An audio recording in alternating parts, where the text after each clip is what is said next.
About my unexpected journey into another world as an infant and the unfortunate circumstance of landing between two extraterrestrial beings. Isshiki remarked, "Just kill it. I have no patience for children." Kaguya, holding my split crotch pants, wore an expression of suppressed anger. That moment. The system presented me with three options. 1. Spoil Kaguya's future. 2. Inform Isshiki of an impending ambush. 3. Close my eyes and await my demise. Each choice bore life or death consequences, as well as the potential for me to acquire the Rinnegan or the rebirth. What a thrilling start this was. Chapter 1. The start of my misadventure. In the world of Naruto, amidst an era of strife, in the land of the ancestors, the moon hung high, surrounded by a myriad of twinkling stars. In the midst of the stunning stellar river, meteors cascaded down like shimmering jewels, as the fiery trees and glowing flowers illuminated the land. The territory of the ancestors was awash in light, as if it were day. With a resounding boom, amidst the ensuing smoke, a man and a woman emerged. I say, "Kaguya, when will you become my concubine?" The man, adorned with horns, dressed in white, possessed an unusual appearance, exuding an air of superiority. "Lord Isshiki, you jest," the woman replied coolly, her tall, ethereal figure draped in a white kimono, her silver hair cascading down her back like a waterfall. With a pair of majestic horns and eyes devoid of pupils yet shimmering with divine light, Kaguya's beauty was beyond compare. "How dull. As a branch of the family, this is your honor." Isshiki smirked, his gaze lingering on Kaguya, revealing an unmistakable greed. As Kaguya walked ahead, she felt the weight of Isshiki's stare upon her back. A chill flickered in her eyes. "That I advise you not to overstep your bounds." Ishiki's voice echoed once more. Kaguya halted, contemplating her plans. She truly wished to delay their execution. Isshiki was courting disaster. With his arms crossed, Isshiki observed Kaguya leisurely, a mysterious eye resembling a crucifix flaring in his right eye, filled with amusement. As the tension escalated, suddenly, a blinding light streaked across the distant sky, shattering the silence. Both turned their gaze skyward, where another meteor was descending. With a thud, a child plummeted from the heavens, landing squarely on Kaguya's face. The child, clad in split-crotch pants, sat directly on Kaguya's visage. Kaguya's expression was a mixture of fury and incredulity. Having just been threatened by Isshiki, now a child had fallen upon her, compounding her frustrations. Yet, she secretly felt relieved.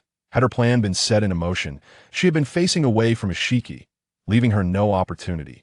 Feeling the soft weight upon her face, she lifted the child.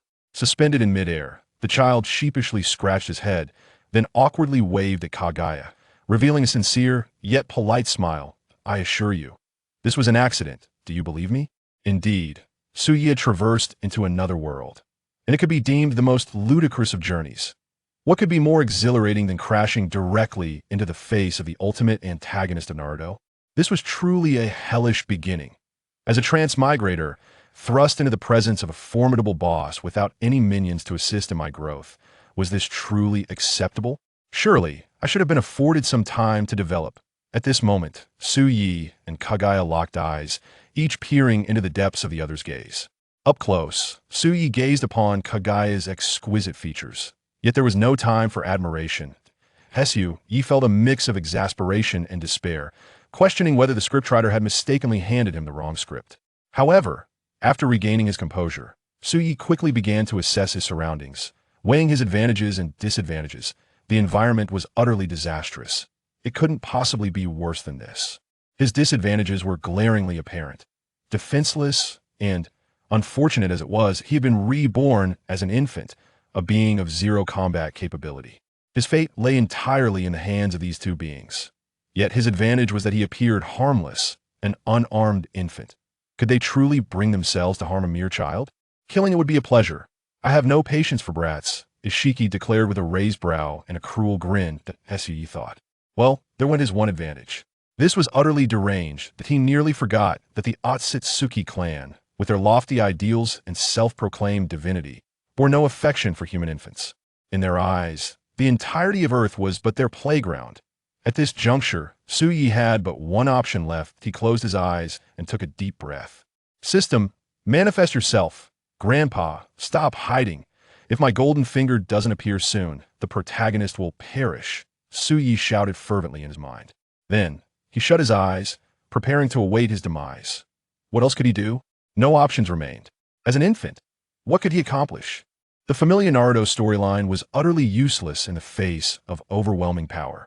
Suye's thoughts were intricately tangled, yet externally, he displayed only a fleeting moment of despair. The infant, suspended in the air, wore a sorrowful smile reminiscent of an adult's. This peculiar sight did not escape Kaguya's notice, who regarded Suyi with a strange look, be crushed by the hand of the ultimate boss right from the start. What a fate. Farewell, Tsunade. Farewell, Hinata. Farewell, Sasuke. Farewell, Naruto. The end confetti. However, just then, 3 options materialized before him. Option 1. Inform Kaguya that she will soon be sealed by her 2 sons. Reward. Rinnegan ***. Option 2. Warn Isshiki that Kaguya will ambush him. Reward. Rebirth I ***. Option 3. Remain silent and await death. Reward. Charm 1 ***. See? Chapter 2. The options. The sudden appearance of these 3 options felt like a lifeline, nearly bringing Suyi to tears of joy. What did I say? How could a rightfully transcendent transmigrator lack such a phenomenon? Look, although it may not be the legendary system, Golden Finger, or the so-called grandfather descending from the heavens, it was still 3 options. Nonetheless, these options illuminated a path forward. Moreover, the initial rewards were the ultimate ocular techniques, the Rinnegan or the Rebirth Eye. My system is truly exceptional. How generous! Suyi couldn't help but feel a surge of excitement, automatically glossing over the 3rd option. What use would a bit of charm be if he were already resigned to death? Thus, the decision lay solely between options 1 and 2 that after careful consideration, he resolved to choose option 1. Firstly, regarding the rewards, the Rinnegan was undoubtedly more advantageous than the Rebirth Eye. Secondly, he believed that opting for option 2 might still lead to his demise. Thirdly, albeit not a substantial reason, he personally preferred Kaguya over Isshiki as for why choosing option 2 might still lead to an inevitable demise. One must consider the implications of exposing Kaguya's scheme. What course of action would she take upon having her facade torn asunder? Would she not first vent her wrath upon him? In such a scenario, how could an infant possibly protect himself from the fury of Kaguya? Furthermore, the character of Otsutsuki Isshiki is inscrutable, with little elaboration in the original text. Might he not waver in his trust? The original narrative leaves much to be desired regarding Kaguya's motives for ambushing Isshiki, and should he falter in articulating a coherent rationale, he may well be perceived as instigating discord, thereby sealing his fate. Even if he were to gain Ishiki's belief, should the 2 of them find themselves at odds and engage in conflict, how could a mere infant remain unscathed amidst such turmoil? Thus, the only viable option is to choose option 1. It stands as the solitary path to survival. He is not only well acquainted with the narrative surrounding Kaguya's seal, but also possesses knowledge of her son's transformations and the reasons behind her imprisonment, as well as the methods employed to confine her and the location of her seal. His ability to articulate these details renders his words far more credible in contrast. Of course, even if this approach yields the best possible outcome, it is likely that he will still find himself shackled in a life of confinement, perpetually serving as a tool for exposition. Nevertheless, as long as he breathes, there remains a glimmer of hope, not to mention the prospect of system rewards. Perhaps, through the reward of the Reincarnation Eye, he might even masquerade as one of the Otsutsuki clan. In that case, there may yet be a chance for redemption. After this analysis, Suyi could not help but commend his own cleverness that he then resolved without hesitation, declaring internally, "I choose option 1. His small hands waved excitedly, and he spoke rapidly. Abba, Abba, Abba. At level 10 of infant speech, Kaguya, listen to me. Your 2 mischievous sons will. Suyi? It was evident that both antagonists possessed an inadequate grasp of infant language. What is he saying? Isshiki furrowed his brow. I cannot understand. Kaguya shook her head. Suyi, that at this juncture, as a formidable antagonist, how could one be so deficient in a specific area? Had they truly failed to achieve level 4 in infant speech? Suye's composure crumbled. He loathed communicating with the uneducated. What he had intended to convey had been reduced to mere Abba, Abba, Abba. Suye's eyes widened in despair once more, forgetting that he was still merely an infant. His linguistic capabilities were far from developed.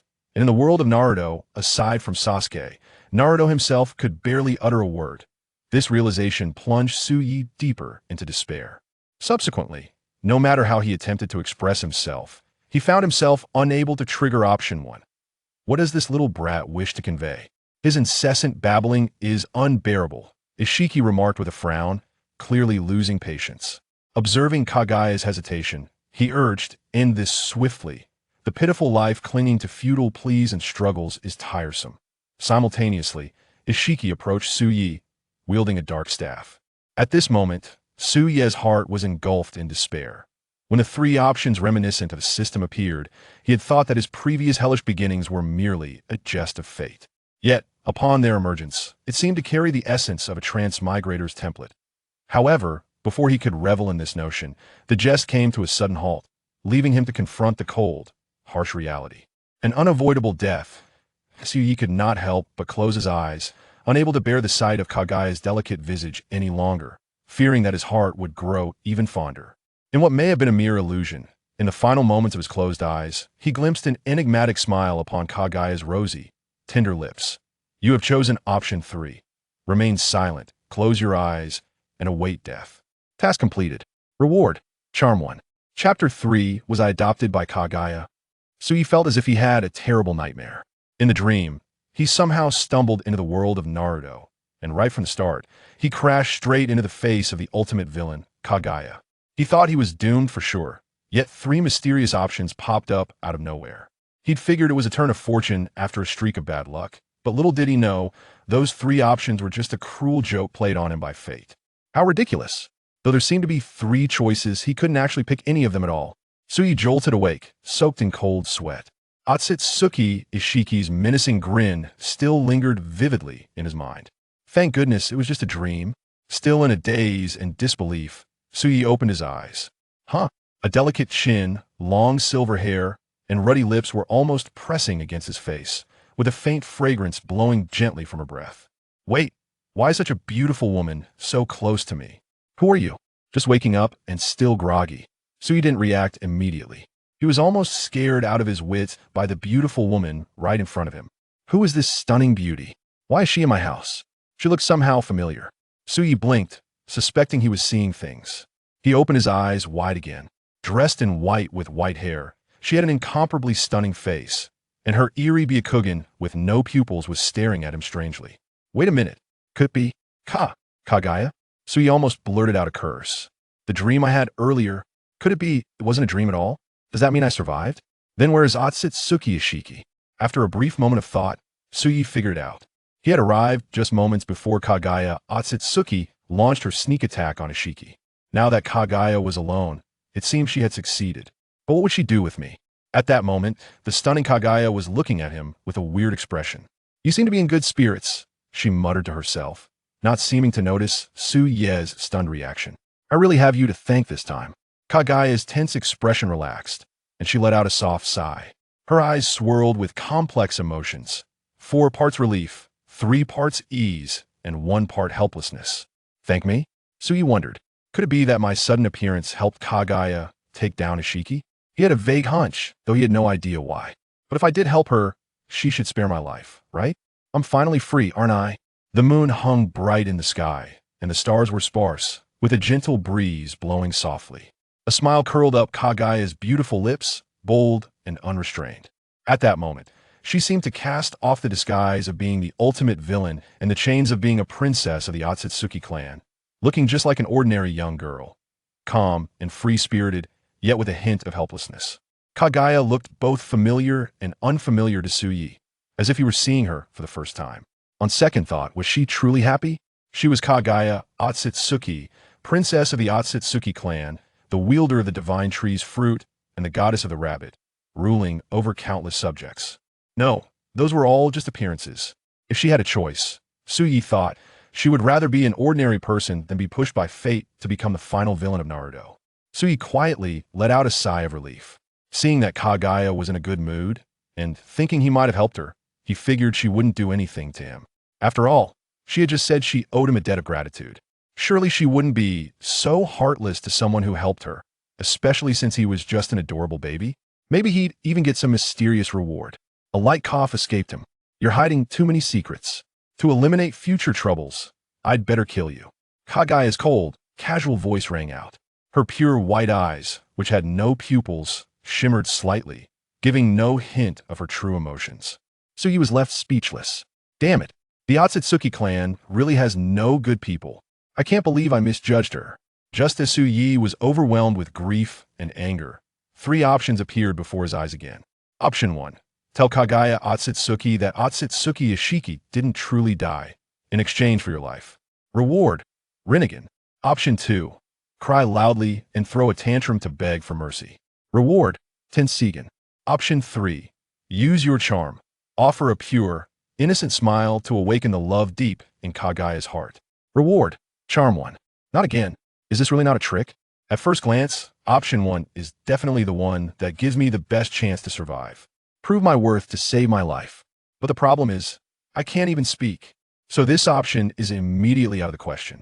As for option 2, crying and throwing a fit, winning sympathy all depends on Kaguya's mood. Who knows if she'll get annoyed by my weeping and wailing. If she slaps me to shut me up, I'll have no one to turn to. And option 3? What on earth is this? Will a simple smile really work? A so-called smile that dissolves all enmity? Ridiculous. If a smile could fix everything, why would there be so much fighting and killing in Naruto? He didn't have Naruto's persuasive tongue. This was totally absurd. Moreover, asking a proud transmigrator like me to use my charm? I'm just a baby. How can I even be charming? Are you kidding me? Sugi grew anxious, unable to make up his mind. At that moment, he was surrounded by the repulsive force of Kaguya's Byakugan, his tiny body floating in the air, his eyes level with hers. He could clearly see the veins popping around her eyes and her activated Byakugan, which made her look both eerie and terrifying. TSK, you don't look pretty at all like this. Don't blame me. Blame yourself for being so suspicious, Kaguya said flatly. Eliminating all unstable factors, stealing the natural energy of Earth, and plucking the divine tree's fruit. This was her mission from the very beginning. Although under her Byakugan, the baby in front of her had no secrets. He was pitifully weak, with no special powers. Apart from being surprisingly cute, he looked like just an ordinary local child. But the fact that he had fallen from the sky for no reason already raised red flags. If he were just a regular child, how could he have survived the immense pressure of the fall from such a height without being crushed to dust? And how could he have landed right in front of her without her noticing a thing? The memory of Otsutsuki Ishiki's failure was still fresh in her mind. She was determined to be the strongest being on this planet and eliminate any potential threats. She prided herself on being a competent villain and would never allow any accidents beyond her control. Boom! Without another thought, a massive amount of chakra gathered in Kaguya's hands. The overwhelming aura of death instantly enveloped Suyi. Her hands, like the chains of the god of death, inched closer to him little by little. Am I going to die? Suye's pupils shrank, his heart pounding in his throat. As he watched the chakra-infused arms drawing near, he swallowed hard, cold sweat pouring down his face. He had never been so close to death before. Pressed by the threat of death, Suye's mind raced. He gritted his teeth and made an instant decision.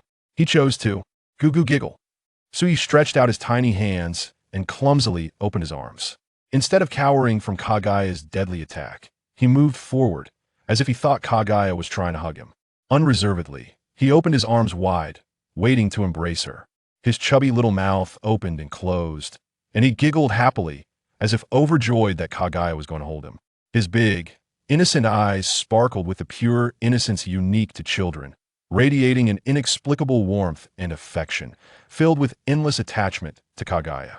Looking at the little baby throwing himself at her without a trace of hesitation, his delicate, doll-like face beaming with joy, completely unaware that death was imminent, Kaguya's pupils contracted sharply, and her heart skipped a beat. If the baby had struggled and fled, or cried his eyes out, she would have eliminated this threat without hesitation. But such unconditional, unguarded trust, she couldn't bring herself to strike. Just as her hands were about to touch the baby, in that critical split second, for some unknown reason, the chakra in Kaguya's hands dissipated. She actually lifted the baby into her arms. Phew! Thank goodness. I was scared to death. Feeling the terrifying pressure vanish instantly, and realizing he was truly nestled in Kaguya's arms, surrounded by a faint fragrance and an unexpectedly soft touch, Suyi let out a long sigh of relief. I'm alive. It seems she dispelled her chakra in the end and gave up the idea of killing me. I've passed this hurdle, but I'm not completely out of danger yet. Little one, do you know what you were about to go through? I was going to kill you. Why do you trust me so much? Kaguya felt the warmth in her arms, flustered and awkward. She had never held a child before. At the same time, her expression was extremely complicated. Looking at the tiny baby in her arms, his eyes were filled with unconditional dependence and trust. His delicate, almost unrealistic little face wore a pure, affectionate smile. A strange, unfamiliar feeling stirred gently in Kaguya's heart. She had never felt so needed by someone before. After betraying Isshiki and the entire Otsutsuki clan, she had been lost and adrift, suddenly losing her purpose in life, just waiting for the day the Otsutsuki would come to settle the score. But at this moment, she seemed to find a new meaning to live and a reason to exist. At the very least, this child needed her desperately. At that moment, something that had never existed in the Otsutsuki genes, something called love, sprouted in her heart. He's actually quite cute and very pleasant to look at, Kaguya silently added to herself, staring intently at Tsuyi after deactivating her Byakugan. What Tsuyi didn't know was that the one charm he had received earlier had transformed his entire body, making his features more delicate and his skin as smooth as jade. He had already been an adorable baby with big eyes, fair skin, and long eyelashes. That single point of charm had triggered a qualitative change, endowing him with an indescribable charm and aura that emanated naturally. It made people instinctively like him, impossible to resist, especially women. Everyone is visually oriented, commonly known as appearance lovers, and Kaguya was no exception. Little one, you're quite likable, but you're hiding too many secrets, so you'll have to stay by my side from now on. I'll protect you, Kaguya said softly, curving her delicate lips into a smile. Her tone carried an unrefusable authority, and her eyes shone with a rare light. Tsuyi was completely dumbfounded. Wait, was I just adopted by Kaguya? Adopted by the final villain of Naruto, just like that? She decided to keep me? Can this be real? It seemed impossible, but it looked like it was actually happening. What about the future? Would he really end up following this villain? Damn it. Will he be sealed away by the protagonist group too? The thought made Tsuyi feel a sense of dread about his future. Protect me? She should first worry about her two unfilial sons who will betray her in the future. They're truly the epitome of ingratitude. Tsuyi's mind was in chaos, filled with anxiety about his fate. He didn't notice the tender smile that crept onto Kaguya's lips. Chapter 4, named by Kaguya. The surname Otsutsuki. You chose option 3. You remained silent and just smiled foolishly. Quest completed. Reward. Charm 1. As promised, the reward arrived. A warm current surged through Tsuyi's body once again, subtly refining his facial features and enhancing his aura. This also confirmed Tsuyi's guess. Given Kaguya's personality, she would only get annoyed by a crying child. It was precisely this kind of baby, unaware of death and unreservedly seeking a hug, that made her unable to bring herself to strike. With the system's reward, the baby's face became even more delicate and adorable. Wondering if this change had caught Kaguya's attention, Tsuyi tilted his head and stole a glance at her, only to find Kaguya looking right back at him. Their eyes met suddenly. A light breeze blew, fluttering Kaguya's silver hair. A rare glow appeared on her exquisite face, and her ruddy lips curved upward slightly. Kaguya smiled at him. Thump! Tsuyi felt his heart skip a beat. Wait, why is she smiling all of a sudden? Who would have thought the icy-hearted Kaguya was capable of smiling? It's incredible, and she looks so stunning when she smiles, radiant and charming. Is this some untold story? He could barely resist her breathtaking beauty, especially since she looked even more gorgeous than she did in the anime. Little one, why are you staring at me like that? Kaguya felt a little embarrassed under his gaze, a faint blush tinting the tips of her ears. Since I've decided to take you with me, I should give you a name, she murmured, her beautiful eyes filled with thought. At that moment, as if fate had intervened, a feather drifted down slowly from the sky. Kaguya stared at the feather, a faint ripple stirring in her eyes. Suddenly, she seemed to think of something. Her red lips curved upward, and she smiled softly. From now on, you shall be called. Kaguya lifted Tsuyi high above her head, facing the bright moon.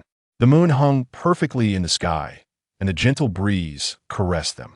Bathed in the moonlight, the little baby looked bright and adorable, as if draped in a layer of silver frost. The feather swirled past them. Kaguya smiled and finally finished speaking. Yeah, Otsutsuki yeah. Tsuyi muttered silently to himself. coming with the feather, meeting under the night sky. So, my name is Iya. Suyi, or rather, Otsutsuki. Never imagined that one day he would be named by Kaguya. He had transmigrated and immediately encountered the biggest villain of Naruto, who even adopted him and gave him a name. Moreover, he was given the surname Otsutsuki, a name that was destined to spark endless conflicts. 3 new options popped up before him. Option 1. Reject her harshly, slap her buttocks, and sneer. Is that all? What do you think you are to name me? Reward. 6 Tomo Rinnegan. Option 2. Reject her calmly, lift her chin, gaze at her affectionately, and confess your love to her. Reward. Rinnegan. Option 3. Nod in agreement and smile gently. Reward. Physique 1. Otsutsuki stared at the new options, dumbfounded. Even if he wanted to choose the first 2, he couldn't. He was still just a baby. He wouldn't mind being raised as her future husband by the final villain of Naruto and having a sweet relationship with her, even though it felt like cozying up to a tiger. He would even be willing to do it for the Mangekyo Sharingan or Rinnegan. But the problem was, he was just a child. I choose option 3. He had no other choice. Yao lifted his little face, and a soft smile spread across his delicate, childish features. He nodded his head repeatedly, looking absolutely delighted. At that moment, the 2 points of charm he had accumulated burst forth completely. That smile was like a spring breeze sweeping across the land, making hundreds of flowers bloom, exuding an indescribable charm that made him look even more pure and innocent. I'm glad you like it. From now on, the 2 of us, Kaguya said contentedly, seemingly proud of her naming skills. Yeah, didn't catch what she said next. His attention was drawn to the text popping up in front of him. You have successfully formed a bond with Kaguya, Otsutsuki. Affinity monitoring unlocked. Current affinity with Kaguya, Otsutsuki, 10. Reach a certain affinity level to receive special rewards. You chose option 3. Smile gently and nod in agreement. Quest completed. Reward. Physique 1. A warm current flowed through Yaya's body once more. Since his body was still extremely weak, he could clearly feel the change. His physique was subtly growing stronger. His little hands felt more powerful, his body more robust, and the cold night air no longer felt so biting. At the same time, the formation of this bond seemed to unlock new possibilities for the system. What would the special reward be? He found himself looking forward to it eagerly. Could it be something inappropriate for public display? However, Yaya couldn't help frowning. If rewards depended on raising Kaguya's affinity, how could he betray her in the future? After all, the final villain of Naruto met a rather tragic end. Chapter 7. The awakening of the Sharingan. Time flows like the streams of the ancestral land, gently passing by. 3 years have swiftly elapsed. The 3-year-old Otsutsuki Yuya is no longer the infant who could only babble on the brink of death. Thanks to the unique training from Kaguya Otsutsuki, which diverges from conventional norms, and the subtle enhancements to his physique provided by an enigmatic presence, perhaps a growing mysterious will. His growth trajectory has been nothing short of savage.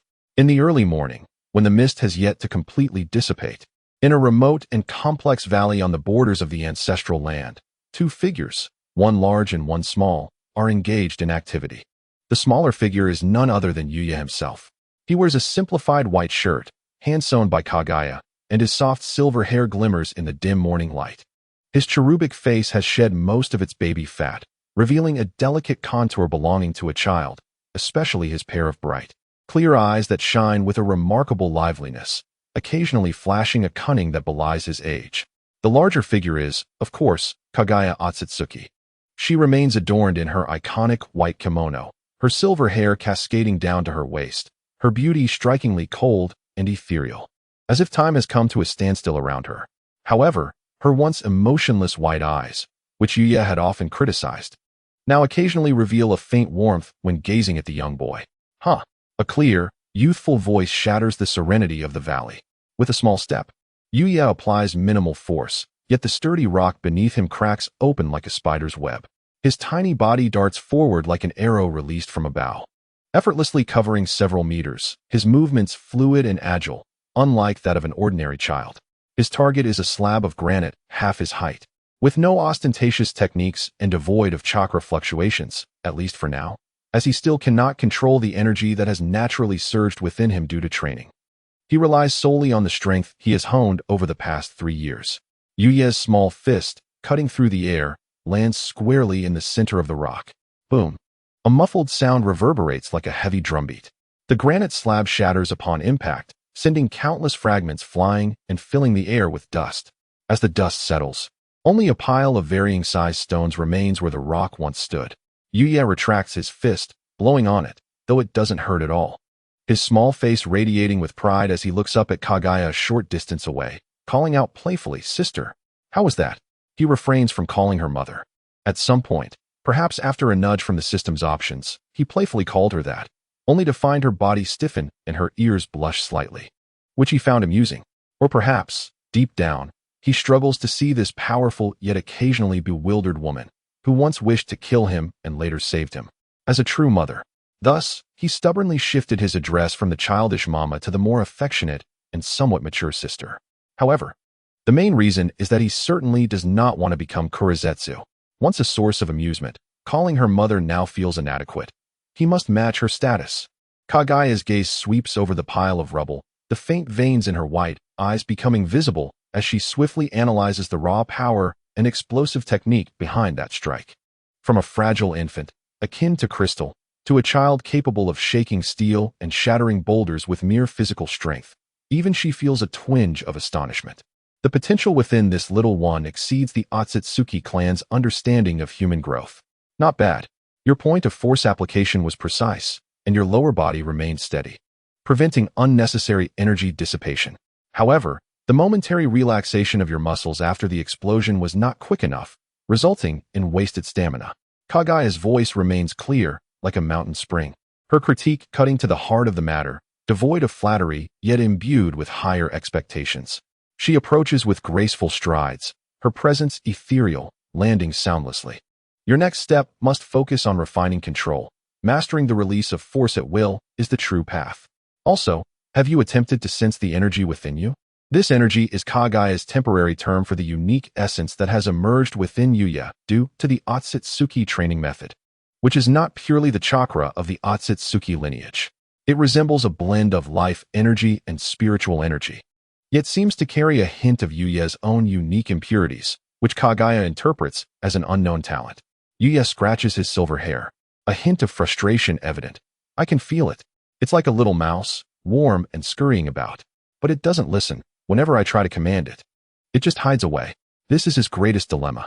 His physical growth is astonishing, yet his perception and control over this energy progress at a sluggish pace. The system's enhancements seem to strengthen his physical foundation directly, without granting him the talent to manipulate energy. He feels like an infant holding a key to a treasure chest that is far too heavy to unlock. Do not rush, Kaguya says, unusually lenient.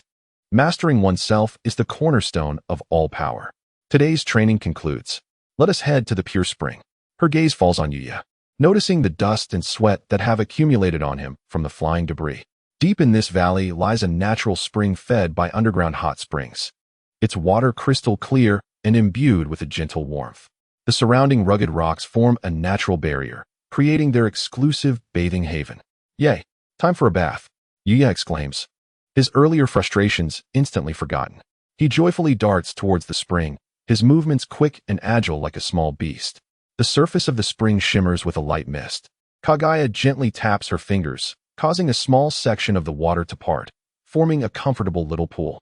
She gracefully sheds her outer garments, revealing a specially crafted undergarment, and steps into the warm waters with fluid elegance. The water flows over her slender yet powerful waist, her damp silver hair clinging to the nape of her neck. Water droplets glide down her perfectly sculpted jawline, revealing her pristine, delicate skin. This scene is breathtakingly beautiful, exuding an indescribable divinity. Yuya skillfully removes his shirt and jumps into the small pool prepared for him with a splash. The water is pleasantly warm, and he comfortably squints his eyes, resembling a contented cat being petted. After 3 years of daily interactions, he has grown accustomed to this almost otherworldly sight, though his inner monologue remains quite lively. He leans over the edge of the pool, playfully splashing the warm spring water with his little hands. Admiring Kaguya's silhouette immersed in the spring, her curves exquisite and her figure stunning. Water droplets refract the morning light, casting a dreamy halo on her flawless profile, tranquil as a painting. At that moment, ding, special scene, pure spring, triggers a warm interaction. Please make a choice. Option 1. Swim over to Kaguya and attempt to help her wash her back. High risk, high reward. Reward, Physique 1. Kaguya's favor 5, if accepted. 3, if angered. Option 2. Use the raw strength just practice to create waves. Playfully prank her. Reward, minor boost to strength. Reaction speed 1, after evasion. Option 3. Quietly observe Kaguya's reflection in the mist, clearing your mind. An attempt to guide the uncontrollable energy within to resonate with the water flow. Reward, if successful, gain slight control, unlocking the path to the awakening of ocular techniques. Sharingan. Single Tomo. Spiritual Insight 1. Yuya's eyes instantly sparkle. Ocular techniques. Sharingan. Although it may appear to be the most elementary single tomo, it is nonetheless a renowned bloodline limit in the world of ninjas. This is the key to his genuine engagement with the energy system, far more alluring than mere physical enhancement. The notions of washing her back or playing pranks pale in comparison to this tangible reward of ocular techniques. Without a trace of hesitation, Yuya fervently declared within his heart, "Choose 3. He immediately restrained his playful demeanor, adopting the tranquil posture he had observed from Kaguya during her guidance, albeit in a miniature pond setting. His small feet submerged in the water. He placed his hands upon his knees and closed his eyes. He endeavored to empty his mind, steering away from thoughts of the shattered stone he had broken and the image of his sister soaking in the bath, focusing solely on locating that mischievous energy within him. Akin to a playful mouse, the warm water enveloped him, the gentle undulations of the surface mimicking the rhythm of a natural breath. He calmed his spirit, attempting to capture the faint connection between the warm current within him and the flowing water outside. His focus sharpened to an unprecedented degree, his consciousness sinking into an ethereal realm where only the pulse of water and his heartbeat remained. Time flowed languidly. Initially, the energy within him darted about chaotically, yet gradually, with his heightened concentration and unwavering will, it seemed to sense an invisible pull, beginning to obediently mimic the rhythm of the water's flow outside, albeit slowly and clumsily. Just as Yuya's spirit and energy resonated with the external water flow at a critical juncture, a sudden hum erupted. A peculiar warmth exploded without warning from the depths of his eyes. "Ah!" Yuya involuntarily cried out, abruptly opening his eyes. The scenery before him transformed. No longer were there clear and concrete objects. Instead, a delicate crimson veil shrouded everything. The world appeared tinted by a strange hue, the misty pool, the blurred silhouette of Kaguya, and the rugged stone walls surrounding him all pulsed with an ineffable, slightly otherworldly warmth. More importantly, an unprecedented insight, stemming from his bloodline, surged into his mind. He felt an uncanny clarity in predicting Kaguya's movements and the subtle fluctuations of the water flow. Although his vision was blurred, his perception grew remarkably acute. Choice completed. Reward granted. Successfully guided energy to achieve a preliminary weak resonance with natural water elements. Spiritual insight gained. 1. Due to intense mental stimulation and energy resonance, bloodline limit awakened. Sharingan, single tomo. Warning, initial awakening, immense mental fatigue, unstable ocular power, visual perception may be disrupted. Yeah? Kaguya's cold voice carried a hint of confusion and barely perceptible concern as it echoed from the pool. She had distinctly sensed the sudden, intense, and unstable surge of energy within Yuya, a phenomenon that seemed to trigger an unusual transformation in his very bloodline, causing her to feel an unfamiliar flutter of emotion. To her astonishment, as she rose from the water, droplets cascading from her form, she clearly discerned that within the child's eyes, the once pitch-black pupils now revolved with an exceedingly tiny, solidified blood-red tomo. Crimson as blood, enigmatic and mysterious eyes. Kaguya was momentarily taken aback, her exquisite face reflecting an unmasked, profound shock for the first time. This was not her Byakugan. It did not belong to any ocular powers she recognized from the Otsutsuki lineage. A completely unfamiliar power, brimming with potential and subtly resonating with unique rules, had awakened within this child she had nurtured. Overwhelmed by a strong sense of discomfort, Yuya managed to smile weakly at the blurred, warmly glowing white figure before him. His voice laced with exhaustion, weakness, and an uncontainable excitement. "Sister, I think I saw stars." Before he could finish his sentence, an overwhelming fatigue and depletion of mental energy washed over him, causing his small head to droop as he slumped against the pond's edge, falling into a deep slumber. A foolish grin still adorning his face from the newfound power. Kaguya gazed at the sleeping Yuya, whose eyes bore faint traces of blood, then looked at the crimson hue sealed within his tightly closed lids, still pulsating with life, and fell into a prolonged silence. After a while, the shock in her eyes slowly faded, replaced by a deeper, more intricate emotion, akin to discovering a rare treasure or touching upon an unknown trajectory. She bent down, her movements impossibly gentle, lifting his damp, small body from the water and carefully drying him with a soft white silk cloth. Her gaze was so focused, as if tending to a fragment lost in the river of time. As night fell, a campfire crackled within a dry stone cave deep in the valley. Kaguya sat cross-legged, cradling Yuya in her arms, his little head resting on her lap, wrapped in a fluffy animal skin blanket. The flickering flames danced, casting reflections upon Kaguya serene profile and Yuya's sleeping visage. The little one was soundly asleep, a satisfied curve lingering at the corners of his mouth, as though reveling in a newly acquired treasure. Kaguya lowered her gaze, her silvery eyelashes casting faint shadows in the firelight, her eyes resting upon his tightly shut eyelids, as if she could penetrate the flesh and bone to behold the newly birthed, crimson eyes, resembling those of a newborn beast. They represented the unknown, as well as an immense, heart-stopping potential that far surpassed her initial expectations. Sharingan, she murmured softly, repeating the unfamiliar name she had sensed through bloodline perception rather than cognition. Her fingertips gently brushed against the corner of Yuya's eyes, feeling the residual fluctuations of ocular power. So your uniqueness extends far beyond this, doesn't it, Yuya? Her voice was as soft as a whisper, nearly inaudible amidst the crackling of the campfire. Chapter 8.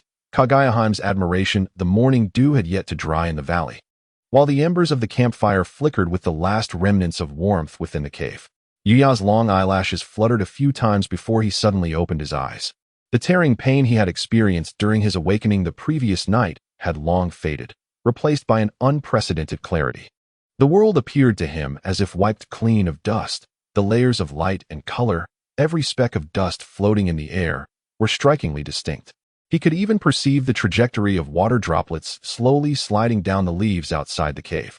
As his consciousness sank into the depths of his heart, he instantaneously beheld the transformation of those eyes. Deep within the pitch-black pupils, a small yet refined crimson tomo spun slowly, emanating an air of mystery and chill. Sharingan. It truly is the Sharingan. Awakened at 3 years old, a tempest of emotions surged within Yuya. Recalling the original tale where the prodigy Uchiha Itachi awakened his eyes at 7, a feat that had reverberated throughout the ninja world, he had achieved this 4 years earlier. An indescribable joy and sense of transcendence enveloped him, causing his lips to curl upwards uncontrollably. Awake? A voice as cold and clear as jade floated from behind him. Yuya turned to find Kaguya fully prepared, her snowy white attire and silvery hair shimmering, her pair of Byakugan gazing intently at him, as if she had known his condition all along. Within those cold eyes, there flickered a rare, almost imperceptible glimmer of anticipation. "Sister, look!" Yuya exclaimed, eager to showcase his newfound abilities, channeling the burgeoning energy within him, still difficult to control, into his eyes. A hum resonated. His dark eyes abruptly transformed, crimson swirling within as the blood-red tomo whirled violently, radiating an otherworldly and piercing brilliance that seemed capable of penetrating the very soul. The air itself seemed to stifle. Kaguya Byakugan narrowed slightly, scrutinizing the otherworldly crimson hue. The Sharingan, blossoming from pure will and intense emotion, a bloodline limit that flourishes in the face of despair, she murmured, perceiving the information emanating from Yuya's bloodline, her tone remaining calm, yet the warmth in her gaze deepened. "Excellent. Its potential awaits your discovery. It is time to embark on our journey." Without excessive praise, Yuya felt an immense sense of recognition from the tranquility, as the ocular technique highly regarded by the progenitor of chakra spoke volumes of its inherent potential. 2 years swiftly passed amidst the pursuit and cultivation of the sacred tree's planting ground. Kaguya guidance was akin to the tempering of fine steel, on the foundation of continuous systematic enhancements, primarily in physique and spirit. Yuya's physical capabilities had long surpassed conventional understanding. At the tender age of 5, he stood nearly as tall as an average 8-year-old, His physique as solid as rock, strength capable of shattering stone, speed outpacing galloping horses, and his reflexes exceptionally sharp. The singular tomo of his Sharingan not only bestowed extraordinary insight and dynamic vision, but also significantly heightened his subtle perception of chakra flow. Though he had yet to systematically learn complex ninjutsu, through Kaguya-hime's occasional prompts, largely driven by instinct, and his affinity for the elemental properties of pure water, he had discerned the rudiments of transformation between water and fire. Mountains gradually flattened, and signs of human habitation emerged. Before him lay the expansive outskirts of the ancestral kingdom's capital. The majestic earthen walls loomed in the distance, surrounded by a patchwork of farmland. Kaguya-hime's objective was clear. The energy pulsating through this land was rich and abundant, making it the most suitable soil for planting the sacred tree. However, tranquility was soon shattered. A group of foot soldiers clad in rudimentary leather armor, brandishing bamboo spears or rusted swords, their expressions fierce, blocked the earthen bridge leading to the fields under the command of a squad leader, whose face was marred by bulk and whose waist bore an iron sword. "Stop!" The squad leader, with a protruding belly, greedily surveyed Kaguya-hime's unparalleled beauty and her obviously valuable white robe, ultimately landing his contemptuous gaze on Yuya, revealing unabashed disdain and malice. Where did this village woman come from, daring to trespass on the Lord's sanctioned tribute fields? Every inch of soil here is treasure meant for the nobility's offerings. Hurry and take your brat and get lost, or else. With a menacing clang, he drew half of his iron sword, its cold gleam reflecting his malevolent intent. As the surrounding soldiers raised their bamboo spears, grinning with malicious intent, clearly intending to extort or worse, all the warriors and foot soldiers fixated their eyes on Kaguya-hime, whose mysterious aura and commanding presence made her the singular, immense threat. As for the 5-year-old child, he was likely too frightened to speak, hiding behind his mother. A worthless wretch, Kaguya-hime remained expressionless, her eyelids barely lifting, as though confronted by a swarm of noisy ants. Her silence emboldened the squad leader further. Just as he prepared to intimidate her once more, a young yet chilling voice shattered the oppressive silence. "Village woman, open your eyes and see. This is clearly a goddess. How dare you call her a village woman?" The voice belonged to none other than the child they deemed worthless, Yuya, now thoroughly enraged. How dare they address Kaguya-hime in such a manner? After years of companionship, he had forged a profound bond with her. Kaguya-hime was momentarily taken aback. She had yet to speak, but Yuya's anger had already ignited, and a hint of a smile crept upon his lips. In the next instant, the guards perceived a flash of white. Like a bolt of lightning, Yuya moved. The earth beneath his feet cracked violently at his slightest touch, stones flying. The sheer explosive power derived from his physical form allowed him to transcend the limits of human perception. The Sharingan activated. The crimson tomo spun rapidly within his pupils. In the split second that the squad leader was paralyzed by terror and unable to react, the entire world seemed to slow. He could distinctly perceive the dust trails left by each of Yuya's steps, the small figure hurtling towards him with a piercing shriek that rent the air, the blood-red eyes harboring an icy, precise intent to kill. This was no illusion. The child's speed even left behind a blur of afterimages. Not good. That little demon is a monster. The squad leader's spirit faltered, and he could only manage a frantic scream, channeling all his strength to swing the iron sword forward. Too slow. Under the scrutiny of the single tomo Sharingan, his every movement was riddled with flaws. Yuya's diminutive form slid past the blade at an astonishing angle, narrowly avoiding the edge. Simultaneously, he clenched his small fist, not relying on brute force, but instead harnessing the torrent of chakra within. Water release, cutting rain. His clear, youthful voice resonated at the bridge's edge. As his small hand sliced through the air like a blade, the dense moisture in the atmosphere was instantly mobilized and condensed. Without the need for hand seals, purely relying on his formidable chakra control and inherent affinity for water elements, a high-speed, razor-thin water blade, sharp as a cicada's wing, took form at the edge of his palm, slicing through the air with a sharp whoosh. With a splatter, the cold light flashed. Half an arm, along with the iron sword clutched tightly, was sent soaring into the sky. Blood erupted like a fountain. "Ah, my hand, my hand." The squad leader howled in agony, stumbling backward and knocking over 2 guards. In his gaze directed at Yuya, only unending fear and despair remained. This was no child. It was a demon clad in human skin. The attack was not yet over. The moment Yuya landed, he stomped his feet on the ground, sending debris flying. He inhaled deeply, his abdomen visibly swelling, as if flames were brewing within his chest. Fire release, great flame. Boom. A searing, violent wave of orange-red flames erupted from his mouth. Though the fireball was smaller than what an adult ninja could conjure, its might was astonishing. The blazing flames carried the essence of destruction, resembling a roaring fire beast, charging towards the terrified guards clustered on the bridge. Hot. It's hot. A demon. A fire-breathing little demon. Run. Run. The bamboo spears were instantly ignited, turning to ashes, and the leather armor began to smoke and char. The frantic attempts to evade became the source of utter chaos. Several guards caught by the flames screamed as they transformed into rolling fireballs, plunging into the nearby stream, instantly generating a thick cloud of white mist. Those not directly struck were still forced to stagger and flee in terror, overwhelmed by the oppressive heat and smoke. In just a single breath, a single eruption, the entrance of the stone bridge had become a hell of flames. Smoke and vapor mingled with the acrid scent of burning.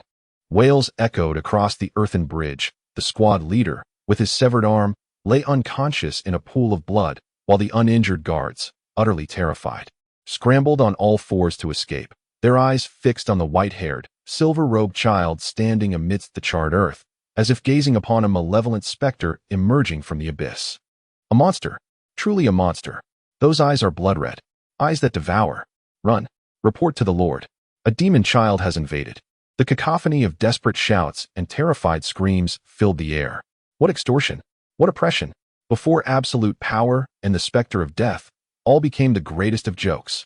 Kaguya slowly approached Yuya, her white gauze dress untainted by dust. She looked down at the child whose height barely reached her thigh, and on her stunning face. The lips that had been frozen for millennia arched ever so slightly, a rare smile gracing her features. Water control, fire convergence, breaking barriers with strength, and discerning the minutiae. Her cool voice resonated, imbued with an unprecedented satisfaction. Yuya, you have reached a level comparable to the second tier of the Otsutsuki clan. In Kaguya classification, the strength of the Otsutsuki clan spanned from 1 to 9 tiers. At this moment, he seemed to have finally attained the second tier. Yet, this was still far from sufficient.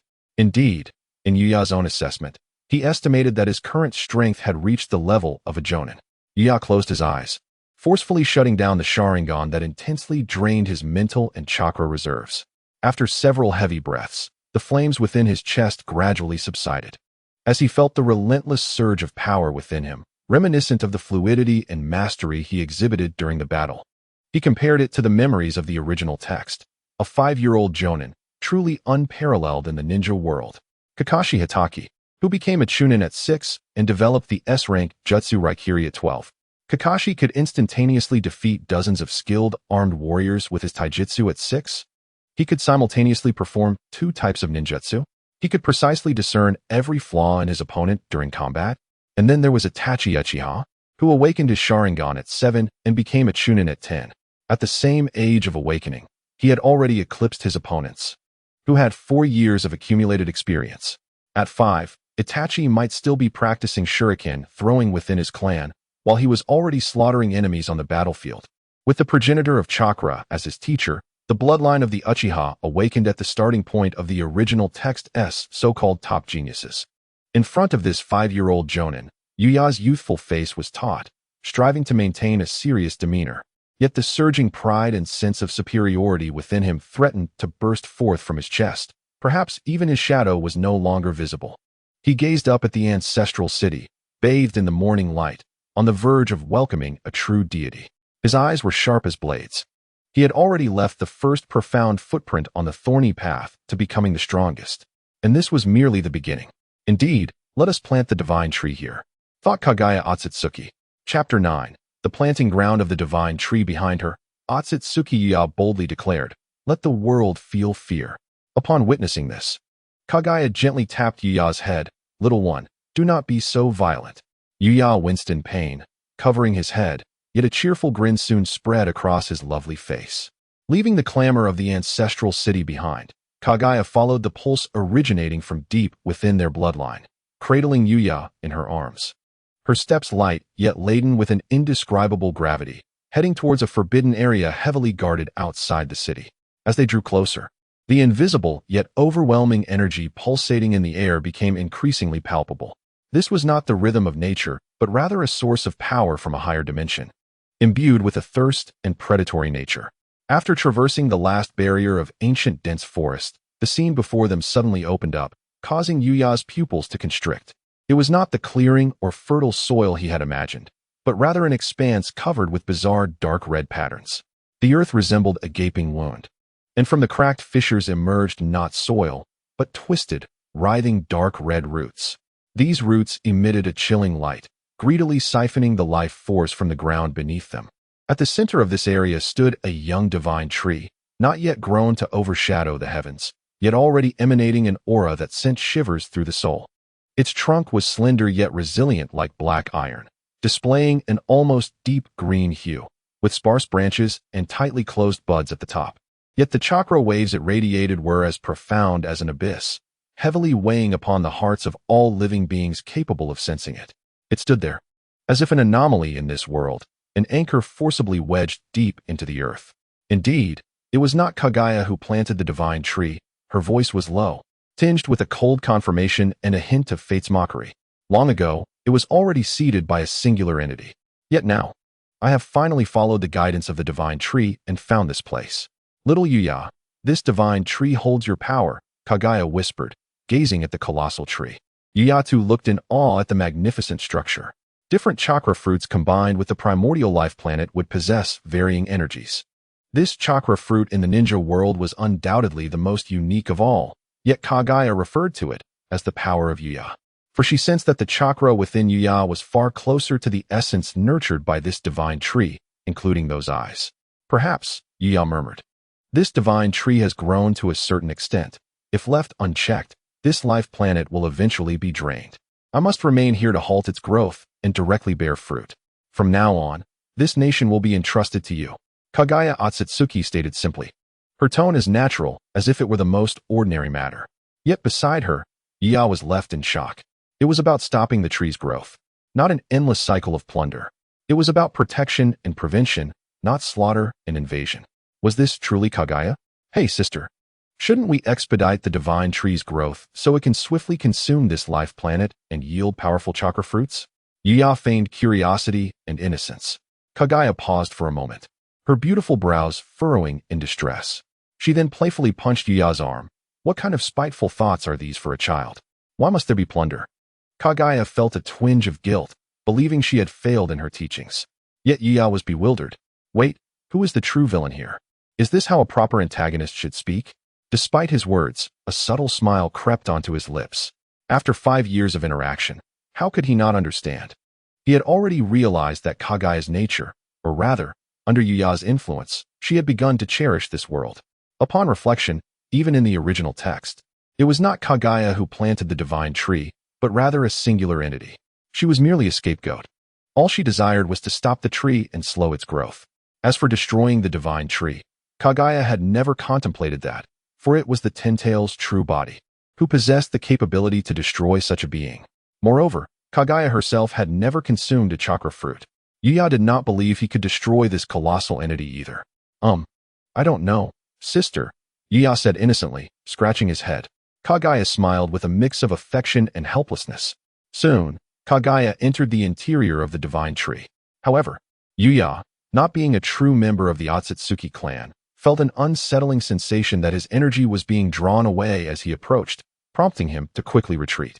Now, it seemed he could only wait for the divine tree to bear fruit. Yuya, govern this nation well, Kaguya's distant blessing echoed. I will, Yuya declared, standing tall. Yet he was troubled. Governing the nation was one aspect, but how would he acquire more formidable power? By preventing the divine tree from nurturing. It was clear there would only be a single chakra fruit. Who would it be enough for?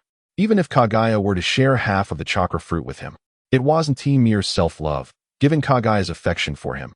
Even she, who naturally craved chakra, might indeed part with some. But that was still far from sufficient. Contemplating the formidable Otsutsuki threats that would inevitably come knocking in the future, the 5-year-old Yuya felt an indescribable pressure. He could only hope that the system would prove reliable. In the end, Yuya could only place his hopes on the system. Chapter 10. Changes over 3 years. 3 years have swiftly passed. With the formidable presence of Kaguya and her martial prowess, ruling a small nation of ancestors has become a matter of course. Yet, it has unfolded with an unsettling ease. Meanwhile, Yuya remains steadfastly committed to Kaguya's words, vowing to govern this nation judiciously. Thus, little Yuya has embarked on a path of diligent governance. Young master, is this how one plays this game? Young master, you haven't eaten yet. Come, allow me to feed you. Young master, the ball you created is truly fascinating. In a courtyard, a group of strikingly beautiful maidens flit around a young boy, appearing no older than 11 or 12. The boy possesses an extraordinary appearance. Though his features are still youthful, he stands tall and poised. His enchanting peach blossom eyes shine with an astonishing brilliance, as if a myriad of stars dance within, captivating all who gaze upon him. Remarkably, he is not clad in the coarse hemp garments typical of this era, but rather in a resplendent silk hanfu, befitting his stature. The maidens surrounding him are similarly attired. The young master has brought us the divine seeds bestowed by the goddess, allowing us to wear such exquisite silk. I have never worn such beautiful and warm clothing before. And this ball, along with these games, is something I have never encountered since the arrival of the young master. Life has ceased to be monotonous and dull. The maidens, even now, marvel at Yuya's ingenuity. It is difficult for them to fathom that their master is merely an 8-year-old child. With a sigh of resignation, Yuya reflects on the admiration of his maidens. Unbeknownst to him, 3 years have elapsed, and now he too is 8 years old. At the same age, Sasuke's entire family was annihilated. Yet, Yuya at 8 has matured into a figure resembling one of 12. Having not seen Kaguya in nearly 3 years, he contemplates, I must have exceeded expectations in governing this nation. As she instructed, the thought of seeing Kaguya again today fills him with anticipation. The longing in his eyes deepens as he recalls the 3 years spent apart. Although transported to the world of Naruto, this temporal juncture is rather awkward, as none of the familiar characters from the original story have yet been born. The only entity he knows well is the formidable Kaguya. It is time to gauge the fruits of his labor, he muses. Soon, amidst a throng of admirers, Yuya exits the courtyard. 2 petite maidens stand beside him, fanning him with palm fronds, while another respectfully holds a platter of fruits. The moment he opens his mouth, a fresh piece of fruit is presented to him. To an onlooker, he might appear to be a typical young master, indulging in idleness. Wow, the divine son has emerged. So handsome, so adorable. I can't take it. Support me, I finally see the divine son again. Pinch me, I must be dreaming. A chorus of girls gathered outside exclaims in delight. If they had smartphones, they would undoubtedly capture the moment. Yuya, slightly vexed, covers his head but seems accustomed to such attention. After all, his charisma has grown considerably since his arrival in this world, allowing him to indulge in the whims of stardom. Yet, where there is light, shadows inevitably follow, especially for someone like him, whose allure attracts criticism and disdain. In his previous life, he was often labeled as a black fan. During his rise to power, Kaguya's absolute force earned her the reverence of many, who hailed her as a goddess, while Yuya became known as the divine son. This swift ascension has inevitably left behind a trail of discontent. Isn't that our divine son? TSK, the little tyrant emerges again, bringing only disaster and violence. And he calls himself a divine son? He is just a child, yet he claims to serve women. To serve the goddess? Unfathomable. What qualifies this child to serve the goddess? Is it merely his youth? Has the goddess been bewitched by him? Many voices echo these sentiments, mostly from men. Kaguya's beauty and strength command admiration, with many priding themselves on their ability to serve her. Yet, only Yuya possesses the privilege to meet and serve Kaguya, inciting jealousy among the masses. Interesting, are they here? Yuya muses, his starry eyes gleaming with curiosity as he scans the crowd, noting the fervor of those who dare to speak out. Unlike before, their audacity seems deliberate this time, reminiscent of orchestrated dissent. Though many have long resented his status as the divine son, they dare not voice their grievances, for he is chosen by Kaguya herself. However, this time, it appears they are prepared for confrontation. Boldly spoken, you lot. A strikingly beautiful maid beside Yuya displays a hint of anger, ready to draw her sword. Enough. Chingy, Yuya yawns, having grown accustomed to such debates. Are they not correct? Is he not the very embodiment of a young master, indulging in leisure? Yuya retorts playfully. They simply do not comprehend the efforts I have made for our nation over these years. At this, the maid grows even more indignant. Very well, Chingy. Yiya rises on his toes, prompting the maid to kneel obediently. He reaches out to gently pat her head. I understand your feelings. But if your young master were to have his every action understood, how ordinary he would be, wouldn't you agree? Feeling the warmth of his hand, Chingy's cheeks flush, and she bows her head in silence. Success. A smile graces Yiya's lips. You have chosen option 3, to offer comfort and a gentle pat on the head. Task completed. Reward. Martial arts skill increased by 1. Chapter 11. Doubts indeed. He has once again triggered 3 options, and without surprise, he chose martial arts. Feeling as if his innate abilities have strengthened, granting him the illusion that he could shatter the air with a mere punch. With a nod, he signals, let us proceed. Yes. By the way, young master, you've grown taller. At this moment, Chingy's heart is filled with complexity and a hint of shyness. As Yiya's personal maid, she observes every change in him. In her eyes, the young master of her household was the finest in the world. He was not only considerate and gentle towards each maidservant, but also possessed remarkable intelligence and kindness. His innate talent was evident in everything he pursued. Only they knew the extent to which he silently contributed to their ancestral nation. Moreover, he was handsome, she quietly added. The memory of the smile that had graced his lips moments ago sent her heart racing. Why should he be the chosen one? I refused to accept it. At that moment, a young boy clad in luxurious attire, yet still youthful in age, intercepted their vehicle. The boy exclaimed in indignation, why must he be the chosen one? Is there no one else in our ancestral nation? Our nation has always valued virtue and succession. To be the chosen one and to govern our land, one should be proficient in swordsmanship, horsemanship, the classics, poetry, and strategy. It is not necessary to master all, but at least a modicum of knowledge is required. Pray tell, Your Highness, by what means have you secured this position? What contributions have you made to the nation? Is it merely your good looks? His loud inquiry drew laughter from the onlookers, a sense of vindication in the air. Indeed, anyone who glanced at the young master, Yu Yi, was first captivated by his striking appearance, and this had become the target of ridicule. What use are good looks alone? They are but a facade. A nation requires capable individuals, not mere ornamentation. Who dares to confront our young master? Yes, drag him away, this audacious fellow. I cannot endure this. Our little young master is not to be spoken of in such a manner. Fear not, dear, I shall protect you. Yet, one must not forget that Yu Yi had an immense following of fervent admirers, with even devoted fans emerging. The maidens who had long awaited this moment were filled with righteous fury. Having queued for so long, they would not allow their idol to be disparaged. Immediately, someone began to pull the boy, preparing to teach him a lesson. Oh, so you wish to stir trouble? Yu Yi, however, remained unfazed, a charming smile gracing his lips, though his starry eyes reflected a myriad of emotions as he pondered. Even in this small ancestral nation, there was a labyrinth of intrigue and power struggles. This time, it seemed certain factions could no longer conceal themselves. Your Highness, is this all you can muster? Why do you not dare to directly answer my question? A person such as you is unworthy of guarding the Lady Divine.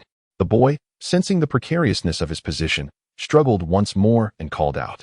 He sought to occupy the moral high ground, pointing accusatorily at Yu Yi, but alas, Yu Yi was devoid of such morality. The entire ancestral nation existed to serve Kaguya, to serve the divine tree. How could one expect to govern a nation rooted in agrarian traditions?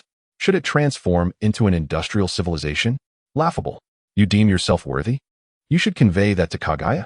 Initially, Yu Yi had no inclination to engage with this individual. However, he was compelled by the prospect of enhancing his attributes. Before him, 3 perilous options appeared once more. Option 1. Handle discreetly. Feign ignorance. Let the fans deal with him. Time will serve as the best public relations strategy, obscuring all.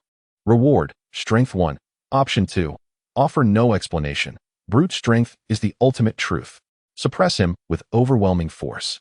Reward. Shadow clone technique. Option 3. Address the matter on a higher level, making him sincerely repentant and aware of his errors. Note, this option poses significant difficulty. Choose wisely. Reward. 3 Tomo Sharingan. Is time truly the best public relations strategy? Is silence the most effective response? How intriguing. To rule through force. Such reckless individuals must be dealt with. He seemed unconcerned, merely deciding to eliminate them all. Yet he thought Kaguya would disapprove of such behavior. Moreover, if one unafraid of death emerged today, what would tomorrow bring? If such matters were continually ignored, the nation would inevitably descend into turmoil, with the populace harboring grievances. Do not forget, Kaguya's two sons were misled by public sentiment, believing their mother to be a tyrant, leading to their betrayal. Thus, maintaining a good reputation is of paramount importance. More crucially, was Kaguya not watching? Sister, Yi felt a gaze fixed upon him. Surely it was Kaguya Heim casting her scrutinizing eyes upon the scene.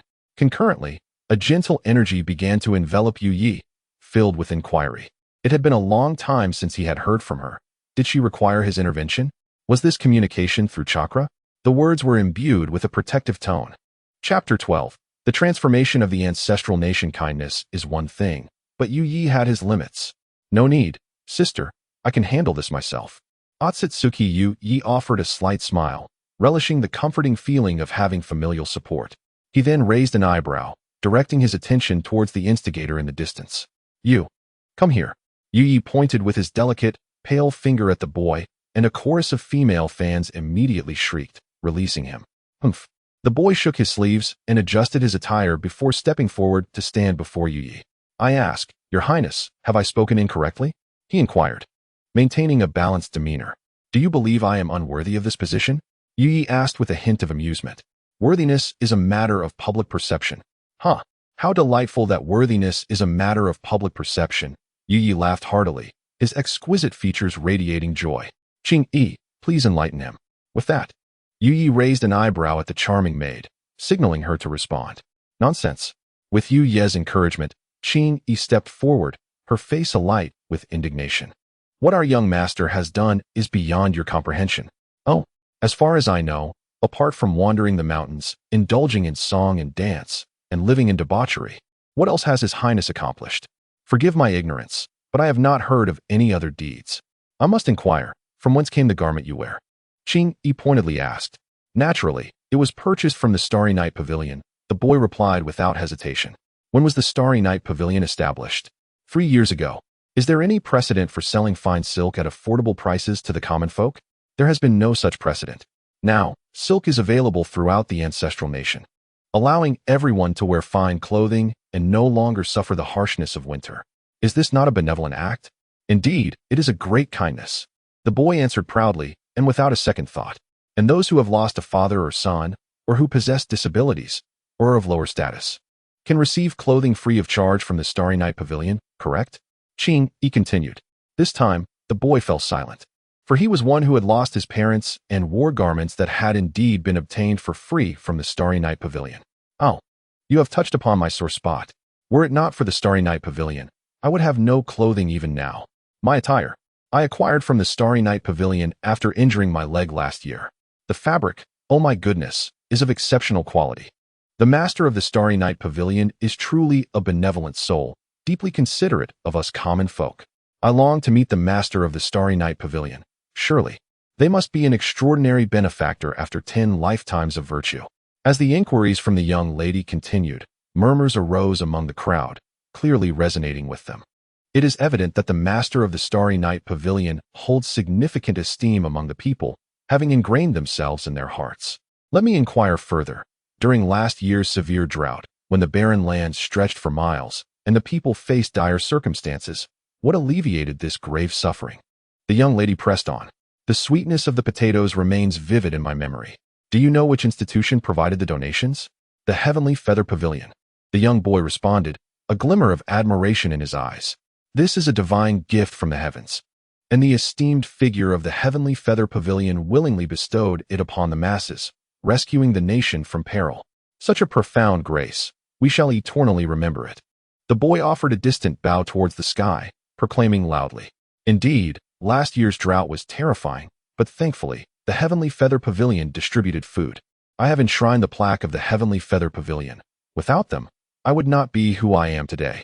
By the way, have you noticed that the provisions from the Heavenly Feather Pavilion are cheaper than those elsewhere? Yes, and they also distribute potato seeds for free and teach us how to cultivate them. Indeed, I have them too. The crowd buzzed with excitement once more, their faces alight with fervor, even revealing traces of faith. What do you usually do at home? The young lady's expression softened considerably as she asked with a smile. I listen to music and play chess. What kind of music do you listen to? What chess do you play? That night we descended from the heavens, and last night's stars were just like you. And go. Is it melodious? Is it enjoyable? Divine melodies cleanse the soul, dispelling fatigue. They are a blessing for the people. Go nurtures the intellect, and competing with others brings endless joy, ineffable delight. Who created these games and songs? It is undoubtedly Lord Suyi. What do you wish to convey? A 3-year-old could easily know this. Your incessant questioning is tiresome. The boy frowned slightly, displaying impatience. With the boy's response, the crowd erupted into discussion once more. Among them were 2 exceptionally beautiful sisters. The talent of young Master Suyi, who could create such divine melodies as that night we descended from the heavens, is truly admirable. The elder sister, strikingly attractive and statuesque, spoke with admiration when mentioning Suyi. Indeed, sister, do you perhaps have a fondness for young Master Suyi? The younger sister, radiant and youthful, with a delicate yet still innocent face, beamed with excitement.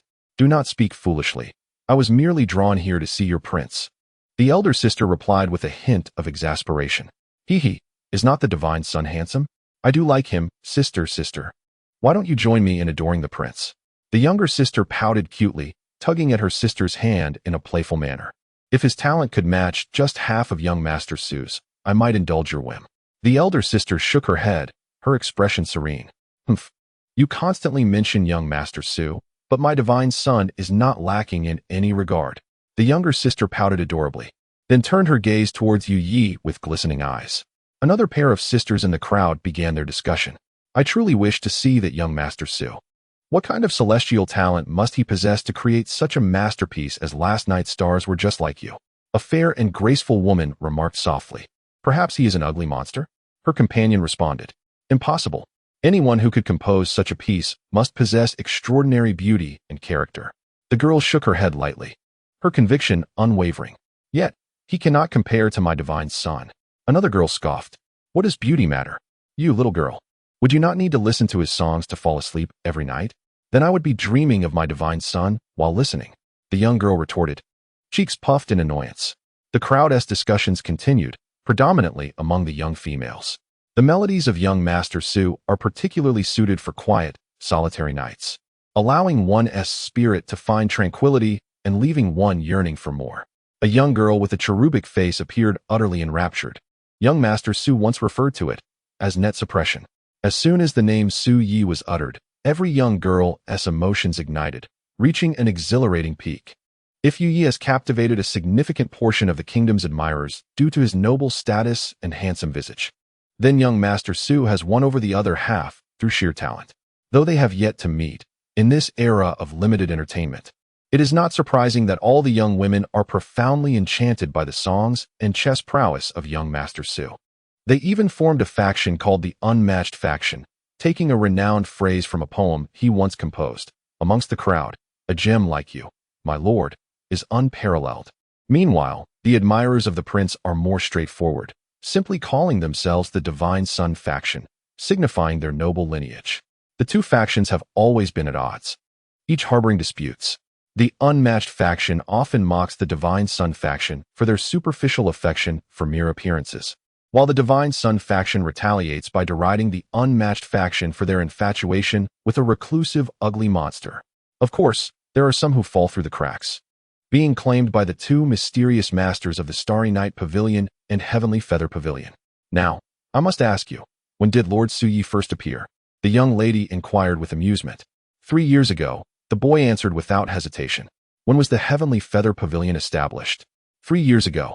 When was the Starry Night Pavilion established? 3 years ago. When did my divine son appear? Also 3 years ago. The boy's voice began to waver with uncertainty, his brow furrowing slightly. What is she trying to imply?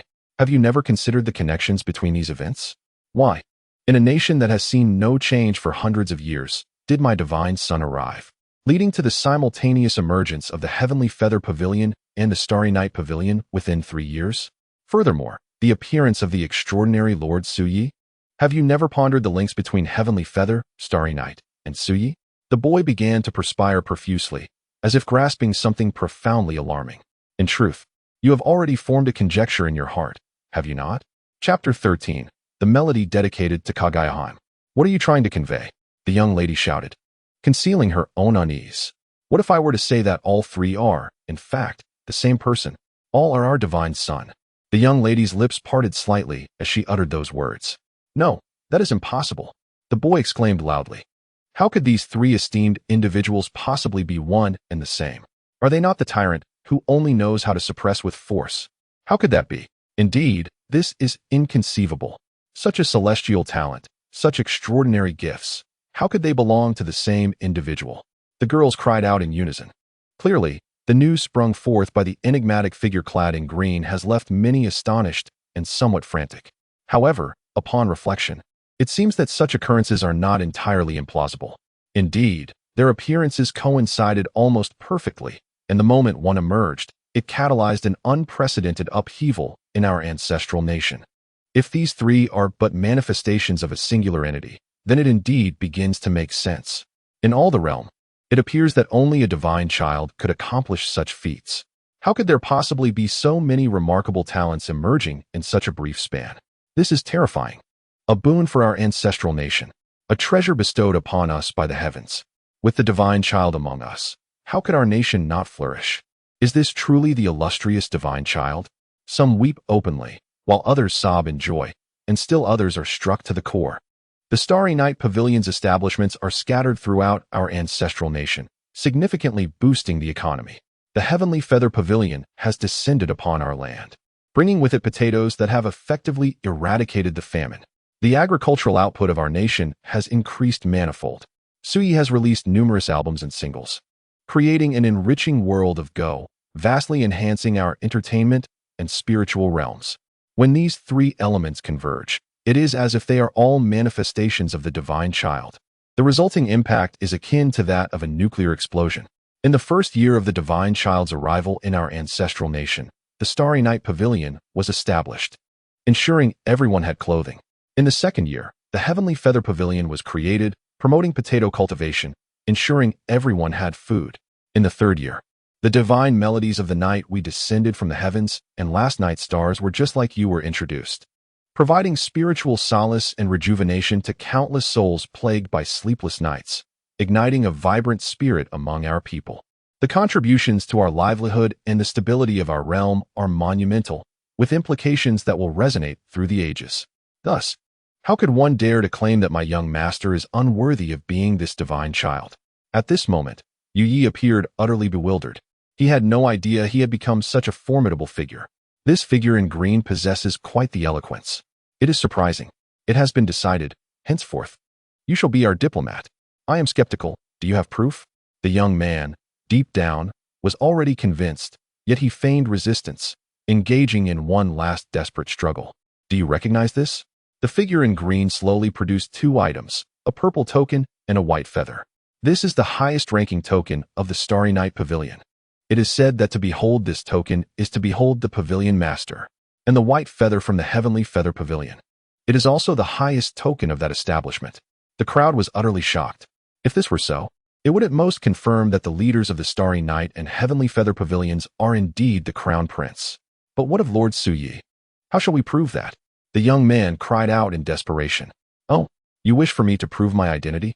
Yu Yi raised an eyebrow, a hint of amusement gracing his exquisitely crafted lips. He had merely been observing, and the exchange between the young man and the figure in green seemed almost choreographed. Could it be that this young man was merely a pawn summoned by the figure in green to challenge his identity? I am Yu Yi, also known as Suyi. The Heavenly Feather Pavilion and the Starry Night Pavilion are but divisions of my name. I, Otsutsuki Goddess, need not explain my actions to anyone. Your insolence alone could warrant the annihilation of your entire lineage. Yu Yi chuckled, his handsome visage radiating an extraordinary charm, causing a chorus of admiration from the crowd. I, a mere commoner, cannot escape my fate. Yet, the one I revere above all is Lord Su. I long to know, who is he truly? The young man asked, his voice hoarse and devoid of hope. Very well, I shall indulge you. Afterward, you must kneel before the divine lady and not rise. Yu Yi pondered momentarily. It seems the time has come to showcase true talent. This cumbersome option is vexing. However, the sensation of being watched, if not for the intuition I had previously cultivated, would have gone unnoticed. As expected, it must be Kaguya observing me with disdain. With that thought, he gently produced a flute. This piece, as with the past, is a gift from my divine lady, titled It Is Fate That Unites Us. I had intended to present it in the next issue, but circumstances compel me to share it now, reintroducing myself. I am Su-yi, also Otsutsuki Yu-yi.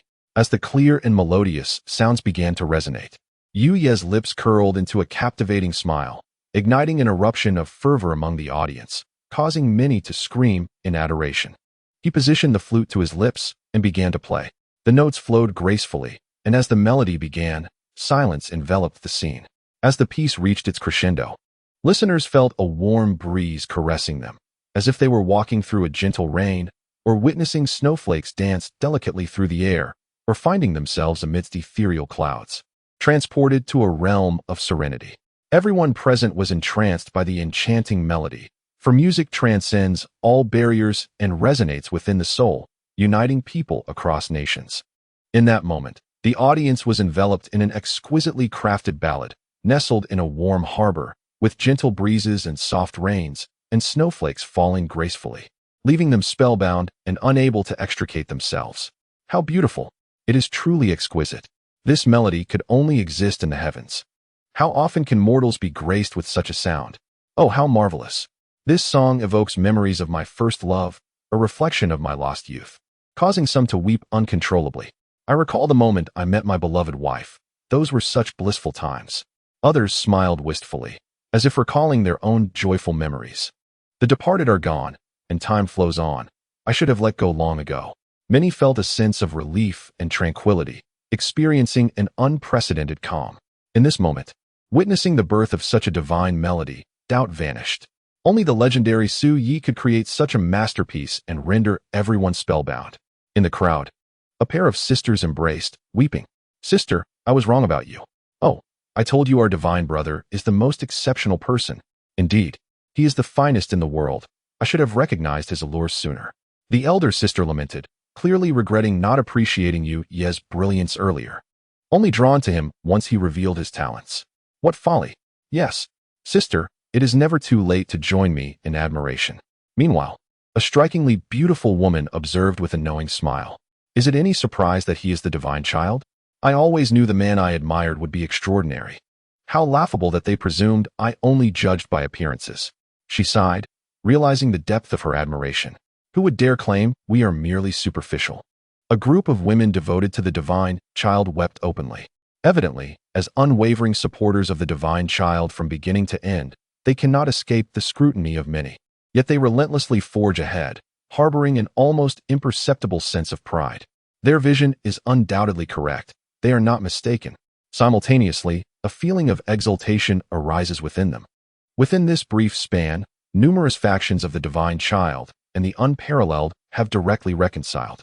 Some sisters, who once bore grievances, now find a kinship in their shared admiration for a common idol, evoking a sense of mutual appreciation in this moment.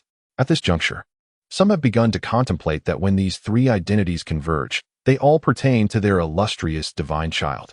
What an extraordinary revelation!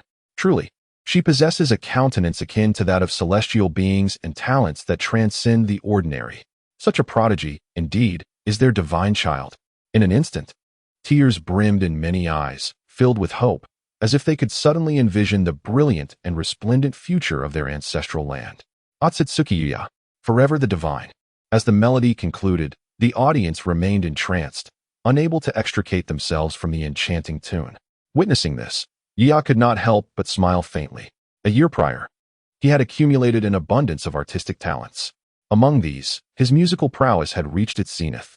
In this ancient world of Naruto, where entertainment culture had yet to flourish, combined with his past life's musical experiences, composing a timeless piece was a mere trifle. Moreover, those potatoes and silks were rewards bestowed by the system. Heaven knows the complexity of his emotions when two high-reward options and a single potato appeared simultaneously. It was the first time he encountered a reward less valuable than attribute points. Fortunately, the potatoes provided by the system were exceptional, boasting remarkable reproductive capabilities. They enabled him to successfully cultivate a bountiful field in his ancestral land. Sister, I have governed the nation well. Are you satisfied now? Yaa murmured. Chapter 14. A reunion. After many years, the cacophony of the ancestral city faded behind him, becoming a blurred backdrop of sound. Otsutsuki Goddess scarcely had time to instruct his companions before his figure flickered, tearing through the air like a silver thread, racing towards the forbidden zone shrouded in dark crimson patterns, emanating an oppressive energy. 3 years. A full 3 years without meeting. The yearning in his heart had overflowed, nearly bursting from his chest. As he passed through the invisible energy barrier, the thick vitality in the air surged once more, and Yuya's naturally flowing chakras stirred slightly, though his formidable physique allowed him to withstand it momentarily. At the end of his line of sight stood not merely a diminutive divine tree, but one that now towered silently, its dark red roots coiling. The trunk a deep verdant hue, with its buds still tightly closed, yet exuding an even heavier chakra pressure. Beneath that tree stood a slender yet steadfast figure, silently guarding. Sister Kaguya. Yuya's voice trembled with barely suppressed excitement as he swiftly approached. Kaguya Otsutsuki slowly turned, still clad in snowy white, her silver hair cascading like frost, and her beauty unparalleled. However, within her pure white eyes, there seemed to lie a trace of barely perceptible fatigue, and her once lustrous skin now bore an almost translucent pallor, as if maintaining a certain state had exacted a tremendous toll. Overwhelmed with emotion, Yuya rushed into her embrace without a second thought. Feeling her soft form, his face nearly buried in her bosom, he inhaled the faint, unique fragrance that belonged only to her. Kaguya merely smiled, tenderly stroking Yuya's hair, unperturbed by his closeness. After 3 years apart, she too was filled with longing. He was the child she had watched grow, and she welcomed this intimate gesture. After a considerable time, they finally parted. "Little Yuya," she said, taking his hand, her voice cool yet soothing like a mountain spring, conveying warmth. Her pure white gaze shimmered with subtle ripples, focusing intently on Yuya, scanning him from head to toe, as if to bridge the 3 years of separation. "You have grown." A genuine smile graced her lips, illuminating the dim atmosphere with its sincerity, dispelling the remnants of her pallor. "Your governance of the ancestral land has been commendable. I have seen Starry Night, Tenyu, and Suya." Her voice was calm and unembellished, yet it conveyed the most powerful affirmation Yuya had ever heard. He knew her words rang true. Her all-seeing Byakugan had undoubtedly captured every change. "As long as you are pleased, sister." Yuya beamed with a pure and radiant smile. Memories of 3 years of diligent toil flooding his mind, ultimately transforming into a sense of fulfillment from being acknowledged by the person before him. Kaguya's gaze lingered on his face, seemingly penetrating through him, drifting back to the earlier scene at the city gate, her expression softening slightly. "The melody you played just now." She paused, her tone imbued with a rare gentleness and curiosity, akin to a feather brushing against the heartstrings. "The melody of fate brought us together. It is quite special. May I hear it again?" "Right here." She made no mention of the fervor of the crowd or the revelation of his identity. She simply sought the gift he had offered her, wishing to quietly savor it in this place that belonged solely to them. Yuya's heart quickened. Without hesitation, he retrieved the ordinary jade flute once more. Unlike the passionate performance at the city gate, the notes that emerged now, under the deep pulse of the divine tree, felt ethereal and crystalline, imbued with a whispering softness and a reminiscence of power. Yuya poured all his thoughts and longings into the melody, its sound wafting like the first snow of early winter, then transforming into the silent drizzle of late spring, ultimately converging into a tranquil stream flowing beneath the moonlight, narrating the tale of a celestial child. The innocent recognition by the stream and the myriad moments of growing up together. Each note seemed to carry fragments of memories, gently drifting towards the listener beneath the tree. Kaguya listened quietly, without uttering a word. She slightly closed her cold white eyes, her long, thick silver lashes casting delicate shadows on her pale face, the smile on her lips remaining, deepening further. Her posture relaxed, as the invisible tension born of guarding the divine tree seemed to ease momentarily with the melody. When the last note fell like dew, dissipating into the tranquil air, she slowly opened her eyes. A glimmer akin to spring water shimmering after the melting of ice and snow. "Beautiful, little Yuya," she softly remarked, simple yet imbued with profound warmth, surpassing the first time. She savored the added depth of time that belonged solely to them within that melody. Yuya put away the jade flute, his face adorned with the pure smile of youth. tinged with a sense of pride and the ease of fulfilling a mission. Sister's pleasure is the greatest reward. He stepped forward, reverently producing a small, exquisite, unadorned cloth bag from his embrace. And this is a gift for you, Sister Kaguya? Crafted with the finest silk thread from the Starry Night Pavilion and dyed with special mineral dyes discovered in the Tenyu Pavilion. Kaguya, with a hint of curiosity, accepted it, her fingertips brushing against the smooth and warm texture. Upon opening the simple bag, she discovered a neatly folded silk scarf. The color was not the usual vibrant hues, but rather an almost pure gray-blue, reminiscent of the sky at dawn. The fabric is light as mist yet remarkably resilient. Upon closer inspection, one can discern a subtle pattern of fragmented stars, intricately outlined with delicate golden threads. Notably, one corner of the silk scarf is adorned with an exceedingly abstract yet unmistakably recognizable white shadow of her profile. The stitching is meticulously fine and even, indicative of significant thought and effort.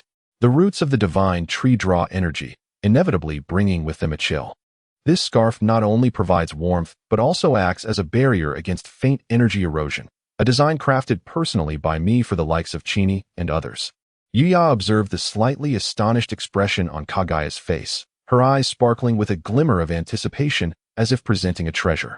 Kaguya lowered her gaze to the scarf in her hands, her icy fingertips gliding over the delicate stars and the silver-haired silhouette. A wave of indescribable warmth surged through her heart, dispelling the slight chill brought by the guardian tree. This gift was not only practical but also imbued with profound care. She lifted her head and, unusually generous in her praise, remarked, "It's beautiful and thoughtful. Thank you, Shuya." Carefully storing the scarf, her eyes brimmed with softness. Then, her pure white gaze brightened with a hint of scrutiny and expectation. "I truly appreciate your gift." In a swift shift, she proclaimed, her aura transforming back to that of a princess of the Otsutsuki clan, a fierce presence erupting forth. "Let me witness how your chakra control has evolved over these 3 years." Chapter 15. Otsutsuki Yuya versus Otsutsuki Kaguya. No sooner had she spoken than, without moving her form, a wind pressure generated purely from her taijutsu surged like an invisible blade towards Yuya. The warmth of their reunion instantly ignited into the sparks of combat. Haha, this is excellent.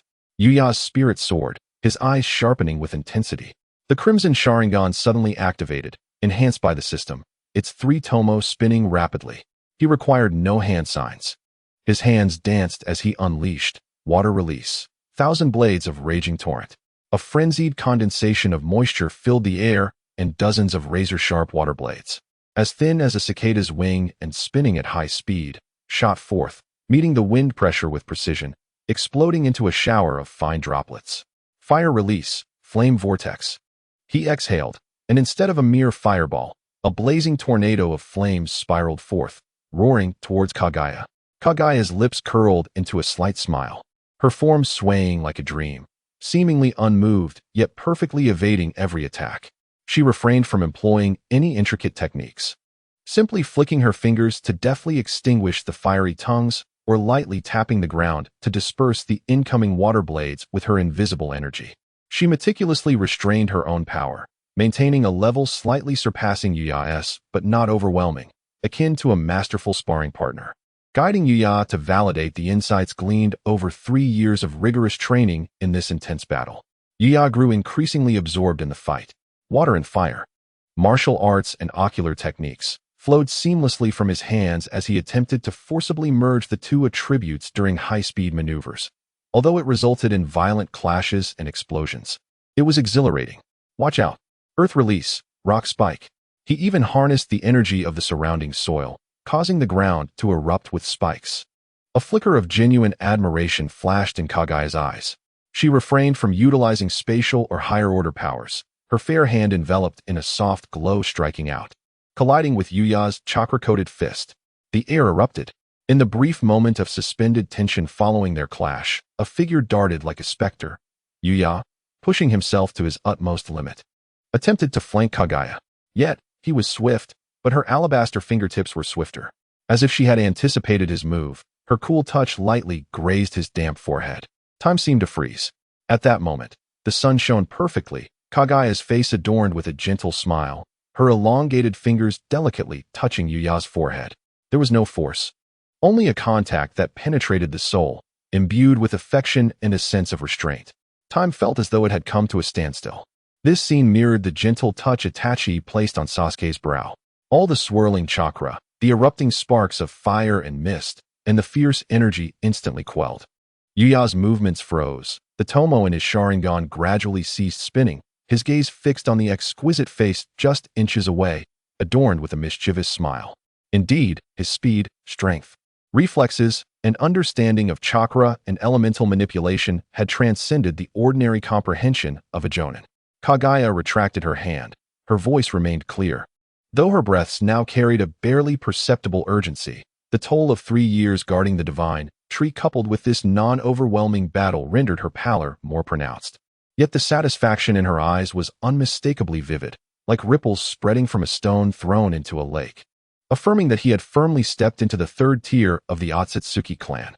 More remarkably, she observed his gradually normalizing black pupils, noting, "Your instinct for battle and creativity exceed my expectations." The fatigue of guardianship and sacrifice was washed away by the joy of growth, illuminating her with an astonishing brilliance, akin to an orchid blooming in the night, breathtaking yet exhausting.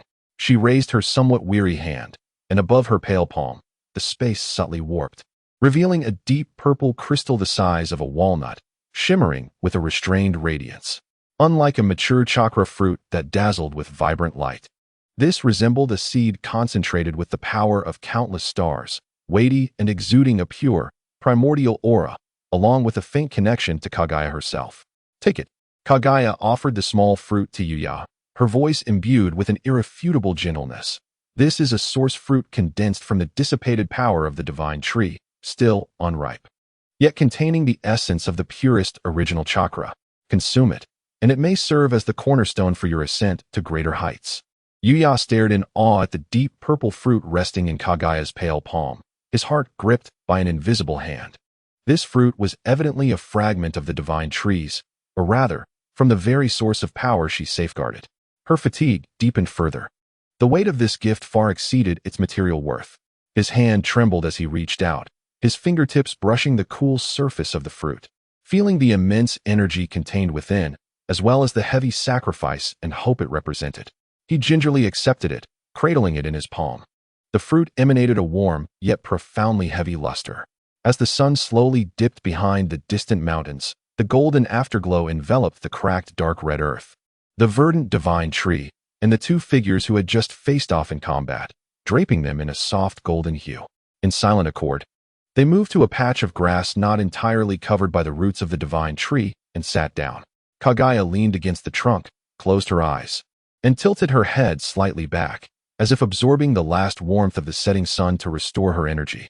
Her pale visage appearing especially fragile, yet sacred in the halo of light. Yuya sat nearby, carefully holding the source fruit. "The people in the city are quite interesting.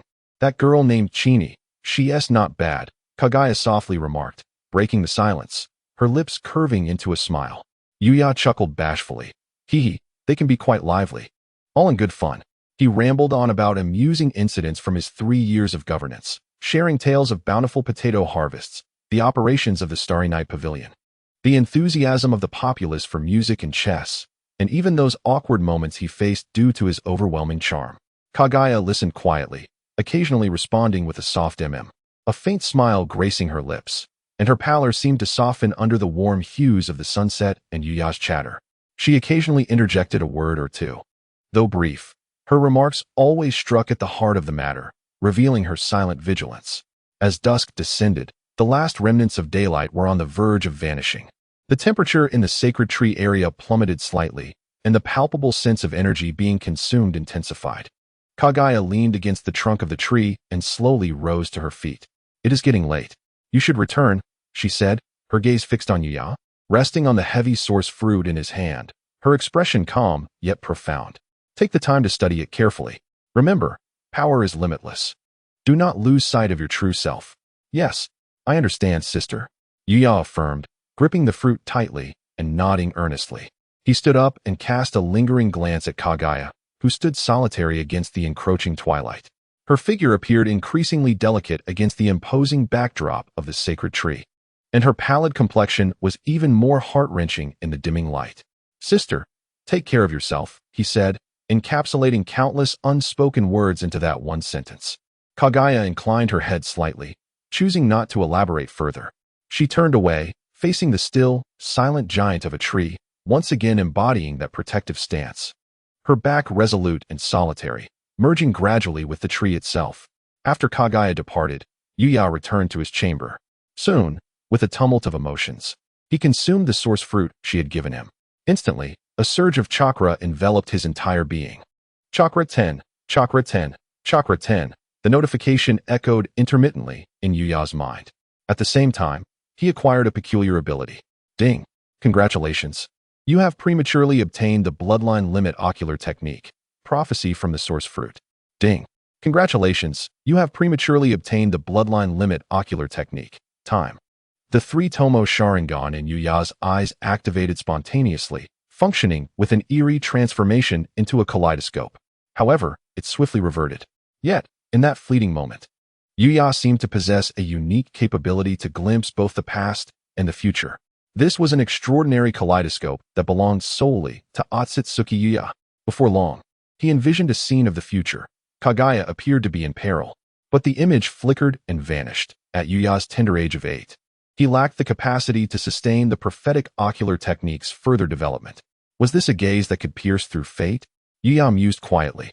It not only revealed destiny, but also seemed to discern the distinctions between chaos and order, good and evil.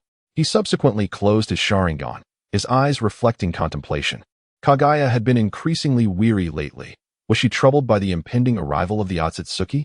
Yet, according to the original timeline, that should not occur for another millennium, right? Perhaps by then, he could educate the foolish children, Yuri and Yumura, so they would cease their mischief. Logically, this should alter Kaguya's fate as depicted in the original narrative. Yuya muttered to himself. However, for reasons unknown, a growing sense of unease enveloped him. I can no longer merely allocate attribute points. He felt an inexplicable pressure. Having cultivated the clear sight technique, he deeply understood the inescapability of destiny. Kaguya's tragic fate seemed nearly predetermined. This tightened Yuya's heart, pondering how he might reverse all that lay ahead. Exiting the sacred tree's confines, he was greeted by the respectful maidens waiting nearby. "Young master, you have arrived." Chini was the first to approach, kindly shielding Yuya from the sun with a lotus leaf. Several other maidens fanned him with palm fronds, while one held a fruit platter, hoping to feed him. Yuya waved his hand, signaling her to withdraw. The maidens, slightly disappointed, stepped back. "How have the old fellows fared?" Yuya inquired, glancing at the ministers still kneeling at a distance in orderly fashion.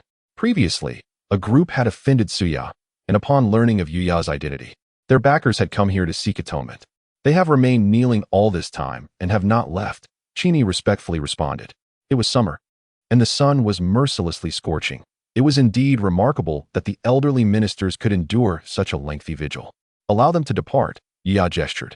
With the recent awareness of Kaguya's possible fate weighing heavily on his mind, he found himself disinclined to engage further. Yet, before he could stride far, those ministers hurried after him. "Your Highness, you must inherit the title of daimyo," they implored. "Indeed, Your Highness, our ancestral nation cannot do without you. Please, Your Highness, grant us your approval." "Yes, Your Highness, please ascend to the throne immediately." The ministers pleaded with expressions of profound earnestness. Option 1. Mock rejection. Task complete. Reward. Sword Technique 1. Option 2. Gracious acceptance, without hesitation. This option requires ensuring the prosperity of the ancestral nation and achieving a technological revolution. Reward. S-rank ninjutsu, Flying Thunder God Technique. Option 3. Why be merely a daimyo? Aim to be the human emperor. This option requires the host to unify the 6 nations and sweep across the 8 realms, relying solely on the strength of the ancestral nation. Reward. Sage Body. Note: the next option will not trigger until the previous one is completed. Gazing at the 3 options before him, Yuya furrowed his brow, experiencing an unusual conflict and hesitation within. The Flying Thunder God and the Sage Body? He murmured, instinctively disregarding the first option. He had initially intended to select the third option, as the Sage Body was indeed enticing. However, could an agrarian civilization conquer the world relying solely on the strength of the ancestral nation? That seemed implausible, given the current capabilities of the ancestral nation. It would be no exaggeration to say it would take at least a decade to achieve victory without Kaguya's involvement. The chakra fruit was nearing maturation, and time was of the essence.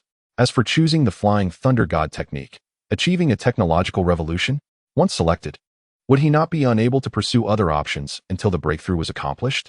Yuya found himself in a quandary. No matter how he considered it, a technological revolution was not something to be easily attained.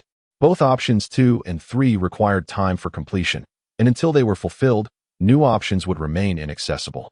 This left Yuya feeling quite helpless. Was it worth sacrificing the potential for stronger rewards for the sake of 2 fixed options? The Tenseigan, Rinnegan, 6 Tomo Rinnegan, Sharingan. These were the true core items that could potentially alter Kaguya's fate. However, he was still quite young, ill-suited for such a great responsibility. Yuya raised an eyebrow and ultimately declared, "I shall not engage further," and with that, he disregarded the matter and strode away, flanked by the maidens, leaving the ministers standing in stunned silence. You have chosen option 1, refusal and mockery. Task complete. Reward, sword technique 1. This was not Yuya's first encounter with sword techniques, yet this time, with the reward bestowed, sword technique 1 granted him a novel experience. In Yuya's mind, a surge of memory washed over him, as if he had wielded his sword 1,000 times. His form was ethereal, as light as a wild goose, dancing amidst the tempest, continuously executing swordplay that grew increasingly fierce and imposing, unstoppable like a raging storm. A brand new sword technique gradually crystallized in his heart. With your exceptional insight, you automatically comprehend the Gale sword technique. Gale sword technique. Rating B. This technique is realized amidst the storm, characterized by grand and sweeping movements. Its momentum overwhelming, capable of slicing through sand and stone, annihilating anything in its path. Founder, Otsutsuki Yuya. To his surprise, Yuya raised an eyebrow.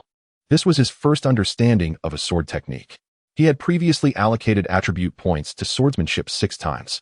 Thus, he possessed a considerable foundation in the art of the sword. At this moment, it felt as if everything had fallen into place. However, why was he practicing swordsmanship in a world of ninjas? This was the Naruto universe. Yuya felt helpless. There were not many who wielded swords in this realm. The Kusanagi sword of the second Hokage was one, but even that was not mastered to great extent. There were also the youthful versions of Kakashi Hatake and his father, the Leaf-White Fang, who utilized swords. Yet, the predominant weapon for combat remained the kunai. Would wielding a sword seem out of place for him? Oh, why are you still following me?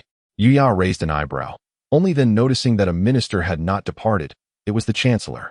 Is what I said not clear enough? Yuya spoke with impatience.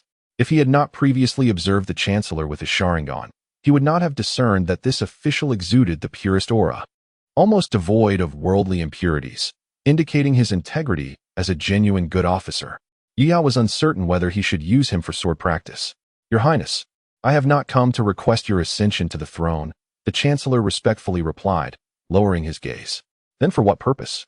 Yuya inquired. The Heavenly Sacred Dynasty is about to commence its quinquennial ranking competition for the various vassal states. This competition will determine the tribute owed to the Heavenly Sacred Dynasty, and it will take place in the ancestral nation. During the day, there will be envoys from the dynasty, representatives from various nations, and contestants present. The minister expressed with concern. What do you seek from me? As per tradition, it should be managed accordingly. Yuya frowned. We can barely gather candidates for the martial trials. But we are truly lacking someone of distinction for the literary trials. With young Master Sui's talent participating, he would undoubtedly secure a place in the top 3. The minister stated. Huh, you are speaking of Sui. What does that have to do with me, Otsutsuki Yuya? Yuya scoffed. If you continue this line of reasoning, it becomes quite unamusing. Who does not know that you, Otsutsuki Yuya, are Sui? The minister began to murmur. However, Yuya had no means to refute it. The ancestral nation had ranked last for 5 consecutive times.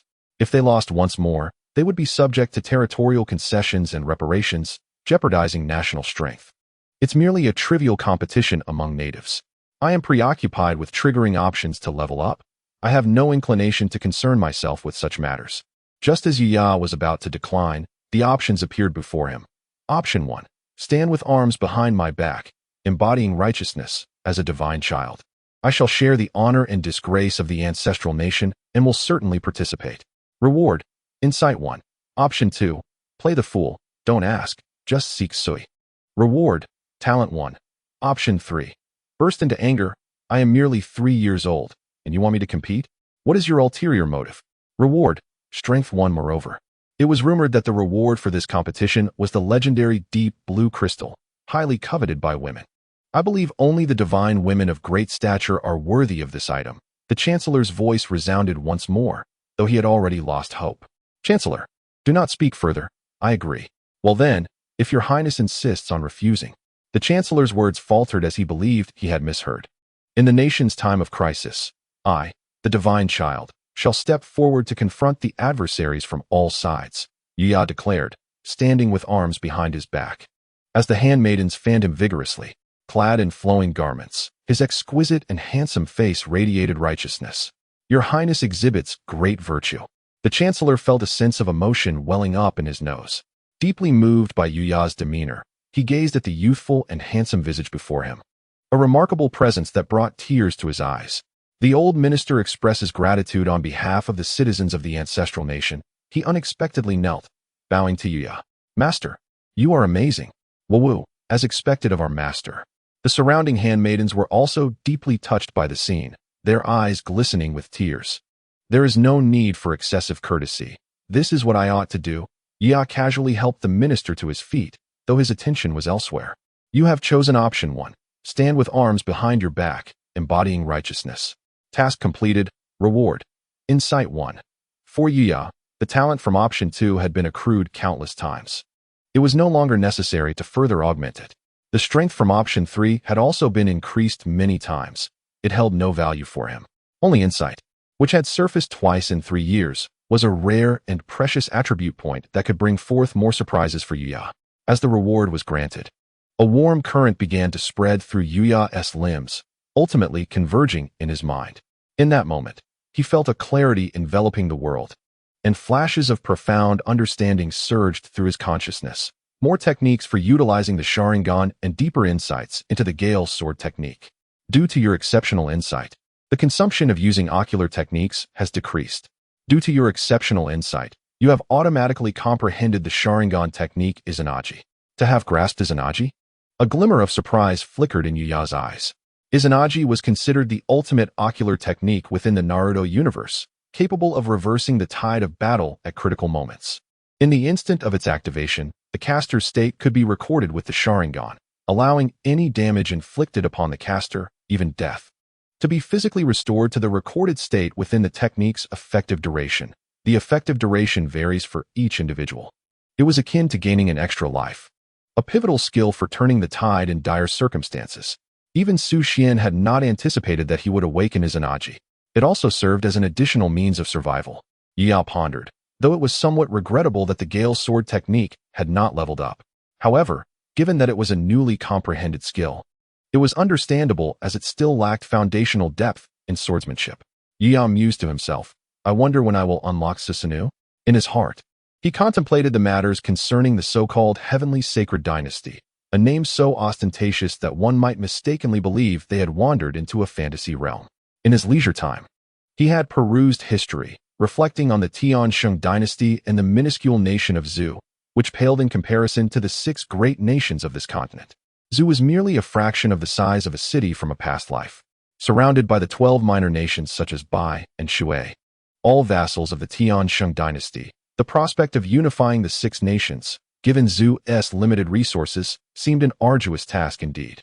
Achieving such a feat would undoubtedly require a decade of warfare. Nevertheless, it was likely that the Tiansheng dynasty would eventually fall to the formidable Otsutsuki Kaguya, a divine being who brought an end to the chaos of the world. Summon the troublemaker from earlier, Yuya commanded, reminiscing about the boy whose destiny was illuminated by a crimson glow, adept in warfare, a potential asset for the upcoming contest. Within the opulent halls of the Tiansheng Palace, a graceful figure sat regally upon a high seat, adorned in a flowing white gown, her ethereal poise reminiscent of a celestial being. Clutching a silver staff, her veiled visage revealed captivating eyes that embodied unparalleled beauty. Your Highness, why have you chosen the diminutive nation of Zhou as the venue for the vassal competition? A young man queried from the assembly below. It is the nation closest to the divine tree, and the competition seems trivial. Yet, the divine tree is intricately connected to the most profound secrets of our world. Her voice resonated with clarity throughout the grand hall. Legends of yore spoke of a time, a millennium past, when the divine tree descended, prompting countless onmyoji, legendary swordsmen, and extraordinary beings to wage war against the heavens. Yet, after a single night, the Shikigami were nearly annihilated, and the once glorious Onmyo families withered like cherry blossoms. Many extraordinary powers retreated into obscurity, and the events of that night remained shrouded in mystery, with only the towering tree standing resolute through the ages. Despite numerous investigations over the years yielding no progress, the tree continued to grow ever larger. I find it difficult to find peace, he mused. Chapter 17. Miyamoto Musashi name? Yuya reclined languidly in his palanquin, surrounded by a retinue of maidens, casually observing the figures kneeling below. Return to your senses, your highness. I am called Miyamoto Musashi. The boy's crimson-tinged eyes were fixed upon the opulent silhouette in the palanquin, his expression a tapestry of complex emotions. He had always prided himself on his talents, never believing that such perfection could exist in this world. After this encounter, he felt certain that no one else could measure up to her. He buried a deep admiration and fervor within his heart. What? Yuya perked up, sitting upright in an instant. You too are named Miyamoto Musashi? Are you capable of bearing the weight of such a name? Yuya's cold laugh conveyed unmistakable disdain. This name was bestowed by my parents. I dare not refuse it. The boy straightened his posture, though a sense of indignation simmered beneath his calm demeanor. Should you satisfy me, I might consider granting you the name. Yuya replied without hesitation, arching an eyebrow and casting a sidelong glance at him. Do you concede? The boy felt a surge of embarrassment, recalling a similar question posed to him previously. Clenching his fists, he relaxed them again. I concede. Before this individual, he found it impossible not to yield. Yuya reclined again, closing his eyes slightly, as if to feign slumber. At the age of 3, I lost my parents and was left to fend for myself. I have dined at the tables of many, worn the clothes of others, and stolen knowledge from various masters. I learned some rudimentary martial arts. The boy recounted in a low voice, hesitating briefly before continuing. It was only with the founding of Tianyu Pavilion and Xingye Pavilion that I comprehended the cycle of seasons and the means to sustain myself. Presently, I reside in a humble cottage, which shields me from the elements. As he spoke, Yuya's gaze gradually opened wider, recognizing the boy's potential as a protagonist. Observing him now, one could see the spark of determination within his handsome visage. You shall serve as my guard, he decreed. Chingy, please provide him with an identification token and arrange for his accommodations. Yes, young master, Chingy replied respectfully. The boy, momentarily dumbfounded, believed he must have misheard. Understanding the identity of the one before him, the prospect of following him had become his singular aspiration, yet he recognized the improbability of such a dream. Your Highness. He had prepared himself for the worst, expecting to meet a grim fate, yet now, with fortune seemingly shifting, he found himself momentarily at a loss for words. Do not weep like a child. It does not suit your name, Yuya frowned. Yes, I understand, the boy replied, taking a deep breath to compose himself, though he etched Yuya's words into his memory. Are you aware of the vassal-ranking battles held every 5 years? Yuya inquired. I am aware. The competition will take place in Zoo. This news has already spread. Is it so that you are unaware? Yuya expressed mild confusion. For this competition, you shall accompany me. Your Highness, you too shall participate. The boy's eyes widened in astonishment. With the Crown Prince's presence, the competition is assured to be a triumph, rendering others unable to keep pace. Do speak more if you can. It is surprising that the Chancellor believes you can only secure a spot among the top 3 in the literary examination. In my spare time, I have crafted a sword technique. I shall demonstrate it once. How much you grasp depends on your own fortune, Yuya stated, not wishing to hoard knowledge. He had previously utilized the technique to observe the influx of extraordinary individuals arriving in Zoo, realizing that it was not solely his stage. The nation must also produce worthy contenders. With a decisive leap, Yuya beckoned, and a guard presented a sword. Holding it aloft, Yuya stood poised, his attire billowing as the onlookers were engulfed by astonishment. Had they truly heard correctly? Their crown prince could wield a sword? This world possessed the existence of Bushido, yet for reasons unknown, it had long since declined. Legendary swordsmen were a rarity, and those who appeared were typically honored guests of nobility, venerated yet limited in their skills. The notion of creating a sword technique was reserved for the legendary masters alone. Now, they were about to witness a sword technique firsthand. The initial reaction among the crowd was disbelief, even among Yuya's devoted maidens, who exchanged glances of skepticism. In 3 years, had they ever seen him wield a sword? As the esteemed companion of Yuya, the cultivated demeanor derived from her personal maid swiftly dispelled any lingering doubts, her eyes sparkling with wonder as she exclaimed softly, "Wow, the young master is proficient in swordsmanship. Truly worthy of our young master. I wonder if he will wield his sword tonight, hee. I adore the young master's sword skills." However, Yuya had yet to draw his sword, already igniting the atmosphere with anticipation. Only the young boy remained, his gaze unwavering, completely transfixed on Yuya and the energy he gradually summoned. He harbored no skepticism towards Yuya's words. If he claimed he could do it, then he assuredly could. Yuya, indifferent to the reactions of the crowd, was already immersed in the enlightenment of the Gale sword technique. In the next moment, with a swift motion, Yuya moved, a brilliant flash of sword light slicing through the air. He danced gracefully across the courtyard, wielding his sword with fluidity, his garments fluttering, the blade slicing through the air with tremendous force. He unleashed a relentless flurry of 49 strikes, each one deadly, like a tempestuous storm.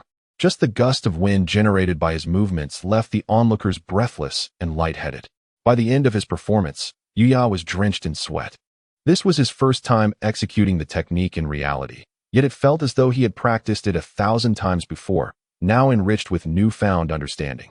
At that moment, Yuya stood with his sword held high, eyes closed, deeply contemplating the intricacies of the swordplay he had just performed.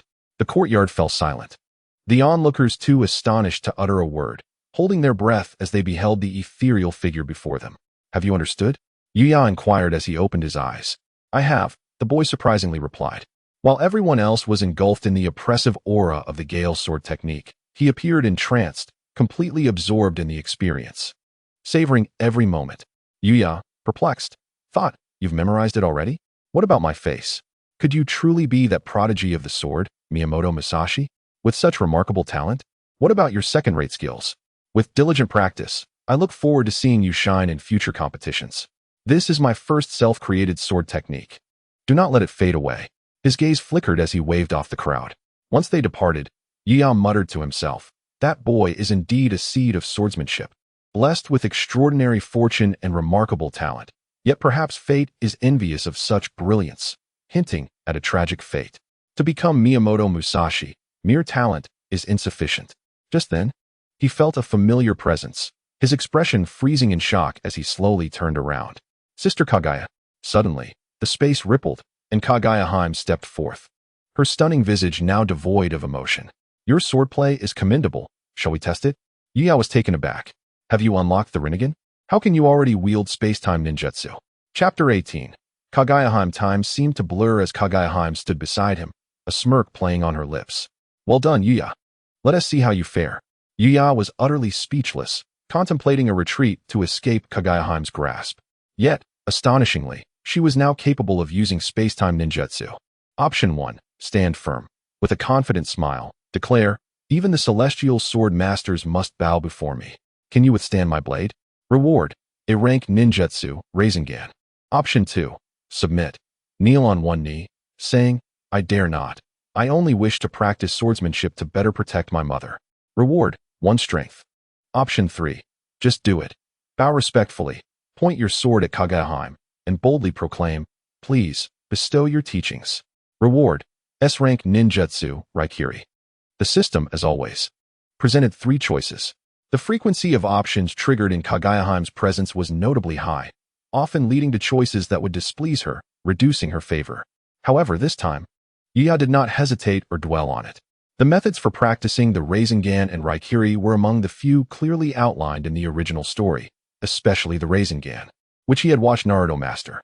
With his understanding, as long as he possessed chakra and followed the original training methods, he should be able to succeed.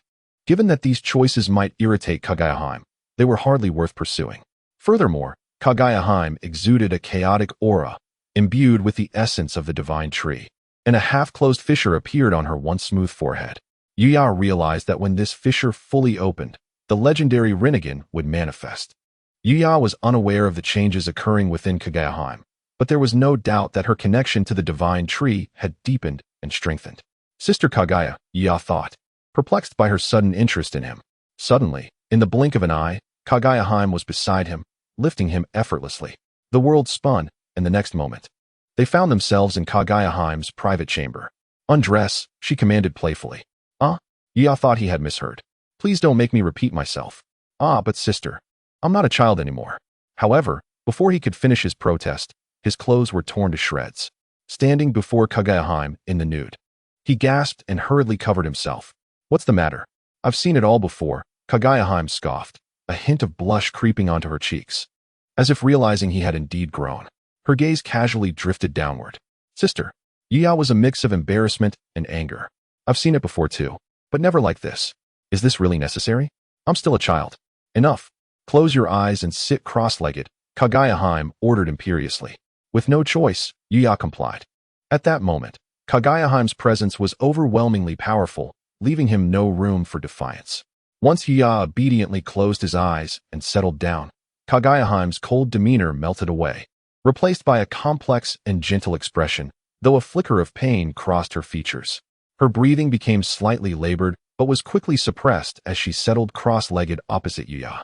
In the next moment, an energy surged from Kaguya, enveloping Yuya completely, forming a protective barrier of energy around them both. Yuya felt a warm sensation enveloping his body, as if he were undergoing a transformative metamorphosis. The system notification from Life 10 echoed in his mind, suggesting that a unique energy was nurturing his form. He speculated that it might be chakra. Indeed, a continuous stream of notifications filled his ears. However, Yuya was too engrossed in the changes brought about by the influx of chakra to pay them any heed. As moments transformed into hours, Yuya and Kaguya sat cross-legged. And a full day and night passed in this manner. When Yuya awoke the following day, he found himself lying in bed, with Kaguya perched on a chair, her delicate chin resting on one hand, gazing at him with an amused expression. How did you fall asleep so comfortably? She teased. Yuya's cheeks flushed crimson. The sensation of chakra flowing through him and reshaping his body was indeed exhilarating. Put this on, Kaguya instructed, tossing a garment onto the bed. As she fixed her gaze upon him, Yuya felt a wave of shyness wash over him. Do I really have to dress in front of you? Kaguya quipped. No need to trouble yourself, dear sister. Nevertheless, he proceeded to dress in her presence. Once he was clad, Kaguya scrutinized him from head to toe. Not bad. She nodded in satisfaction. Yuya, however, felt a bit uncomfortable, as the attire seemed slightly snug. Yet, seeing Kaguya pleased demeanor, he refrained from voicing his desire to change. Very well, you may leave now. I wish to rest, she declared, closing her eyes and dismissing him with a wave of her hand. All right, sister, Yuya replied, hesitating for a moment, but noticing Kaguya's disinterest in further conversation, he bowed respectfully and exited the room. As he closed the door, the last vestige of light was shut out, plunging the room into silence. Alone in the darkness, Kaguya's countenance swiftly faded, yet she remained oblivious to her own decline. Sitting in her chair, she began to rock back and forth, humming a tune, one that Yuya had gifted her. As she hummed, the wood-like patterns began to creep across her face, her legs transforming into roots, yet she continued to murmur to herself, do you fancy swords? Outside the door, the system notifications continued to process. Due to an unknown error, Kaguya's affection calculation for you has encountered discrepancies. Recalculating. Her affection level stands at 99. As her affection surpasses 50 points, you have received a mysterious reward, Enlightenment Technique. Surpassing 70 points grants you another reward, Celestial Calculation. Surpassing 90 points bestows upon you yet another reward, Rebirth. You may now view Kaguya as status. Warning, your bond with Kaguya is being devoured by an unknown energy. With complete consumption anticipated in 1 year, 3 days, 7 hours, 34 minutes, and 23 seconds. Wow, Your Highness, have you donned the attire crafted by the esteemed deity? The maid exclaimed. The deity has always desired to learn these things. I previously mentioned the size being inappropriate, yet she insisted she knew your measurements. She even insisted on learning how to apply makeup. Your Highness, what troubles you? Why do your eyes glisten with tears? Chapter 19. Memories. Oh, it's nothing. Just some sand in my eyes. The sky loomed heavy, with dark clouds draping over it like a tattered net. As usual, Yuya's maids waited outside Kaguyaheim's grand hall, filled with laughter and anticipation, occasionally casting glances toward the hall, eager for the appearance of that ethereal figure. When she finally emerged, every mouth curved into a smile. It was a joyous occasion to behold her exquisite silhouette. They approached her as she glided past, her garments flowing like clouds, clad in a gown of pristine white. However, she did not pause, moving straight ahead, and as she passed, an intangible aura enveloped them, leaving the maids momentarily breathless. The words they had intended to utter vanished unspoken. The air grew still, so quiet that the sound of her footsteps echoed distantly, fading away. They stood there, entranced, as if even the power of speech had abandoned them. "Why are you crying?" One maid finally broke the silence. "And you too. Why are you in tears?" Only after her figure had receded into the distance did they realize that tears had silently coursed down their cheeks. "I don't know, but seeing the prince's back makes me feel a bit melancholic," one maid confessed, shaking her head. It was as though Yuya's emotions had unwittingly influenced them. Gazing at his solitary figure, they felt a sudden pang of loneliness. He walked alone, seemingly on a path detached from the world, a road whose destination remained unknown. Yuya's vision blurred as he felt an inexplicable heaviness, as if all his strength had been stripped away, leaving him feeling unmoored. The chilling countdown of Kaguyaheim's life and the maid's words echoed incessantly in his mind, reverberating like an unending lament. Memories of their time together flitted through his consciousness, long-buried recollections resurfacing. "Stop crying. If you cry again, I'll throw you out," a woman threatened fiercely. Yet the only response was the child's cries growing louder in her embrace. Though her brows furrowed in frustration, she did not relinquish the child. Adjusting her hold, she found that the infant soon ceased crying, instead gazing up at her with a joyful smile. "So that's how it is," she murmured to herself, having learned how to cradle Yuya for the first time. "Would you like something to eat?" she inquired. "Abba, Abba." "Abba what?" "Eat your food." "Abba, Abba." The child shook his head vigorously. "Ah, I see. You haven't grown any teeth yet?" She pondered for a moment, then shook her head and began to chew the food before feeding him.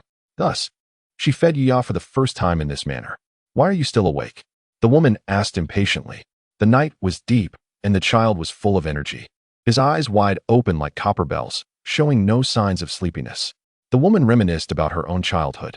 "Let me tell you a story." She cradled the child in her arms. Why do you like burrowing into my chest?" She wondered, yet thought little of it. After all, what ill intentions could a small child possess? As the woman's voice softly filled the air, the child gradually drifted off to sleep. This was her first time lulling Yuya to slumber, and from that moment on, she recounted the tale each day. It was just a few months after Yuya had been found by Kaguyaheim, when his consciousness had yet to suppress the instinctual behaviors of infancy. It led to many amusing, albeit regretful moments, a bittersweet time.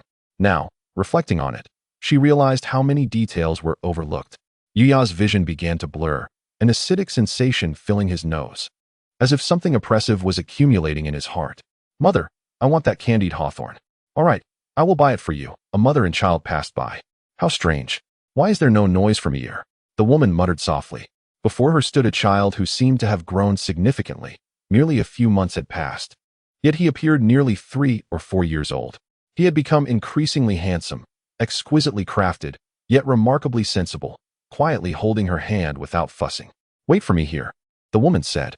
The child obediently nodded, standing still without questioning why. Soon, the woman returned, her hands filled with a bounty of candied hawthorns and toys, which she stuffed into the child's embrace. She nodded in satisfaction, oblivious to the child's exasperated expression. "Do you like it?" she asked. "Yes." "Do you know when you'll be back?" The woman adjusted the young man's attire. The child had blossomed into a dashing young man, standing tall and refined. She meticulously tidied his clothes, for he was her young lad, yet he increasingly preferred to spend time away from home. "I know," the young man nodded. But a flicker of impatience crossed his eyes, well concealed. "Go ahead." But how could the familiar woman not notice? She refrained from saying more, allowing him to depart. After he left, her concern lingered. Initially, she worried about potential dangers he might encounter, often trailing quietly behind him. Eventually, she resorted to covert glances, until she truly realized that her young man was remarkably admirable, becoming the object of affection for countless girls. From that point onward, she began to sit alone in her rocking chair, humming the little tune he had gifted her, waiting day after day for his return. There was no need to deepen her bond with the divine tree. It was merely her retreat in light of his apparent annoyance. Through the connection, the myriad emotions and thoughts of Kaguya flowed to her, and the feelings she had suppressed could no longer be contained, tears nearly spilling over in that moment. Yuya leaned against the wall, slumped on the ground, as the neglected minutiae of the past echoed in his mind. It turned out she knew everything, but chose to remain silent. Unbeknownst to her, Kaguya love had seeped into her very bones. Yet, due to her character, her assertiveness and pride, she buried these feelings deep within her heart, pretending to be indifferent, acting as if they did not matter. As she looked at the subtitles that appeared before her, the countdown continued to tick away.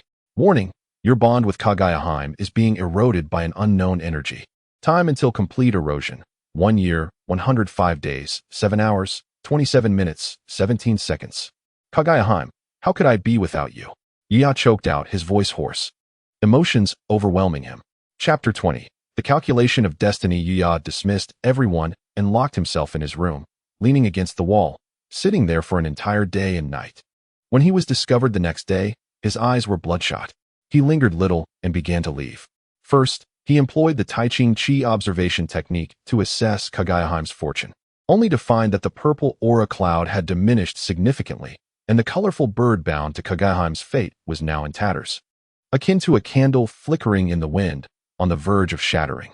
The azure giant python, representing the Otsutsuki's fate, inexplicably grew larger, suddenly directing its attention towards her while devouring the earth's fortune. Yuya could not comprehend the reason for this sudden turn of events, but it was undoubtedly related to the Otsutsuki. He began to organize the mysterious rewards he had obtained, focusing not on the first and third techniques, but rather on the calculation of destiny he received after surpassing 70 points of affection. Calculation of destiny. If there are deities in the world, they surpass him by half. This technique is derived from the I Ching, integrating the 72 methods of Qi Min Dunjia, Meihua Yishu, etc. It can unveil fate and destiny, comprehending past, present, and future.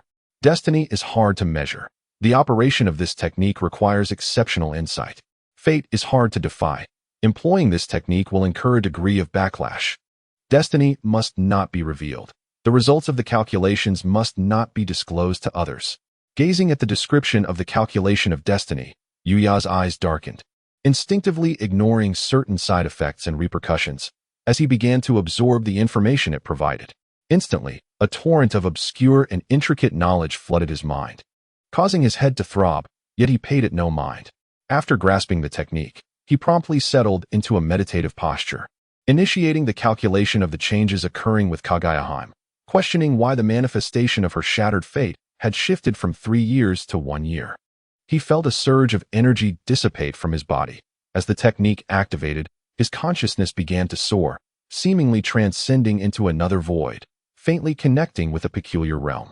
Surrounded by a blinding whiteness, lost and bewildered, in the next moment, a unique thread guided his awareness towards a specific location. Subsequently, a hazy image flooded his mind, revealing the very moment he had first descended into the world of Naruto. In a moment of peril, the infant Yue was gripped in the single hand of Kaguya. As Otsutsuki Isshiki advanced towards him, his murderous intent palpable. Just as Isshiki was poised to end Yue's life, Kaguya launched a surprise attack. The scene, shrouded in the veil of fate, began to blur. Eventually, clarity returned, revealing the minuscule form of Otsutsuki Isshiki. It became apparent that unbeknownst to anyone, Isshiki had utilized Shomei Baikuna long ago, embedding his essence within the still infant Yue. Overcome with a sense of heaviness in his chest, Yue coughed up a clot of blood. A chilling realization coursed through him. From the very beginning, he had been inhabited by Isshiki, yet he remained oblivious. Moreover, since Shomei Baikuna merely reduced his physical form to an infinitesimal size, residing within him as a living entity rather than mere energy, the system provided no indication of this intrusion. With a complex expression, he wiped away the blood and began to contemplate. The scene shifted once more, this time to a month prior, when Kaguya gazed at him with a tangle of emotions. At that moment, she had only just discovered, through the interconnectedness of the Otsutsuki clan, that Yue had been inhabited by Isshiki. Without hesitation, merely days later, she approached the divine tree. employing a unique seal to harness its power, absorbing it into herself. However, the power of the divine tree was toxic before it fully matured and bore chakra fruit. Since then, Kaguya had been incessantly consumed and assimilated by the tree's power, her body beginning to exhibit woody patterns. While spending time with Yua, she managed to suppress the effects, but after he departed, her complexion rapidly deteriorated. Only 2 days prior, Kaguya sat cross-legged with Yua, gently channeling soothing chakra into his being while simultaneously using the divine tree's power to absorb Otsutsuki Isshiki into herself. Thus, Kaguya was not only grappling with the tree's encroaching influence, but also with the invasive presence of Otsutsuki Isshiki. At this point, Yua erupted into a fit of manic laughter. His hair disheveled and his aura weak, as a trickle of blood escaped from the corner of his mouth, yet he seemed oblivious to his plight. You are suffering the backlash of fate calculation, health points, 10. His eyes, bloodshot and frenzied, revealed a shocking truth. He was the root cause of it all. The conclusion had been predetermined from the outset. Ignoring the backlash, he began to devise methods to rescue Kaguya, but no matter how he calculated, the results invariably echoed a singular phrase: become stronger, become stronger, become stronger. Is my current weakness the reason I lack a solution? Yua muttered to himself. You are suffering the backlash of fate calculation, health points, 30. You are suffering the backlash of fate calculation, mental state decreased by 20, duration, 5 minutes.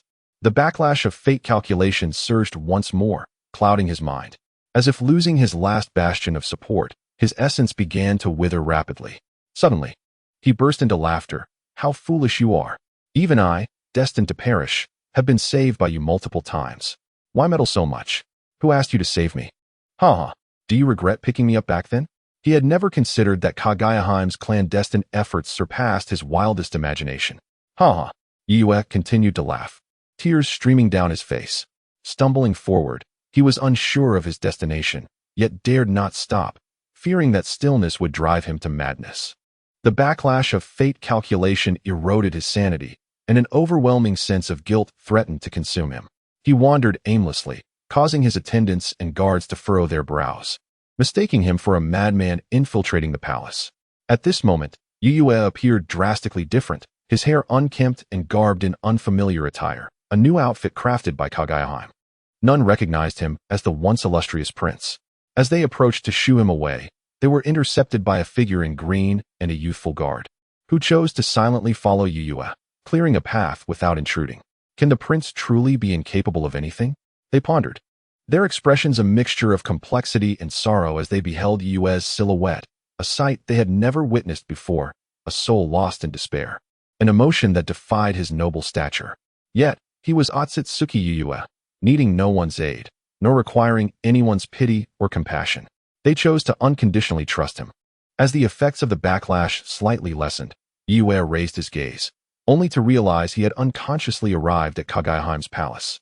Confused, he questioned why he had come to a place he typically resisted, feeling it constrained his freedom. Even in the chaos of his mind, he found an irresistible urge to see Kaguya. He longed to reveal everything to her, to confess that he was aware of all she had done for him. He wished to tell her that even before her time, in a past life, he had cherished her and had come to understand her sorrowful existence in history. From that moment on, he had never forgotten her. Entering the grand hall of Kaguya, he discovered it devoid of life. The familiar rocking chair now vacant of its beloved occupant. A wave of bewilderment washed over him, leaving him feeling as though he had lost something invaluable. He yearned to speak, to inquire, but his throat felt constricted, as if choked by an unseen force. He stood in the room for what felt like an eternity, lost in thought. Eventually, he closed the door and seated himself in Kaguya's chair, inhaling the lingering essence of her presence, slowly closing his eyes. He began to sway gently, mirroring how she had once sat countless days and nights, waiting for him. But he was unaware that this time, it was his turn to wait, uncertain if she would return. Darkness enveloped Yua. Warning, your bond with Otsutsuki Kaguya is under attack by an unknown force. She requires your assistance. Chapter 21, Chakra. Warning, your bond with Otsutsuki Kaguya is under attack by an unknown force. She requires your assistance. Yua's mind became overwhelmed, the recent upheavals rendering him numb. He seemed oblivious to the world around him, continuing to sway in his chair while humming a tune. It appeared as though this act could numb his mind to the fact that Kaguya was still safe and sound. Through their bond, Kaguya was a universe away, and at this moment, he could not reach her. The battle was unfolding in real time. Even if he could arrive, what could he do? Faced with an enemy that Kaguya herself could not defeat, could he truly rely on his B-rank wind sword technique or the life-saving skill of Izanagi? Perhaps, he pondered, he could die alongside her. As this thought crossed his mind, a bitter smile attempted to grace his lips, only to reveal the numbness of his facial nerves, rendering even this simple gesture impossible. He remained uncertain whether Kaguya would be harmed. Such thoughts had not crossed his mind. Yet a creeping sense of despair and fatalism began to envelop him. After a long moment, he exhaled softly, gradually sitting up with his battered body, initiating the calculation of the heavenly mechanism. Warning: you have consecutively activated the heavenly calculation. Further activation will result in a double backlash with unpredictable consequences. He seemed to disregard the system's warnings, his expression blank and devoid of emotion. Activate. In the next instant, an image materialized, a frigid landscape, blanketed in snow, where Kaguya was engaged in combat with a monstrous beast. Clearly, the creature was no match for her, as it faltered under her onslaught. Concurrently, feedback from the heavenly calculation indicated that there was a 90% probability of Kaguya's safe return. Thank goodness, he murmured to himself. I had no idea the world of shinobi contained such snow-capped mountains and extraordinary creatures. He committed the beast's appearance to memory, though he was lost in thought. You have suffered a backlash from the heavenly calculation, current life value, 100. Due to your repeated activation of the heavenly calculation, you now face an indescribable death. The system's cold notification echoed, accompanied by the backlash of the heavenly calculation. At that moment, he felt an intense burning sensation throughout his innards. Blood streaming from his eyes, nose, mouth, and ears, a ghastly sight. The searing pain enveloped him, as if his very organs and bones were ablaze, yet he remained expressionless. As if untouched. Was this the coercion of death? He remained composed, murmuring softly. Ultimately, he collapsed backward. His bones, having been incinerated, could no longer support him. Flames erupted beneath him, spreading across his form. He found himself engulfed in a sea of fire, yet he made no futile gestures or struggles.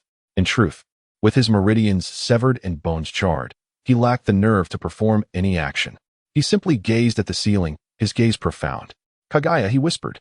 In the end, this version of him was reduced to ashes amidst the flames.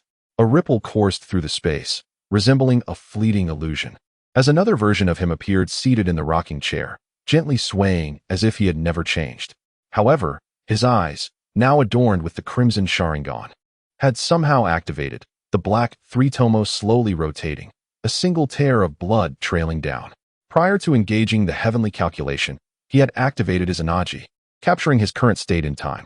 Whether he could evade the backlash of the heavenly calculation was uncertain. Kaguya, he spoke softly, standing once more. He had evaded an indescribable death through Izanagi, yet the depletion of his life force was palpable. At this moment, he resembled a flickering candle in the wind, on the verge of extinguishing. Nevertheless, he gradually regained his composure, his posture straightening, his attire billowing, exuding an air of calm indifference. He advanced forward, the sound of his footsteps echoing in the silent hall. His Highness is so handsome. What is he doing? I don't know. It seems like he is climbing a tree. Have you ever seen someone climb a tree vertically using their feet? Oh no, His Highness must be losing his mind. I must stop him. The maidens chattered animatedly. One maid, resolute in her decision, dashed toward a large tree. Your Highness, please calm down. You can't get lost. All right, I'm going. The maid hurried back. What is the situation? Is His Highness feeling any better? Not at all. Then what are you doing? The other maidens exchanged glances, bewildered. I don't know. It just seems like His Highness has become even more handsome. He is so cold and aloof. I adore it. The maid rested her chin on her hand, her eyes sparkling. Chingy and the young guard approached, shooing the maidens away. They remained by Yuya's side, ensuring no one else would disturb him. Chingy's face reflected concern. His Highness seems to be recovering, yet he is not fully back to himself. Have you noticed how his strides are becoming more assured? The young guard remarked calmly. Though he was unaware of the reasons, Kaguya was currently engaged in battle with a beast on the snow-capped mountain, yet thankfully, she was in no immediate danger. The true crisis loomed a year ahead. Warning, Your Otsutsuki Kaguya is being devoured by an unknown energy. Remaining time, 1 year, 2 days, 6 hours, 11 minutes. 43 seconds. Remaining time, 1 year, 2 days, 6 hours, 11 minutes, 42 seconds. Time was of the essence. Having regained his composure, he knew that he must grow stronger. This was Yuya's first foray into utilizing chakra, a task far more intricate than he had anticipated. Chakra, a product refined from the god tree, was transformed from the elemental energies of the earth. In later generations, chakra permeated the world, reshaping the bodies of the new generation, and it could also be synthesized from physical and spiritual energies. At this moment, Yuya possessed a significant amount of chakra left behind by Kaguya. To master it proficiently, Yuya began by attempting to climb a tree, a technique taught by Kakashi in the original tale. Chakra is sticky and most effectively controlled through the feet, making tree climbing an excellent exercise for mastering it. This endeavor would be crucial for Yuya's future development and application of chakra. When Yuya first climbed a tree, he inadvertently created a hole in the trunk. His chakra was simply too immense. Despite his careful control, he still managed to leave a mark. Frowning slightly, he formed a rough conjecture in his mind. He closed his eyes and silently contemplated the various insights he had just gleaned from utilizing his chakra. After a considerable moment, he reopened his eyes and selected another tree to ascend. This time, he directly stepped into the center of the tree, and upon landing, his gaze sparkled with contemplation and clarity. Without much hesitation, he attempted to climb once more, reaching the very top of the tree on his third try. The system evaluated Yuya's exceptional talent. He was unaware of how this exceptionalism ranked within the world of Naruto, but he had managed to climb a tree using chakra in just 3 attempts. In the distance, Chingy was left speechless, astounded by the sight of a figure that seemed to descend from the heavens, scaling a large tree using nothing but his feet. Even though he had fallen twice in the process, he had indeed succeeded in climbing it. The shock of this scene struck her heart profoundly. Is the prince a deity? She instinctively wondered. No, he is Otsutsuki Yuya, murmured a young guard. To him, the name Otsutsuki Yuya carried far more weight than that of a god. He concealed the fervor in his gaze deeply. This was someone they pledged to follow for a lifetime. Yuya waved at them, and they promptly approached. Chingy, prepare some balloons and a rubber ball. Next, let us attempt the Rinnegan. Chapter 22, Training and Experimentation. The Rinnegan, a renowned jutsu in Naruto, shone brightly due to its unique characteristic of not requiring hand seals. It was the signature technique of the protagonist, Naruto Uzumaki. Possessing a complete progression chain, the Big Ball Rinnegan, Wind Release Raisin Shuriken, and subsequent Sage Art series. Aside from external aids, Naruto could traverse the ninja world using merely a shadow clone and the Rinnegan, which was indeed commendable. At this moment, Yuya held a water-filled balloon in his hand, recalling the training techniques associated with the Rinnegan from Naruto. The Rinnegan was a non-elemental technique that incorporated a transformation of wind nature. Its core was the rotation of wind, chaotic and disordered. This was both the key principle and the training process.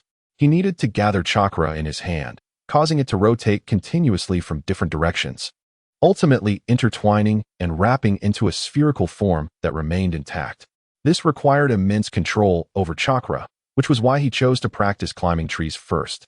Now, he began to slowly gather chakra in his hand, letting it swirl and churn the water inside the balloon. In no time, the balloon burst with a pop. Yuya's gaze flickered with contemplation. He did not immediately move on to the next training, but instead began to reflect on the transformation of chakra he had just experienced, as well as the various techniques of utilizing chakra.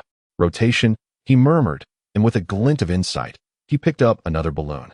Soon, under the tumult of chakra, this balloon also burst with a sound. From order to chaos, he mused for a while. Next, he declared, reaching for a rubber ball. According to the original text, the rubber ball was 100 times harder than the balloon. Yuya poured chakra into the rubber ball, discovering that it was indeed several times more challenging to burst than the balloon. He could easily increase the amount of chakra to pop it, but that would serve no purpose.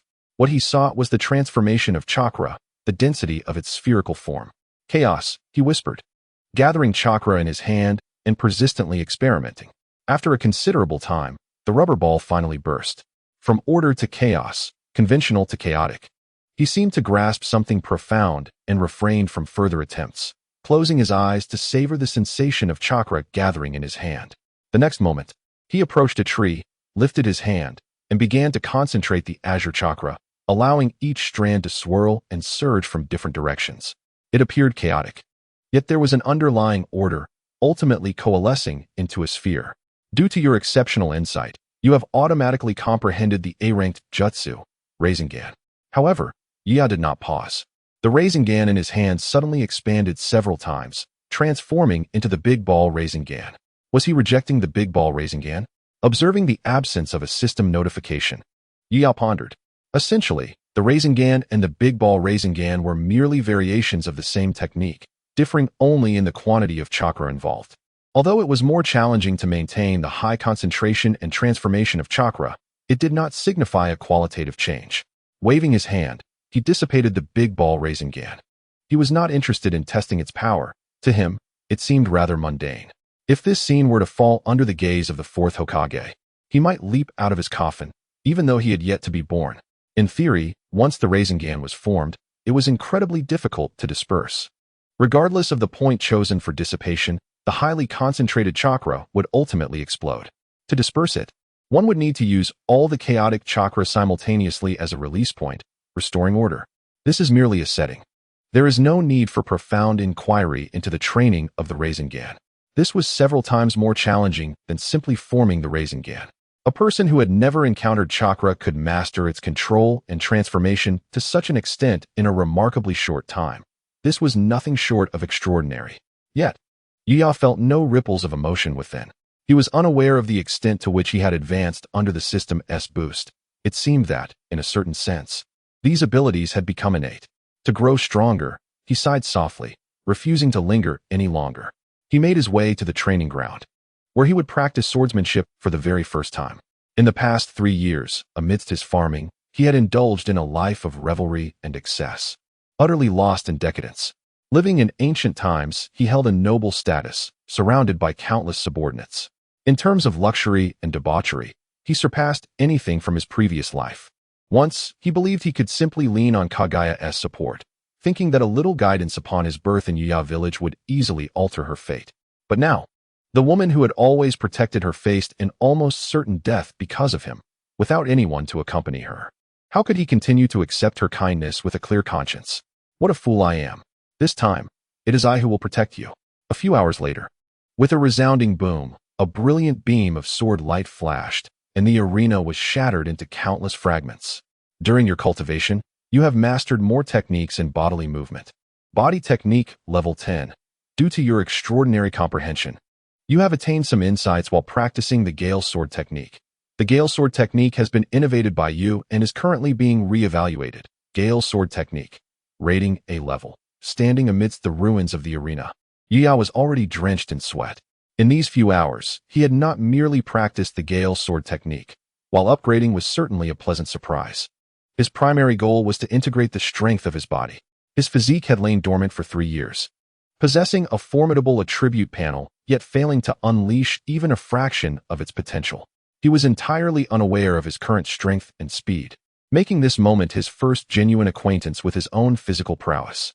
Now, his meridians were unblocked, and his vital energy surged, a far cry from his previous state. Not enough, he murmured to himself. This rate of improvement is insufficient for me. Kaguya was suffering from erosion, and with every passing second, his self-loathing intensified. In the next moment, he glanced down at the green-clad figure who had been waiting respectfully, her expression filled with shock, and he waved to her. "Your Highness, did you call for me?" Chingy approached, her throat dry and her astonishment palpable, continuously absorbing the visual impact brought by Yuya. She had grown somewhat numb. Yet this was not the time for contemplation. As she looked closely at Yuya's handsome face, especially after his recent sword dance, at the peak of his hormonal surge, she felt her cheeks flush and her heart race with just a glance. "You, ask me a question," Yuya instructed. "Ah, what?" Chingy was momentarily taken aback. "Or make a request." Yuya frowned. Your Highness, are you a celestial being?" Chingy swallowed hard, still speaking. "No. Let's change that." "Your Highness, have you eaten?" "Not acceptable. Try again." "Your Highness, were you tired from dancing the sword just now?" "Change."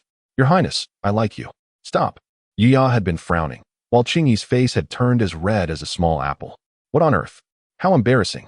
Always asking someone to pose questions and not answering. Who can withstand this? Could it be that the impact was insufficient? Yuya pondered deeply. Meanwhile, Qingyi, immersed in her shyness, found herself suddenly lifted into the air. Yuya held her effortlessly with one hand, and within a few leaps, they soared toward the bustling square. Now, ask that question again. Yuya commanded. Your Highness, I like you. Qingyi, feeling disoriented, found the world spinning around her, and in her dizzy state, she exclaimed loudly. In the square, everyone fell silent at that moment, sensing a wave of gossip in the air. Option 1. With a charming smile, lift her chin and say, "Do you prefer me at night or during the day? Shall we discuss it in the grove?" Reward. Clone technique. Option 2. With an apologetic smile, say, "I'm sorry. You are a wonderful person, but we are not suited for each other." Reward. T-Art Level 1. Option 3. Expressionless. Say, "I'm sorry, I actually prefer men." Reward. Observation Hockey. Here it comes. "I'm sorry, I actually prefer men." Yuya responded almost without hesitation, calmly. Gasp. The prince actually what? Mom, I've been heartbroken. The prince prefers men. Hey, Iron Pillar, doesn't this give us a chance now? The crowd erupted in excitement. Yet Yuya remained indifferent. Kaguya was still unaware of her fate. What did the mundane gaze matter to him? "Here you." A familiar voice emerged, causing Yuya to stiffen, tears streaming down his face. Chapter 23. Defying authority. Yuya's body froze. During Kaguya's absence, he had relentlessly practiced to numb himself, fearful of halting even for a moment.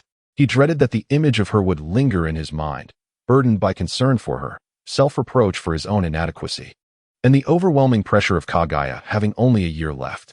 He feared that if he stopped, his longing for her would pour forth unabashedly.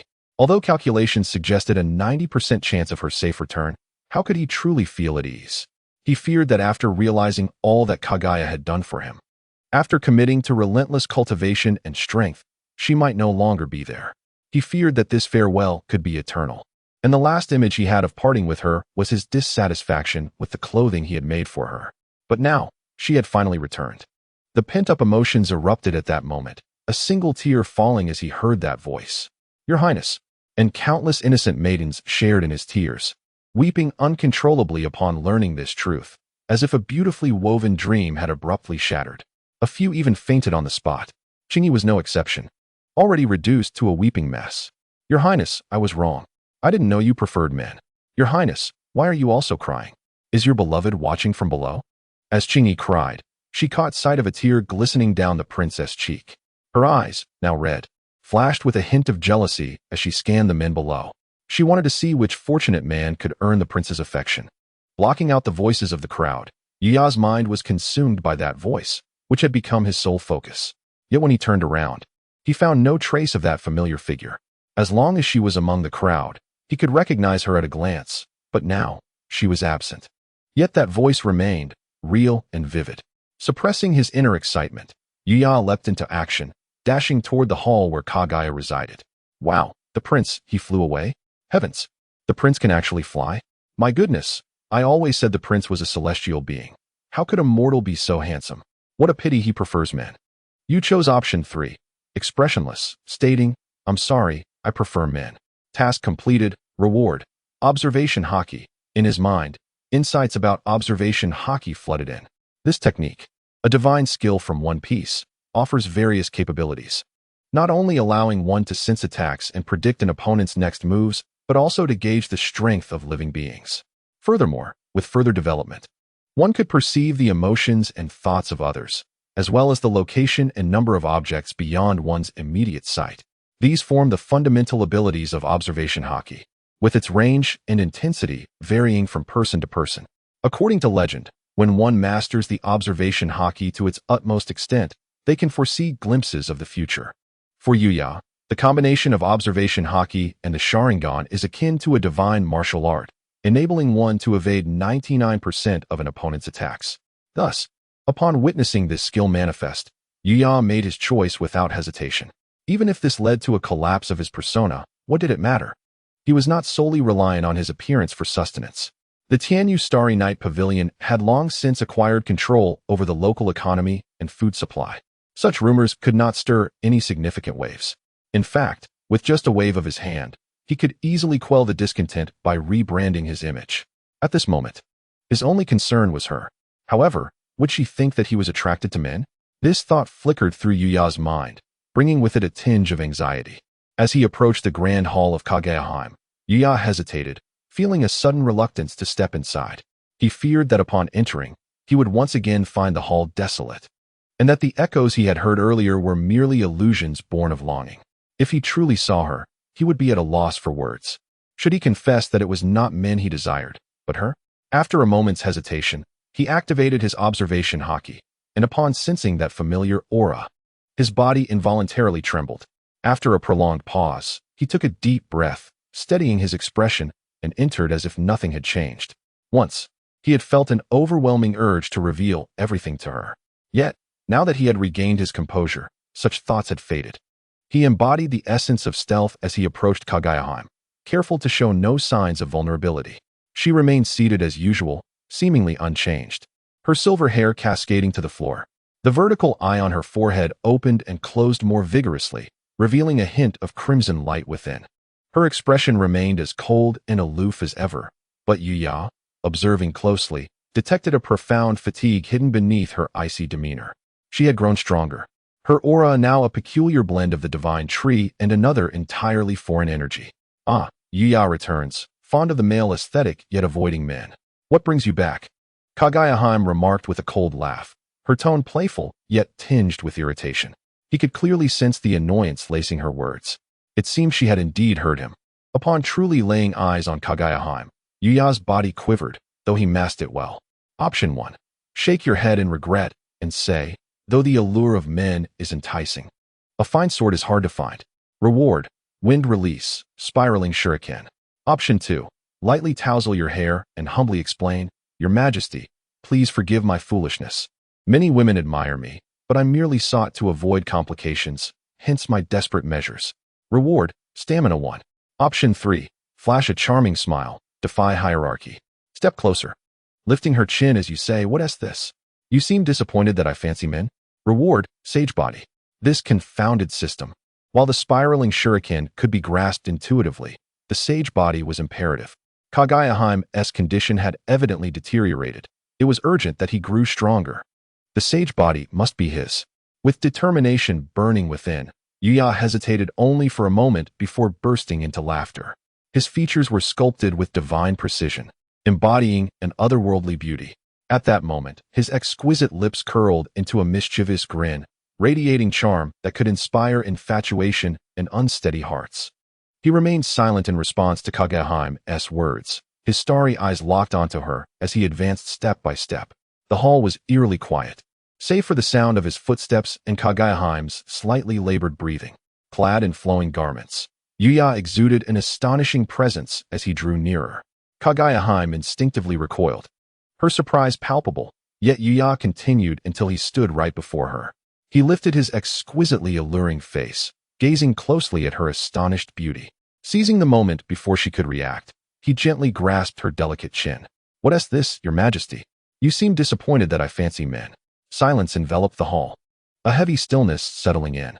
It was only a moment later that Kaguya appeared to comprehend his words, her stunning visage gradually flushing crimson, spreading to her ears and neck. A flicker of indignation crossed her features. How dare you? She exclaimed, her voice laced with icy authority. With a sudden force, Yuya was sent flying, landing on the ground as he wiped the blood from his lips and chuckled ruefully. Kaguya-Hime's strike had been restrained. He had only sustained minor injuries. His choice of option 3 was not merely for the reward. It was a bold act of defiance, doing what he had long desired but never dared to attempt. You have selected option 3. Flash a charming smile, defy hierarchy. Task completed. Reward, sage body. A warm sensation enveloped Yuya as his body underwent continuous transformation. Yet, instead of relishing the moment, he sighed, it seems there is still a long way to go. With a favorability rating of 99, why does she still react this way? In the next instant, a sword flew through the air, landing sharply beside his feet. If you have nothing better to do, find another sword.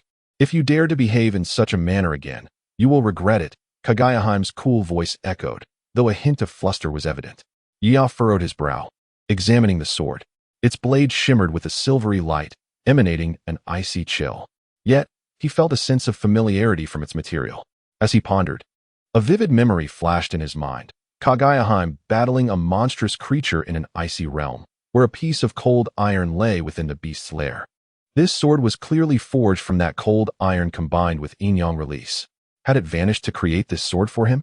Did she assume from his demonstration of swordsmanship that he held a passion for blades? Yuya shook his head, a smile surfacing as ripples of amusement washed over him. He carefully picked up the sword, cradling it in his arms. It seems we are not too far apart after all. After a moment's contemplation, he dashed back into Kaguya's chamber, a playful grin on his face. Your Majesty, I was merely jesting with you earlier. Leave. Kaguya's voice rang out again, and he was forcefully ejected once more. In the end, Yuya was unable to see Kaguya. She had shut the door firmly, not permitting him entry. No matter how he called out or apologized, it was all in vain. At this moment, she likely found herself at a loss for how to confront him.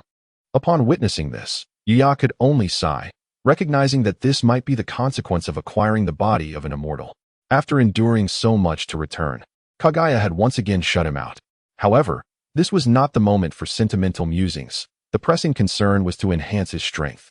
He resolved to return to Kaguya once her anger had subsided. Yuya murmured to himself, making little delay before departing. He needed to acclimate to his immortal form and master the wind release, Rinnegan technique, while also plotting a way to save Kaguya. After Yuya left, Kaguya leaned against the door, listening to the sound of his footsteps gradually fading away, finally exhaling a breath of relief. She wondered if he had sustained any injuries. Kaguya muttered softly, uncertain of the force she had just used, contemplating several times whether to open the door and check on Yuya's condition. Yet, recalling the earlier scene, she restrained herself, feeling a mix of embarrassment and anger. How strange. Why did it seem that Yuya had been acting oddly lately? Kaguya murmured to herself. As she prepared to sit back down, her gaze inadvertently fell upon the bookshelf that Yuya had placed in her room, presumably to alleviate her boredom. Yet, true to her nature, she had seldom touched it, and now it was covered in a thick layer of dust. A pang of guilt washed over her as she realized this. She summoned a gentle breeze using her chakra to clear the bookshelf. However, while tidying up, a book accidentally fell to the ground. Bending down to pick it up, Kaguya was intrigued by its title, Several Methods for Dealing with a Child's Rebellious Phase. Could it be that he was going through a rebellious phase? Kaguya pondered. Her curiosity piqued as she flipped through a few pages. The book explained that once a child enters this phase, their behavior becomes remarkably eccentric, vastly differing from their usual demeanor. Kaguya found herself increasingly engrossed, noting the similarities between the symptoms described and Yuya's recent behavior. The things he usually hesitated to do would erupt at this moment. Kaguya snapped the book shut, her cheeks flushing a deep crimson. She hadn't anticipated such revelations about Yuya. After a moment, when the heat in her face began to subside, she took a deep breath, returned to her chair, and resumed her reading. The suggested methods involved gentleness and communication, as well as occasionally indulging him in his desires. Kaguya read with great interest, nodding in agreement. Time passed slowly as she absorbed the insights presented in the book, feeling as though she was gaining immensely from it. The narrative mentioned that the child had someone they deeply respected, someone who usually maintained an aloof demeanor and kept others at bay due to a lack of communication, making it impossible for them to even offer a simple shoulder massage to that esteemed individual. Upon reaching this point, Kaguya felt a twinge of sympathy for the author. Thankfully, she had always been quite gentle herself. As dusk approached, Kaguya reluctantly closed the book, her mind brimming with strategies to engage with the rebellious Yuya. She wondered who the author was. The book was rich with references and logical arguments. Even someone like Kaguya, who rarely read, found themselves captivated by the author's talent. With eager anticipation, she turned to the title page, but the next moment, she gasped. The book slipped from her hands, landing on the floor as embarrassment washed over her. How could I have believed he was going through a rebellious phase? A gentle breeze stirred, lifting a corner of the book, revealing 6 bold characters, Otsutsuki Yuya. In the depths of a secluded forest behind the palace, Yuya sneezed. How peculiar, possessing the body of an immortal. He should not be susceptible to the chill of the mortal realm. Yuya mused, wondering if Kaguya was beginning to regret sending him away, perhaps missing him? Unable to discern the reason, he felt an inexplicable connection to Kaguya. Shaking his head, he dismissed the thoughts and settled into a meditative position. nearing the conclusion of his transformation into an immortal being. You have acquired a special physique, immortal body, life limit, 100, chakra limit, 100, body potential, 100, physical strength, 100, recovery, 100, ninjutsu power boost, significant, an unprecedented sense of power coursed through Yuya, manifesting in a dramatic enhancement of his physical attributes, as if his past 3 years of effort had culminated in this single transformation. Power boost? Yuya's gaze flickered with contemplation. In the next instant, he conjured a blue Rinnegan, distinctly sensing an extraordinary force within it. The technique flowed more seamlessly, and the same amount of chakra was now more densely concentrated, increasing its potency considerably. After some experimentation, he dispersed the Rinnegan, choosing not to pursue further trials, but rather to focus on the cultivation of the wind release, Raisen Shuriken.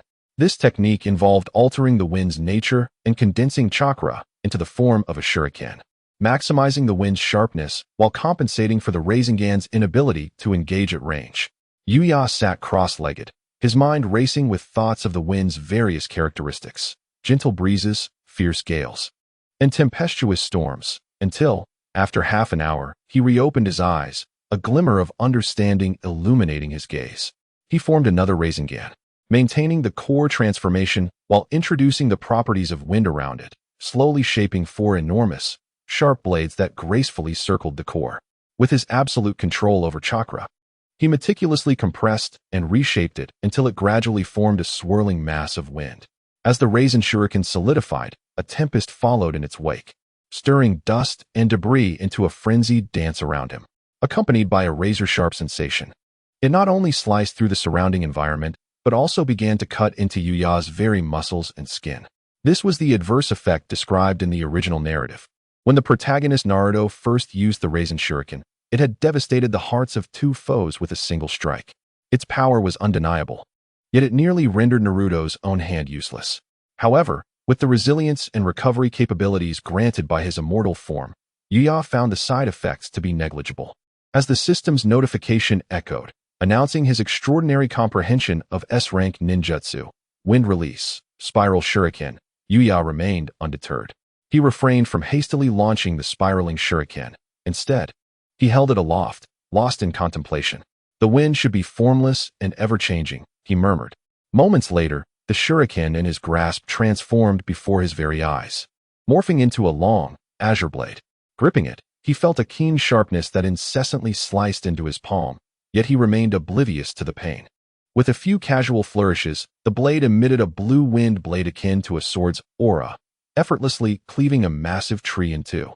Each gust of wind generated consumed a significant amount of chakra, yet at that moment, chakra was the one thing Yuya possessed in abundance. After toying with his newfound weapon, the ground around him was riddled with gashes and crevices. He paused, and the blade shifted shape once more, transitioning seamlessly into a knife, a staff, a whip, and finally, resembling an arrow akin to Indra's.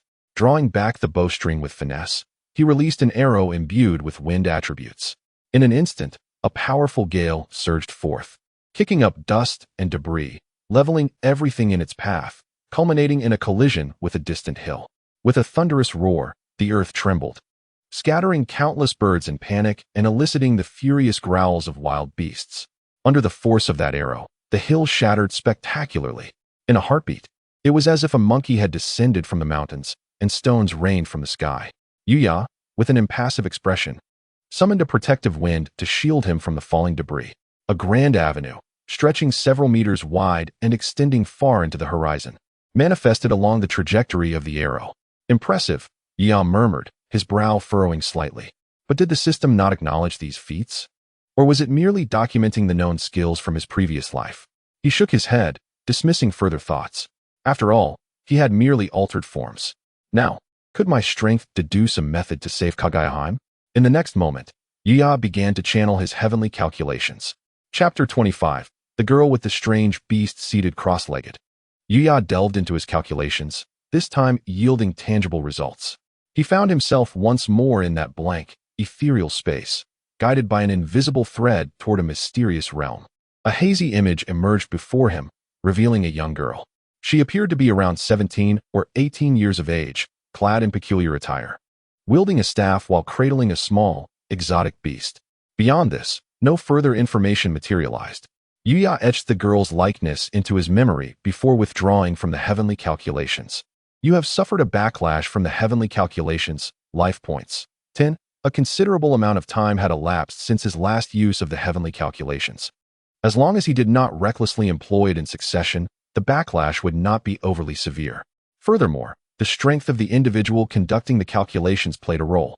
The girl possessed average capabilities and lacked the fateful lineage of Kaguya, rendering the backlash nearly negligible.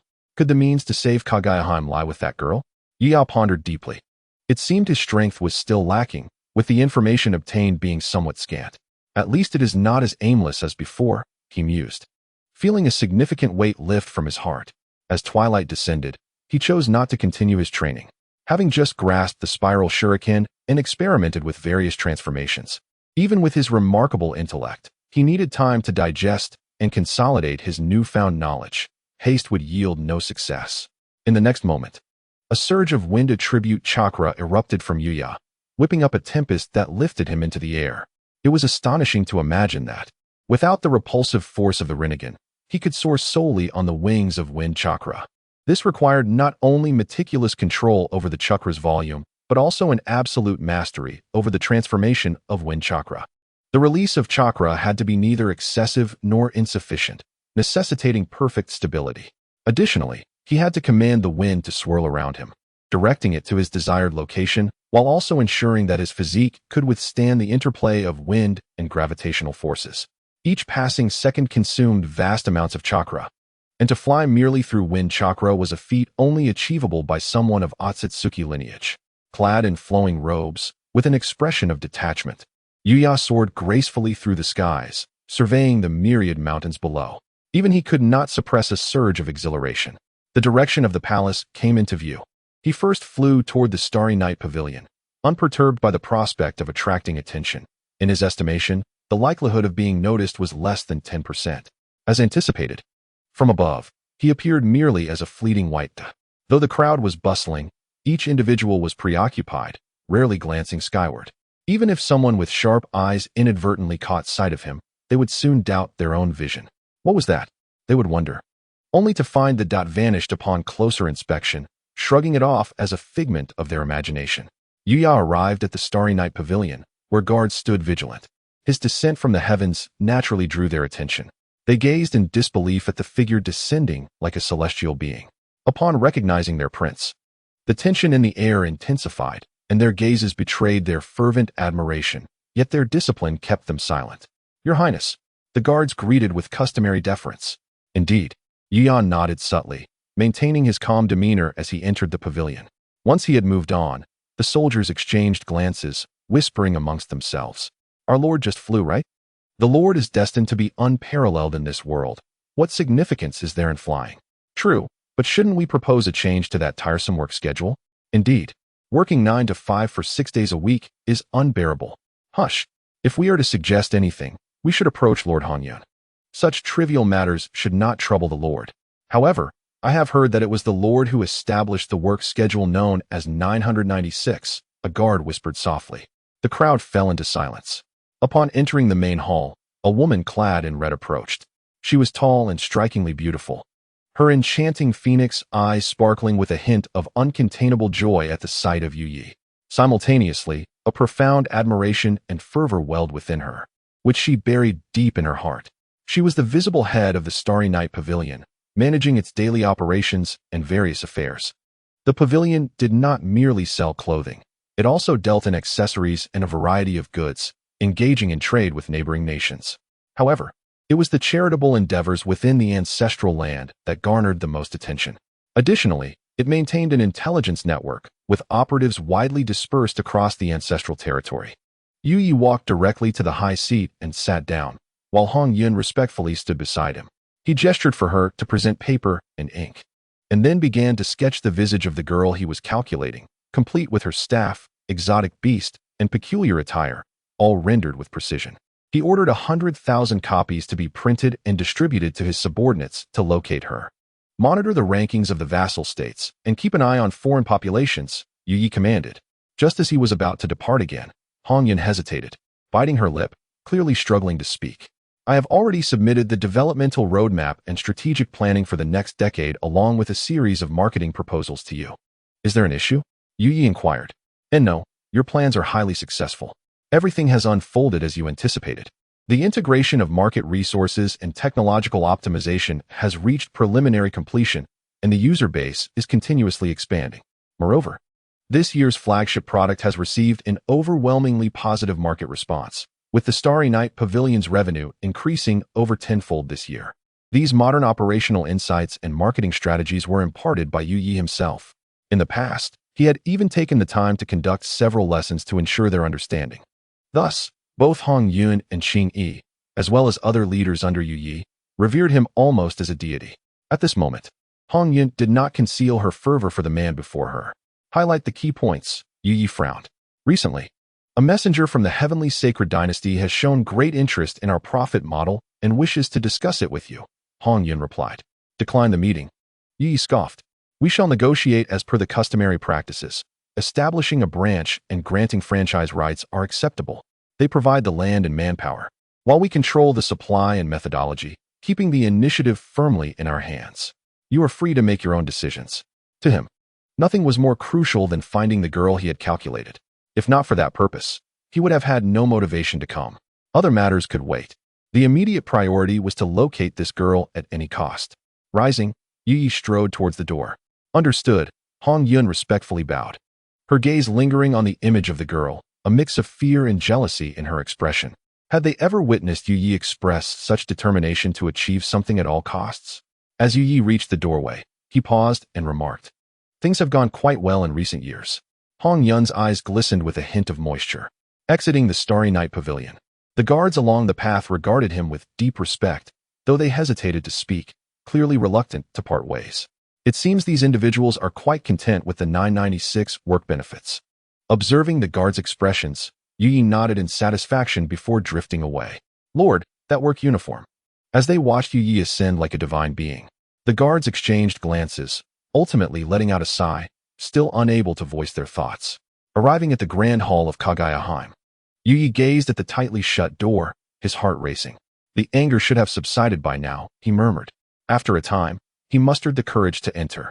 Kaguya remained seated, a cold smile gracing her lips as she fixed her unblinking gaze upon him. Under the scrutiny of her beautiful eyes, Yu swallowed hard.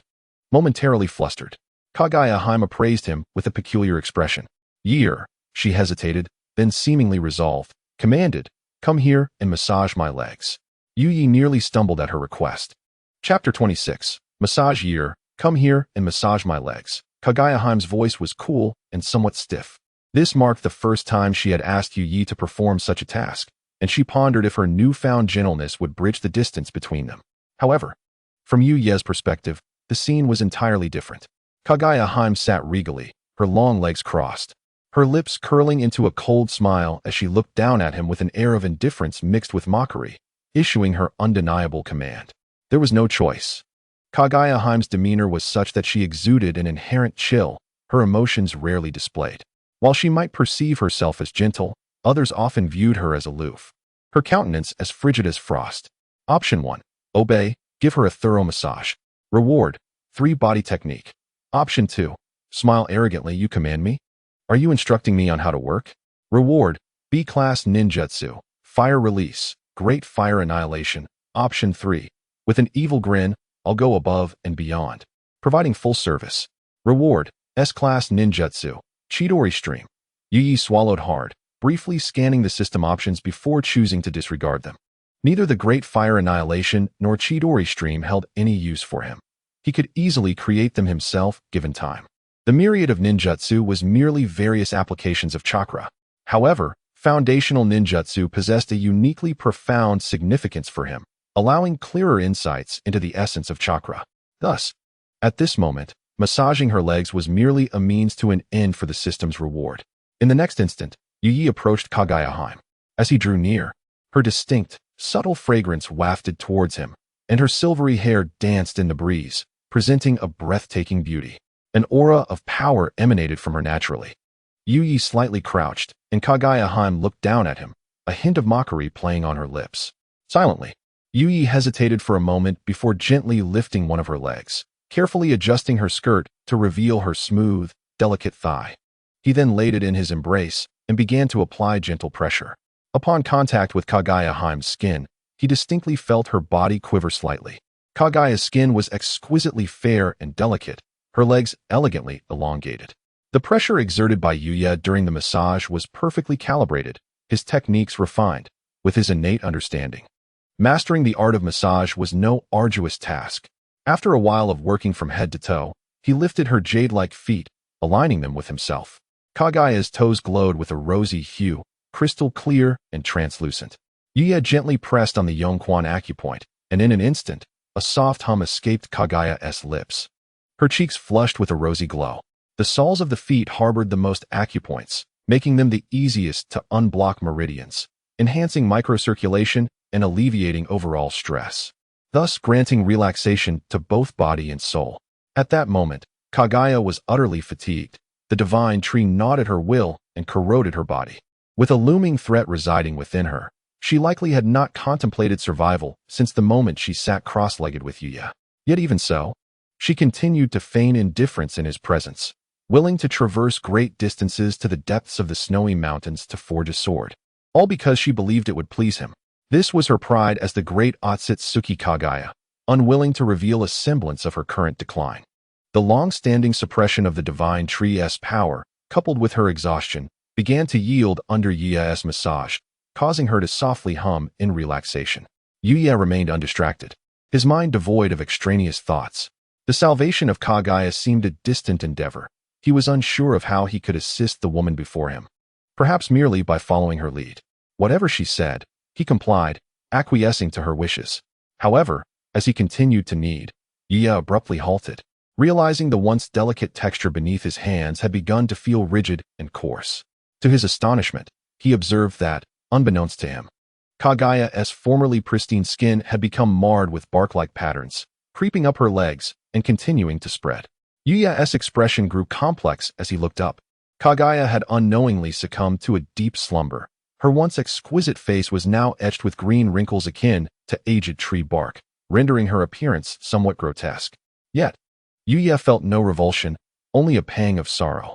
Had she not been asleep at that moment, this woman would have likely continued to suppress her transformation, forever maintaining an air of nonchalance before him. She bore all in silence, unwilling to disclose anything to him. He did not cease his ministrations, continuing to massage her. After an extended period, once the massage concluded, Yuya gently lowered her legs, adjusted her skirt, and lifted her from the chair, laying her softly upon the bed. He gazed at Kaguya, noting her rhythmic breathing. Her once rosy lips were now parched and cracked, yet they rose and fell, indicating a peaceful slumber. He tenderly brushed his fingers across her cheek, the features of her face now obscured by wrinkles, and with a heavy heart, he placed a gentle kiss upon her forehead. "I will save you, I promise. You have chosen option 1. Obey and give her a thorough massage. Task complete. Reward, 3 body technique. Due to your extraordinary insight, you have automatically comprehended B-rank ninjutsu, shadow clone technique. Due to your extraordinary insight, you have automatically comprehended A-rank ninjutsu, multiple shadow clone technique." Thus, Yuya kept vigil over Kaguya throughout the night. The following day, as Kaguya stirred from her slumber, he quietly departed, contemplating that she would undoubtedly prefer not to reveal her current state to him. In the secluded depths of the palace's rear mountain, Yuya stood upon an open clearing, his eyes a brilliant crimson, 3 black tomos slowly swirling, adding an air of otherworldly allure to his already striking visage. In his hands, a crackling orb of lightning danced, silver arcs radiating outward like a multitude of birds in fervent flight. Yet this was not the end. In the next moment, the lightning in his grasp elongated, transforming into a blue longsword imbued with the essence of thunder. With a swift motion, he slashed towards a distant point, only to find an unexpected counter. A blazing longsword met his strike. Another Yuya emerged, mirroring the expression and appearance of the one wielding the lightning sword.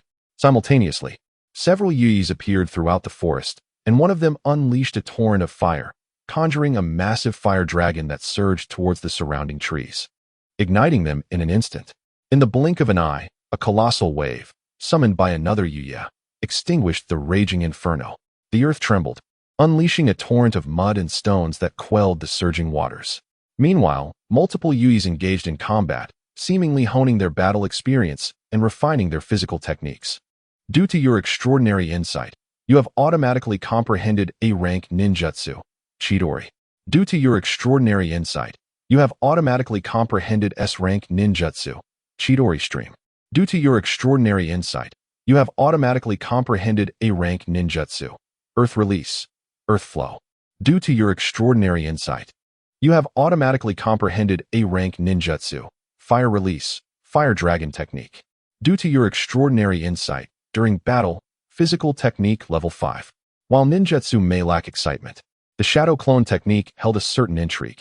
With a sudden burst, the numerous Yuis in the forest dissipated into smoke, leaving only the original, standing in the clearing. Sort of lightning in hand, Yuya murmured, dispelling the Chidori stream.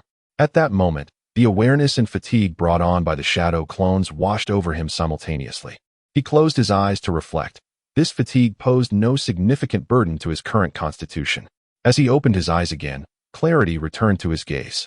A gust of wind surged, lifting him skyward. Upon reaching a breathtaking altitude, he beheld countless white dots scattered across the vast sky, drifting among the clouds. As he drew closer, he realized they were all Yuya, each adorned with the 3 Tomo Sharingan, scanning the ground as if searching for something. Surrounding nations had already conducted their searches, revealing 13 similar silhouettes, 9 dressed in identical attire, and 3 cradling similar exotic beasts. Ultimately, the count was 0. Yuya felt a sense of helplessness. Since the morning, he had scoured the vicinity at the speed of the wind, barely managing to cover several neighboring small countries. Even he, under such strain, found his chakra waning. Yet, the depletion of chakra was secondary. The fatigue and exhaustion weighed heavily upon him. Although he could endure the fatigue that came from the dissipation of his clones, he found it impossible to manage so many clones simultaneously from such a great distance, while also ensuring they cultivated and created various ninjutsu. Despite his mental prowess having been augmented countless times, it was still insufficient for such extensive multitasking. In resignation, he ceased the clone's training in ninjutsu and devoted himself entirely to searching for the girl. At this moment, the various forms and nature-altering ninjutsu held no significance for him. What lay ahead was the fusion of bloodline limits, the elimination of bloodlines, and the potential acquisition of new ones. As twilight approached, Yuya halted his training and prepared to return, wondering about Kaguya's well-being. As he mused, his body soared through the air, weaving through patches of clouds.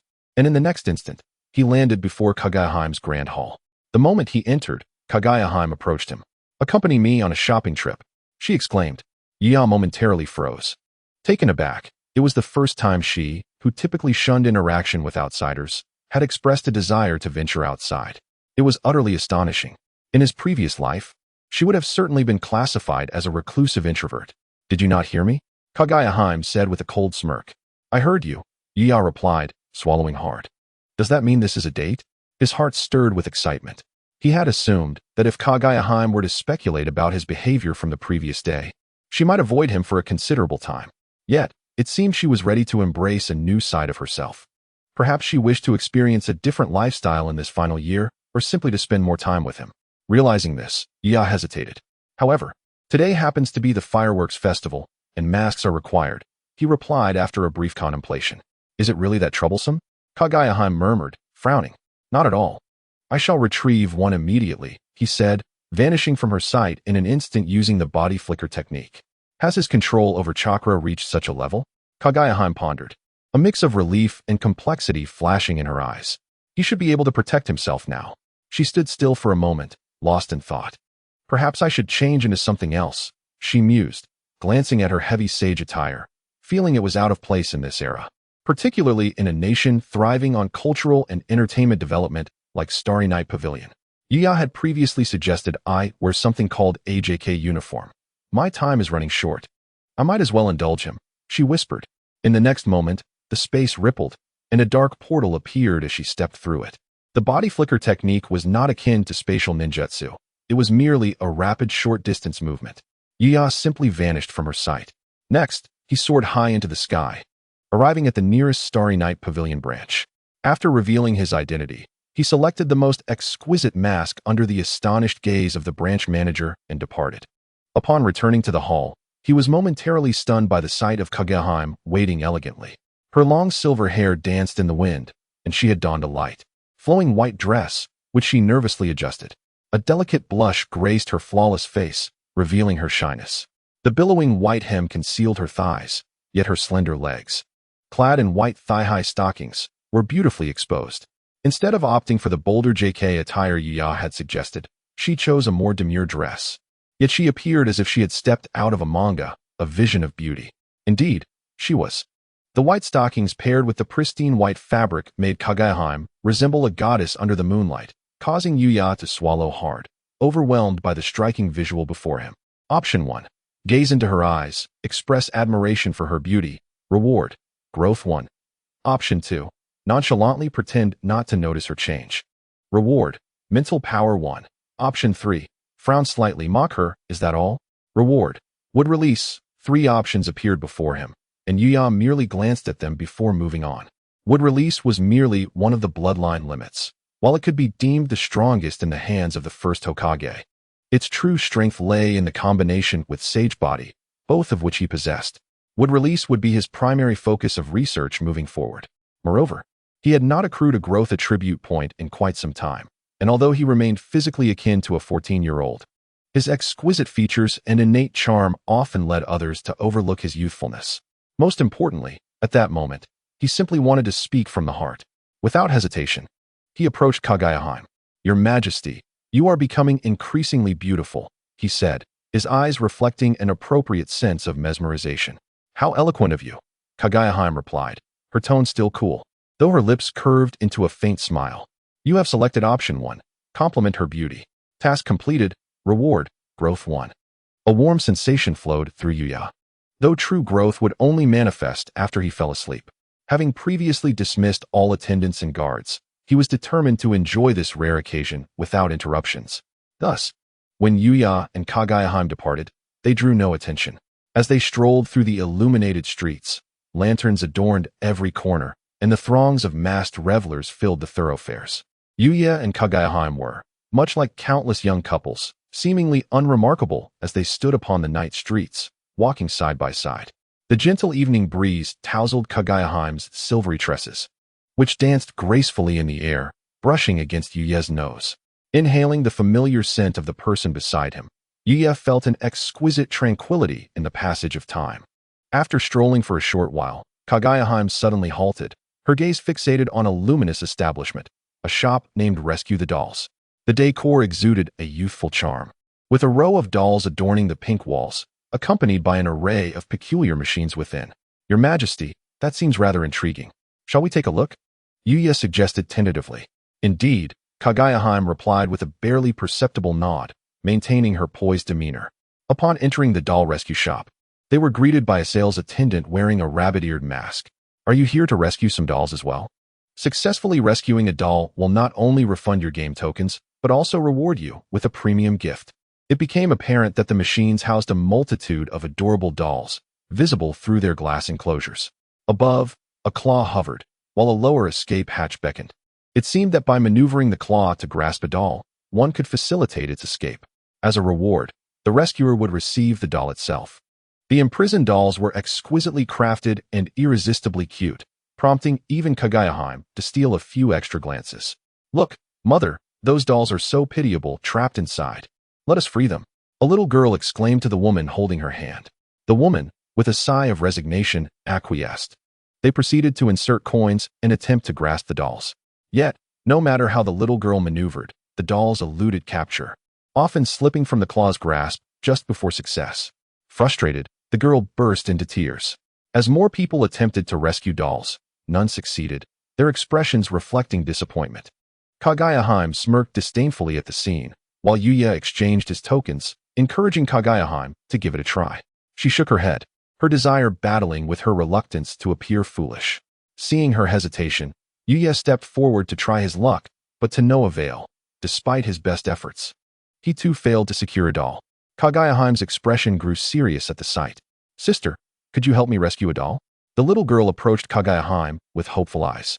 The room fell silent, all eyes fixed on Kaguya, who had yet to attempt her hand at the claw machine, exuding an air of superiority. Feeling somewhat uncomfortable under the scrutiny, she contemplated retreating, but the hopeful gaze of Yuya compelled her to reconsider. After a moment's hesitation, Kaguya accepted the little girl's tokens and began her attempt. Under her unsteady control, the claw veered awkwardly toward a doll. "Oh dear, how misaligned," the onlookers murmured. Disheartened that anyone could succeed today, Kaguya felt a flush of embarrassment. She had not anticipated how challenging this would be.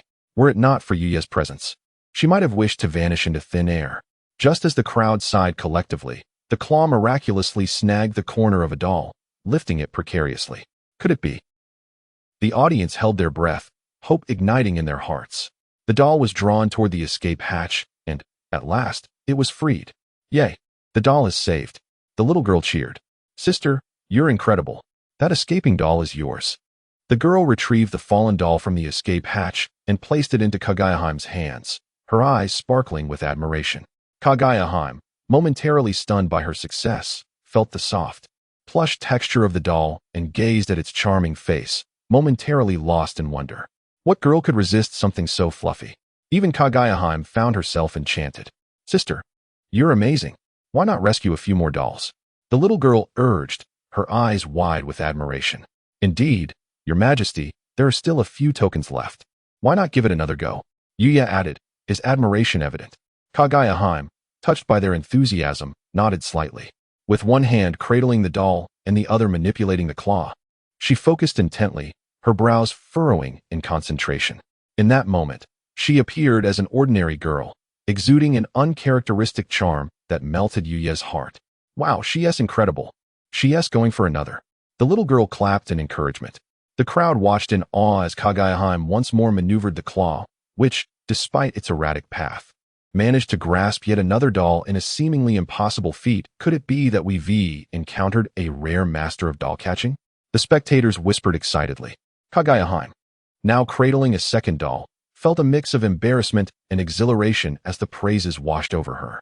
This novel experience stirred something new within her heart.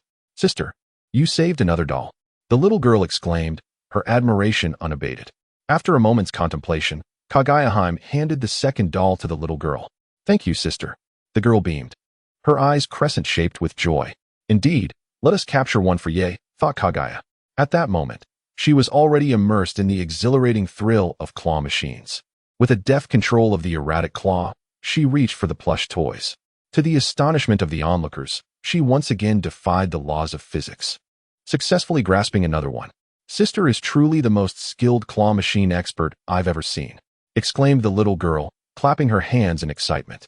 "The Empress is truly remarkable." Yuya also praised her. Kaguya replied modestly, nodding her head. At this point, she was undeniably convinced of her prowess in capturing toys. She handed one of the plush toys to Yuya while cradling another herself, once again fixating on the claw machine to continue her endeavor. The mechanical claw, once more wobbling in its movements, grasped yet another doll. What a master at clawing toys. This is terrifying. Before long, all the plush toys were successfully retrieved by Kaguya's skillful grasp, much to the admiration and envy of the crowd. Holding a pile of fluffy toys, even she could not suppress a sense of pride within her. She entrusted a large bundle of toys to Yuya, keeping just the right amount for herself. After the salesgirl respectfully presented a gift with envy, she bid farewell to the little girl. "Goodbye, sister." The little girl waved vigorously, and thanks to Kaguya, she now held 2 more toys in her hands. Kaguya waved back, rather fond of the child, who had been clapping enthusiastically without pause. Ultimately, with Yuya struggling to walk under the weight of her plush haul, they left contentedly. However, once Kaguya departed, the toy haul instantly fell silent. The little girl, who had just bid farewell to Kaguya, held her 3 plush toys, her expression suddenly revealing a complex emotion reminiscent of an adult. She chuckled softly, gazing at Kaguya's gradually receding figure.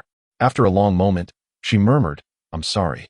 It is only in this manner that I can bring you to experience what should have been the most ordinary of events in our previous life." The next moment, with a puff of smoke, the little girl transformed into Yuya, triggering what seemed like a chain reaction. With bursts of smoke rising, all the patrons who had been engaged in the claw machine vanished at that moment. The entire toy hall became desolate, leaving only Yuya, and a woman kneeling respectfully, adorned with a rabbit-eared mask. Have all personnel been arranged? Yuya inquired with an expressionless demeanor. Aside from the members dispatched to locate that woman in the portrait, all other members have been urgently recalled and are being managed under the highest priority. The newly developed products have been temporarily launched and are currently undergoing repairs and adjustments as per instructions. Masks have been distributed to the crowd, and a few uncooperative individuals have been taken away.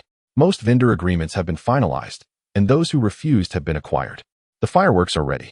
Everything is proceeding as planned, the woman replied with reverence, kneeling on one knee. Yuya nodded, and in the next moment, she dissipated into smoke.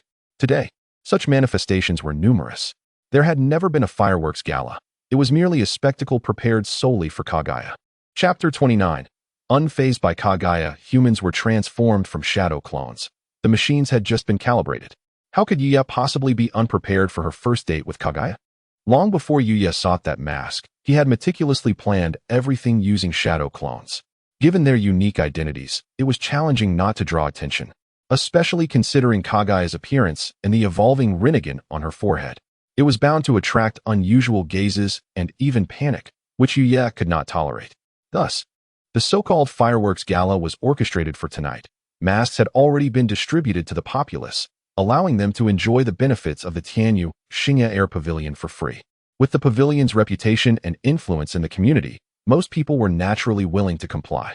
All of this was merely to ensure that Kaguya did not appear out of the ordinary. If she could not be accepted by the world, then there was no need for acceptance. Let them remain blissfully unaware. The claw machine was a temporary product, remotely controlled to capture toys along predetermined trajectories. And there were many such products launched temporarily today. Once Kaguya departed, the venue would close again for adjustments. The crowd had been consciously guided to prevent them from approaching, especially to ensure that wherever Kaguya went, people would be purposefully directed away.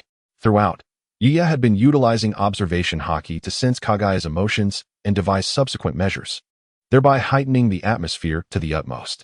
All of this was simply to bring joy to Kaguya. The only concern was Kaguya herself. If she used Byakugan during this time, all flaws would be exposed, and the entire endeavor would be in vain. Fortunately, Kaguya had no intention of doing so while she was with him.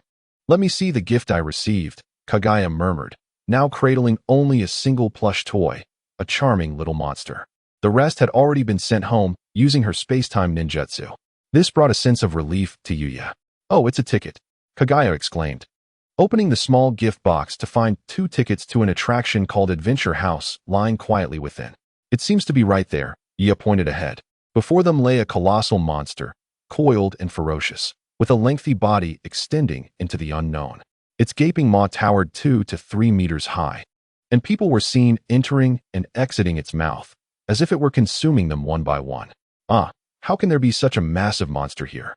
Kaguya exclaimed, suddenly transforming into a frightened kitten, instinctively shielding Yuya behind her. In that moment, her demeanor changed dramatically. Her silver hair billowed as if caught by an unseen wind. Emanating a formidable aura, she slowly raised a hand, aiming at the monster. A dark, immense energy coalesced in her palm, seemingly distorting the very fabric of space. In an instant, she formed a Tao orb.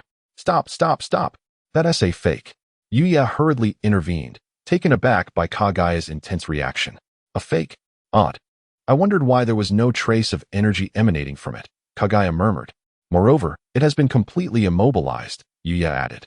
Only then did Kaguya, still skeptical, disperse the Tao orb. Phew, thankfully no one noticed. She observed the masked passers-by around her, who seemed oblivious to any unusual occurrences, and quietly exhaled a sigh of relief. Little did she know that the crowd had stiffened the moment she focused on the Jade of Enlightenment, yet they all stubbornly pretended as if nothing was amiss. However, beads of perspiration began to form on many foreheads. "The Master intends for us to perish. As for playing Ghost, let those who wish to go do so. I shall not partake. Neither will I. I would rather die than go. Wah, mama, I want to go home." Upon approaching, it became evident that this so-called monster was crafted from a peculiar material, and its gaping maw merely served as an entrance for passage. "Shall we venture inside?" Kaguya asked. Her cheeks flushed, feigning nonchalance. "All right," Yuya replied with a wry smile and nodded. "Are you all planning to explore the haunted house?" A guide wearing a cat mask approached them. Inside, Various spirits roam freely, so beware of being chased by them. Moreover, treasures hidden within await those brave enough to retrieve them. If you successfully bring a treasure out, a splendid gift shall be yours. Thus far, no one has managed to extract a treasure from the haunted house, the guide patiently explained. Kaguya nodded with an air of arrogance, handing her ticket to the guide while clutching her doll, and stepped inside first. Yuya's expression was complex. Before leaving, he cast a fleeting glance at the guide and followed her in. Upon entering, he found Kaguya standing still at the threshold of darkness, hesitating to step inside. The place was engulfed in pitch blackness, yet a faint azure glow and an eerie ambience permeated the air. In the distance, shadows flitted by, and a chilling melody resonated, interspersed with strange cackles. Accompanied by the terrified screams and sobs of other visitors, Yuya felt a shiver run down his spine. Kaguya clutched her doll tightly. Seeing Yuya enter, she stammered, "I am afraid you'll be scared. Wait for me." A faint blush adorned her cheeks as she endeavored to maintain her composure. "Oh, is that so?" Yuya replied, somewhat taken aback. She wouldn't possibly. Option 1. Nod and enter with her. Reward. Acting skill 1. Option 2. Push her aside and run ahead. Reward. Would release. Option 3. Walk over and take her hand, leading her inside. Reward. Eye technique. Amaterasu. Yuya found himself momentarily stunned by the sudden appearance of these three options, marking the first time he had encountered the eye technique. "Let us go," Kaguya urged, yet her body remained rooted in place, showing no intent to move. "All right," Yuya said, suppressing a smile. Without further thought, he strode over to Kaguya, grasped her hand, and advanced. Kaguya's small hand felt delicate, almost boneless in his grasp, and he could sense a layer of perspiration forming in her palm. At the moment he held her hand, he distinctly felt her body tremble, and she instinctively tried to pull away. "Let us go. I'm a bit scared," Yuya remarked nonchalantly.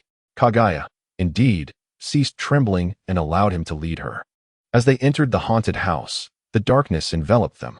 Gradually, as their eyes adjusted to the dim light, a winding path unfurled before them, illuminated by a faint azure glow. The foreboding atmosphere intensified, and a chilling breeze seemed to sweep past them. Footsteps echoed, suggesting someone was trailing behind. Yuya noticed Kaguya's grip on his hand tightening. Initially, her hand had been passively held by him, but now it had reversed.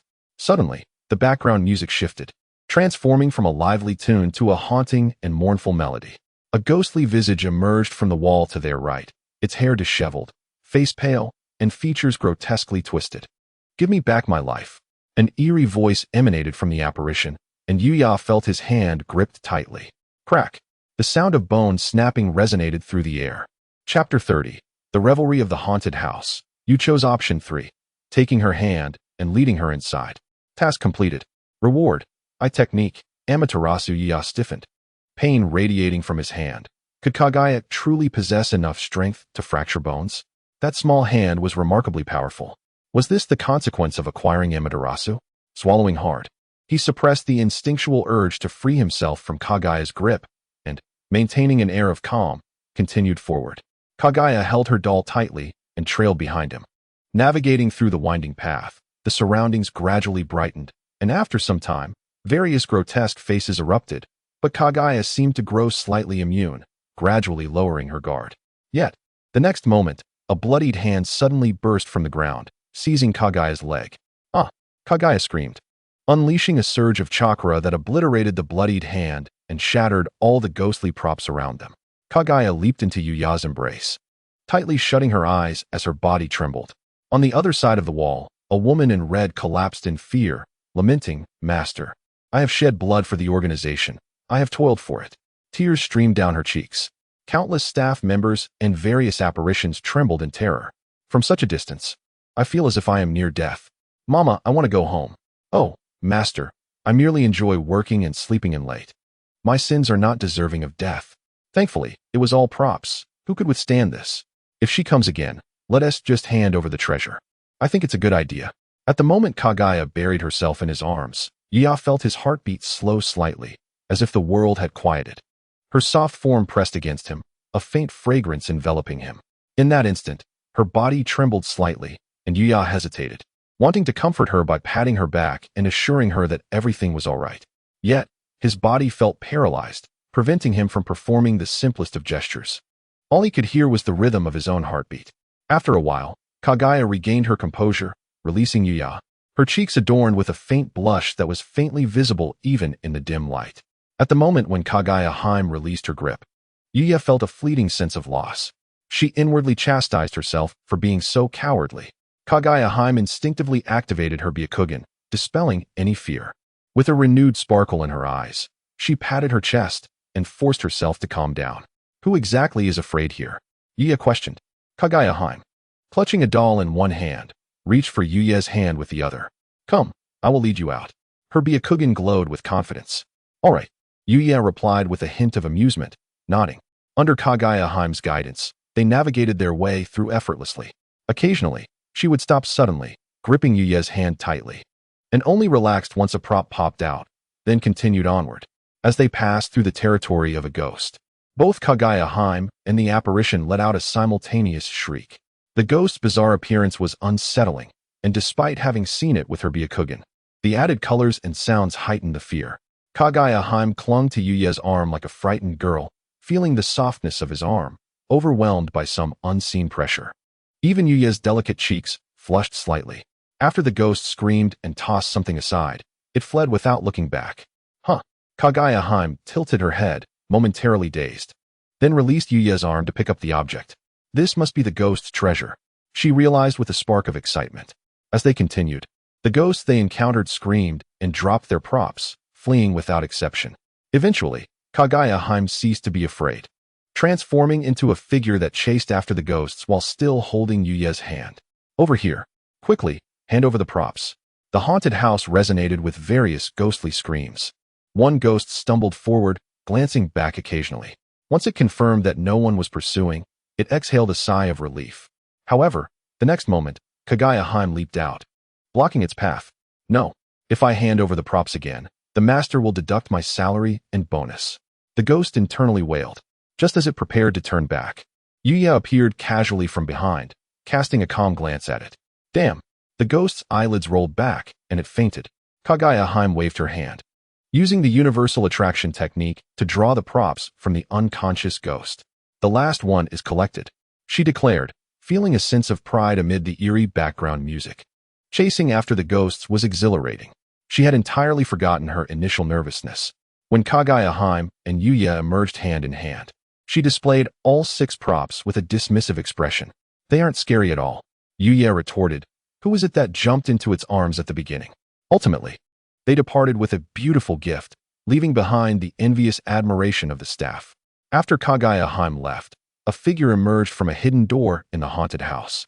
Thankfully, I didn't enter. I knew to activate my Byakugan, the figure murmured. Our bonus, oh no. Several individuals dressed as ghosts emerged, lamenting. Well done. Your bonuses will be doubled, the figure whispered before dissipating into smoke. Simultaneously, many figures around the haunted house transformed into smoke as well. Their presence here was not merely to oversee the operation of the haunted house, but to prevent Kaguya Haim from inadvertently destroying it in a moment of extreme emotion.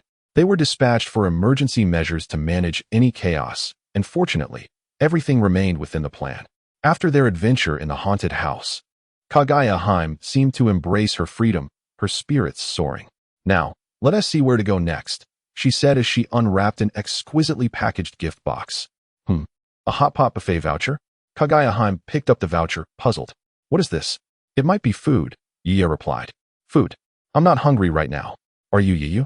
Kaguya Haim inquired, patting her stomach. Well, I'm not hungry either. Did my candlelight dinner just vanish? Yuya lamented, feeling tears well up. Nevertheless, he acquiesced to Kaguya Haim's wishes, despite having prepared something crucial in words he felt compelled to say. But what he prepared was far from limited. That is fine, Kaguya Haim said, once again clutching her doll as she walked alongside Yuya. Soon, her eyes lit up, and she pointed to a location. Let us go there. They approached a flamboyantly decorated shop, through which vibrant lights radiated. Strange music faintly drifted from inside. The shop was named Barbar. Yuya smirked. Despite his extensive preparations, he never anticipated Kaguya Haim would genuinely choose this place. What was he to do now that Kaguya Haim wanted to go to a bar? Chapter 31. Drinking neither the bar nor the haunted house nor the claw machine was a product of this era. Their uniqueness was evident. Even with the wealth accumulated over the years by the Tianyu Xingye duo, Ye could only produce 1 or 2 prototypes from the design blueprints he had presented, and they remained in the developmental stage, far from technological maturity and mass production. However, the production of alcohol had achieved a level of sophistication, even in this era. The challenges lay in the lighting and stage setup. Yet tonight, everything was finally in place. Kaguya Heim gazed at the bar with eyes alight. Ye could only smile wryly.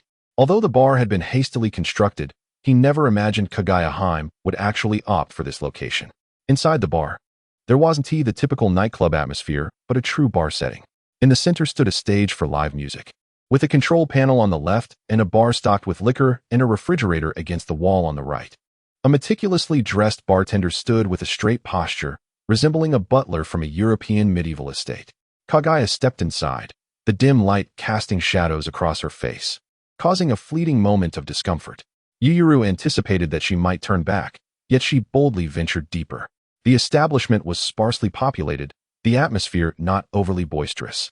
Most patrons quietly sipped their drinks while listening to the melodic tunes. A waiter, adorned with a fox mask, approached them with polite grace, explaining the bar's various offerings and rules. Kaguya nodded with a composed demeanor, though she scarcely absorbed the information. She made her way directly to a high stool by the bar, her curiosity piqued as she began to spin around in the chair. Yuyuru could only manage a wry smile, waving his hand dismissively, while the waiter bowed respectfully and retreated. Seated atop the high stool, Kaguya swung her legs, her long, slender limbs clad in black stockings glimmering under the light. "What are they drinking?" Kaguya inquired, gesturing towards the patrons. "Ah, they're enjoying cocktails," Yuyuru replied, his thoughts somewhat tangled. "Well, who comes to a bar without indulging in a drink? I want one too," Kaguya declared, raising her hand. "All right, the drink is being prepared," Yuyuru said with a hint of resignation, pointing to the bartender. Kaguya followed his gaze.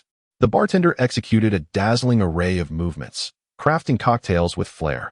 "Wow, he's amazing," Kaguya exclaimed, her eyes sparkling with wonder.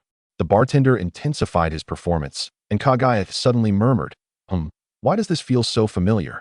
In the next moment, the bartender momentarily faltered, nearly losing his balance. "Shall we sit over there instead?"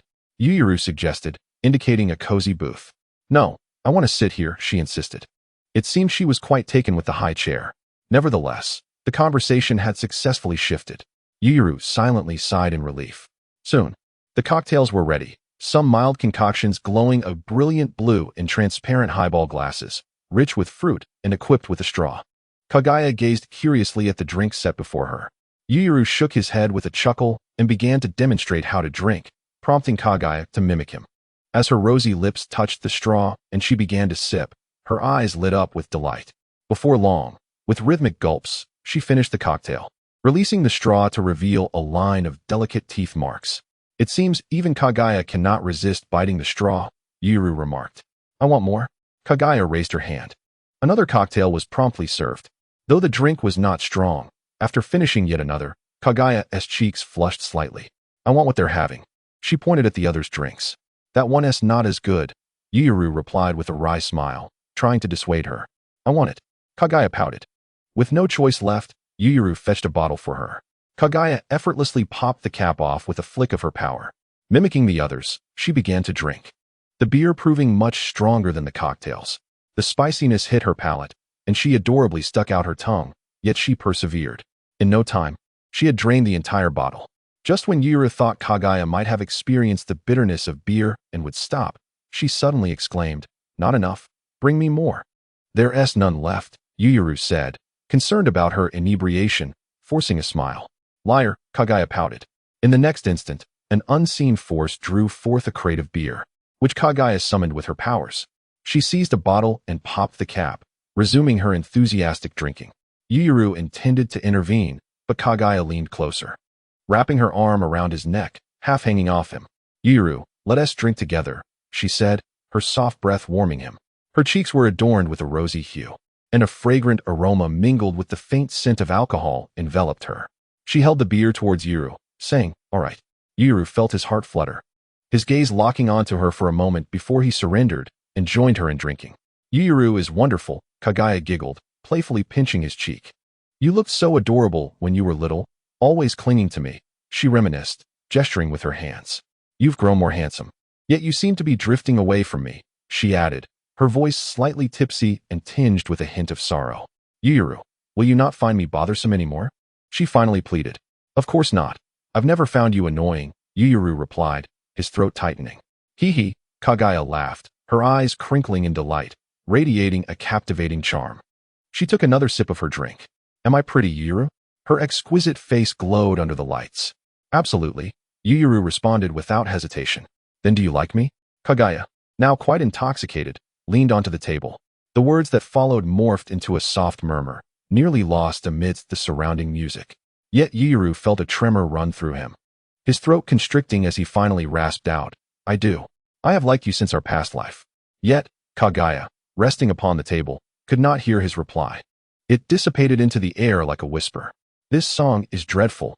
Yuyuru, will you sing me a good one? Kaguya suddenly jolted upright. Of course, Yuyuru replied. He ascended the stage, and the band respectfully stepped aside, leaving the spotlight solely for him.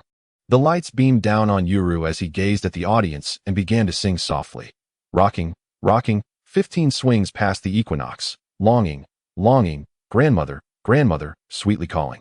Chattering, candy floss at the corner of my mouth, always hungry for more. Beautiful, the little footbridge sways and sways. The melancholic ballad echoed throughout the bar, resonating with Yuyuru's gentle crooning. Under the focused light, he appeared almost ethereal. Kaguya rested her chin on her hand, quietly admiring Yuyuru as he sang on stage. Dressed in white, his exquisite features flickering in the illumination. As she listened and watched, her gaze gradually became distant, shimmering with something crystalline. Her body swayed, thoroughly intoxicated. Unconsciously, she began to hum along softly with Yuya. Her eyes blinked not once, as if the entire world had been reduced to the figure on stage. When the song concluded, everyone remained immersed in the sorrowful melody, lingering in a trance. As Yuya stepped off the stage, Kaguya suddenly lunged forward, her lips brushing against him with a tender softness. Accompanied by an overwhelming scent of alcohol, Kaguya clumsily leaned in to kiss Yuya. When Yuya regained his senses, she cried out, Can I not die? I do not wish to perish. She appeared as helpless as a child, crystalline tears cascading down her cheeks, splattering onto the ground. The tree-like patterns returned to her face, revealing her drunken state, as she forgot to suppress her transformations.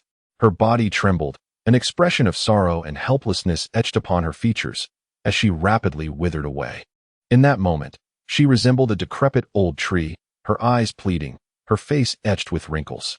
She gazed at Yuya, lost and desperate, like a frightened child. Realizing her fear, Yuya held her close, yearning to speak, yet finding himself speechless. He gently stroked Kaguya back repeatedly, embracing her tightly, until her trembling subsided, and she peacefully drifted into slumber within his arms. The hall gradually fell silent. The surrounding crowd dared not breathe, heads bowed in reverence, yet their bodies trembled in unison, afraid to behold the two figures. Kaguya form transformed into something grotesque and terrifying, resembling a monster. Ignoring the fearful glances of those around him, Yuya lifted Kaguya onto his back. Her once supple body became rigid, yet Yuya seemed oblivious to the change.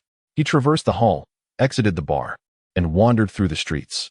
All his subordinates appeared, expressions laden with complexity as they cleared a path for their leader. The evening breeze gently tousled Kaguya silver tresses, and the starry night sky shone brilliantly, casting a delicate starlight that draped her in a silvery veil. On this night, Kaguya seemed to embody an entirely different persona. She, too, cherished cuddly toys, would startle like a little girl when frightened. She could experience joy, pride, and, in her drunken stupor, weep unabashedly. Despite her terror of monsters, how could she confront the gradual transformation into one herself? She feared the beasts yet chose to embrace a small monster doll. Perhaps, in her eyes, she was that little monster.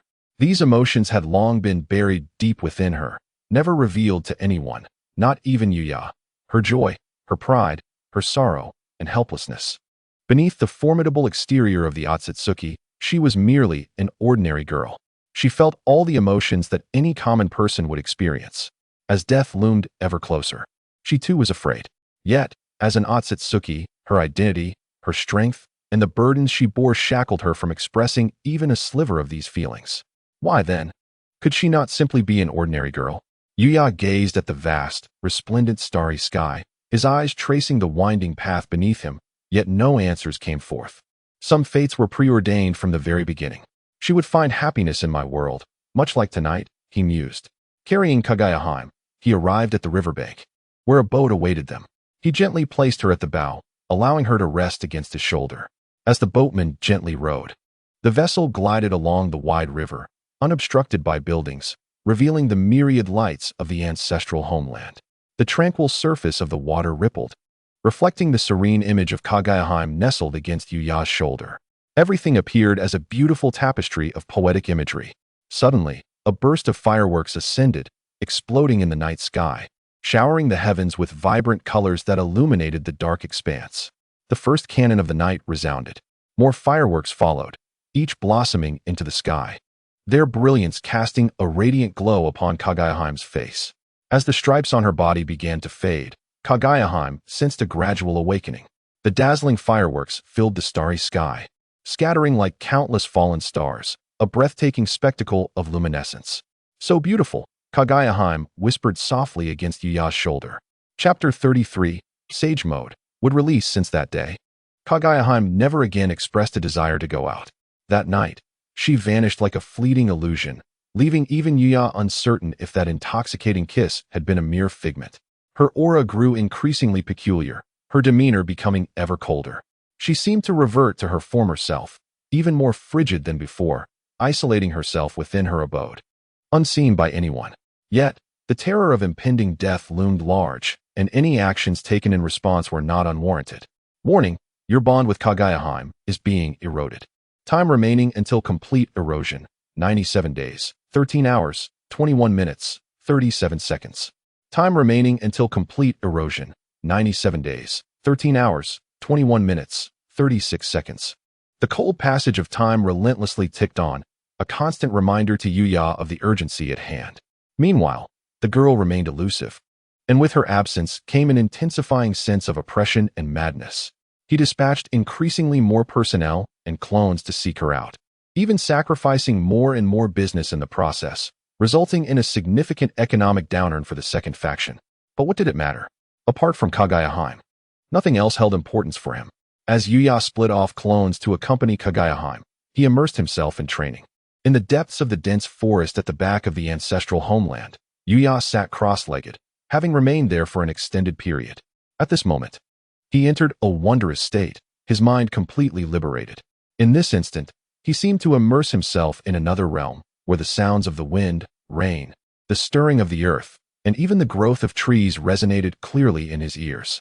His perception was infinitely magnified, and after a considerable time, a peculiar energy enveloped him. It was the energy of nature. As this energy manifested around him, it gradually melded with the chakra and mental strength within him. When this fusion reached a certain balance, faint shadows began to appear beside his eyes. Due to your exceptional insight, you have automatically comprehended the Sage Mode of Myobokuzen. Sage Mode of Myobokuzen. Perception enhanced by 50 times. Life force increased by 10 times. Strength augmented by 10 times. Speed amplified by 10 times. Recovery boosted by 10 times. Ninjutsu power enhanced by 10 times. Creation speed of Sage Chakra increased by 10. The system's gentle notification chimed in. Yet, Yuya seemed oblivious, remaining seated in meditation.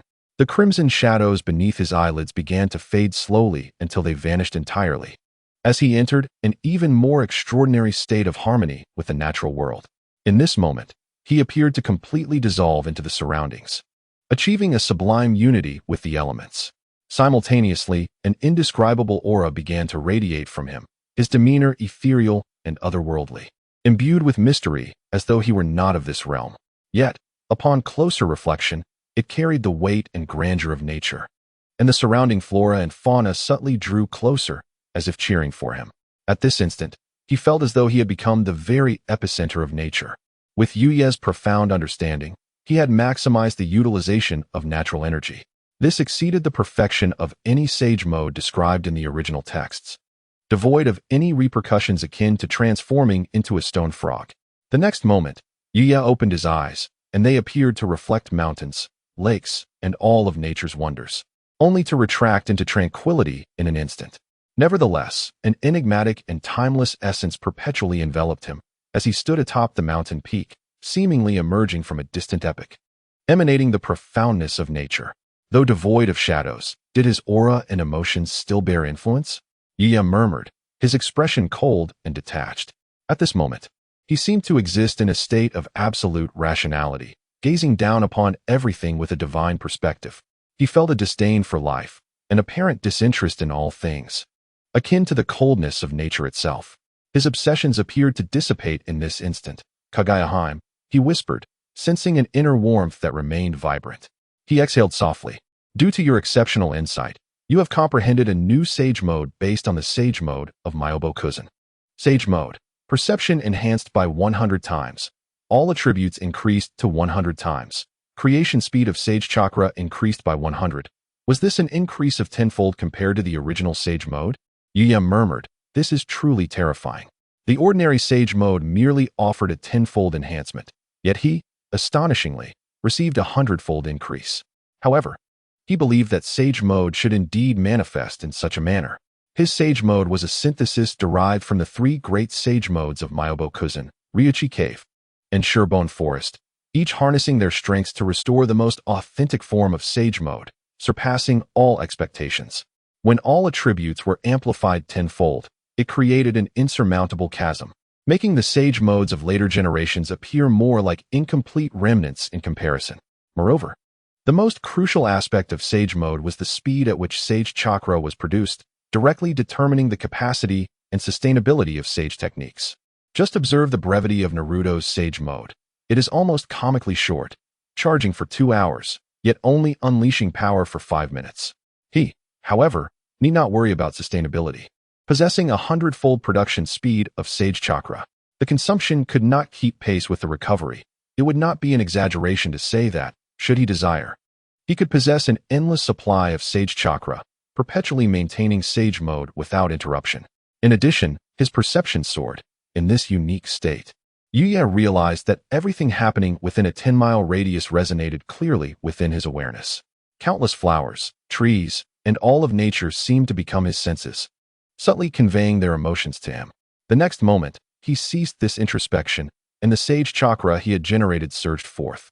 A brilliant blue sphere of light materialized in his palm, expanding visibly in mere moments. Surrounding trees were uprooted and shattered at the mere emergence of this sphere. The overwhelming chakra and the resultant force field caused the earth to begin to curve inward. From above, the forest appeared to have birthed a dazzling blue sun, quite intriguing. Yuya murmured, dispersing the immense Rinnegan of Sage techniques. In the next instant, a thought emerged, and countless trees rose in response to this thought. The land, once ravaged by his various jutsu and reduced to a state of disrepair, now blossomed anew. Trees grew with fervor, and soon, towering giants began to dominate the landscape. Due to your exceptional insight, you have automatically comprehended the bloodline limit of wood release. Yet, this was not the end. Simultaneously, the sky unleashed a torrent of hail. The earth convulsed, and magma surfaced. A noxious gas began to permeate the forest. Due to your exceptional insight, you have automatically comprehended the bloodline limit of ice release. Due to your exceptional insight, you have automatically comprehended the bloodline limit of lava release. Due to your exceptional insight, you have automatically comprehended the bloodline limit of boil release. Yet, the towering trees stood resolute, exuding an even more vibrant vitality. Wood release, Yuya murmured. The potency of wood release made him furrow his brow. It symbolized the most vigorous life energy in the natural world, unparalleled among bloodline limits. When paired with the sage's embodiment, it elevated the power of wood release to its zenith. Upon grasping natural energy and activating Sage Mode, the fusion of distinct chakra attributes manifested bloodline limits as if they had become instinctual. Now, could I deduce the identity of that girl? Yuya pondered, as the thought re-emerged uncontrollably with the newfound qualitative leap in his power. Chapter 34.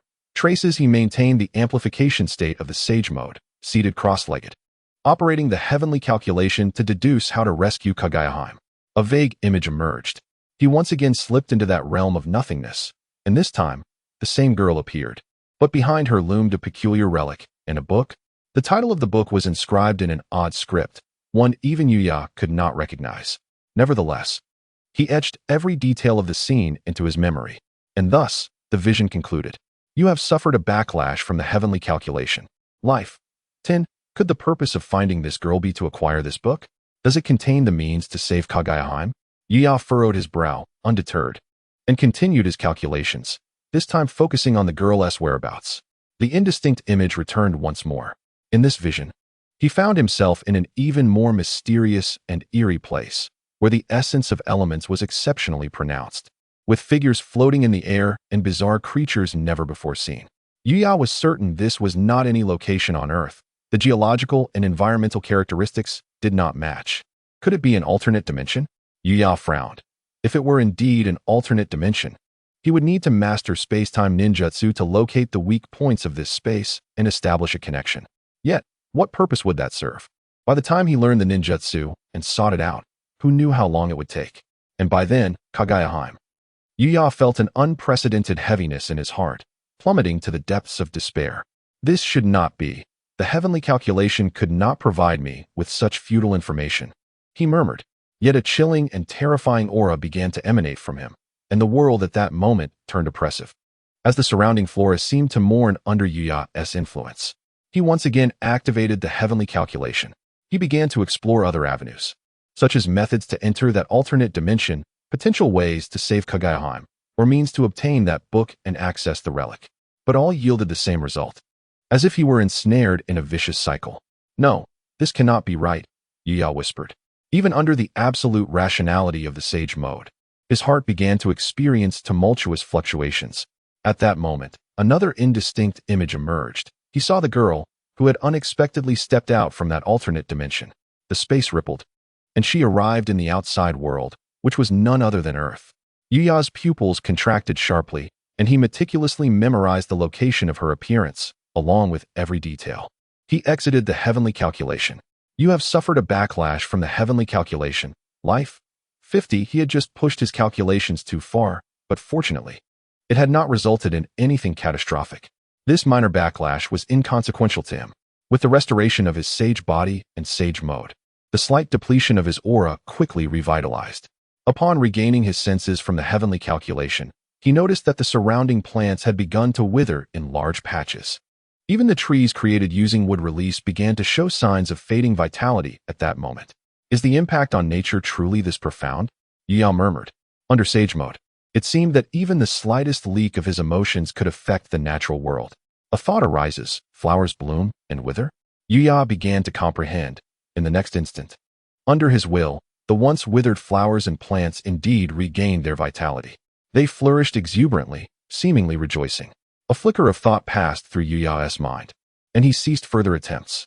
The next moment, the earth surged, and countless wooden clones emerged, each exuding an ancient, ethereal quality, their demeanor cold and indifferent, as if they had returned from a distant era. Due to your exceptional comprehension, you have automatically mastered the wood clone technique. As they appeared, they soared into the wind, dispersing towards the distant horizon. With sage mode coupled with wood clones, he could expand his perception to the utmost, aiding him in the search for that girl. Even if she were in an alternate dimension, he could not abandon other possibilities. Roar. Simultaneously, a beastly roar imbued with a sense of ancientness echoed through the space, sending countless birds into a frenzy, as all beasts cowered, trembling in fear. Suddenly, a colossal wooden dragon erupted from the ground, radiating an astonishing aura and vitality, as if it were a living creature. With its emergence, the entire forest seemed to tremble. It lifted Yuya's form, soaring upwards, generating a powerful gust that shattered the clouds, vanishing into the distance.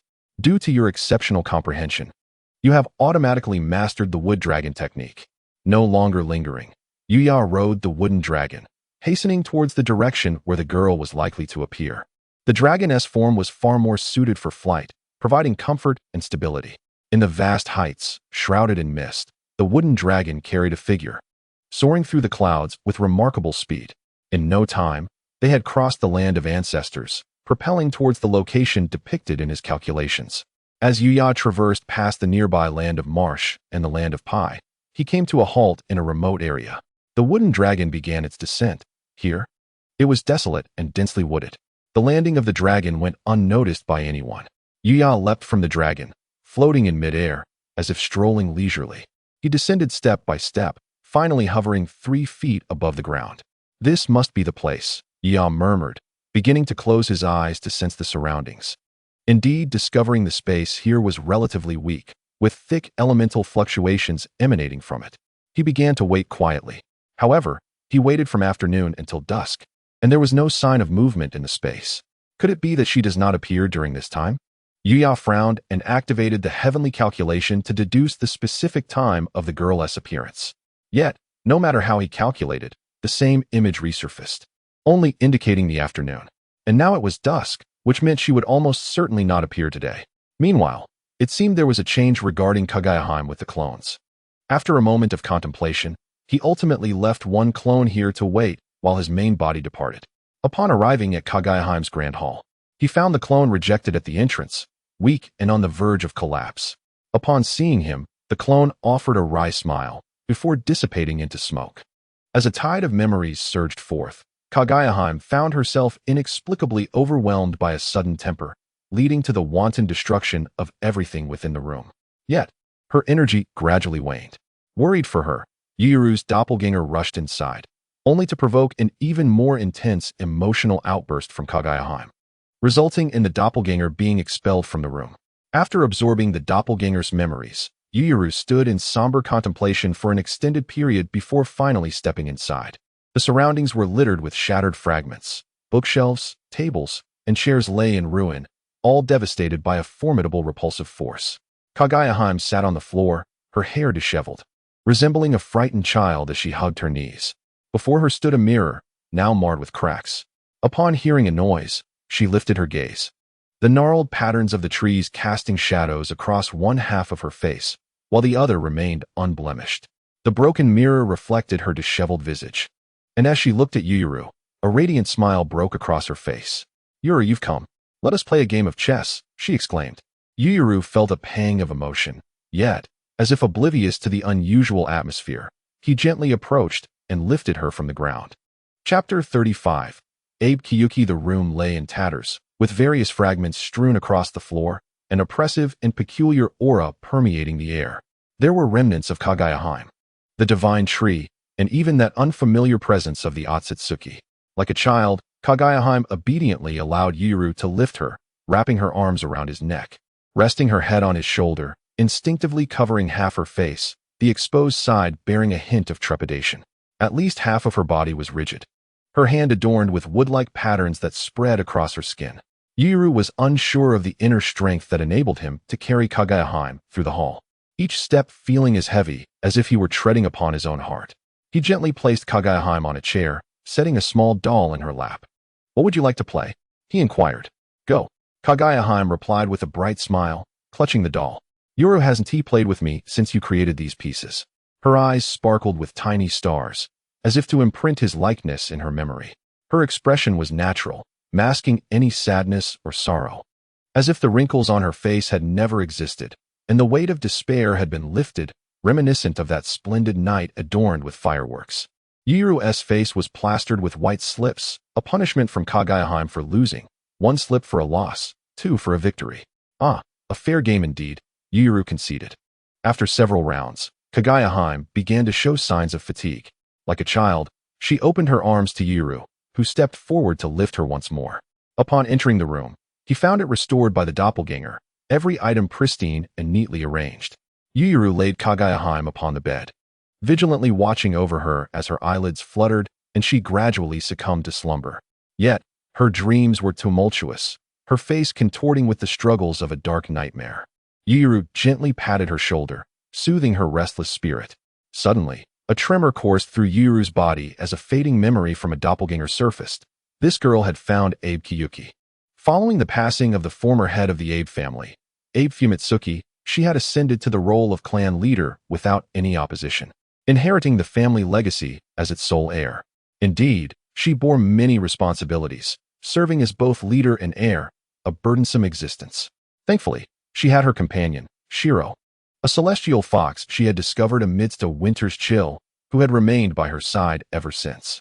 Her family, the Abe clan, once illustrious and magnificent, was now a mere shadow of its former self. A lineage that had begun its decline a millennium ago, yet now barely clung to existence, one that had dwindled to her alone. However, she managed the entirety of a world, the realm of snow and wind, though soon to be ousted by the spirits within. This time, she ventured into the outside world with a mission, to seek the branch of the family that remained beyond. She felt a tinge of embarrassment in admitting her intent to seek refuge. Rumors had it that the outside world had been overrun by a colossal tree, riddled with scars and chasms, devoid of vitality. Uncertain of the branch's survival, Kyuki held a staff and an onmyoto disc, clad in an ancient and intricate onmyoji attire. Her skin was fair and delicate, her beauty ethereal, akin to a celestial maiden descended upon the earth. In her arms, she cradled an extraordinary beast, a mystical white fox. Her sole inheritance. Upon being expelled by the spirits and stepping into the external realm, she discovered that while elemental energy was scarce, numerous streets and towns flourished. Filled with delightful experiences and remarkable individuals, their words melodious. Not long after her arrival in town, she quickly garnered attention, greeted by individuals proclaiming 99 for a single cut, all free of charge. She was ushered into a certain pavilion, attended by a throng of eager faces, their eyes riveted upon her, as if terrified she might escape. The service was nothing short of exceptional, providing everything she could wish for. Faced with a table laden with delectable dishes, she could no longer resist the fragrant allure. "Excuse me, how much do I owe?" Kyuki inquired, her mouth agape mid-bite, unable to swallow for a moment. After a prolonged pause, she finally managed to swallow her food and meekly asked, "Didn't you say it was free?" The server maintained a steady smile, replying, "Have you ever heard of a meal without cost?" Ah, indeed, her grandmother had instilled in her the principle that paying for meals was a matter of course. "If you lack funds, kindly wait here for our master to discuss how to resolve this," the server continued, remaining humble and courteous. "Is your master reasonable?" Kyuki questioned, her large eyes blinking with curiosity. The server smiled but did not answer, though a glimmer of admiration and fervor sparked in their gaze. "If your master is unreasonable, I shall make my escape," Kyuki muttered softly, reassured by her companion Shiro's presence, confident that fleeing would pose no problem if needed. Qingxue pondered this, raising her gaze to the towering stack of bowls and chopsticks before her, feeling a sense of melancholy. She had barely consumed a morsel, yet the next moment, she found herself witnessing an unforgettable scene, as if the world had come to a standstill, momentarily forgetting to turn with the arrival of a singular figure. He approached from the horizon, stepping gracefully into the sky. His beauty was unparalleled, with features exquisite and flawless. His expression was indifferent, and his aura ethereal, transcending the mundane. At that moment, he floated above, clad in garments as white as snow, exuding an ancient and profound essence, as if he were not of this era. Utterly unique and solitary. With his arrival, he effortlessly became the center of the universe. A single glance was enough to ensnare one's gaze. Qingxue even forgot to breathe. Was this a demon of allure? She felt her heartbeat slow dramatically.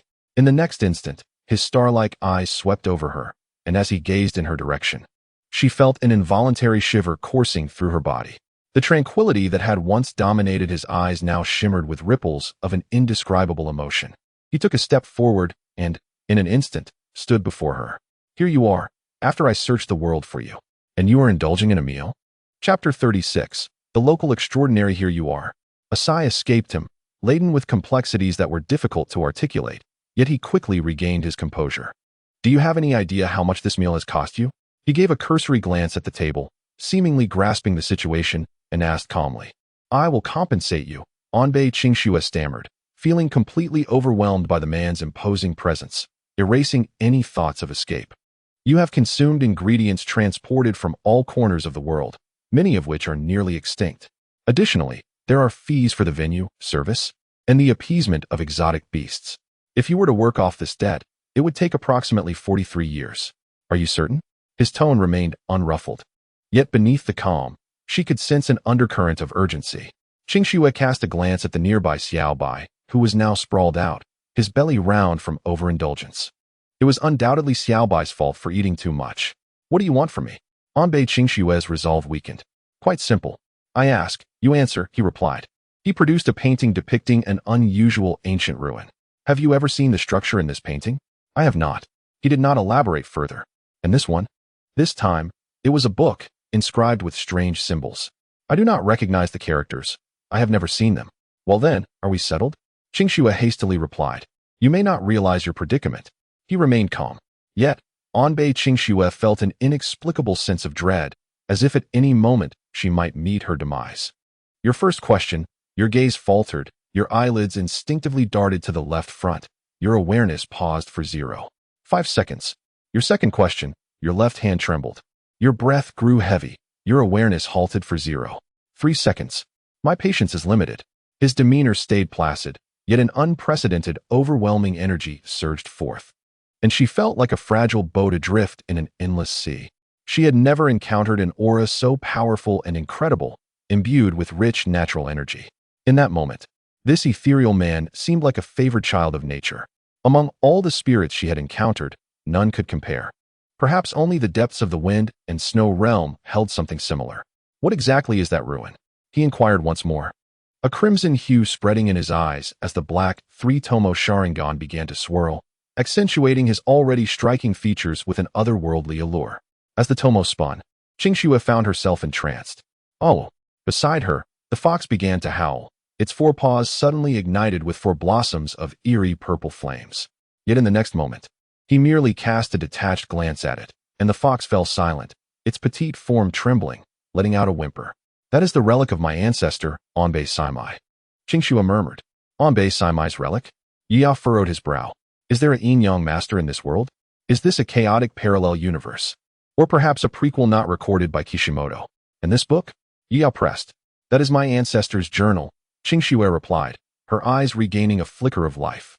How do you know the journal is within the ruins? Yia remained silent, his gaze growing serious. How can you recover so quickly? Although the girl bore no chakra within her, the influence of his spiritual power through the three-tomo Sharingan should not have allowed for such rapid recovery. This yin-yang master possesses noteworthy abilities. Do you yin-yang masters possess any purification, healing, or restorative techniques? Yuya continued to inquire. Purification and healing? Qingxue hesitated, then responded. Yin-yang masters excel in astrology, the 5 elements of yin and yang, deity summoning, purification, and healing, but it is not our forte. Qingxue thought to herself that she had already divulged enough to this man. Upon hearing this, disappointment flickered in Yuya's eyes. Yin-yang masters do not possess purification or healing techniques. How then shall we save Kaguya, who is being consumed by the divine tree? Qingxue sensed Yuya's unease and cautiously asked, Mr. Demon, are you seeking my ancestor's journal for a specific purpose? Alas, my ancestor Saimai perished sealing the divine tree. And the journal? What did you say? Yuya's eyes widened, fixating on her. The journal was buried, Qingxue mumbled, feeling a flush creep up her cheeks. Stumbling over her words. The divine tree was sealed by Anbei Saimai? Yuya seemed to grasp a glimmer of hope, his gaze filled with anticipation. Why yes, my grandmother told me stories since childhood of a group of horned beings who descended from the heavens, bringing a seed to be planted in the earth. Countless yin-yang masters and great swordsmen attempted to stop them but were no match, resulting in devastating casualties, with spirits being slaughtered by the vast majority. Ultimately, the seed was successfully planted. Seeing that Yuya did not interrupt her, seemingly encouraging her to continue, Anbei Qingxue swallowed hard and continued. Then, it grew into a towering tree, continuously absorbing the world's energy and essence. At the current rate of growth and development, within a century, the world will be devoid of vitality, transforming into a desolate planet. At this point, Anbei Qingxue's expression turned sorrowful. In ancient times, Abe no Saimai gathered the formidable powers of countless onmyoji to perform a blood ritual, sealing the sacred tree. However, this merely delayed the growth of the tree. Later, sensing the continued dissipation of the world's natural energy, he relocated to the realm of snow and wind to preserve the flame of the onmyoji. Meanwhile, the branch family remained in the main world, guarding the sacred tree. It remains uncertain how they fare now. The voice of Abe no Kiyuki grew fainter. If the branch family had perished, she would indeed become the last onmyoji in existence, a solitary figure in the world. This realization enveloped her in melancholy. Yuya pondered, a glimmer of understanding illuminating his thoughts. Until now, he had been constrained by the worldview of the Naruto universe, Yet upon reflection, could there not have been extraordinary powers existing prior to chakra, given the energy levels of this planet? Let us not forget that natural energy has always been regarded as a force superior to chakra, existing on this planet since time immemorial. How could it be that no one mastered it? Even a group of frogs and snakes could harness natural energy. Was it truly beyond human grasp? If so, perhaps the rulers of this world ought to be replaced. Both Mayaboka Mountain and Ryuchi Cave, as well as the Wetbone Forest, are native domains of the planet's extraordinary beings. Now, with the emergence of human Onmyoji as native extraordinary beings, it is hardly an exaggeration. Moreover, humanity's extraordinary capabilities might extend even further. Let us not overlook the Uchiha clan's ocular techniques, named after figures from mythology, Amaterasu, Susanoo, and Izanagi, all revered as divine entities. This signifies that deities existed long before. Perhaps the Otsutsuki clan awaited the departure of these native deities before planting the seeds of the sacred tree on this planet. Otherwise, with Earth's natural energy surpassing chakra, how could it have become a mere colony, unable to contend with the Otsutsuki? Undoubtedly, there exists a remarkable chasm in history. However, these matters were too distant for Yue at present. His sole desire was to revive Kaguya. I indeed have a use for that notebook, he stated earnestly to Abe no Kiyuki after a considerable time. The ruins lie within the realm of snow and wind. I can guide you to them. But you must agree to 3 conditions. Abe no Kiyuki, blushing slightly at the sight of the impeccably handsome demon lord before her, nodded with a hint of shyness. The first condition is for you to help me locate the members of the branch family in the main world. Surely, I cannot be the last Onmyoji remaining. That would be unbearably lonely. The second condition, she continued, I recall my grandmother mentioning a crucial treasure of our Onmyoji family that was lost, something called the Onmyo Jewel. I wish for your assistance in finding it. And the third, she added, I require money, substantial amounts of it. As she shook her head, her small stature and earnestness were endearing. Yue cast a fleeting glance in her direction. The third condition can be offset against this meal. Should you require additional funds, you may visit any branch of Tianyu Xingye Urge. They will lend to you. Humph, stingy demon lord, Kiyuki pouted, dissatisfied. My time is limited, 3 days. Regardless of success or failure, we must venture to the realm of snow and wind. Ignoring her dissatisfaction, Yue continued, unfazed. It was not that he was miserly. Wealth held no value for him. Yet this young lady lacked funds, and without money, one could scarcely navigate this world, placing her at a disadvantage. This created a long-term leverage and constraint. Moreover, were it not for her significant role, whether in entering the realm of snow and wind, accessing the ruins, or utilizing the techniques from that notebook, he would likely have to rely on her. He could not afford to wait 3 days. He might have to resort to abduction. Understood, understood. With your prowess, finding these should not take 3 days, Kiyuki said. Yue waved dismissively, his expression indifferent. Who said I am a demon lord? If you are not a demon lord, how could you possess such remarkable looks? Kiyuki's eyes widened, her long eyelashes fluttering in disbelief. Since the moment you appeared, my heart has been racing uncontrollably. My grandmother told me that this is the classic sign of a demon lord transforming into a handsome young man to ensnare innocent maidens. Yue scoffed coldly, choosing not to respond. He began to channel his divine insight, calculating the precise location of the branch family, as described by the young lady. Why do you always appear so cold? Kiyuki asked, unabashedly drawing closer, her wide eyes fixed upon him. Are you divining? Do you also know the star divination techniques of my Onmyoji family? Did you perhaps deduce the notebook's location through star divination before? Kiyuki gazed at him in curiosity, noting the peculiar aura emanating from his being. Though it subtly melded with the world around him, he possessed no divination tools, prompting her to speak up. The star divination you employ can only predict fortune or misfortune, not specific locations. How can you divine without observing the stars or utilizing a compass? Her chatter was relentless. Yue frowned, growing increasingly impatient. In an instant, a chilling aura enveloped the room. Kiyuki felt a constriction in her chest and promptly fell silent. The atmosphere grew still, with only Yue's increasingly enigmatic presence permeating the air. In one fleeting moment, Kiyuki even felt as though Yue had vanished from this space, prompting her to rub her eyes in disbelief. Could there truly be a star divination technique superior to that of Onmyoji? The knowledge she had absorbed since childhood now left her doubting. After a prolonged period of waiting, As Kiyuki fidgeted and played with her fox, Yue opened his eyes, a glimmer of clarity illuminating his gaze. "Follow me." He said no more, moving beside Kiyuki, lifting her effortlessly, as a gust of wind swept them into the sky. "Ah, I'm still just a child," Kiyuki exclaimed, feeling the world spin around her. Upon opening her eyes again, she found herself high above the ground. "Ah, my little white fox," she cried out, recalling her beloved pet. Yue frowned and gestured, summoning her fox, which soon came flying through the air, drawn by the wind. Suddenly, a mighty roar echoed throughout the heavens as a colossal wooden dragon, imbued with an ancient and timeless essence, emerged from the clouds, catching Yue and Kiyuki midair and soaring forward with incredible speed. How could such a powerful Shikigami exist?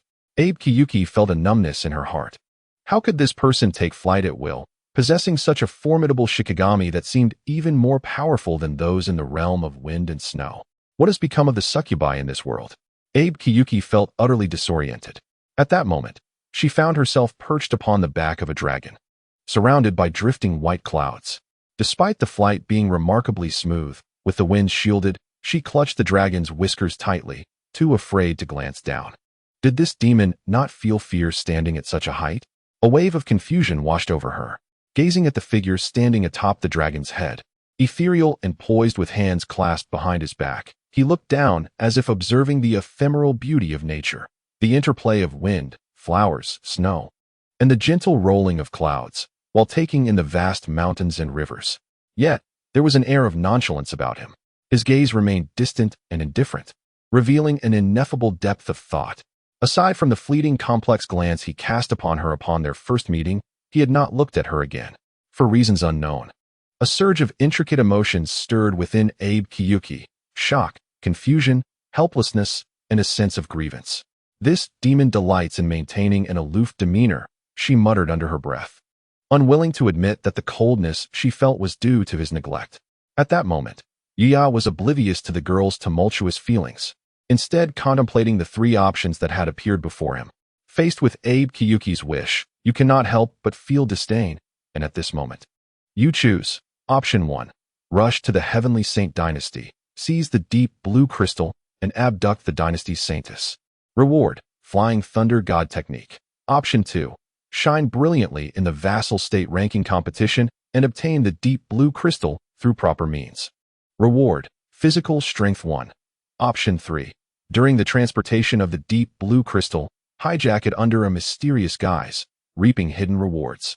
Reward: Ninjutsu 1. Has the triggering of options transformed into this? Can it perceive my thoughts? Yuya furrowed his brow, not paying much heed to the rewards, but rather frowning at how the options had been triggered. Previously, the options were influenced by external verbal cues, presenting him with certain choices, but this time, it had directly delved into his inner thoughts. As soon as he harbored a notion that could lead to divergence, it was automatically triggered, an entirely different experience from before. Undoubtedly, the frequency of such triggers would increase, especially as his power grew and his personality became increasingly reticent. He had come to prefer solitude, avoiding contact with anyone except for Kaguya. However, the system's overwhelming influence was not necessarily a boon. Thus, he favored studying ninjutsu over acquiring rewards through options directly. Of course, rewards at the level of the Eternal Mangekyo Sharingan were an exception. After pondering for a moment, Yuya cast these thoughts aside. The system's intricacies were still far beyond his reach, and overthinking would yield no benefit. Upon calculation, he discovered that the remnant branch of Onmyoji was, in fact, the very force he had overlooked, the saintess of the Heavenly Saint Dynasty. Moreover, the Onmyo orb was intriguingly linked to the previously mentioned reward of the vassal state ranking competition, the deep blue crystal. For him now, there was no time to participate in such competitions. It was imperative to resolve matters with the Onmyoji girl as swiftly as possible. Thus, he had initially planned to charge directly into the Heavenly Saint Dynasty. Gaining the Flying Thunder God technique would undoubtedly be advantageous, as he had long wished to explore the mysteries of space. Chapter 38. Times Have Changed. Roar. A colossal wooden dragon, exuding an ancient aura, descended upon the grand hall of the Heavenly Saint Dynasty. At that moment, alarm bells rang throughout the dynasty, and everyone stood in shock, witnessing a scene that seemed to emerge from myth, a formidable foe.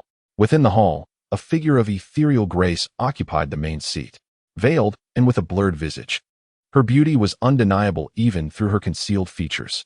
Observing the commotion outside, she sighed softly, a hint of disappointment crossing her countenance. What is all this frantic commotion about? After a long pause, she inquired. Your Highness, the Saintess, a massive dragon has appeared outside. A trembling guard reported as he entered. A dragon? The veiled woman's expression shifted, an oddity coloring her features. Dragons should have vanished a millennium ago. She prepared to retrieve an item for divination when, in the next instant, a fierce wind surged forth, sweeping her away. In an instant, her veil was lifted, revealing an exquisite face, though now marred by shock and fear. Alas, the Saintess has been kidnapped? Has the Saintess been abducted by a dragon? This was the legendary tale of a princess and a dragon, and the crowd gasped in disbelief.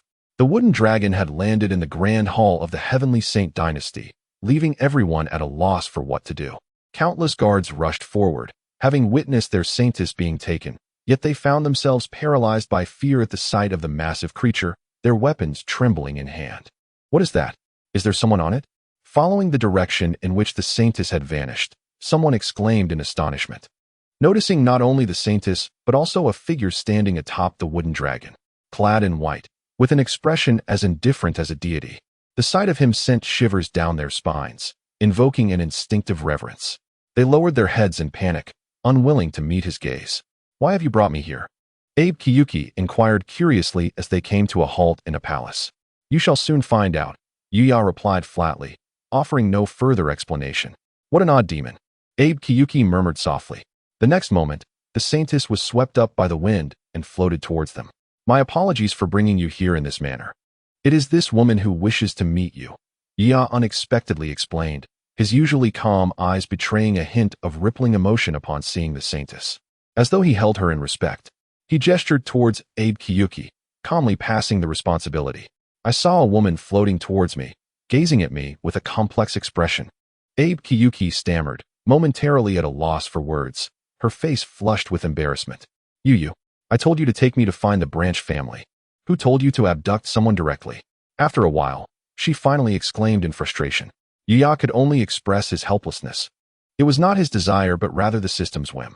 The allure of the flying thunder god technique was simply too great.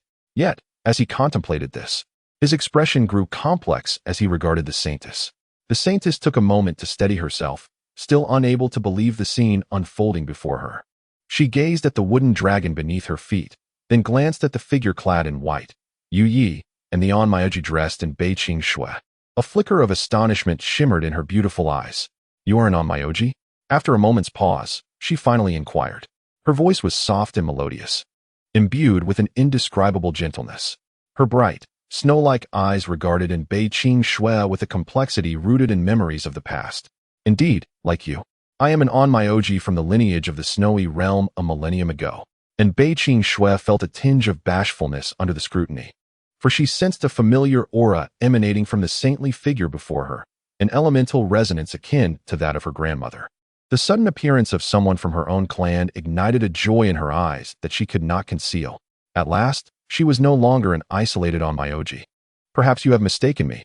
I am not an onmyoji. To her surprise, the woman rejected her claim. There are no onmyoji left in this world. With a melancholic sigh, a complex and sorrowful expression graced her exquisite face. You deceive yourself. The power of the onmyo and the elemental waves dwell within you. And Beiqing Shui exclaimed loudly, her initial joy at finding kin dissipating, replaced by confusion. I am not an onmyoji. The woman shook her head, her voice steady. My power is merely inherited from my mother, who longed to glimpse the snowy realm, proclaiming it the paradise of onmyoji, the final sanctuary. Yet, until her last breath, until she sacrificed herself to the divine tree, her wish remained unfulfilled. Her beauty was unparalleled, her tone perpetually calm, as if recounting a simple truth. There was no hint of reproach towards the main lineage in her words, just the gentle gaze she cast upon in Beiqing Shui, laced with a touch of compassion. We too have pondered whether the main lineage has forgotten us, yet we cannot forsake our own responsibilities. Our branch has, generation after generation, filled the void with our own blood, sacrificing to the divine tree, suppressing its growth. It has always been thus. In her flat tone, A few simple sentences unveiled the tragic grandeur of a lifetime. The atmosphere grew heavy. Even Yu Yi was subtly moved, and Bei Qingxue trembled, struggling to articulate her thoughts, but words eluded her. How could she begin?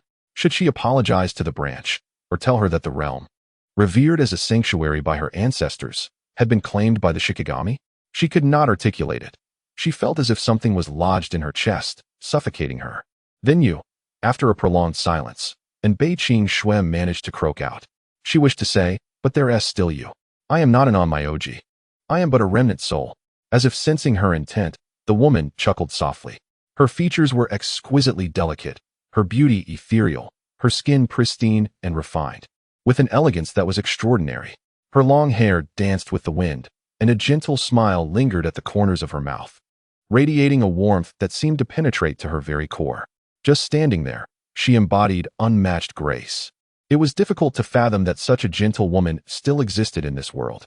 My fate mirrors yours. 3 years ago, I sacrificed myself to the divine tree, leaving behind a fragment of my soul to guard my realm. Here, the Onmyoji no longer exist. She had perished, long since departed 3 years prior. Finally, the woman cast a deep, lingering glance at Bei Qingxue. The era of the sect has changed. Chapter 39. The Transformation of the Flying Thunder God Technique. You have selected option 1. Rush to the Heavenly Sacred Dynasty to abduct the Saintess. Task complete. Reward, Flying Thunder God Technique. At this moment, they had just boarded the wooden dragon, departing from the Heavenly Sacred Dynasty, and were en route to their ancestral homeland. Throughout the journey, Bei Qingxue remained sullen, clutching her little fox, lost in her thoughts. The once chatty girl from the snowy realm had embraced a rare silence. Yet this was not a matter of comfort. Yu Yi found solace in the quiet. Seizing the opportunity, Yu Yi began to delve into the intricacies of the Flying Thunder God Technique. As the rewards were bestowed, a plethora of insights regarding the Flying Thunder God Technique flooded Yu Ye's mind. This technique, a unique spatial art, allowed the user to inscribe the Flying Thunder God formula onto an object, which then served as a medium to open the spatial nodes corresponding to the formula. Commonly, kunai were used as the medium. By invoking the Flying Thunder God Technique again and sensing the original formula's location, one could instantly teleport to where the formula was inscribed. Notably, this technique not only enabled the caster to teleport themselves, but also any objects they had indirect chakra contact with. This expanded the possibilities of the Flying Thunder God Technique beyond mere teleportation. It could be utilized for attack, disruption, surprise assaults, and even to shorten the distance of long-range ninjutsu, including the transfer of target ninjutsu. Refer to the difficulty of transferring the Nine-Tails Tailed Beast Ball as an example. Furthermore, it required no hand seals to activate, making it undeniably powerful. The writing and engraving of the Flying Thunder God formula were not complex. For Yu Yi, it was a matter of a single glance to master it. However, the true challenge lay in locating the spatial nodes. The essence of the technique was merely to guide the caster to open spatial nodes using their chakra along the trajectory of the formula. It is important to note that this guidance is not absolute. Thus, the training threshold for the Flying Thunder God Technique is extraordinarily high. Only the 2nd and 4th Hokage have mastered it. Most ninjas, even with the guidance of the Flying Thunder God formula, struggle to locate the spatial nodes.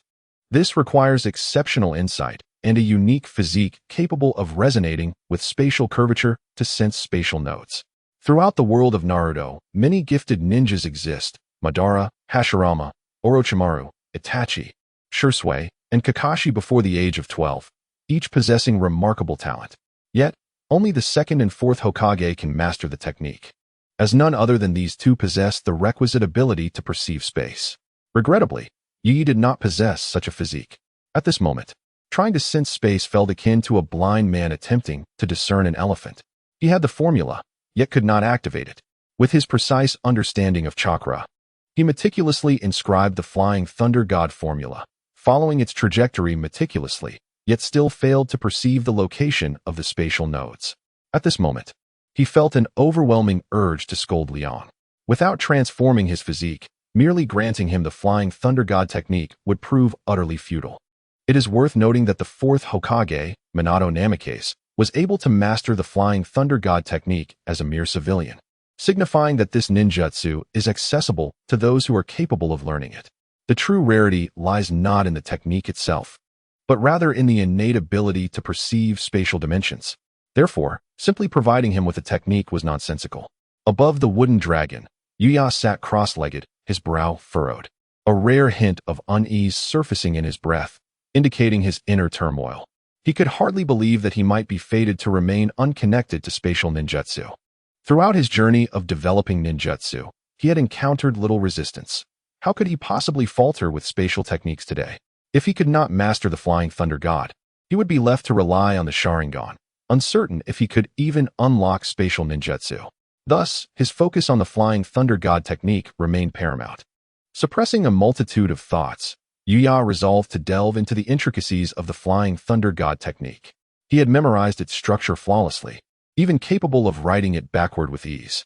Now, he began to derive and expand upon the foundational elements of the technique, searching for superior methods to unlock spatial nodes. After about 10 minutes, his brow remained tightly knit, yet unbeknownst to him, he had inscribed countless intricate symbols resembling tadpoles onto the air barrier before him using chakra, far more complex than the original Flying Thunder God technique. A mere glance at it would send chills down one's spine, for this was his derivation and transformation of the Flying Thunder God technique. With this new formulation, he could just barely sense a hint of spatial fluctuations, which, fortunately, remained accessible to his ordinary physique. Once again, he plunged into deep contemplation, making further modifications to the symbols on the air barrier. 7 or 8 minutes passed, and although the symbols remained intricate, they had undergone a metamorphosis. This time, thanks to his revised technique, he could finally perceive spatial fluctuations, implying that, upon executing this technique in its entirety, he could achieve spatial teleportation. However, the time required to activate this complex technique was uncertain, rendering it practically meaningless. It might serve as a fixed teleportation seal with a wind-up, but practical application in combat was out of the question. Yet, Yuya remained dissatisfied, embarking on another round of experimentation and research. This time, he eliminated various superfluous elements from the technique, distilling it down to its essential core, simplifying rather than complicating. He hardly needed to ponder. Every second saw a multitude of symbols being removed or replaced. In approximately 3 minutes, he had cut away more than half of the original symbols, reducing the activation time to about 10 seconds. Unyielding, he continued until he managed to condense the activation time to a mere second. At this point, he had stripped away all that could be removed. Further alteration of any symbol would jeopardize the opening of spatial nodes. Although not instantaneous, it had become accessible to any ordinary ninja who mastered this technique, granting it a universal quality. Due to your exceptional insight, the usage restrictions of the Flying Thunder God technique have significantly diminished. Is pursuing the path of the Flying Thunder God unfeasible? Yuya muttered to himself, dissatisfied with this outcome. The nature of a ninja's combat is ever-changing. Even the slightest delay would severely diminish its efficacy in real-world scenarios. Yet, on the foundation of the Flying Thunder God, this was the limit accessible to an ordinary person. In the next moment, he sank into contemplation once more. This time, he entirely abandoned the path of the Flying Thunder God, completely replacing some core techniques. Previously, he had innovated upon the Flying Thunder God, but now he sought to develop a spatial technique that diverged entirely from it. Having thoroughly analyzed the Flying Thunder God technique and drawing from his prior experiences, creating a spatial technique suited to his physique was no longer a daunting task. After a full 10 minutes, Yuya opened his eyes, now imbued with newfound clarity. In the next instant, the space rippled, and he vanished from the dragon's head, only to reappear 10 miles away. Had he succeeded? He whispered, a glimmer of joy crossing his eyes. Due to your exceptional insight, you have created a unique spatial ninjutsu, instant. Perception range and chakra residue are now instantaneous. Evaluation, SS rank. Not only had he created a spatial technique uniquely his own, but he had also etched it into his spiritual consciousness, merging it with his essence, making it instinctual. Unlike the Flying Thunder God technique, which required the inscription of symbols and reliance on mediums for spatial teleportation, this new technique allowed him to arrive instantly within the range of his perception at any place he had visited or anywhere marked by his chakra. Moreover, it retained all the functionalities of the previous Flying Thunder God technique. In the next moment, Yuya reappeared atop the dragon's back, teleporting beside Abe Kiyuki, dissipating the wooden dragon technique. Before Abe Kiyuki could react, the world around them shifted, and they found themselves in an entirely different realm. The creation of spatial ninjutsu was undoubtedly a significant challenge for him, but fortunately, it bore fruitful results. Now, he was on the verge of entering the wind and snow realm, eagerly anticipating a meeting with Kaguya. Chapter 40. Technique. Tsukuyami. The space rippled once more, and in the next instant, Yuya had transported himself, along with Abe Kiyuki and her fox, to the territory of the ancestors. Although he yearned to meet Kaguya, he was still holding on to Abe Kiyuki, and it would be rather inappropriate to present her directly before Kaguya. That image was too unsettling to contemplate. So he set that thought aside for the time being. At this juncture, there remained one last yin-yang orb to collect before venturing to the wind and snow realm. According to the words of the lingering spirit of the Onmyoji, the yin-yang orb had already accompanied the envoy of the heavenly sacred dynasty to the territory of the ancestors. Tomorrow marked the commencement of the ranking battle for the vassal states. His initial intent was to confront the envoy directly and seize the yin-yang orb. But as soon as this thought crossed his mind, due to your eagerness to reach the wind and snow realm, you decide to ambush the carriage midway to obtain the yin-yang orb, yet your inner sense of righteousness leaves you wavering. At this moment, you choose. Yuya felt a whirlwind of confusion. Who is wavering? I merely wish to snatch the yin-yang orb. Option 1. With your formidable strength, you decide to view ordinary people as mere ants, intending to seize the orb by force. Reward, Physique 1. Option 2. Your inner turmoil persists. You opt to ambush as a mysterious figure, concealing your identity. Reward, Tea Ceremony 1. Option 3. After thoughtful consideration, your benevolent instincts prevail. You decide to participate in the competition in a straightforward manner to obtain the yin-yang orb. Reward, Technique, Moon Reading. Yeah, well, he is indeed wavering now and feels the benevolence lingering in his mind. Yuya's thoughts are complex, yet simultaneously his inner alarm bell tolls. With the enhancement of his strength, has his mentality truly shifted? Has he gradually come to regard human life as trivial, detached from worldly matters? Has he dulled his own humanity? However, this is not the case. He merely wishes to avoid contact with anyone other than Kaguya, steadfastly adhering to his principles. At least, that is what he believes. At this moment, he is solely concerned about Kaguya, reluctant to waste even a moment of time. After all, if Kaguya were no longer present, what purpose would righteousness and morality serve? Thus, even in the face of the allure of moon reading, his heart remains in turmoil. If he could discover a method to save Kaguya a day in advance, she would suffer less. Ultimately, he does not make an immediate choice, but first brings Abe Kiyuki to the Starry Night Pavilion, ensuring her comfort. In the next instant, the space ripples, and he returns to his own room.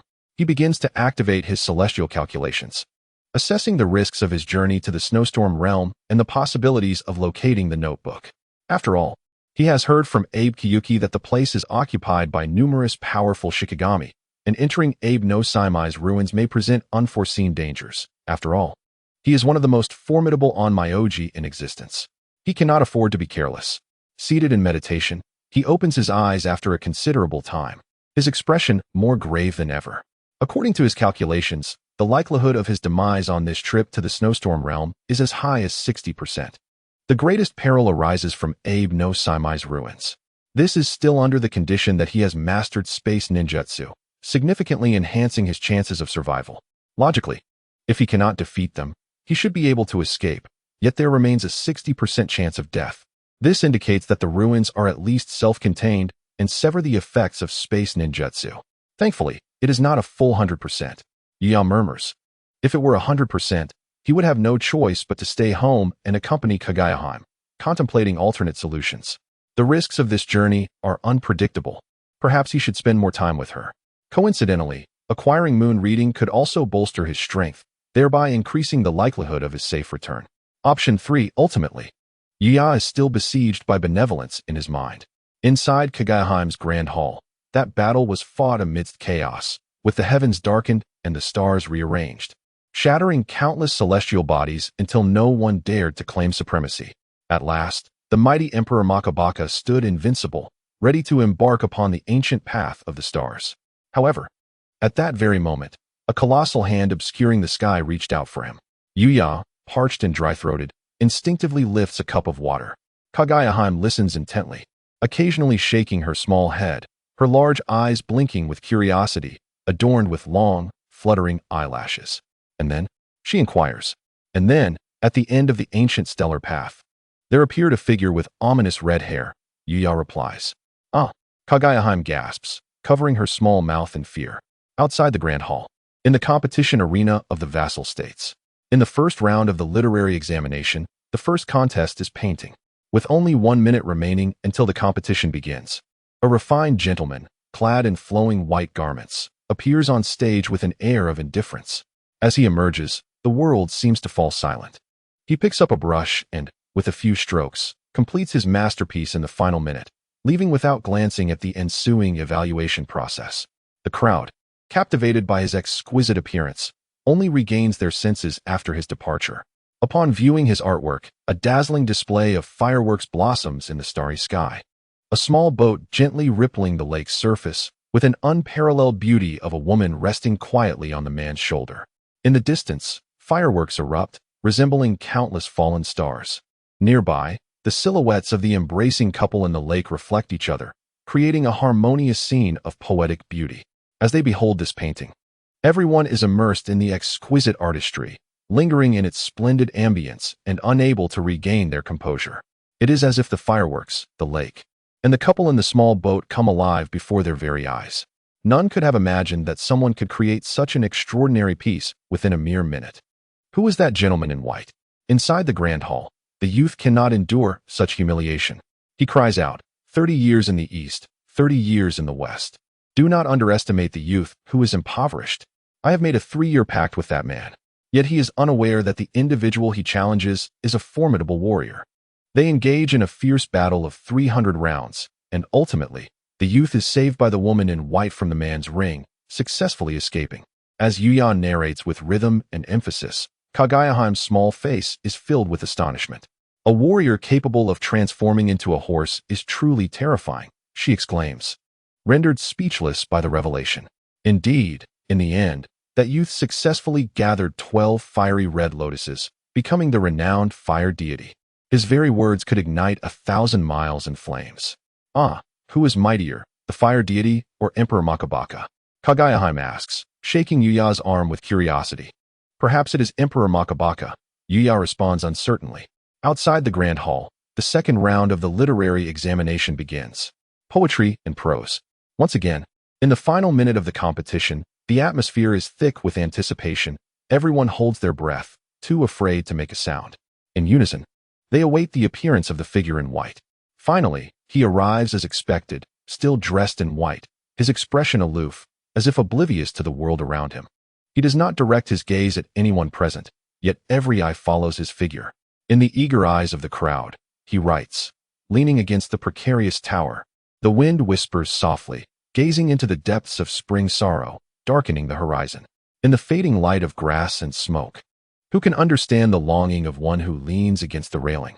I yearn to indulge in wild revelry, drinking and singing, yet the joy feels hollow. My garments grow loose, but I have no regrets, for I waste away for her sake. Excerpt from the Song of the Northern Song Dynasty poet Liu Yong's Butterfly Love Flower, leaning against the precarious tower. The wind whispers softly. The expressions of the crowd are complex, unable to regain their composure for a long time. They are nearly overwhelmed by the profound emotions conveyed in the verses, filled with longing for a beloved. The entire poem, in terms of its themes, imagery, and emotional expression, delivers a blow of unparalleled magnitude to them.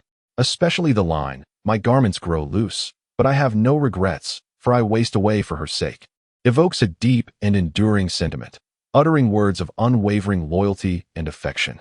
No regrets, never regretting. In that moment, all those who had traveled from distant lands to witness the competition shed tears. To their astonishment, this extraordinary man is already bound to another. Countless women are left heartbroken. Meanwhile, the local citizens of the homeland sigh, "Alas, the prince favors men." Instantly, the eyes of the foreign gentleman gleam with excitement. Inside the Grand Hall. Chapter 41. May we live long and share the beauty of the moon across 1,000 miles. Wishing everyone a happy mid-autumn festival. Inside the Grand Hall. Where did we leave off? Yuya came to her senses and inquired. We were discussing the mighty Emperor Gigi. Kaguya huffed, pouting slightly. She had been thoroughly engrossed in the tale, while Yuya seemed to wander off in thought. Oh right, Then Emperor Gigi defied the celestial beings, declaring that the heavens would no longer obscure his vision, and the earth could no longer conceal his heart. He desired that all beings comprehend his intentions, and that the very gods would vanish into nothingness. Wow, Emperor Gigi is truly formidable, Kaguya exclaimed, clapping her hands in excitement, deeply moved by the narrative. Yet, even someone as powerful as Emperor Gigi had those who feared him.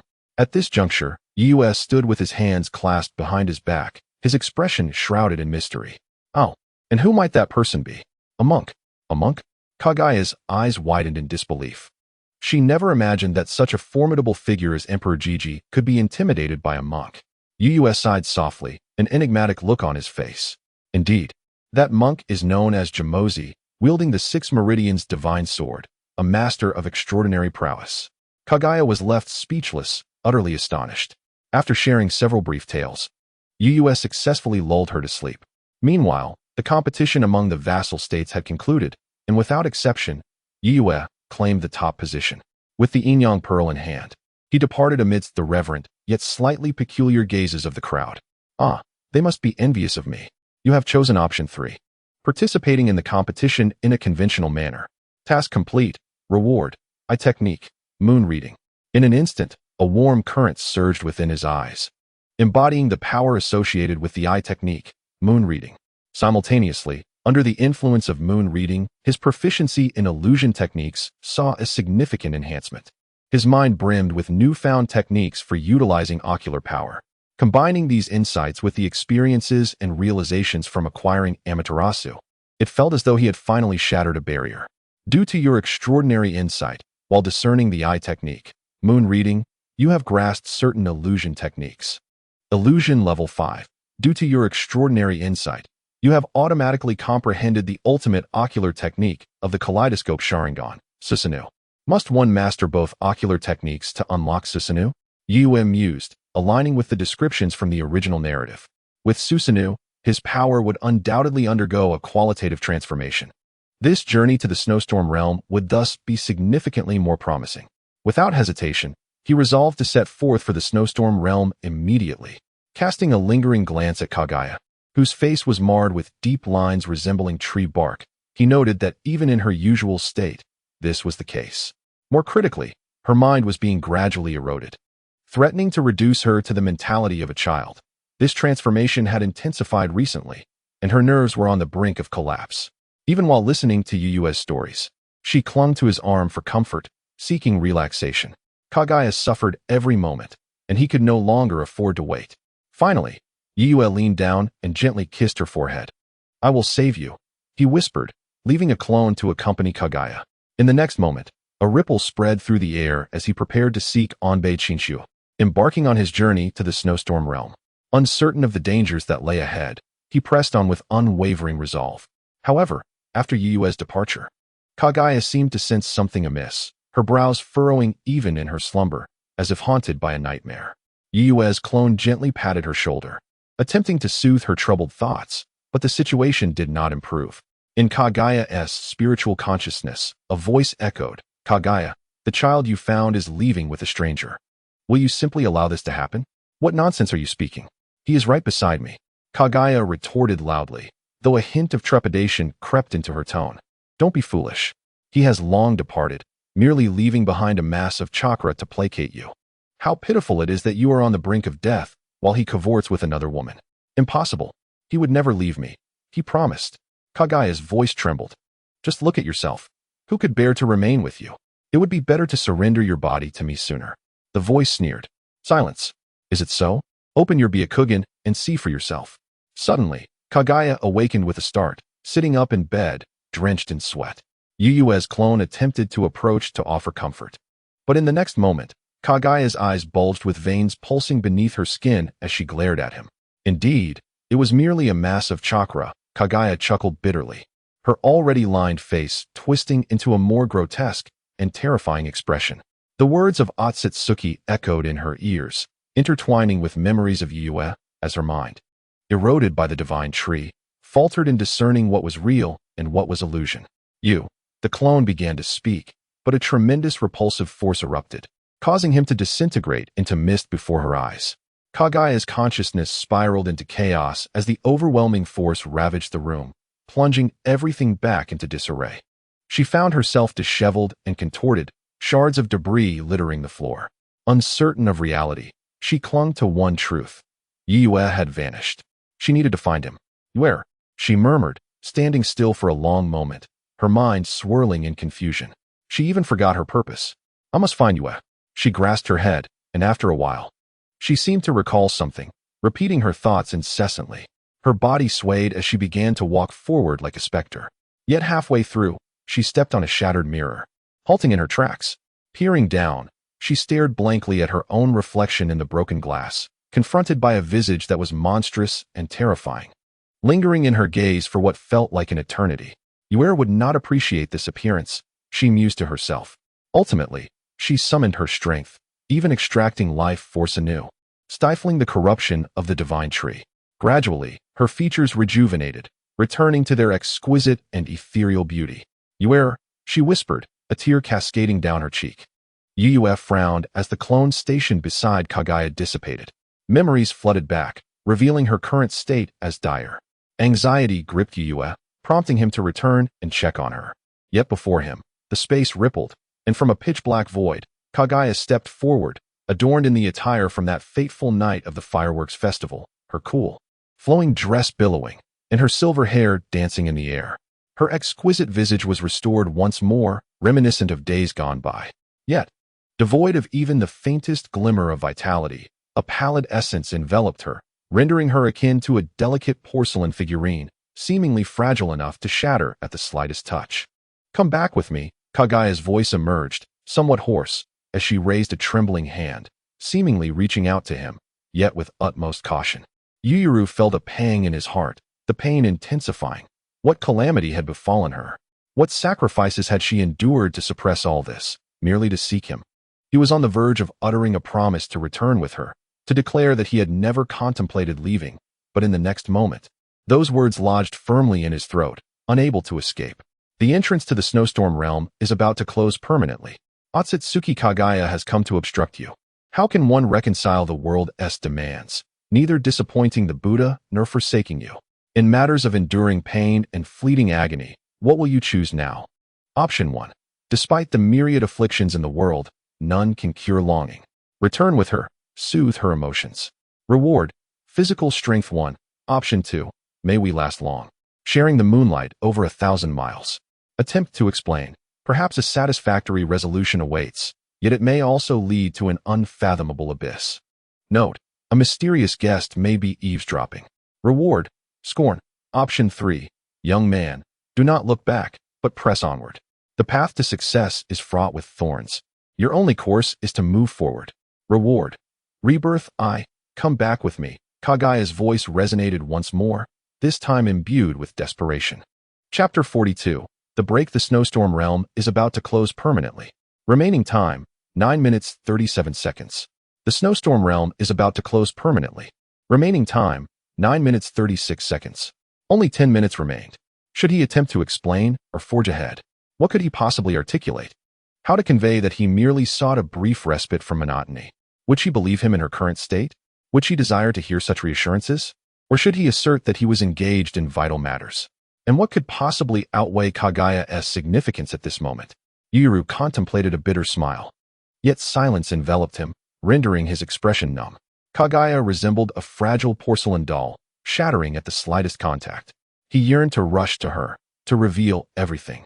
Yet he could not. Or should he unveil the truth? Inform her that his actions were intended to save her? But how could he save her? Would her immediate response not be derision? Kaguya was acutely aware of her own condition, constantly confronting the corrosion of the god tree and the dual threats it posed. Given her pride, how could she believe that there existed a force capable of simultaneously countering both? She had long since resigned herself to despair. How could she permit Yuru to depart without her? The snowstorm realm is about to close permanently. Remaining time, 8 minutes 51 seconds. Time slipped away, second by second. Yuru stood rooted, facing an unprecedentedly arduous choice. Tap, tap, tap. Kaguya approached him with faltering steps, her expression one of sorrow and helplessness, laced with a plea. Each step she took revealed her profound weakness. Yuru ached to embrace her, yet he could not. To convince Kaguya that he could save her was itself a formidable challenge. And if he succeeded in persuading her, given her nature, she would likely choose to accompany him. However, bringing her along would equate to carrying Otsutsuki Isshiki, a ticking time bomb ready to explode.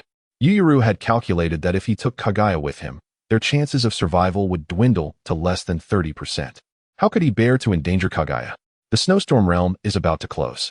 Remaining time, 8 minutes 36 seconds. More suffocating was the notion of the mysterious guest hinted at in option 2. If his suspicions were accurate, it was likely Otsutsuki Isshiki. The turmoil Kaguya experienced, her awareness of the anomaly regarding her clone, could very well be orchestrated by Isshiki in the shadows. He would be monitoring and eavesdropping throughout. To explain everything would mean exposing himself to Isshiki. He understood that he had devised a means to confront him. At that point, would he leave Kaguya unprotected at home? Would Isshiki strike preemptively? By the time he returned with a plan to rescue Kaguya, would she still be the Kaguya he once knew? All of this was too much for Yuyuru to fathom. Attempting to explain would only worsen the outcome. The snowstorm realm is about to close. Remaining time, 8 minutes 3 seconds. Yuyuru stood still, trembling slightly, ensnared in a prolonged silence. Kaguya had reached his side, her trembling hand yearning to grasp his arm. "Come back with me," she murmured, her voice choked with emotion. As she neared contact, in the next moment, Yuyuru brusquely shook her off. "Return? Are you jesting?" Yuru's head, previously bowed, lifted at an unknown moment, transforming his demeanor entirely. A smirk of cold derision graced his lips, his gaze piercing, crimson eyes swirling with dark tomo, casting an icy, sinister glare at Kaguya. "This world should not be so confined. I have long since endured enough in that small realm." At this moment, he exuded a chilling aura, rendering him unrecognizable. Having spoken, he turned away, choosing to advance. This was Yuyuru's decision. He refrained from attempting to explain to Kaguya and instead opted for a preemptive severance. His fate was uncertain, should he fail to return. This rift would spare Kaguya from excessive sorrow. He required the rebirth desperately. It would serve as his final trump card. If matters escalated to the direst of circumstances, he would devise a method of impure reincarnation, utilizing the rebirth technique to resurrect Kaguya. "Come back." Watching Yuru's figure recede into the distance, Kaguya was momentarily entranced. She raised her hand, reaching toward the direction he had departed. Yet, he no longer turned back, as he once had. "Come back with me." In the next moment, Kaguya utilized space ninjutsu to reappear before Yuyuru.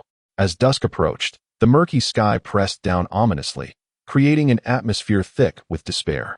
Kaguya's essence appeared even more fragile, like a flickering candle in the wind, on the verge of extinguishing. Yuyuru, however, appeared oblivious to her presence, passing through her, resolutely moving forward. Yet, who noticed whether his steps were as resolute as he professed? "Come back." Space rippled once more, and Kaguya stood once again beside Yuyuru. "Are you not tired of this? Could you not cease following me?" Yuyuru replied with palpable impatience, regretting the words as soon as they left his lips, wishing he could inflict harm upon himself. He refrained from casting another glance at Kaguya and continued onward. He feared that once he cast that glance, he would be unable to move again. His feet bore the weight of shackles, becoming as heavy as mountains. Yuya no longer looked back, walking further and further away. "Come back. Come back." Watching Yuya gradually disappear, Kaguya finally could not hold back, bursting out in anguish like a little girl, tears streaming down her face. Yuya trembled slightly, but continued to move forward. "Please come back. You promised you wouldn't annoy me. I will do anything for you, just come back." Kaguya fell to the ground, feeling as though all support had vanished. She stared blankly at the figure growing distant, her body rapidly withering, tree-like patterns spreading once more across her face. Be quiet. Just be quiet." Suddenly, she frantically covered her head, as if a voice had echoed in her mind at that moment. She shook her head violently, attempting to dislodge something. Her breath turned strange.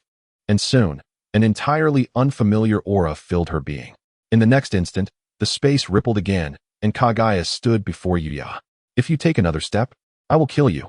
Her eyes flashed with crimson, and her previously neatly tied silver hair fell loose once more. She was disheveled, the wooden patterns crawling across her face again. She had decayed once more, her body filled with wrinkles. Her aura was both extremely frail and bizarre. Her expression fell into a kind of madness.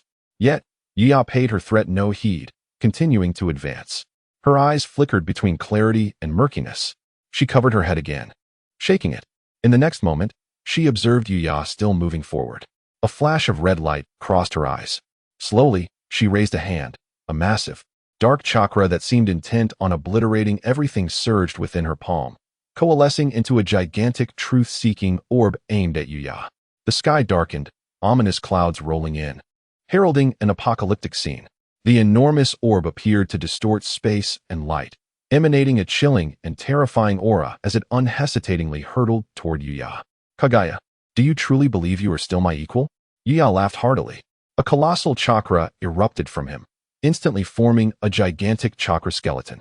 In the next moment, that skeleton rapidly filled out, flesh and dark armor enveloping its entire body. From a distance, it appeared as a giant clad in golden armor. This was Yuya's first time utilizing the Susanoo with the three tomo, manifesting in its third form. Simultaneously, Yuya's aura transformed into something ethereal and otherworldly, as if returning from ancient times, laden with the weight of countless eras. Yet, he instantly activated Sage mode. A vast amount of Sage chakra surged into the Susanoo's armor, and mysterious white runes began to appear upon the golden Susanoo, a manifestation of the Sage chakra spreading across it. Boom! The pitch-black truth-seeking orb flew toward Yuya, wielding the power to incinerate all. Yet, Yuya deflected it with the Susanoo sword enveloped in Sage chakra. Kaguya's face, marked by deep wrinkles, twisted into a complex expression at that moment. She shook her head, eyes flashing with struggle. Yoru, she murmured, but soon her clarity was replaced by murkiness once more. Chapter 43. Yuya's Kaleidoscope. Kaguya, you have forced my hand, came a resounding shout. In the next instant, countless trees erupted from the ground, infused with rich natural energy and vitality.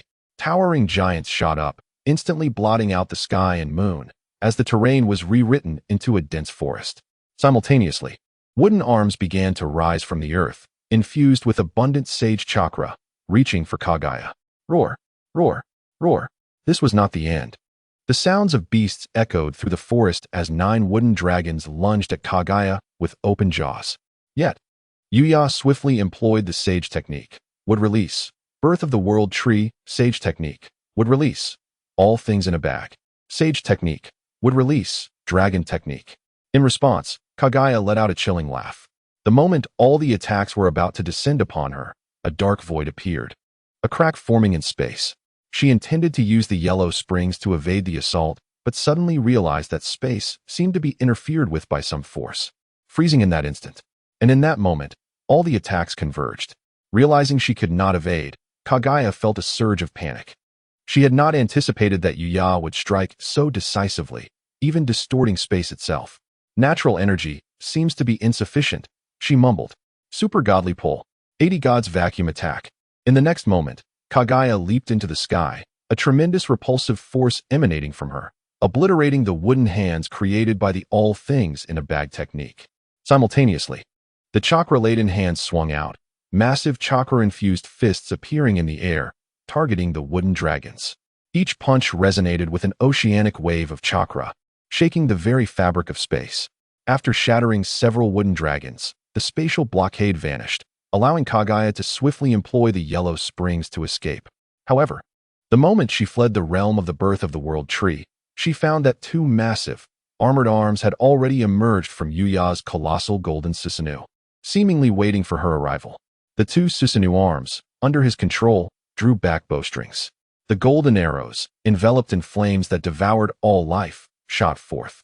In the next instant, the arrow, wrapped in Amaterasu and Indra's arrow, sped toward Kaguya's position, carrying the aura of annihilation. Kaguya's expression turned strange and complex. She was uncertain how Yuya had predicted her location. Yet, there was no time for further contemplation. Great black heaven. In the next moment, a glimmer of crimson gold flickered in her right eye, where an eerie black petal shaped like a star appeared.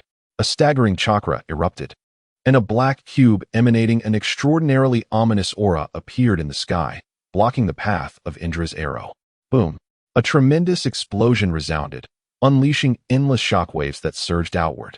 The powerful gust of wind swept everything away, and the forest created by the wood release, Birth of the World Tree, was ravaged, with countless trees corroded by black flames.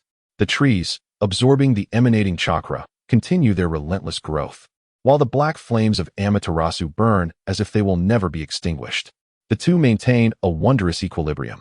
Kaguya, with a cold smirk, seizes the moment as the powerful gusts of energy obscure her vision, the remnants of Daikokuten's aura further severing her perception. The air ripples, and a pitch-black void reappears, into which Kaguya steps. This time, she employs the realm of Yomi to manifest behind Yuru, bone of the great annihilation. From behind the colossal Susanoo, Kaguya silently emerges, raising her hand without hesitation. Yet, as she prepares to unleash her attack, her face contorts in struggle, her body trembling. Words seem to bubble in her throat, yet elude her. In a violent struggle, a trickle of blood escapes from the corner of her mouth. Ultimately, the brilliance of gold surges in her right eye, the black star-shaped pupil flickering, suppressing the anomaly. A bone exuding an aura of decay, evolving into infinite desolation and devastating all existence, bursts forth from her palm. This ultimate technique of Kaguya, capable of making all that touches it dissolve into nothingness, renders the body akin to decaying earth, succumbing to an uncontrollable ruin. At this moment, she finally reveals herself to the world. Indeed, the bone of the great annihilation does not disappoint her. It effortlessly pierces through the chakra shell of Susanoo, plunging straight into Yuru's heart. Subsequently, Susanoo begins to dissipate, and Yuru's body appears to decay as it succumbs to the ongoing ruin. Kaguya shakes her head, a glimmer of bloodlust and disdain flashing in her gaze. What are you looking at? Yet, in the next moment, a familiar voice resonates behind her. Kaguya's body stiffens as the decaying form of Yuru before her transforms into smoke and vanishes. A fleeting shock flickers in Kaguya's eyes, and she swiftly conjures a sword using yin-yang release, thrusting it backward without a second thought. However, it is thwarted by the black flames of Amaterasu and the Susanoo's chakra-imbued arm. At the same time, she locks eyes with a pair of crimson orbs. Candle Shadow Moon Reading. The immense power of the eye technique unleashes a surge of mental force, and simultaneously, blood tears stream down from her eyes, blurring Yuru's vision, nearly rendering him blind. Interesting, a technique specifically targeting me? When did you discover it? A peculiar voice emanates from Kaguya's lips, and she regards Yuru with a hint of surprise. Initially, Yuru speaks in a low tone. This technique won't allow me to rest for long. I look forward to our next meeting, using this very body. He laughs, a hint of madness in his tone. In the next instant, a wave of energy begins to rapidly dissipate from Kaguya's form, the golden light and star-shaped pupil within her right eye fading in tandem. Next time, I shall end you. Yuru whispers, his eyes gleaming with an unprecedented chill and murderous intent. Meanwhile, Kaguya stumbles slightly, her gaze becoming clouded and bewildered. She sees Yuru before her, and in the next moment, she unsteadily raises the sword, attempting to stab him. This time, however, Yuru does not evade. The sound of the blade piercing flesh resonates as blood drips steadily from the sword. A wave of excruciating pain envelopes Yuru, while the yin-yang release relentlessly extinguishes his life force. He does not evade because he understands that this time it is the true Kaguya. He cannot escape. Just as he knew he had always faced Otsutsuki Isshiki before. His expressions, actions, and words were all calculated to force Isshiki out, preparing this very technique to deal a heavy blow to his spirit. Candle Shadow, a jinjutsu developed from moon reading, serves but a single purpose, to harm Isshiki's psyche and plunge him into slumber. From the moment he acquired moon reading, he prepared for this very instant. Without removing the latent threat of Isshiki, how could he truly feel at ease venturing into the realm of snow and wind? Now, as the true Kaguya drives the sword into his body, an overwhelmingly uncomfortable sensation envelopes him. Including the earlier battle with Kaguya, he had to meticulously calculate each of her responses, fearing any misstep that might inadvertently harm her, leaving no time to process the sorrowful emotions. At this moment, all those emotions surge forth, nearly suffocating him. How could he truly strike at Kaguya?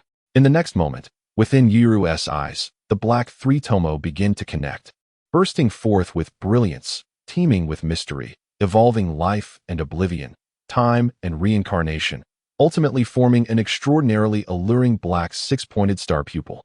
This was Yuru's kaleidoscope Sharingan. Chapter 44. Retrospection. The morning mushroom knows not the dusk, the cicada knows not the spring and autumn. A century reveals the rise and fall of dynasties. A millennium laments the vast changes of the sea and mulberry. The seven-leaf flower on a tall building, the buried cold cicada appears 3 feet below the ground. On New Year's Eve, the snow falls at the stroke of midnight, yet a year still separates their descent. The mayfly shakes the tree. Born in the morning and perishing by dusk, a grain in the vast sea, drifting through the ages. Life on this earth lasts but 100 years. The weight of time has never before been so vividly laid before Yuru. The sword of Kaguya pierces not only Yuru's body but also casts forth a kaleidoscope of memories that flash through his mind like a fleeting panorama. Once, he yearned to grow quickly and gain strength, unwilling to remain forever sheltered under Kaguya's wing. Now, as Kaguya's body gradually deteriorates, he longs for time to halt, or even reverse, to return to a time when Kaguya was unharmed. This yearning floods his mind with an intensity he has never before experienced. An unprecedented surge of spiritual power erupting at this moment, transforming into a warm current that flows into Yuru's eyes. When Yuru activates his kaleidoscope, it seems as if he can distinctly see an eternal, unchanging river of time flowing before him, imbued with the weight and vicissitudes of the ages. In that instant, he feels as though he has grasped time itself. Yuru, Kaguya releases her grip on the sword, gazing vacantly at her hand. Though Isshiki has already fallen into slumber, her consciousness remains somewhat hazy. She had merely wished to keep Yuru close. The remnants of her instincts and muddled awareness compelled her to unwittingly thrust the sword. She stands bewildered, staring blankly at Yuru's wound. "I'm fine," he murmurs, his voice softer than ever. As Kaguya trembled, she stepped forward and slowly approached Yuru. She wished to caress the wound upon him, yet hesitated to make contact. Gradually, she raised her hand and gently touched Yuru's cheek, her voice choked with emotion. "Don't go." However, upon meeting Yuru's crimson gaze, the dazzling depth of his eyes overwhelmed her, and in the next moment, Kaguya fainted. Yuru employed Tsuki no Yomi upon her, crafting a beautiful illusion, and in her weakened state, she was unable to resist its effects. He cradled the limp Kaguya in his arms, burying his head in the crook of her neck, his voice hoarse as he murmured, "I won't leave, but not just yet. I shall return swiftly." In the next moment, the kaleidoscope Sharingan in his left eye began to spin slowly, and the wooden patterns on Kaguya's body began to visibly fade. This was the ocular technique awakened by Yuru's left eye. Time reversal. It allowed time to flow backward. Yuru expended all the ocular power he had just attained from awakening the kaleidoscope, until a single tear of blood streamed down from his left eye, rendering it completely dark and blind, at which point he ceased. He had nearly destroyed his newly awakened kaleidoscope, and the result was that he reversed the backlash inflicted upon Kaguya, delaying its arrival. Simultaneously, he slowed the flow of time surrounding her, allowing her to remain safe for an entire month, free from the tree of goddess corruption and any disturbances. After completing this, the space rippled slightly as Yuru activated his space ninjutsu. In the next moment, he appeared in the grand hall of the land of ancestors, holding Kaguya and placing her gently upon her bed. Observing her serene and flawless sleeping visage, he noted her well-being. Her expression was relaxed, with the corners of her mouth slightly uplifted, as if she were experiencing a delightful dream. Yuru pressed a kiss upon her smooth forehead, casting one last deep glance at Kaguya before departing. The snowstorm realm is set to close permanently, remaining time, 37 seconds. In the final half-minute before the closure of the snowstorm realm, Yuru arrived at the entrance. "Let me wait here. I thought you would not come. What has happened to your eye?" At that moment, Abe Kiyuki noticed that Yuru's left eye appeared dull, as if it had lost its sight, devoid of any glimmer. "Open it." Yuru spoke succinctly, his tone devoid of warmth. "Ah, very well." For some reason, Abe Kiyuki sensed that Yuru had grown even more distant, though he had always been somewhat aloof. Noticing his reluctance to engage further, she refrained from inquiring more and produced a jade pendant. Instantly, a beam of light radiated from the pendant, illuminating the air before them as a faint portal emerged. "If you do not come soon, this barrier seems destined to close permanently, and my connection to it is gradually fading," murmured Abe Kiyuki. Yuru chose not to elaborate, casting one last glance in Kaguya's direction before stepping through the portal. He had calculated the probability of survival, which had unexpectedly diminished to less than 30%. Kaguya found herself in a dream, entering a wondrous world filled with astonishing sights, towering buildings scraping the clouds, and iron birds with long wings roaring overhead as they soared past. Walking through the bustling streets, she noticed men and women clad in audaciously scant attire, revealing long legs and, in some cases, delicate waists. Kaguya felt a mixture of shyness and exhilaration, relishing her newfound freedom to wander without attracting attention. Unbothered by her striking white hair and eyes, it was only when she stood before a mirror that she realized she, too, had donned similar attire. Transformed into an ordinary girl, surprised by her reflection, she quickly embraced this identity, as if she had always belonged in this form. Aimlessly, she strolled through the streets, searching for something unknown, but whenever she paused, a vague silhouette flickered in her mind. "So you are here." A young man approached, a bright smile adorning his face, offering her an ice cream. Oddly, she wondered how she knew it was called ice cream. "You took so long to find me. I must punish you." Without hesitation, she accepted the ice cream and uttered words that astonished her. "All right, any punishment is fine." The young man affectionately ruffled her hair. "I want you to carry me." She pouted, contemplating for a moment before declaring, "Very well, my princess." The young man obediently knelt, and she leaped onto his back, wrapping her arms around his neck with a sense of triumph. They visited cinemas, amusement parks, and strolled hand in hand along ancient pathways. The young man remained gentle, forever kind. They built a cozy home, adopting a pet dog, playing games, and watching anime together. Each day, he regaled her with countless stories, and before long, they naturally married and had children. One was named Yuhui, the other Yuzumi. In their childhood, they were delightful and understanding, but as they grew older, they ventured abroad and never returned. "Let the children go. We shall be content in our leisure," they said, enjoying their years together. Thus, many years passed, and they remained side by side. With the young man by her side, she felt like a cherished princess, never knowing the weight of worry. Until one day, his health began to decline. In the final scene, he held her hand and said, "I must go to a distant place. Can you wait for my return? Can you wait for me?" He was her husband, named Suyue. "You must come back," she replied, tears streaming down her face. Chapter 45. The Sixth Tomo Reincarnation Eye Upon Awakening. Kaguya found her face wet with tears. The vivid scenes from her dream began to fade and blur. Yet one phrase remained etched in her mind. "Can you wait for my return?" She trembled, sitting up in bed, lost in thought. She instinctively assessed her condition. The relentless corrosion of the god tree seemed to have vanished at that moment. Almost in disbelief, she approached the mirror, where her exquisite and flawless visage appeared before her. Not a trace of the god tree's energy remained, as if it had never existed. She currently feels remarkably well, much to her surprise. The only downside is that Yuya has vanished. In her mind, a fleeting image from her dream reappears, and she whispers to herself, "Will you return, Yuya?" One of Yuya's clones lingers outside, distinct from the original, as the clone can only passively execute commands with little room for independent thought, especially now that it has lost contact with its original. In a few days, it will dissipate due to the depletion of chakra. "Where has Yuya gone?" Kaguya inquired, approaching the clone. "I do not know," the clone replied with a wry smile. "My sole directive is to take care of you." "How long until he returns?" Kaguya pressed. "I do not know." Kaguya fell silent for a while before suggesting to the clone, "Then let us play chess together. You have chosen option 3. Move forward without looking back." Task complete. Reward, Rinnegan. The system's options never deviate from the broader direction, nor do they allow for loopholes. They consistently emphasize the essence of matters and the causality of influences rather than mere superficial forms. This particular judgment hinges on whether Yuya has returned with Kaguya or explained the reasons behind his absence. If he returned, it would be option 1. If he explained, it would be option 2. If he neither returned nor explained and ventured into the snowstorm realm, it would be option 3. This is the crux of the judgment. Previously, Yuya had merely informed her through Tsukuyami to wait for his return. In the system's assessment, Yuya opted for option 3, even amidst a great battle. In the next moment, the system's reward arrived, and once again, a transformation occurred in Yuya's eyes. His once blind left eye regained its sight. Mysterious, extraordinary ripples began to form.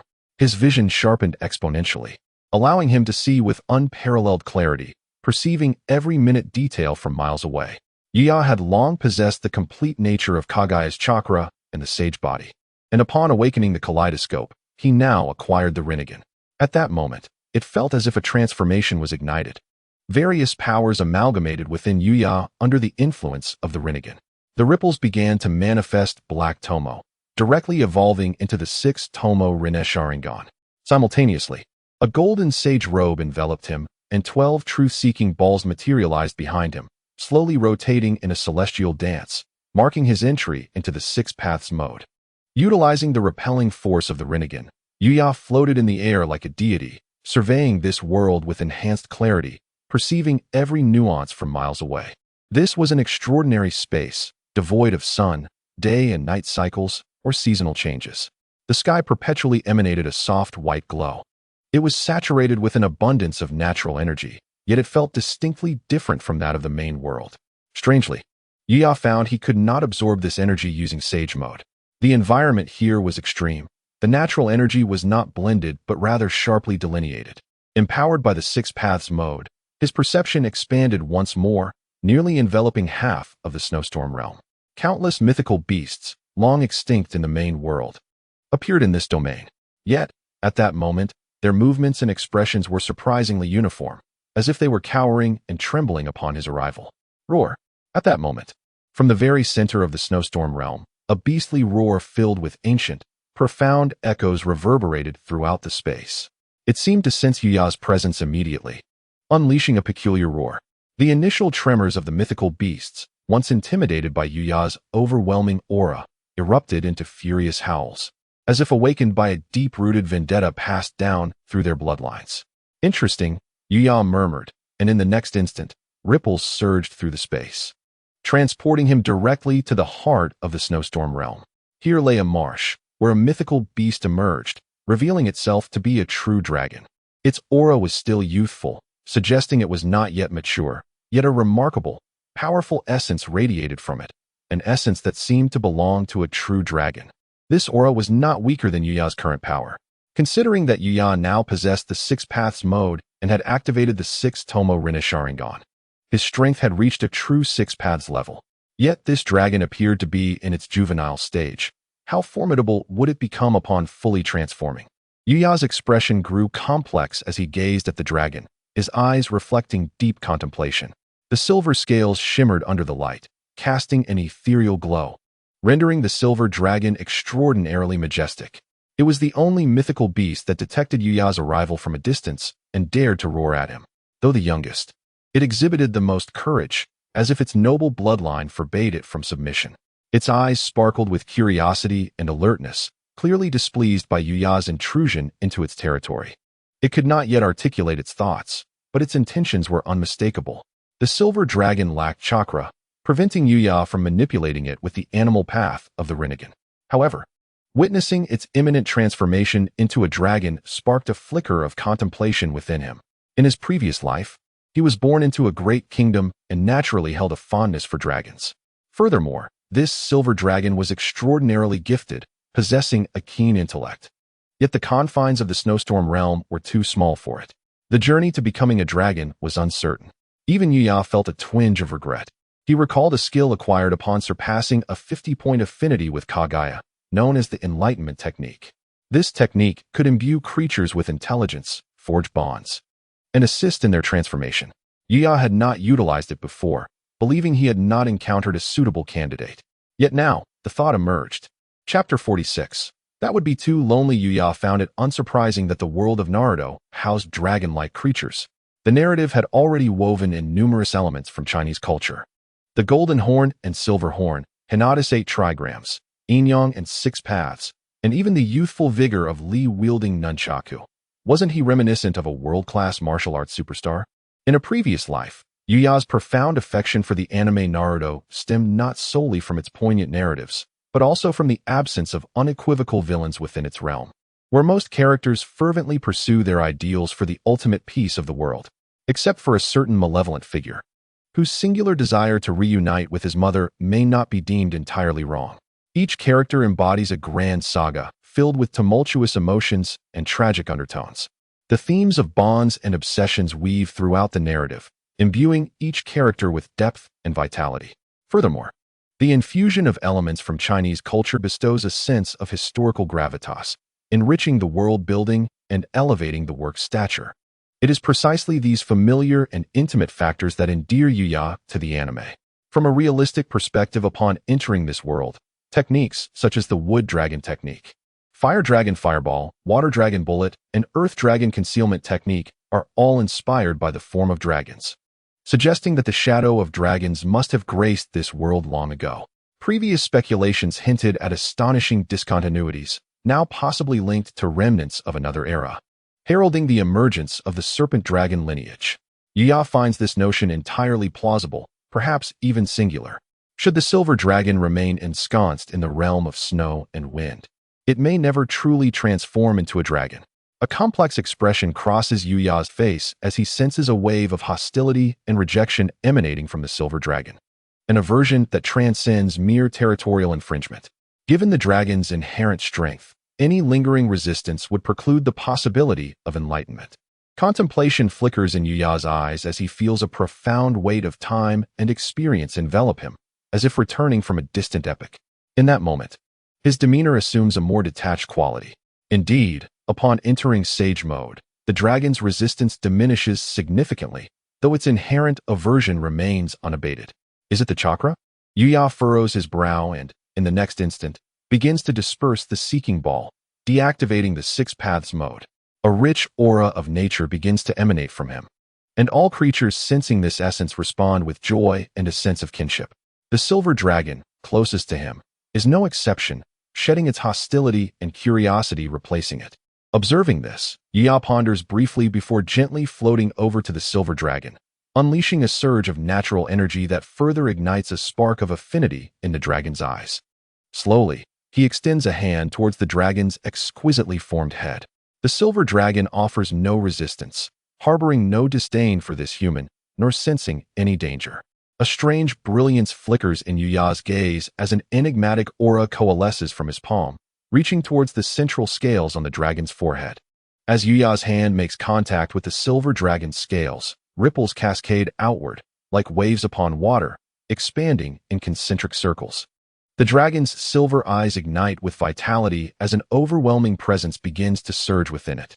Closing its eyes, the silver dragon seems to delve into a profound realization. In the next moment, it opens its eyes, shimmering with a resplendent golden light. It soars from the vast expanse, its silvery form gracefully suspended in the air, its slender physique and radiant scales glistening under the light. Though still in its juvenile stage, it remains diminutive for its kind. Yet now, it emits a thunderous roar, as if challenging the heavens, causing tumultuous clouds to gather and the earth to tremble. A mere waft of its aura compels all beings in the realm of wind and snow to prostrate themselves in reverence, trembling in awe. This emanation is steeped in the weight of its lineage, evoking an instinctual respect and trepidation. After circling in the air, the silver dragon approaches Yuya, nuzzling affectionately against him, and a unique bond forms. While it has not yet fully transformed into a dragon, the essence of draconic lineage within it has undeniably intensified. Yuya strokes its head, and through their connection, it seems to sense the burdensome history of its kind. This place is too small for you. Once this matter is resolved, let us venture into the outside world together, Yuya softly suggests. The silver dragon nods in a surprisingly human manner before plunging into the waters. The space ripples, and Yuya finds himself at the far northern reaches of this domain, where the relics of Abe no Saimai lie.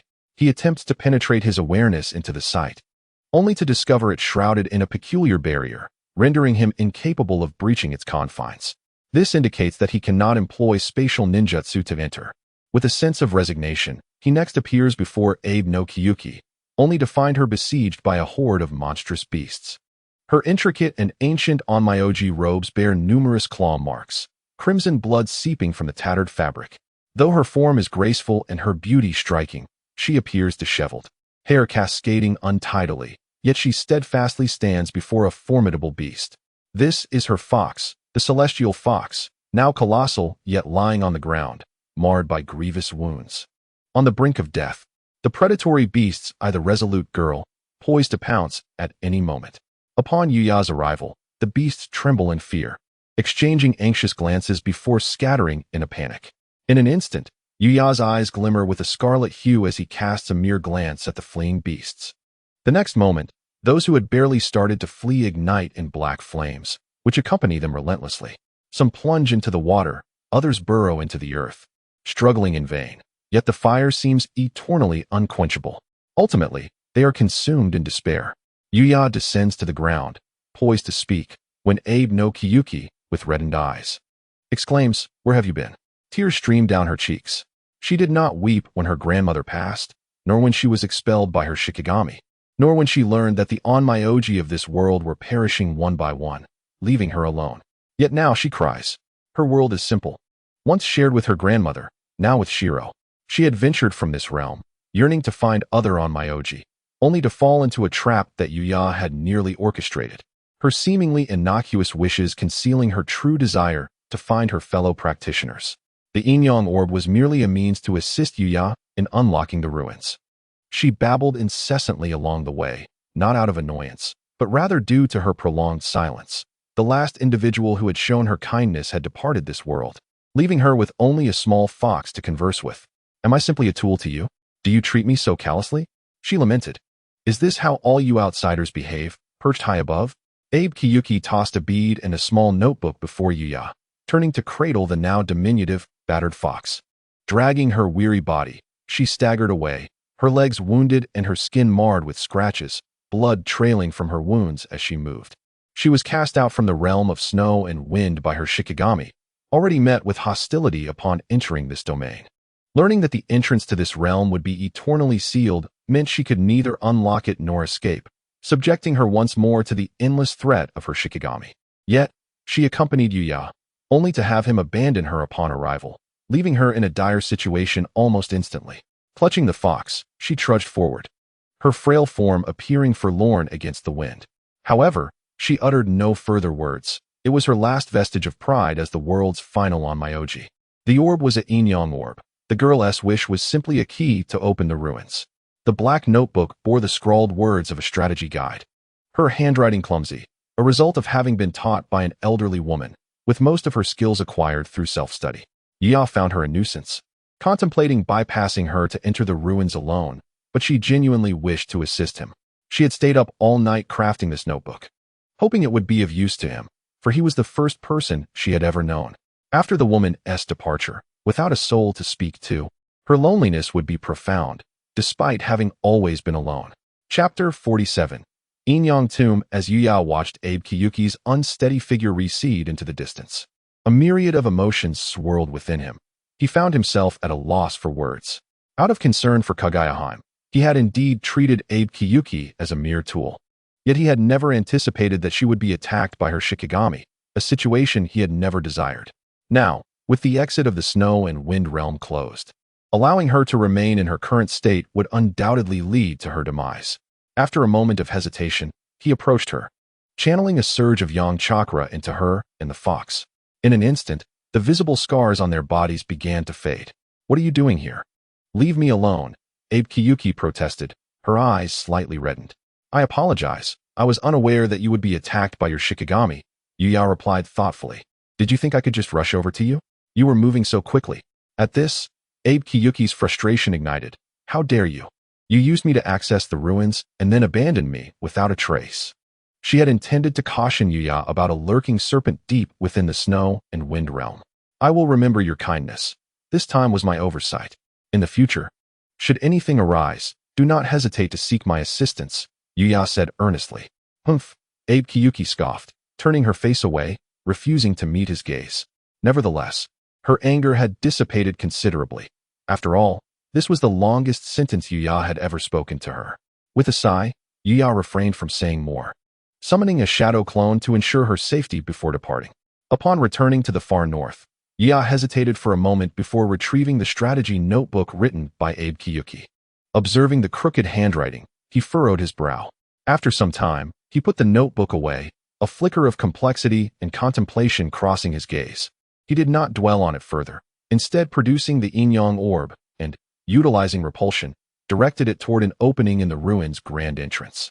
In an instant, the portal blazed with radiant light, and amidst a tremor that shook the earth, the ruins were finally unveiled. Yuya stepped inside. "You have entered the hell-level dungeon. Yin-Yang Tomb. The struggle for fortune, The consumption of energy, warfare, and bloodshed have persisted through generations here, never fading. Countless Onmyoji souls have converged, their obsessions unyielding. Reenacting the battles of your first stage, King's Conquest. You will randomly join either the Onmyoji faction or the Otsutsuki faction. Victory conditions: destroy the enemy's crystal. The system's faint message resonated in Yuya's mind, leaving him with a sense of disarray and gravity. According to Abe Kyuki's notes, the path to the ultimate ruins indeed bore 3 trials, yet he had not anticipated it transforming into a dungeon at this moment. Was it always meant to be this way, or had it morphed under the system's influence? He could not ascertain.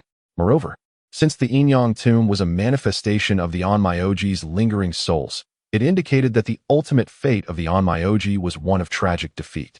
Should he be categorized within the Onmyoji faction, it was highly probable that he would face the very same Otsutsuki from that era. Contemplating this, an unprecedented weight settled upon him. Could his presence truly lead to victory? However, there was no time for further reflection. In the next moment, he found himself in a peculiar space. You have been randomly assigned to the Otsutsuki faction. The system's message relieved him, yet it also stirred feelings of complexity and regret. If he wished to save Kaguya, he would inevitably confront the Otsutsuki clan. Had he chosen the Onmyoji faction, he would have gained experience for the inevitable battle against the Otsutsuki. It felt somewhat regrettable. Subsequently, he arrived at a map reminiscent of the King's Canyon. Beginning to understand the concept of a laying win, he had initially believed he would emerge as a hero for the Otsutsuki faction, only to discover he was merely a cannon fodder. Along the 3 main routes of the King's Canyon, the Otsutsuki soldiers charged forth with relentless vigor, their formidable chakra ravaging the land. Each soldier donned mesmerizing eyes, exuding an astonishing aura. As expected, the Onmyoji faction's first tower quickly succumbed, utterly collapsing with ease. Soon after, the second tower fell effortlessly, and the enemy was poised to advance towards the high ground. The heroes of the Onmyoji faction scrambled to farm resources, racing against time to level up and amass every available resource, even employing ancient beasts and various techniques. Thus commenced an epic battle for the Onmyoji, where every hero joined forces to barely clear the enemy's front lines at the high ground. Yet this was merely the first wave. When the second wave arrived, bolstered by the emergence of super soldiers, the outcome seemed all but predetermined. The ordinary soldiers were already formidable, necessitating the collaboration of heroes to vanquish them. How much more daunting would be the super soldiers? The staggering chasm between the forces left little room for hope. Yet, in this moment of utmost despair, an extraordinary talent among the Onmyoji emerged, a jungler of prodigious skill, seemingly born for this very moment. Upon his arrival, he effortlessly assimilated the skills of all the heroes from the previous generation. In the midst of chaos, he transcended, leveling up at an astonishing pace, single-handedly restraining multiple super soldiers, circling and ambushing in the jungle, even engaging a super soldier in battle at the dragon pit, emerging victorious. Yuya, one of the super soldiers, led a formidable squad of Otsutsuki warriors, only to be ambushed and disrupted by him. Having clashed from a distance, Yuya felt the oppressive might of his presence. Chilling and terrifying. Activating his 6 paths mode, he lost 8 out of 12 of his truth-seeking orbs in their confrontation. Simultaneously, he entered Sage mode. Utilizing the Sage art would release to summon a colossal Buddha, enveloping his complete Susanoo within it, drawing him into the jungle, the starry sky, for a fierce confrontation. That battle shattered his complete Susanoo, and the Buddha was left nearly in ruins. Yet Yuya succeeded in driving him back. Nevertheless, Yuya sensed that this opponent was merely biding his time, his goal seemingly to hold them at bay. Indeed, under his relentless pressure, Yuya's squad was nearly annihilated by the collective assault of other heroes. And it was solely due to his efforts that the advance of the second wave of soldiers was delayed. However, the third wave of Otsutsuki soldiers was imminent. And as time elapsed, their strength only increased, while the Otsutsuki heroes remained conspicuously absent. The prospect of a comeback appeared bleak. Eventually, he embarked on an unprecedented path, traversing countless defensive towers to reach the Otsutsuki crystal, intent on a surprise attack. Without a doubt, he faced utter defeat. He scarcely glimpsed the hero before his downfall. With his desolation, countless Onmyoji began to fade into oblivion, the Otsutsuki unequivocally breaching the crystal. The entirety of the first stage was effortlessly won by Yuya. Yet, his heart bore an unprecedented weight. He witnessed the indomitable spirit of the Onmyoji, who, even in their final moments, refused to surrender. They inscribed a grand epic with their blood and lives. It was a resplendent era, witnessing the rise of countless heroes, yet also a painful epic, as they expended all their strength without breaching even a single Otsutsuki defensive tower. You have passed the first stage, the King's Contest. Proceeding to the next stage, Chapter 48, Otsutsuki, second stage, desperate struggle for survival. The collapse of the world has arrived. You must strive for a glimmer of hope for existence. In the second stage, unexpectedly, he transformed into the once solitary Onmyoji prodigy who had ventured to the Otsutsuki clan. He had not perished. Instead, he had barely escaped back to his home star. At this moment, the divine tree had been planted, and the world's vitality was being consumed at an astonishing rate, with natural energy continuously siphoned to nourish the tree. Its growth accelerated geometrically, almost visibly ushering the world towards decay. He then witnessed nearly an entire era of humanity, led by this Onmyoji, sacrificing their lives to seal the divine tree, stifling its growth, securing a slender chance for survival for future generations. Once the divine tree was sealed, the second stage concluded. Throughout, he merely played the role of an observer, a transient witness to the ebb and flow of history. In the next moment, Yuya found himself in a peculiar space. Do you understand?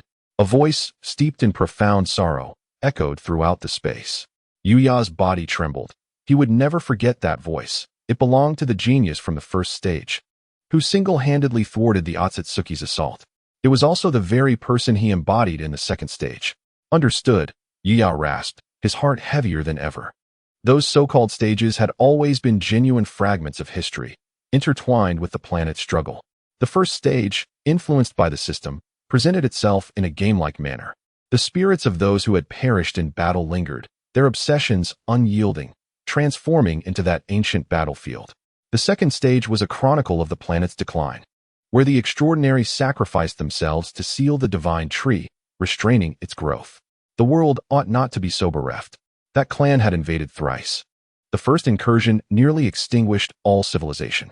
Ultimately, we consolidated the world's forces to halt them. During the second, I managed to restrain them, venturing alone to their ancestral star for reconnaissance, nearly perishing there. Later, we were defeated, and they planted the divine tree. The moment the divine tree took root, this planet began its countdown.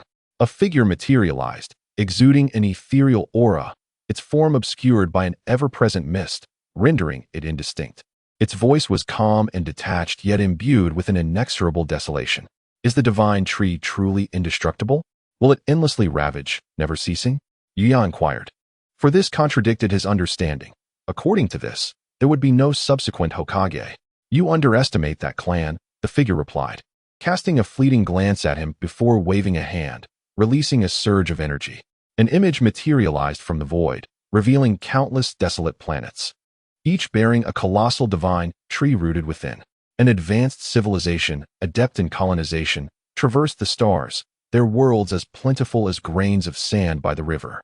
Their ability to navigate the cosmos was indicative of their prowess.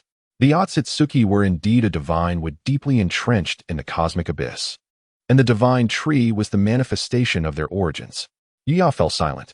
His understanding of the Otsutsuki clan stemmed solely from the unfinished anime of his previous life, revealing the scant details he now realized were woefully insufficient.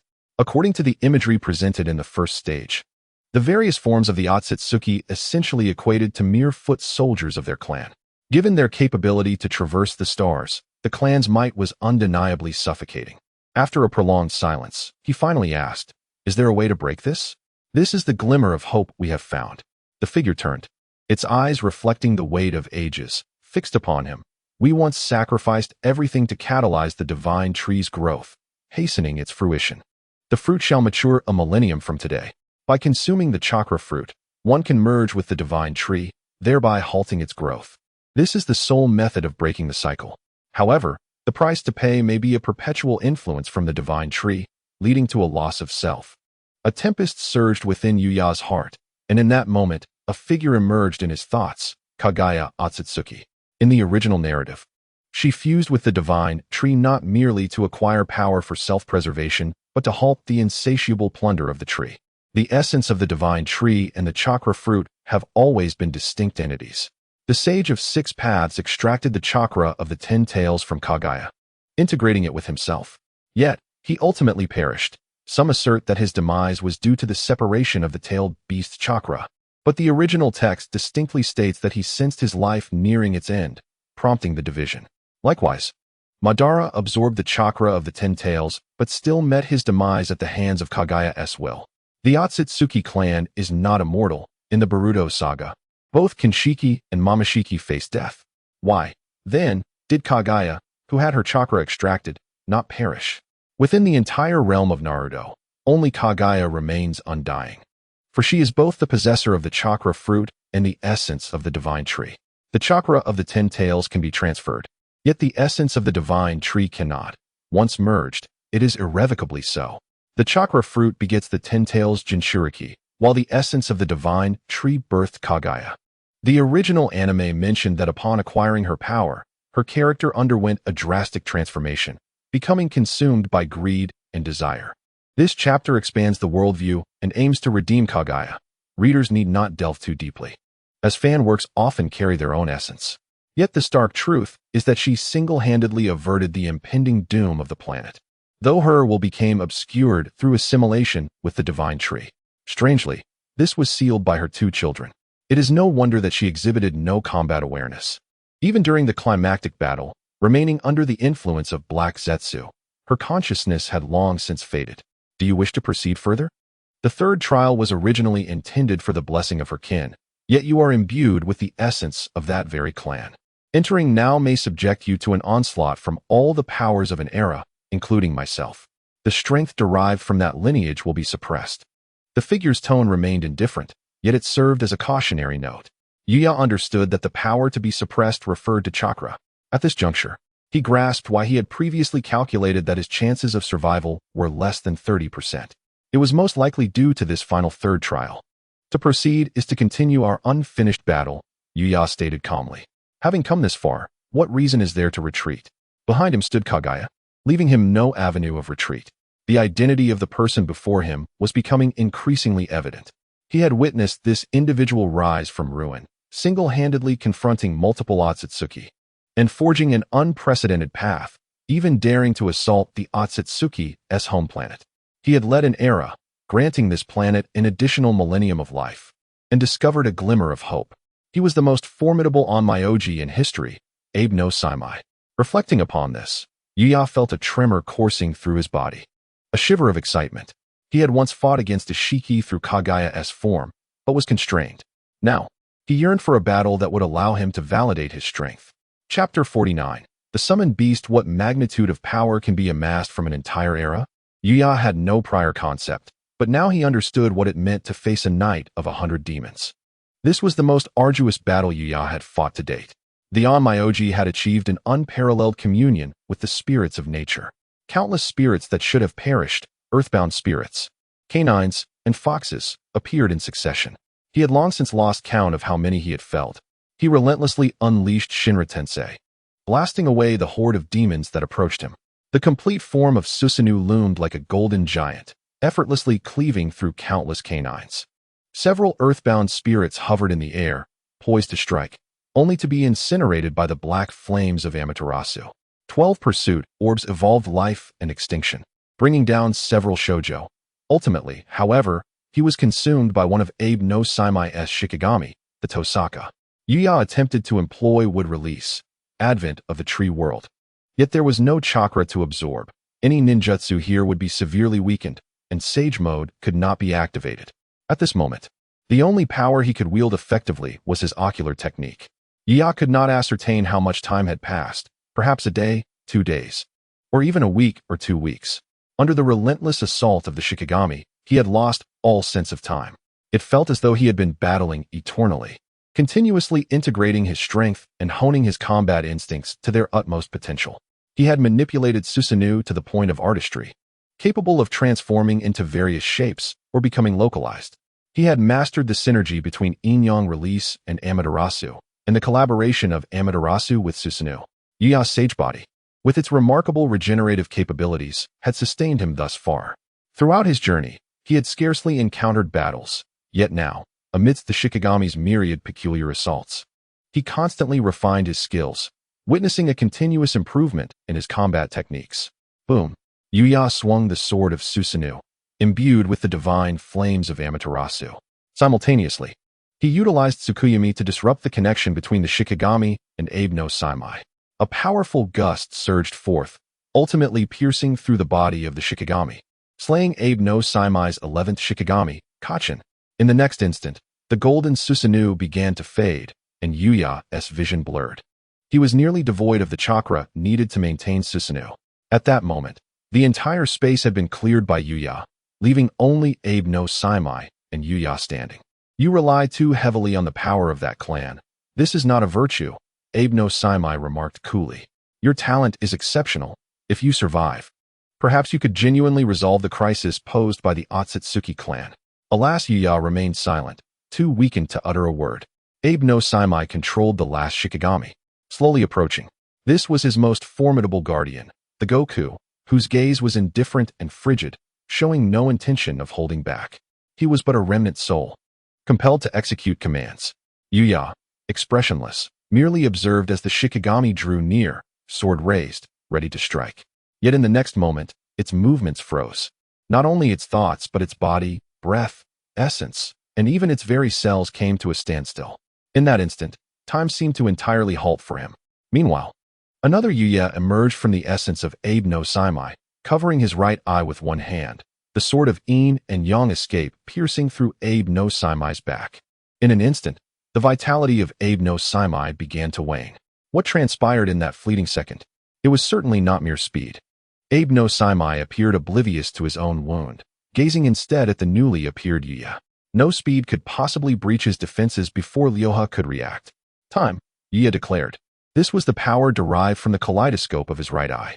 It had the ability to confine time within a specific space.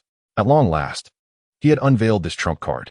The most formidable aspect of Abe no Saimai lay in his final Shikigami, capable of inhabiting his form and blocking any incoming attacks. This Shikigami possessed remarkable defensive prowess, impervious even to the Taoist jade, rendering him nearly invincible. Yet, just moments ago, an opportunity had arisen. He would approach his Shikigami Ryoha, utilizing time confinement, and then employ a shadow clone to assassinate Abe no Saimai. He had scarcely utilized shadow clones prior, deliberately allowing Abe no Saimai to lower his guard. Moreover, this tactic required Abe no Saimai to be mentally exhausted, unable to perceive the shadow clone, and ultimately necessitated the demise of his other Shikigami. Thus, he was compelled to send Ryoha to attack. Time confinement demanded an immense expenditure of ocular power. Even he could only employ it once, necessitating a wait for the most opportune moment. Fortunately, he had succeeded. Time, how fearsome it is, Abe no Saimai chuckled softly. The next moment, the entire space began to tremble violently, and Abe no Saimai's form flickered between clarity and obscurity. What is it that you desire? He inquired. The individual before him had clearly come to this desolate realm of wind and snow with a purpose. I have someone I must save. She is being consumed by the divine tree and possessed by the Otsutsuki clan. Is there a way to rescue her? At that moment, Yuya's voice trembled, the outcome hinging on the present. Abe no Saimai fell silent, and with his silence, Yuya's spirits plummeted. After a considerable pause, he finally spoke. Very well. By employing a secret technique to ignite the lingering souls of the entire Yin-Yang burial mound, I can assist you in purifying the divine tree's corruption and expelling the Otsutsuki clan that has possessed her. Yet, Yuya did not relax. Rather, his expression tightened. Why should we burn the lingering souls to aid Kaguya? What are the conditions? Yuya's voice was hoarse. Abe no Saimai simply shook his head. We are but a forgotten remnant of an era long past. It is time for us to depart. As one age wanes, another rises. You have shown me new possibilities, rendering this millennia-long wait worthwhile. With a deep sigh, Abe no Saimai's aura grew more profound and vast, embodying the weight of time. Yuya remained silent, awaiting Abe no Saimai's next words. Should the lingering souls dissipate, they shall not enter the cycle of reincarnation. There is no such thing as a free gift in this world. Do you know why we fled from the main world to come here? Indeed, Abe no Saimai continued. The dragon? Yuya furrowed his brow in contemplation before responding. According to the lingering soul of the girl from the Onmyoji, it was to preserve the lineage that the clan had come to the realm of wind and snow. Yet, it seemed that a clan willing to sacrifice everything for their lineage would not have feared the consequences. They had already bet everything. The most unique entity in the entire wind and snow realm was that dragon. It appears you have already encountered it, Abe no Saimai remarked, casting a lingering glance at Yuya. That dragon, with its profound connection, was the reason we had come here to protect it. However, this place is still too small to contain it. In the future, I hope you will keep an eye on it. Yuya nodded, having already contemplated this. Furthermore, with the demise of the Inyang burial mound, the entire wind and snow realm would fracture, ultimately returning to the main world. If those Shikigami and mythical beasts were to stray into the main world, it would spell disaster, warned Abe no Saimai.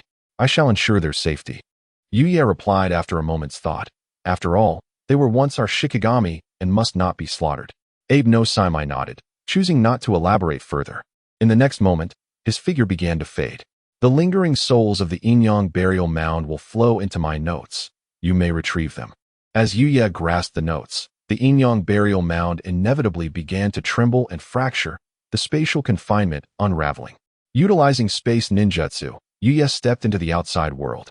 At that moment, he extended his perception across the entire wind and snow realm, indeed discovering that the world teetered on the brink of collapse. Countless Shikigami were in a state of panic. Yuya began to contemplate how to arrange for the departure of these Shikigami. The next moment, his aura transformed into something ethereal and transcendent, harmonizing with nature, imbued with the profound weight of countless years.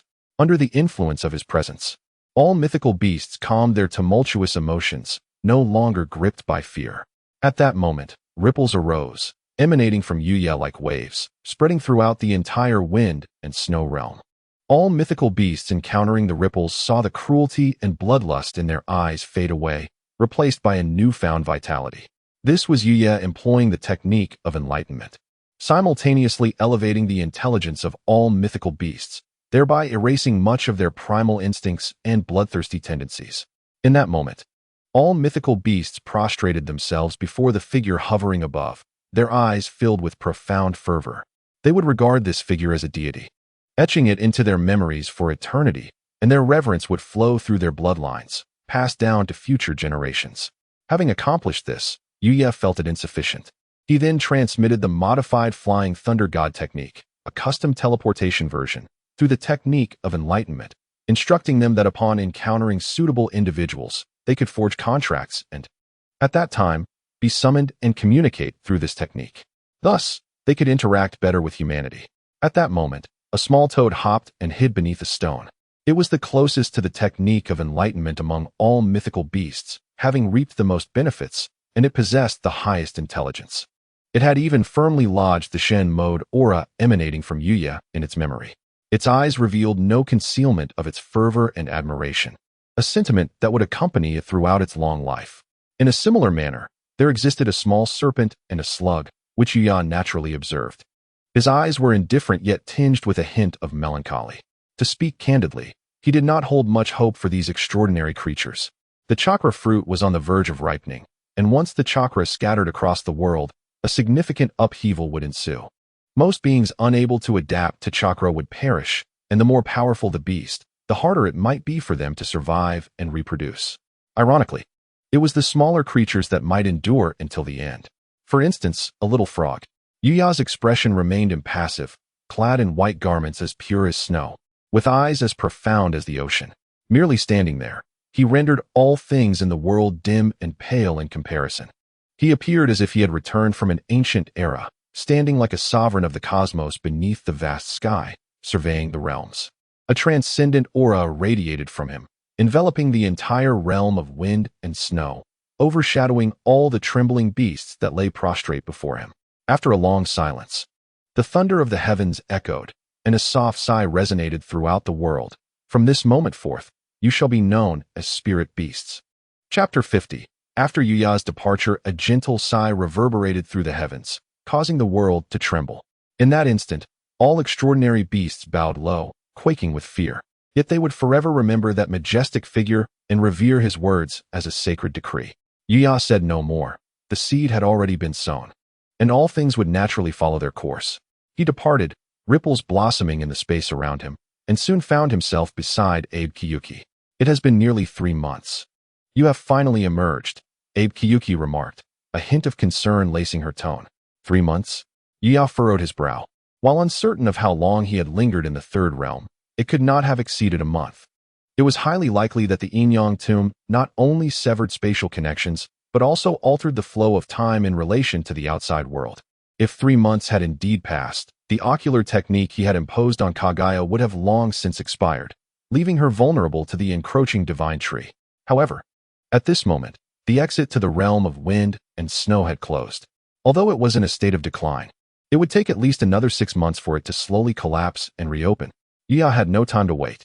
Warning, your bond with Otsutsuki Kaguya is being consumed by an unknown energy.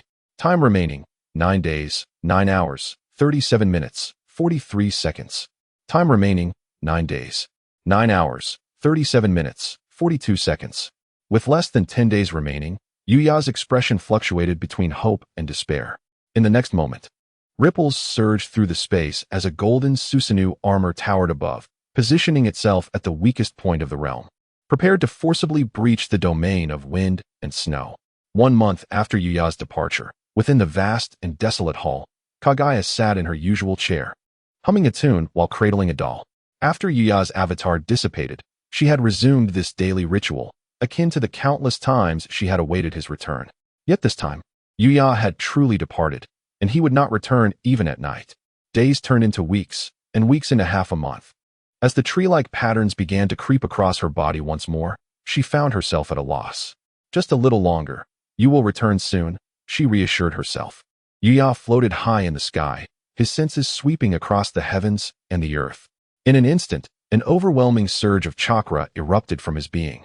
The golden Susanoo casting an immense shadow over the realm of wind and snow, as if it sought to tear the very fabric of space apart. The sage mode chakra enveloped his golden armor, and the flames of Amaterasu blazed fiercely in that moment. He swung the Susanoo sword towards the heart of the wind and snow realm. An overwhelming energy radiated forth, and in that instant, the scene resembled the apocalypse.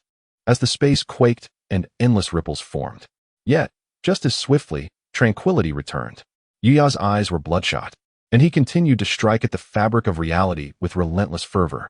2 months after Yuya's departure, Kaguya's condition deteriorated further, accompanied by an increasingly intense longing for Yuya. She missed him dearly. No longer content to sit idly, she began to wander. In the past, she had remained seated, fearing that Yuya would not find her upon his return. Now, however, the moment she sat in the chair, chaotic images flooded her mind, compelling her to rise. She ventured beyond the palace, traversing the streets and alleys, retracing each place she had walked with Yuya. Yet, she could no longer find the haunted house. The claw machine had closed, and the bar had ceased operations. Eventually, she arrived at the lake where boats were docked. Gazing at the tranquil waters that reflected her wrinkled visage, lost in thought and bewildered. This was not how it used to be. A dark energy coalesced in Yuya's palm, nearly instantaneously enveloping the entire sky of the wind and snow realm.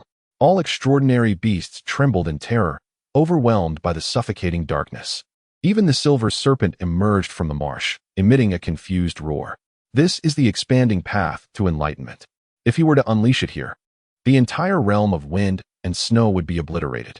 While such an act could forcibly destroy the domain, the lingering souls of the Yin-Yang practitioners would undoubtedly harbor resentment, potentially jeopardizing Kaguya's rescue.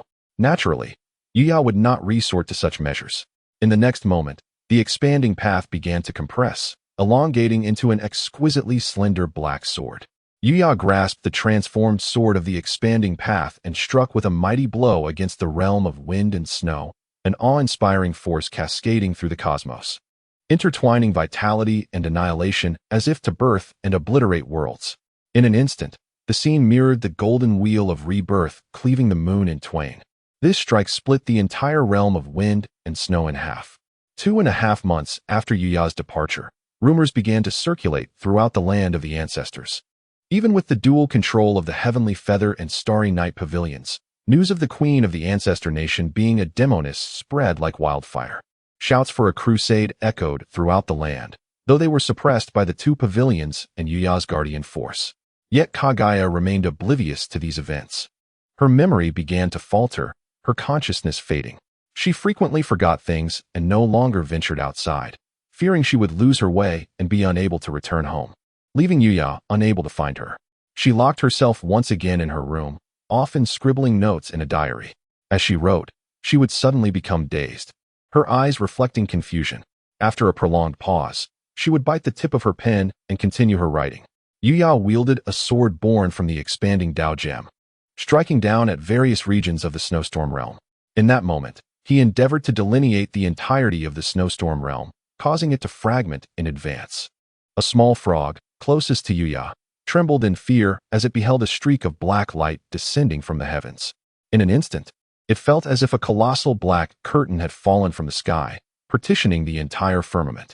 The small frog realized that the mountain it occupied had been isolated, growing increasingly distant from other areas, separated by an endless void of darkness.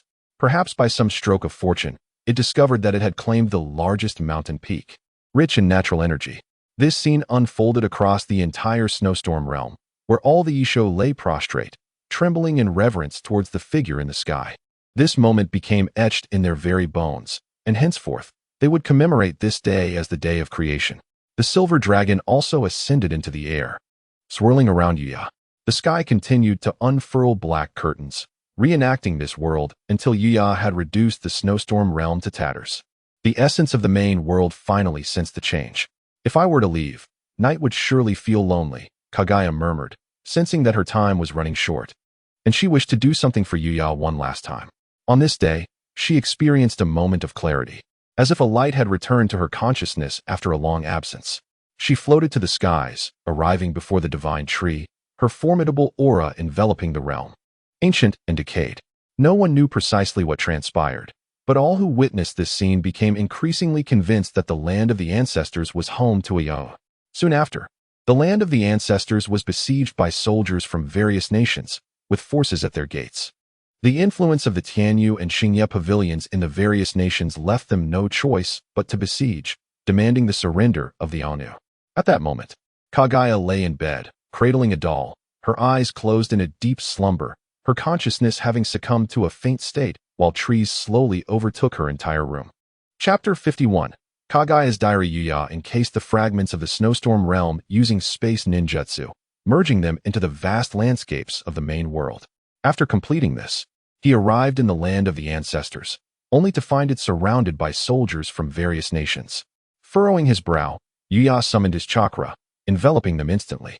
With a wave of his hand, he employed space ninjutsu to sweep away all the armies, relocating them to a desolate area. He feared that taking action against a group of mortals might disturb Kaguya. In the next moment, the soldiers felt the world spin around them, and when they regained consciousness, they found themselves in a wilderness. Several colossal beasts gazed at them with bloodthirsty eyes, their expressions laced with mockery and amusement. Inside Kaguya's grand hall, Yuya stepped in, and the rich aura of the divine tree enveloped him. Countless trees spread and grew throughout the chamber. Kaguya lay quietly on her bed, cradling her doll like a sleeping beauty, her essence ancient and decayed. Beside her were two human infants, each adorned with a collection of letters. Yuya trembled, unable to articulate his feelings at that moment. After a long pause, he took a deep breath and used the universal attraction technique to draw the infants and the letters closer. The two infants, sporting tiny horns, were fast asleep. Yuya gazed at them with a complex expression, unsure of what to say. With a soft sigh, he decided not to dwell on it any longer and retrieved Abe no Saimai's notebook. Is this possible?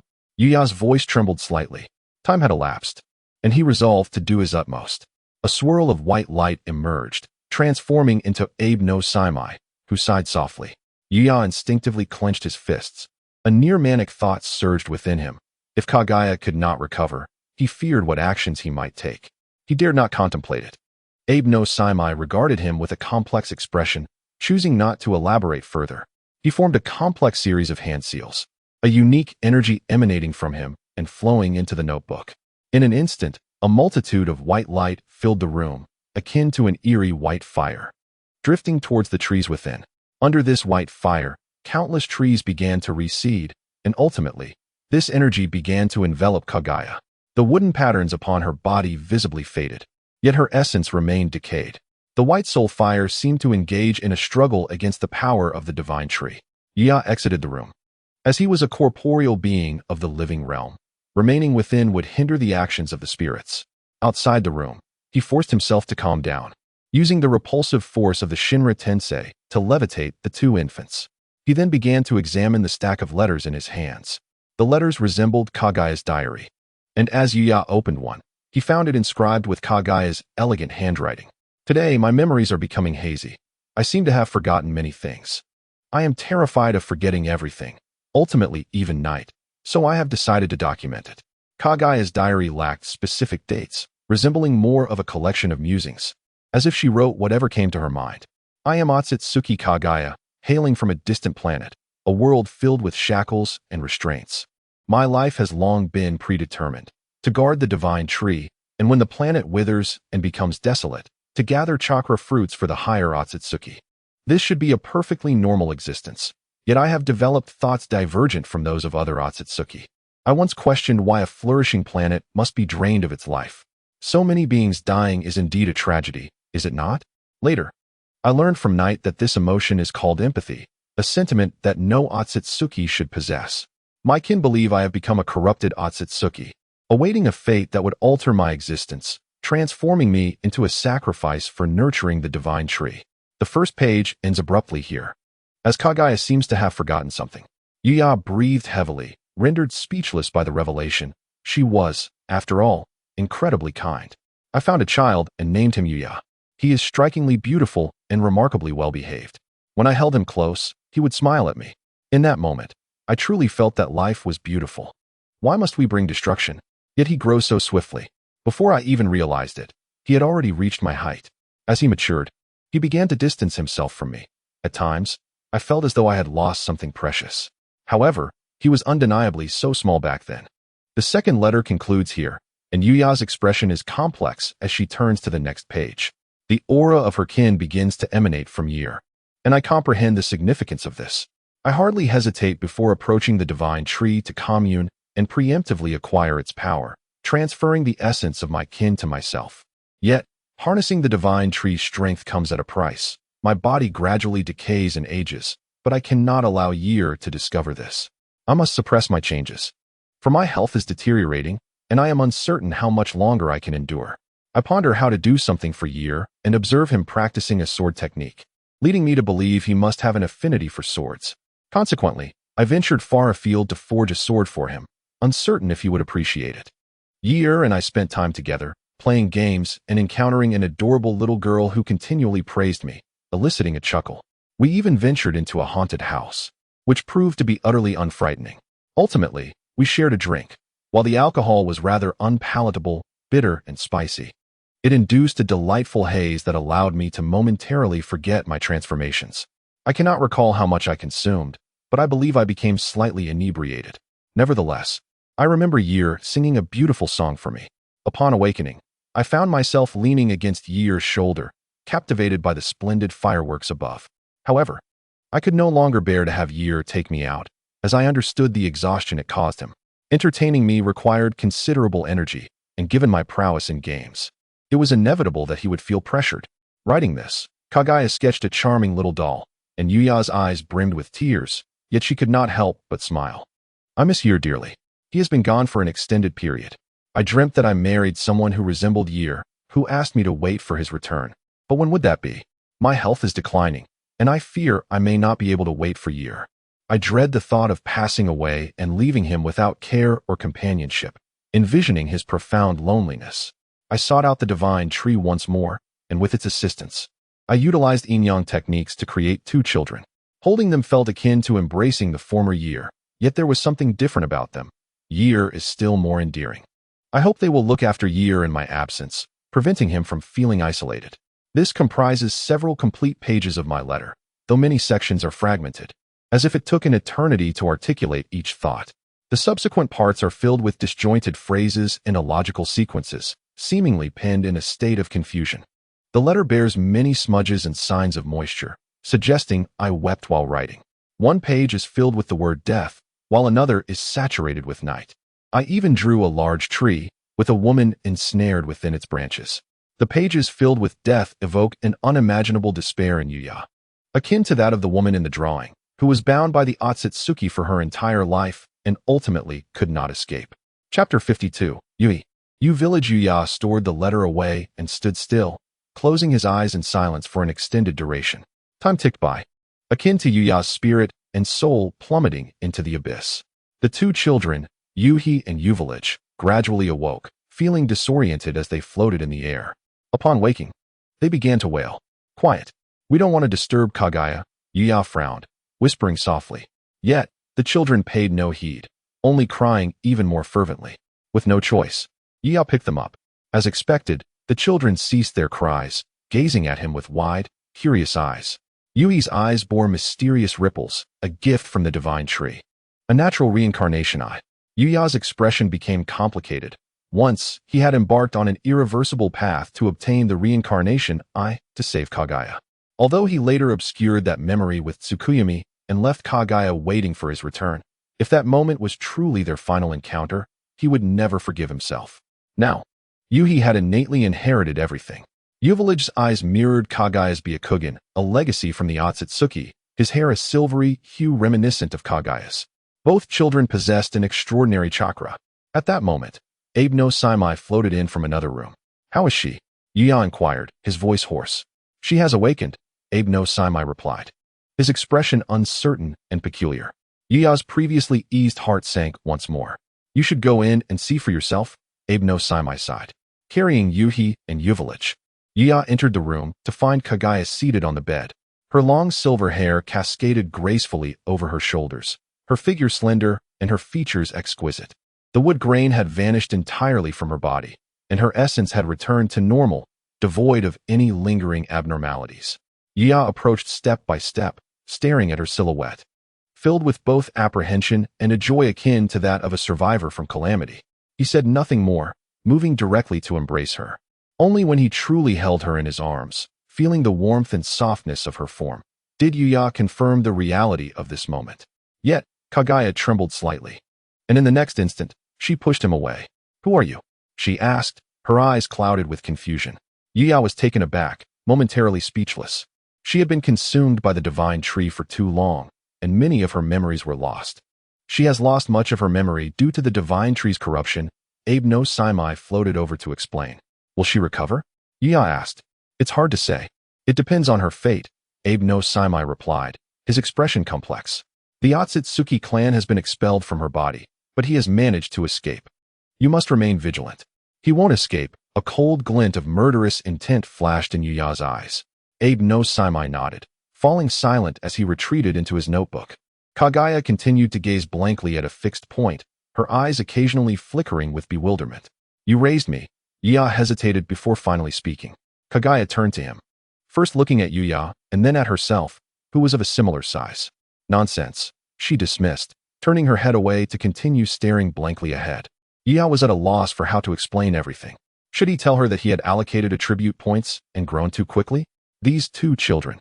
Yuya chuckled wryly, preparing to introduce Yuhi and Village. I understand. You mean to say you are my husband, and these are our children, correct? Kaguya's eyes sparkled with amusement and mockery, as if she could see through Yuya's tricks at a glance. I was raised by you just like these two children. How could you have forgotten? Yuya forced a wry smile, feeling somewhat disheveled. I was picked up by you just like them, Yuya attempted to explain. When exactly were you taken in by me? Kaguya asked with a hint of humor, her confusion gradually giving way to a flicker of clarity. 3 years ago, Yuya replied. Kaguya shook her head, refusing to look at him. Indeed, you must be a bit eccentric, she murmured, lowering her gaze and drifting into a state of desolation.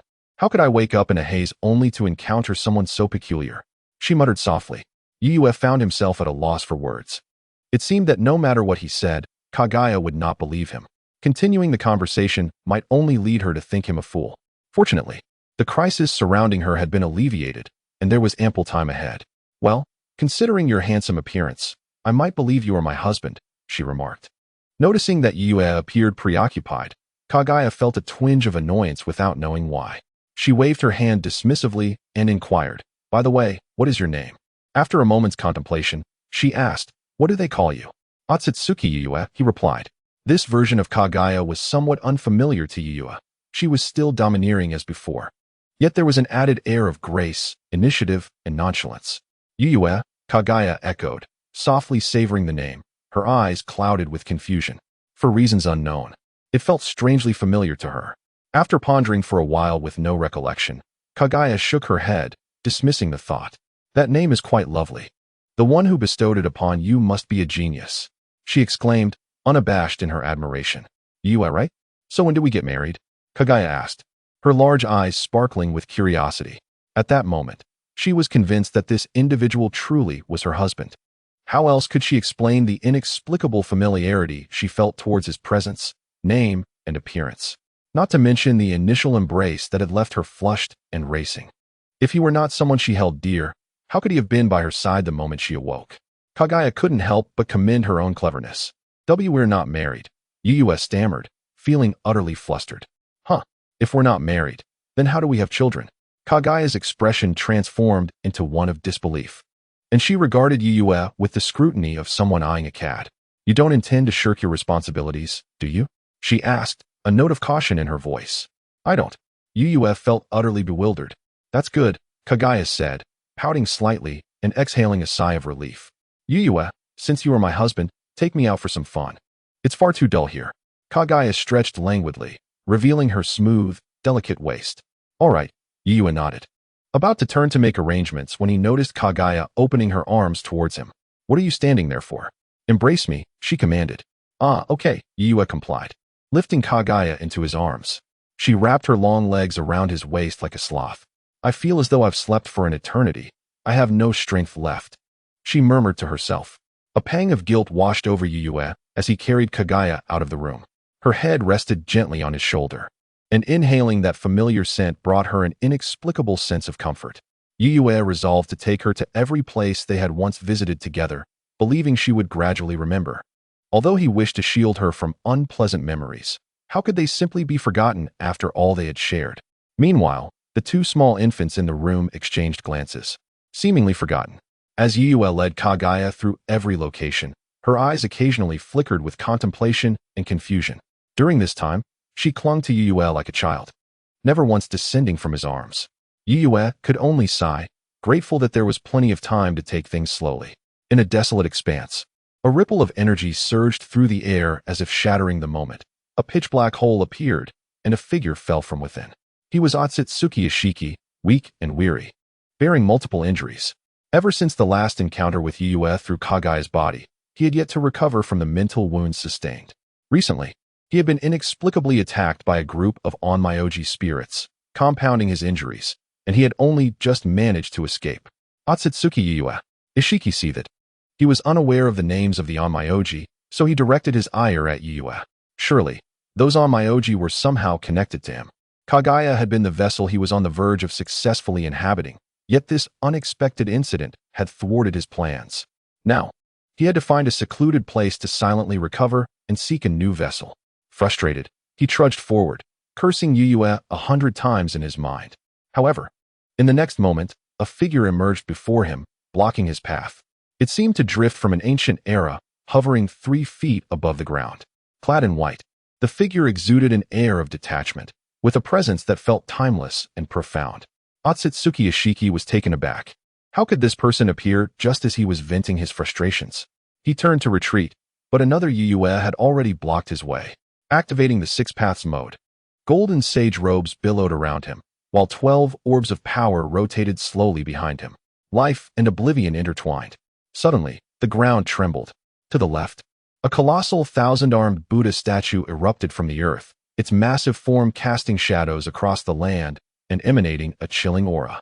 On the opposite side, a towering golden giant materialized, Susanoo in its complete form, causing the world to quiver with each step it took. "Otsutsuki Yuyue, how did you know I was here?" Isshiki roared in furious disbelief. He had escaped using the yellow springs and had changed directions countless times as a precaution. How could Yuyue have tracked him so precisely? Yuyue, however, dismissed the question. He had long since spread his perception across the entire land of the ancestors while Abe no Saimai was cleansing Kaguya of the divine tree's power and dealing with Isshiki. The spatial fluctuations caused by Isshiki's escape had been crystal clear to him, with the avatar in sage mode trailing closely behind.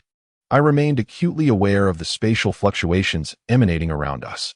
The reason for my delayed action until now was solely to avoid disturbing Kaguya. I had no intention of providing explanations. There were no superfluous words to be wasted on the deceased. A fleeting glimmer of icy murderous intent flashed through my Rinnegan. In the next moment, the sky darkened ominously, as if shrouded by a relentless veil of clouds stretching infinitely. A colossal meteor, unbeknownst to us, had enveloped the entire sky, and above it loomed an even larger meteor. This was the ocular technique belonging to the Rinnegan, heavenly disruption of stars. In the Six Paths mode, the orbs behind me danced in unison, merging into a singular expansive orb of enlightenment. The force of creation and destruction continuously evolved within it.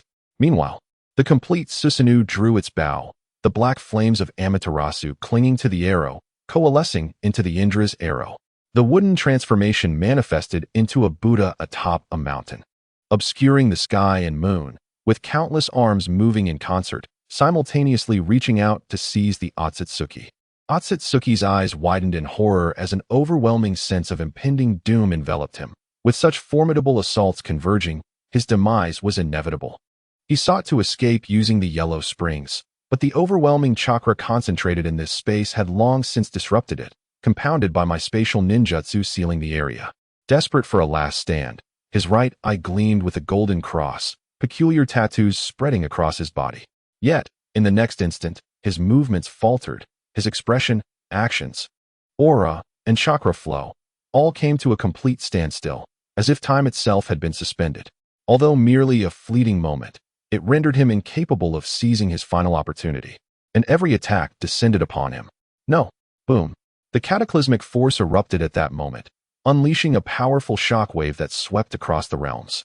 A massive mushroom cloud ascended, the epicenter forming a pitch-black gravitational field, shaking the world. Isn't it beautiful? I softly inquired while carrying Kaguya on my back high above the ground. Wow, what a gigantic mushroom cloud! Kaguya exclaimed, a mix of confusion and excitement in her voice. After wandering through the land of ancestors and finding it dull, I had brought her to this spectacle. I think I once saw an even more stunning one.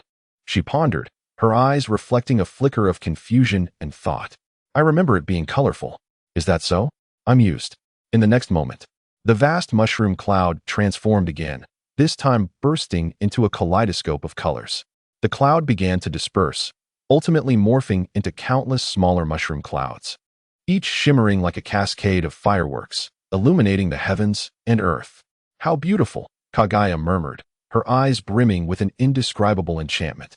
The dazzling colors reflected in her white pupils, leaving her entranced. The radiant display flickered, casting a mesmerizing light upon her face, breathtakingly beautiful, reminiscent of times long past. Kaguya gazed in astonishment for an extended moment before her body quivered slightly, her eyes glistening with something crystalline. "What's wrong?" I gently asked. Without a word, Kaguya wrapped her arms tightly around my neck, burying her head against my shoulder. Her expression remained obscured, but after a while, she whispered, "Thank you, Yuru."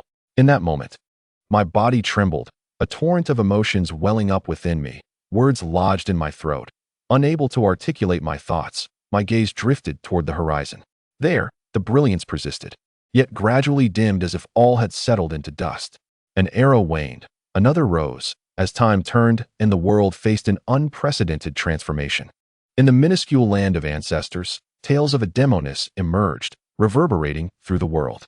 An army approached, yet was inexplicably redirected to desolate lands by an unforeseen force. Colossal beasts wreaking havoc among their ranks, leaving few survivors. The world was shaken. Legend spoke of a demoness hidden within the land of ancestors, allied with monstrous beasts. Unequivocally a land of demons. Rumors spread rapidly, inciting fear among the populace. In that instant, all nations silently formed an alliance, intent on launching a collective strike against the land of ancestors. Simultaneously, I received my mission. Detected an impending transformation in the world. World mission initiated. Mission 1. Sweep across the realms. You cannot engage in battle. Become the sovereign of heaven and earth. Mission 2. Advance the technological tree. Elevating the world by 2 technological eras. Mission 3. As the world faces collapse, resolve the crisis surrounding the divine tree. Completion reward. Chakra fruit, Yuru. What is the matter? Kaguya gently inquired. Underneath a cherry blossom tree, Kaguya and I strolled hand in hand. After a while, I suddenly halted, seemingly lost in thought. Oh, it's nothing, I replied with a faint smile. At that moment, a gentle breeze swept through, causing a cherry blossom to flutter down, swaying as it landed in Kaguya's hair. I instinctively reached out, catching the blossom, appearing as though I had playfully touched her head. A blush crossed Kaguya's delicate features, and in the next moment, I tucked the cherry blossom behind her ear, gently brushing her hair aside. Nothing will happen, I murmured. I'll be here. If the divine tree were to shatter its seal, life in this world would cease. It was an unavoidable hurdle. My calculations had repeatedly confirmed this outcome, aligning with the principles of yin and yang. To prevent the planet's essence from being siphoned by the divine tree, one must merge with it. Regardless of who it may be, the ultimate fate would be the loss of self. In the previous life, as depicted in the original narrative, Kaguya had merged with the divine tree. This time, I would not allow history to repeat itself. As war loomed, no one anticipated that the land of ancestors would be the first to strike. With relentless force, it launched a preemptive assault on the leading nation that had encircled it, catching them off guard with a blitzkrieg and nocturnal raids. Armed with superior equipment, they achieved a resounding victory. The allied nations found themselves in disarray, leaderless and panicked. Concurrently, the land of ancestors dispatched diplomats to curry favor with the other nations, buying time to delay their declaration of war while gradually undermining the leading nation. Simultaneously, within the ethereal halls of the Tianyu Starry Night Pavilion, leveraging its influence across various nations, it clandestinely engaged in cultural dissemination, espousing ideals of love and peace, thereby sapping the fighting spirit of nations. It further capitalized on its economic stature to incite treachery among powerful ministers and aristocrats, rendering alliances among nations increasingly elusive. The ancestral nation experienced rapid development, growing in strength. 3 months later, it divided its forces into 7 paths, launching simultaneous assaults on neighboring countries through nocturnal raids, incendiary attacks, inundations, diversionary tactics, and stealthy maneuvers. The commanders showcased astonishing military prowess, harnessing the advantages of time, terrain, and populace to delineate 7 battlefronts. Engaging in combat against multiple foes, the world was left in awe. In the midst of war, he shone brilliantly. His swordsmanship was unparalleled, swift as the wind, appearing and vanishing like a fleeting shadow. With sheer force, he could contend against an entire army, emerging as the undeniable linchpin of this grand conflict. Yet, when inquired about his name, he merely shook his head in silence, for he had long relinquished his identity to that supreme entity. Resigned, the people referred to him as the Gale Sword Master. A year later, the ancestral nation had consumed all surrounding powers, formally ascending to the status of a world superpower. Concurrently, it declared war upon the world. The major dynasties observed with indifference, none willing to strike first. As a lineage with a rich heritage, they held their pride, dismissing the proclamations of this newly ascendant nation as mere bravado. However, the speed at which the ancestral nation waged war surpassed all expectations. In the same year, it declared war on the nearest empire of the sun never sets. Advancing with almost unfathomable speed, it swept through enemy territories like a tidal wave. Before anyone could react, it had captured countless cities of the empire of the sun never sets.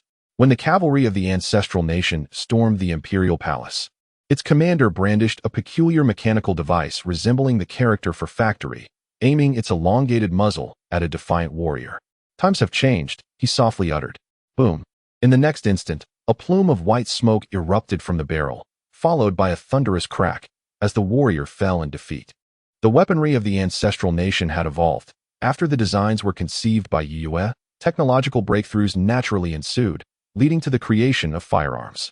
This gunshot heralded the dawn of a new era.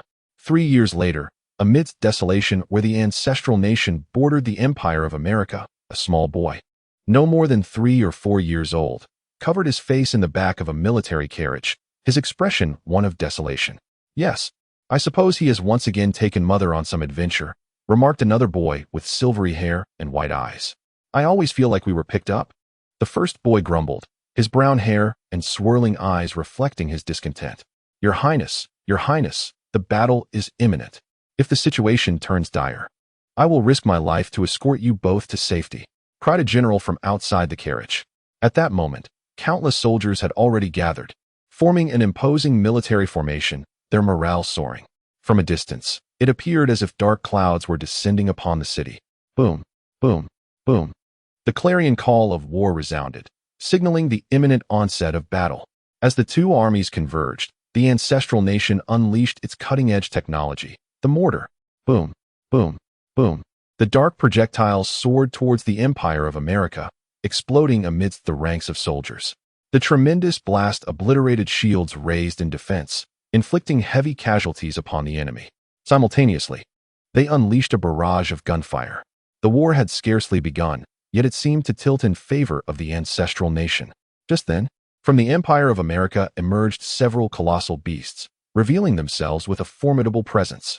Even with the ancestral nation wielding its war machines, the mortars seemed inadequate against such massive creatures. Over the course of 3 years, the ancestral nation had established a formidable reputation, causing many nations to submit or fall. Yet, few dared to challenge the ancestral nation. The Empire of America, still unyielding, appeared to possess some form of assurance, having discovered a means to communicate with the beasts. Chapter 55, A New Era. These beasts, immensely powerful and resilient, withstood the barrages of mortars and gunpowder, charging towards the ancestral nation's forces. In an instant, the beasts ravaged through the ranks, striking down countless soldiers. This is dire. Quickly, protect the Crown Prince and Second Prince as they retreat, shouted the general, who, despite the chaos, maintained his composure, swiftly issuing commands. Drawing his sword, he charged at the beasts. In this era where firearms dominated, he remained steadfast with his sword, for it was the technique passed down by that supreme entity. From that day forth, he dedicated himself to this path, deriving his own style from the original Gale sword technique, creating the wind blade technique. Though he bore no name, he was known to all as the Gale sword master. A torrent of wind elements erupted from him, and despite the beast's overwhelming might, he pressed on undeterred. With a swift motion, a blade of light ascended to the heavens, cleaving towards the beast before him. The beast, noticing him, let out a tremendous roar, and they clashed fiercely. Not good. The Crown Prince and Second Prince are missing, cried countless soldiers in alarm as they suddenly panicked, for the carriage was now empty. If anything were to happen to them, 100 deaths would not absolve us. This was a fate more terrifying than defeat in battle. They would rather perish at the hands of the beasts than let harm befall the two princes, their faces etched with sorrow and regret. Meanwhile, high above in the sky, Yui and Yutsuin floated with repulsive force, gazing at the mountain-like beasts with excitement in their eyes. It seems there are a few stray little monsters here, Yui remarked, her eyes shimmering with intrigue. Yes, these must be the little monsters father mentioned. Yutsuin nodded in agreement. Then we shall be the Ultramen. Yutsuin, you take this one, I'll handle the rest, Yui declared, diving swiftly downward. Ah, how infuriating, Yutsuin exclaimed, hastily pursuing her. Divine force of heaven, Yui shouted. Descending rapidly, a powerful gust of wind erupted as she executed a technique akin to a descending palm strike.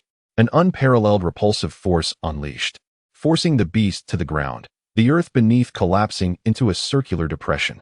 Just as the beast prepared to unleash an enraged roar, it struggled against the binding force. But in the next moment, it caught a whiff of a familiar scent, one that had been etched into the depths of its very soul and coursed through its veins, a scent it would never forget. On that day, it had sparked their wisdom, guiding them out of the shattered realm, bestowing upon them newfound significance. That figure, reminiscent of creation and destruction, could not be mistaken. It was indeed this essence, the lingering aroma of that supreme being. Almost immediately, the strange beast crouched low, trembling uncontrollably, paralyzed with fear, its eyes reflecting a desire to appease. Is this little creature so easily intimidated? Featherrobe inquired curiously. Aside from this one, all other beasts, at that very moment, turned against their former allegiances. Like eager puppies, they gathered around Featherrobe and Feather Village, exuding a sense of submission. Your Highness, the first prince. Your Highness, the second prince. The mere presence of the first prince and the second prince commands the submission of all beasts. The soldiers, witnessing Feather Robe and Feather Village descend from the heavens, could not contain their overwhelming joy, and upon observing the beast's behavior, they were astonished, erupting in exuberant praise. Indeed, Feather Robe stated calmly, although somewhat perplexed by the situation. It did not deter them from imitating the demeanor of a certain unscrupulous father, nodding with restrained dignity. This expression bore a striking resemblance to that of the father. In the ensuing war, with the involvement of 2 children and the assistance of the beasts, they surged forward with unstoppable momentum, turning the tide overwhelmingly in their favor. The mere mention of 2 mischievous children on the battlefield instilled dread in the hearts of those nations yet to surrender. Eventually, the mere appearance of Feather Robe and Feather Village prompted automatic capitulation.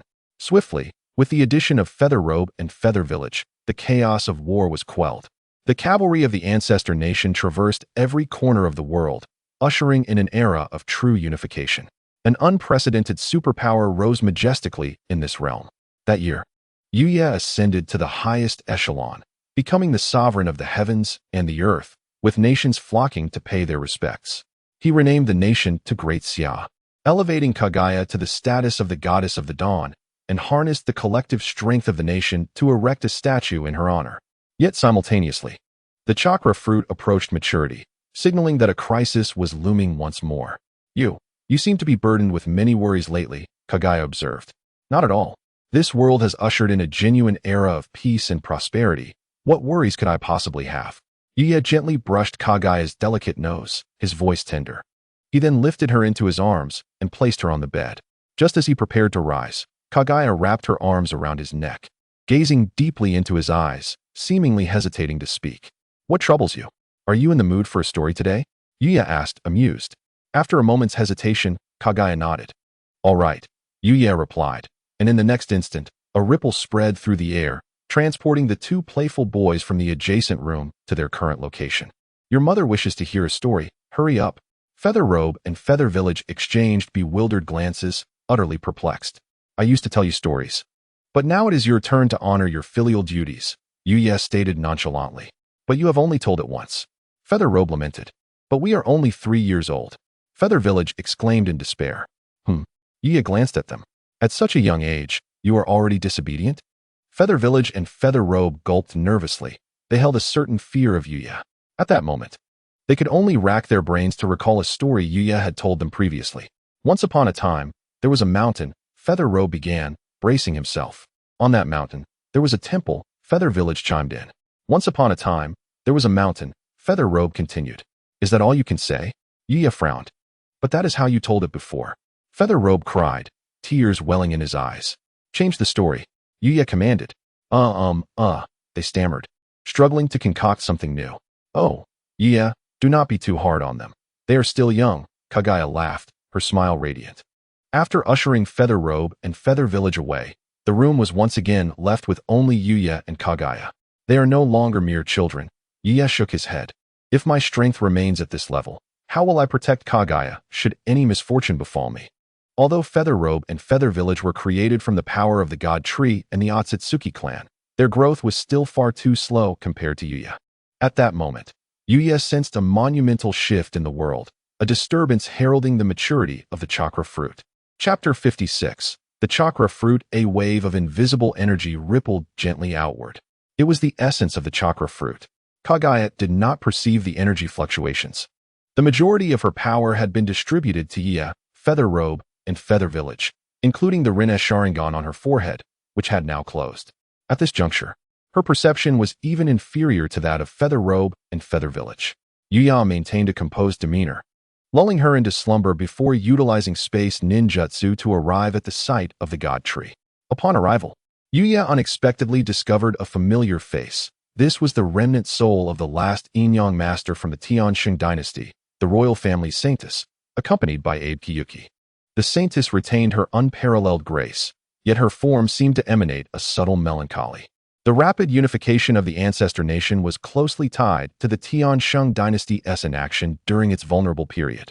After the ancestor nation consumed all surrounding powers, it refrained from confronting the Tiansheng dynasty. However, the latter was the first among the 6 great nations to voluntarily surrender. Yuya ultimately granted this nation the highest degree of autonomy.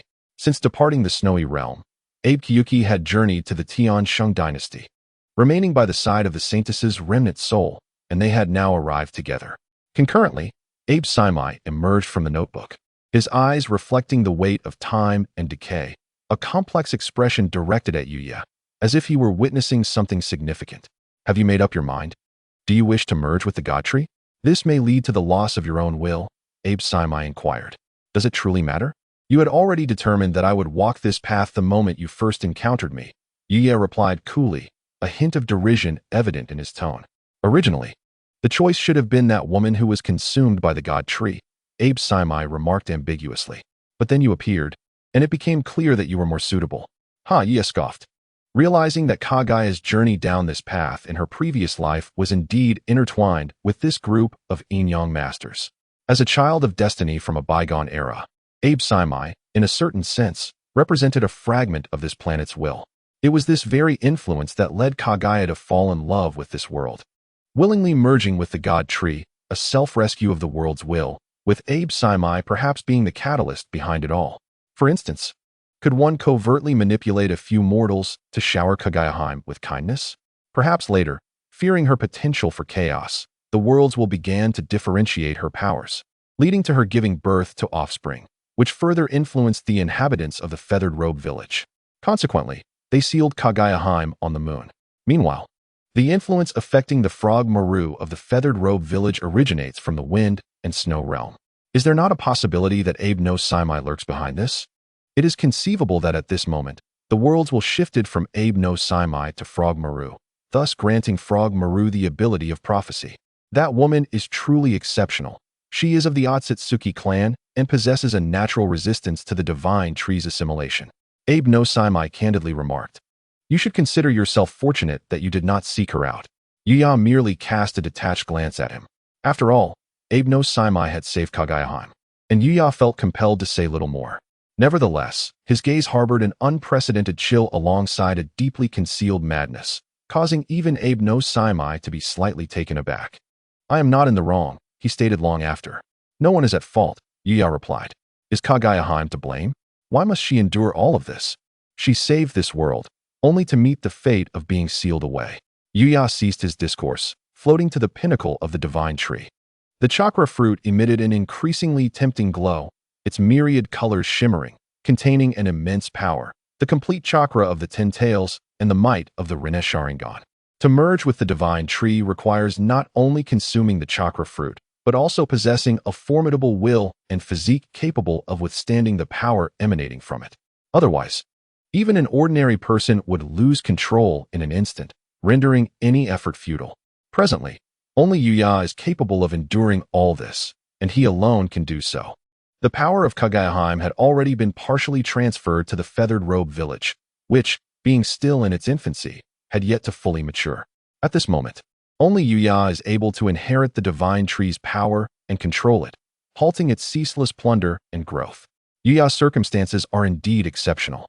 The reason Abe no Saimai deemed Yuya more suitable is due to the display of time's power he exhibited during a past battle.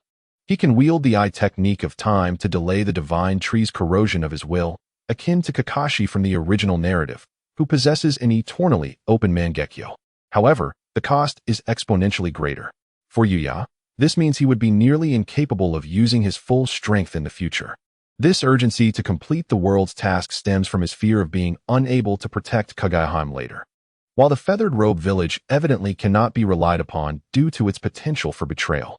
Thus, he must obtain another chakra fruit for Kaguya to consume, ensuring her safety even in his absence. Moreover, the chakra fruit rightfully belongs to Kaguya. She has continuously shared her power, and yet, in this moment, Yuya consumes the chakra fruit originally hers to seal the divine tree, feeling a lingering guilt. In Yuya's mind, the fruit granted by the system serves as compensation for Kaguya. After all, she should not be so weak. His thoughts raced, memories flashing through his mind. This was meant to be your chakra fruit. Gazing at the chakra fruit before him, Yuya murmured.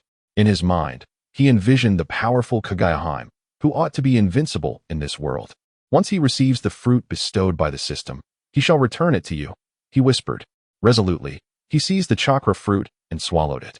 Instantly, An extraordinarily rich chakra erupted within him, causing Yuya's eyes to transform from the original 6-tomo Rinnegan into the 9-tomo Rinnegan.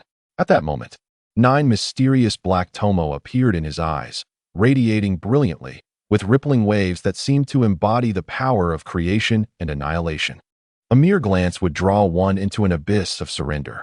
As for why the Rinnegan did not manifest on his forehead, but rather in his eyes, Yuya himself could not ascertain the reason, attributing it to the system's modifications.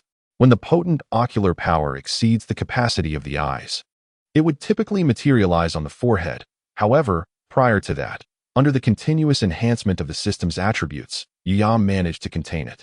After consuming the chakra fruit, Yuya felt an almost limitless chakra spreading throughout his being. This was the most primordial chakra.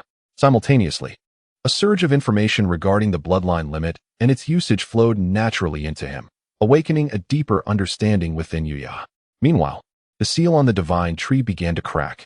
With a thunderous roar, an unparalleled energy erupted, casting a sudden darkness across the sky as if veiled by a black shroud, sprawling for miles. In that moment, the vitality of the world began to converge towards the divine tree, visibly withering the flora within 100 miles of its vicinity. Even mountains and lakes trembled as if some energy were being siphoned away. Small creatures, in their frantic flight, were abruptly drained of life, transforming into mere skeletons in moments. The divine tree visibly swelled, and the entire world underwent a dramatic transformation. One could foresee apocalyptic scenes unfolding on this planet in the coming days. The balance of yin, yang, and the 5 elements would spiral into chaos, leading to earthquakes, volcanic eruptions, lava flows, and tornadoes. Ultimately, the energy would be completely consumed, leaving behind a desolate planet, with only this towering giant tree remaining. Chapter 57. The Divine Tree. The divine tree has broken its seal. Abe no Saimai gazed at this breach, murmuring to the ever-growing divine tree. He had witnessed such a scene a millennium ago, and seeing it again now filled him with trepidation. The tree's insatiable hunger for vitality was truly a calamity for the world. At this juncture, his gaze turned solely to Yuya, awaiting his choice. For it is Yuya alone who can avert this disaster. Abe no Saimai and the Saintess shared a similarly complex expression, casting their eyes toward Yuya. Yuya remained suspended in the air, attuning to the power of the chakra fruit. The force within him surged like an unending tide, momentarily captivating him. After a considerable time to fully acclimate, he observed how the divine tree, now unsealed, had grown tremendously in a brief span, simultaneously absorbing vast amounts of life force. He chose not to speak further. Instead, he floated his body directly to the heart of the divine tree. With a single step, he entered the tree's essence, gradually vanishing beneath its wooden patterns, as if, in that moment, he had become one with it. It must succeed, murmured Abe no Saimai. Centuries of sacrifice, centuries of waiting, all for this fleeting glimmer of hope. The Saintess gazed with a complex expression, witnessing a scene that seemed to encapsulate every clan member who had nourished the divine tree with their very beings, herself included. She understood the despair and anguish that accompanied becoming entwined within the divine tree, life being drawn away, consciousness steadily decaying, ultimately assimilated into silence. Thus, her emotions were a tapestry of complexity and reverence. The divine tree continued to grow and flourish, absorbing immense vitality every passing second, drawing life from flora, mountains, rivers, and the natural world. As the tree's insatiable consumption persisted, it felt as though a shroud of darkness expanded outward, enveloping regions in shadow, where vitality began to fade. Yet, within the tree, Yuya remained unresponsive. "Yuma, have you sensed any disturbance?" asked Yui, far away in the imperial court of the Great Xia. "Disturbance? What disturbance? Could it be the commotion caused by mother and father?" Yuma replied, bewildered. "No, I mean seriously. I feel as though the natural energies of the world are dissipating." Yui said, furrowing her brow. "What could possibly be happening? If there were an issue, father would be here." "Stop worrying unnecessarily," Yuma dismissed. "All right," Yui conceded, though an undercurrent of unease lingered in her heart. In another room, Kaguya also sensed a profound unease. Upon noticing the world's changes, she awoke, only to find Yuya absent by her side, amplifying her anxiety to its peak. "Yoru," she whispered, yet at that moment, she had already dispersed her powers, rendering her unable to utilize space-time ninjutsu. All she could do was anxiously await Yuya's return. At that moment, the citizens of the Great Xia were immersed in the benefits bestowed by the imperial court, unaware of the unprecedented crisis that was about to unfold. Just when Abe no Saimai feared that the fusion might fail, the divine tree ceased its absorption of natural energy. Its relentless expansion seemed to be paused, the earth's trembling coming to a halt. In the next instant, the tree, towering and obscuring the sky, began to shrink. Countless branches and leaves retracting until it transformed into Yuya. Clad in a robe as white as snow, his body adorned with intricate wooden patterns. Yuya exuded a peculiar and complex aura. Yet, in the next moment, he returned to normal. Have you succeeded? Abe no Saimai inquired. Yes, Yuya nodded. The affirmation stirred even Abe no Saimai's emotions. My mission has concluded, but the future you face may be even more arduous than my era, he stated. A millennium of waiting had been far too long. In that moment, a sense of ancient decay began to emanate from Yuya. In this era, you will tread alone, bearing the weight of the divine tree, with no one at your back. Your journey will be more challenging and painful than anyone else's. I seem to foresee that day, Abe no Saimai murmured, casting a deep, sympathetic glance at Yuya. After sharing these words, an ethereal aura radiated from him. His form became vague and transient, as waves of luminescent rain erupted from him. He gradually faded, life ebbing towards its conclusion. From now on, it will be solely your responsibility, the saintess said softly, her form beginning to flicker as well. It was unclear to whom she spoke, perhaps to Yuya, perhaps to Abe no Saimai, or merely to herself. Finally, she turned, gently stroking Abe no Saimai's head, then gazed at Yuya, her eyes sparkling with an inexplicable brilliance. She said nothing further, inclining slightly towards Yuya, her figure gradually dissolving. A millennium of waiting had culminated in this moment. They seemed to be witnesses of an era, bidding farewell to a time that belonged to them. As they had said, they had fought valiantly, battled among the stars, and endured countless sacrifices over generations to reach this day. This was their mission, and now, they saw in Yuya a path unprecedented in history. He would bear all the hopes of this era alone, as if shackled by invisible chains, with no one behind him to share the burden, confronting the encroaching darkness. Yuya remained silent, yet a sense of loss washed over him as he watched them fade amidst the luminous rain, signifying the profound solitude of an era. Under the influence of the divine tree, the weather swiftly changed, dark clouds blanketing the sky in a matter of moments. Before long, heavy rain began to pour, seemingly cleansing the world of its impurities. Abe no Kiyuki also departed, rejecting Yuya's invitation.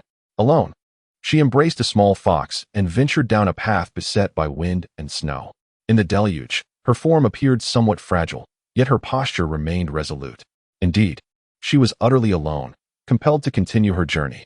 Returning to the imperial court, Yuya found Kaguya already awaiting him. Upon observing the aura surrounding Yuya, she seemed to comprehend everything, especially the eyes that bore the eternal, unclosable Sharingan. They symbolized strength, yet also hinted at foreboding and curses. His essence felt ancient and decayed, reminiscent of Kaguya of old, though time appeared to have paused for him. Kaguya said little, rushing forward to embrace Yuya, burying her head in the crook of his neck. Chapter 58. Consolidating power. Yuya felt profoundly weary, collapsing onto Kaguya. The divine tree's corrosive influence on his consciousness was no light burden. The invasion of his mind was relentless. He could only reverse time to the previous second, as time's confinement caused his thoughts to pause, akin to a cycle of continuous collapse and restoration. He began to grasp Kaguya's earlier feelings. The chaos of thought and the gradual return to silence were far from pleasant. As night deepened, Yuya lay atop Kaguya, slowly drifting into slumber. Even in dreams, his ocular prowess continued to activate endlessly. Although the crisis surrounding the divine tree has been resolved, Yuya finds himself increasingly unsettled. Even after consuming the chakra fruit, which grants him an almost boundless reserve of chakra and the Rinnegan Sharingan, he remains unable to quell the turmoil within his heart. A persistent sense of impending calamity haunts him, yet his attempts at divination yield no results. At his level of mastery, he cannot dismiss the intensity of this intuition. Such feelings of uncertainty are reminiscent of the time when he lacked the strength to save Kaguya, resulting in a void in his calculations. What then could be so formidable that even he cannot predict its outcome? A sense of urgency envelopes him. He hastens to complete his worldly tasks, hoping to acquire the chakra fruit swiftly to offer to Kaguya, wishing for her to be capable of self-preservation amidst the chaos of the world. Since the establishment of the Great Xia Imperial Court, the world has achieved significant unity. The crisis of the divine tree has been resolved, and the second of the 3 worldly tasks has been completed. Now, only one task remains, to elevate the world by 2 technological eras. The moment firearms are produced will mark the advancement of one era. Yuya has already submitted the foundational theories of physics and all relevant technological blueprints from his previous life to the laboratories of the Great Xia Imperial Court. All he can do now is wait. In recent years, the Great Xia Imperial Court has developed rapidly. Under the series of edicts issued by Yuya, the nation has flourished, and crime has become rare. The happiness index of the populace has soared, ushering in a true era of peace and prosperity. Yuya's feelings towards the Great Xia Imperial Court are complex. The creation of a nation was never his desire. The burden of causality is profound, and the complications are tiresome. However, the system has assigned him a task. Kaguya's powers have been fragmented, and he genuinely requires the chakra fruit. Yet, Yuya has come to realize that the unification of the world and its profound implications are far from simple. It inherently generates immense national fortune, capable of influencing the rise and fall of nations while simultaneously suppressing the will of the divine tree. At this moment, Yuya can distinctly sense that, aside from the reversal of his ocular techniques, the ongoing repair of the divine tree's encroaching will is also mitigated by the national fortune, diminishing the influence of the divine tree's will. However, this situation carries both advantages and disadvantages. While it weakens the divine tree's corruption, binding his fate to the national fortune of the Great Xia Imperial Court is not his desire. He abhors being constrained. On the day of Yuya's ascension, a silver dragon appeared, soaring into the heavens, shrouded in clouds and thunder. It inhaled and exhaled the dragon's fortune of the Great Xia Imperial Court, its form growing larger while simultaneously bestowing a blessing, suppressing the court's fortunes in a harmonious balance. On that day, the celestial order of the world seemed to respond, with the sky displaying a kaleidoscope of colors, transforming into brilliant patterns, a sign of auspiciousness covering the land. Since emerging from the realm of wind and snow, the silver dragon has absorbed the dragon veins and natural energies, even accompanying the armies of the Great Xia Imperial Court to harness the military spirit for its growth. Now, it resides on the back mountains of the court, akin to a guardian beast of the nation. For the silver dragon to grow, it requires a more expansive stage and greater fortunes, not only the national fortune but also the fortune of the heavens and the earth. This growing sense of unease within Yuya compels him to contemplate a course of action. 3 years later, Yuya begins to consolidate the power of the world. It is rumored that within the northern territories of the Great Xia Imperial Court, a cult of evil has emerged, flourishing in an era of peace and imperial authority. The existence of such a cult is truly unfathomable, suggesting there must be something appealing or peculiar about it. Indeed, the Great Xia Imperial Court has dispatched soldiers multiple times to eradicate the cult, yet the followers of these malevolent deities seem almost impervious to death. Bullets pass through them, yet they remain lively and unscathed. Fortunately, their combat capabilities are not formidable. They are merely ordinary individuals with unique physical traits. Thus, the situation has not caused widespread panic. Ultimately, they succeeded in dismantling the cult's stronghold and capturing several followers. Normally, such matters would not warrant Yuya's attention, but he had previously instructed that any sightings of extraordinary power should be reported to him.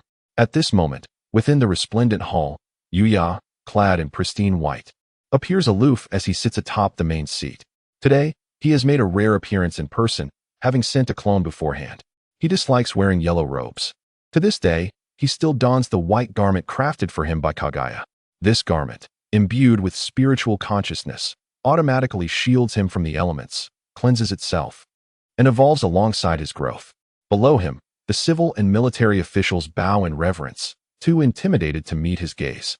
These individuals were once Yuya's subordinates, primarily the backbone of the Tianyu and Xingye departments, elevated by Yuya through the Ta Ching divination technique.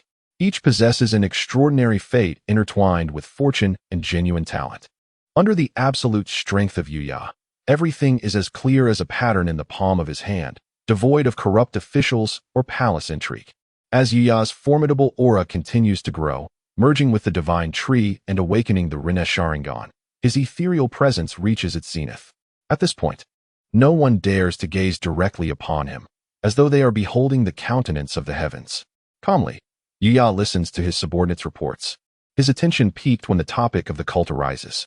In that moment, he recalls an organization from the future that would have a profound impact, Akatsuki, which features a member named Haiden, known for his immortality and allegiance to a malevolent deity. The next moment, on the back mountains of the Great Xia Imperial Court, Yuya murmurs, evil deities? He is already aware of the information relayed from his clone. Father, I can now utilize Susanoo. Hiyori exclaims eagerly. Powerful chakra emanating from him as it envelopes his upper body, taking on a skeletal form. Is this your Susanoo? Just bones? Yuya glances at him with mild indifference. Oh. Hiyori, having hoped for praise after Yuya's guidance in their training, feels disheartened. Father, I can coalesce a truth-seeking ball now, Yufeng chimes in. A sphere slowly floating and rotating in his palm, looking expectantly at Yuya. Very well, Yuya nods, offering quiet commendation. Yufeng's face flushes with joy. I can too. Hiyori begins defiantly, but upon seeing Yuya's Rinnegan, he loses the courage to continue. I'll also train diligently. He changes his statement, swallowing his words. As their gazes meet Yuya's Rinnegan, he feels the weight of his father's presence and refrains from speaking further. Focus on your training. I shall return to assess your progress shortly. In the ethereal realm, a ripple coursed through the space, and in the blink of an eye, he had vanished. I sensed a profound favoritism from my esteemed father. Previously, when it came to the art of wood release, I was the one who had mastered it first. Yet I received no praise. Yu-E, overwhelmed with irritation, exclaimed loudly. I believe I discern the reason. Yu-Siyuan timidly interjected. What reason? Yu-E hurriedly inquired. Perhaps it's because you lack my charm, Yu-Siyuan suggested, a hint of coyness flashing across her delicate features. Observing Yu-Siyuan's silvery hair, reminiscent of Kaguya, only deepened Yu-Yi's vexation. Chapter 59. The malevolent deity in the northern territories of the Great Xia Imperial Court, Yu-Yi stepped forth from the sky, his demeanor impassive. Clad in garments as white as snow, surveying the desolate expanse. This land, sparsely populated and devoid of bustling towns, was characterized by its rugged terrain, flanked by mountains, with scattered villages dotting the landscape. As a result, even after repeated crackdowns by the imperial soldiers, remnants of the malevolent deity's followers still lingered. Upon arriving, Yu-Yi distinctly sensed an eerie energy permeating the atmosphere, imbued with a familiar essence. The source of this energy seemed to emanate from a secluded manor. Without hesitation, he activated his spatial traversal and arrived at the heart of this peculiar energy, only to find a scene drenched in blood, with corpses strewn across the ground. The villagers, nearly all of them, had been drained of their flesh and blood, reduced to mere skeletons. Strangely, the only survivor was a small girl, standing amidst the pile of bones. Her body adorned with bizarre black and white stripes, exuding an unsettling aura akin to that of the Akatsuki member Haiden during the malevolent deity's ritual. Upon sensing Yuya's presence, the girl slowly turned her gaze towards him. Her eyes held no spark of life, only a primal fear and murkiness. As if driven by instinctual terror, she bared her teeth at Yu-Yi like a wild beast, her petite mouth stretching grotesquely into a wide grin. Reminiscent of the infamous slit-mouthed woman, presenting a horrifying visage. Yu-Yi furrowed his brow, and in the next moment, he conjured a Tao-seeking pearl in his hand and directed it towards the small girl. Boom! The terrifying energy of the Tao-seeking pearl erupted, extinguishing all vitality within its vicinity. The immense destructive force seemed to obliterate everything, for the girl's consciousness had long been lost, now possessed by a strange entity. Thus, Yu-Yi acted without hesitation. As the smoke from the Tao-seeking pearl dissipated, an eerie phenomenon occurred. The shattered remnants of the girl's flesh began to coalesce. And in a short while, she regained her human form, still emanating fear and hostility towards him. How intriguing, Yu-Yi murmured softly. In the next instant, he materialized a bone sword from the essence of death and approached the small girl, who trembled with palpable dread. The nature of the bone, capable of annihilating her, was evident. As Yu-Yi drew nearer, the girl, in her panic, lunged at him, but an unseen force repelled her. She attempted to flee, yet her body seemed frozen in place. Yu-Yi hovered before her, gazing down at her from above. In her eyes, a fierce instinct for survival mingled with terror. Please. No. Came the girl's plaintive cry. Was her consciousness yet to be entirely extinguished? Yuyi frowned. However, it did not deter his resolve to eradicate this entity. A being solely driven by bloodlust and violence was an inherent threat that must be eliminated. Yet, in the next moment, an inexplicable tear streamed down the girl's cheek. Ultimately, Yuyi paused his actions. The next instant, the reincarnation Sharingan activated, its radiant brilliance unveiling countless pasts and futures intertwined with her fate. Upon acquiring the reincarnation Sharingan, he had merged its foresight with his vision, allowing him to perceive an individual's entire history and the intricate web of causality connected to them. He witnessed a harrowing tableau. The girl, born under an ominous star, seemingly cursed from birth to bring misfortune upon her parents, grew up amidst the scorn and bullying of the villagers. Recently, followers of the malevolent deity had infiltrated her village, enticing some villagers to join their ranks. Those who resisted were imprisoned, intended for sacrifice to the malevolent deity. In a desperate bid to save those villagers, the tormented girl had intervened, only to be betrayed by those she sought to rescue, who abandoned her to draw the deity's attention upon themselves. Ultimately, she was captured and sacrificed. The bond between the girl and the malevolent deity proved unexpectedly strong, culminating in a fusion that allowed her to retaliate against her captors. At this moment, her consciousness slipped into a chaotic haze, yet the instinct to survive persisted. The origins of the malevolent deity remained shrouded in mystery, with roots extending deep into the unknown. Even Yuyi could not ascertain its true nature, for it was nearly immortal. The sole means of vanquishing it lay in the essence of death, or perhaps through sealing it away. Yet, even with the essence of death, the deity would gradually adapt through continual decay, resurrecting after a millennium, leaving the core problem unresolved. Fortunately, it appeared to be in a state of muddled confusion, possessing only its bloodthirsty instincts. Now fused with the girl, it exhibited a hint of humanity. In an alternate timeline, it seemed to have been consistently influenced by her, remaining dormant in the mountains, with only Haiden as its singular follower after a millennium. Realizing the implications, Yuya's expression grew complex, yet he found himself unable to strike. Setting aside the fact that the essence of death could not completely eradicate the deity, its resurgence in 1,000 years without the girl's influence would pose an even greater dilemma. Moreover, he saw reflections of his own struggles in the girl. Just as he sought to halt the growth of the divine tree, she endeavored to impede the deity's influence on the world. This world, indeed, bore the weight of countless calamities. Ultimately, Yuyi retracted the essence of death, binding the girl's body. Despite the black and white stripes adorning her face, remnants of her former beauty lingered, as 2 tears cascaded down her cheeks. Her expression was a blend of caution and anxiety, yet overshadowed by murkiness, bloodlust, and distortion. With a deep sigh, Yuyi slowly extended a hand, gently touching her forehead. Instantly, ripples akin to droplets of water cascading across a surface emanated from her form. In that moment, her eyes seemed to gain a flicker of life and a greater semblance of humanity, forging a unique connection between her and Yuyi. Her expression was no longer one of fear. Instead, her gaze towards Yuya held a touch of warmth and curiosity. Utilizing his enlightenment technique, Yuya was able to enlighten her, as he could with any being of lower intelligence and strength than himself. From now on, you shall accompany me, Yuya declared. Leaving such an incomprehensible existence behind posed potential dangers, and the inherent abilities of the dark goddess also held significant research value. Yuya's inner unease intensified, and he could vaguely sense that this discomfort stemmed from the Otsutsuki clan. Considering the imagery presented in the first trial of the Yin-Yang tomb, it was evident that a race capable of interstellar migration and cosmic colonization warranted utmost attention. At this juncture, he would not overlook any force present on this planet.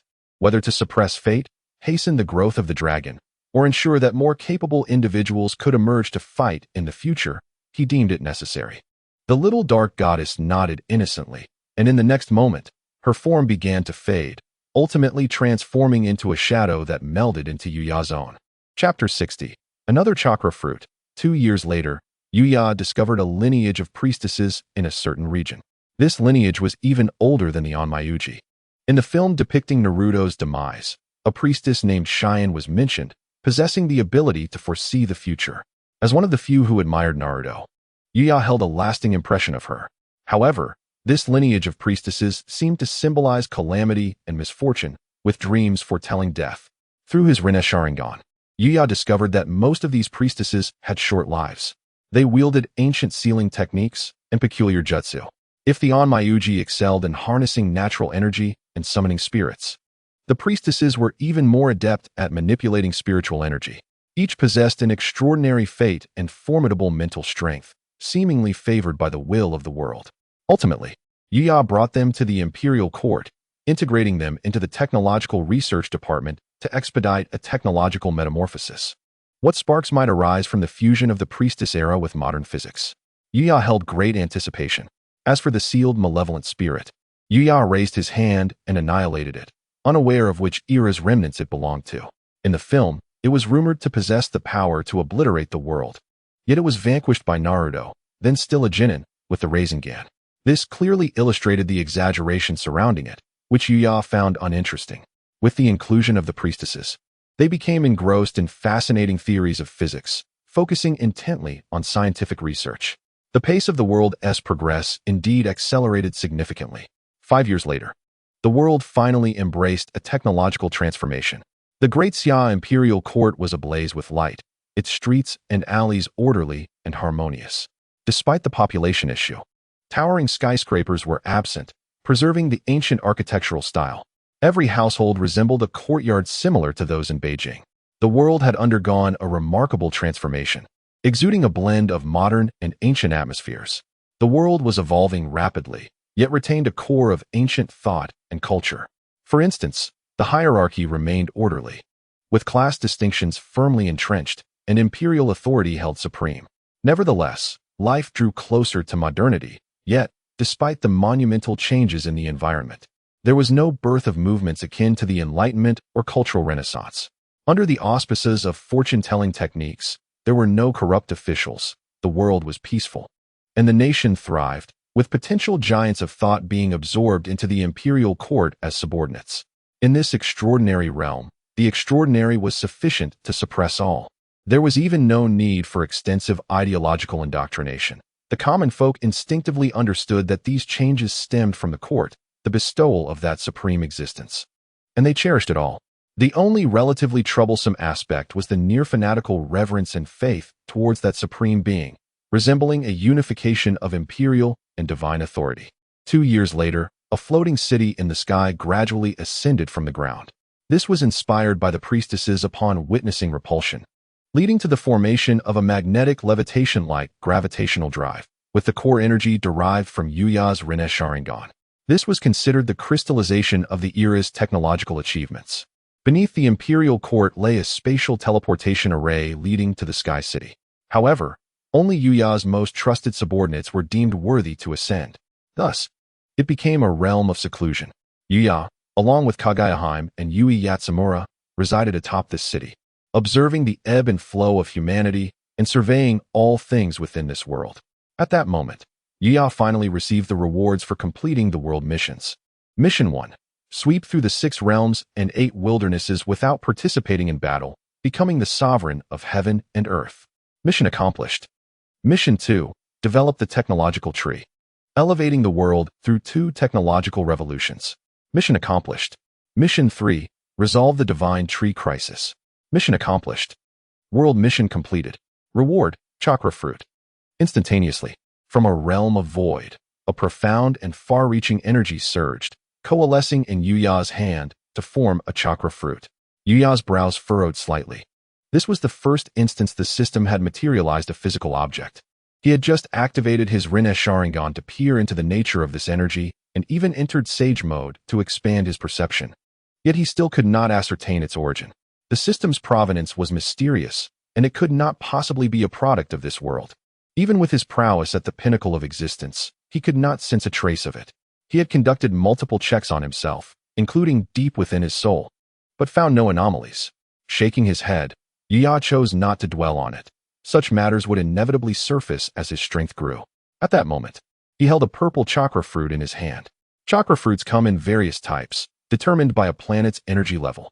The energy level of the Naruto world was already quite high, hence the chakra fruit he formed bore the caliber of the Rinnegan, a rarity among the Otsutsuki clan. While the power of rebirth might exist among other Otsutsuki, the Manjikyu and Sharingan were unique to this planet.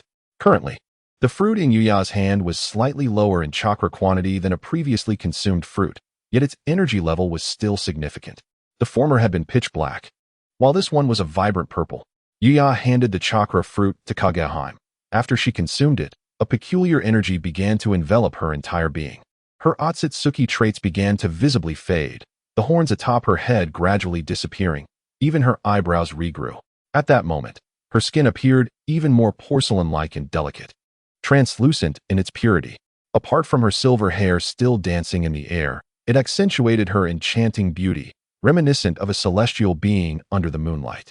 Her visage became exquisitely perfect, seemingly crafted to align with the world's aesthetic. At this juncture, no discerning eye could find a single flaw. Her eyes were no longer entirely white. Instead, they revealed circles of mysterious purple patterns within the whiteness. This was her unique ocular technique, seemingly imbued with an indescribable allure. In addition to her almost boundless chakra, she possessed a power akin to controlling the mind and soul, while still retaining the abilities of her Byakugan. At this moment, Kaguya emanated an ineffable charm, her aura subtly revealing an unparalleled grace, even causing Yuya to gaze at her with a hint of bewilderment. "Why do you keep staring at me?" Kaguya asked, feeling a bit shy under Yuya's persistent gaze, a blush blooming on her exquisite face. Yuya remained silent, cupping her face and planting a kiss on her smooth forehead, gently running his fingers through her silvery locks. "Have you noticed any changes?" he inquired. "I believe I can now perceive a person's soul," Kaguya murmured. Understanding dawned on Yuya, and without uttering another word, he lifted Kaguya into his arms and carried her to their room. Chapter 61. The Sky City. Recently, Yuya had been feeling increasingly restless. He accelerated the training of the Yui village, hoping they would soon reach the level of the original narrative and ascend to the Six Paths tier. At this point, the Yui village had turned 13, and under Yuya's guidance, they had become adept at utilizing Yin and Yang release, condensing the Seeking Truth Jade, activating Six Paths mode, and achieving complete Susanoo. Simultaneously, Yuya instructed them in Sage mode and Spacetime Ninjutsu. Their prowess was rapidly advancing, unearthing the powers inherent to the Divine Tree and Otsutsuki. Nevertheless, Yuya felt it was still insufficient. Meanwhile, the Silver Serpent had returned. It had previously resided in a ley line of the ancient country of Lulan. As introduced in the original narrative, where the ley line's formidable power could transcend time and space, Naruto and his father, the fourth Hokage Minato Namikaze, had once met in a special dimension. However, upon investigation, Yuya discovered that this so-called time-space travel was merely a result of the ley line's immense power creating a unique gravitational field, allowing for a fleeting interaction between different times and spaces through projection, akin to mirages and illusions. No genuine time travel existed. Yet, this was sufficient to illustrate the ley line's uniqueness and strength. Previously, the Silver Serpent had been nurturing itself in that ley line, and now it had finally re-emerged, its body larger than ever, exuding an even more intense draconic pressure. It sought out Yuya and settled with his family in the floating city above the sky. In recent years, the Great Xia dynasty had flourished, with the unification of the world and an unprecedented peace leading to rapid development. Every household had access to electricity.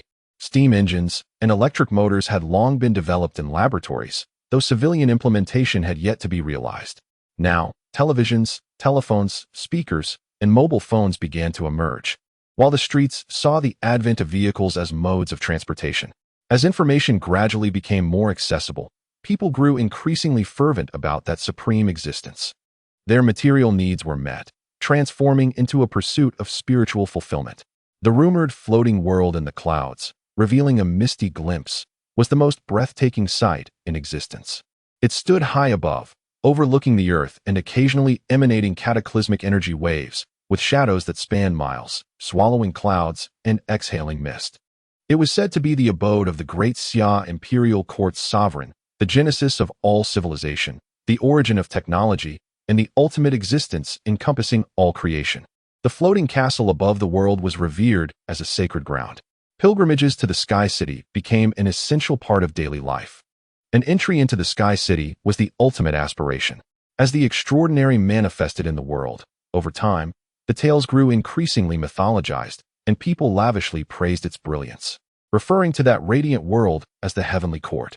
During their training sessions, the astonishing power exhibited by the Yui village was discovered by the masses, earning them the title of Six-Path Sages. Meanwhile, Kaguya remained the goddess of the moon, and Yuya was hailed as the Heavenly Emperor, the ruler of all existence. The Silver Serpent, a being of mist and clouds, was dubbed the Dragon God.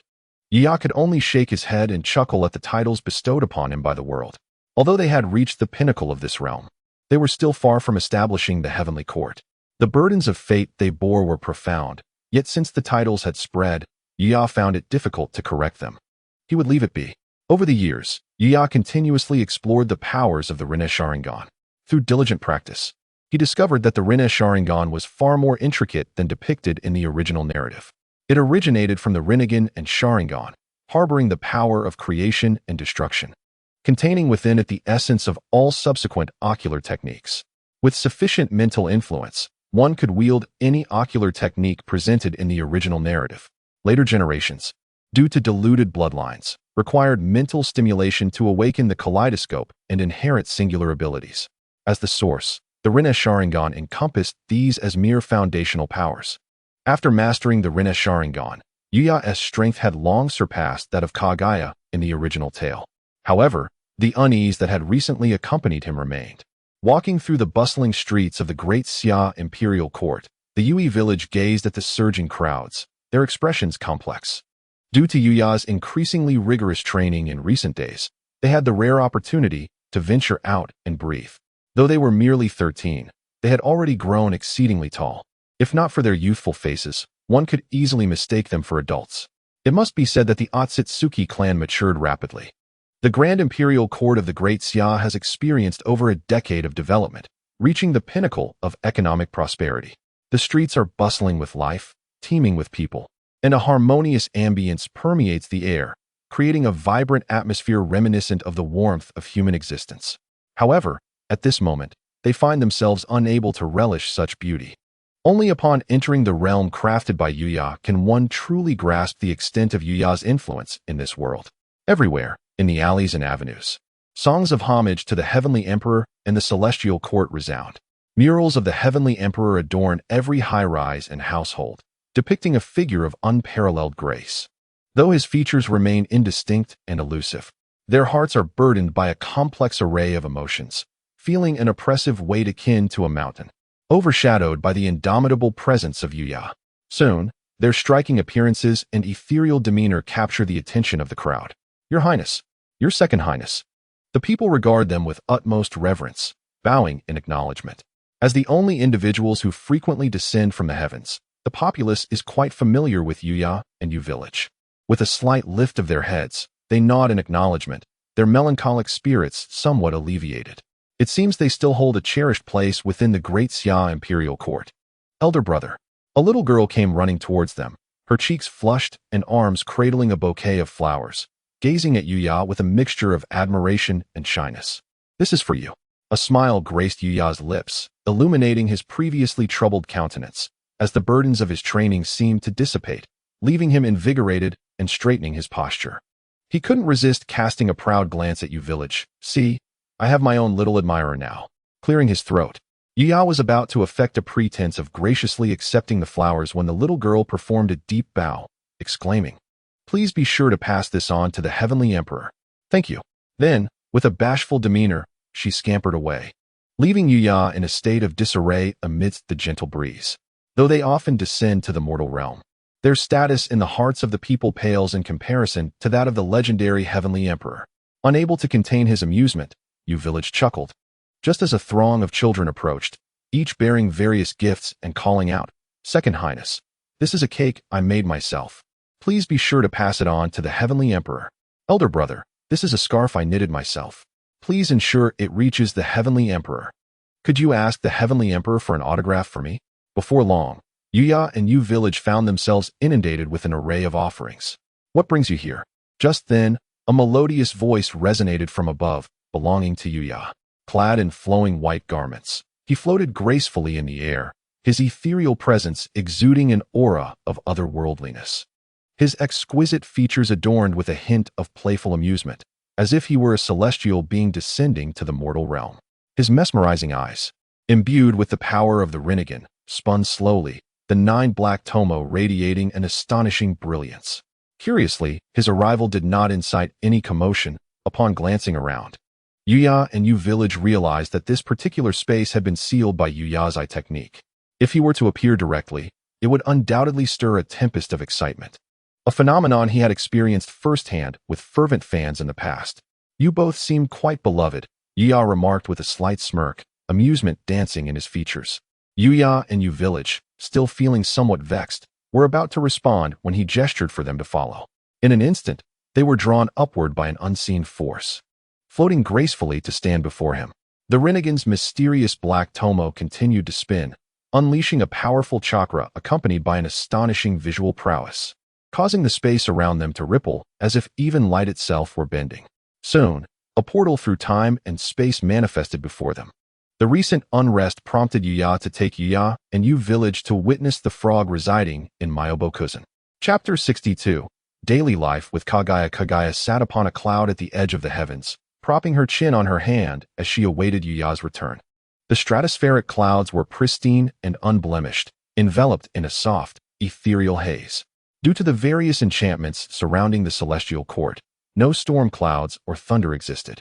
Throughout the year, a gentle breeze bestowed warmth and tranquility, playfully tousling Kaguya's silver locks like a dancing sprite. The influence of the chakra fruit on her being had deepened, rendering her appearance flawlessly exquisite and her aura increasingly otherworldly. In that moment, she seemed to transcend the mortal realm. Her unintentional grace radiated unmatched beauty. Simply sitting there, she embodied serenity, becoming the focal point of the world, a breathtaking sight. Over the decades, Yuya had often spent time in her company. Once all misunderstandings had been resolved, life returned to a tranquil routine. While Yuya guided Yuya and Yu Village in their training, she would quietly observe, often for an entire day.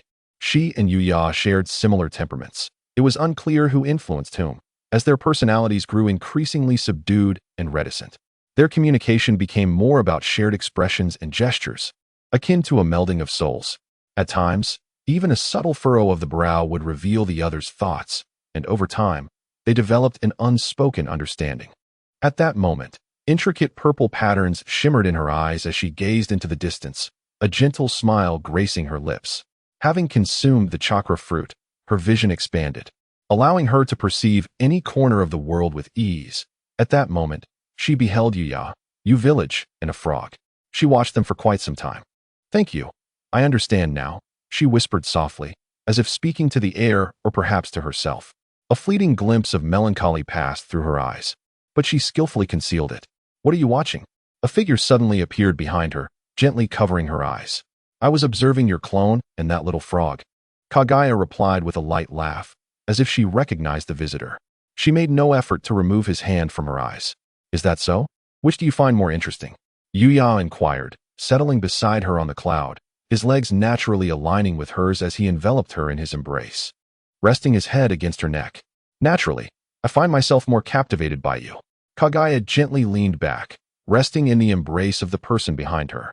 They exchanged no further words, simply gazing at the clouds rolling by, observing the vast expanse of the earth that lay miles apart, and the magnificent mountains and rivers of the human realm. After a while, Kaguya suddenly spoke. "Yuru, shall we get married?" Yuru's body trembled slightly. Even in his current state of mind, he could not help but feel ripples of emotion. He began to reminisce about the moments they had shared over the past decade. Frequently, Yuru would take Kaguya to the imperial court of the Great Xia, where they would experience life together. The civil technology in the Great Xia had advanced remarkably, introducing many novel delights. The streets were filled with numerous stalls reminiscent of the past, and whenever Kaguya spotted a tempting treat, her eyes would light up, revealing her true foodie nature. Consequently, Yuru found himself trailing behind her, indulging her whims, his hands laden with an assortment of skewers, ice cream, lollipops, and confections. "Here, Yuru, try this," Kaguya exclaimed, extending her little tongue to taste a sausage before scrunching her brow and shoving it into Yuru's mouth. Regardless of the food, Kaguya typically took a small bite first.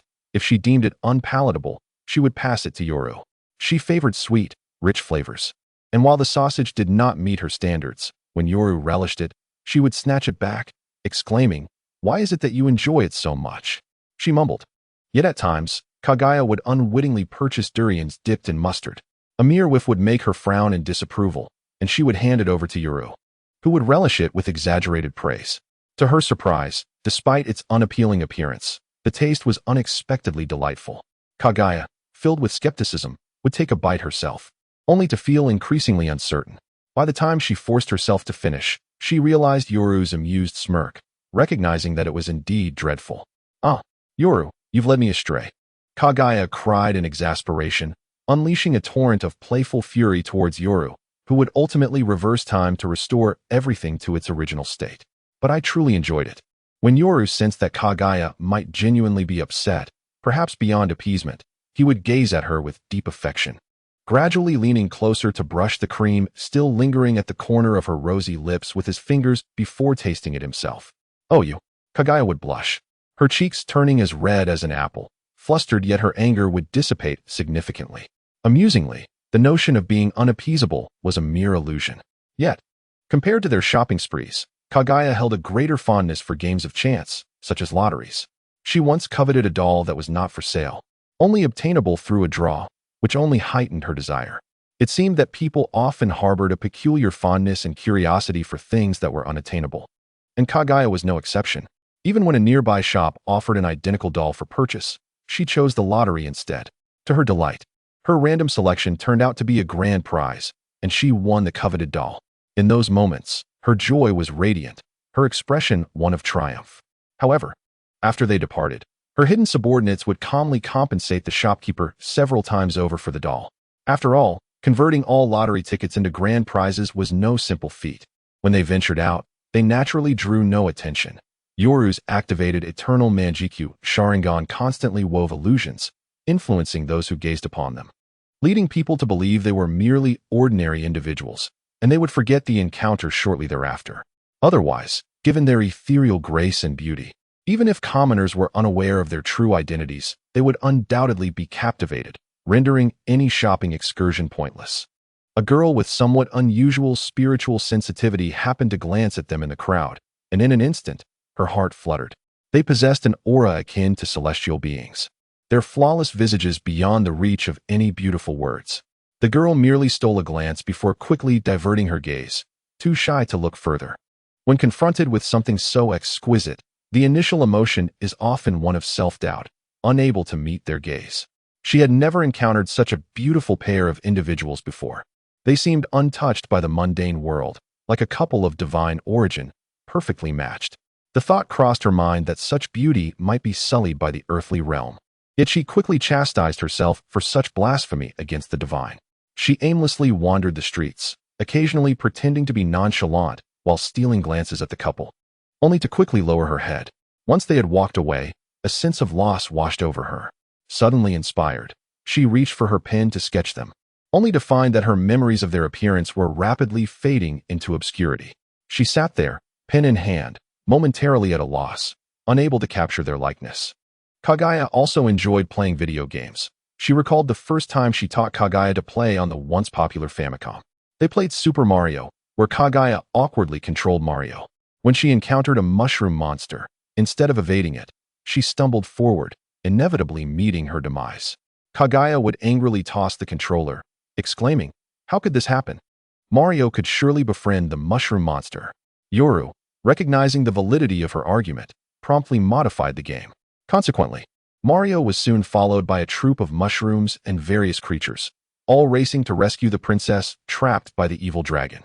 When Yoru first witnessed this, he stifled laughter, wishing to impart wisdom on how to play the game correctly, only to find himself questioning his own existence as he watched. During their bouts in fighting games, as Kaguya's seemingly modified character inflicted relentless punishment, both would inevitably end up in tears. At that moment, Kaguya would look down on him with disdain, declaring, "You are all too weak. You can't even touch my health." Chapter 63, The Prophecy of the Toadwan. Over the years, Kaguya even began to learn how to cook. Initially, she would complain about the slow cooking process, resorting to using fire techniques to hasten it. However, at times, her chakra control faltered, resulting in a vast expanse of fiery clouds adorning the sky, becoming the most stunning sight in the Great Xia Imperial Court. If it were not for the sealing barrier left by Yuya, it is likely that the entire heavenly court would have been reduced to ashes. Yuya rushed into the kitchen and cradled Kaguya, whose delicate face was already blackened from the smoke. She wrapped her arms around Yuya's neck, burying her face in his embrace like a guilty child, appearing somewhat bashful. Yuya had no choice but to utilize time reversal, restoring everything to its original state. He then patiently taught her in the kitchen, for he had once maxed out his culinary skills. When Kaguya's playful nature emerged, she would take Yuya by the hand and lead him to any destination. Together, they would traverse layers of clouds, soaring over vast mountains and rivers across boundless plains. They would glide on ice in the frigid snow, crafting various snowmen with ice techniques, and dance freely in the rain, oblivious to the world around them. They would even breach the Earth's surface, gazing in awe at the vast expanse of the starry sky. In such moments, Kaguya would tremble slightly, and all Yuya could do was hold her close. This expression of hers was not born of homesickness, but rather of fear. "Where shall we marry?" Kaguya's words echoed in his ears, as fleeting scenes from the past decade flashed through his mind like a film. Unbeknownst to them, they had already shared so many experiences together. In the end, the lovers become united. Along the journey, you have faced numerous challenges. From the outset, your intentions were not pure, yet through relentless effort, you have finally made Kaguya realize her own feelings. In the face of her proposal, you now choose. Option 1. Nod in agreement, granting her a grand and splendid wedding. Reward, rebirth I. Option 2. Politely decline, stating that you are still a minor and it is inappropriate. Reward, white eye. Option 3. Ruthlessly refuse, revealing the truth that you are attracted to men. Reward, samsara eye. Ignoring the system's appearance, Yuya softly replied, "All right." He had long awaited this moment. In Miloka Mountain, the space rippled, and a distorted portal appeared, through which Yuya's clone stepped out, accompanied by Yuhua and Yutsuin. The slightly damp environment came into view, revealing a cave adorned with murals. The figures in the murals wore flowing white garments, exuding an ethereal quality and exceptional grace. Their features were indistinct, yet one figure grasped an impossibly long, pitch-black sword, striking open a great boundary, emanating both the essence of creation and destruction. He appeared indifferent, as if the ruler of the world, replaying the chaos of the universe. Upon seeing the figure in the mural, Yuhua and Yutsuin exchanged complex glances. Their father would likely remain an insurmountable obstacle throughout their lives. Nearby, a small brown toad, adorned with a string of prayer beads, hummed a gentle tune celebrating the heavenly emperor and the heavenly court while rocking in a chair. Each visit to the Great Xia Imperial Court, Yuhua and Yutsuin would hear this melody, and to think that even a small toad had learned it? Cultural influence had evidently transcended species to reach this place. Yuhua and Yutsuin felt a whirlwind of confusion. Seemingly sensing the commotion, the toad opened its eyes, initially narrowing them before shutting them again in disbelief. It rubbed its eyes vigorously, reopening them to find its vision hazy, enveloped in a mix of great fear and joy.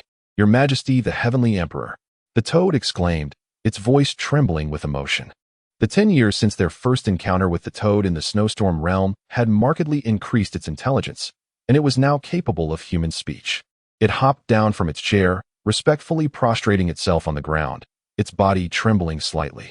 The memory of that scene in the snowstorm realm was forever etched in its mind, and each day it would gaze upon the floating heavenly court in reverence. A task it deemed essential. "Have you had any dreams lately?" Yuya inquired, casting a casual glance at the small toad. This toad was known in later texts as the Toad Sage, whose dreams could predict reality and incite world-changing events. In the TV series, its first dream foretold the conflict between Yuhua and Kaguya. It could be said that the sealing of Kaguya was significantly influenced by it. In its second prophecy, it triggered a confrontation between Indra and Ashura, followed by battles involving Madara and Hashirama, Jiraiya, and later the protagonist Naruto Uzumaki. Essentially, it had been present in every major storyline.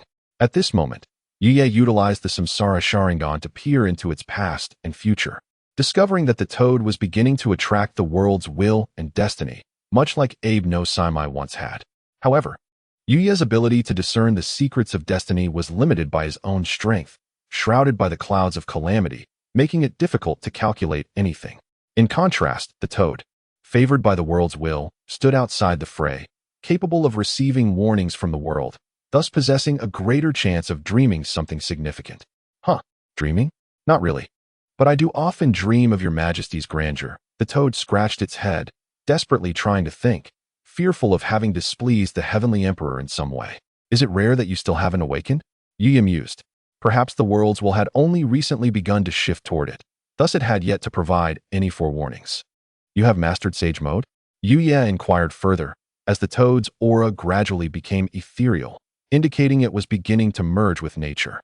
Oh, I have always kept your majesty's figure in my heart, imitating it day and night, the toad admitted, feeling a bit embarrassed as it scratched its head. The favor of destiny seemed to have enabled it to learn sage mode from its own essence. It appeared that the little white snake and the slug had also gained something from this. However, the results of today stemmed from the cause of yesterday, as its sage mode had originally been derived from the original text. Today, it had been returned to them. If you happen to have any strange dreams in the near future, be sure to inform me, Yuya advised after a moment of contemplation. Oh, your majesty. Now that you mention it, I just remembered. The toad exclaimed suddenly. What did you remember? Yuya raised an eyebrow in inquiry. Yesterday, I had a dream, like always about your majesty's magnificence, but it seemed there was also a round, glowing object, like the sun, blocking out the sky, along with a silver-haired figure. The toad scratched its head, struggling to articulate its thoughts. Could the round object, resembling the sun, be the moon? And was the silver-haired figure created by the heavenly star? Yuya's expression grew complex, his voice slightly hoarse. Is Kaguyaheim still to be sealed? Chapter 64. The wedding. The day had come for the heavenly emperor's wedding. A beam of light, reaching from the heavens to the earth, descended from the heavenly court, illuminating the skies and shaking the very fabric of the universe. That was a decree bestowed by the celestial emperor. From that moment forth, heaven and earth trembled in astonishment. The entire Great Xia imperial court was adorned with brilliant lights, and a collective celebration resonated throughout the realm. Every household in the Great Xia hung red couplets, crafted vibrant lanterns, and the sound of drums and gongs filled the air. From afar, the entire nation was painted in a vivid crimson hue. The sky, adorned with auspicious clouds, stretched for miles, while dragons and phoenixes danced in a kaleidoscope of colors. At that moment, extraordinary beasts, never before seen, materialized, embodying the four divine beasts of heaven: the azure dragon, vermilion bird, white tiger, and black tortoise, alongside the auspicious Qilin. These were conjured by Yuya using the art of yin and yang, appearing as if they were living entities, their divine might permeating the heavens. In that instant, the celestial court seemed to transform into a genuine celestial realm. The citizens of the Great Xia were profoundly moved, their hearts tumultuous with reverence. They gazed skyward with devout expressions, their eyes shimmering with the light of pilgrims. As the avatars of Yuya and Yui Yutsuin returned from Yamu Mountain, Yuya, after a brief contemplation, summoned a resplendent moon that began to ascend the sky. While he cultivated fortune and karma, he harbored no belief in the illusory nature of destiny or the corrective nature of history. Should such forces exist, he would shatter them utterly, reshaping everything beyond recognition. Thus, he acted with unrestrained audacity. Even if he developed a completely divergent technological world, what of it? He had already established himself as the supreme entity of this realm, the very source of all things. A mere thought or decision from him could yield immeasurable consequences for posterity. Even if it meant the absence of the subsequent Naruto world, what did it matter to him? Even if certain brilliance was lost, he had already traversed so much in this world, and with Kaguya, he was oblivious to how much of his past affection for Naruto remained. At this moment, his sole concern was to alter Kaguya's fate. For this purpose, he was willing to transmute the very fabric of the world. Even if it led to a path of development starkly different from the original narrative, he would not hesitate. Moreover, compared to the cold ninja world of the later Naruto, he naturally felt a stronger affinity for the homeland of his previous life. Thus, the Great Xia Imperial Court remained the Great Xia, and not merely the Hidden Leaf Village. Hence, the entirety of this world gravitated toward the cultural core of his former nation, his home, and the familiar traditions, ensuring he would not feel alienated. Fortunately, he possessed enough power to alter and influence all of this. At that moment, the prophecy of Gamamaru seemed to carry an unsettling historical corrective nature, issuing a warning to the world. Therefore, he would step in once more, breaking through himself. Even though this world had begun to resemble the previous one under his influence, it still felt something was amiss without the moon. Thus, Yuya created a moon using the technique of Earth explosion stars, one several times larger than the moon crafted by Yui in the original narrative. It was a true satellite, akin to that of his previous life. As the moon was formed, the immense gravitational pull caused the seas to churn violently. Without intervention, a catastrophic flood could engulf everything. Fortunately, Yuya utilized the power of his Rinnegan to suppress the chaos, preventing any substantial waves from arising. Upon returning home, Yui and Utsuen discovered that their parents were preparing for marriage. They were shocked to learn that their mother and father had never been wed until now. How then had they come into existence? This posed a perplexing question, leaving them in a whirlwind of emotions. They increasingly doubted their biological origins, especially when observing Kaguya's once prominent horns had vanished, while their own small horns remained. Previously, they had taken pride in them, believing they symbolized their uniqueness. Yet now, they appeared conspicuously out of place. Moreover, with parents so strikingly beautiful, how did they end up so ordinary in appearance? Especially Yui, who felt tears welling in his eyes. However, at this moment, they stifled these chaotic thoughts and assumed the roles of groomsmen, with Yui following Yuya and Utsuen accompanying Kaguya. The sky was awash with vibrant colors, and the air resonated with wondrous melodies, echoing throughout every corner of the world. The populace felt a profound connection, their faces illuminated with devotion, as they basked in the sacred light, offering their most heartfelt blessings while gazing toward the celestial horizon. Not only humans, but also countless spirit beasts emerging from the realm of wind and snow, lifted their gazes to the dazzling, auspicious light in the sky, their eyes filled with fervor and admiration. They found themselves fortunate to witness the rise of legends, the end of relentless strife, and the dawn of unparalleled peace, leading to a unified world, while also bearing witness to the gods and the four divine beasts seemingly manifesting in reality. Today, the Celestial Emperor's wedding declared to the world, a day of universal celebration. This was an unprecedented day, destined to be recorded in history, sung for generations to come. At that moment, an immense bridge, stretching beyond comprehension, arched across the sky, extending from one end of the heavens to the other.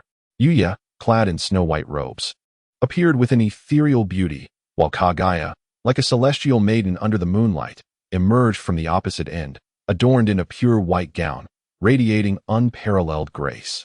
Together, they stepped onto the bridge, as if embarking on a path of companionship for a lifetime. This moment was vividly visible to the entire world.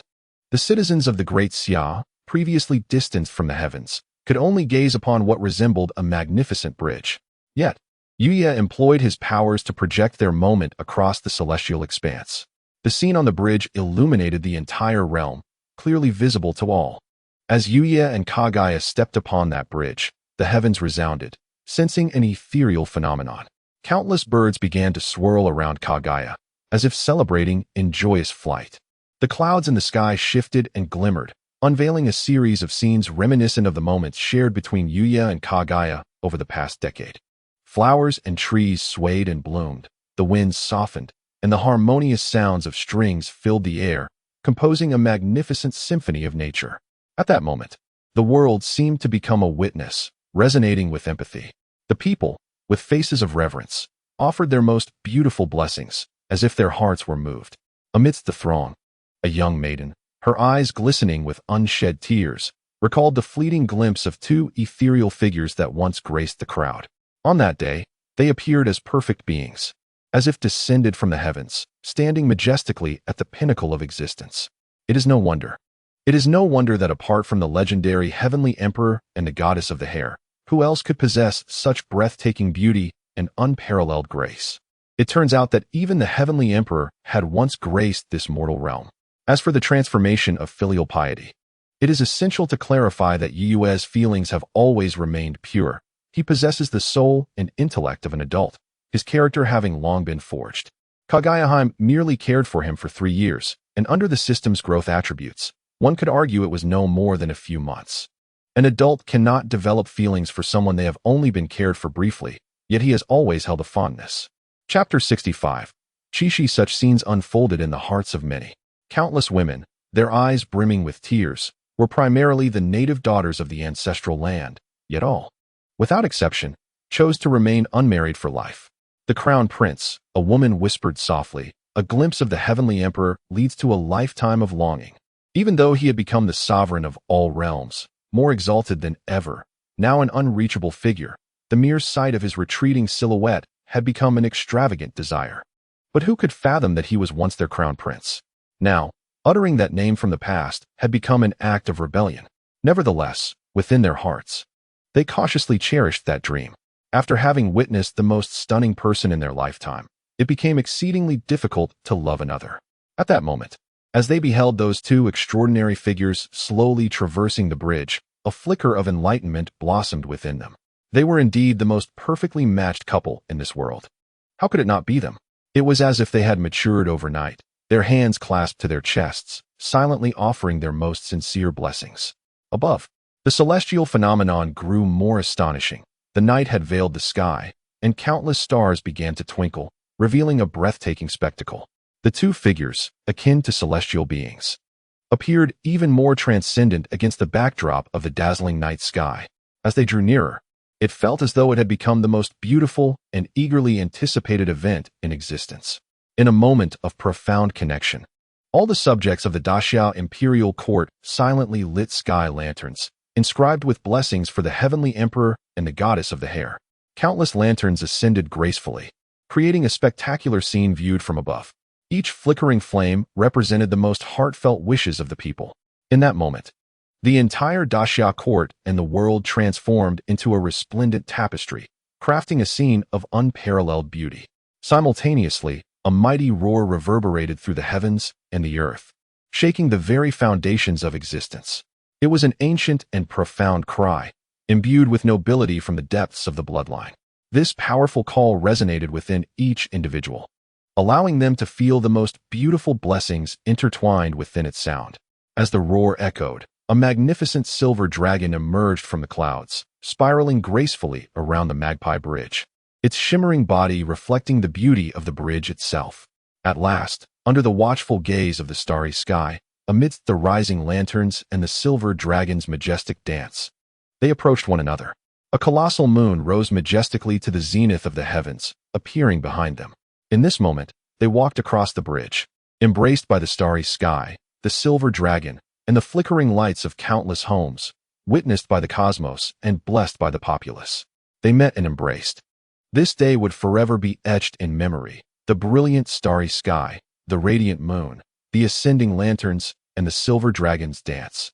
As the heavenly emperor and the goddess of the hair traversed the expansive Magpie Bridge where they met. Henceforth, this day would be known as Chi-Chi, and this bridge as the Magpie Bridge, built for the heavenly emperor to wed the goddess of the hair. On this day, people began to gaze at the bright moon, a symbol of their longing for the heavenly emperor and the goddess of the hair. They commenced the tradition of releasing sky lanterns as a blessing for the couple, and took up the custom of dragon boat racing to reenact the scene of the heavenly emperor's wedding. From then on, songs of their love would echo throughout the ages. It was meant to be so. Had everything followed its natural course without unforeseen events, it would undoubtedly have unfolded this way. Are you afraid? Yuyue gently caressed Kaguya's face, her beauty breathtakingly radiant under the moonlight, reminiscent of a pristine wedding gown as she wore the dress from their first date. I am not afraid. Yuyue has finally taken me as his wife, and I am so happy, Kaguya said with a charming smile, a blush gracing her exquisite features. You go ahead, be good. Yuyue tenderly stroked her cheek. Let us go together. Kaguya shook her head, a hint of stubbornness in her eyes. Listen, Yuyue, Yuin village is still waiting for you. I will return soon. The eternal eye within Yuyue's gaze slowly spun, radiating an indescribable brilliance as he gazed into Kaguya's eyes and softly said, Yuyue.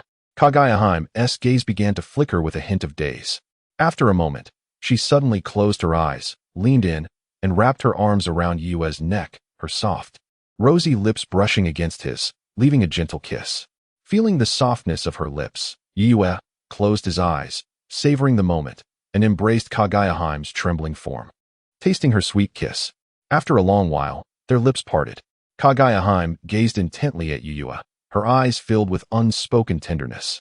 You must come back, she whispered, tightening her embrace around him. leaning close to his ear. She echoed the words she had spoken during their last parting in the dream woven by Tsukuyami before his journey to the realm of snow and wind. Will you wait for my return? You must come back. I will, very soon, Yuyue whispered as he held her close. Then, the space shimmered, and Kaguya vanished from Yuyue's embrace, transported to the realm of the heavenly court, where Yuin village awaited his return. Had the 5 figures from beyond the stars not appeared simultaneously, today would have surely been the happiest of days. In the next moment, Yuya's demeanor turned indifferent, his aura becoming ancient and profound, as if he had returned from a time long past, no longer belonging to this era. A tremendous surge of celestial chakra erupted from his being, altering the very fabric of the atmosphere. A layer of divine garb enveloped him, while 18 orbs of enlightenment gracefully revolved behind him. At his current level, he could summon as many orbs as he desired. In an instant, ripples formed in the space around him, and he found himself amidst the vastness of the cosmos.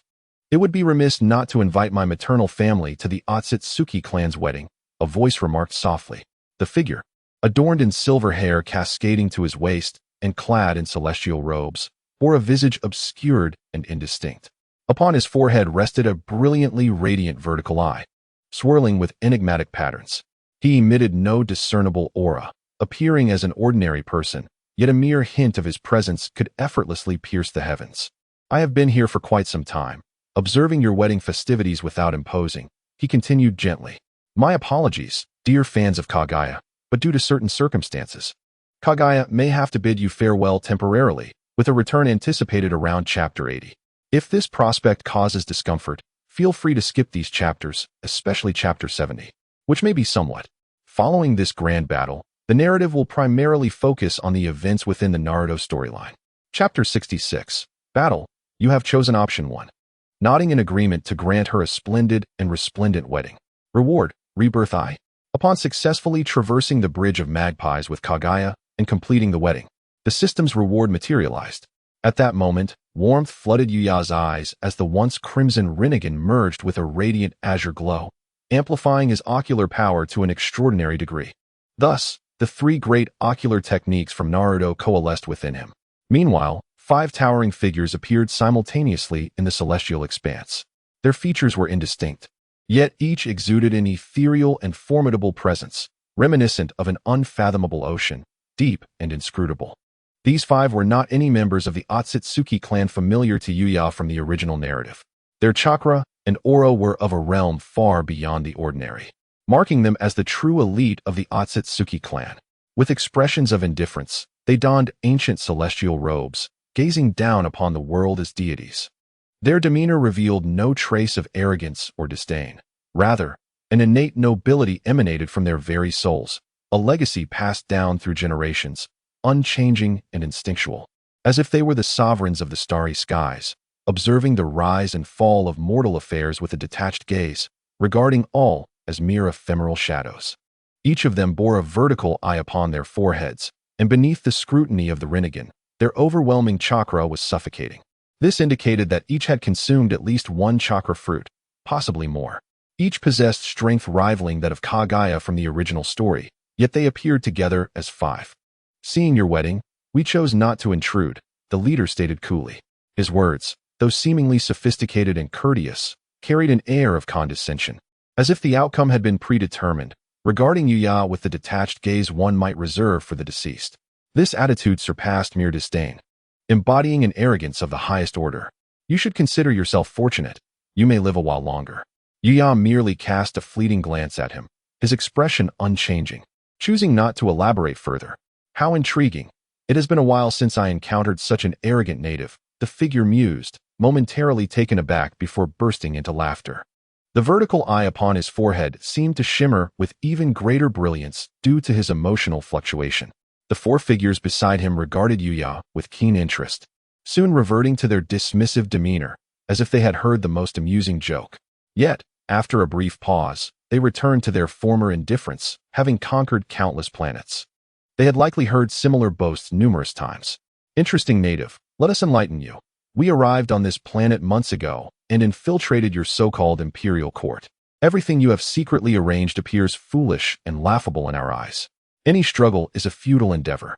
All schemes and machinations are rendered pointless in the face of absolute power. The speaker, the tallest among them, bore the longest horns known to Yuya from the Otsutsuki clan. His vertical eye radiated with golden ripples intertwined with other mysterious patterns, creating an extraordinary spectacle.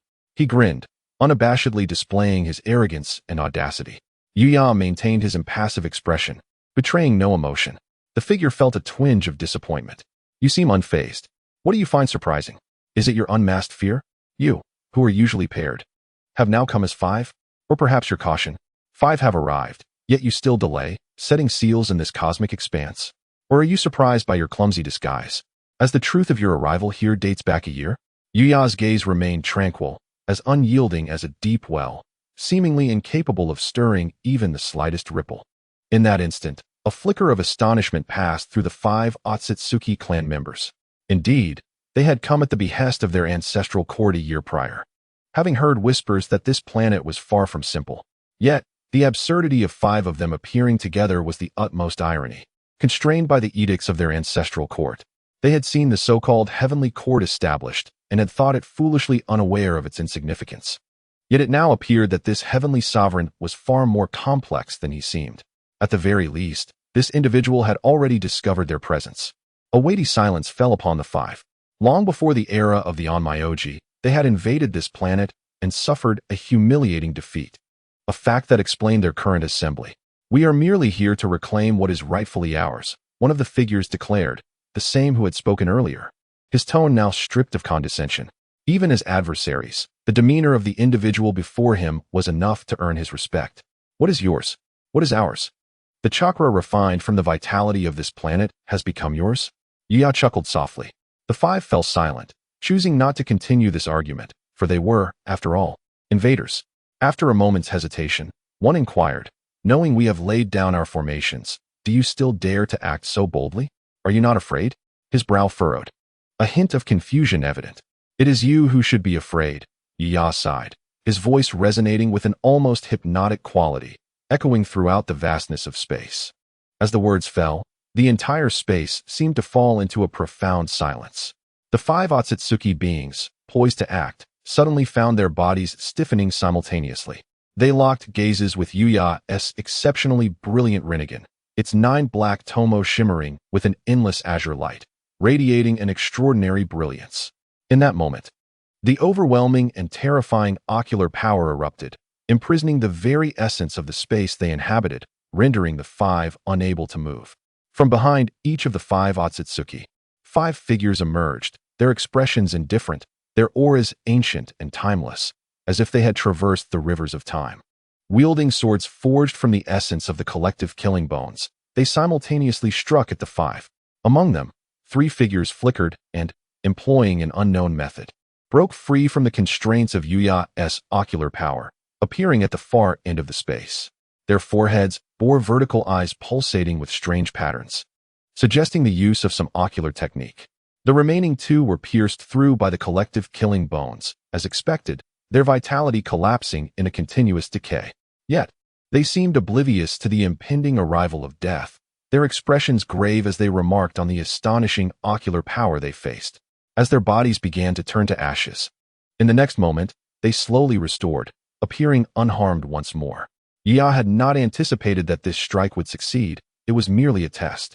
His 5 doppelgangers, indistinguishable from his true self, were birthed from the fusion of Rinnegan and the power of the rebirth eye, utilizing yin-yang release. They possessed an almost infinite chakra, akin to that of the original.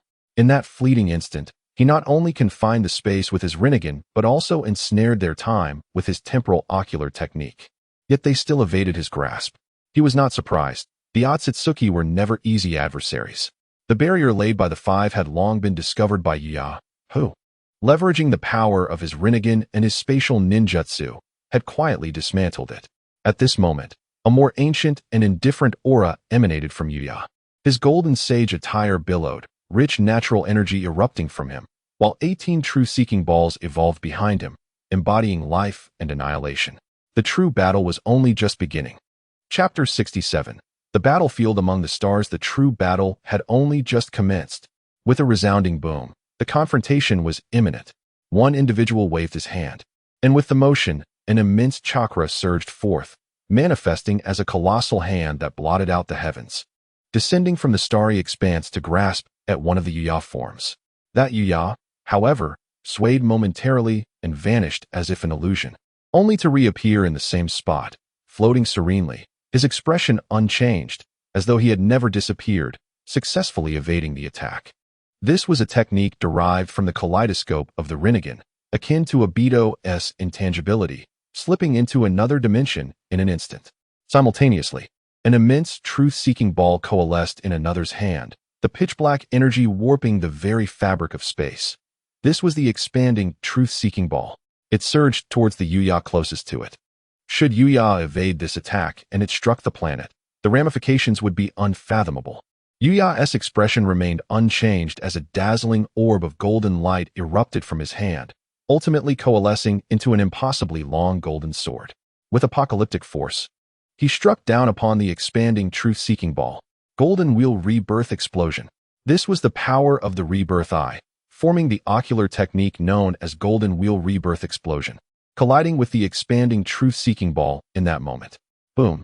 Two forces, each emblematic of creation and destruction, unleashed a massive shockwave in the silent void, sending ripples of impact throughout the cosmos, obliterating countless meteorites adrift in the starry sky. The colossal energy even spilled over to the planet's surface, creating a vast rift in the clouds above the Great Xia Imperial Court. From afar, it was a sight that struck awe, as if the very heavens were being torn asunder. All of Yuya's doppelgangers simultaneously divided into 5 battlefields, engaging with the 5 Otsutsuki. Each casual strike bore the cataclysmic power capable of annihilating an entire asteroid belt. Various techniques danced, vibrant and colorful, as the starry expanse seemed to ignite into resplendent fireworks. After a series of mutual probes, the chakra coursing through all of Yuya began to surge mightily. In the next moment, it coalesced into a colossal armor that blotted out the sky. Gigantic golden titans, each unfathomably tall, emerged among the stars. This was the complete form of Susanoo. With the enhancement of the Rebirth Eye, his ocular power had surpassed previous limits, and the Susanoo now far exceeded its original depiction from the lore. Each Susanoo rivaling a significant portion of Earth's size, casting shadows over more than half of the planet. The world seemed to plunge into darkness in that instant. All living beings on the planet, regardless of their location, could behold the magnificent golden giants overshadowing the starry sky. This was true transcendence. The 5 Otsutsuki exchanged glances. The Susanoo was enveloped in Sage Chakra and Amaterasu's black flames, preventing them from directly absorbing it. Their chakra began to surge as well, and soon various forms of chakra armor began to coalesce upon them, manifesting Susanoo akin to Yuya's. Susanoo stemmed from the kaleidoscope Sharingan, derived from the power of the Earth's divine tree. Yuya had always believed it to be unique to Earth, yet it appeared that these Otsutsuki, who had truly consumed chakra fruit, possessed similar abilities. Though their forms differed, if Yuya's Susanoo resembled a colossal armored giant, the Otsutsuki's chakra armor bore a closer resemblance to mechanized beasts, especially with the prominent horns on their chakra armor, making them appear as monstrous creatures with dual horns. In that moment, a kaleidoscope of brilliant chakra erupted, resembling a grand interstellar mech battle, dazzlingly radiant. Each collision sent shockwaves that reverberated from the cosmos to Earth, plunging the entire world into a relentless tremor, as if heralding the arrival of an apocalypse. Rivers and seas surged backwards, mountains trembled, and boulders rolled. The very earth began to fracture. A resplendently vast sword light, extending thousands of miles, fell from the starry sky, descending towards the Great Xia Imperial Court. If this strike were to land, the entire city would be obliterated. In that moment, all citizens of the Great Xia Imperial Court felt the impending doom closing in. As the radiant sword light descended, a golden shield suddenly emerged in the skies above the Great Xia Imperial Court. The ground trembled as the attack struck, causing spiderweb-like cracks to spread across the shield before it gradually receded. Yet, it ultimately succeeded in withstanding the onslaught. It was the Heavenly Emperor's protection over us. Trembling, the citizens of the Great Xia Imperial Court realized that they had never felt death so close. Just when they believed all hope was lost, the Heavenly Emperor saved them. Everyone gazed into the starry expanse, beholding the figure that transcended the heavens and the earth. Alone, he fought valiantly against the foes. We longed to join the heavenly emperor in battle. A wave of sorrow surged within the crowd, tears welling in their eyes. Behind them lay their homeland. Yet they could not protect it themselves. They could only look up to that figure, who stood resolutely against the adversaries beyond the stars. How profoundly tragic. Why must the heavenly emperor bear this burden alone, with no one to accompany him? The crowd questioned, but received no answers. "Go forth, heavenly emperor," they cried in unison, their voices resonating with incredible solidarity. In that moment, the very fabric of nature echoed their sentiment, as heaven and earth wept together. At Miyamu Mountain, the frog Maru watched the 5 battlefields carved from the starry sky, tears brimming in his eyes. The visions from his dreams seemed to grow clearer with each passing moment. The heavenly emperor faced 5 supreme extraterrestrial foes. Yet, the outcome was unacceptable. No, I refuse to believe that anyone in this world could rival the heavenly emperor. In the vast cavern, Frog Maru's anguished roars reverberated, unwilling to accept the vision that unfolded in his dreams. A fear took root deep within him, for the scenes foretold the heavenly emperor's defeat. Never before had he so despised the dreams he had, nor the prophetic ability that came with them. From that dream of the heavenly emperor's life and death, he dared not dream of peace again. Frog Maru, in a state of despair, fell to the ground, fear consuming him. For the great Xia, to vanquish the evil, to battle with blood and valor. How I yearned to fight alongside the heavenly emperor. Alone, he stood in the vastness of the starry sky, with no one behind him, fighting amidst blood and tears. "We wish to stand with you, to accompany the heavenly emperor. The loyal bones lie buried beneath the green hills. Why should one need a horse's hide to wrap their corpse?" Countless warriors of the great Xia imperial court found their garments soaked with tears, having once followed that figure in battle across the realm. Now, they still yearned to join him, hoping to lend a hand. Protecting the homeland was the soldier's sacred duty. When civilization faced the brink of existence, this nation displayed astounding unity. Chapter 68. In that moment, the starry sky seemed utterly ignited, the battle obscuring the sun and the moon, as if to rend the very fabric of space. The cosmos trembled, planets fell like stars in turmoil, releasing colossal waves of energy that swept across the universe. A mere strand of this energy touching Earth would engulf the entire planet in an instant, creating unfathomable repercussions. All living beings felt the impending doom, as if the very heavens were collapsing. From afar, thunder rumbled, dark clouds churned, stirring the winds of fate, heralding an apocalyptic omen. Many creatures felt oppressed, their hearts heavy with pain, yet they could only gaze skyward, watching that solitary figure, the one who bravely confronted powerful enemies. He fought in the stars, drenched in blood. As his subjects, all they could do was pray. Beyond the starry expanse, asteroid belts were severed one after another. A colossal beam of energy shot down from the heavens, piercing through the cosmos. Countless massive chakras radiated from the depths of space. Should such a battle persist, the ensuing chaos would surely devastate the entire world. In a white robe, Yi elegantly raised a hand, intercepting an assault aimed at Earth while utilizing spatial ninjutsu to redirect another attack. His expression remained indifferent, his Rinnegan revealing no emotion, as 9 black tomos slowly spun, embodying an infinite depth akin to the cosmos. In the next moment, 5 Yi accelerated their assault simultaneously. Within their eyes, the powers of Rinnegan and Rebirth erupted together, a tremendous energy enveloping the Susanu's sword. In that instant, space warped, time froze, and life and oblivion intertwined. The golden giant, sword in hand, stood tall, exuding an immense and ancient aura. With a resounding crash, he unleashed a sword strike, as if cleaving through the river of time itself. In that fleeting moment, a dazzling radiance burst forth from the starry sky, shimmering like a vision from eons past, accompanied by the binding of space, the weight of ages, and the exhaustion of time. A single stroke cleaved through the chakra armor of the Otsutsuki. This was the power of the golden wheel rebirth explosion, intertwined with the essence of space and time. The Otsutsuki's form tumbled backward, colliding with a small asteroid, erupting in a cataclysm of shattered stone that spread across the heavens. The Otsutsuki let out a furious roar as the eye on his forehead glowed with an unusual light, rapidly healing his wounds. Just as he prepared to counterattack, the very fabric of reality seemed to shift, and upon turning back, he found himself engulfed in a furnace, surrounded by flames. Alongside him, 3 other Otsutsuki shared the same fate, all of them struck by Yuya's thunderous blow. As their chakra armor shattered and they began to recover, Yuya simultaneously absorbed them into 4 realms within the heavenly domain. If they were to continue battling in this vacuum, the energy surging toward Earth would undoubtedly lead to global annihilation. At that moment, several colossal figures that once darkened the skies suddenly vanished, leaving the starry expanse eerily silent.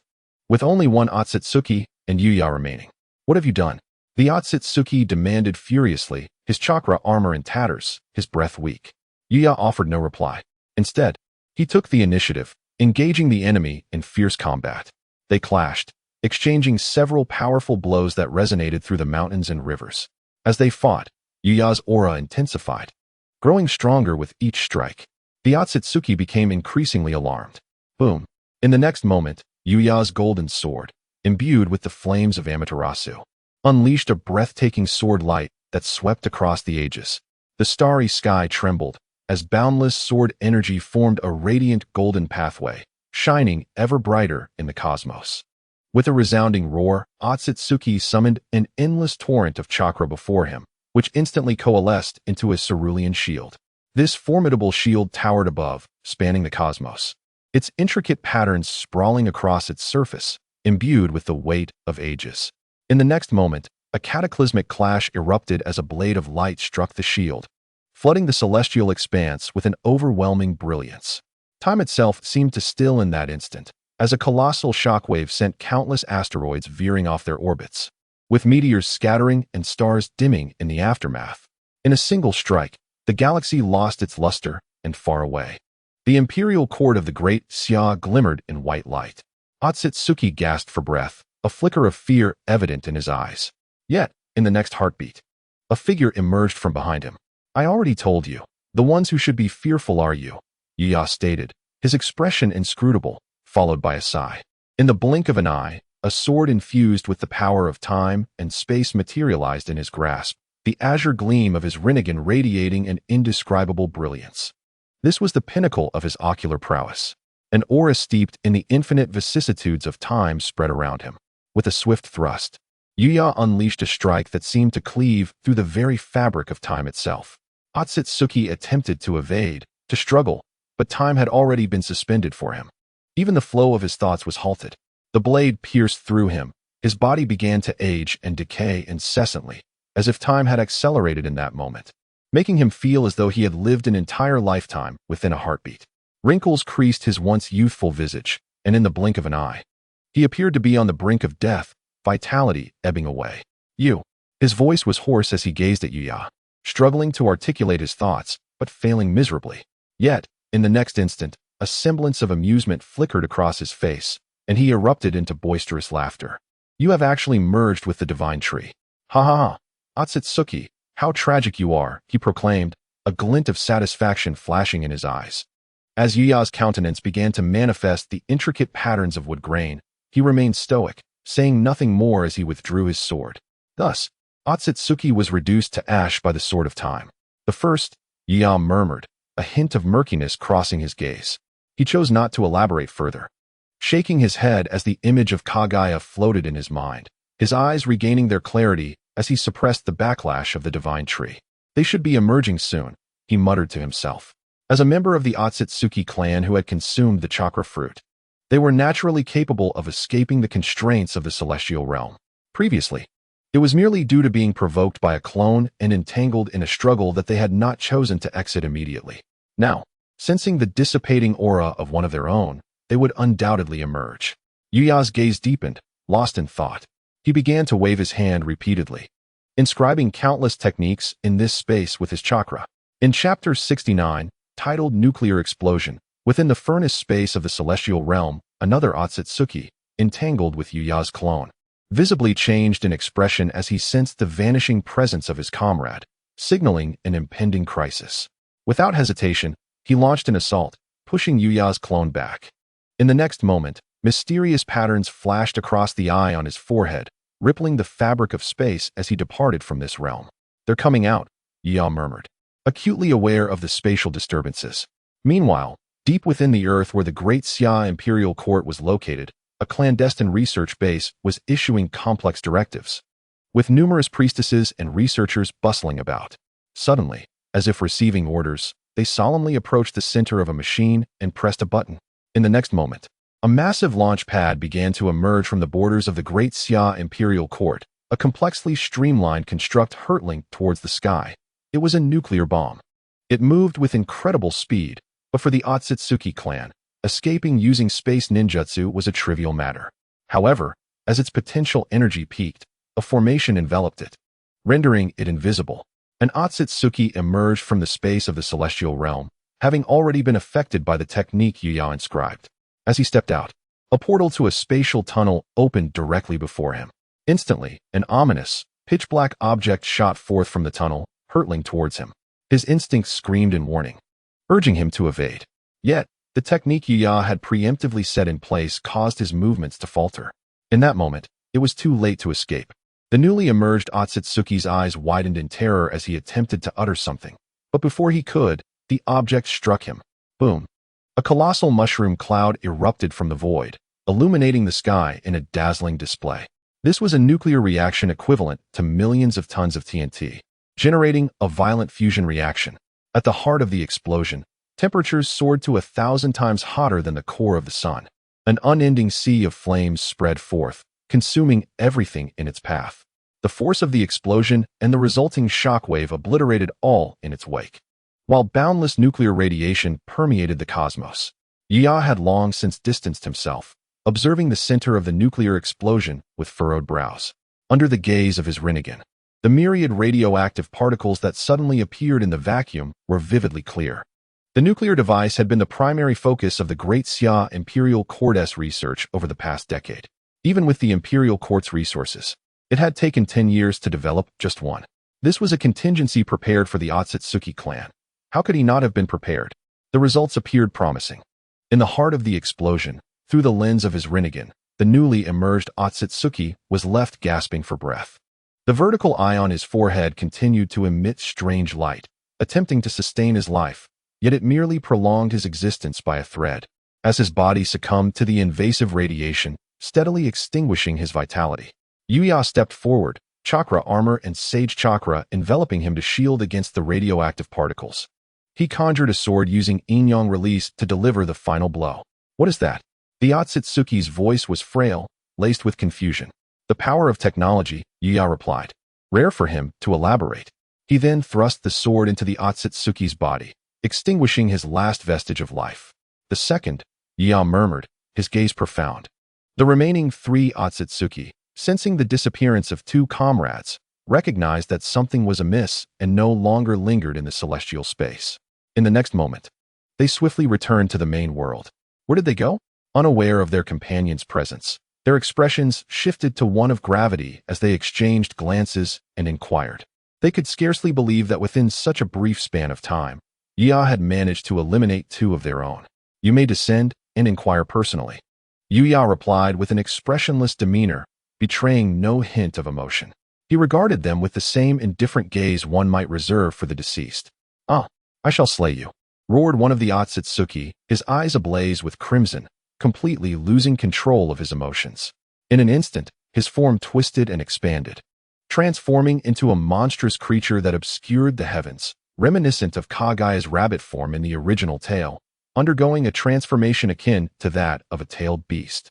The remaining 2 Otsutsuki exchanged serious glances. A roar resonated throughout the realms.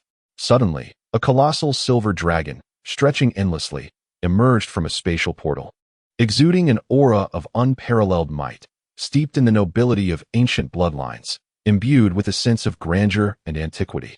Even the surviving Otsutsuki felt a subtle suppression of their own bloodlines, igniting within them a feeling of reverence towards this being. What is this creature? One Otsutsuki shouted angrily, plunging into chaos. Yet no one answered him. Upon witnessing the silver dragon's arrival, a smile graced Yuya's lips, one reserved solely for those closest to him. The dragon circled Yuya a few times before gracefully settling beside him. You need not have come. I can manage on my own, Yuya whispered softly, reaching out to stroke the dragon's head. Compared to before, the dragon had grown significantly larger, its presence now imbued with a more profound sense of age and grandeur, emanating strands of draconic majesty. It seemed the transformation into a true dragon was imminent. The dragon remained silent, nuzzling against his hand, its golden eyes shimmering with a hint of concern. "Very well, today we shall fight with fervor," Yuya murmured. At that moment, an astonishing aura erupted from him. A vast chakra radiated forth, dimming the stars above, his presence both ancient and expansive, as the patterns of which spread across his form. He was no longer inclined to suppress the divine tree, for he yearned for a swift resolution. After all, Kaguya awaited his return home. With the Silver Dragon's addition, the battle concluded swiftly.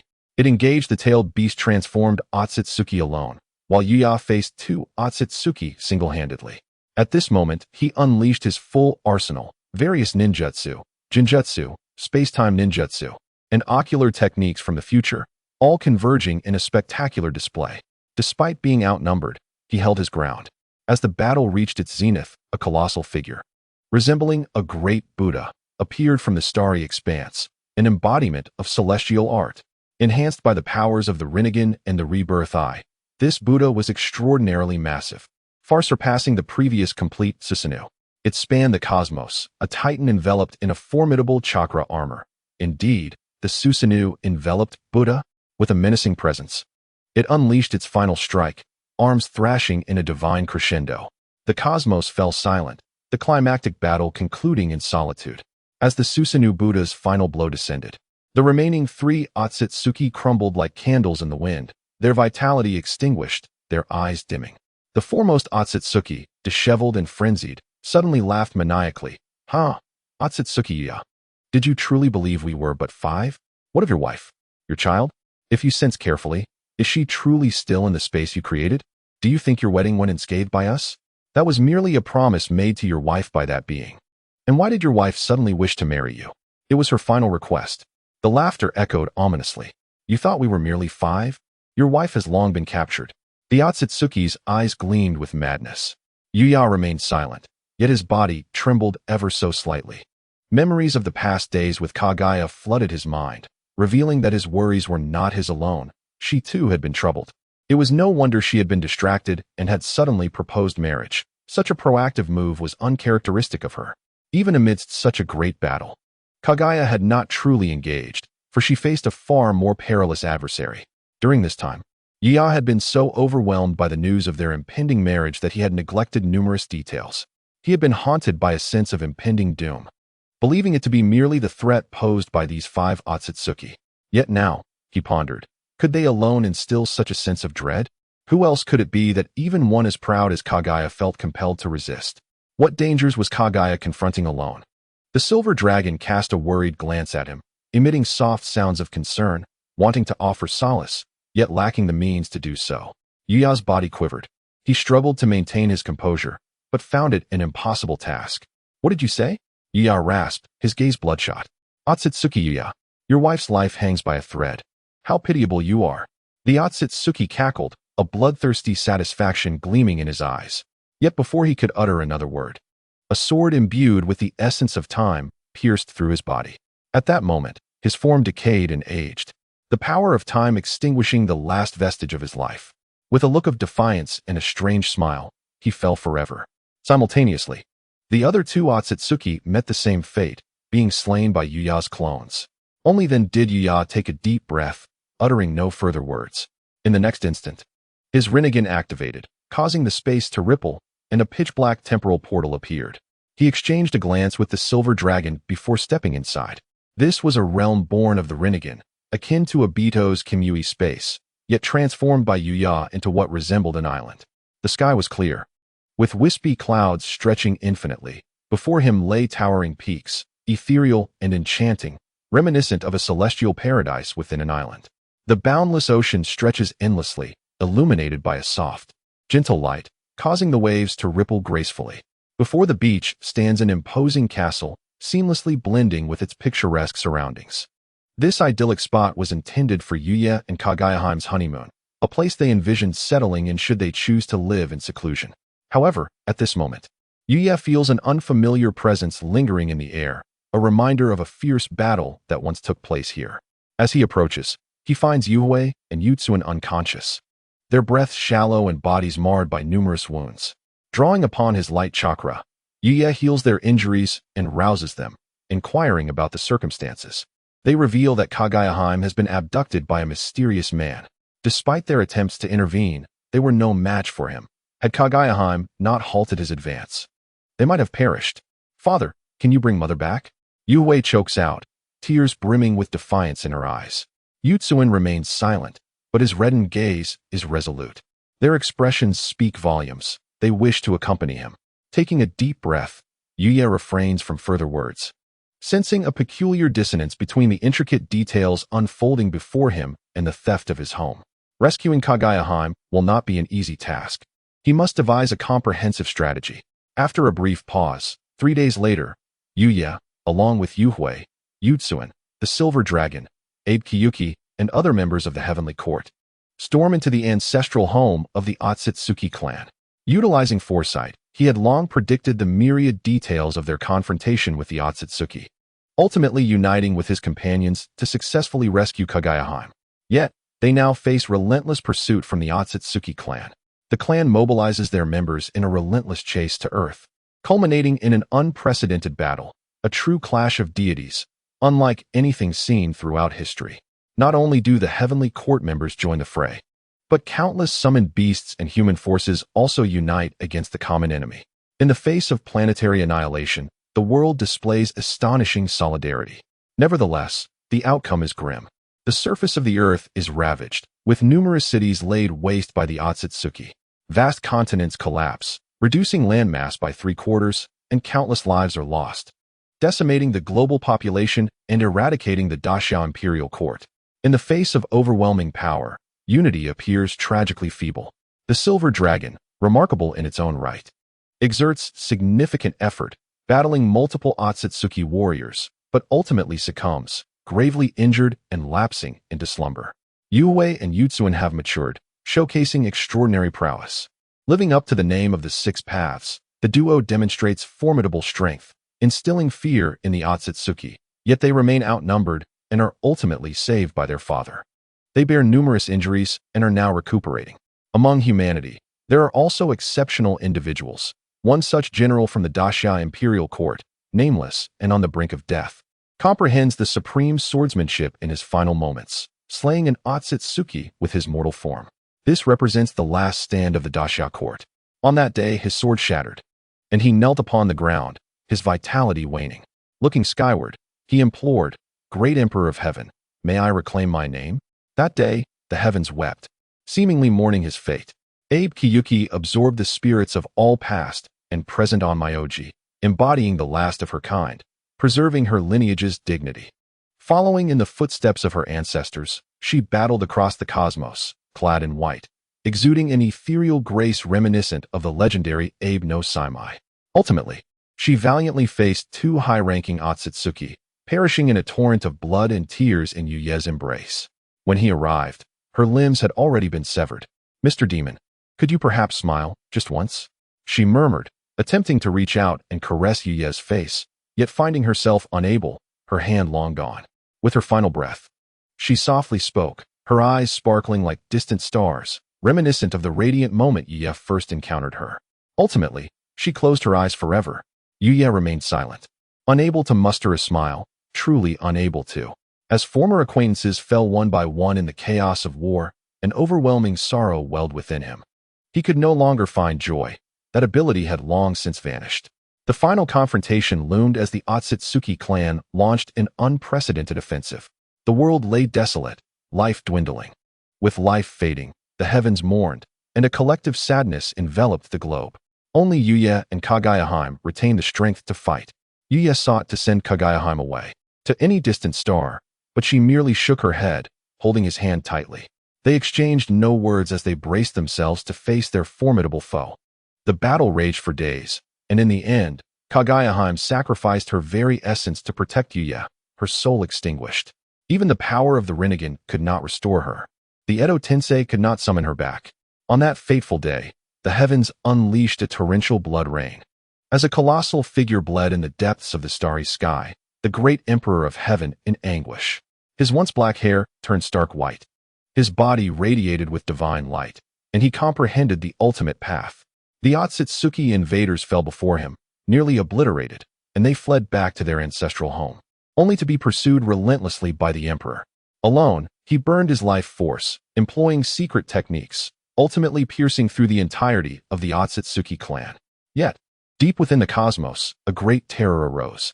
An ancient tree, rooted in the stars, revealed itself, the very source of the Otsutsuki, the origin of all.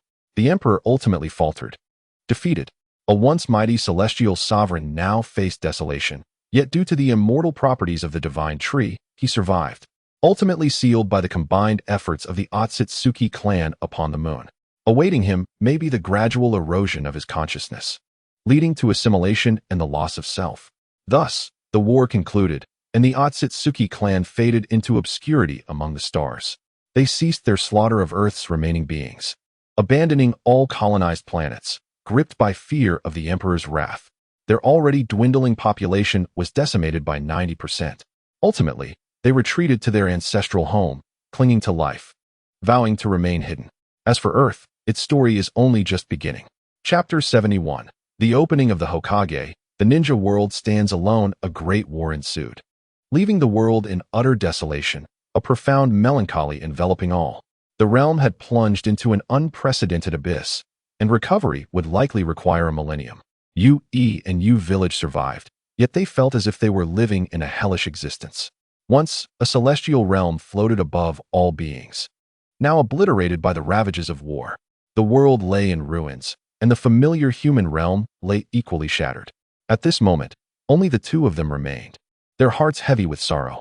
Even they bore grievous wounds, which had yet to heal. In the climactic battle, they had intended to fight despite their injuries, but Yi had cast them aside. Though their lives were spared, they had lost much of their vitality, and now they appeared aged and decrepit, their once vibrant youth extinguished by the calamity of war. They journeyed to the moon, seeking a means to break Yu Ye's seal. But the combined strength of several Otsutsuki made this nearly impossible. After numerous failed attempts that drained their dwindling life force, they felt their vitality nearing extinction. Then, from within the moon, a rich chakra surged into their bodies. This was the chakra of Yu Yi. This energy was boundless, as if infinite, stemming from the complete fruit of the divine tree. They began to rejuvenate, living anew, and as they beheld each other's increasingly youthful forms, they wept bitterly. "Father, where are you?" They choked out, unable to contain their grief, but only the moon's endless solitude replied. The cycles of success and failure turned to dust. The past was lost, and the departed were like flowing water. Even without answers, they knew he was there, always present. "Father, we shall live on," they whispered hoarsely, no longer consumed by despair. In their youth, they had dreamt of growing up, but true maturity arrived in an instant, with the loss of their beloved. The price of growth proved overwhelmingly heavy, steeped in blood and tears. At that moment, they awakened from a deep slumber, feeling the warm, vast chakra within them. No longer did the specter of death linger. They returned to their prime.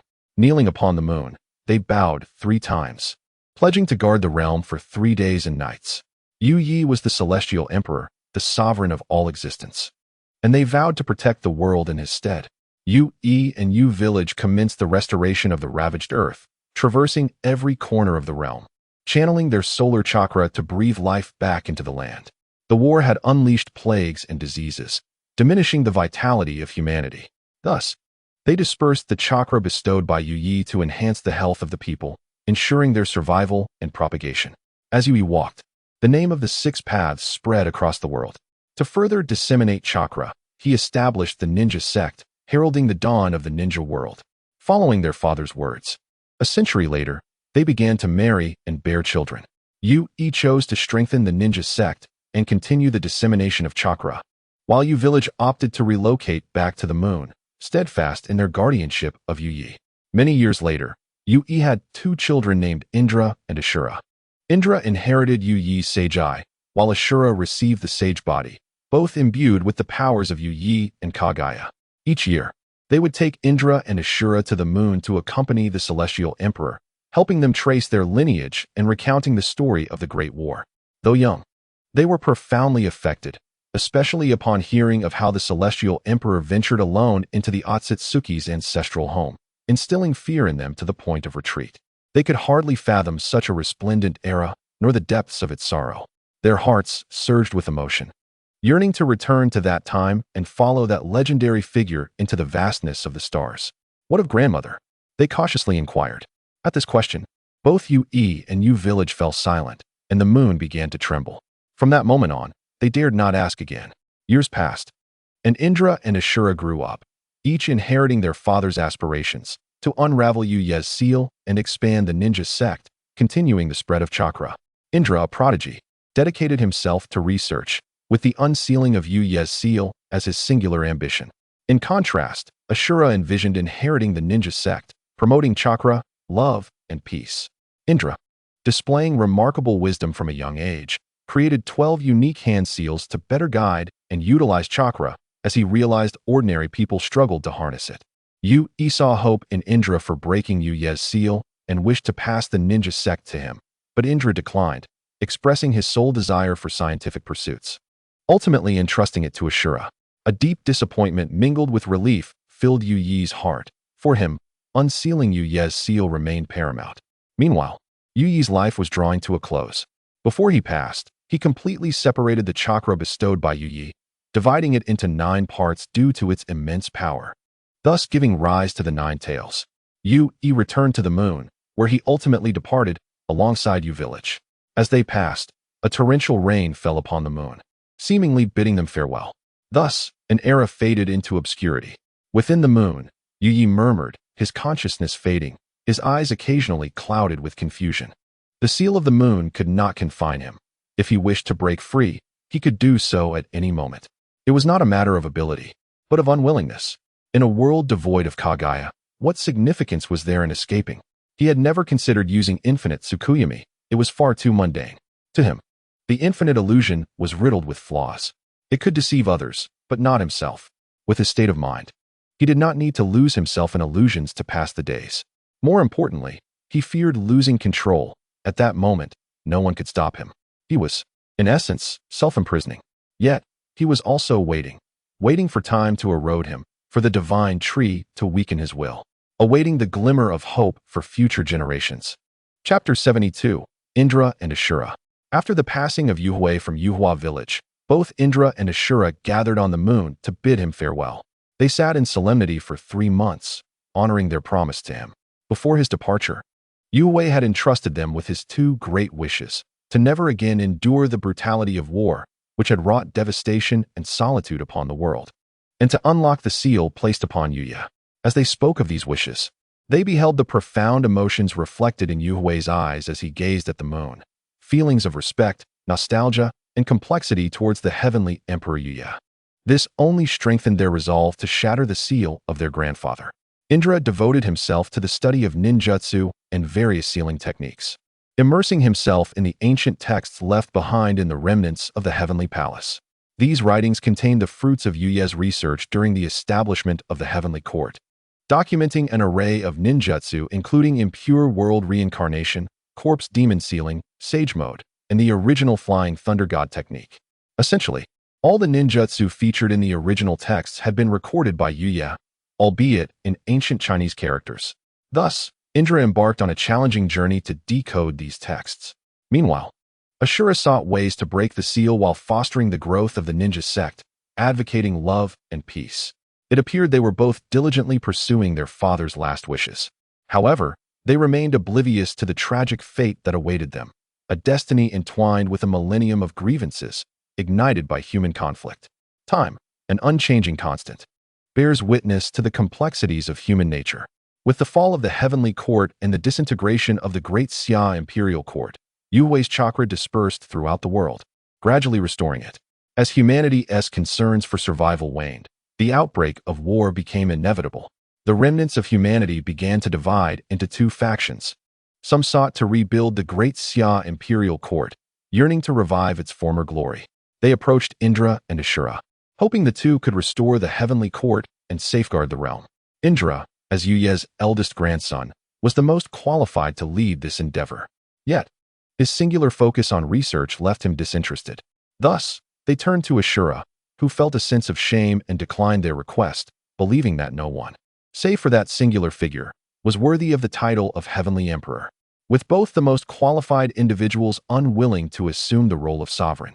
The reconstruction of the Great Xia imperial court came to an abrupt halt. What should have concluded there, however, was met with discordant voices. Unaware of Indra and Ashura's refusals, they began to vociferously oppose the re-establishment of the heavenly court. They argued that it was the court's insistence on rescuing the moon deity Kaguya that had provoked the Otsutsuki clan and led to widespread calamity. They deemed the heavenly court aloof and indifferent to human life, as the true sinner responsible for the chaos, and thus unworthy of restoration. This declaration sparked outrage among the remnants of the Great Xia imperial court, inciting them to wage war against the opposing faction. The conflict escalated, ultimately drawing the ninja sect into the fray. Indra, upon hearing this news, was consumed by rage. Had it not been for the heavenly emperor merging with the divine tree, the world would have long ceased to exist. The emperor had fought alone against 5 Otsutsuki in the vastness of the cosmos. Where were they then? The mere residue of energy could have brought ruin to all life. And how many times had the emperor not saved them? Would the Otsutsuki have spared this planet had he not intervened? Such thoughts were absurd. Indra was filled with unprecedented fury, contemplating the need to rectify the situation by eliminating all those who dared to slander the emperor, those ungrateful and unrepentant traitors. Yet, Ashura intervened, deeming such actions overly extreme. The world had just emerged from a great war, its population diminished and still in recovery. It was not the time for infighting amongst their own. Will you allow the esteemed heavenly emperor, your grandfather, to be spoken of in such a manner? Ashura implored. Disappointment was evident in Indra's eyes. I do not wish for this either, but humanity cannot withstand further internal strife. Despite Ashura's dimmed gaze, his resolve remained steadfast. Indra, having spent years studying ninjutsu, had little emotional connection to the world, believing that following the path of that figure and unsealing him was paramount. In contrast, Ashura, through the transmission of chakra and the flourishing of the ninja sect, had come to understand the significance of love and peace through his interactions with humanity. The two were thus polar opposites. One extreme, valuing only familial bonds, indifferent to others. The other, filled with compassion and altruism, considering the greater good of the world. It was difficult to discern who was right or wrong. Both were steadfast on their paths, yet both believed the other's path was misguided. Have you forgotten whose chakra it is? Discussing feelings with those who do not understand gratitude and humility? Indra seethed. Is this world truly worth protecting? Ashura retorted, equally resolute. History often echoes itself. Even without the instigation of Kuratsuchi, their starkly different attitudes and perspectives towards the world ignited a fierce conflict between them. However, history is not entirely the same.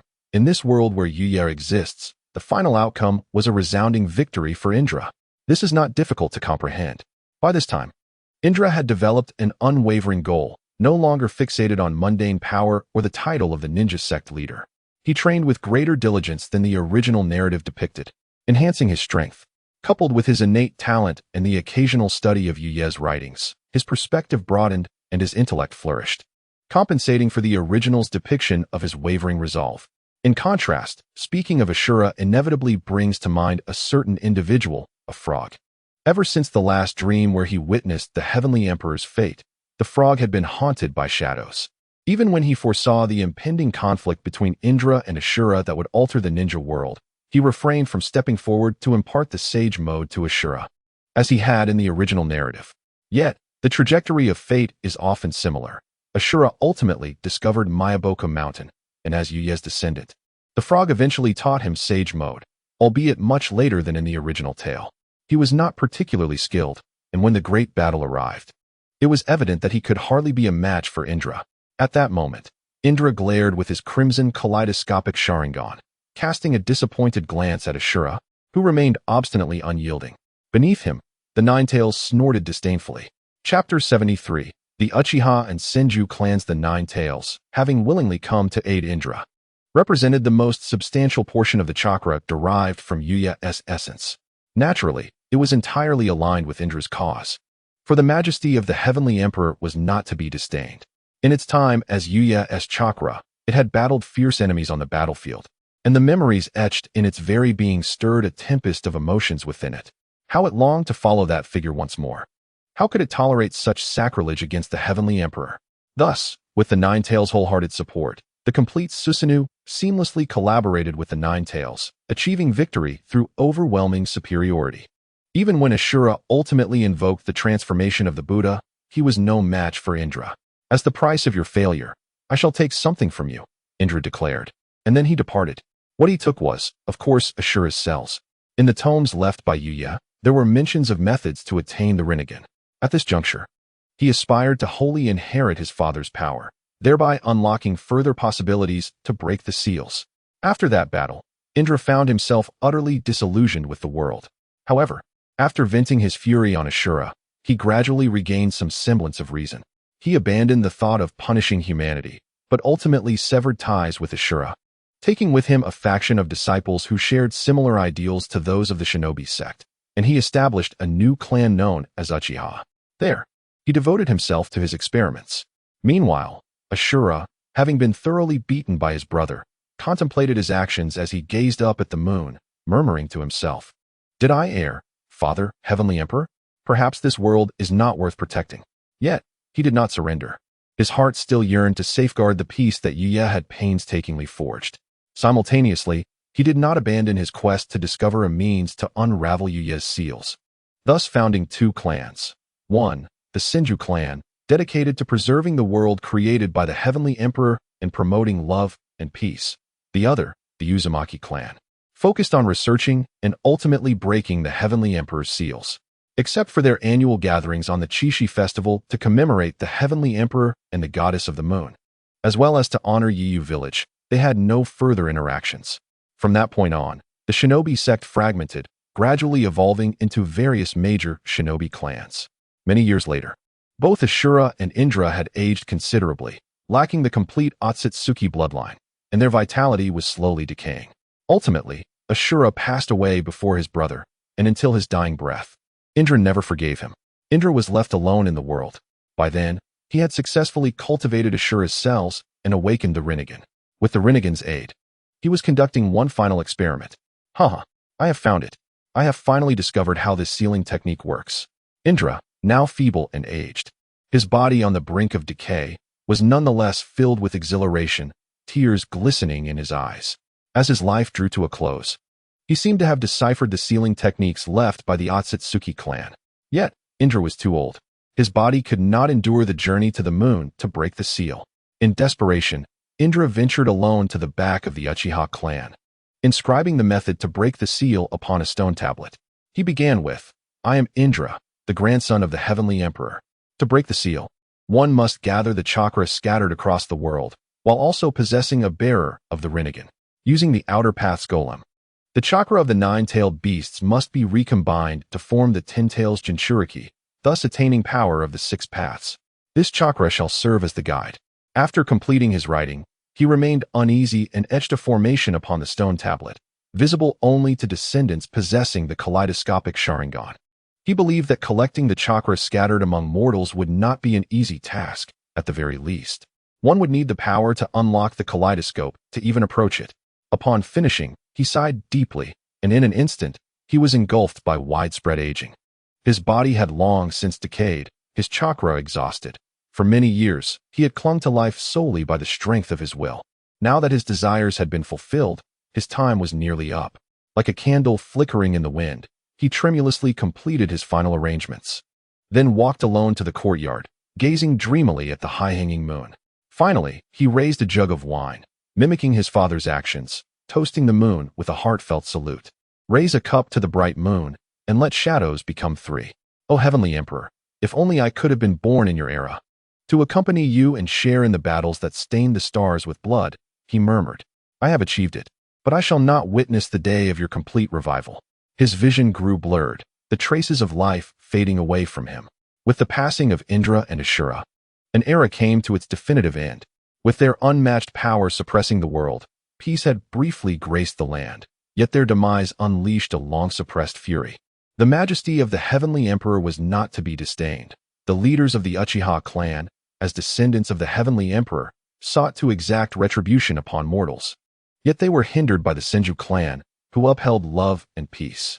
As fellow descendants of the Heavenly Emperor, why did they not defend him, but rather protect the treasonous usurpers? Enraged, the Uchiha clan, already at odds with the Senju clan, ultimately descended into a great conflict. Meanwhile, the mortal realm saw the Grand Xia dynasty fail to re-establish itself. They believed that without the Heavenly Court's dominion, the unified Xia dynasty was unworthy of its name. Thus, the remnants of the Xia dynasty gradually morphed into the 5 great nations, with the core citizens of the once mighty Xia dynasty, led by the elders of Tianyu Pavilion and Xingye Pavilion, forming the Land of Fire. The will of fire lives on, representing the eternal will of the Heavenly Emperor. While they never forget the blood-soaked battles that once raged across the stars, a deep-seated enmity etched into their bloodlines. The other 4 great nations were similarly constituted, each embodying a distinct aspect of the Heavenly Emperor's will, an unspoken understanding among all. The war between the Uchiha and Senju clans persisted, and even members of other clans that had splintered from the shinobi sect began to take sides, engaging in this grand conflict. They all considered themselves descendants of the Heavenly Emperor, believing they were the true heirs of his will. Thus, discord prevailed. No one anticipated that this war would endure for a millennium, and as time passed, they would nearly forget the Heavenly Emperor and his court, even losing sight of the original cause for their conflict. But they only knew that their beloved family and friends had all perished at each other's hands, possessing an unavoidable reason to engage in conflict. As time progressed, the number of surviving clans of shinobi increased, yet the world remained fragmented, plagued by incessant strife. A millennium later, the world entered the Warring States period. From the Uchiha clan and the Senju clan emerged 2 unparalleled prodigies. Chapter 74. Madara and Hashirama. Time flew by like a fleeting shadow, and in the blink of an eye, 1,000 years had passed. The world had transformed dramatically, shrinking to a realm surrounded by ocean, accommodating only the 5 great nations and a few shinobi clans. For certain beings, a millennium passed in the blink of an eye. During this time, not only did chakra spread throughout the world, facilitating the rapid evolution of the ninja community, but many summoned beasts that had once been isolated from the world of snow could now coexist harmoniously with humans, participating in human conflicts in their own unique ways. At this moment, not only had prodigies arisen from the Uchiha and Senju clans, but a being who had once suffered grievous injuries in a great battle and fell into slumber was also destined to awaken. In a certain canyon, 2 youths, upon whom their families had placed great hopes, ignited yet another battle, the number of which remained unknown. 2 ninjas, or rather 2 young men clad in crimson armor, crossed paths in the air. One youth had long hair cascading to his waist, a youthful and handsome visage, with crimson eyes in which 3 black tomos spun slowly. The other had slightly shorter hair, a resolute face that belied his youth, and an expression of solemnity. Although both were still quite young, their chakra reserves were already extraordinarily impressive. As they drew close, they left behind trails of afterimages in the air, engaging in a contest of taijutsu. With a resounding impact, the fair-faced youth struck with a punch, only to be blocked by the other youth's swift kick. Their strength was astonishing, and the force of their clash sent ripples through the air, creating a wave of pressure. They then commenced a dazzling display of taijutsu, their skills so profound that even the elder generation of ninjas would feel a sense of inferiority. With another powerful exchange, they struck each other with a punch, both being repelled by their combined might. Seizing the opportunity, they began to rapidly form hand seals. Fire style, great fire annihilation. In an instant, flames reaching 20 meters erupted from the mouth of the long-haired youth, engulfing the sky in a torrent of red flames that seemed intent on incinerating everything in its path. Faced with such a colossal blaze, the other youth remained unperturbed, swiftly forming seals in response. Wood style, wood wall, a towering wooden barrier, measuring 30 meters in length and width, shot up from the ground, effectively blocking the inferno. The massive flames collided with the wooden wall, triggering a violent reaction that sent waves of smoke swirling through the air. In the midst of this obscured vision, the youth utilizing wood style found himself suddenly flanked by the long-haired youth, who had crossed over the barrier unbeknownst to him. With his crimson eyes aglow, the long-haired youth hurled a kunai towards the blind spot behind the short-haired youth. Just as he believed he had struck true, the short-haired youth transformed into a wooden effigy. The fair-faced youth furrowed his brow, his 3 tomo Sharingan spinning slowly, when suddenly, A sound of slicing air reached his ears. Without a moment's hesitation, he crouched low, adjusting his stance to thrust the kunai behind him. The weapons clashed, sending sparks flying as they met with tremendous force. They were locked in a stalemate, gazing into each other's eyes, the crimson Tomo Sharingan meeting the steadfast gaze of determination. Hashirama, next time on the battlefield, do not let me encounter you. The long-haired youth exclaimed fiercely, a hint of ferocity flashing in his eyes. Madara, I do not wish to be your enemy. Hashirama Senju replied with a note of resignation, his eyes reflecting a deep sorrow. They could have been excellent friends, yet their families' opposing stances forced them into conflict. War has persisted for a millennium. Do you still cling to your foolish dreams of peace? Madara Uchiha scoffed. Hashirama remained silent, his gaze unwaveringly resolute. They exchanged no further words and resumed their fierce contest of taijutsu. Both youths exhibiting astonishing talent and mastery, their combat instincts razor-sharp. However, they were evenly matched, neither able to gain the upper hand over the other. Suddenly, a thunderous roar echoed through the heavens, resonating from the depths of the canyon. This roar, imbued with the weight of ages, emanated an overwhelming presence that seemed capable of captivating all souls. As the roar reverberated, a brilliant pillar of light surged into the sky, piercing through the clouds, shaking the heavens and the earth with its brilliance. In that moment, the very ground trembled. Madara and Hashirama both summoned their strength, pushing each other back, instantly halting their battle, eyes wide with astonishment as they beheld the ascending column of light. What is that? They both wondered in unison, their thoughts lost in the spectacle. Yet, no one could provide them with answers, for the entire world had succumbed to fear and chaos in that moment. Within the light, a silvery figure ascended, climbing the radiant column. It was an indescribably beautiful and noble being, its silvery scales shimmering even from afar, with two horns adorning its head. This exquisite creature extended for miles, standing tall amidst the heavens and the earth. That silver bridge connecting the realms was beyond description, evoking a sense of profound awe. Simultaneously, an immense, suffocating aura spread across the world, a presence so majestic that it seemed to resonate within the very bloodlines of beings. Upon its emergence, it swept across the land, instilling tremors in all existence. Madara and Hashirama could scarcely articulate the shock rippling through their hearts. Even they trembled under the colossal might, feeling as though they stood before the overwhelming force of divinity. Yet, with gritted teeth and remarkable fortitude, they managed to suppress their fear. Unbeknownst to them, their fathers also trembled in response. Senju clan. What is this thing? Hashirama muttered. The head of the Senju clan, possessing power that surpassed the Hokage level, now found himself quaking in the presence of this noble being's overwhelming aura, feeling as insignificant as an ant before a deity. He could only think of the legendary presence of the celestial realm that could possess such might. Faint, distant memories began to resurface, filling him with dread. If the legends of the celestial realm were indeed true, what fate awaited the Senju clan? Uchiha clan, the celestial emperor, and the dragon god have awakened. In stark contrast to the Thousand Hands clan, Uchiha Taijima, the head of the Uchiha clan, is now overwhelmed with emotion. While the Thousand Hands clan may gradually forget their origins over time, becoming mere legends, the Uchiha clan, which is deeply rooted in emotion, holds an almost fanatical reverence for their ancestors. Therefore, each clan leader passes down the lineage and the tales of their forebears through generations. This is a secret that every leader must understand before assuming their role. They have always held an unwavering belief in the existence of the celestial realm. At this moment, as a tremendous aura envelopes them, Uchiha Taijima trembles with excitement.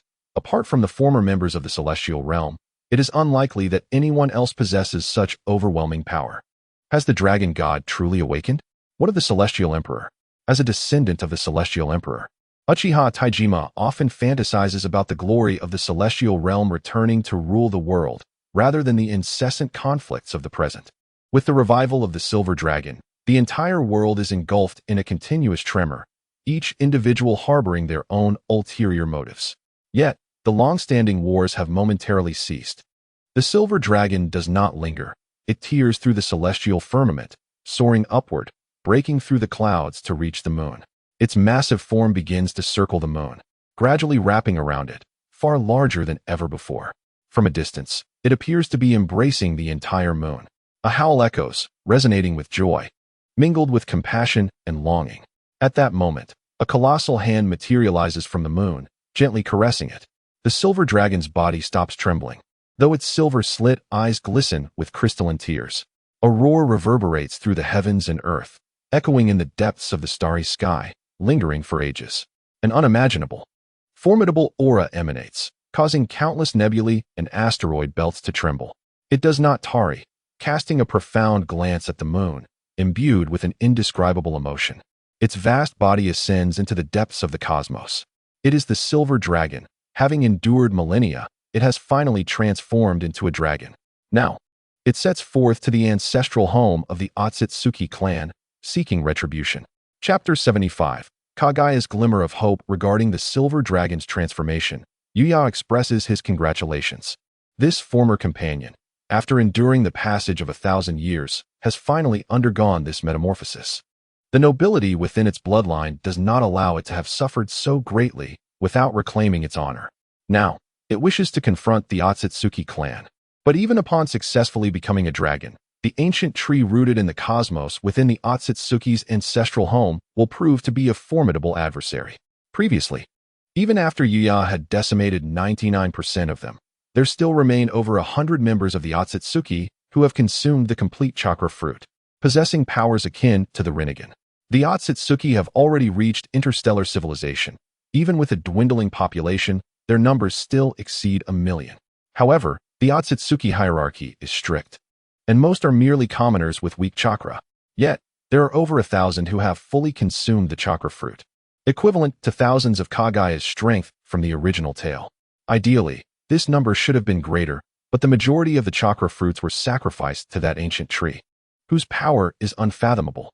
Thus, whether the silver dragon can prevail remains uncertain for Yuya. Throughout these millennia, Yuya has endured the bitter cold of eclipses. The moon's rotation and revolution in this vast cosmos have resulted in extreme temperature fluctuations that are unbearable for an ordinary being, especially as day and night have continued uninterrupted for 1,000 years. The physical changes are secondary. Yuya's will has decayed further, and his consciousness has grown increasingly muddled. This is because, for a millennium, he chose not to resist the corruption of the divine tree, but rather to passively endure it. Moreover, aside from the tree's corruption, he also faces backlash from the forces of faith and the consciousness of the heavenly path. That great battle, in which he sought to save Kaguya, attracted the Otsutsuki clan's onslaught. This calamity, which should have transpired a millennium later in Naruto, was nearly hastened by his own actions, resulting in devastation and suffering for countless beings. The resentment accumulated from that battle has almost entirely rebounded upon Yuya, whose soul is now constantly burdened by the chaotic thoughts of those who faced death. This profound karma has rendered him in a state far worse than Kaguya in the original tale. Yet, he has not resisted. Instead, he allows it, resembling self-punishment. Previously, he was in a state of waiting. As time passed, his consciousness became increasingly vague, seemingly approaching its end. Finally, he received the long-awaited notification from the system. You have chosen option 2. Repay part of the karma from the Naruto world, sealing yourself for a millennium, enduring the bitter cold of eclipses. Reward, external avatar. This was a choice made in the face of dire circumstances, resulting in a significant change in rewards. There were other dire situations that triggered options as well. When Kaguya was captured, no matter how Yuya calculated, the outcome was inevitably fatal. The Otsutsuki's ancestral home is terrifying. Just those who have consumed the complete chakra fruit and possess abilities akin to the Rinnegan number no less than 1,000.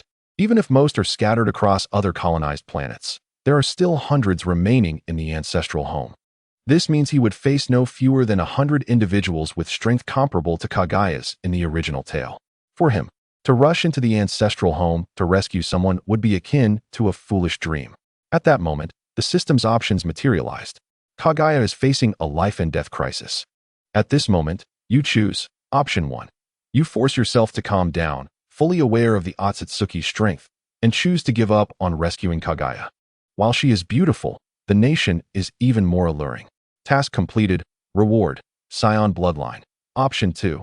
Though facing certain death, I accept all karmas upon myself and immediately head to the Otsutsuki clan to rescue Kaguya, seeking a glimmer of hope for her. Task completed. Reward, a broken cultivation method from an unknown realm. Option 3. Find a place to hide. Avoid rescuing her to prevent endangering myself. Perhaps I can remarry another. Reward. Immortality. Avoidance of calamities. Note. Choosing option 2 will hasten the calamity in the Naruto world, requiring the repayment of karma. The host is advised to choose wisely. In that moment, even with Yuya's current state of mind, a ripple of emotion stirred within him. Compared to the broken cultivation method, options 1 and 3 are undeniably tempting. However, neither of these would save Kaguya. Even if he abandoned personal feelings and chose either option, it would lead to significant issues with his own state of mind. The Scions are a warlike race, thriving on battle. Even if he possesses Scion blood, the fear he feels at this moment would forever leave a fracture in his psyche. A Scion who fears battle can no longer be called a Scion. Even in Dragon Ball, as powerful as the Scions were, their entire planet was annihilated by Frieza. Strength has never stemmed from bloodline alone, but from the individual and the protagonist's halo. At this moment, if he chooses to avoid battle, his life will come to a standstill. Furthermore, in his view, the Scion bloodline possesses its own flaws. Its power structure, akin to chakra, relentlessly pursues sheer destructive force, and in terms of transformation, it pales in comparison to chakra, which evolved from the balance of yin and yang and the 5 elements. Both share a common trait. They offer little to no assistance in extending one's lifespan. Even someone as formidable as Sun Wukong has a mere few hundred years to live.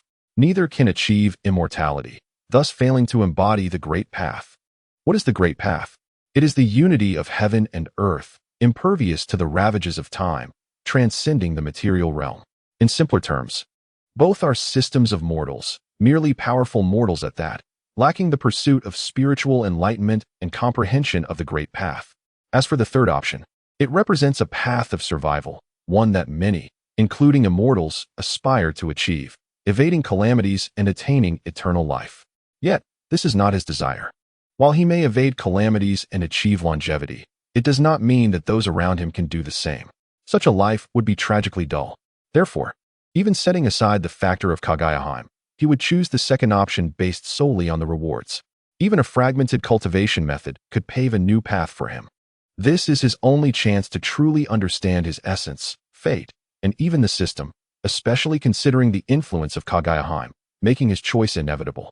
However, the fragmented method remains just that, fragmented. Even when Yuya witnessed Kaguya sacrifice herself to save him in his moment of profound sorrow, he attained complete enlightenment. His remarkable talent allowed him to restore the cultivation method. With his mindset, he had already garnered substantial insight into the principles of the Great Path.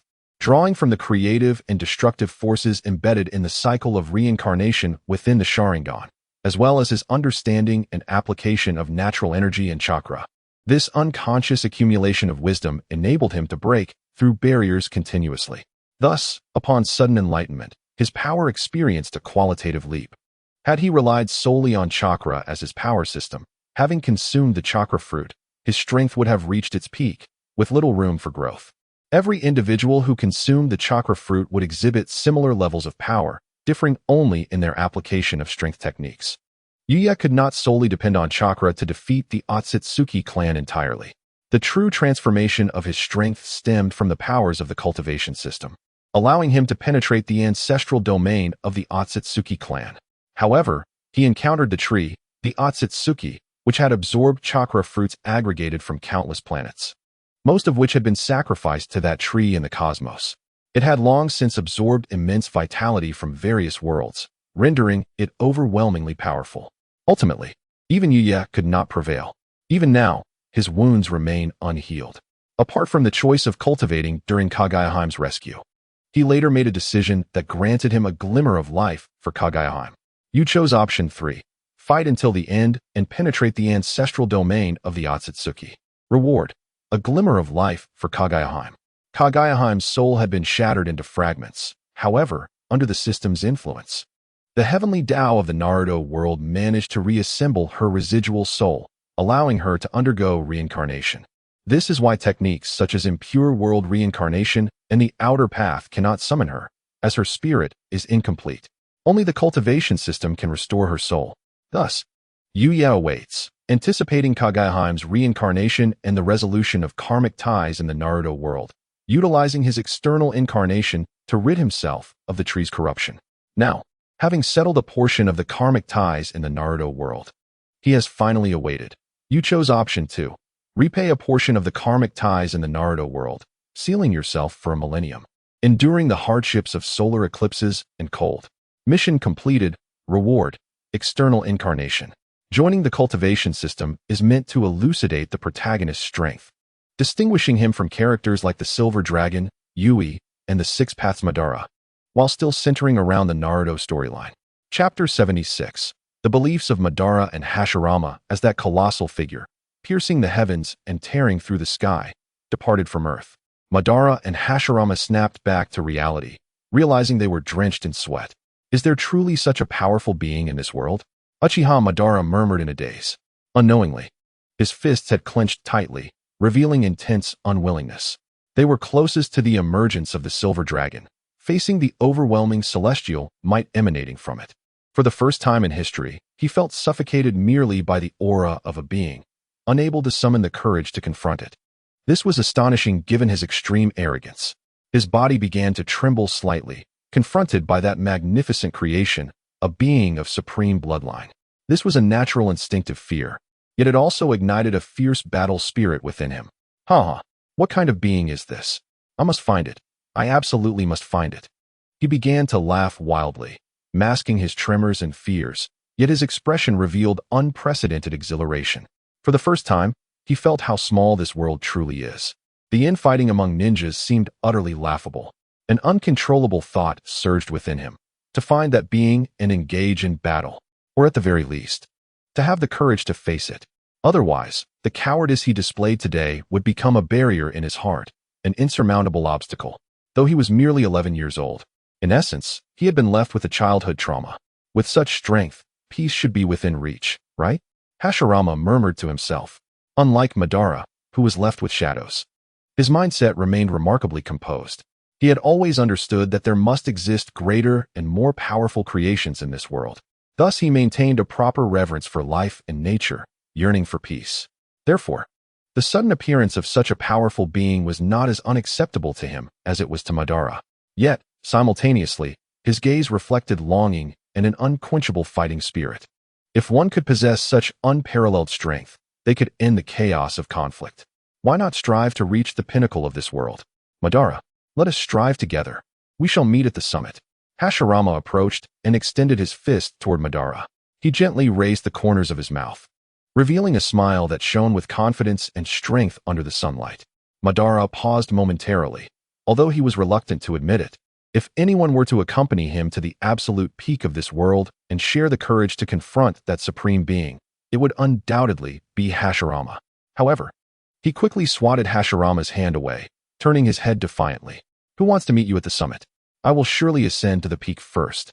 Hashirama was not angered. He merely scratched his head awkwardly. One day, I shall become the strongest in this world. Let there be nothing in this world that I fear.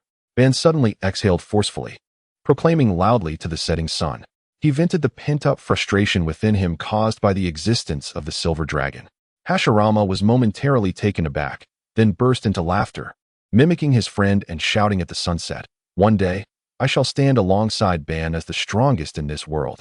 We will bring an end to the relentless conflicts of the ninja realm. Their voices echoed through the canyon, resonating endlessly. After a long while, Ban gazed at Hashirama's silhouette against the sunset and softly murmured, "We shall meet at the pinnacle." On that day, people recalled the once mighty presence that overshadowed the heavens and gazed down upon all beings. The appearance of the Silver Dragon had cast a shadow of fear, momentarily halting the millennia-long strife. Yet, two boys, merely 11 or 12 years old, ignited a fierce spirit of combat within themselves and solidified their convictions. A seed, known as the heart of a warrior, was sown deep within their souls. Previously, Yuya had regarded the options presented by the system as mere trifles filled with malice and mischief, though there were rewards. The constant coercion of others to make choices was hardly a favorable circumstance. In the early days, he even attempted to abstain from selecting any options, only to be inexplicably drawn towards one by an unseen force. Particularly, triggering certain options seemed to invoke a chain of cause and effect, unleashing calamities. He had acquired the Rinnegan, but had also severed ties with Kaguya, gained chakra fruit, yet merged with the divine tree, and established the Great Xia imperial court, thus bearing the weight of becoming the celestial emperor along with its immense repercussions.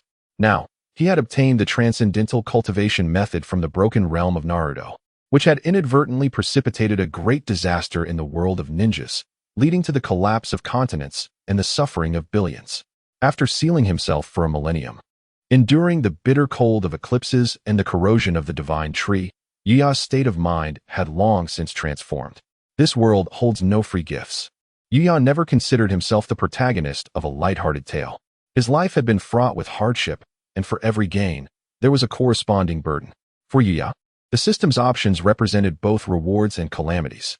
The origins of the system were shrouded in mystery, yet it was undoubtedly not a product of the Naruto universe. He had a long journey ahead to uncover the truth behind it all.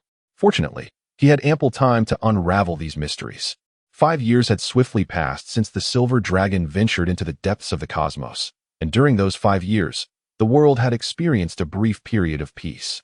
However, 3 years ago, after the heavens ceased to show any signs, the major ninja clans began to clash once more. Unable to contain their hostilities, they ignited the flames of war that had been simmering for 2 years, erupting with unprecedented ferocity. Over the course of the 3 years of continuous warfare, the losses suffered by the major ninja clans were severe, particularly for the Uchiha and Senju clans. On the battlefield between the Uchiha and Senju, Ban wielded a scythe and struck towards Hashirama. His eyes sparkled with a mysterious pattern akin to a scythe, spinning in that moment. Hashirama, allow me to demonstrate the power I have newly acquired. This time, I shall hold nothing back, Ban declared, a glint of ferocity flashing in his gaze. With a powerful blow, he repelled Hashirama, and a massive surge of chakra began to emanate from him, quickly forming an imposing chakra armor. He was on the brink of adulthood, his physique tall and robust. Although still youthful, the trials he had faced had etched lines of experience upon his face, tempering some of his earlier audacity. The sharpness remained, yet the losses of war and loved ones had cultivated a sense of restraint. During these 3 years, having witnessed a relative perish amidst an unexpected outbreak of conflict, he awakened his Mangekyo Sharingan. Now clad in the armor of Susanoo, he resembled a formidable blue giant. Ban, I do not wish to fight you, Hashirama exclaimed helplessly. 5 years prior, with the emergence of the Silver Dragon, the wars had momentarily subsided, allowing him and Ban to share a rare period of camaraderie, growing and affirming their bond in the valley where the dragon had once appeared. However, with the return of war, they had not revisited that valley, which had become their secret haven. Yet now, differing allegiances compelled them into conflict. Enough of this. Show me your current strength, and prove if you still possess the right to battle me, Ban stated, seemingly indifferent to their former friendship. The colossal Susanoo brandished its sword, ruthlessly striking towards Hashirama. Reluctantly, Hashirama responded to the challenge, clapping his hands together and shouting, "Wood release, wood dragon technique." A massive wood dragon erupted from the ground, coiling towards Susanoo. Over the past 5 years, he had etched the image of the silver dragon's majestic form into his memory, giving rise to this jutsu. Yet, despite its power, it could not replicate the dragon's grandeur. Nevertheless, it exuded an inexplicable might, surpassing typical ninjutsu. With a fierce swing of Susanoo's sword, Ban attempted to cleave the wood dragon, but it did not shatter. Instead, it entwined itself around Susanoo's blade. They became locked in a fierce struggle, and after several exchanges, the wood dragon was ultimately consumed by Susanoo's overwhelming strength. In the next moment, Ban swung his sword again. Susanoo, dual sword style. A massive wave of sword energy surged forth from Susanoo's blade, aimed at Hashirama. Once more, Hashirama clapped his hands together and shouted, "5 heavy gate of hell." 5 colossal iron gates adorned with demonic faces rose from the ground. As Susanoo unleashed its dual sword attack, several of the gates shattered in response. Yet, ultimately, they managed to withstand the onslaught. But it was not over. Hashirama clapped his hands again, exclaiming, "Wood release, tree realm arrival." Countless towering trees erupted from the earth, transforming the battlefield into a lush forest. The trees surged toward Ban Susanoo, and from a distance, the massive blue giant could be seen cleaving through tree after tree, while other jutsu were unleashed, maintaining an equal footing between the two. Thus, they became entangled once more in a fierce confrontation. After 5 years, Yuya's external avatar was finally restored. This incarnation, born from the powers of the cultivation system, possessed an appearance and strength identical to his original self. He could bear all burdens transferred from his true form, including the corrosion and backlash of the divine tree. Yuya naturally transfers everything detrimental to himself onto his clone, the backlash of faith, the corruption of the divine tree, and the burdens of all calamities and consequences. This is akin to the golden cicada shedding its shell or a process of reduction to emptiness, or it could be likened to a mere substitute. The clone, much like Yuya's true self, possesses the strength of the reincarnation Sharingan and nearly limitless chakra, even retaining some of Yuya's habits, obsessions, and combat instincts. Apart from lacking a cultivation system and consciousness, it can be said to be indistinguishable from the original. Upon rescuing Kaguya, when confronted with the relentless pursuit of the Otsutsuki, he triggered an option that granted him a second chakra fruit. This accounts for Yuya's ability to contend with numerous Otsutsuki even before comprehending the ways of cultivation. Thus, the chakra previously separated for Yuhi village was merely equivalent to half of Yuya's total chakra. Now, with the aid of this clone, Yuya finally breaks free from the corruption of the divine tree. To prevent the clone from being completely corroded and instinctively escaping, he leaves behind a suggestion within the clone, ensuring it will not actively break the seal to flee. He refrains from annihilating the divine tree along with the clone, as the latter must still bear certain responsibilities.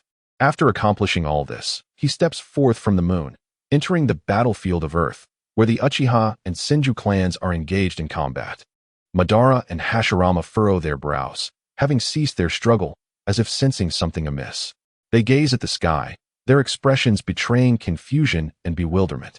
Moreover, not only they, but all ninjas embroiled in battle at that moment stop, simultaneously experiencing a profound sense of unease, even perceiving their own chakra beginning to stir restlessly, as if it were caught in some tumult. This peculiar sensation is akin to suddenly realizing that one's chakra, at this moment, seems to belong to another. They momentarily gaze around in bewilderment, only to witness a scene they would never forget. The earth begins to tremble.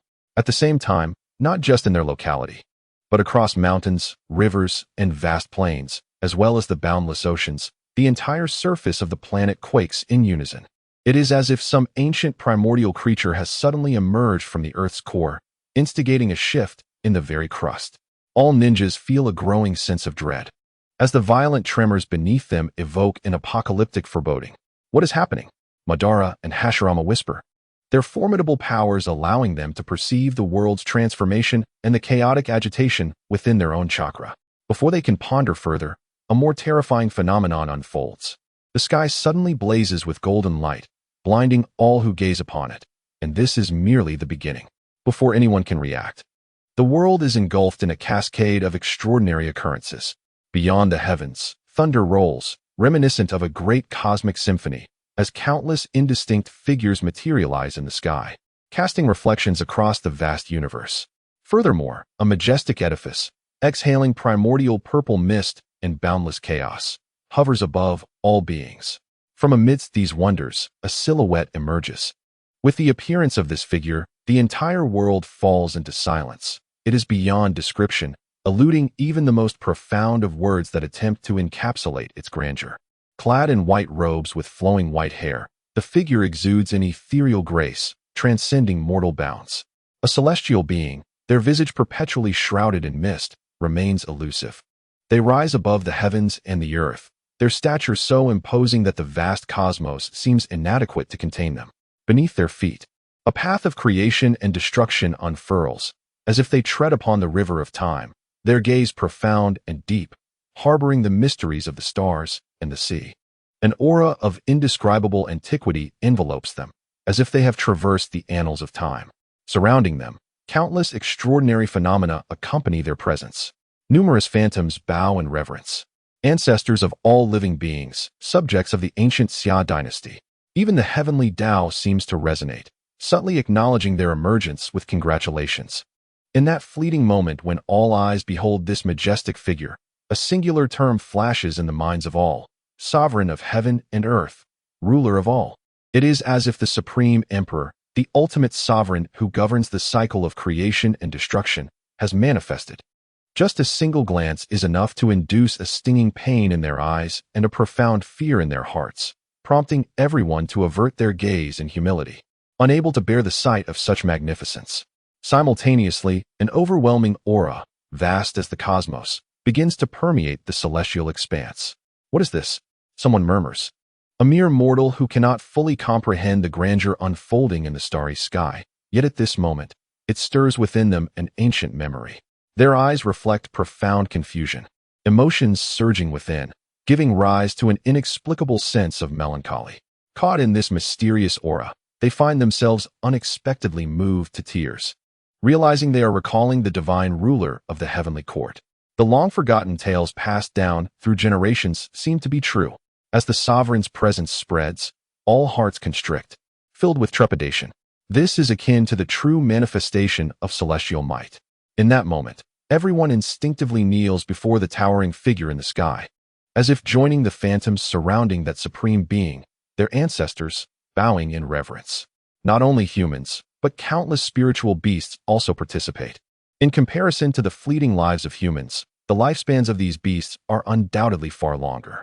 At Myobo-Kuzan, the once small toad, having endured the passage of millennia, now stands on the brink of old age.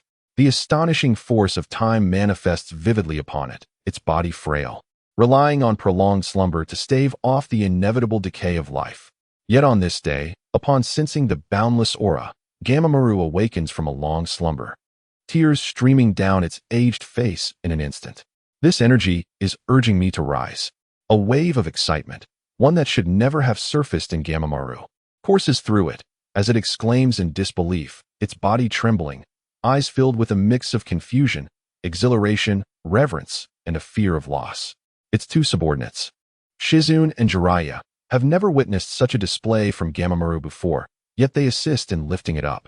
Led by the unsteady Gamamaru, a throng of toads, both large and small, gathers outside Myobo-Kuzan. Upon seeing the magnificent figure in the sky, Gamamaru can no longer contain itself, collapsing to the ground, its voice choked and hoarse. For a millennium, the great Emperor of Heaven has finally awakened. I have grown old, yet he remains as handsome and powerful as ever. In this moment, Jie Ma-wan is overwhelmed with emotion, tears streaming down his face. The other toads fail to comprehend the profound feelings that Jie Ma-wan harbors. However, they are no longer focused on his displayed emotions. Instead, they stare blankly at the starry sky, their eyes shining with a light they have never known. At this moment, no scene can be more awe-inspiring than the towering figure that pierces the heavens and the earth. It is a fervent adoration etched into the very bones of every spirit beast, ingrained in their bloodlines. Upon witnessing that majestic silhouette in the starry expanse, the toads finally understand Jie Ma-wan's earlier emotions. For that figure alone speaks volumes. It rightfully stands above all beings, deserving of the world's reverence, the epitome of greatness.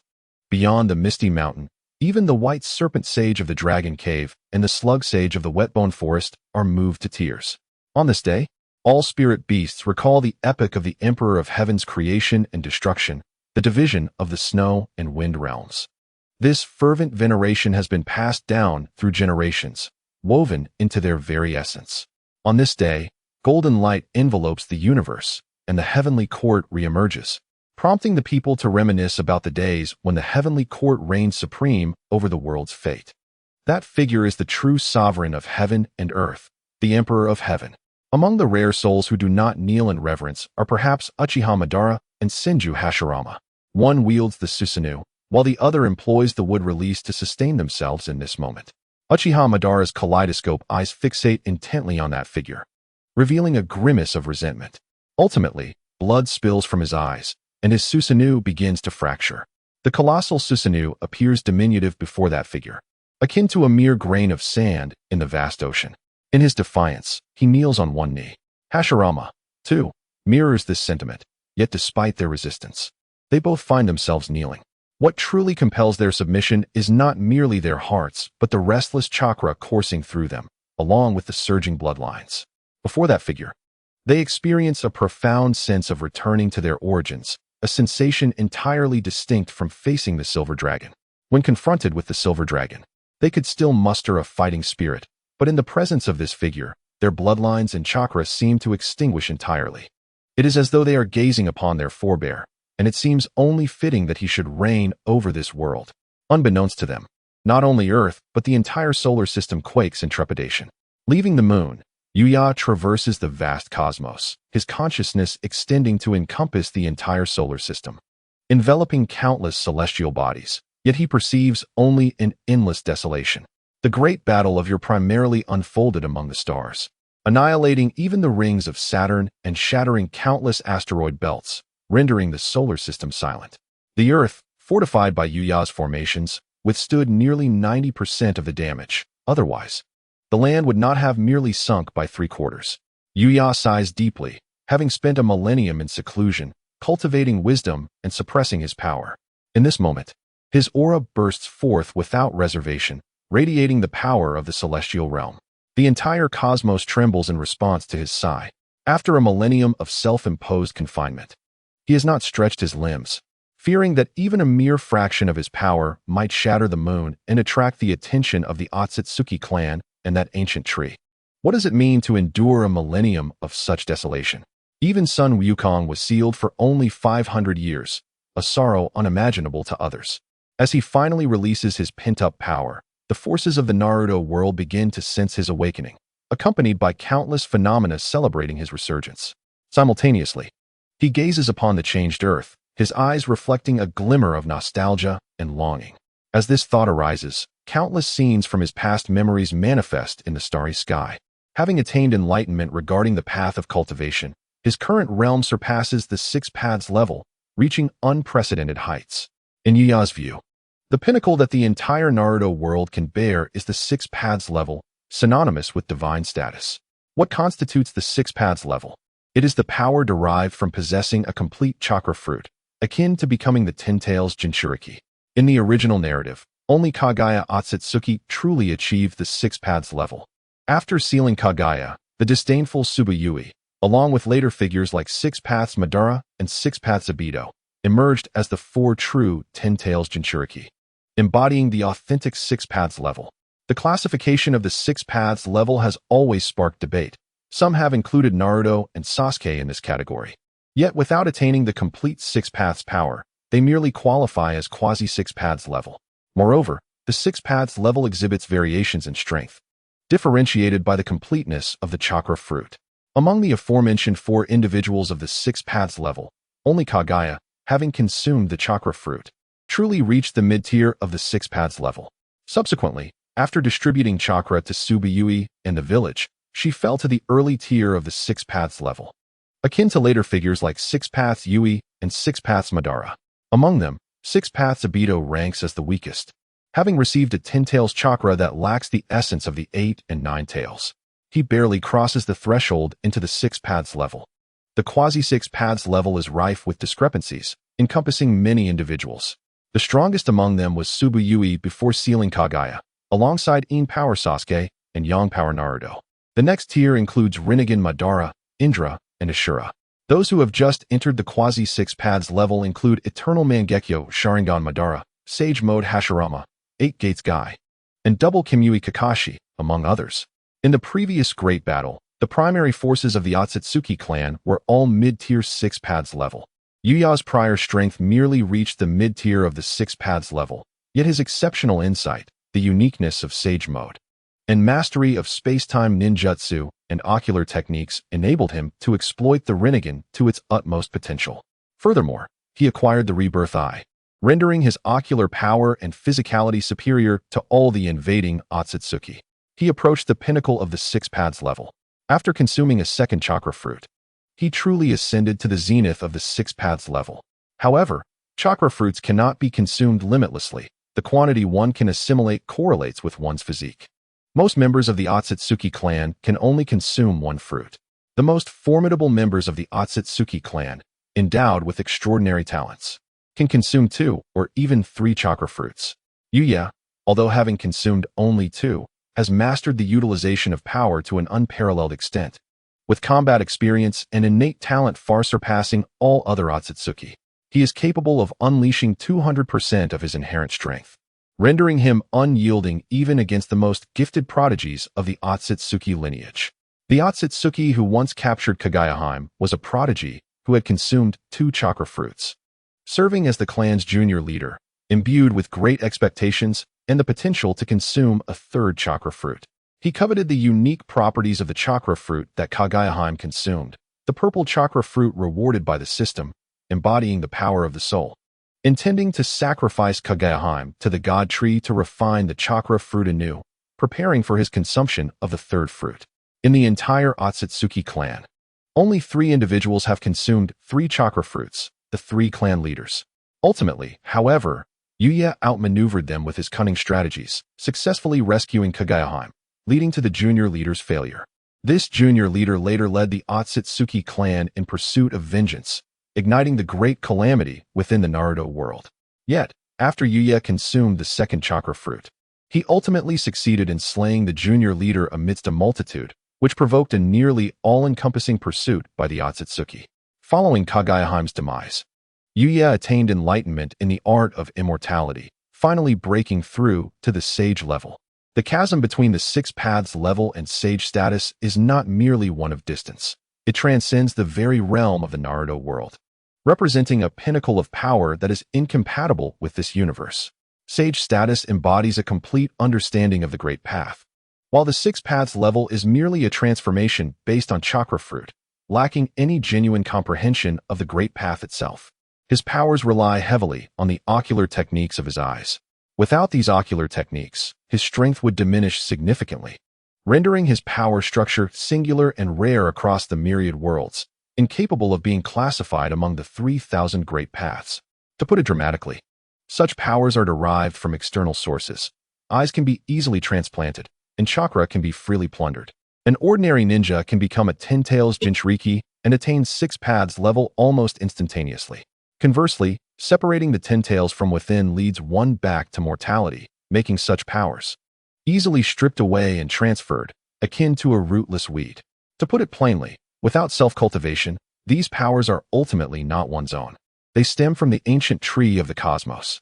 This ancient tree can, in an instant, seize all powers derived from its chakra system, rendering any attempt to defeat it through chakra a foolish dream.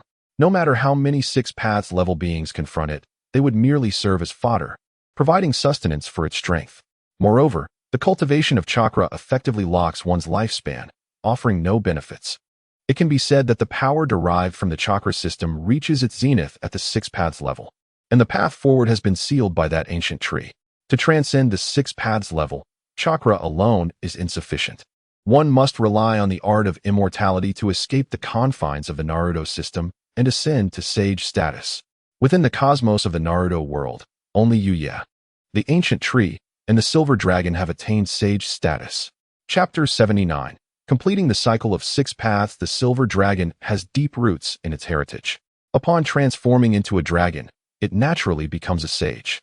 That ancient tree, however, exists at an even loftier level, perhaps surpassing that of a sage, but fortunately, it is in a wounded state, long asleep among the stars.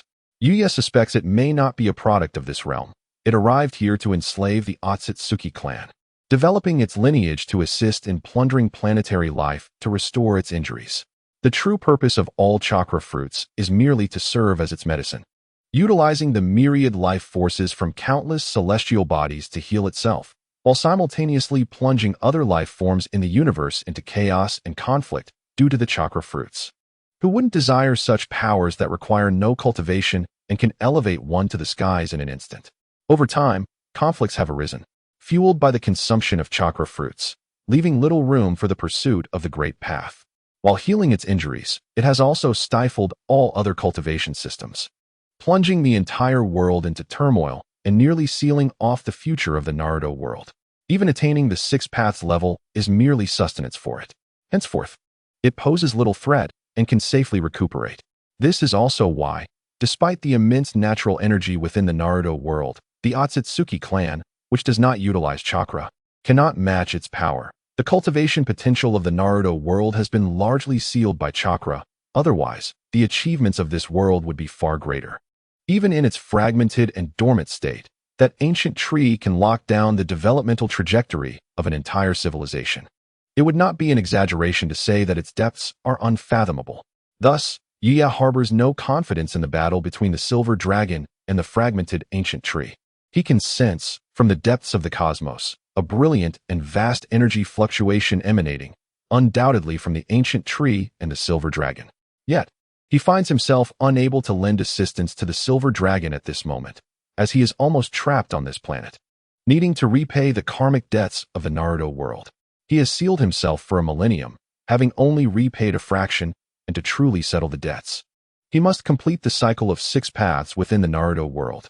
Yuya can feel the lament of the heavenly way within the Naruto world. The entire cycle of 6 paths within the Naruto world is, in fact, incomplete, a consequence of that ancient tree's actions. The Naruto world was arbitrarily sealed off by the ancient tree, and the heavenly way naturally resisted, but the world's once mighty civilization was shattered. The ancient deities of yore, such as Susanoo, Amaterasu, and Izanagi, reached sage status just like Yuya today, yet ultimately fell short against the ancient tree, leading to the fracturing of civilization and the disruption of the cycle of 6 paths. This resulted in the extinction of the more ancient divine systems, leaving behind fragmented legacies that formed the Onmyoji system. Nowadays, the chakra system continues to invade, which explains why chakra can easily reverse the cycle of yin and yang. It does not commune with the natural great path of heaven and earth, yet possesses unimaginable destructive power, capable of reversing life and death, a feat that is nearly impossible in any world. Yet in Naruto, any individual can, with a mere modicum of chakra through the use of the Edo Tensei technique, achieve this. The cycle of 6 paths in the Naruto world is incomplete. Souls accumulate and enter the Pure Land, never to reincarnate. The only entities capable of reincarnation are those with chakra. This leads to a dearth of extraordinary talents within Naruto, as the energies of heaven and earth cannot truly coalesce to give rise to unparalleled masters, preventing any breakthrough in the status quo of the world. The chakra system has bound the present, obscuring the possibility of transcending the 6 paths. However, the incompleteness of the 6 paths of reincarnation has irrevocably shackled the future of the entire world, rendering it incapable of producing true talents who can forge a new system, break through its confines, and transcend the 6 paths to become immortal beings. The formidable energy that rightfully belongs to nature can never be harnessed appropriately, leading to a future dominated solely by chakra, where ascendance to immortality is but a distant dream, reducing existence to mere sustenance for ancient trees. Ultimately, this world is destined to be consumed in desolation. This is why the ancient tree has remained patient and has never acted personally, for there is no need, as the past, present, and future have already been sealed, and the conclusion of this world has long been predetermined. Yet, Yuya has become the sole variable in this equation. This explains why, at the moment of Yuya's emergence into the world, the great Tao resonated, and the heavenly path has consistently accompanied him. He has already begun to grasp the heavenly path of the entire Naruto world, akin to half a sovereign of the realm. Yuya is the only immortal in this world. The heavenly path is willing to expend immense fortune to facilitate the reincarnation of Kaguya in the current state of the incomplete 6 paths. This has forged a profound karmic bond that Yuya must repay. Simultaneously, this reincarnation is imbued with inevitability. Kaguya's identity as a member of the Otsutsuki clan will inevitably become a liability, as her life and death lie in the hands of that ancient tree, which will sooner or later impede Yuya. This reincarnation serves as a means of purification, erasing the mark of the Otsutsuki clan and allowing her to become a denizen of Earth. For millennia, Yuya has come to understand all of this. When the present and future of a world rests solely upon his shoulders, the burden he bears is unprecedentedly heavy. Nonetheless, he is the heavenly emperor, destined to suppress all enemies across time. What is there to fear? Yuya sighed softly, dismissing further thoughts, yet this sigh once again summoned the thunderous echoes of the heavens. Accompanied by the cautious inquiry of the great Tao, Yuya reassured the wary great Tao. In the next moment, he stepped forth and arrived on Earth. The scenes within the earth were vividly clear to him. Merely stretching his limbs elicited a cascade of golden light that spanned across the land, causing the world to tremble, with many kneeling in reverence.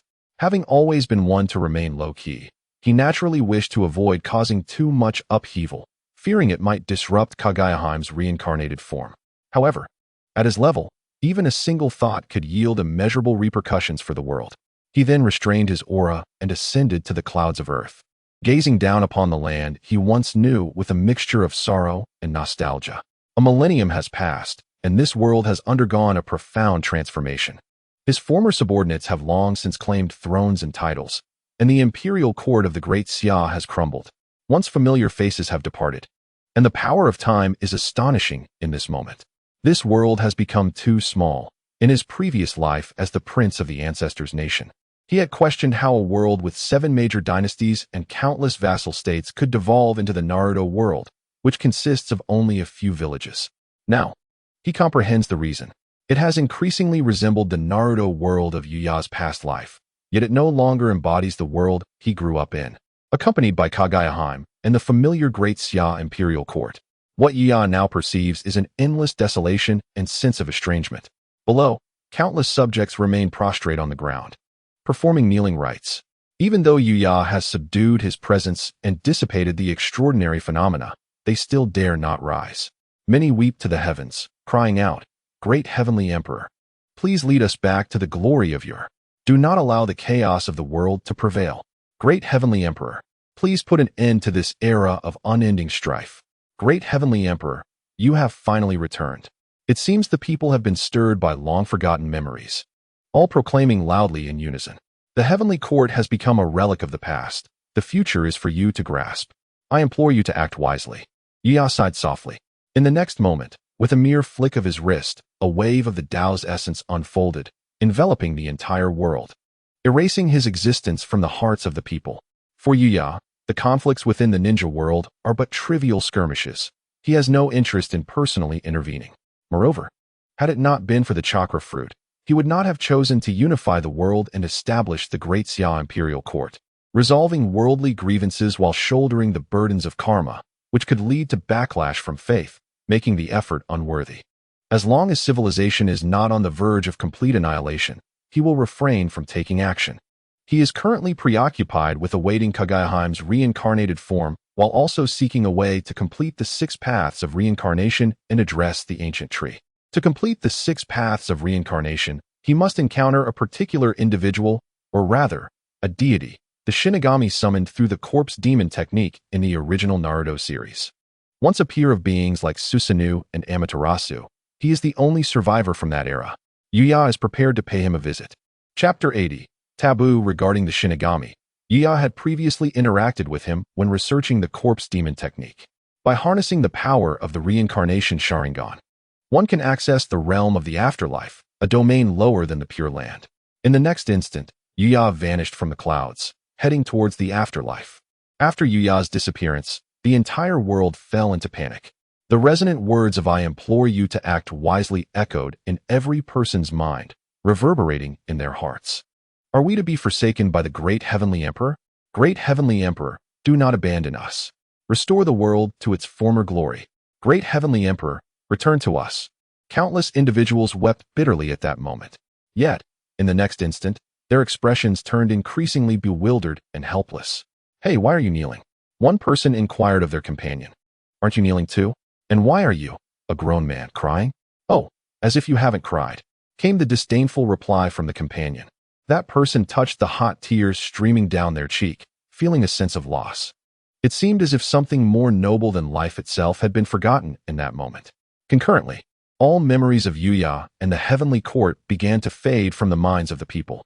They grew curious about why they had suddenly knelt and shed hot tears. However, as time passed, their lives would inevitably return to their previous course. "Chunin, do you remember that figure, that voice?" Madara rose from the ground, tears of blood flowing as his kaleidoscope began to close.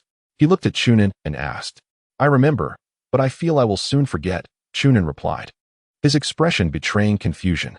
"I recalled the legends passed down in my family." "So did I?" They exchanged glances, sharing unspoken thoughts. "That must be the one," Madara murmured, a hint of nostalgia in his voice. "Why would our ancestral heavenly emperor abandon us?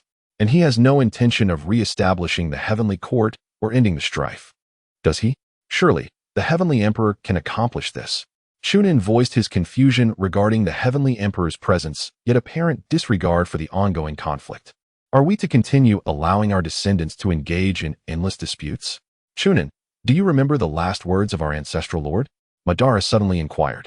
You speak of Hashirama's hesitation. Indeed, the future is something we must seize for ourselves. The gaze of Madara was imbued with an unprecedented brilliance. As he murmured to Hashirama, whose eyes regained a spark of vitality, they were profoundly impacted by the majestic figure illuminated against the starry sky, nearly losing themselves in its grandeur. Yet, it was Madara who first regained his composure. But before that, Hashirama, I must find him. I must seek our ancestor. Surely I can gain power from him. Madara exclaimed suddenly. Very well. I shall accompany you. We will obtain invincible strength from our ancestor and seek his wisdom for governance.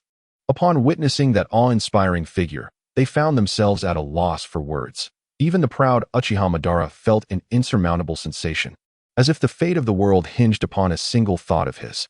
This was a power far beyond human reach, an existence truly unfathomable.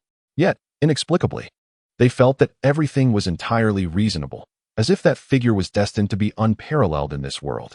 The chakra within them, inherited from Indra and Ashura, surged with fervor, stirred by the emergence of that figure.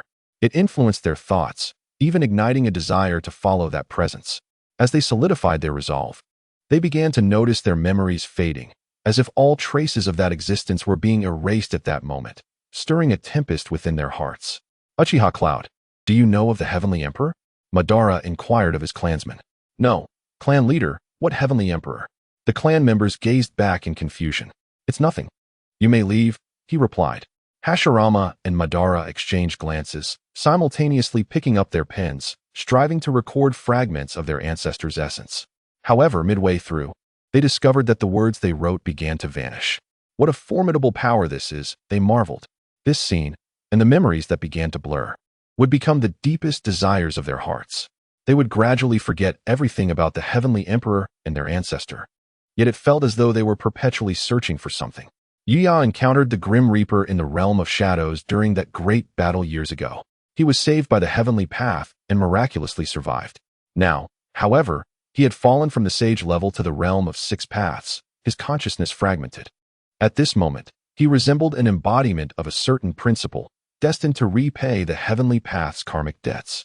Yuya sought it out and attempted to converse, but found communication impossible. Ultimately, he had to abandon the endeavor. As time passed, the Grim Reaper awaited the possibility of losing consciousness entirely, becoming part of the cycle of six paths. For his former self, surviving was a question of whether it was a blessing or a curse. After leaving the realm of shadows, Yuya began to create a small world, one that belonged to none of the specific regions within the Naruto universe.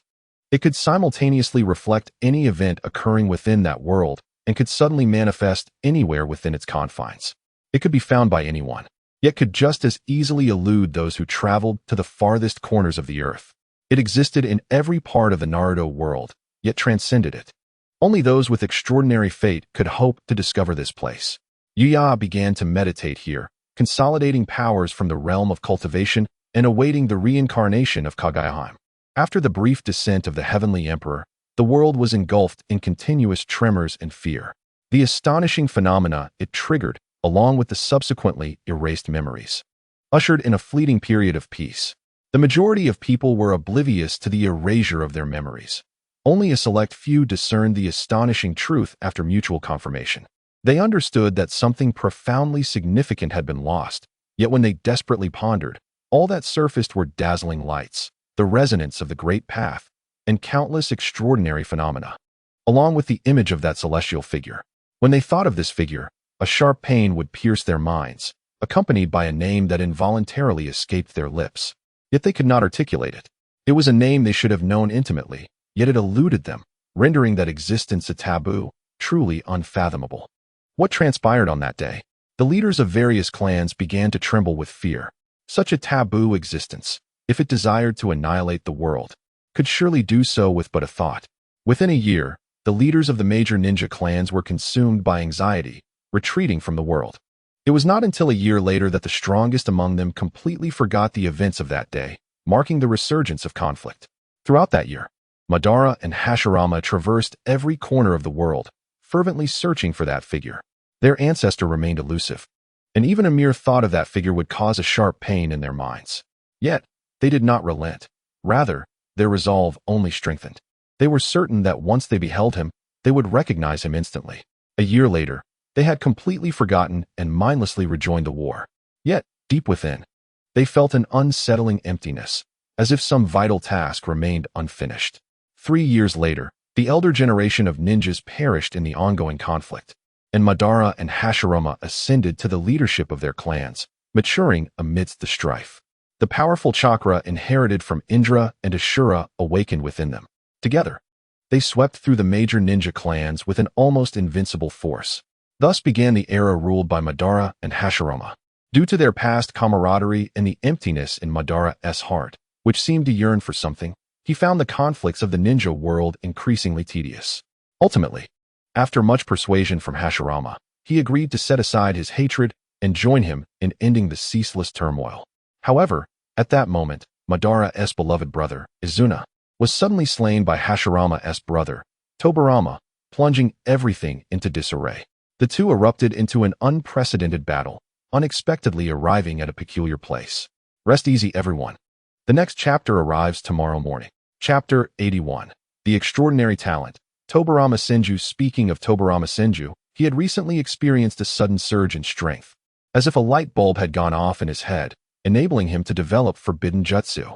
This was all due to the discovery of a notebook within his clan, inscribed with mysterious runes not belonging to the Naruto lexicon, containing half-deciphered annotations. This notebook was originally deciphered by Indra, after separating from the ninja sect. It had come to reside within the Uchiha clan, but the centuries of conflict between the Uchiha and Senju clans ultimately led to its falling into the hands of the Senju clan. At this moment, he was discovered by Senju Tobirama.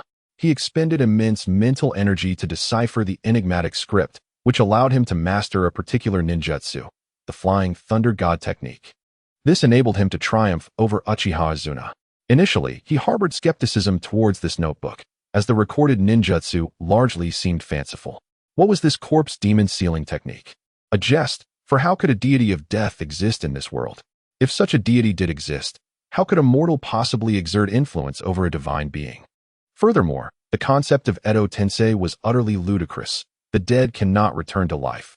This has been a truth passed down through the ages. How could human effort possibly reverse life and death? He was not a traveler from another world, and the education he received since childhood had deeply ingrained in him a sense of disbelief regarding such matters. Thus, he selected the relatively plausible Flying Thunder God technique from the notebook, never anticipating that he, overshadowed by his elder brother's brilliance for years, would finally stand tall with this technique. Henceforth, Senju Tobirama embarked on a path leading to genius. It is foreseeable that he would rapidly develop new forbidden ninjutsu in the near future, becoming the second great prodigy of the Senju clan after Hashirama.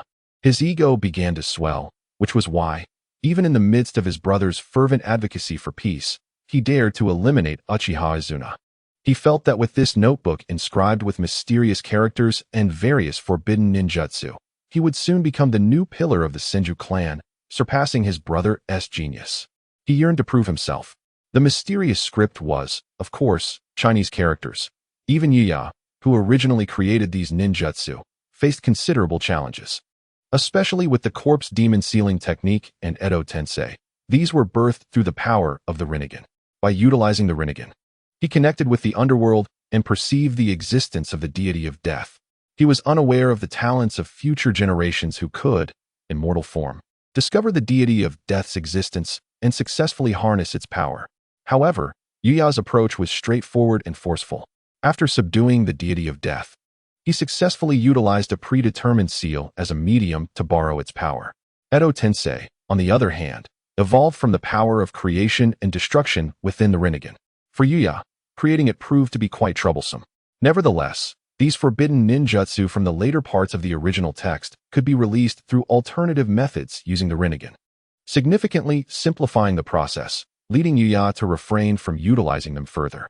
At this juncture, Senju Hashirama and Madara, due to a fierce battle, inadvertently stumbled into the small world created by Yuya.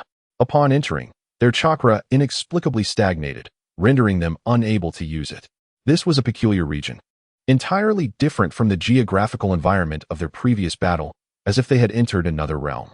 Surrounding them was a chaotic expanse, with the sky reflecting scenes from the past, present, and future, events that had transpired and those yet to occur, all projected according to their thoughts.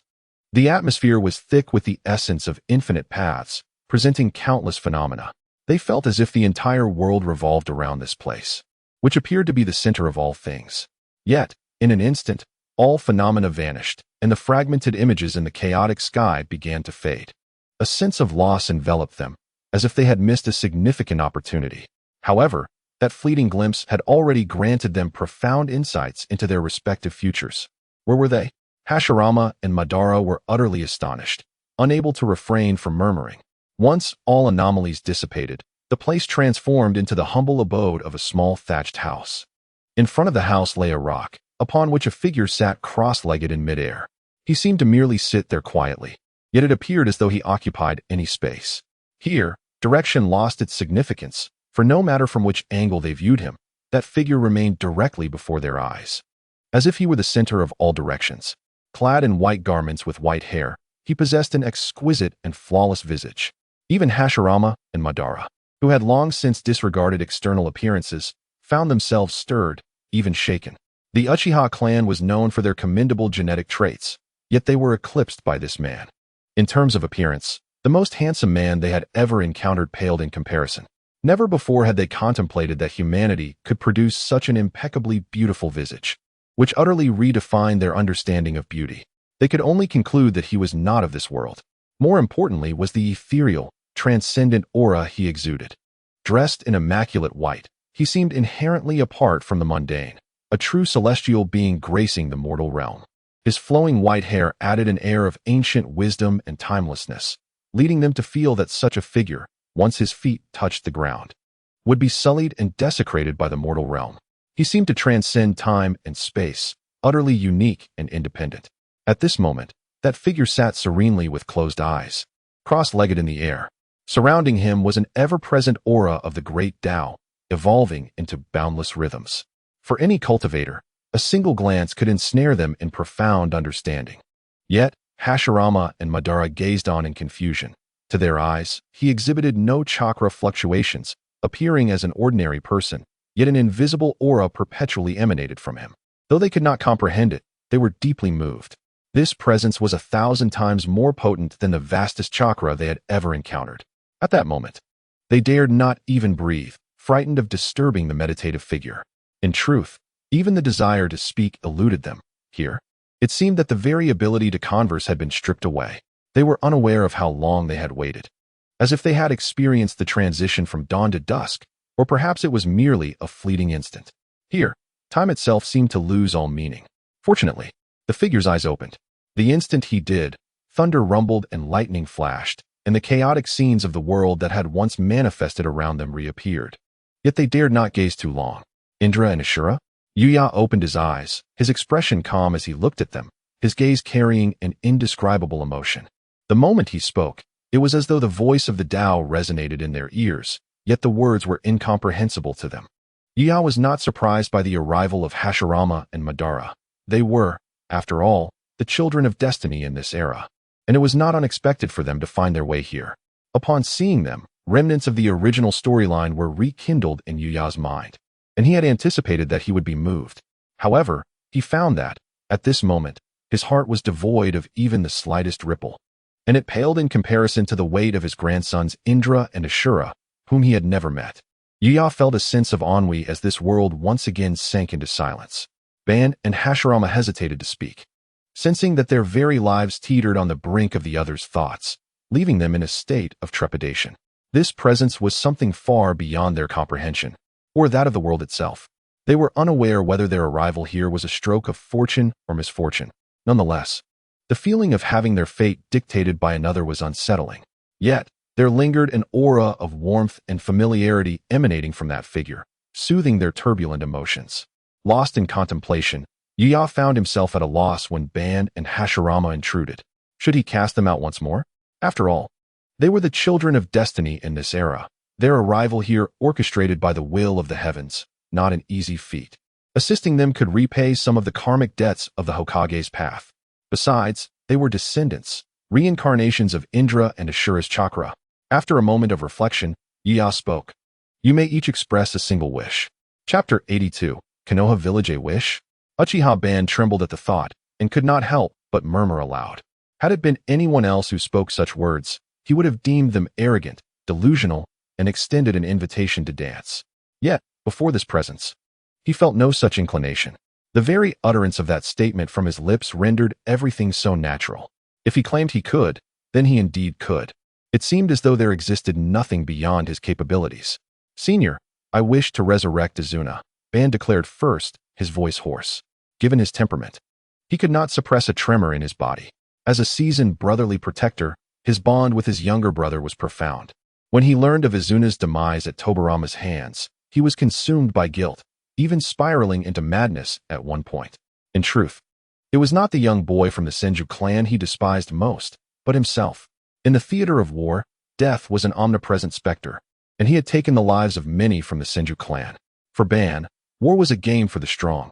If one were to fall on the battlefield, it was merely a testament to their inadequacy. He never contemplated harboring resentment towards anyone. The battlefield was meant to be governed by the powerful. The weak were destined to be trampled underfoot, subject to the whims of fate. Thus, his disdain for war was clear. He resented war itself, not out of hatred, but from a sense of weariness and disillusionment. Hatred, after all, was the futile howling of the powerless, an emotion reserved for the weak. To loathe a formidable adversary for robbing one's life? To detest the cruelty of war? To lament the fragility of existence and one's own impotence? But such was the nature of warfare. However, when it came to Izuna, he could not convince himself to forgive. Who could have imagined that the little boy who had always been by his side, calling him brother, would suddenly vanish? He revered Ban so deeply, yet he ultimately failed to protect him. Izuna's death would forever remain an insurmountable obstacle in his heart, an unforgivable sin that would haunt him for a lifetime. In comparison to any ephemeral desire, Izuna's life remained paramount at this moment. Senior, I wish to learn the ways of governance, Hashirama interjected, his eyes shining with unprecedented determination. His goal had always been clear and unwavering, to bring true peace to the world. At that moment, it seemed he finally glimpsed the possibility of achieving it. However, after a brief pause, Yiya replied. He was unsurprised by their choices. The Uchiha clan's emotions were notoriously obsessive. They were willing to forsake everything for the sake of a few. It was unclear from whom they inherited this trait. In contrast, the Senju clan was characterized by a broader sense of altruism, often sacrificing the few for the greater good, an entirely rational extreme. After acquiescing to their requests, Yiya waved his hand, sending them away from that space. Once outside, Ban and Hashirama found themselves devoid of the desire to continue fighting. They were enveloped by a surreal sensation, as memories of the enigmatic elder and the peculiar world began to blur. Yet their dialogue within that extraordinary realm remained crystal clear. After agreeing to their wishes, the elder had expelled them from his presence. Ben couldn't help but wonder, what now? Is that it? What of Izuna? Will he not return?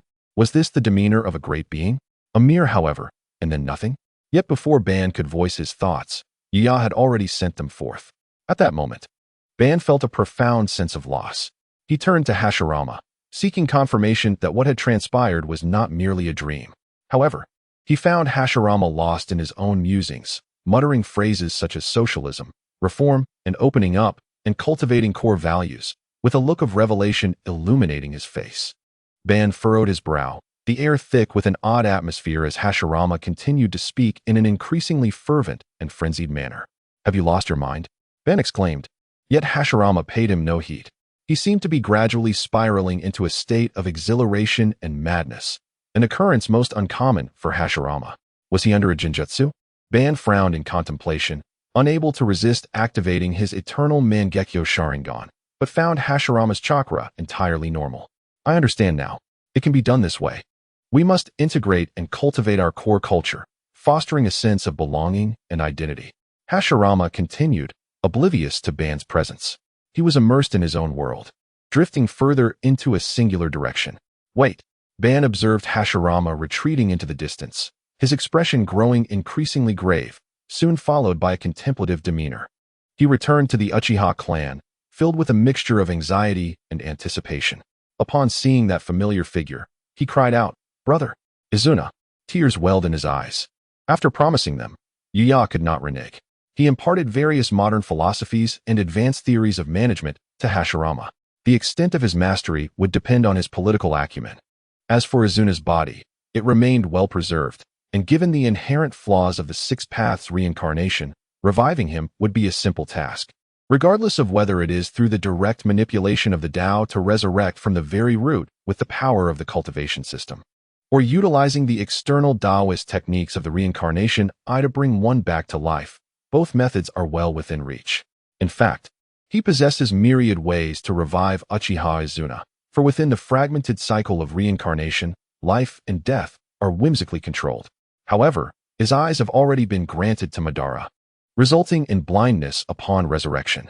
Thus, Yuya has borrowed from his own ocular power to evolve a pair of kaleidoscopic Sharingan, which he bestows upon himself. With regard to the kaleidoscopic Sharingan, he has reached a level where he can freely create based on the Taoist principles of the reincarnation eye. He can endow it with any ocular technique at will, and even upgrade it to an eternal kaleidoscopic Sharingan or a reincarnation eye without difficulty. Moreover, the kaleidoscopic Sharingan he creates can escape the influence of that ancient tree, although it remains subject to his own constraints. He can further innovate a variety of new ocular techniques.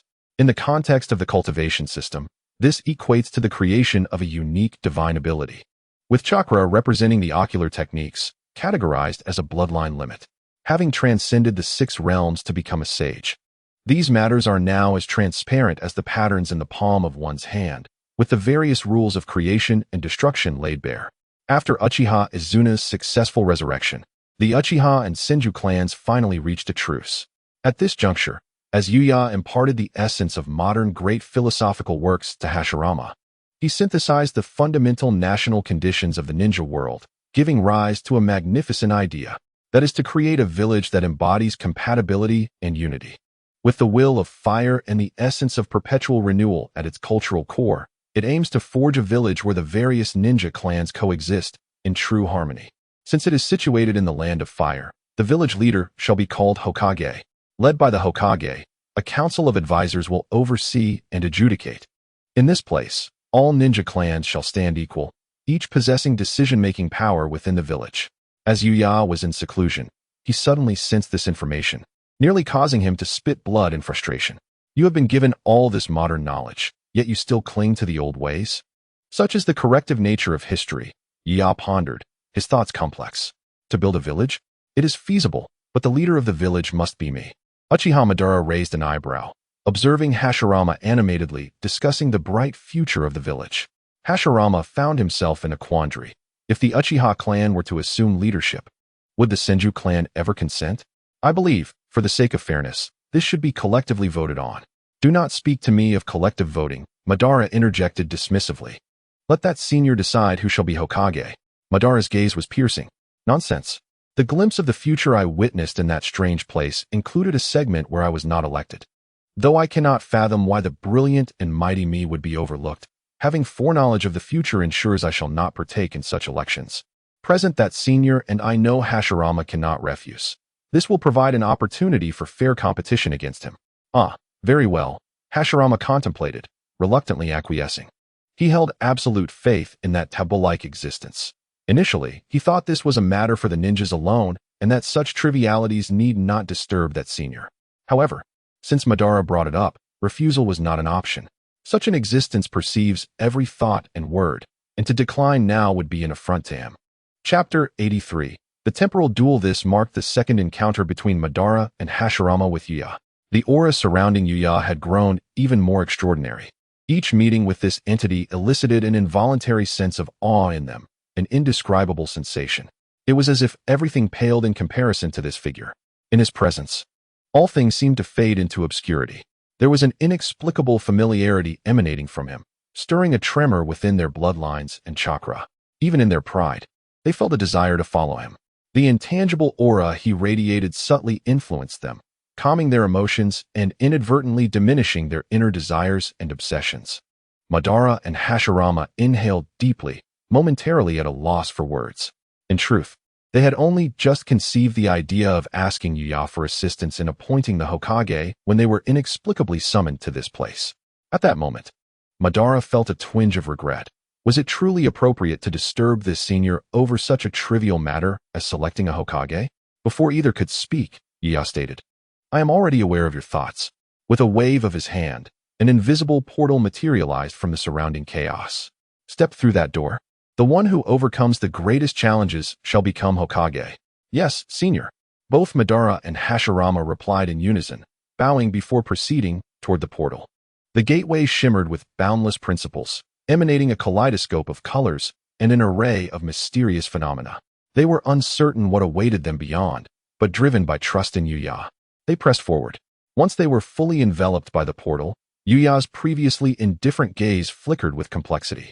This world truly is rife with calamity, he murmured, as if his starry eyes were fixated on a distant point, seemingly gazing across billions of light years to witness the ongoing war in the depths of the starry sky. After a long pause, he closed his eyes, choosing not to dwell on it further. Madara and Hashirama entered simultaneously but found themselves in different worlds. Greetings, who are you? This was a realm of pure white, devoid of distinctions of up or down, with the only color being the figure standing before him. Hashirama surveyed the man before him, asking politely, I am Monkey D. Luffy, the man who will become the Pirate King. Who are you? The man before him sported a straw hat, wearing a red vest and blue pants, with a scar beneath his eye. He responded to Hashirama's inquiry, his face breaking into a wide grin upon mentioning the title of Pirate King, exuding an aura of confidence and exuberance. The Pirate King must be something extraordinary. I am Senju Hashirama, the man who will become Hokage. Hashirama replied earnestly, a smile gracing his lips. Then, as if struck by a thought, he added, It seems I must defeat you to proceed. We are both striving for our respective dreams, and I will not hold back. Is that so? Then taste my rubber fist. The man opposite him suddenly struck, his arm extending instantaneously to deliver a punch. Impressive speed. Hashirama's eyes narrowed, and in the next moment, he clapped his hands together and shouted, Wood release, wood pillar wall. A wooden wall surged upward. Boom. The man's striking force was formidable, piercing through the wooden barrier and launching an attack. Hashirama raised his hand to defend, but the sheer force transmitted from the arm sent him flying. Mastering both observation haki and the 6 powers, Monkey D. Luffy exhibited astonishing speed, relentlessly attacking, leaving Hashirama no time to form seals. They thus engaged in fierce combat. What is 10,007 equal to? With white hair and a delicate visage, he emanated an aura of chilling indifference. The bizarre, blood-red pupils within the black sclera of his eyes fixated ravenously on Uchiha Madara. Do you wish to dance as well? Madara, arms crossed, regarded him with a mere hint of interest. In the next moment, the white-haired youth, like a beast, crouched low to the ground, and from the ominous bag on his back, countless crimson spears materialized, launching toward Madara. Madara's eternal kaleidoscope spun slowly as he gazed with an expression of detachment at the figure before him, or rather, the monster. A massive chakra surged forth from him, rapidly coalescing into a formidable chakra armor. Boom! The myriad of spears struck against Madara's Susanoo, fissures appearing at the tips, yet they could not breach the defenses. Chakra arms emerged from the Susanoo, attempting to seize the spears, but they evaded swiftly.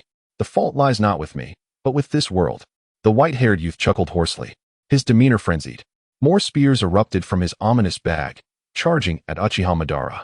A tiresome ruse, Madara remarked coolly. The Susanoo's armor fully materialized, transforming into its complete form, a colossal blue giant that swung its sword toward Kaneki Ken. Fourth gear. Luffy's arm inflated rapidly, enveloped in the color of armament haki, meeting the imposing wooden figure head-on. Boom.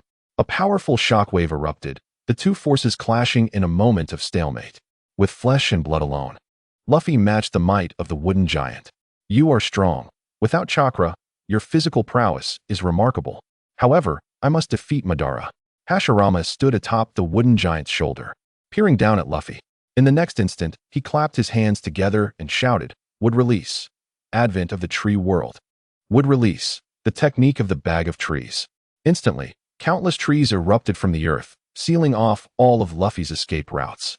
Simultaneously, massive arms reached up from below, grasping for him. As Luffy utilized the 6 styles to evade in midair, the wooden giant swung its arm, seizing the opportunity to finally capture Luffy. It seemed that all was settled. Fourth gear. Luffy erupted once more, his upper body swelling dramatically, an overwhelming aura radiating from him as he broke free from the wooden giant's grasp. What a troublesome opponent, Hashirama muttered to himself. In the next moment, mysterious streaks of color began to spread across his face. Sage chakra surged within him. Sage art, true thousand hands of wood release. In contrast to the arduous battle between Hashirama and Luffy, Madara had already concluded his match with decisive efficiency. The complete Susanoo rendered Kaneki Ken's attacks utterly ineffective. His only advantages lay in agility and speed. Ultimately, Madara forced him into a corner with fire techniques, capturing him with several shadow clones of Susanoo. As Kaneki Ken's form gradually faded away, a portal appeared before Madara, through which he stepped. This time, the scene shifted once more to reveal a vast arena for combat. What is this, a child? Madara frowned, arms crossed, a hint of dissatisfaction evident. Before him stood a small boy, barely reaching his waist. With spiky hair and clad in a reddish-brown martial arts uniform adorned with a character for turtle on the right chest, a stick slung across his back, and a long tail trailing behind him. I am Sun Wukong, and you are my next opponent? Chapter 84, Madara vs. Sun Wukong defeating you will earn me the title of champion of the Grand Martial Arts Tournament. Sun Wukong's eyes were pure, seemingly oblivious to Madara's disdain. His fighting spirit soaring as a formidable energy coalesced around him. Beyond your aura, there seems to be another odd power within you, the youthful Sun Wukong remarked. His combat awareness keen, his youthful face now solemn. He shifted his left foot back, bent his right knee slightly, clenched his left fist at his waist, and assumed a claw-like stance with his right hand, ready for battle. An amusing little rascal, Madara mused, still with arms crossed, observing Sun Wukong with interest. For you. I won't need my Susanoo to avoid accusations of bullying. Looking down at the child, he felt little inclination to engage in combat. However, the rising aura around Sun Wukong had captured his attention. He could sense an intangible power escalating within the boy. He admired the fighting spirit that coalesced within the child before him, yet he was not overly concerned. After all, how strong could a child truly be? But in the next moment, boom. Sun Wukong surged forward, his right leg propelling him with explosive force, causing cracks to form in the arena floor. His body shot forth like a cannonball, and with a flash, Sun Wukong stood before Madara. What speed is this? Madara's pupils constricted sharply, having underestimated him. He nearly failed to perceive Sun Wukong's movement without activating his Sharingan. Reacting swiftly, he barely managed to raise his arm for defense. Bam! A tremendous force hit him, sending a wave of discomfort through his arm, which turned red from the impact. A mere child possesses such strength? Madara felt a mix of surprise and fury, astonished by the boy's speed and power, enraged that a child could be so formidable, qualifying for battle against him. Yet there was no time for reflection as Sun Wukong's next assault came in, equally astonishingly swift. The crimson light flashed in Madara's eyes as he activated his eternal kaleidoscope. Boom, boom, boom. They exchanged blows, the air filled with the sounds of explosions. You have piqued my interest, little one. Madara's enthusiasm grew as he contemplated matching wits with him in martial arts. However, as the battle progressed, Madara became increasingly alarmed. The child's combat awareness was unexpectedly high, and he found himself subtly at a disadvantage in this physical contest. Boom.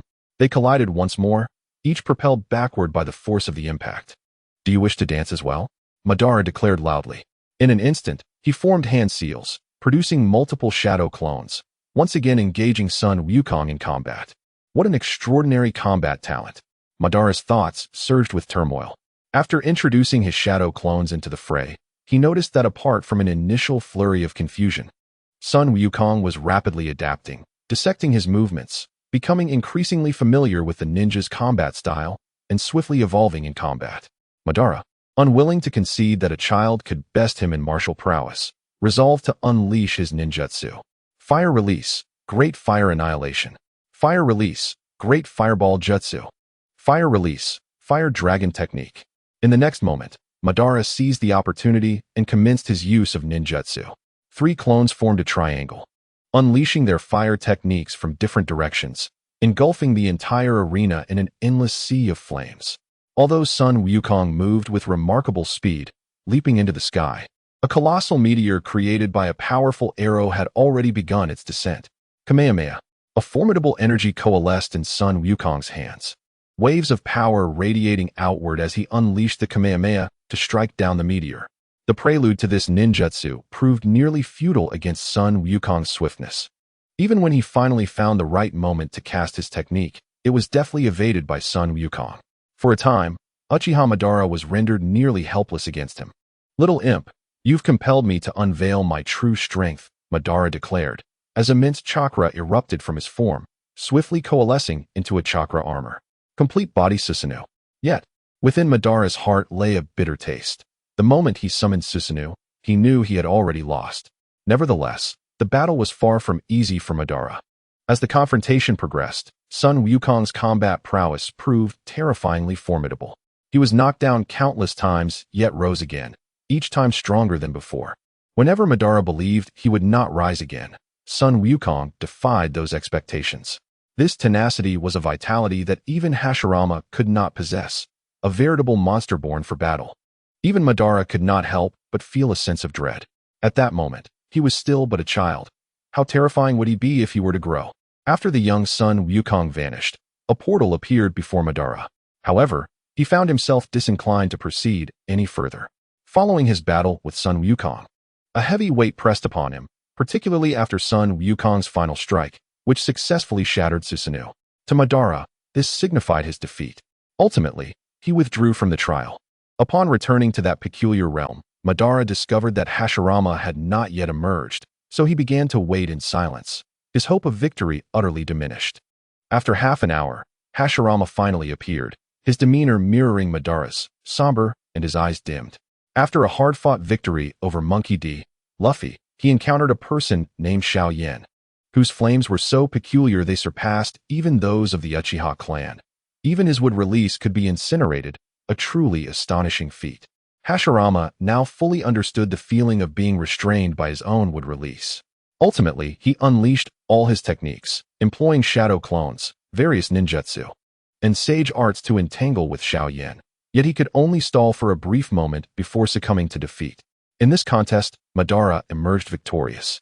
"Congratulations, Madara," Yuya stated calmly, and in the next moment, with a wave of his hand, the two departed that space. "Compared to the myriad worlds, this is still far from sufficient," Yuya murmured. That place, where warriors were nurtured, was, to be precise, the trial ground of the myriad worlds, created by Yuya through the principles of the Great Tao, faithfully reflecting the combat prowess of the individuals. However, there were some characters that even Yuya could not manifest, a limitation tied to his own strength. Allowing Madara and Hashirama to enter there served a greater purpose, one that concerned the future of the entire Naruto world. Exiting the realm, Madara and Hashirama bore heavy hearts, neither speaking a word. "Madara, congratulations," Hashirama finally broke the silence, looking at Madara with sincerity in his eyes. Madara replied, nodding calmly, his expression one of nonchalance. He felt no need to confess that he had nearly been bested by a child. Upon returning to Konohagakure, Hashirama officially announced Madara as Hokage. The mightiest Senju clan fully supported Uchiha, and the other ninja clans, despite their initial intent to oppose, found their words choked back. Their courage to resist stemmed solely from the Senju clan. Ultimately, on a bright sunny morning, under the gaze of countless onlookers, Madara successfully ascended to the position of Hokage. Chapter 85. After Uchiha Madara becomes Hokage, I hereby announce Uchiha Madara as Hokage. Who is in favor, who is against? As Hashirama's voice echoed, the entire conference room fell into an immediate hush. Uchiha Madara stood with his arms crossed, seemingly unaffected by the announcement of his new position. His gaze swept over the assembly, and those caught in his eyes involuntarily felt a chill run down their spines, as though they could glimpse a flash of crimson at any moment. The leaders of the various ninja clans exchanged glances, instinctively swallowing hard. The words they had prepared now stuck in their throats. With no one opposing, Hashirama finally declared, "From this day forth, Madara is the Hokage of Konohagakure." In the warm sunlight, Uchiha Madara ascended to the role of Hokage without a single dissenting voice. However, at that moment, Madara's heart stirred not with triumph, but with a hint of melancholy. Was Hokage truly what he desired? Hokage-sama Madara, clad in a white cloak emblazoned with the title of Hokage and a hat of red and white, walked past Hashirama, who called out to him with a resigned tone. Yet, how delightful it felt to have outmaneuvered Hashirama. Hokage-sama, should you not attend to your duties? You have been wandering back and forth before me for quite some time. Hashirama could no longer contain himself. Are you instructing the Hokage on his responsibilities? Madara replied, casting a sidelong glance at him.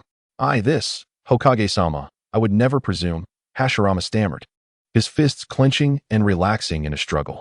As long as you understand, Madara nodded calmly, though his expression soon turned grave. Days passed, and the burdens of Hokage weighed heavily upon him, with an ever-mounting pile of affairs awaiting his attention. Observing Hashirama, who was nearing his limit of patience, Madara sighed softly and reluctantly set about addressing the mountain of tasks. With tremendous willpower and Hashirama's relentless urging, he struggled through several days of tedious administrative work, only to find himself overwhelmed. With Konoha newly established, the unending duties were an excruciating ordeal for a warrior like him, forced to sit at a desk each day. Moreover, the events transpiring in the nurturing ground lingered in his mind, an incessant worry gnawing at him. Was Hashirama secretly training without his knowledge? And if that child in the nurturing ground was so powerful, what reason did he have not to train? The presence of that extraordinary figure in the peculiar realm only intensified his unease. It was a call from the chakra within his bloodline and the tremor deep within his soul, a yearning to pursue. He had come to realize that he was indeed not cut out to be Hokage. The aspiration to become Hokage was originally fervently supported by his clan, coupled with a desire to rival Hashirama. However, the pursuit of power and authority was not his true intention. He lacked the grand ideals that Hashirama possessed, as well as any political acumen, and he detested the very notion of vying for power. Ultimately, after just 1 week, Madara could no longer endure the pressure and, in the face of his clan's futile opposition, relinquished the title of Hokage back to Hashirama. However, he stipulated one condition: they must engage in a final battle. I have faced you many times, yet for various reasons, I have never fought at full strength.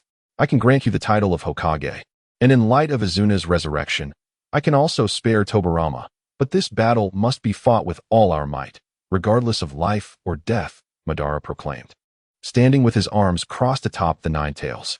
Must we really fight, Madara? Hashirama asked, a note of resignation in his voice. Enough of your prattle. Let me test your strength. Madara retorted sharply. I have waited far too long for this day. This technique has been prepared specifically for you. With that, Madara bit his finger and swiftly formed hand seals, summoning an enormous summoning array that covered the entirety of the Valley of the End. Summoning technique. As the summoning formation emerged, an unparalleled surge of chakra filled the valley, emanating an aura of chaotic bloodlust. Moments later, a colossal creature, resembling a mountain with flowing crimson fur and 9 swaying tails, materialized, the 9 tails. With the appearance of the beast, Hashirama's expression grew serious. You'd best be prepared to kill me, or else you will lose. In that case, you should abandon your ambitions of becoming Hokage. Madara leaped onto the 9-tailed shoulder, looking down at Hashirama with an unprecedented aura of killing intent. Hashirama, I do not wish to kill you, Hashirama replied as his own fighting spirit began to ignite. Understanding that this time Madara was earnest. Let us see who prevails, Madara declared, fully intent on claiming victory. Ha ha ha, arrogant. Do you really think you can kill me? Madara laughed, clutching his head in mirth, tears almost forming from his laughter. His eyes, now glowing with the crimson of the eternal Mangekyo Sharingan, began to radiate an immense chakra, enveloping the 9 tails in a chakra armor. There's no turning back now, Hashirama murmured, mysterious patterns appearing on his face as he summoned a vast reserve of sage chakra. In the next moment, he clapped his hands together and shouted, Sage art, with style, the Buddha of the 1,000 hands. A colossal statue of the Buddha, larger than the 9 tails, erupted from the ground, shaking the very earth. Sage techniques? Ha, I have those too. Madara laughed, as red markings appeared beneath his eyes, activating his own sage mode. A rich sage chakra flowed from him, enveloping the 9 tails in another layer of sage energy bestowed upon him by a toad. The battle that ensued was cataclysmic, shaking the very foundations of the world as they fought without restraint. The battlefield bore the scars of their ferocity, the terrain irrevocably altered, ultimately forming what would be known as the Valley of the End. Exhausted, they depleted their chakra reserves and resorted to physical combat. Hashirama subdued the Nine Tails with style, while Madara utilized sage art to counter the Thousand Hands Buddha. They appeared evenly matched, neither able to gain the upper hand. Eventually, both warriors collapsed, utterly drained, their consciousness slipping into darkness. A night passed, and as dawn's light bathed Hashirama, he awoke to find Madara had vanished. Hashirama's pupils dilated as he realized the implications. How could he, a sage, awaken after Madara? This was not a mere stalemate. It was clear Madara had held back. "Madara, did you spare me for the sake of my pride?" he murmured, gazing through the gaps in his fingers at the dappled sunlight. This battle was yet another defeat for him. Why did he say again? Henceforth, this encounter would be recognized as the fateful clash between the first and second Hokage, a recognition and transference of power. In this battle, the first Hokage, Uchiha Madara, acknowledged the prowess of the second Hokage, Senju Hashirama, and bestowed upon him the title of Hokage, becoming a tale of great renown. Having departed from the Valley of the End, I wonder if the cells of Hashirama that I absorbed will allow me to awaken the Rinnegan, Madara pondered. His conflict with Hashirama was not only to establish supremacy, but also in pursuit of the Rinnegan. The visions he encountered in that mysterious place were chaotic, intertwining the present and the past, with glimpses of the future requiring fortune and destiny. Yet, endowed with the eternal Mangekyo Sharingan, he retained many memories. Should images of the future arise, he would undoubtedly seize them with greater clarity than Hashirama. Previously, he had envisioned himself awakening the Rinnegan after merging with Hashirama's cells. Chapter 86. Uchiha Madara's Confusion Boom. The sky crackled with thunder, a bolt of lightning stretching across the night, heralding a long-awaited tremor in the world. Amidst the blinding arc, a figure emerged, colossal and majestic, its form sprawling across the horizon, only faintly visible in the dim light. Just a fleeting glimpse was enough to astound and shock humanity. What an extraordinary and mighty creation, exuding an aura of supreme power that permeated the starry sky. Roar! A thunderous cry erupted, its force shaking the heavens and earth, sweeping across the cosmos, dimming the stars in its wake. The world, once again, succumbed to a prolonged tremor as this figure manifested. It was the Silver Dragon, returning from the depths of the cosmos after a decade. This presence was unmistakably his. In sage mode, Madara had successfully fused with Hashirama's cells and had just awakened the Rinnegan. The immense power contained within the Rinnegan captivated him, stirring a sense of arrogance. However, upon the Silver Dragon's appearance, the overwhelming aura it radiated, akin to the vastness of the cosmos, struck him like a bolt from the blue. Once again, he was deeply shaken. In comparison to such a magnificent being that spanned the universe, he felt as insignificant as a drop in the ocean. Although he had long since transformed from his former self, the sight of the Silver Dragon after many years still sent shivers down his spine. Fear enveloped him once again, and even the power of his Rinnegan offered no solace, leaving him devoid of any thoughts of combat. Memories of childhood shadows flooded back, yet this time felt different. At the very least, he could move under the immense pressure emanating from the Silver Dragon. This time, I shall not falter. I have undergone a metamorphosis, starkly different from my past self. Uchiha Madara exclaimed, rallying his spirit. This time, I must possess the courage to confront it. If I am to be disheartened in the moment of awakening the Rinnegan, then my life shall reach its conclusion here. In the next instant, he performed an act of unprecedented bravery. Harnessing the repulsive force of the Rinnegan, he propelled himself skyward, towards the towering figure. Closer now, the silhouette that obscured the heavens and eclipsed the moon was beyond comparison, the vast expanse of the sky seeming but a cradle for its presence, as if it could scarcely contain it. What a majestic and beautiful creation it was. The silver scales shimmered brilliantly under the moonlight, a harmonious blend of power and beauty. Beneath the moon's glow, Uchiha Madara stood as the sole being daring enough to approach this magnificent entity. In the face of this colossal, seemingly boundless creature, he felt that merely flying past it to reach its forefront would take considerable time, and by then, others would have long vanished. Ultimately, Uchiha Madara took a deep breath, holding it in, nearly expending all his strength as he bellowed, "I shall battle you." In an instant, the wind ceased, the rain quieted, and time seemed to still. When Uchiha Madara regained his senses, he found himself gazing into a pair of enormous, luminous silver eyes, akin to a full moon. The Silver Dragon, having adjusted its direction unbeknownst to him, now faced him directly. Its colossal form was boundless, its eyes dwarfing mountains, staring at him as though peering into an abyss. Uchiha Madara had never felt death so near. The vast aura emanating from this magnificent creature made him feel like an insignificant insect. He even felt a ridiculous notion that with a mere thought from the other, he could be torn asunder. Yet, he compelled himself to ignite his fighting spirit. To engage in battle with such a being, what did death matter? Some things are inherently destined to be born from death. The gargantuan Susanoo quickly enveloped Uchiha Madara. Yet, even in its complete form, it was dwarfed to the size of the dragoness eyes. Nevertheless, an unprecedented fighting spirit ignited within him. The blue Susanoo was suddenly adorned with a layer of crimson chakra, the very essence of Uchiha Madara's life. Just as he prepared to unleash a full-force attack, the silver dragon vanished in an instant, replaced by a figure clad in white. What followed was a scene Uchiha Madara would never forget in his lifetime. Beneath the starry sky and bright moon, she donned white garments, her skin as pure as jade. Bathed in the serene moonlight, her exquisitely perfect face radiated tranquility and detachment. A beauty unparalleled, a grace transcending time. She floated effortlessly in the lofty heights, her ethereal form gliding like a fleeting shadow. Her white attire dancing as if she were a startled swan, enchanting and otherworldly. At that moment, her silver eyes, akin to the moon, gazed down upon Uchiha Madara with an air of unutterable nobility and weariness. Yet, in the next moment, a flicker of disdain crossed her silver gaze. Was it these loathsome eyes that bestowed you with courage? Her voice was ethereal and indifferent. Uchiha Madara could swear he had never encountered such an awe-inspiring figure or heard such a hauntingly beautiful voice. When the flicker of disdain passed through her eyes, Uchiha Madara felt a tremor throughout his being, as if something had shattered within him.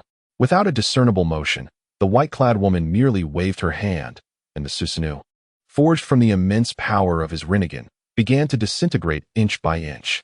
With a single strike, he plummeted from the night sky like a shooting star. Faced with the silver dragon, or rather, the woman in white, he found himself unable to resist even a fraction of her power. Uchiha Madara was at a loss as to the emotions that led to his downfall. Yet, in that moment, he felt strangely devoid of rage. For reasons unknown, the image of the white-clad woman and the last gaze of her silver eyes, radiant as the starry sky, echoed incessantly in his mind. Boom! The earth trembled. Swirling clouds of dust erupted as Uchiha Madara crashed to the ground, the force of the impact sweeping everything away in its wake. The ground caved in. A crater with a radius of 1 kilometer formed at that moment. With that single blow, Uchiha Madara was gravely injured, teetering on the brink of death. Coughing, he found himself choking on blood within the crater. Yet, he could not articulate his feelings. The inability to withstand a single blow was maddening. However, at this moment, the figure of the woman in white continued to materialize in his mind, and the thought of her made the prospect of battle seem utterly unappealing. Uchiha Madara felt a sense of confusion, an emotion he had never experienced throughout his 20 years of life. Instead of rising, he lay there, staring blankly at the night sky, where the stars twinkled brilliantly, and the moon hung high, yet nothing more. Uchiha Madara felt a profound sense of loss. He was uncertain of what he was gazing upon. Chapter 87. Dream of Wings. Why are you quarreling with a child? In a peculiar realm, the silver dragon shrank in size, gently coiling around Yuya, her expression reflecting joy at their reunion, along with a hint of affection. Now appearing diminutive and delicate, her silver head nuzzled against Yuya. Yuya, with a hint of fondness in her eyes, reached out to caress the dragon's head, treating her with the tenderness of family. "Awoo!" The silver dragon whimpered, lowering her head and shaking it gently. "Have you sensed my presence? You know you held back." Yuya spoke softly, continuing to stroke her form. Simultaneously, a peculiar energy coalesced within Yuya's hands, flowing into the body of the silver dragon. If the silver dragon truly unleashed her power upon Madara, it would not merely result in grievous injury, but could very well lead to his annihilation. She had only utilized her physical strength thus far. "Awoo!" The silver dragon called out, comfortably rolling over in Yuya's embrace. "How did you sustain such grave injuries?" Yuya furrowed her brow, noticing a deep wound across the dragon's abdomen as she turned. "Awoo!" Upon hearing this, the silver dragon could not help but become lively, flipping over and dancing with glee. "Are you saying that the tree is more severely wounded?" Yuya inquired. "Awoo!" The silver dragon proudly nodded in affirmation. "As long as you feel better, That's enough. Once this matter is resolved, I shall accompany you in vanquishing it, Yuya declared, as she concentrated the essence of life in her hands to heal the silver dragon's wounds. At their level of existence, combat transcended ordinary methods. A mere contest of strength would be untenable in this world. Physical means alone could not truly annihilate an opponent, as they would merely revive among the stars. The silver dragon, the ancient tree, and Yuya had all reached a state of physical immortality, impervious to the ravages of time. Even if the world were shattered, neither the silver dragon nor Yuya would be affected. While they might not reach the pinnacle in other realms, in the context of the Naruto world, they were undeniably in a transcendent state. In the Naruto universe, there were virtually no entities capable of truly slaying them. Had it not been for the incomplete nature of the heavenly path, they would have been expelled from this realm, unable to coexist. At their level, to utterly obliterate an opponent required a battle of principles, an immersion in the essence of the Tao, and a mutual erosion of their origins. Only by completely erasing the traces of the opponent from the river of time and across countless dimensions could one achieve true annihilation. The chakra system was birthed from the ancient tree, peaking at the level of the six paths. Neither Yuya's cultivation method nor the silver dragon's heritage belonged to the same system as chakra, rendering any comparison futile. However, the power among Yuya, the silver dragon, and the ancient tree was comparable, collectively referred to by Yuya as the realm of immortals. If one were to forcibly compare, the level of immortals surpassed that of the six paths by several tiers. Among them, the ancient tree stood as the most formidable and unfathomable. Yuya had secluded herself on the moon for a millennium, barely reaching such heights. The silver dragon, on the other hand, was fortunate enough to awaken from her slumber. Yuya's cultivation method emphasized the understanding and application of the Tao, the comprehension of the elements of earth, water, wind, and fire, highlighting the essence of enlightenment. Akin to a chi practitioner, whereas the physical form of the silver dragon was incredibly powerful, having achieved a saintly body upon transformation. Of course, the techniques she inherited were also extraordinary. At the very least, her mastery of thunder punishment could easily obliterate this world. The ancient tree was particularly unique, practicing a chaotic and decaying path that would consume everything, and if left unchecked, the entire world would ultimately become its sustenance. Since you have taken form, you shall require a name befitting humanity, Yuya mused thoughtfully. The silver dragon possessed a name from her lineage, which was why Yuya had refrained from naming her earlier. Awu. The silver dragon eagerly nodded, her silver eyes brimming with anticipation. In truth, she preferred her human form, but in the presence of Yuya, she felt compelled to revert to her original shape, for without doing so, she could not maintain such intimate contact with Yuya. This was her little secret. You once dreamed of transforming into a dragon, of breaking through this world, tracing back to your true origins, to return to the realm that rightfully belongs to you. With your ascension, perhaps I shall call you Yu Mingyuan, Yuya said, a subtle smile gracing her lips. At that moment, the Tao seemed to resonate. Thunder rumbling and auspicious light enveloping the expanse. The silver dragon soared from Yuya's embrace, dancing among the heavens, exhaling arcs of lightning and thunder, her roar echoing through the cosmos. Yu Mingyuan, a surge of brilliance enveloped her as she descended to the ground, transforming into a woman clad in white, radiating unmatched elegance. She softly murmured, savoring her name, a delicate smile gracing her lips, filled with an indescribable joy. Yuya regarded her transformed self with a complex expression, her eyes reflecting a myriad of emotions, a deep-seated longing hidden within. Father God, Yu Mingyuan called out, her voice ethereal, dreamlike. This was her first utterance of Yuya's name since taking form. In her youthful innocence, Yuya had bestowed upon her a spark of enlightenment, subsequently rescuing her from the realm of snow and wind, nurturing her with the dragon veins, and feeding her with the dragon fortune of the Daxia imperial court. Later, during the battle against Otsutsuki, Yuya had saved her from the encirclement of the Otsutsuki clan. After her injuries, Yuya constructed formations to harness the essence of mountains and rivers to aid her recovery and growth, with Yuya's presence accompanying her for a millennium. For their lineage, such acts were akin to those of a divine father. Even among the direct bloodlines of dragons, few could match Yuya's deeds. Coupled with the unique bond forged through the enlightening technique, she held a deep-seated admiration for Yuya, akin to that of a dear elder or friend. Our realms are equivalent. Without me, you would still reach this point, so there is no need for such formalities, Yuya replied, gently declining. Very well, Yuya. After a moment of hesitation, Mingyuan nodded. For she was not one to be overly coy and could not defy Yuya's words. You should revert to your original form, Yuya said softly after a long pause. Turning away, no longer looking at her, Mingyuan said nothing further. Her silver eyes dimmed slightly, and in a flash of light, she transformed back into a dragon. Influenced by Yuya's sentiments, her dragon form bore some resemblance to Kaguya Otsutsuki, which was why Yuya experienced complex emotions upon seeing her, filled with nostalgia. I apologize, Yuya murmured, extending her hand to gently stroke the silver dragon's head. He would never confuse one person with another, as it would be disrespectful to both. Fortunately, Kaguya's revival was imminent. Chapter 88. Madara's decision. Yuya had been feeling quite well lately.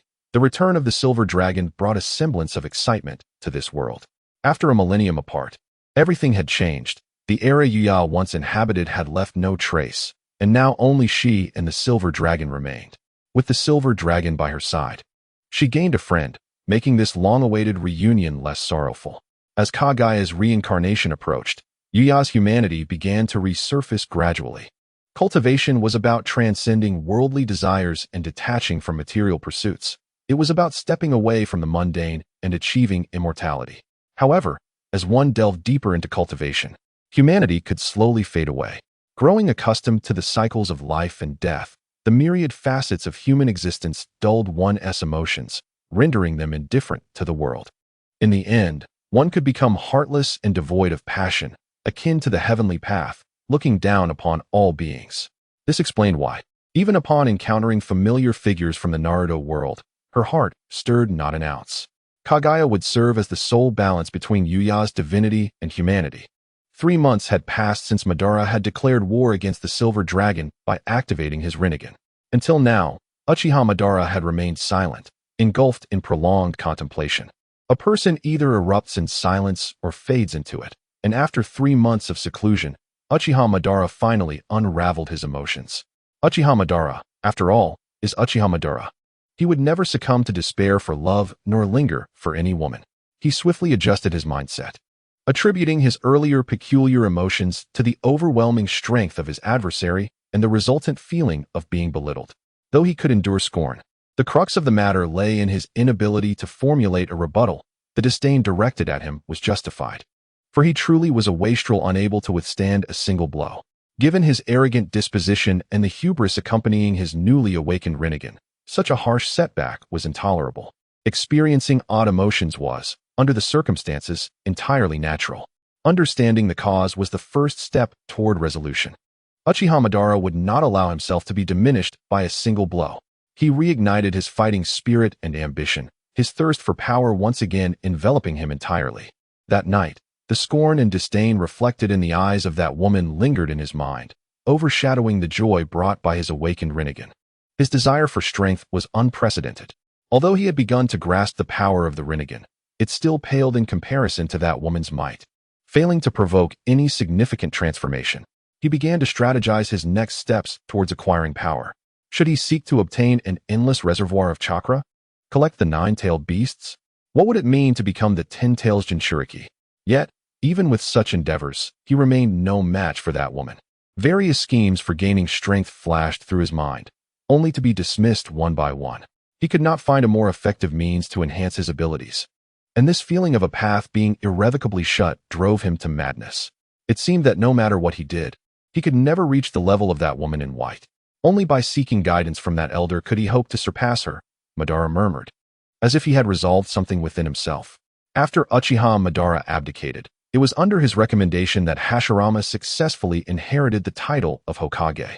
Yet, the one who felt the greatest joy was not Hashirama, but rather the exuberant Tobirama Senju. Although the Uchiha clan lacked many politically astute individuals, and Madara's tenure did not involve oppression of the Senju clan's power, the mere fact that Madara was Hokage implied a certain dominance of the Uchiha over the Senju, which naturally made Tobirama uneasy. At this juncture, however, a change finally arrived. Hashirama had previously transcribed the memories passed down to him by Yua, which included modern advanced theories and knowledge of management. Though he had not fully comprehended them, Tobirama was profoundly shaken upon reading them. Henceforth, after Hashirama ascended to the position, Tobirama exhibited astonishing political acumen, showcasing his capabilities. Meanwhile, Uchiha Madara had departed from Konoha, his whereabouts unknown. Tobirama, emboldened by this power shift, swiftly consolidated the core authority of Konoha primarily within the Senju clan. Yet, one individual began to sense something amiss: Uchiha Izuna. He had previously resisted, only to be suppressed by Tobirama. He also rallied his clansmen to seek out Uchiha Madara. If Tobirama continued to consolidate power in such a manner, they might end up with nothing more than a mere security force, which was utterly intolerable. However, Izuna was not Madara, and most of the clan had grown accustomed to peace, unwilling to reignite war. Damn it, my brother has just abdicated, and the Senju clan is already revealing their fangs. I must find my brother. Izuna seethed with rage. Ultimately, he defected and began his search for Uchiha Madara. At that time, Madara had just emerged from his isolation following the battle with the Silver Dragon and was also preparing to seek out Izuna. Thus, the two brothers finally met. Izuna, I've been looking for you. I have discovered a method to grow stronger and intend to embark on a journey to a certain place. Madara's mind was consumed with thoughts of venturing to an extraordinary land to seek the elder's wisdom on becoming stronger, so that the woman in white would never dare to belittle him again. He radiated an unprecedented brilliance, his eyes gleaming with newfound determination. The words on Izuna's lips were swallowed back. He had never seen such a fervent expression on his brother's face. Reminiscent of the time Hashirama spoke of his dreams of peace. Had his brother found his own dream as well? At this moment, was it truly wise to burden him with the affairs of Konoha? Izuna hesitated. In that fleeting moment of doubt, Madara had already covered his Rinnegan with his hands. Brother, you. Izuna gasped in shock. You previously gifted me your eyes. Today, I return them to you, Madara declared, extending the Rinnegan to Izuna. Izuna's emotions became a tangled web of complexity. Brother, how can I defeat Hashirama if you give me your eyes? Expressing this now is futile. Rest assured, even without these eyes, I am still invincible in this world, Madara asserted, brimming with confidence. His mind flashed back to the disdain in that woman's gaze when she had looked upon his eyes. Did she think he relied solely on them? He would prove her wrong. You think being invincible is all about the eyes. What are you without them? Izuna found himself at a loss for words, unsure where Madara's confidence stemmed from or what had spurred it. I must take my leave. From now on, you will be in charge of the Uchiha, Madara said, patting Izuna on the arm before departing.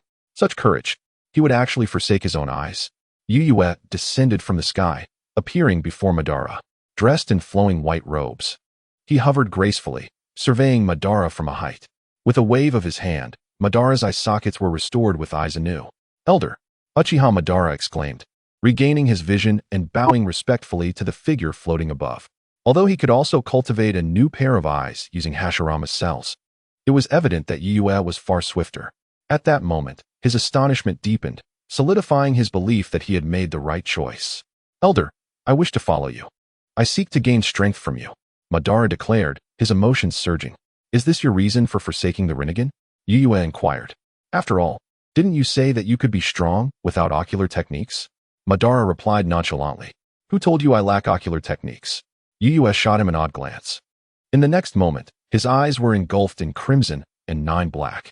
Mysterious Tomo appeared within the 9 circles of rippling energy that contained the power of creation and destruction.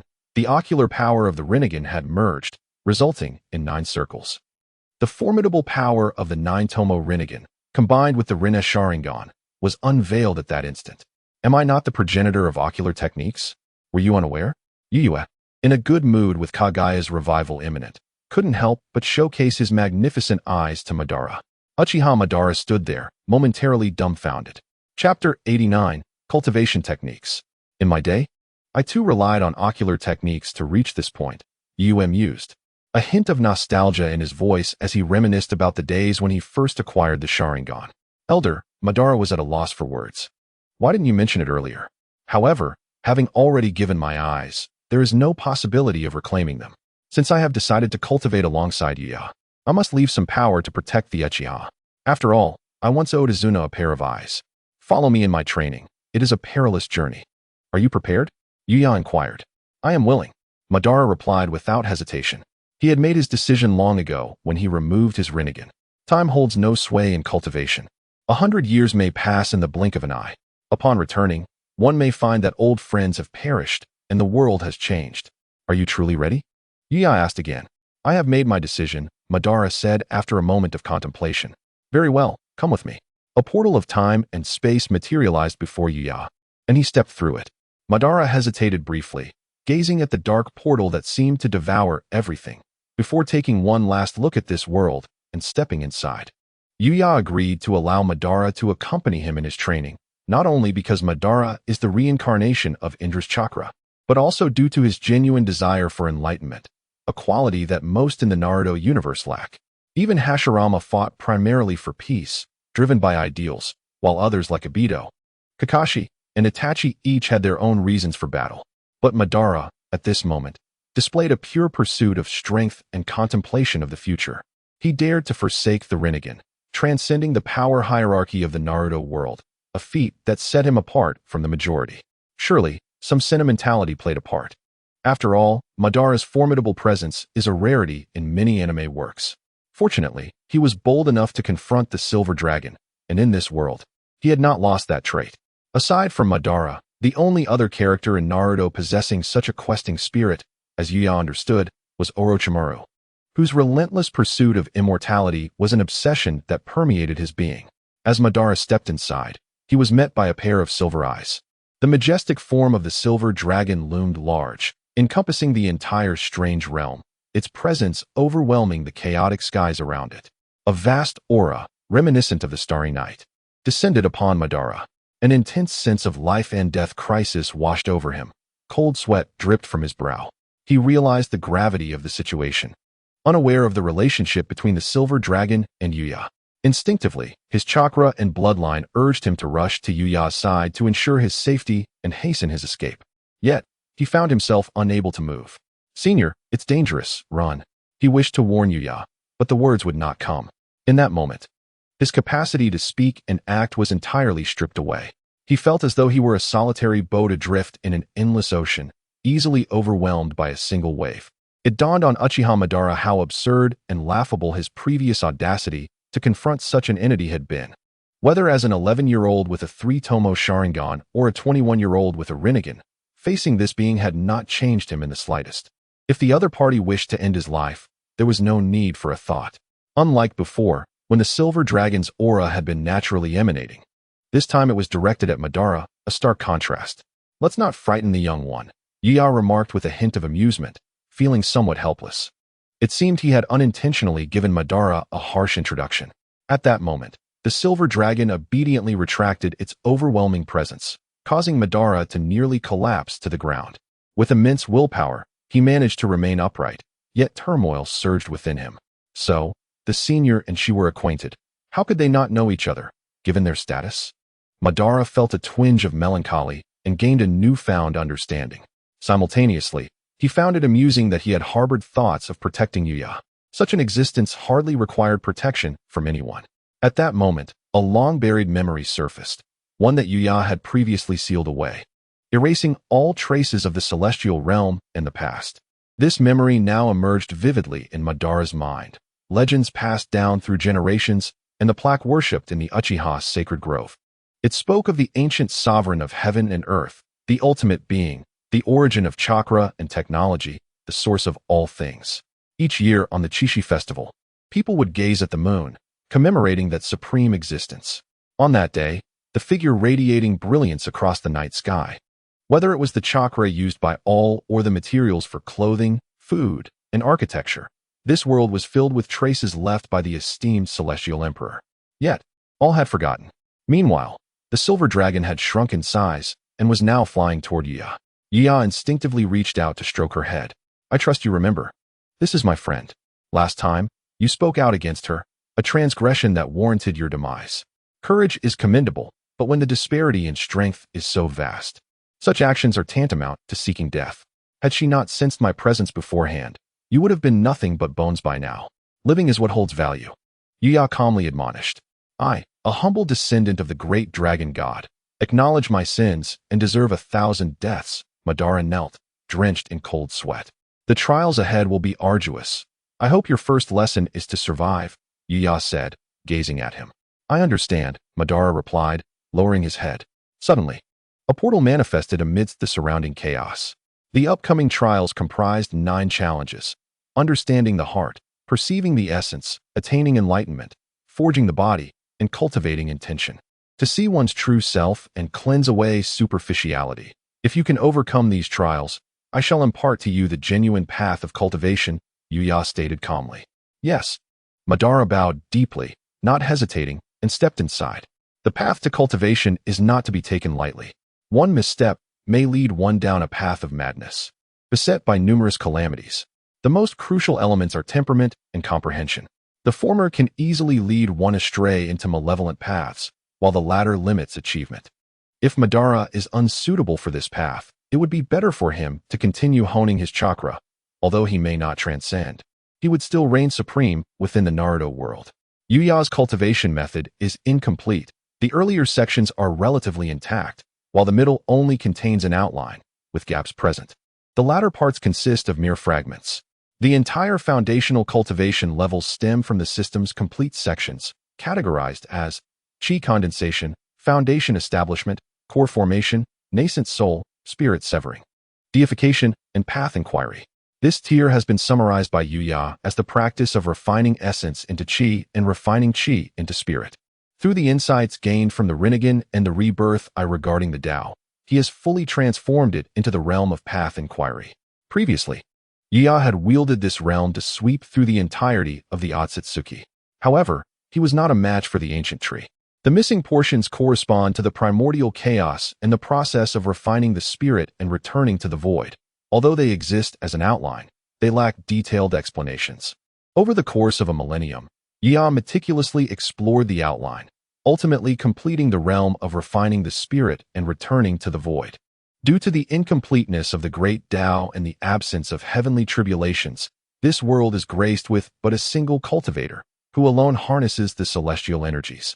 Thus, he has continuously advanced through the latter stages of the cultivation path, aligning with the realm of refining void and merging with the Tao, which corresponds to the state of Tai Golden Immortal in the primordial chaos. According to this fragmented cultivation method, it is known as the 9 realms of ascension, and currently, Yuya stands at the 3rd realm of ascension, also recognized as the Great Celestial Sovereign. In this realm of Naruto, he can fully irrigate and comprehend the great Tao of heaven and earth. However, having not undergone heavenly tribulations, he remains unacknowledged by the great Tao of the outside world. Should he transcend this plane, the accumulated tribulations would inevitably descend upon him.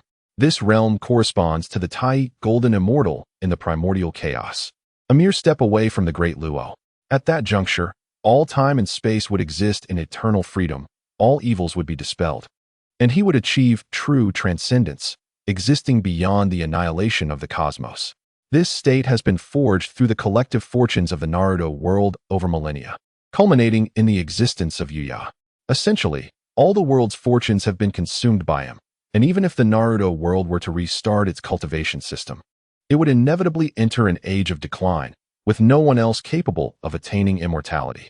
Yet, the world must proceed in this manner, for the ancient tree's existence foreshadows a future desolation. Thus, it constitutes a desperate gamble for the world, exhausting all potential to aid Yuya in breaking through.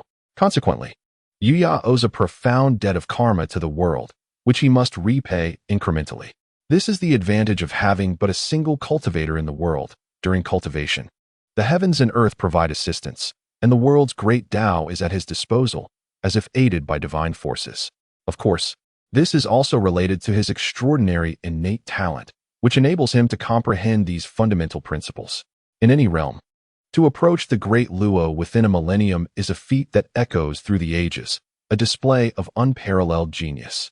Even within the grand universe of Journey to the West, the reincarnation of the fated child son Wukong, endowed with numerous fortuitous encounters, has only attained such a level of cultivation. Given that the entire world harbors only one cultivator, one might ponder why Yuya would choose to teach Obito the art of cultivation. Setting aside Yuya's character, which disdains valuing the trivial, it is evident that surpassing the great Luo is no longer achievable within the confines of the Naruto world. The presence of additional cultivators holds little significance for Yuya at this juncture. As for the silver dragon, Yuya has already speculated about her lineage. A dragon capable of maturing into a Tai golden immortal is unheard of. She must possess the bloodline of an ancestral dragon, previously sealed, now fallen into this minor world, which appears to serve as her protection. Her origins are undoubtedly extraordinary. Any being of ancestral dragon blood that has yet to mature deserves utmost care and protection, as the life of the silver dragon is only just beginning. This world can no longer contain her. Her continued presence here is solely due to Yuya. Chapter 90. Tsunade. Tsunade is not the reincarnation of Kaguya, but her character serves to introduce the subsequent narrative of the legendary three ninjas. Kaguya remains distinct. 3 months after Obito Uchiha entrusted his Rinnegan to Izuna, Izuna has successfully implanted the Rinnegan and adapted to its power. As Obito's younger brother, Izuna is well aware of his elder sibling's character. Once a decision is made, it is seldom altered. Thus, he accepts the Rinnegan with tears in his eyes. This choice leads him down a path of vengeance against Konoha, fueled by the long-standing grudge against Tobirama Senju. Subsequently, under Tobirama's machinations, the Uchiha clan's power has been consistently suppressed. With old grievances compounded by new ones, Izuna is determined to exact revenge on Tobirama. At last, seizing the opportunity during Tobirama's solitary outing, he attempts an assassination. However, Tobirama employs the Flying Thunder God technique to delay him for quite some time. Ultimately, he is unable to withstand the might of Izuna's Rinnegan. "You owe me a life. Now, I have come to collect," Izuna states coldly as he dons his new ocular powers before the dying Tobirama. This fierce confrontation soon attracts the attention of other Konoha ninjas. And upon hearing of Tobirama's demise, Hashirama Senju arrives in a fit of rage, engaging Izuna in battle. Both sides unleash their full strength. Izuna has long harbored dissatisfaction with the Senju clan's actions, while Hashirama is enraged by the death of his brother. The battle concludes with Izuna forced to retreat. After all, Hashirama's chakra reserves far exceed Izuna's, who has only just activated his Rinnegan and has yet to master it fully. Nonetheless, the Rinnegan proves fearsome enough to leave Hashirama severely wounded. Half a month later, news spreads throughout the ninja world. The legendary Uchiha Madara, known as the Shura of the ninja world, has vanished after abdicating his position, along with his brother Izuna, who also awakened the Mangekyo Sharingan. The renowned Tobirama Senju, known for his unparalleled speed, was assassinated by a mysterious assailant, and Hashirama was gravely injured while battling this unknown foe. With 3 of the 4 pinnacle powers incapacitated, the remaining one is left severely weakened. In an instant, Konoha is thrown into turmoil, becoming a target for the other ninja villages. Thus, some ninja clans can no longer contain their ambitions and begin to probe Konoha's defenses.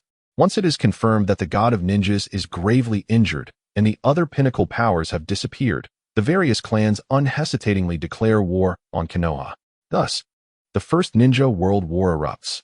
Hashirama, despite his grievous injuries, drags himself onto the battlefield, facing overwhelming odds with an indomitable spirit. Reminiscent of the era once dominated by the god of ninjas and the Shura of the ninja world, even in his weakened state. Years later, this conflict culminates in a victory for Konoha, with Hashirama bringing the war to a close. However, the continuous battles exacerbate his wounds, ultimately leading to his demise. In his final moments, he passes the mantle of Hokage to the talented Yuan Fei, who aligns with his ideals. Thus, with Hashirama's death and Madara's retreat, an entire era fades into obscurity. Yet, before his passing, he imparts a lesson to the new leaders of the other ninja villages. Your elders still reign supreme. A new era dawns. The lessons imparted by Hashirama resonate deeply with the young leaders. This peace endures for many years, with no wars for over a decade. Meanwhile, Yuya finally awaits the arrival of the one he has been anticipating. Konoha, at this moment, is ablaze with light. After more than a decade of development, the structure and system of Konoha have reached a state of refinement. The village is bustling with life, exuding a sense of harmony filled with the warmth of human existence. Rows of houses stand in an orderly fashion, streets and alleys adorned with electric poles and streetlights, fully illuminated. Occasionally, ninjas traverse rooftops and dart along power lines with agility. Various shops and markets pepper the landscape, selling everything from weapons and ninja attire to food and drink. Among them, a ramen shop named Ichiraku enjoys the most bustling business. with a continuous flow of patrons entering and exiting. The bustling shops and the throngs of people are sufficient indicators of the economic conditions in a particular area. At this moment, Konoha epitomizes prosperity. Inside a quaint ramen shop, Ichiraku, a young girl, is absent-mindedly savoring her bowl of noodles. She appears to be around 14 or 15 years of age. Tsunade is considerably younger than in the original narrative. Do not inquire further, as it is influenced by Yuya. Her long golden hair dances gracefully, and her delicate features still carry traces of youthful innocence. Despite her tender age, her figure is remarkably well-proportioned, exuding elegance and captivating curves. She quietly consumes her noodles, yet her focus clearly lies elsewhere. Recently, she has ventured out to complete several missions, experiencing the fragility and unpredictability of life, leaving her in a state of confusion. Her name is Tsunade, the granddaughter of the second Hokage, Senju Hashirama. 3 bowls of Ichiraku ramen, please. A steady male voice suddenly resonates within the shop. Tsunade instinctively raises her gaze. The speaker is a man with long hair, sharp features, and a handsome visage, emanating an air of calm authority and dominance. Strangely, he evokes a sense of familiarity, as if she has encountered him before. However, what captures her attention even more are the 2 individuals standing behind him, a man and a woman, both clad in white attire, possessing breathtaking beauty and extraordinary poise. Their mere presence seems to elevate the atmosphere, rendering everything else dull in comparison. The imposing man in front, already striking, appears as mere embellishment in their presence. Tsunade dares to assert she has never witnessed such exquisite individuals in her life. Beyond their physical allure, their ethereal demeanor suggests a celestial quality, as though they exist apart from the mundane world, radiating an almost otherworldly essence. Tsunade finds herself unable to concentrate on her meal, pretending to eat. She discreetly glances toward the duo, more specifically, the man. She cannot help but feel drawn to him. Her chakra resonates with an inexplicable thrill in his presence. Dressed in white, with white hair and an unparalleled elegance, he surveys the ramen shop with a calm and indifferent expression, yet there lingers a hint of nostalgia. Nostalgia? Had he visited Konoha before? Had he dined at Ichiraku?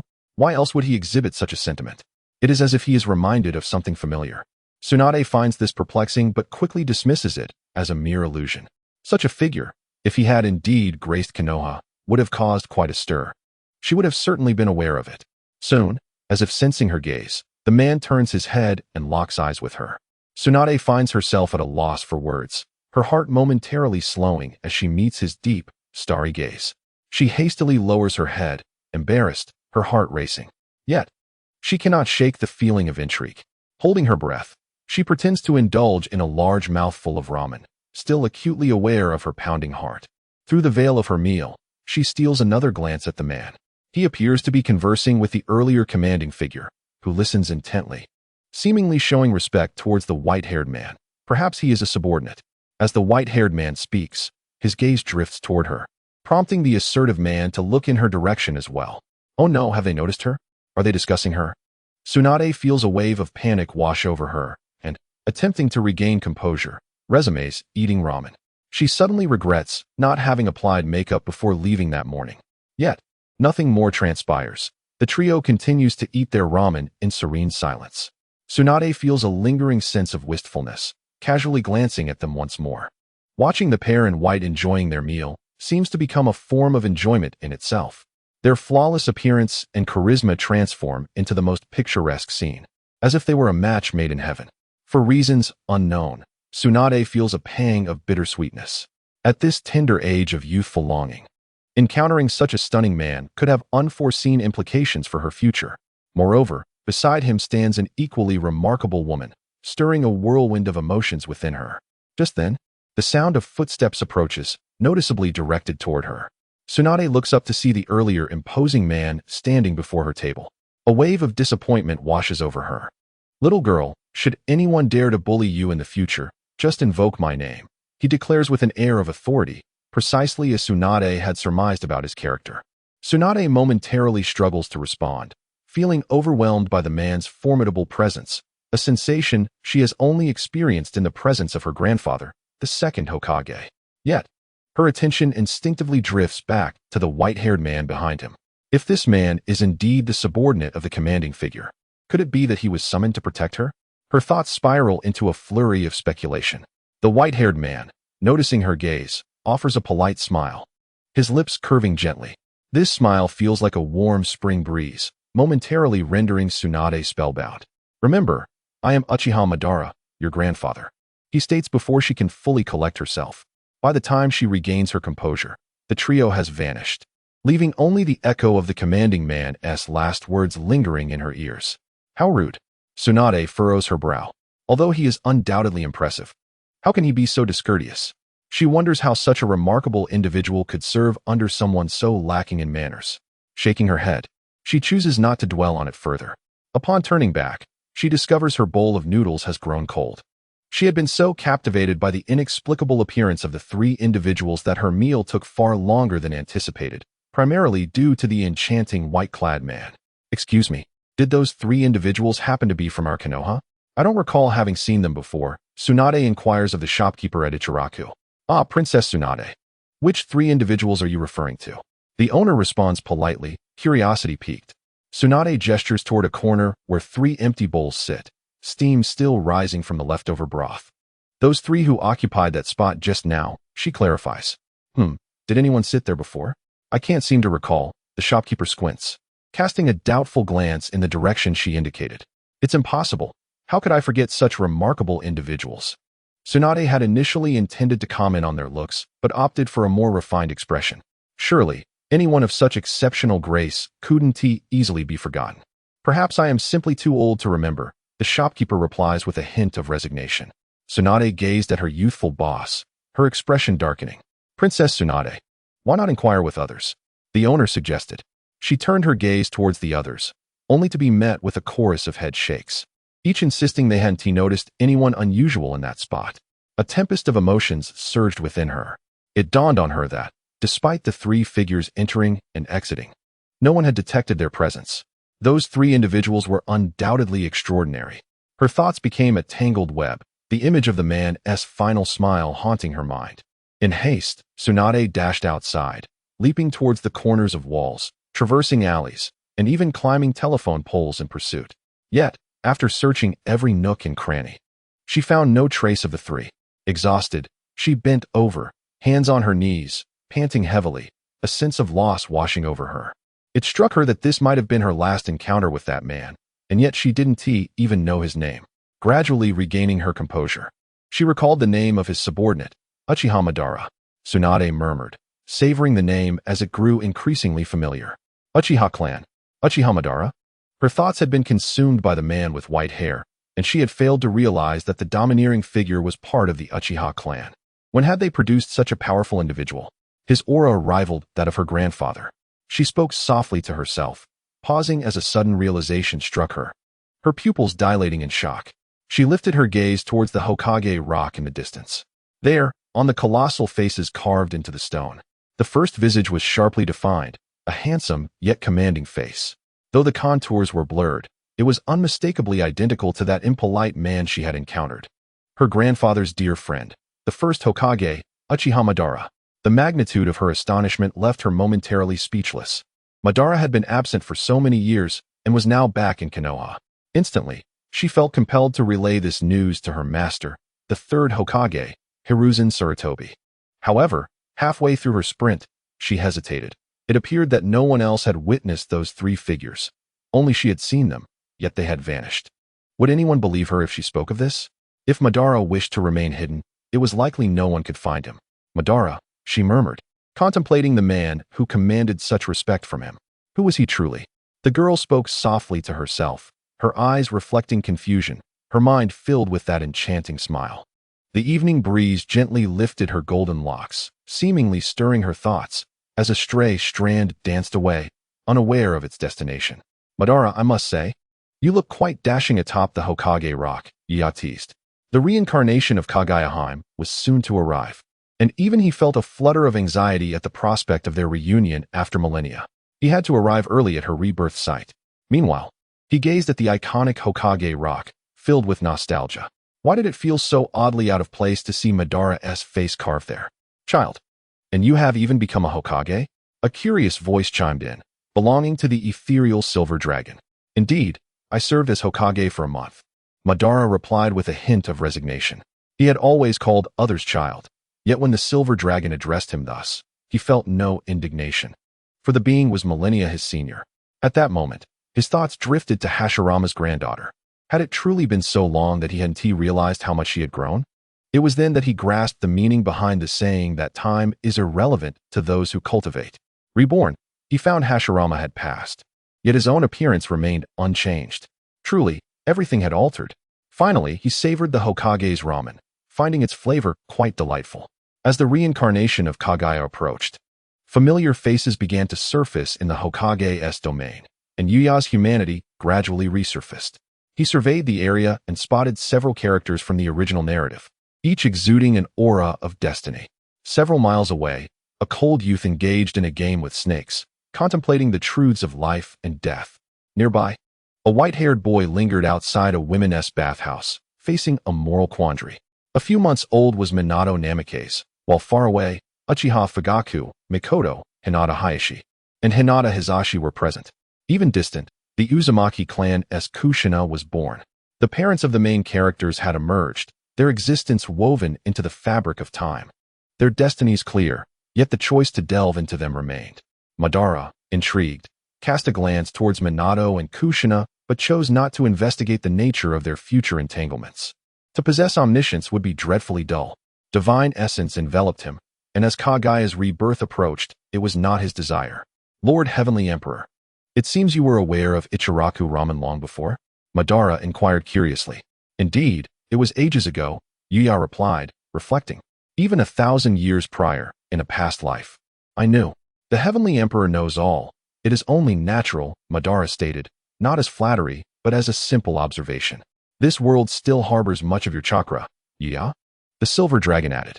In her silver eyes, a woman with red hair from the Senju clan possessed a vast reservoir of chakra, a small red fox with 9 tails. Yes, I had initially intended to extend the life of the Yuhi clan, yet they dispersed that chakra. Yuya sighed, fully aware that the silver dragon referred to Hashirama's wife, the current host of the 9 tails. The dispersal of chakra into the world returned it to its former path. Whether this was a blessing or a curse remained unclear. Only fate and circumstance could tell. Lord Heavenly Emperor, I have several questions regarding cultivation. They conversed amiably, walking side by side, Yuya at the center, with the silver dragon on his right and Madara on his left. Madara occasionally posed queries about his cultivation challenges, and Yuya offered guidance, while the silver dragon interjected with jests. As they strolled through the streets of Konoha, they formed a unique spectacle, complementing one another. Strangely, passers-by seemed oblivious to their presence, as if they existed outside of this temporal realm. Unbeknownst to them, evening had quietly fallen. You two may depart first. I shall remain here for a while, Yuya instructed. In front of the Hyuga clan, Hakuya inhaled deeply and murmured softly. Yes, the two individuals withdrew, leaving Hakuya alone. Even he could not quell the ripples of emotion stirring within him at that moment. He floated high above, passing through walls and entering a room, making his way directly to a middle-aged woman. The woman, with her pronounced belly, appeared oblivious to Hakuya's presence, murmuring to her unborn child. Hakuya could distinctly sense the life growing inside her, along with a familiar resonance. She was to give birth at the midnight hour, bringing forth twin daughters, one of whom would be Kaguya, destined to face a tragic fate during childbirth. Before Kaguya's arrival, Hakuya had nurtured her with countless principles of the universe, ensuring her extraordinary nature. Yet, her mother would not withstand the weight of such a being. However, with Hakuya's presence, he would not allow such a calamity to occur. As for the other child, Hakuya had already glimpsed her past and future. She would become the wife of Hyuga Hizashi and the mother of Hinata and Hanabi. Given the grace of childbirth, Hakuya would also nurture both the mother and this second child, ensuring their vitality. Under Hakuya's protection, the mother would enjoy a long, healthy life, free from calamity. The second child would also possess remarkable qualities. Although she wouldn't have the innate body of Kaguya in terms of chakra, she would exhibit astounding ocular power and a vast amount of chakra, being born with the reincarnation eye and sage body. Consequently, her future offspring would inherit these traits, similar to Hinata's reincarnation eye. However, this would instigate a transformation within the entire Hyuga clan, altering not only Hinata and Niji's destinies, but also affecting their bond with Hyuga Hisashi, potentially intertwining them with Uchiha Shursui instead. Hakuya shook his head, choosing not to dwell on it. He had no concern regarding the influence on the births and existence of certain individuals in the future. This peculiar microcosm would naturally converge the timelines. Characters from the original narrative would still be born, but their talents and fates would be reshaped. For him, it was best to let things unfold naturally. As time progressed, members of the Hyuga clan arrived, surrounding the woman, offering warmth and concern. The woman expressed her feelings, seemingly sensing the impending arrival of her child. Soon afterward, she was moved to the delivery room. Hakuya followed closely, guarding her, his heart filled with trepidation. During this time, he enveloped the entire solar system with the essence of the universe, concealing it from all, even the most powerful beings. Simultaneously, the Hyuga clan was relocated to a secluded realm, untouched by the outside world, where not even a bird could intrude. The rebirth of Kaguya was imminent, and not a single mishap could occur. As the midnight hour approached, the movements of life within the pregnant woman intensified. Outside the delivery room, the husband exhibited signs of anxiety, mirroring the tension of Hakuya, who floated nearby. He had envisioned this scene countless times, yet the anxiety remained palpable, an indescribable feeling. His beloved was on the verge of giving birth. Those who had not experienced it could never comprehend such emotions. While he possessed the ability to calm his heart through techniques, he chose instead to embrace the urgency and anticipation of the moment. Time continued to tick away. Finally, the sound of an infant's wail pierced the air, a vibrant wave of life emanating forth. Hakuya exhaled deeply, a ripple of energy sweeping through the moment as time momentarily stilled. Aside from the baby's cries, the mother wore a frail and pained expression. The doctor held the child, and outside the door, the anxious husband remained poised to enter. Time for the entire Hyuga clan was suspended. Hakuya, his emotions complex, approached the doctor. Gazing at the radiant child cradled in her arms, his demeanor softened in a way never before seen. The infant continued to cry, and within the vast expanse of time and space, only her time flowed forward. As her cries echoed, boundless principles of the universe enveloped her, ensuring her path to cultivation would be smooth, free from obstacles until she reached the realm of immortality. Hakuya sealed the innate energy within her, which began to nurture inside the mother's womb, but would dissipate once separated from the mother. At this moment, he sealed this primal energy entirely for Kaguya's cultivation, allowing her realm to continuously ascend. Hakuya had long inscribed the path of cultivation into her very soul, ensuring it would automatically activate within her from the moment of her birth. With this innate energy, Kaguya swiftly advanced through her cultivation stages, from chi condensation to foundational establishment, reaching the pinnacle of her cultivation almost immediately. At this stage, even Madara, after over a decade of training, had only just reached the 9th layer of foundation. Kaguya, however, was essentially born at this level. In the context of the Naruto world, she possessed the strength of a jonin, coupled with the unique advantage of flight. As Hakuya gently cradled Kaguya, he spoke softly, "Kaguya, it has been a long time." His voice was clear and melodious, imbued with a unique charm that seemed to soothe the heart, yet carried a barely perceptible tremor. No one could fathom the depth of his emotions at this moment. After a millennium of waiting, it was all for this day. Seemingly responding to his words, Kaguya ceased her cries, her curious, sparkling eyes now fixed on him. She was unlike any other newborn. Typically, newly born infants exhibit features altered by the constraints of the womb, often appearing less than appealing. Yet, Kaguya defied this norm. Even at birth, her skin shimmered with a lustrous glow, supple and pristine, evoking an ethereal beauty. Her eyes sparkled with vitality, brimming with curiosity as they locked onto Hakuya. Sensing his emotions, she reached out with her chubby little hand, attempting to touch his face. Hakuya bent down, allowing her to make contact. As her small hand brushed against his skin, laughter erupted, filling the air with joy. Hakuya's eyes sparkled with affection as he gazed at her for a long while. Afterward, he raised his head, mending the mother's weakness and injuries caused by Kaguya's birth. Her original fate had been to suffer excessive blood loss and die in childbirth. But with Hakuya present, such a tragedy would not be allowed to occur. At the same time, nourishing her physique with a sense of grandeur, there was another child born alongside Kaguya. The woman would live a life free from disaster, enjoying her twilight years, while the other child would lead an extraordinary life, perhaps to be reunited in the future. Even so, the karmic debt of childbirth had not been fully repaid. Subsequently, he would take further steps to protect one or two. After accomplishing all this, he erased the memories of Kaguya from the Hyuga clan, making them believe they had given birth to only one child, not twins. Hakuya embraced Kaguya and departed.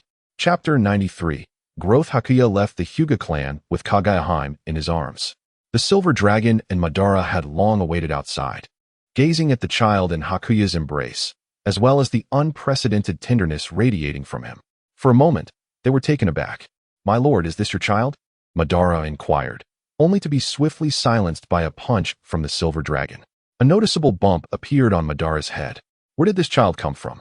"This is the goddess of the moon, your ancestor as well," said the silver dragon. "In those days, the goddess of the moon sacrificed her life to protect you, my lord." At that point, the silver dragon fell silent.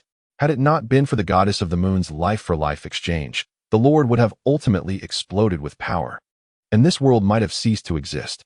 "I see," Madara murmured, rubbing his head, daring not to resist. "I pay my respects to the goddess of the moon." He performed a mock bow to the tiny infant Kaguya, eliciting a delightful giggle from her. "Let us go," Hakuya said softly, extending a finger to playfully poke Kaguya delicate face.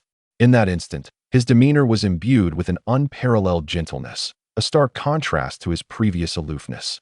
A ripple spread through the space, yet Hakuya paid no heed to the two, leading Kaguya away first. "Is this truly the lord? So gentle? I can't believe the cold, distant lord I know," Madara mused in astonishment. However, as he was about to utter the word soul possession, an overwhelming sense of dread enveloped him, causing his hair to stand on end. Just as he prepared to act, an unparalleled, colossal aura, reminiscent of celestial majesty, locked him in place, rendering him immobile. Boom! In the next moment, the heavens trembled with thunder. Beneath the clear sky, a blinding bolt of lightning struck directly at Madara. The intense threat to his very existence enveloped him, and he could only activate his Rinnegan. The rippling patterns in his eyes manifested. This was the Rinnegan that Hakuya had bestowed upon him earlier. A massive surge of chakra erupted, enveloping him in a complete Susanoo. However, confronted by the seemingly endless white lightning, the Susanoo was shattered. In an instant, Uchiha Madara was reduced to a charred remnant. Moments later, dark clouds gathered in the sky, with endless arcs of lightning swirling, hinting at an even more terrifying bolt descending. "Ah, my lord, I was wrong. I should not have spoken out of turn," Madara exclaimed, his hair frizzed and standing on end, his entire being scorched black, filled with lamentation and fury. In the next instant, the lightning dissipated, the dark clouds receded, and the sky became serene once more. "Fool," the silver dragon remarked, casting a sidelong glance at him before departing, leaving Madara to ponder his existence. "Recently, I have truly been reckless, daring to mock the lord behind his back. Is this the heart demon the lord spoke of?" Uchiha Madara reflected, his face smeared with ash and dirt, yet deep in self-examination. In the extraordinary realm, with the return of the silver dragon and the addition of Madara, this place had organically expanded, growing considerably larger. Before Kaguya's return, Hakuya again expanded the small world, intricately weaving the complete laws of the universe through the elements of earth, water, wind, and fire. The sky was adorned with countless stars, eclipses, phases of the moon, and the changing of the seasons. Although chaos still surrounded them, this world was built upon the foundation of the Naruto universe. Hakuya referred to it as the inner world. At this moment, he stepped into this realm, cradling Kaguya. For Madara, it was merely a minor punishment. More importantly, it was to cleanse him of recent distractions and superficiality. Pondering this, Hakuya felt a sense of compassion, realizing that he had indeed become much gentler since Kaguya's return. The houses in the extraordinary realm began to transform, gradually adopting a youthful aesthetic, conjuring countless baby items. Although Kaguya was extraordinarily gifted and may not require these things, he still brought them forth. What does it feel like to nurture a wife as if she were a girlfriend, or to raise a daughter as if she were a wife? Once you cared for me, now it is my turn to care for you. In the baby carriage, Kaguya was soundly asleep, her small body rising and falling with her breaths. Hakuya gazed quietly at her exquisite and adorable face, slowly becoming lost in thought. At the age of 0, Kaguya mostly spent her time sleeping, with only a few moments of wakefulness where she enjoyed being cradled in Hakuya's arms, often babbling incoherently. Kaguya speculated on her thoughts, but could not decipher them, noting that her body language often conveyed different meanings than her words. At the age of 1, Kaguya began to walk, albeit unsteadily. However, when the silver dragon shrank to play with her, she would giggle and run swiftly. One could often see a charming little girl, exquisitely sculpted, chasing after a small, agile silver dragon. Madara would occasionally amuse her with various ninjutsu, such as using the shadow clone technique to make her guess which was the real body, or employing the substitution technique to suddenly turn into wood, along with dazzling fire techniques. During these moments, Kaguya would laugh joyously, though she remained somewhat reticent. At the age of 2, the inhabitants of the inner world began to accompany Kaguya in exploring the Naruto universe while providing her with foundational education. For instance, Kaguya would float with Kaguya high into the air, pointing at a boy playing with a snake, saying, "Do you see? Such creatures should not be touched," or later, "You might not be able to distinguish a human from a snake, and it might even affect your gender." Kaguya nodded, seemingly understanding. Then Madara would point at the first Hokage's likeness on the Hokage rock, saying, "Do you see? I was once the Hokage, you know? The strongest person in the entire village. If anyone bullies you, just report them to me." Before he could finish, Kaguya promptly unleashed a lightning technique, playfully sticking out her tongue at Madara. Almost forgetting, Kaguya capabilities had already grown to rival Madara's. Meanwhile, the silver dragon mostly served as Kaguya throne, carrying her across the seas, allowing her to gaze down upon the world below. Kaguya, however, still preferred to remain somewhat silent. At the age of 3, Kaguya's realm began to experience successive breakthroughs. At this juncture, she had already shattered 9 realms, her cultivation far surpassing that of Madara. She could effortlessly recognize Madara's shadow clones and extinguish his fire techniques with a mere utterance. The situation had transformed. It was no longer Madara offering protection to Kaguya, but rather the elder sister and younger brother seeking her guardianship. During such moments, Kaguya would erupt into her delightful laughter. Her appearance became increasingly exquisite and charming, resembling a finely crafted porcelain doll. Yet, even at the tender age of 4, she remained taciturn, her demeanor growing ever more somber. Both Madara and the Silver Dragon were deeply concerned, frequently devising ways to bring joy to Kaguya, though their efforts yielded minimal results. Yuyue also recognized the gravity of the situation, and through a series of calculations, discovered that remnants of Kaguya's soul lingered outside. Meanwhile, turmoil brewed within the ninja world. As the Second Great Ninja War loomed ominously on the horizon, the catalyst for this conflict was the annihilation of the Land of Whirlpools. In the Land of Whirlpools, specifically in the village of Yuzushogakyure, where the Uzumaki clan resided, renowned for their immense chakra and formidable sealing techniques, the essence of the phrase "born innocent," yet bearing the sin of possessing treasures, found its most profound interpretation. This clan had been distant relatives of the Senju clan since antiquity and steadfast allies. During the Warring States period, the two clans formed an alliance, enabling the Senju clan to dominate the Uchiha clan and solidifying their position as the foremost ninja clan in the realm. The sealing techniques they developed further enhanced Konoha's prowess in comparison to other ninja villages, ensuring the most perfect jinchuriki. In the past, the major ninja clans had suffered significant losses at the hands of Konoha, particularly under the leadership of Hashirama Senju. After a decade of recuperation, they resolved to return with renewed vigor, this time with a wiser approach. To conquer Konoha, the first target would be the Uzumaki clan. Eradicating the Uzumaki would be tantamount to crippling Konoha's support.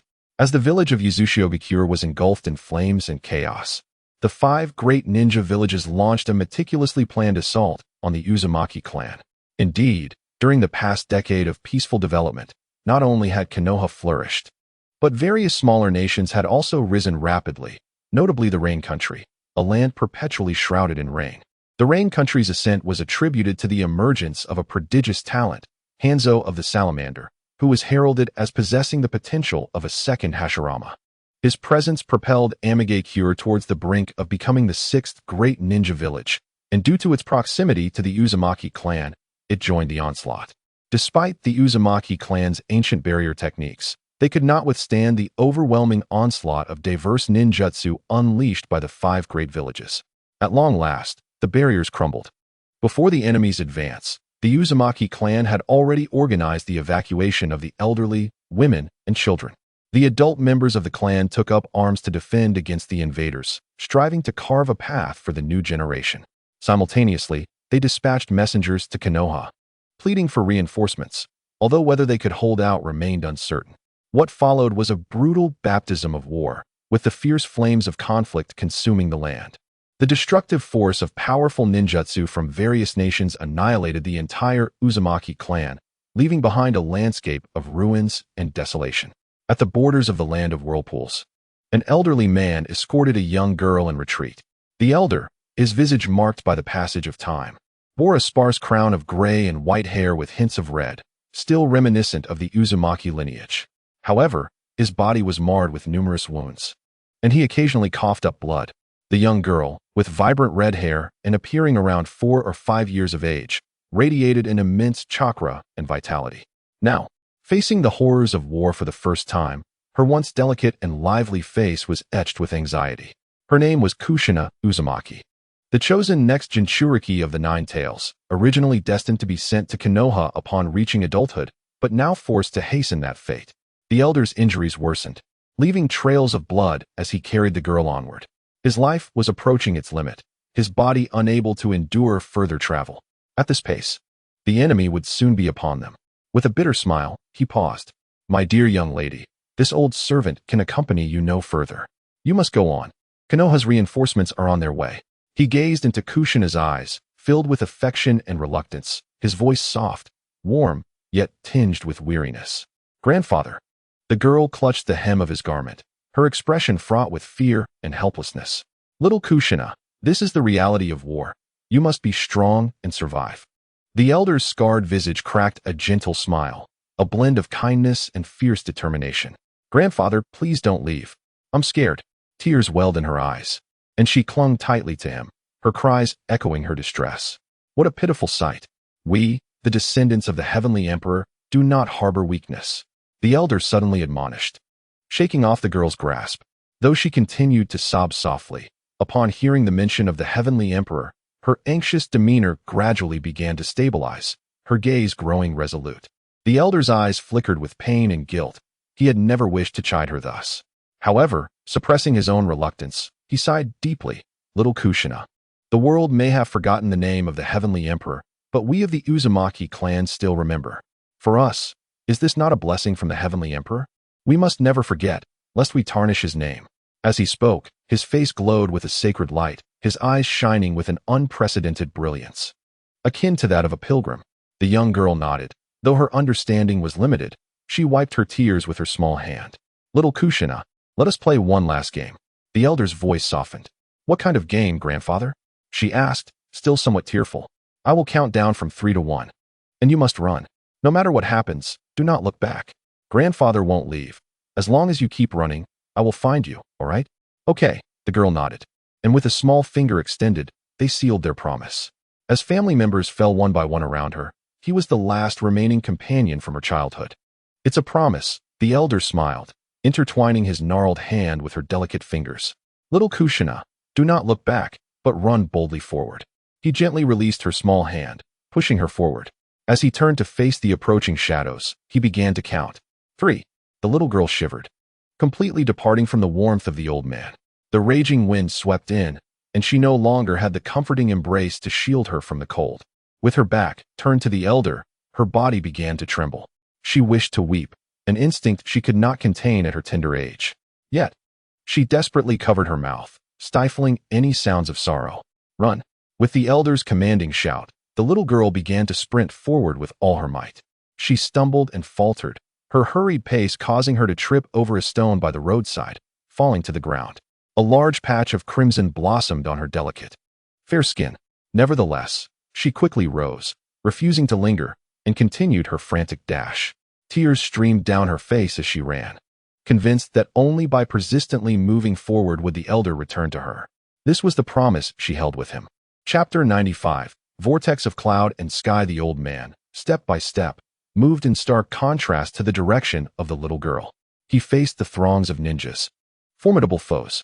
With each stride, his presence surged, and the fiery crimson chakra began to emanate from him. "I am the 72nd descendant of the heavenly sovereign, Vortex Cloud Sky." approximately a generation every 20 years.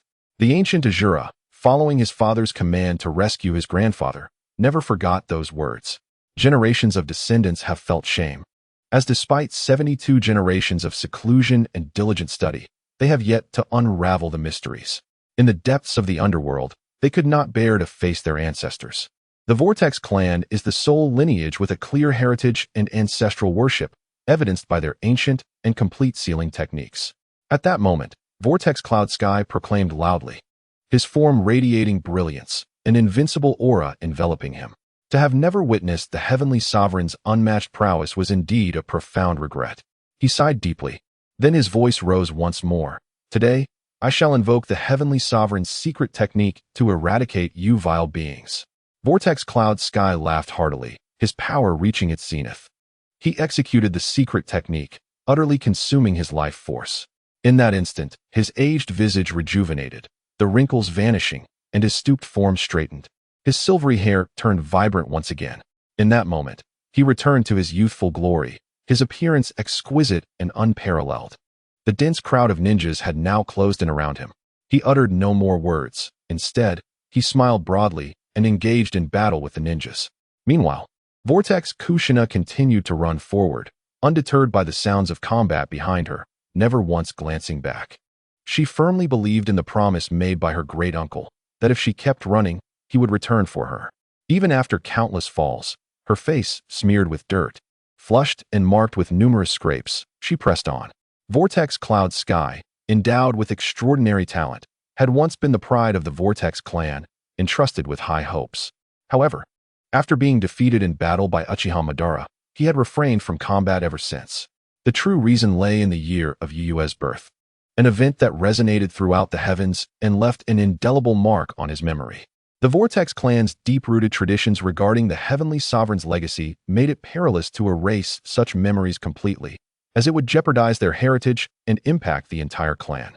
Thus, Yuue chose not to obliterate their memories entirely, but merely removed recollections of the extraordinary phenomena surrounding his birth. In their ancient understanding, they believed Yuue remained sealed on the moon.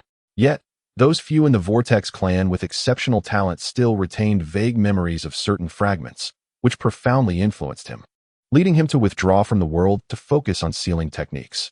Now, as he fought once more, his splendor remained undiminished, leaving others in awe. Is this Vortex Cloud Sky? Many ninjas trembled in fear. At that moment, one ninja stammered, having clearly recognized him. This ambush predominantly consisted of elite ninjas, yet the ground was littered with the remains of the slain, blood soaking the earth. In a brief span, over 20 elite ninjas had perished at the hands of Vortex Cloud Sky. However, he himself was in a precarious state, wavering like a candle in the wind, on the verge of collapse. Yet, despite this, the remaining ninjas exchanged glances, none daring to advance. After all, he was a formidable figure from the same era as the first and second Hokage. Someone spoke up, seemingly aware of that time, their voice laced with trepidation. Truly, a clan that once bore the title of divine descendants possesses a lineage terrifyingly powerful. Observing the once feeble Vortex Cloud Sky now revitalized, another individual spoke, a mix of terror and greed in their tone. The Vortex clan not only boasted formidable vitality and chakra, but also an enviable ancient legacy. However, once this secret technique was unleashed, there would be no turning back. Life would be irrevocably expended. Another voiced the need to discern the nature of this technique. We should not confront him directly. Let the technique drain his life force. The immediate priority is to pursue the next Jinchuriki of the Nine Tails. The leader among the ninjas declared. The others nodded in agreement. Thus, they divided, with some ninjas attempting to restrain Vortex Cloud Sky, while others pursued Vortex Kushina. You little brats truly think I don't exist? Beneath his flowing red hair, Vortex Cloud Sky raised his head, his once exquisite features now marred by numerous wounds, appearing fearsome. If you wish to harm little Kushina, you must first contend with me. With a smirk, he swiftly formed hand seals, summoning numerous shadow clones. Taste the power of the divine, brats. Vortex Cloud Sky bellowed, sealing of the corpse demon. An eerie yet potent aura enveloped him. A spectral figure materialized, gently floating around him and all the shadow clones. The surrounding air turned frigid, a palpable sense of impending death cloaking them. yet they could not perceive the Grim Reaper's apparition.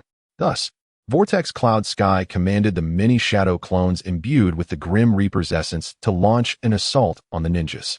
Those touched by the spectral figure found their chakras ceasing to flow, their bodies rendered immobile. Though their forms appeared unharmed, they succumbed to death in their frozen state.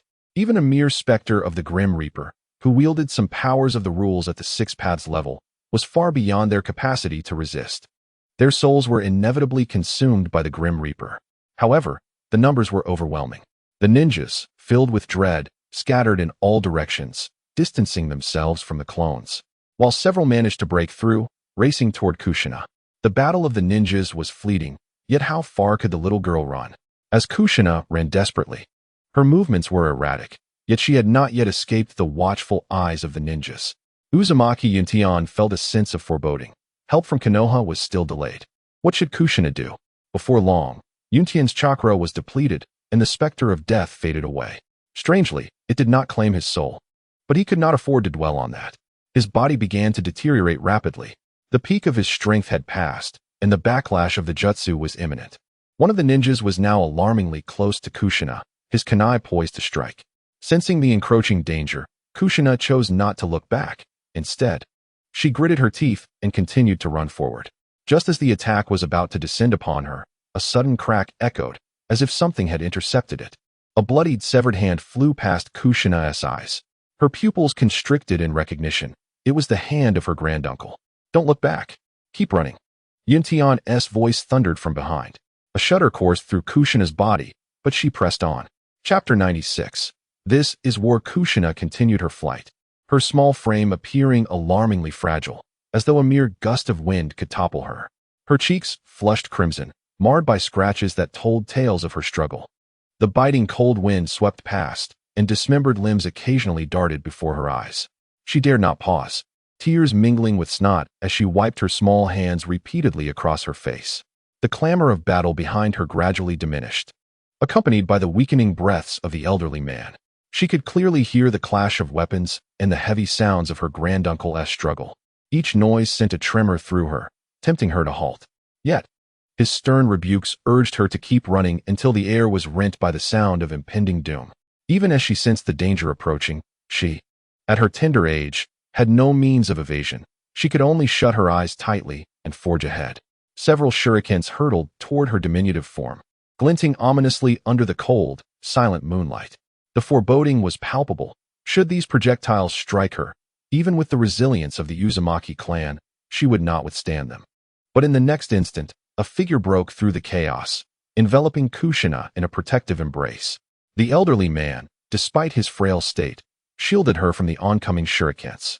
Instinctively, he adjusted his body mid-air, ensuring that Kushina was cradled safely while he took the brunt of the impact. Granduncle. Kushina fell into Yuntian's arms. Easing the shock of landing, she felt the familiar warmth that quelled her anxiety. With him by her side, the fear diminished. Granduncle, she called out, her voice choked with emotion, burying her face in his embrace, unable to contain her tears any longer. The relentless flight had pushed her to her limits for one so young. The tension in her body finally relaxed. Granduncle, she cried again, but this time, silence enveloped her. Realization dawned as she lifted her head, and in that moment, she beheld the horrific sight of her granduncle's severed hand and the remnants of his body. Kushina gasped, stifling a sob.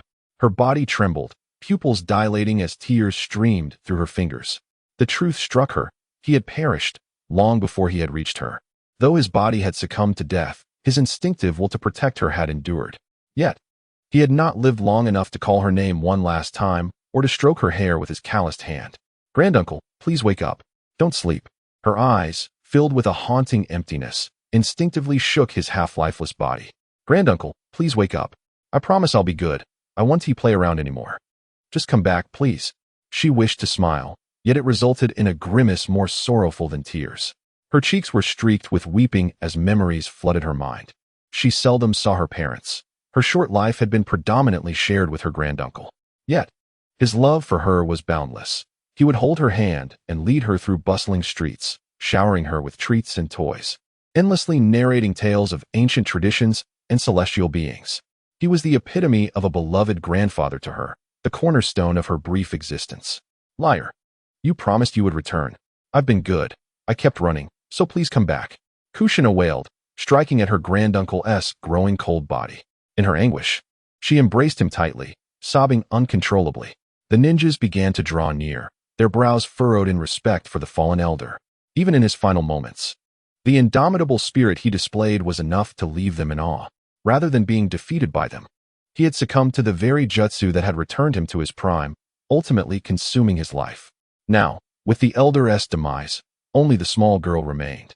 As they observed the trembling figure of the weeping child, their hearts stirred with empathy. Though reluctant, they knew this was the grim reality of war, where death was an inevitable companion. Eventually, under the leader's directive, one of the ninjas approached the girl slowly, raising his kunai, glistening with cold malice in the moonlight. Don't blame me. This is war, he murmured softly, exhausted from her tears. The little girl sensed the ninja's approach, but felt indifferent. She lay upon her granduncle's cold body, closing her eyes, wearied and longing for rest. She wished to sleep and awaken to a world where her granduncle would return, where her parents and clan remained unharmed, free from the chaos of ninjas invading their home, where everything was merely a dream. Forgive me for arriving late. The anticipated pain never came. Instead, a gentle voice resonated in her ear. As the ninja's kunai descended toward the girl, a soft sigh echoed within the blood-soaked space. The weapon was mere inches from her neck, its blade gleaming coldly, yet it could advance no further. The little girl seemed to be enveloped by an invisible barrier, while beads of sweat began to form on the forehead of the ninja, his pupils dilating in sudden fear. Realizing the imminent danger, he attempted to withdraw, only to find his body paralyzed, immobile at that moment. In the next instant, a more terrifying phenomenon unfolded. His body began to age and decay in a matter of seconds. He could acutely feel the rapid passage of his life, his features withering and fading. Was this an illusion? When did it begin? Panic gripped him, for even as an elite jonin, he had yet to catch a glimpse of his adversary. He sought to disrupt the chakra within him to break the so-called illusion, but found that his chakra had also fallen silent, unresponsive. An overwhelming terror enveloped him, and soon he realized that this was not an illusion. In the blink of an eye, his hair had turned gray, his face lined with deep wrinkles, aged beyond recognition. This palpable sensation was not an illusion. His time was indeed slipping away. But who was behind this? What kind of existence could strip him of control over his own body and time itself? Was it a god who was capable of commanding time? Chapter 97. They all call me the Celestial Emperor. He wished to cry out in fear, yet found himself unable to utter a sound, as something choked his throat, rendering him voiceless. In the blink of an eye, his thoughts began to wither and decay, unable to function. In that fleeting moment, it felt as though he had lived for 100, 1,000, even 10,000 years. His time was utterly stripped away. The pulse of life dissipated from his being. A gentle breeze stirred, and from the concealed weapon, his aged body began to shatter into fragments and dust, carried away by the wind. All the ninjas bore witness to this moment, their pupils constricting, yet they too found their control over their bodies stripped away.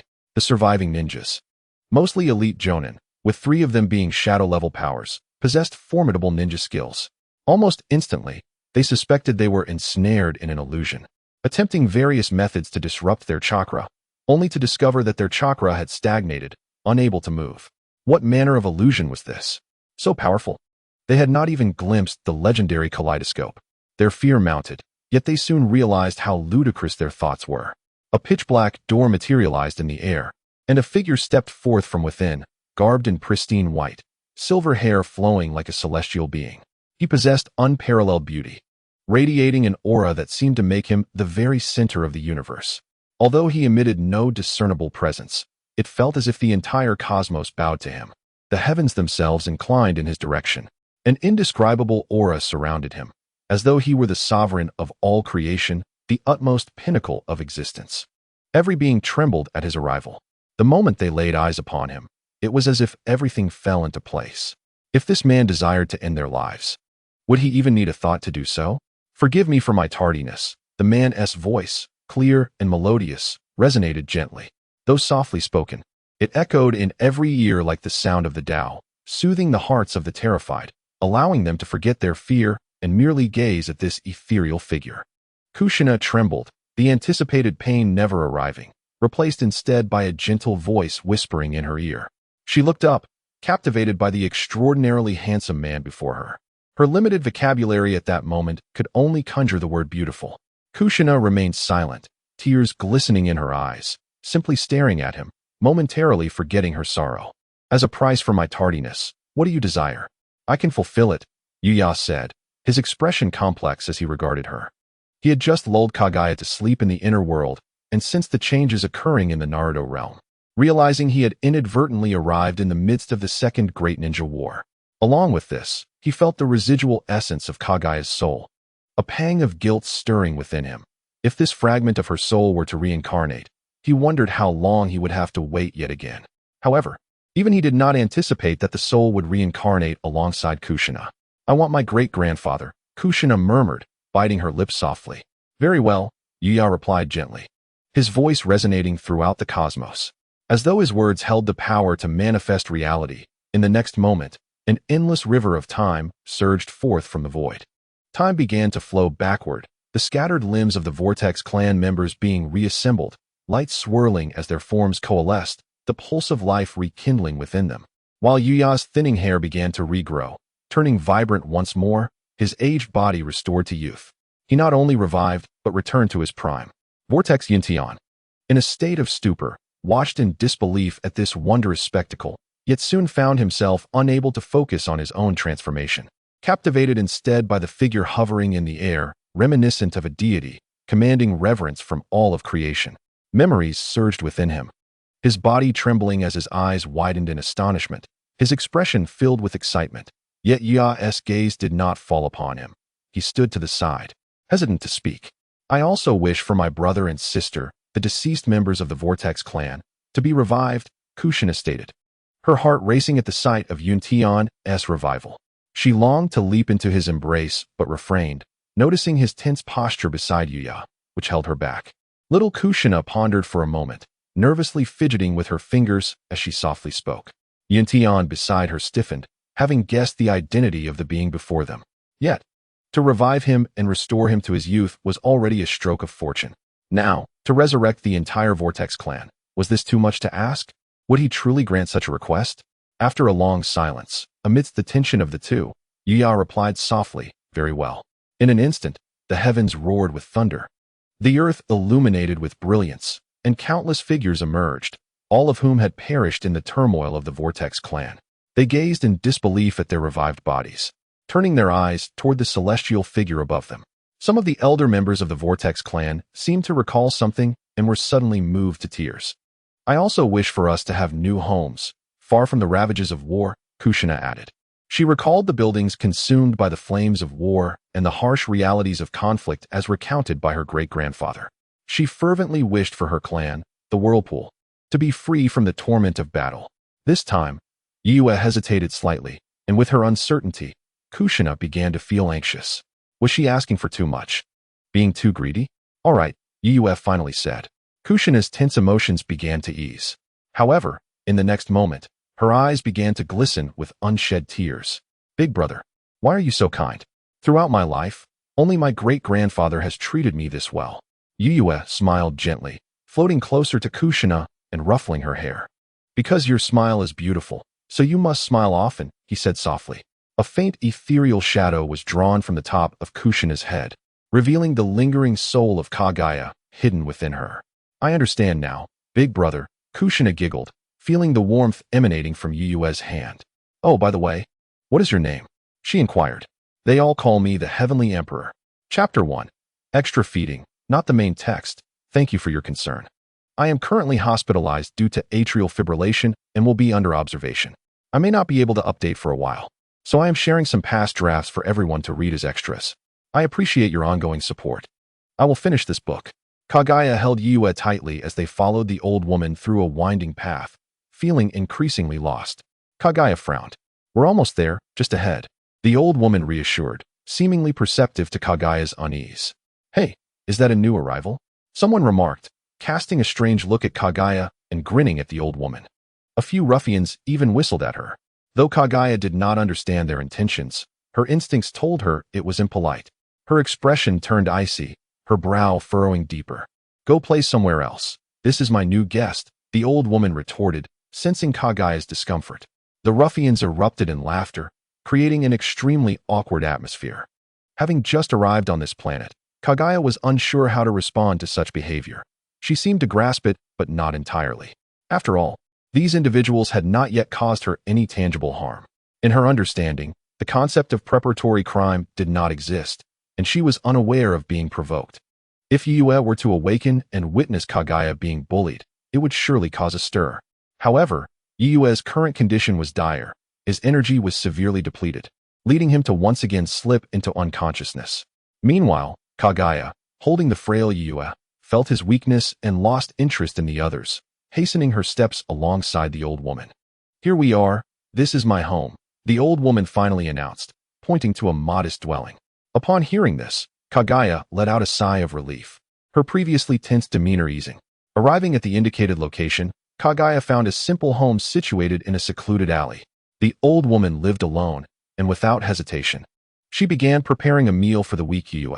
Soon, a table laden with fragrant dishes was set before them. Kaguya sat at the table, cradling Yue, staring at the steaming food before her, feeling somewhat bewildered. Why are you just sitting there? Feed him, the old woman urged. Observing Kaguya, it seemed she had never fed a child before nor used such utensils. Use that soup spoon and put it in the child's mouth, the old woman instructed, growing impatient when Kaguya remained still. Let me do it, she said, reaching for Yue. Kaguya instinctively tightened her grip on Yue, protectively eyeing the old woman. If you keep holding him like that, he'll starve, the old woman retorted, retracting her hand awkwardly. Yet, as a princess of the Otsutsuki clan, Kaguya had never been in a position to feed a child.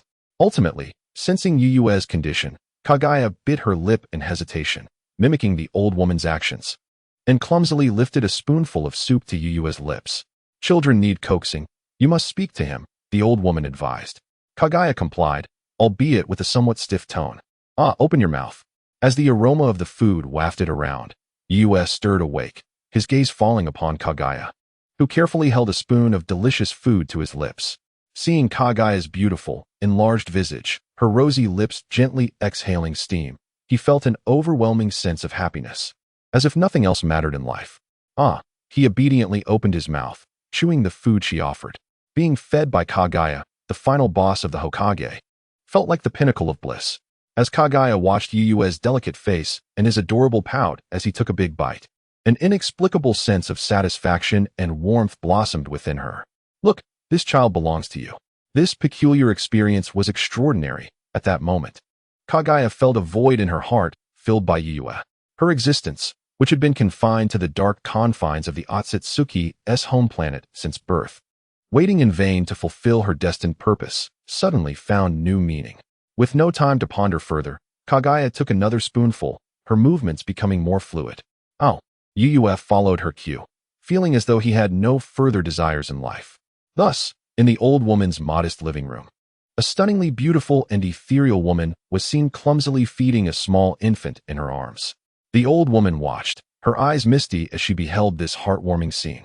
Otsutsuki Kaguya's favorability level 1. Otsutsuki Kaguya's favorability level 1. Yue, is that all?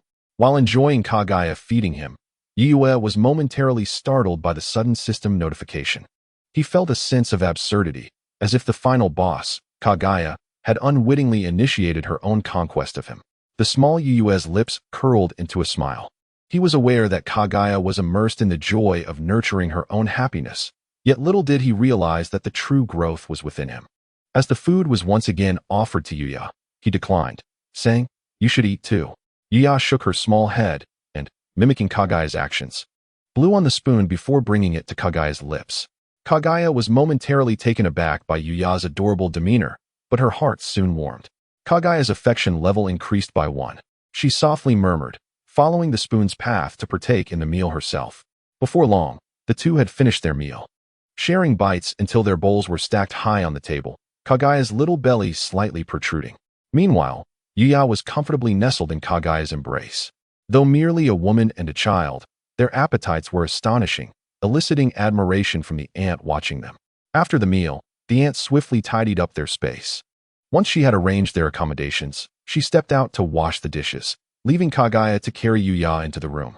The chamber was neat and orderly, furnished with only a bed and a table, and a bathroom accessible through a side door. Upon seeing the bed and bathroom, Yuya's imagination began to wander. Could it be that they would sleep together later? Would they also bathe together? Come, let us go take a bath. Kaguya's cool voice broke the silence. Yuya was momentarily bewildered, questioning whether she had misheard. Did Kaguya just suggest bathing together? This felt rather inappropriate. While it was true that he was an honest person, such candor was disconcerting. I might get shy, he thought, feeling quite wronged. At that moment, 3 options appeared before him once more. Option 1. Nodding in agreement. Let us bathe together, for my blade is eager. Reward. Rinnegan. Option 2. Coldly refusing. Are you merely lusting after my body? Reward. I roll. Option 3. Politely declining. I have no interest in women. Reward. Growth 1. Chapter 2. Side story. What ill thoughts could a child harbor? Knock, knock, knock. Just then, a series of knocks resonated. Kaguya, are you all asleep? The aunt has brought some tea for you. Having eaten so much, it's good to drink something to aid digestion. The sudden appearance of the 3 options, combined with the landlady's voice, jolted Yuya from his daydreams. His previously excited mood had now calmed. Could it be that the system triggered the options due to the landlady's presence? Kaguya, contemplating, placed Yuya on the bed and turned to open the door. Yuya's gaze was filled with contemplation, eager to see if his assumptions held true. Upon entering, the aunt's demeanor was clearly off. Though she tried her best to mask it, she failed to notice the small infant on the bed, who was gazing at her with unblinking eyes. Yuya could easily sense the aunt's unease, a hint of struggle, and a concealed agenda. Unfortunately, Kaguya remained oblivious to these nuances. After the aunt departed, Yuya pondered how best to alert Kaguya. He glanced once more at the 3 options before him. Look, I merely wish to take a bath. What is wrong with that? Besides, it was Kaguya who suggested it. Why all the intimidation? He mused. Based on his earlier assessments, if he agreed to bathe with Kaguya by choosing option 1, it was likely to lead to significant risks. There could be life-threatening consequences. The reward for option 1 was undeniably enticing, the ultimate form of the Sharingan. A union of sage body and sage eyes, which, in a sense, implied invincibility. However, the greater the reward, the greater the danger. And he should not assume that possessing the Rinnegan would resolve all his problems. He must not forget that he was still in an infantile state, lacking the ocular power and chakra to utilize the Rinnegan. Even a single tomo of the Sharingan could only last a few seconds, leaving him with a splitting headache. If he recklessly activated the Rinnegan, would it not deplete him entirely? Though he had a desire to bathe with Kaguya, this was not a moment for reckless abandon. Preserving his life took precedence, thus he could not choose that option. Options 2 and 3 clearly leaned towards rejecting Kaguya. While he was inclined to select option 2 due to its higher reward, he feared it would jeopardize the goodwill he had built with Kaguya. There was a genuine risk that she might grow to resent him and abandon him. Thus, the potential consequences of coldly rejecting Kaguya were daunting. Women are truly troublesome. Even the final boss of a Naruto saga, he sighed. He could only appease her. Indifference was not an option. Yet what could he do? Kaguya was his ultimate ally, and his future in this world depended on her. Therefore, he could not afford to lose her trust over trivial matters. After weighing the pros and cons, he finally said, "You wash." Yuya raised his chubby little hand towards Kaguya, stating, "I'm sleepy." With that, he let out an adorable yawn, causing Kaguya to melt at the sight. Gently, she picked him up and placed him on the bed, her tender lips parting as she softly reassured him, "I will be back soon. Do not fear." Clearly, Kaguya was concerned that the little child might feel scared alone. "I'm not afraid," little Yuya replied in a sweet voice, grinning widely. Kaguya affectionately ruffled Yuya's hair before heading off to bathe. Option 3, politely declining, task completed. Reward, growth 1. Instantly, Yuya felt warmth coursing through him, as if something within him was transforming. His vision sharpened, and his hearing seemed heightened. Yet, the changes within him were not complete. A deeper transformation was gradually spreading through his body, causing a sense of restlessness. This made it difficult for him to settle on the bed, tossing and turning in discomfort. To compound the situation, due to his heightened senses, the sound of Kaguya bathing could be distinctly heard nearby. How can anyone withstand this? He lamented. Why did I choose the Rinnegan? This is so confusing. Yuya felt a twinge of regret. Well, if it's the Rinnegan, then so be it. Activate. Indeed. I merely wish to indulge in the allure of the Sharingan, with no intention of peeping. Rather, I meant observing. Although the Sharingan does not possess the capability of true clairvoyance, it at least enhances clarity in the pitch blackness of a room devoid of light.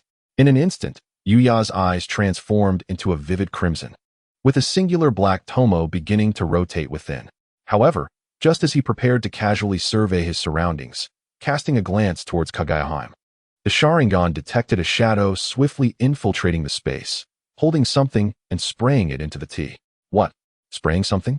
Surely, in the dead of night, this cloaked figure could not be sprinkling seasoning?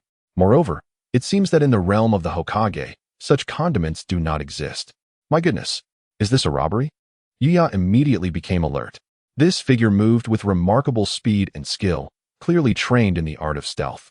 Yet, he remained oblivious to the presence of an infant on the bed, gazing at him with a pair of crimson Sharingan eyes. A wave of dizziness washed over Yuya, compelling him to deactivate the Sharingan. Indeed, there was trouble. Fortunately, he had not accompanied Kaguya to the bath, or he might not have realized the danger.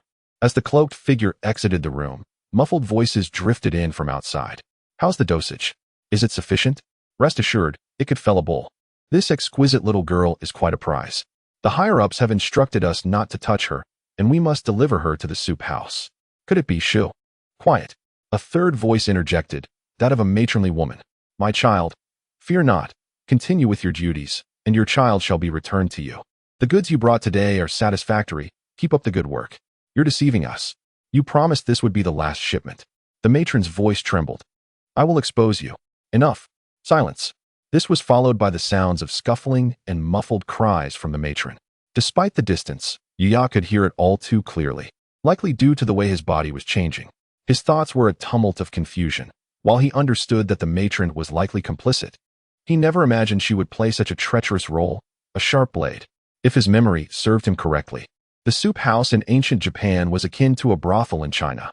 Was the matron's conduct reprehensible? Indeed. It appeared she had engaged in more than one vile act, abducting innocent women and participating in the trade of the brothel. Yet, was she truly at fault? She was simply striving to rescue her child. No blame could be levied against her. It was no wonder her glances towards him were filled with complexity, perhaps in him. She saw a reflection of her own child. Ultimately, it was a matter of differing perspectives, and in the world of Hokage, such characters were plentiful. Yuya contemplated the situation. It was evident that the tea was no longer safe to consume. No wonder the rewards for choosing the first option, agreeing to bathe with Kaguya, were so generous. Had events unfolded naturally, they would have surely ingested the tea and succumbed to poisoning. At that point, the esteemed Kaguya and her dashing, charming young companion could very well have been sold to a brothel. Fortunately, Yuya had exercised remarkable self-restraint. Just then, Kaguya emerged from the bath, pushing open the door. The steam mingled with the fragrance of roses and a hint of her natural scent, enveloping the room in a mystical haze. In this ethereal atmosphere, Kaguya stepped forward. Wrapped in a towel, her damp hair cascading gracefully, accentuating her flawless curves, revealing delicate shoulders and elegant, long legs. Her exquisitely beautiful face bore a slight flush, enhanced by the mist. Upon her arrival, she noticed that little Yuya seemed to be staring intently at her. Kaguya, thinking perhaps she had missed a spot while washing, tilted her charming head in curiosity. What is it, Yuya? She did not dwell on it, for after all, he was but a child. What ill intentions could a child harbor? Kaguya brushed it off lightly. Chapter 3. Side Story of Danger. Yuya gazed intently at Kaguya, feeling his throat grow parched. Surely, no one had witnessed Kaguya in such a state except for him. The sight of her bare, delicate skin was captivating, and had Yuya not been a mere child, he might have succumbed to overwhelming desire. Yet, in this moment, he was preoccupied with more pressing matters, summoning all his self-control to wave his little hands in urgency. Kaguya, observing Yuya's demeanor, could not help but ask, "What is it, Yuya? Hurry, we must leave. It's dangerous here." The newly learned speech of Yuya was still clumsy, yet he strained to convey his message, gesturing with his chubby little hand towards the door, urging her to flee. "What's wrong? I'm a bit thirsty. Let me have a sip of water first," Kaguya replied, puzzled by his insistence. However, feeling the dryness in her throat, she thought it prudent to drink a little before departing and reached for the tea on the table. "No, don't drink. There are bad people. The The tea is poisoned. Yuya exclaimed, his urgency palpable. Kaguya, a known glutton, did not heed his warning and lifted the cup to her lips. Yuya's heart raced as he desperately attempted to stop her once more with his childish cries. Kaguya's expression shifted as she became aware of Yuya's frantic behavior. Wait, what's happening? Her Byakugan activated, veins protruding around her eyes as she scanned the area, discovering several cloaked figures encircling them, lying in wait. Who are they? Kaguya furrowed her brow, recognizing the sinister intent of their presence, though uncertain as to why they targeted them. Fortunately, Yuya was there. Kaguya felt a wave of gratitude, her lips curling into a gentle smile as she regarded him. This child had saved her more than once. Without delay, Kaguya quickly donned her clothing and lifted Yuya, preparing to escape.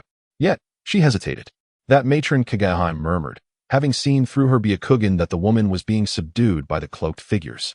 Hurry, what are you waiting for? That matron is one of them. Yuya wanted to shout, but he understood that speaking out now would be inappropriate. He could not explain how a mere child could possess such knowledge, leaving him helpless to merely watch. Kaguya glanced between Yuya and the matron, her resolve wavering before she made a decision that would surely prompt Yuya to protest. Clutching Yuya tightly, she dashed towards the matron, clearly intent on rescuing her. Yuya's heart raced with alarm. Wait. The poison was indeed administered by that elderly woman.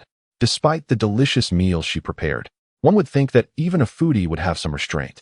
As a prominent figure, how could you lack such awareness? Is it truly the responsibility of a leader like you to rescue others? Why exhibit such kindness? In his mind, Yuya was fervently critiquing the situation, feeling that this time they might be doomed. In his recollection, Kaguya was not particularly powerful at this moment. This setting follows the Naruto anime. Did she not get chased by a few ordinary soldiers from the land of ancestors in the original story? In the end, she couldn't even save her own attendant. She was indeed a major player, but that was after consuming the chakra fruit. At this moment, what audacity did she have to attempt a rescue? Was she perhaps feeling invincible? Suddenly, there was a disturbance. It was Cargo. The two individuals who had previously engaged in conversation, likely the leaders, became alert at the sound. With a swift motion, Kaguya pushed open the door and stepped outside, only to be met by a black-clad warrior approaching her. As the warrior swung his katana, a brilliant flash of blade light surged forth, yet Kaguya, cradling Yuya with one arm, deftly sidestepped the attack. The door before her was cleaved in two as a result. Observing Kaguya evade the strike with such elegance, Yuya felt a sense of reassurance. At least he witnessed some semblance of martial prowess. She had not been struck down instantly. They had indeed been discovered. In the distance, the presumed leader in black chuckled derisively. Beneath him lay the elderly woman, who appeared agitated and, with her mouth muffled, looked at Kaguya in disbelief as she not only remained but rushed towards her, murmuring incoherently. Kaguya cast a glance at the woman, her steps unhesitating as she advanced. Her long, dark hair beginning to sway as if stirred by an unseen wind, her garments billowing, and an astonishing aura gradually emanating from her. Oh, it seems your target is this woman, the black-clad leader remarked, taken aback by Kaguya's presence. Do you not realize that it is she who tipped us off, leading us here to inspect the cargo? The elderly woman's expression turned somber. She ceased her cries and lowered her head, seemingly unable to meet Kaguya's gaze. Kaguya hesitated momentarily, but continued her approach. With each step, a formidable pressure enveloped the scene, causing everyone present to feel an overwhelming sense of oppression. Witnessing Kaguya's commanding presence, Yuya felt a wave of calm wash over him. Truly, Kaguya was extraordinary. The black-clad leader's expression turned grave as he signaled his subordinates. In an instant, several figures in black stealthily positioned themselves behind Kaguya, their swords gleaming. However, before their blades could descend, an immense force erupted from Kaguya, sending the assailants hurtling away. Whoa, the boss is impressive, Yuya exclaimed, realizing that Kaguya, even without the chakra fruit, was far from defenseless. How could she have sensed that? The black-clad leader's anxiety grew. His subordinates were trained assassins, adept at stealth and ambush, and yet Kaguya had maintained her focus on him. How did she perceive the approaching attackers? If Yuya could hear the leader's inner thoughts, he would likely mock his ignorance. This was the innate Byakugan of the Otsutsuki clan. A complete 360-degree awareness was not merely a saying. Under the gaze of her eyes, all stealth became futile. Ignoring the leader's shock, Kaguya continued her steady advance, her footsteps echoing in the silent corridor like the harbinger of death. Any assailant who dared approach her was effortlessly repelled. Soon, a multitude of black-clad figures lay scattered on the ground. "Wow, this is amazing!" Little Yuya exclaimed, his big, innocent eyes wide with admiration. He clapped his hands enthusiastically while being held in Kaguya's embrace. Affection level with Kaguya. One Yuya pondered, can this truly increase affection? Is it because of my clapping? Perhaps even great figures enjoy a display of astonishment from their subordinates to elevate their prestige? He felt a newfound understanding. "Mommy, this is the first time I've called you that." Kaguya's cheeks flushed crimson, caught off guard by Yuya's words, a strange emotion stirring within her. In that moment of distraction, a lurking black-clad warrior seized the opportunity, springing forth with a flash of steel aimed at Kaguya's back. Chapter 4, Side Story. Be careful. Yuya was about to shout a warning when suddenly, a loud crash echoed. Kaguya, without even glancing back, waved her long sleeve, unleashing a force that sent the attacker sprawling away. Yuya swallowed hard, finding himself comfortably nestled in Kaguya's embrace. His body felt warm, rapidly growing, and with a hint of enhanced attributes. This transformation persisted, his cherubic face glowing with delight. At that moment, Kaguya bestowed upon him a sensation of invincibility. Being protected by such a powerful figure was exhilarating. It was evident that Kaguya was formidable, even without consuming the chakra fruit, far surpassing these ordinary foes. It was absurd that he had once considered her weak prior to her consumption of the fruit. It all depended on whom one compared her to, and evidently, none of these ordinary individuals stood a chance. "Stay away, monster!" The black-clad leader shrieked in utter panic. At this point, Kaguya resembled a being of otherworldly power. Though her beauty was stunning and her features exquisite, the horns adorning her head and her featureless white eyes rendered her an anomaly in the eyes of contemporary aesthetics. Her Byakugan was activated, veins protruding from her temples, coupled with her unfathomable strength. The black-clad leader had never encountered such a sight. To be deemed a monster was not unwarranted. "If you come any closer, I will kill her," the black-clad leader threatened, pressing his weapon against the elderly woman's throat. Kaguya's pace faltered, her gaze laced with uncertainty. "Do not harm me. I am merely following orders. It is the Emperor. All for the Emperor. He was the one who instructed us to capture the peculiar woman with horns and the child. It is the Emperor." The words spoken by the black-clad leader caused Kaguya's expression to subtly shift. Yuyue's gaze also sharpened, as several of her prior doubts were finally elucidated. For instance, the reason they had been targeted upon their arrival here. Although part of it stemmed from their hunger leading them into a trap, that was of little consequence. What truly mattered was that Kaguya's aura was inherently formidable, exuding a chilling presence that deterred any uninvited guests. Even the most reckless brothel brokers would find it difficult to approach her. It was evident that unless driven by unavoidable circumstances, few would dare to draw near her. The old woman had clearly harbored ulterior motives from the start, acting under orders, with well-trained samurai lying in wait and strategizing in the shadows. In ancient Japan, samurai symbolized power and nobility, not figures to be commanded by just anyone. It was clear that it was the so-called emperor orchestrating these events. Upon reflection, it seemed likely that from the moment they set foot in this ancestral land, they had already been marked by that emperor's clandestine network. This, perhaps, was the greatest consequence of choosing option 1 and spitting in the emperor's face. Not only could they starve on the streets, but they also had to contend with the emperor's schemes and assassination attempts. Good heavens, this was merely a reward for a single Sharingan, yet the ramifications ran so deep. Like a never-ending cycle of risks, truly terrifying. Evidently, Kaguya was also pondering these matters. Her gaze towards Yuyue softened considerably. Thank goodness for this child, for it prevented her from following that emperor. Little did she expect that the emperor would turn out to be such a person. At that moment, Kaguya couldn't help but feel a pang of regret. However, she found it strange that Yuyue seemed significantly heavier. Pushing the thought aside, she stepped forward once more. "Do you not wish to keep her alive? Do not approach," the black-clad leader exclaimed, forcing himself to remain composed, though his grip on the knife was unsteady, betraying his inner turmoil. Clang! In the face of the black-clad leader's threat, Kaguya waved her delicate hand once more, sending the knife flying from his grasp. Simultaneously, his body was propelled backward as if struck by a cannonball. Observing that there were no theatrics involving hostages, but rather Kaguya's decisive resolution of the final confrontation. Yuyue's heart finally relaxed. Surely, Kaguya, as the ultimate boss of the Hokage, would not be easily threatened. As the dust settled, Kaguya, holding Yuyue, approached the old woman. Yet at that moment, 3 options suddenly materialized before her. Option 1. Slay the old woman here. Reward. Physique 1. Option 2. Prevent Kaguya from approaching. Reward. Charisma 1. Option 3. Remain silent. Reward. Recovery Potion 1. The abrupt appearance of these choices bewildered Yuyue. When did this system start compelling him to commit murder? Kaguya had just saved the old woman, and now he was expected to slay her? How inappropriate. However, in that fleeting moment of hesitation, Kaguya had already reached the old woman. The middle-aged woman kept her head bowed, obscuring her face from view.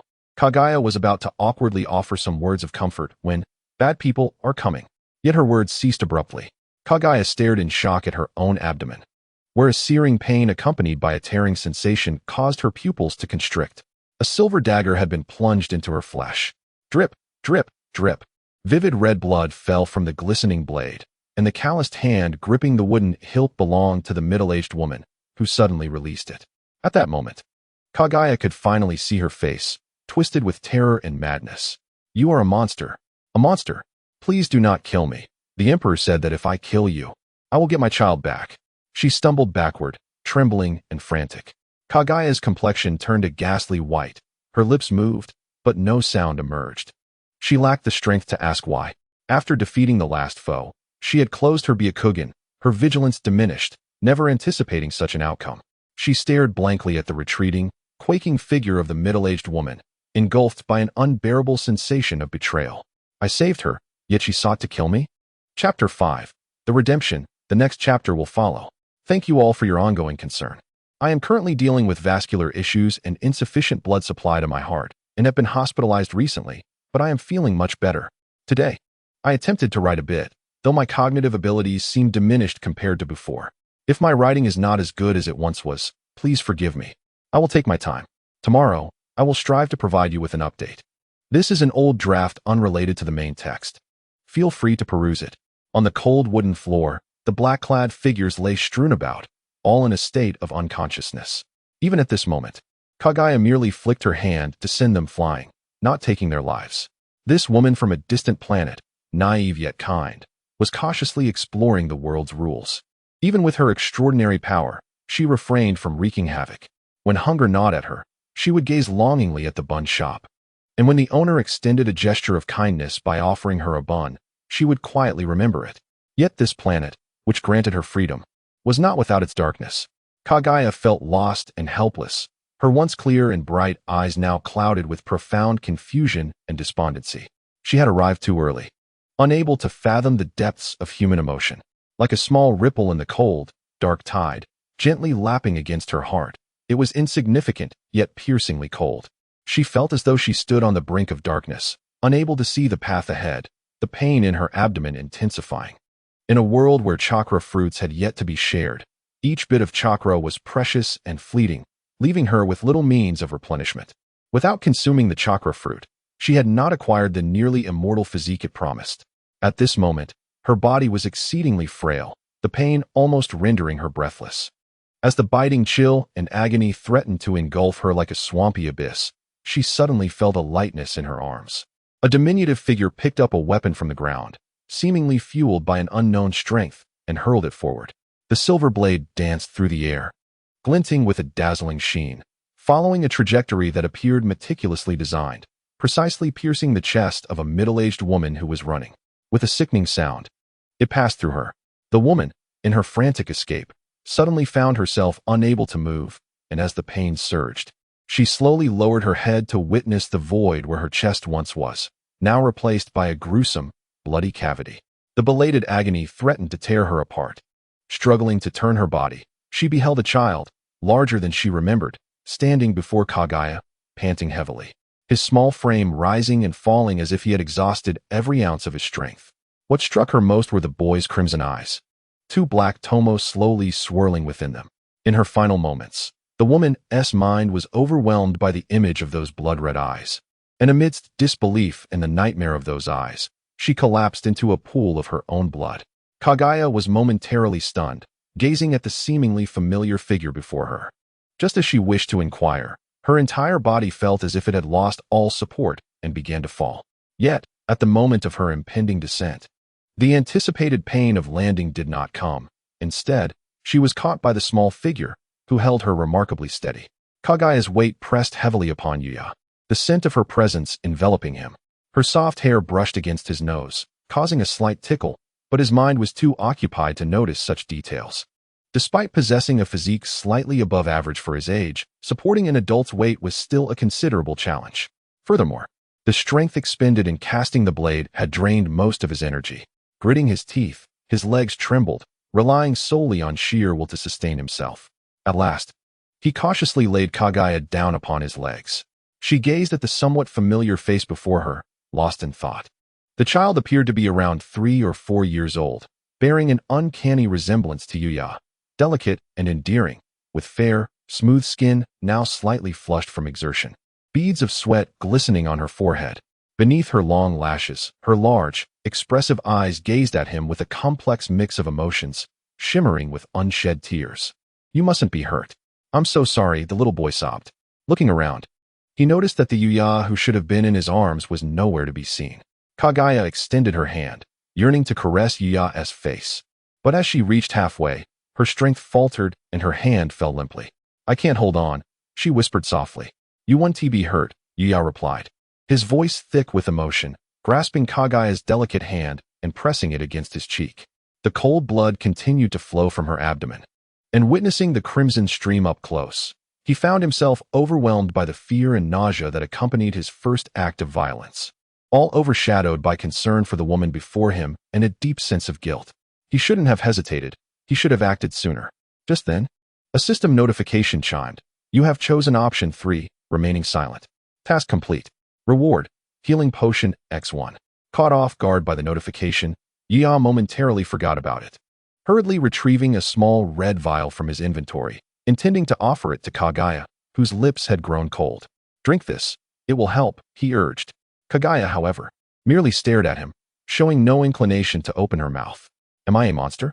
she asked after a long silence, her eyes reflecting sadness and helplessness, an expression Yuya had never seen on Kaguya before. It was evident that the words of others had deeply affected her. After all, which girl would want to be labeled as a monster? "No, you are from the heavens, so you must be a fairy," Yuya replied after a moment's thought. "Then why do they say such things?" Kaguya inquired again. "They are mere mortals. How could they recognize a fairy?" Yuya answered without hesitation. At this moment, Kaguya found herself grappling with her self-worth, desperately needing someone to affirm her value.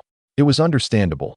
Being betrayed by someone she had endeavored to save would unsettle anyone. "Open your mouth," Yuya urged, mimicking the way Kaguya had once fed him, softly coaxing her. Indeed, this familiar scene seemed to resonate with Kaguya, her cheeks flushing imperceptibly as her expression softened. Yuya's words had an effect. Kaguya blinked her large eyes, gazing intently at him, and obediently opened her mouth. "Ah," she murmured, her luscious lips parting as she drank the potion, her slender neck visibly moving as she swallowed. Watching Kaguya consume the healing potion, Yuya wondered about its efficacy. As described in the system notification, restores a certain amount of health. To his relief, Kaguya's complexion visibly brightened. The wound on her abdomen began to heal rapidly, and within moments, she appeared as if she had fully recovered. "Kaguya," she whispered, as she found herself in darkness, feeling only cold and pain. It was this little boy who had reached out to her. Thank goodness he's all right, Yuya thought, a small smile breaking across his face as the tension that had gripped him finally eased. However, it was but a fleeting moment before everything went dark.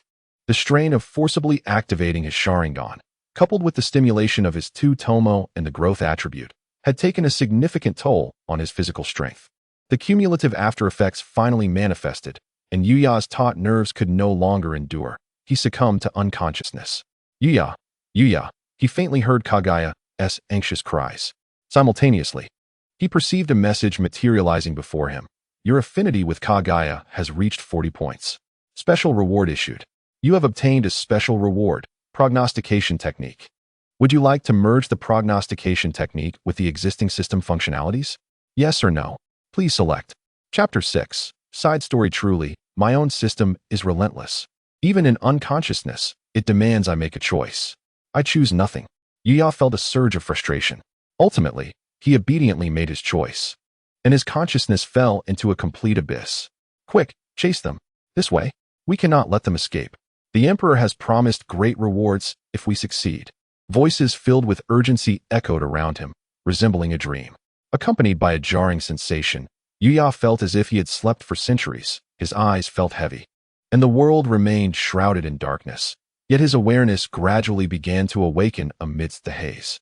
The sounds around him were muffled, and his head throbbed painfully, prompting an instinctive sigh to escape his lips. Yuya, you're awake. A voice, cool and ethereal, reached his ears, a sound that seemed to exist only in dreams. The syllables were peculiar, not in Mandarin, yet he comprehended them inexplicably. Struggling to regain consciousness, Yuya felt as though his eyelids were locked in a fierce battle. It resembled the sensation of sleep paralysis, awareness intact, yet his body remained unresponsive, trapped in a nightmarish state. Yuya, the familiar voice called out again, invoking a strange sense of recognition. Who is calling me? I am Suya, he pondered internally, mulling over the name. Suddenly, memories surged forth. Yuya, Otsutsuki Kaguya. With a jolt, he awoke.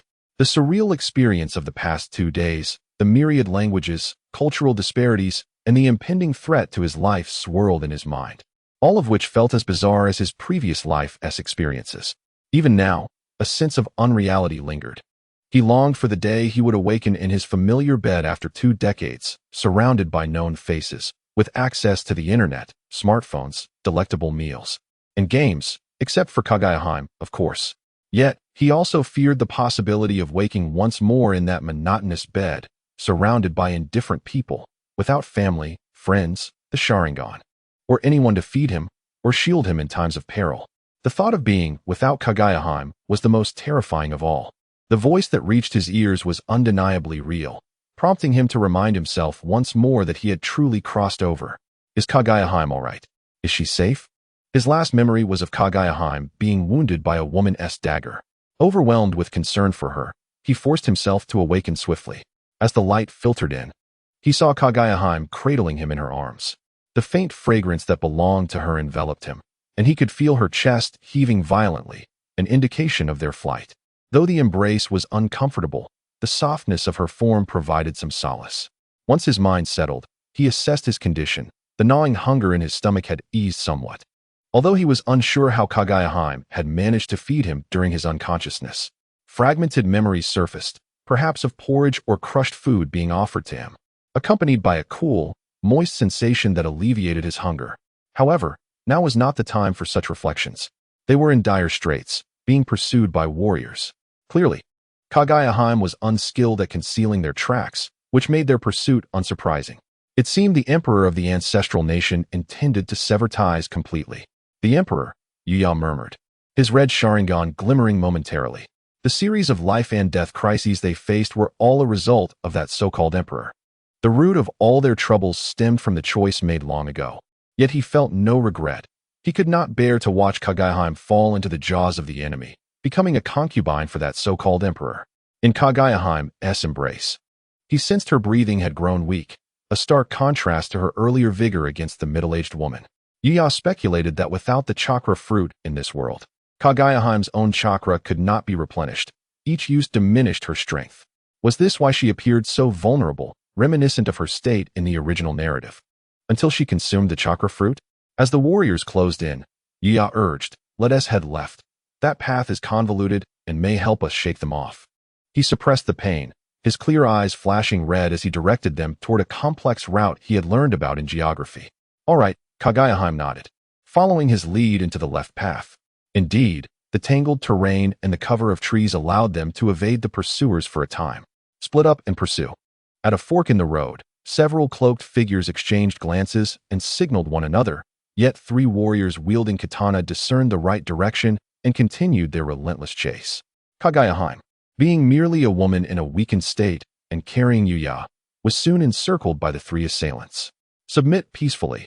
We are merely following orders," the leader said. Kaguya pressed her lips together, remaining silent, only tightening her grip on Yuya. Under the scrutiny of her Byakugan, the 3 men felt an inexplicable pressure, and soon, Cold sweat trickled down their brows. They recalled the rumors of a woman who had single-handedly defeated several trained warriors. If the tales held any truth, they doubted their ability to withstand her formidable prowess. Do not make this difficult for us. The Emperor has laid out a net from which you cannot escape. A beauty like you should not suffer harm during a struggle, especially with a child in tow.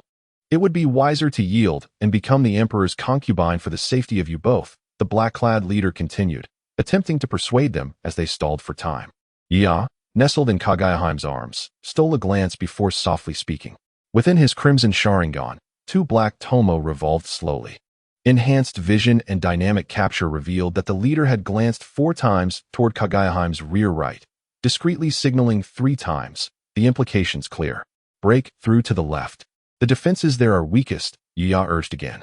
Understood, Kaguya nodded subtly, shifting her stance slightly to incline toward the right rear. Uncle Emperor, you've arrived. Please spare me and my mother. We will comply, she implored. Suddenly, Yuya emerged from Kaguya's embrace, her delicate and adorable face softening as she earnestly inquired behind the black-clad leader. What?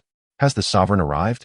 All the figures in black instinctively turned to look, with no one questioning the words of a child, primarily due to the authenticity of Yuya's expression. Moreover, her charm attribute made it inherently difficult for others to doubt her, especially since she had mentioned the sovereign, a term that easily tugged at their nerves. Your Excellency, why have you come in person? We are about to capture them. The black-clad leader replied with a fawning expression. However, upon turning around, he found nothing but emptiness behind him. Oh no! Realizing he had been deceived, the black-clad leader hastily turned, only to discover that Kaguya had already taken Yuya far away. What a cunning little devil. We've been tricked. Quick, pursue them. The black-clad leader's gaze sharpened as he exchanged glances with the other figures in black, quickly realizing the precarious situation. Yet, he felt little concern, for there was another group awaiting them. Meanwhile, Yuya gazed at the 3 options before her, caught in a dilemma. Option 1. Allow Kaguya to escape first while you hold the rear. Reward. Be a Kugan. Option 2. Let Kaguya hold the rear while you flee first. Reward. Obito's spiral mask. Option 3. Share life and death together. Reward. Sharingan upgrade. Chapter 98. The arrangement of the Uzumaki clan. They all call me the Celestial Emperor. The Celestial Emperor. The moment these words escaped, the heavens and earth seemed to tremble, the great Tao resonating with a roar. At this instant, thunder rolled, and boundless radiance surged forth. Dressed in ethereal white, Yuya bore an expression of indifference, surrounded by myriad laws, radiating brilliance. He appeared as the sovereign of all existence, effortlessly exuding an aura that swept across the universe. All of creation bowed before him. The title Celestial Emperor had long become a taboo among mortals, a legacy etched deep within their bones. The people were shaken, even if they had suspected when the name truly emerged. The tremor from the depths of their souls coursed through every fiber of their being, penetrating the flesh and blood of each member of the Uzumaki clan. All were awestruck, yet none dared to doubt the unmatched elegance and grandeur of the Celestial Emperor. If this man was not the Celestial Emperor, who else could possibly hold that title? The ninjas, previously imprisoned and stripped of their bodily control, had regained their mobility, yet they were drenched in sweat and dared not move. Their memories of the Celestial Emperor had been sealed, yet the instinctual tremor in their bodies informed them of the weight these 2 words carried, far surpassing anything they could comprehend. Is it truly the Celestial Emperor? An elder of the Uzumaki clan, resurrected, trembled as he stepped forward. He was a high-ranking member of the previous generation, the elder brother of Uzumaki Kyunta and Uzumaki Mido, and the great-grandfather of Kushina, a figure of significant stature within the Uzumaki clan. His expression was a mix of fear and excitement, and tears of joy streamed down his aged cheeks. We did not know to pay our respects to the Celestial Emperor. We are unworthy and seek your forgiveness for our ignorance. The elder wept profusely, promptly kneeling in reverence. With his lead, all the resurrected members of the Uzumaki clan knelt in unison. First bow to the Celestial Emperor, who established the foundations of life and technology, creating a prosperous dynasty, merging with the divine tree and igniting the flame of civilization. Second bow to the Celestial Emperor, who vanquished foes beyond the celestial realm, defending against foreign invasions and slaying intruders to protect the peace of the world. Third bow to the Celestial Emperor, who shared chakra with the world, liberating humanity from ailments and granting them the power to change their destinies. Lastly, bow to the Celestial Emperor for the grace of rebirth and renewal. In this moment, the crowd exhibited remarkable unity and understanding. Expressions of fervor and exhilaration illuminated their faces as an electrifying chant resonated throughout the space. A force of faith flowed among them. As if rehearsed, they all shouted in unison. These were the words they uttered every year during the Chishi festival in reverence. Kushina, too, fell into a stupor, her small face brimming with astonishment. "Big brother, you," she murmured, about to say something, but was promptly silenced by a glance from Uzumaki Kyunta. She swallowed hard, hesitatingly preparing to emulate the others in kneeling. Yet, Ye gently raised a hand to stop her. Simultaneously, an inexplicable force filled the surroundings, lifting those who were kneeling. "There is no need for such formalities. I am already aware of your sentiments," Ye spoke calmly.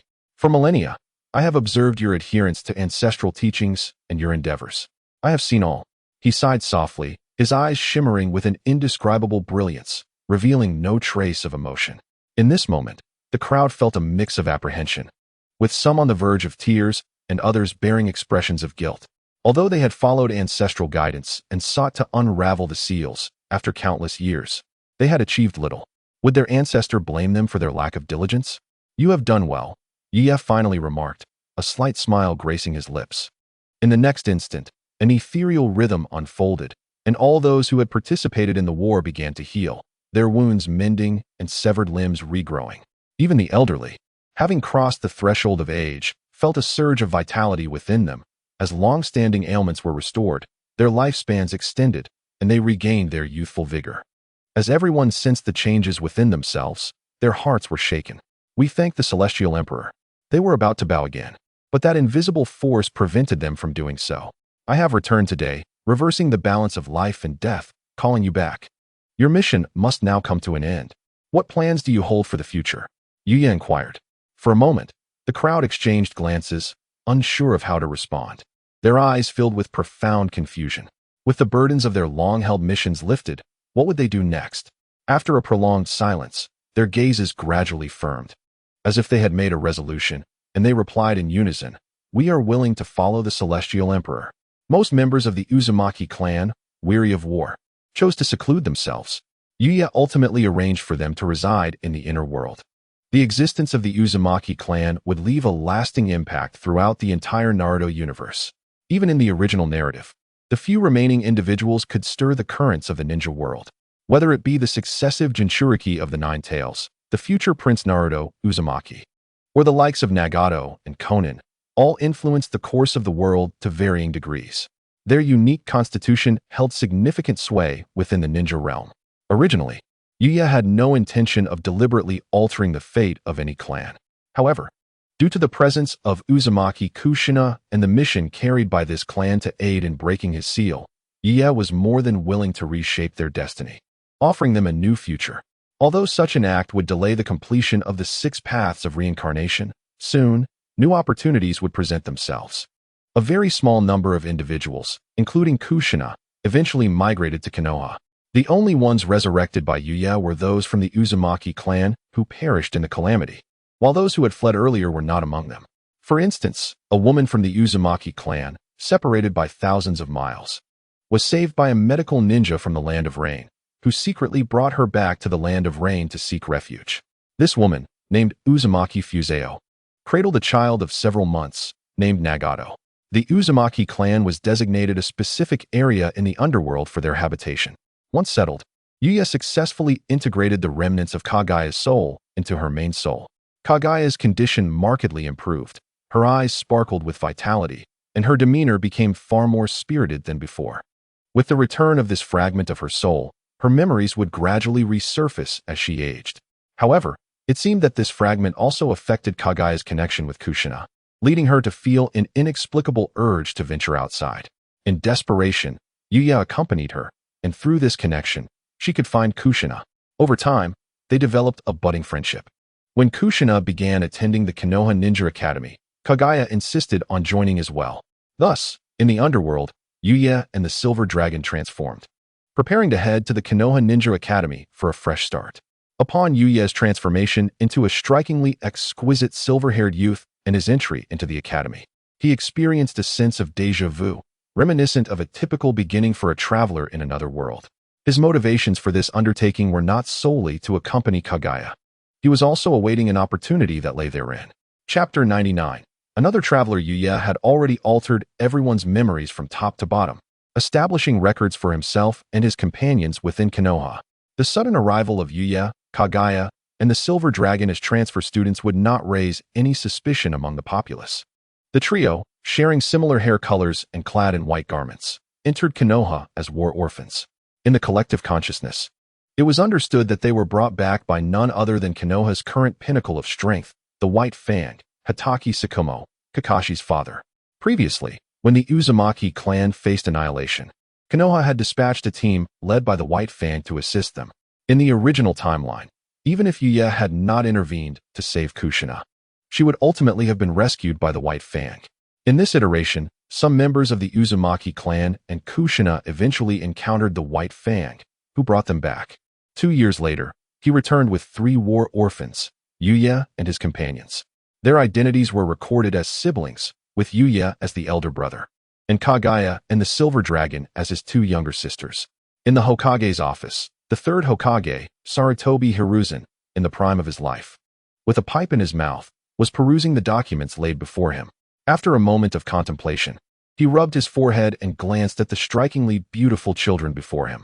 "So, you are Otsutsuki Yuya?" he inquired. "Yes," Yuya replied, nodding calmly, his expression devoid of the typical demeanor expected from one of his age. He appeared to be around 7 or 8 years old, clad in white, exuding an almost unreal charm. The name and family background he had been implanted with were, of course, his true identity. "I have not heard of the Otsutsuki clan," the third Hokage murmured, his gaze sweeping over the trio, each more striking than the last. Although the brother and sisters bore different features, the 2 sisters shared a resemblance, suggesting a familial bond. All 3 possessed silver hair, and such adorable children were indeed a rarity, making their simultaneous appearance all the more remarkable. The third Hokage tapped his fingers rhythmically on the desk, pondering their identities, marveling at the fortunate genetics on display.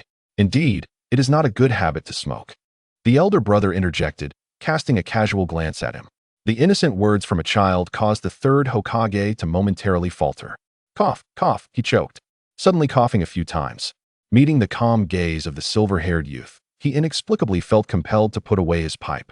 It was indeed inappropriate to smoke in front of children. He rationalized his decision. "Are the 2 younger sisters Otsutsuki Kaguya and Otsutsuki Yamu?" the third Hokage inquired, having set aside his pipe and massaging his temples.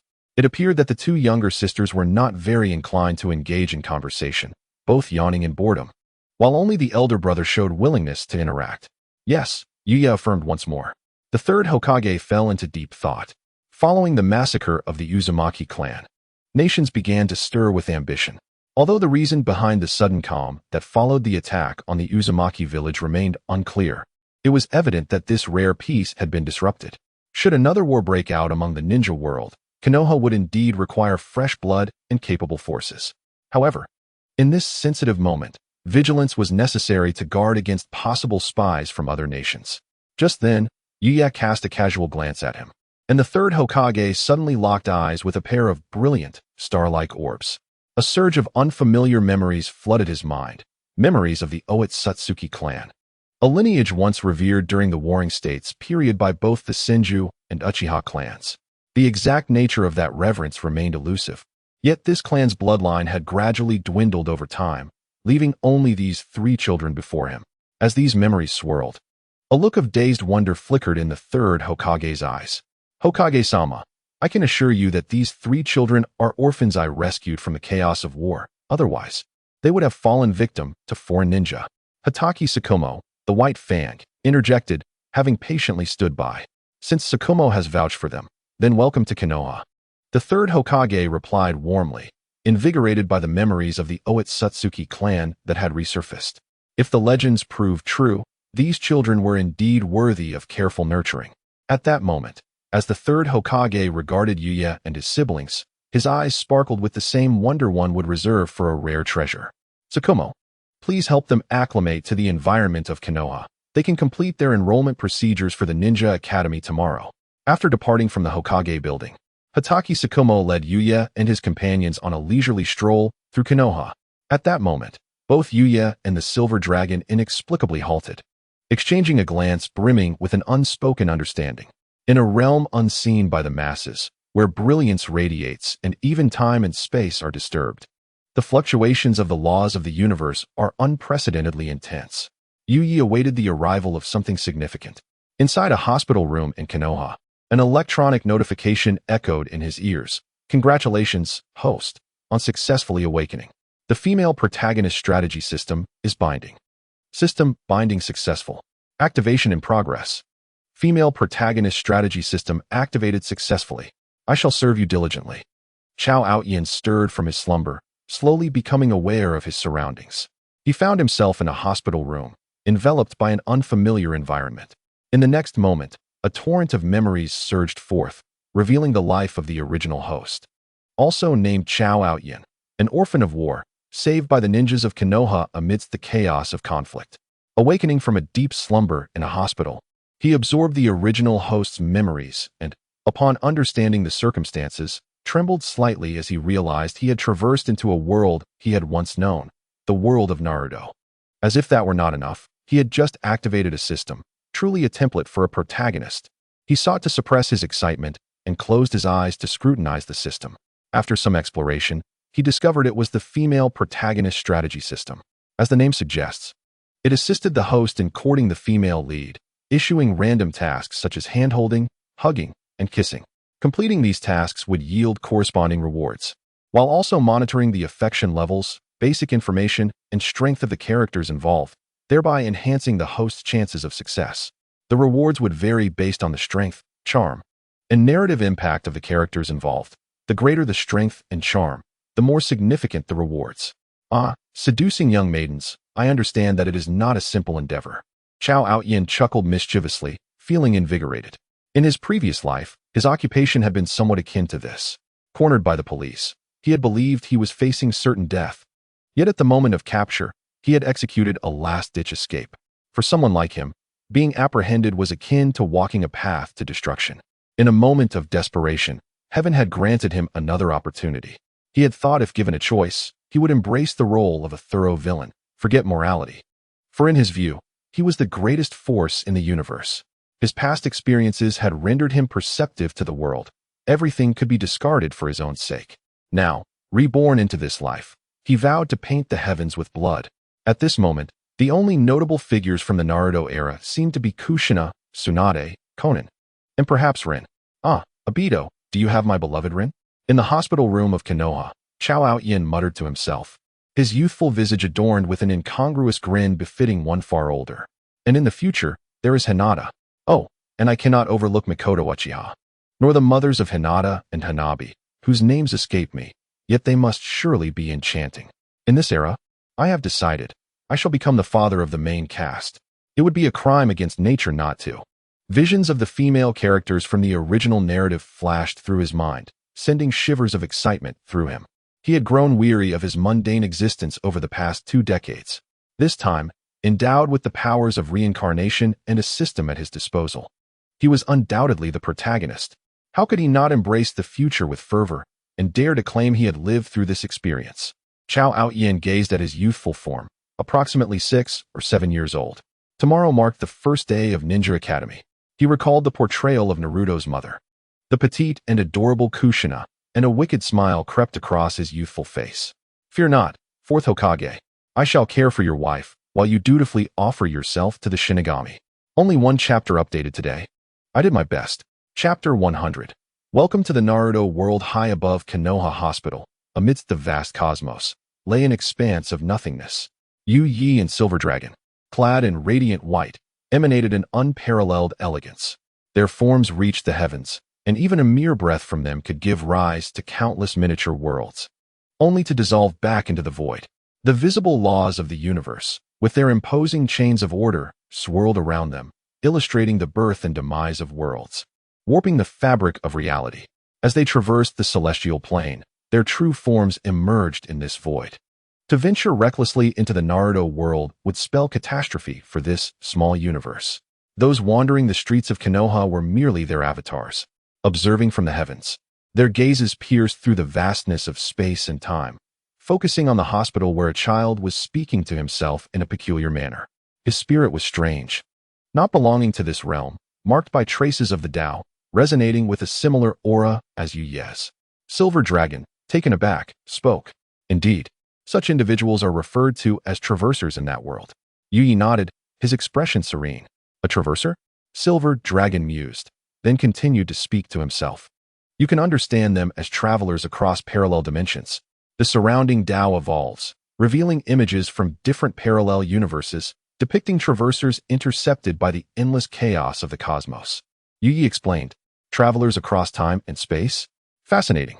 I must delve into his memories. Silver Dragon's curiosity piqued. Not yet. If you probe too deeply, the essence will escape.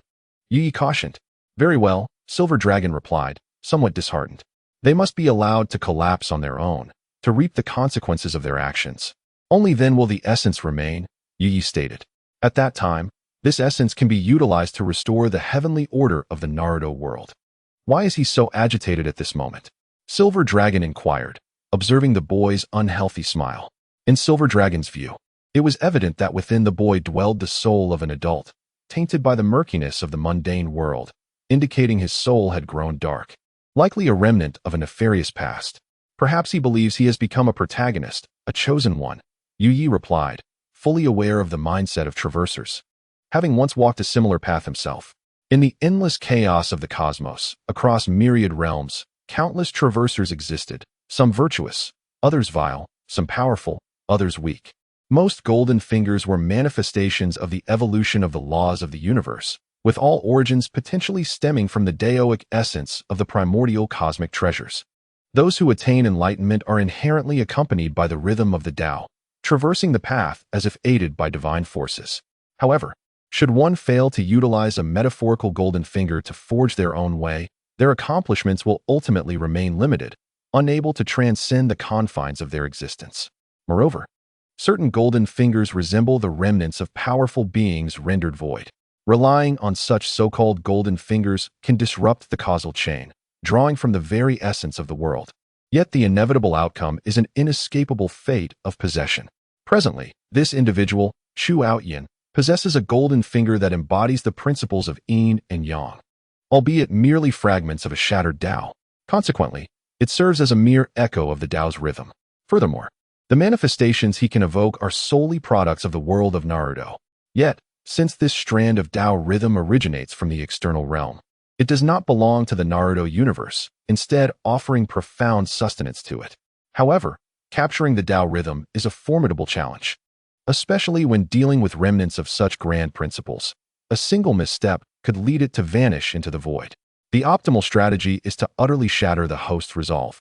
In that moment of utter despair, it becomes the perfect opportunity to seize the golden finger. Yuya, what is this person currently up to? Yu Mingyuan inquired. The young lad was seen engaging in light-hearted conversation with a nurse clad in white. Although the nurse had her duties to attend to and other patients to care for, she found herself forcibly drawn into the boy's incessant questioning, which revolved around trivial matters while his hands fidgeted restlessly. Faced with this peculiar youth, the nurse exhibited evident impatience. In our world, this would be considered flirting or harassment, Yi mused, observing the nurse's exasperated expression. I never expected this interloper to have already begun, Yu Mingyuan whispered, her eyes sparkling with intrigue. Yuya, my curiosity about your world is growing by the moment, she remarked, a playful smile gracing her delicate lips. Once matters here are settled, I shall take you to explore it, Yuya replied, for he had already pinpointed the coordinates of the Naruto universe amidst the chaotic seas of myriad realms. And the distance was not far. If she expressed interest, he would gladly accompany her, especially since he had initially intended to bring Kageheim along for a visit. Were it not for the entanglements of the Naruto universe. How delightful! Yu Mingyuan exclaimed, excitement evident in her voice. The two continued to validate their learnings, their diverse cultivation systems colliding and innovating. Yuya and the Silver Dragon were the only beings in this realm who could rightfully call each other friends of the Tao. After conversing for a while, their figures gradually faded into the boundless void, transcending the heavens. Let us proceed. It is time to impart a lesson to this young traveler. Welcome to the world of Naruto, Ninja Academy, 2nd grade. Following the arrival of a new transfer student a few days prior, the petite and charming girl, with her fiery red hair, captured the attention of all, causing quite a stir within the academy. This unique hair color had never before graced the halls of the Ninja Academy, and coupled with her adorable appearance, it attracted a multitude of onlookers. From the youngest to the oldest students, curiosity about the unfamiliar is innate, even among children. Moreover, the children in this ninja world cannot be judged by ordinary standards.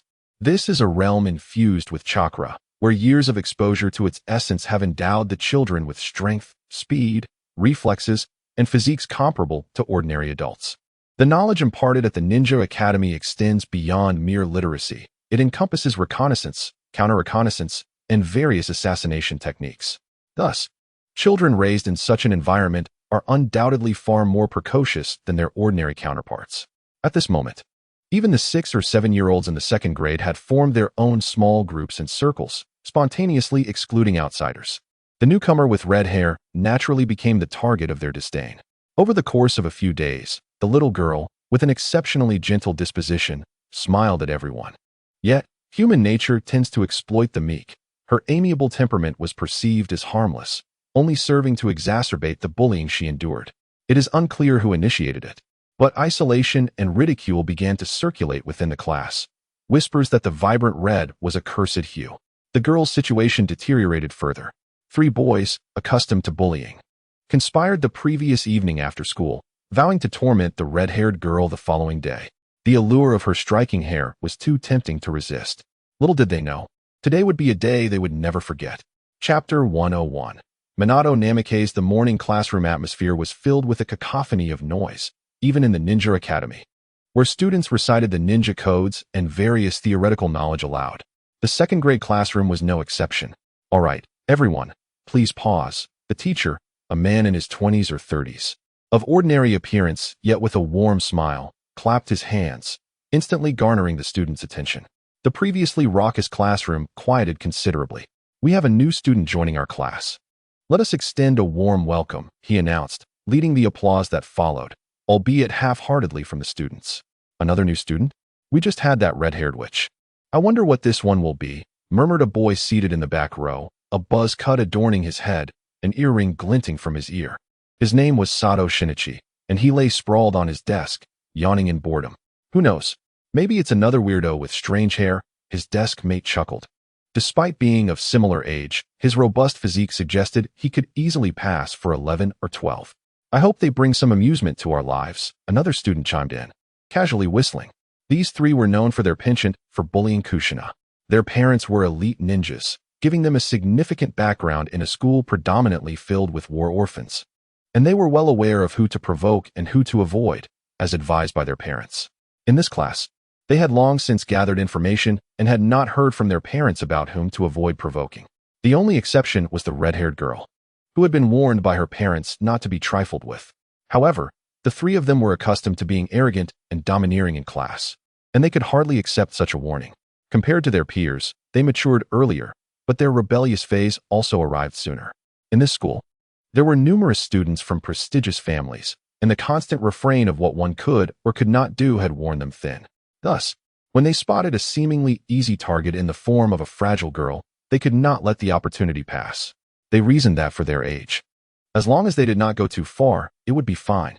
If the little girl were indeed from a prominent family, how could she truly care about the scuffles among children?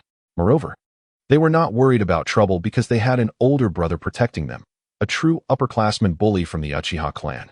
At this moment, their eyes remained fixed on the red-haired girl seated in the front row, her fiery locks radiant in the morning light, making her appear exceptionally striking. Alone as a transfer student, she had no desk partner around her. The 3 of them gazed at the slender figure with predatory grins, already plotting how to torment her that day. They were indifferent to the arrival of new students, as most transfer students were war orphans. Suddenly, they pondered whether this new student might sit beside Kushina. The thought unsettled them, and they diverted their gaze from Kushina to the outside, their expressions growing increasingly fierce. When the teacher mentioned the arrival of a new student, Kushina naturally felt the stares of her classmates. As a member of the Uzumaki clan, Not only did she possess a powerful life force and chakra, but she also had an extraordinary perception since childhood. She could sense all the gazes directed at her, distinguishing between those filled with goodwill and those brimming with malice. Unfortunately, the majority of the glances she received were laden with hostility, with the only benevolent gaze coming from the blonde boy sitting just behind her. Was it named Minato Namikaze? At this thought, Kushina turned to glance at him, offering a polite smile. The girl's sudden smile was exceptionally sweet, leaving the blonde boy momentarily speechless. Although he was bewildered, he returned her smile. His features were handsome, with bright blue eyes that sparkled, and his grin was warm and gentle, exuding an inexplicable charm. Yet, the girl had already turned her attention away from him. Minato relaxed his shoulders, not overly concerned. He had observed the girl's predicament, but sensed within her a vast reservoir of chakra, warm and formidable, along with a hint of an indomitable spirit and tenacity, suggesting that she did not require his interference. Minato was not one to meddle in others' affairs, preferring to act only when necessary. Kushina, somewhat distracted, was not particularly bothered by her classmates' animosity and exclusion. Having already experienced the ravages of war and the brink of death, such juvenile squabbles seemed trivial to her. If someone approached her with excessive familiarity, inquiring about her well-being and asking endless questions, it would only make her uncomfortable, having faced so much at such a young age. If not for that one presence that had nearly led to her clan's annihilation, her disposition would have matured well beyond that of a child, making it difficult for her to connect with her peers. Being different was acceptable, much like that blonde boy. With this thought, Kushina turned back to smile at him once more. Minato found himself perplexed by her smile, as he prepared to respond with a smile of his own. It faltered when he noticed the girl had once again turned her attention away, as if she were entirely indifferent to his reaction. Was it truly her prerogative to smile at whomever she pleased, without regard for him? Or perhaps she was not smiling at him at all. For the first time, Minato felt a wave of frustration wash over him. Kushina enjoyed smiling simply because an older peer had told her that her smile was beautiful and encouraged her to face life with a grin. Therefore, she offered a smile to everyone she encountered. Could it be that she was smiling at him? At that moment, Kushina felt a surge of anticipation. She recalled a girl around her age who might suddenly appear before her in any scenario. A girl who had expressed her desire to attend school when she heard Kushina would be going. With a mix of excitement and anxiety, Kushina gazed toward the door. Chapter 102. The transfer student under the gaze of the crowd. The door creaked open. A young boy stepped inside, his appearance above average, clad in black attire. His long hair obscured his forehead, and though he had a handsome face, there was an inexplicable air of femininity about him. Nevertheless, he emanated an aura of confidence that belied his age. With his hands in his pockets, he tilted his head slightly upward, striding confidently onto the stage, even stepping on the teacher's foot in the process, seemingly oblivious to it.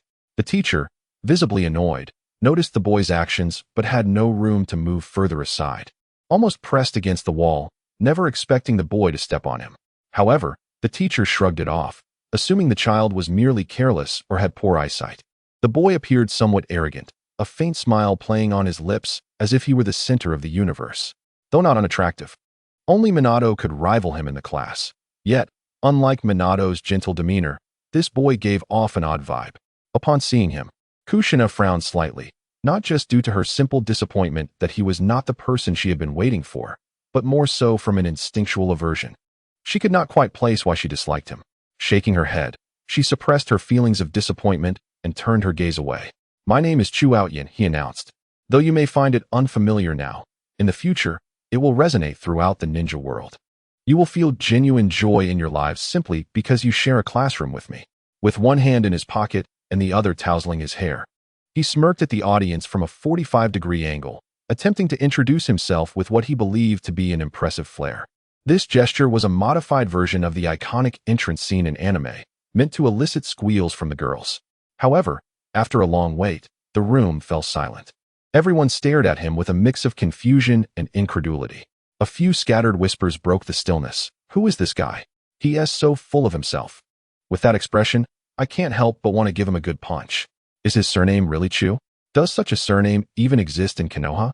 Forget Konoha. It seems the entire land of fire lacks it. He must be an outsider, presumably not from a prominent family." Some boys in the back rows have already begun to murmur, casting scrutinizing and disdainful glances at Chu Outyin. Where are the cheers that were promised? What is happening?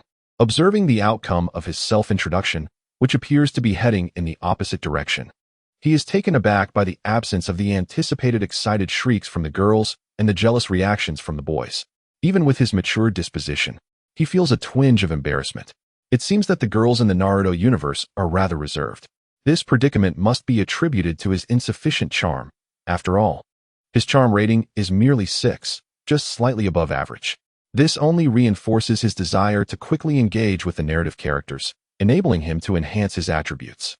Feeling somewhat let down by the disdainful gazes from the boys, he brushes it off, reasoning that they are just children. What could they possibly do to him? His true concern lies with the adorable girls in his class. At that moment, his gaze flitted over to a girl with vibrant red hair and a boy with blonde locks. Kushina and the fourth Hokage, perhaps? With me around.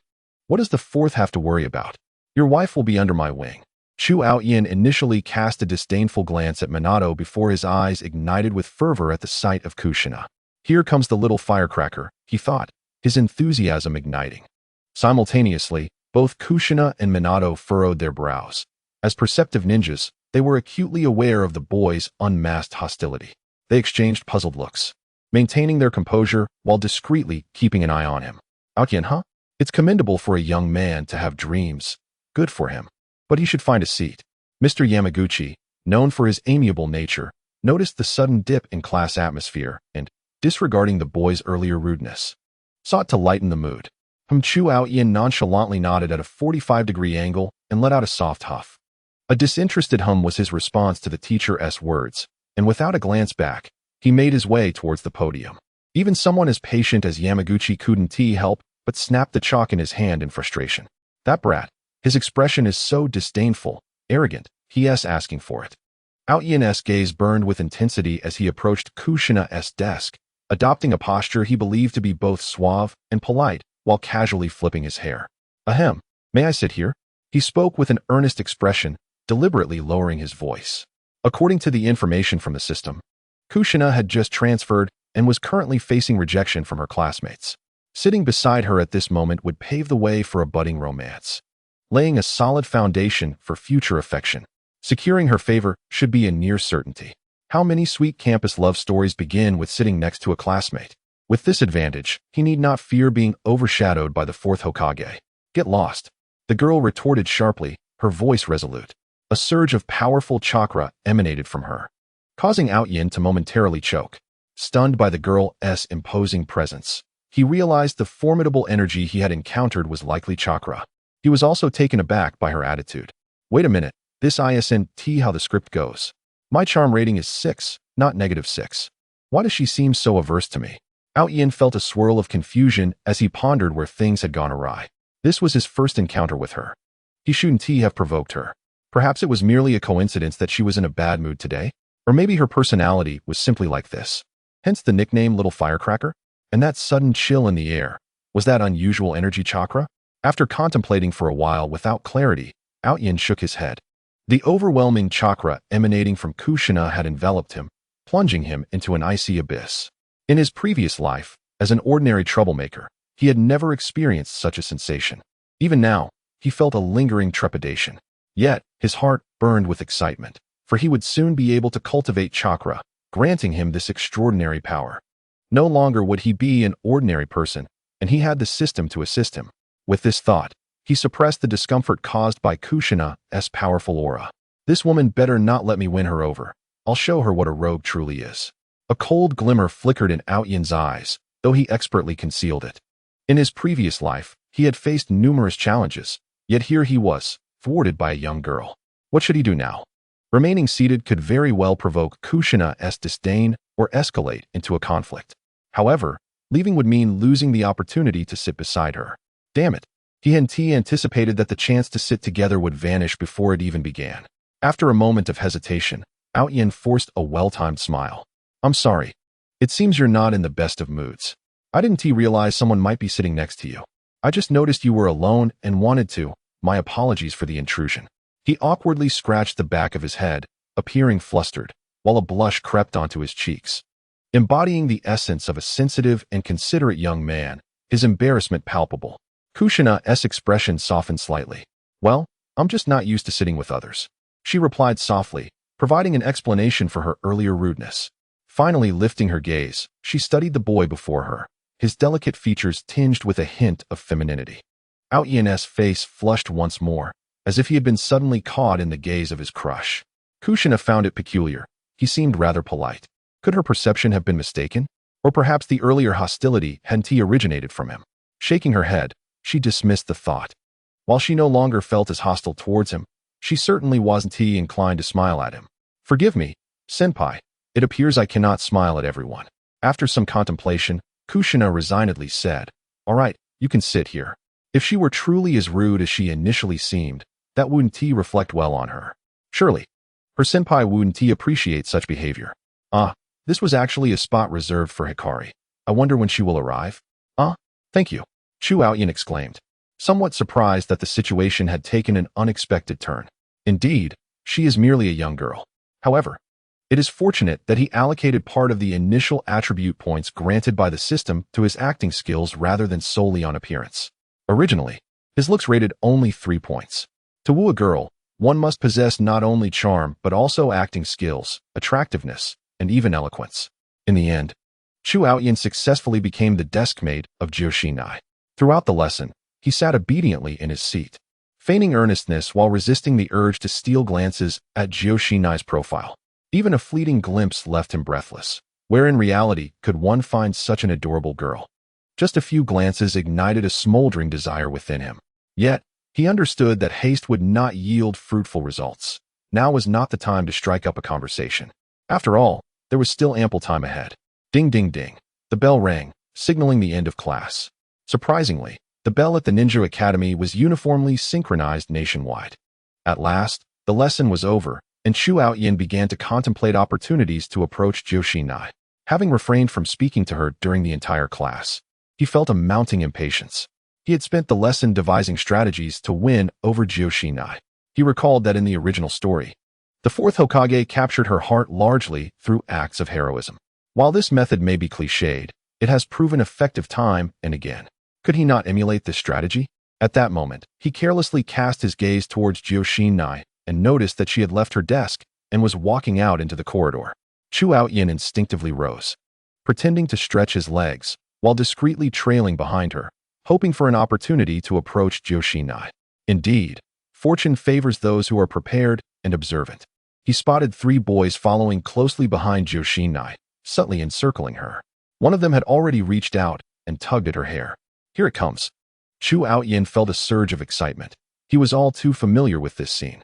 In Joshinai's few recollections, there was a moment when she was bullied for her unique red hair, a trait of the Uzumaki clan, where her classmates would pull her hair. Although she later retaliated and earned the title of Blood Red Chili Pepper, it was evident that this was not yet that moment. She was currently isolated and subjected to bullying. If he didn't act now, when would he? This was indeed the opportune moment to win the heart of this fair maiden. He took a few steps forward, but then hesitated. He gazed at the 3 boys, whose physiques were decidedly more developed than his own, making him feel a twinge of apprehension. System, assess the combat capabilities of those 3 boys, he thought internally.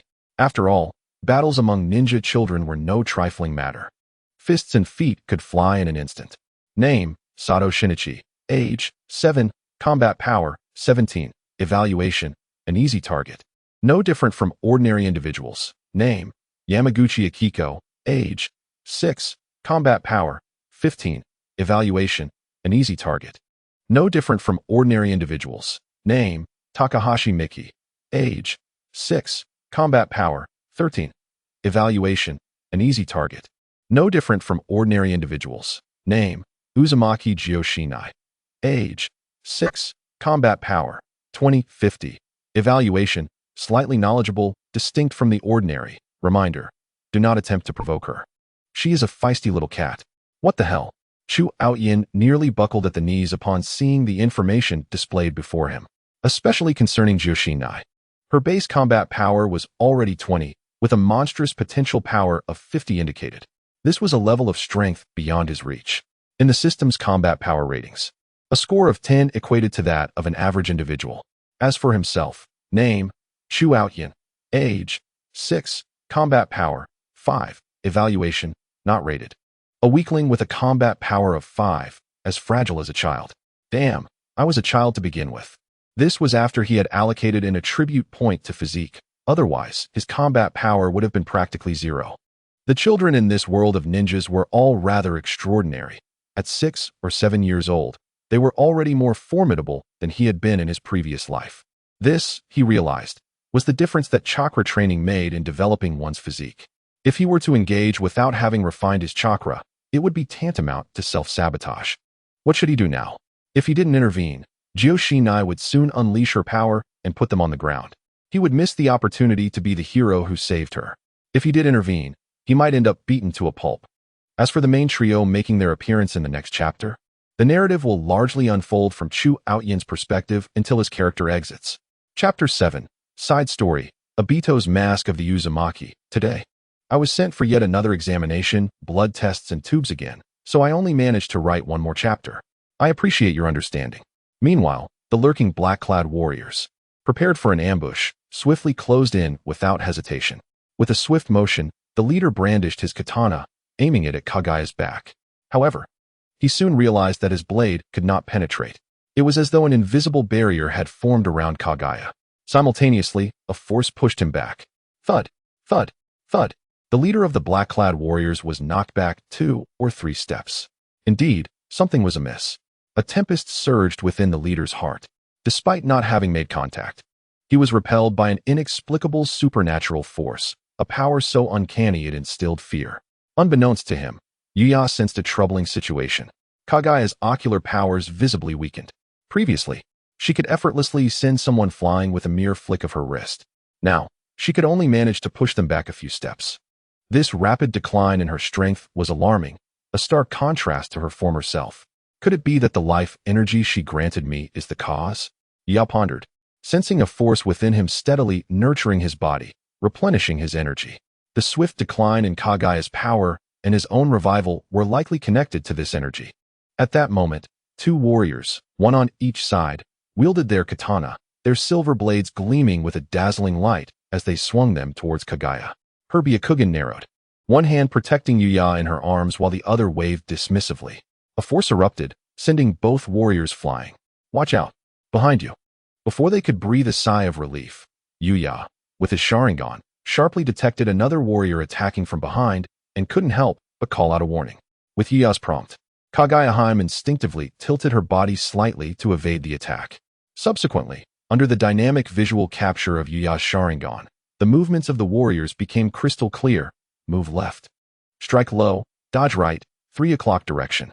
Be careful behind you. Yuya continuously warned Kaguya. With his assistance, she fought while retreating, employing her martial skills to dodge and counterattack, while using repulsion to send the dark-clad warriors flying. At last, they managed to break free temporarily, but soon another group appeared, relentlessly pursuing them from behind. Kaguya resolved that this could not continue. Yuya, listen to me. I'm out of energy. You go ahead, and I'll draw their attention. Her cool voice rang out, tinged with urgency due to their frantic escape. One person fleeing was better than 2. Fearing Yuya would disagree, Kaguya contemplated how to persuade him. All right, Yuya nodded without hesitation. Up ahead, there's a thicket that can obscure our presence. Let me down. I'll hide behind a tree while you divert them. What were you about to say? Yuya asked, puzzled. It's nothing, Kaguya replied, momentarily taken aback. The words she intended to use to persuade Yuya were swallowed back. She never anticipated Yuya would agree so readily, even planning where to hide, leaving her somewhat flustered. Moreover, she found it strange that Yuya spoke so coldly in their private moments, no longer using her title. This thought made Kaguya feel a bit awkward, creating a slight emotional distance between them. Kaguya favorability level, 5, indeed, observing the system prompt. Yuya silently acknowledged that his choice to flee first and allow Kaguya to cover his retreat was rather dishonorable. It was only natural for her favorability to decrease. However, he found himself with no other option. If he wished to escape the predicament and save Kaguya, he had to let her take the rear. Gazing at the subtitles before him, Yuya fell into contemplation. Option 1. Let Kaguya flee first while you cover her retreat. Reward. Byakugan. Option 2. Let Kaguya cover your retreat while you flee first. Reward. Obito's Vortex Mask. Option 3. life and death together. Reward, Sharingan upgrade clearly. Had the reward for option 1 been any different, he would have unhesitatingly allowed Kaguya to escape first. Yet the Byakugan offered no means to alter their dire situation. As for option 3, life and death together, the reward of a Sharingan upgrade similarly held no substantial power to shift the current predicament. This was a last resort, to be considered only when absolutely necessary, facing life and death alongside Kaguya. Now, focusing on option 2. The system's prompt about Obito's vortex mask sparked contemplation in Yuya's clear, bright eyes. Obito's vortex mask, wearing it grants the full physique, appearance, and abilities of Uchiha Obito. The extent of abilities is influenced by the user's physical capacity. Note, during the wearing process, the user will continuously be influenced by Uchiha Obito's obsession. Prolonged wear is inadvisable, or the mask may become irretrievable, permanently transforming the wearer into Uchiha Obito's obsession. Currently, it has been detected that the host can wear it for 10 minutes, cooldown period, 6 months. Soon, following Yuya's direction, Kaguya arrived at the thicket, gently placing him down. Watching as he could now stand and walk freely, Kaguya's expression grew increasingly complex. Her complexity did not stem from Yuya's rapid physical growth. As a member of the Otsutsuki clan, she had encountered many different races on colonized planets, so his extraordinary growth rate did not surprise her. Rather, it was the impending separation that weighed on her mind. She was uncertain whether she could successfully draw the pursuers away. "Take care," Kaguya bit her lip, whispering softly in his ear as she released him. "You'll be fine," Yuya replied, taken aback. Kaguya cast a final, deep glance at him before revealing her true intentions. Running forward without looking back. "Yes, over there. Quickly pursue." Indeed, she quickly attracted the attention of the warriors. As they chased after Kaguya, Yuya stealthily concealed himself behind a large tree. Due to his small stature, he did not draw their attention. Everything unfolded as planned. "You have chosen option 2. Let Kaguya cover your retreat while you flee first." Task completed. Reward, Obito's vortex mask. Observing the manifestation of the orange vortex mask in his hands, with a single eye hole on one side, it appeared somewhat comical. It resembled the early version from the original Naruto storyline. The orange mask was somewhat acceptable, but had it been the later white Sharingan mask, Yuya would have found it utterly unappealing. However, did this not imply that the two masks from different periods represented Obito's power at those times? Nevertheless, even the earlier power of Obito, after his descent into darkness, would suffice to deal with these ordinary foes.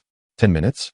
Grasping the vortex mask, he felt a chill emanating from it. For some reason, Yuya sensed a unique power from within.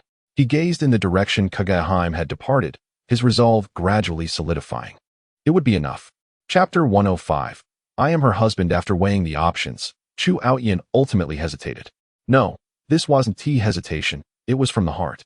After all, ninjas were born for combat and assassination. For them, as long as no one died, it was not a big deal. Watching the punches and kicks, it looked painful. His small frame might not withstand too many blows. Moreover, he wasn't in a hurry. Assisting Kushina was something no one could compete with him for. After all, he remembered the fourth Hokage's first formal interaction with Kushina occurred when she was kidnapped by the Rain Country ninja. During his time at the Ninja Academy, he had always been in a phase of observation. Since no one was competing with him, he could afford to wait for Kushina to entangle herself with them. Once she had nearly subdued her opponents, he could simply step in. All he needed to do was deliver a finishing blow. This way, he would assist Kushina while avoiding direct confrontation with those little brats. Truly, he was a genius. Chu Aoyan couldn't help but commend his own cleverness. TSK, how tragic. Pulling that hair. The actions, those small hands, were quite vigorous, sending someone crashing to the ground. Goodness, Chu Aoyan observed coldly, patiently watching the unfolding drama beside him, occasionally interjecting with sarcastic remarks. As time progressed and Jiu Shinai commenced her counterattack, he sensed that his moment had arrived. Hey, let go of that girl. Chu Aoyan steadied his breath, mustering his courage to shout. To his astonishment, the group of mischievous youths and Jiu Shinai actually halted their actions. When did my words become so compelling? Chu Aoyan mused, slightly bewildered. His shout was originally intended to bolster his own resolve, fueled by the adrenaline of anger. But he had not anticipated such deference from them. Could it be that his mere presence exuded a mysterious aura, bestowing him with some passive skill? However, in the next moment, Chu Aoyan realized he was gravely mistaken. The trio who had stopped, along with Jiuxinai, were not even glancing in his direction, but were instead focused intently on a particular spot. Jiuxinai bizarrely adjusted her hair, adopting an appearance of submissiveness that starkly contrasted with her earlier fierce demeanor. Simultaneously, not only they, but nearly all the students around were remarkably quiet, all gazing in unison towards that direction, creating an exceedingly strange atmosphere. Chu Aoyan found himself perplexed. Could it be that the Hokage had arrived?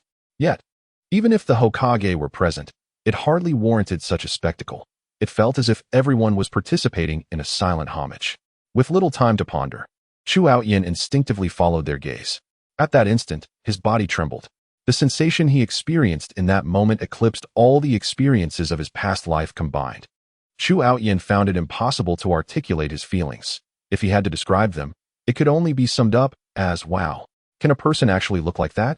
The beauty he beheld surpassed that of any meticulously crafted starlet from his previous life by a staggering magnitude, rendering any comparison utterly futile. Before him stood three ethereal figures clad in white, one male and two females, their grace and beauty unparalleled. Their features seemed as though they had been painstakingly sculpted by the hands of divine artisans, exquisitely flawless, embodying a beauty that was seemingly crafted to fulfill humanity's aesthetic ideals. More importantly, the aura they radiated prompted Chu Aoyan to struggle for words, ultimately settling on the phrase, transcendent elegance. Such youthful individuals exuded an extraordinary presence. Previously, Chu Aoyan had thought the literary expressions of a smile that captivates nations and another that steals cities were mere embellishments from poetic minds. Yet now, he felt that perhaps such phrases were not exaggerated at all. In the presence of these three, the descriptions of unparalleled beauty felt entirely appropriate, devoid of exaggeration. How could human beauty reach such heights? Their countenance was otherworldly, enchanting with every glance and smile. Each of them was a rarity, an embodiment of celestial grace, and now, astonishingly, three appeared simultaneously. Having lived in a time of vast information exchange, Chu Aoyan had encountered myriad beauties. Yet, even with his adult composure, he found himself momentarily entranced. His gaze wandered, slightly dazed, as he instinctively queried the system. How many points of charm must I accumulate to reach such heights? Yet, the system remained unresponsive. Damn it! Can't you function? Chu Aoyan felt a surge of frustration. The system seemed to have gone silent, akin to a sudden malfunction. He cursed under his breath, shaking his head, and decided not to dwell further on it. Did this mean that his opportunity to rescue Jiuxinai had evaporated? However, he was too absorbed in the spectacle to care much about that. After all, more opportunities would surely arise. He continued to gaze at the three figures. Seemingly familiar with Jiuxinai, when had such stunning individuals appeared in the Naruto universe? Little Jio, I have arrived. Kaguya stepped forward, engaging Jiuxinai in conversation. Her delicate lips curled into a long-lost smile. For reasons unknown, an innate sense of comfort washed over her upon seeing Jiuxinai, as if responding to a deeper connection. You really came, Jiuxinai replied, appearing somewhat flustered. Her small hands fidgeted behind her back, unsure where to place them. Yes, Kaguya nodded, one hand holding Yuya's and the other reaching out to grasp Jiuxinai's. Hello. Noticing Kaguya's gesture, Yuya smiled and nodded at Jiuxinai. Hello. Jiuxinai's face flushed crimson. Are you Kaguya's brother and sister? She cautiously inquired, observing the trio's similar hair color and striking beauty. The question hung in the air as she hesitated. Haha, do we really look like siblings? Silver Dragon chuckled, leaving the question unanswered. Jiuxinai was at a loss for words, feeling increasingly nervous. The aura emanating from Yuya and Silver Dragon was overwhelmingly potent, leaving her seeking solace from Kaguya. I am her husband, Yuya replied softly, his demeanor calm, voice gentle yet resolute, as he subtly raised Kaguya's hand, as if to declare something significant. Kaguya's cheeks visibly flushed. Her memories had yet to fully return, her consciousness still maturing, akin to a young girl. Yet, fragments of memories flickered through her mind like scenes from a movie, all centered around Yuya. Husband. Jiuxinai softly repeated the word, and in that moment, Kaguya's blush, combined with the tenderness in Yuya's gaze towards her, conveyed more than a lengthy declaration of love. Though Joshinai was still somewhat naive about these emotions, she felt an innate envy rising within her. As Yuya prepared to depart, he cast a meaningful glance at the dazed Chu Outyin. They passed through the corridor, drawing the attention and gaze of onlookers, including the trio of boys who had previously clashed with Joshinai. When Joshinai had unleashed her fury, they had certainly suffered. Now, when they considered approaching her again, they were met with Yuya's indifferent gaze, which effectively quelled the thought. Ultimately, they stood there, watching the four of them leave. The trio felt a twinge of regret. They were still young and did not fully comprehend the emotions that had arisen moments before. Yet, they were now irritated that their momentary cowardice had led to their current predicament. Damn it, that fiery girl just hit my head. One exclaimed. Yeah, and I think she kicked my leg. Another added. And didn't she also punch my stomach? The three of them stepped back, their frustration growing with each thought. At that moment, they noticed Chu Outyin standing idly by. Hey, it was you shouting just now, right? You told us to stop?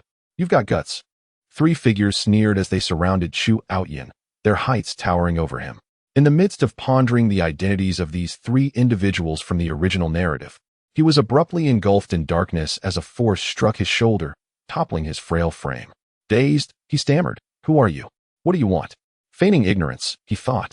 Yet the mocking voices pierced through. Oh, still pretending? After shouting so loudly, do you think we have nothing better to do?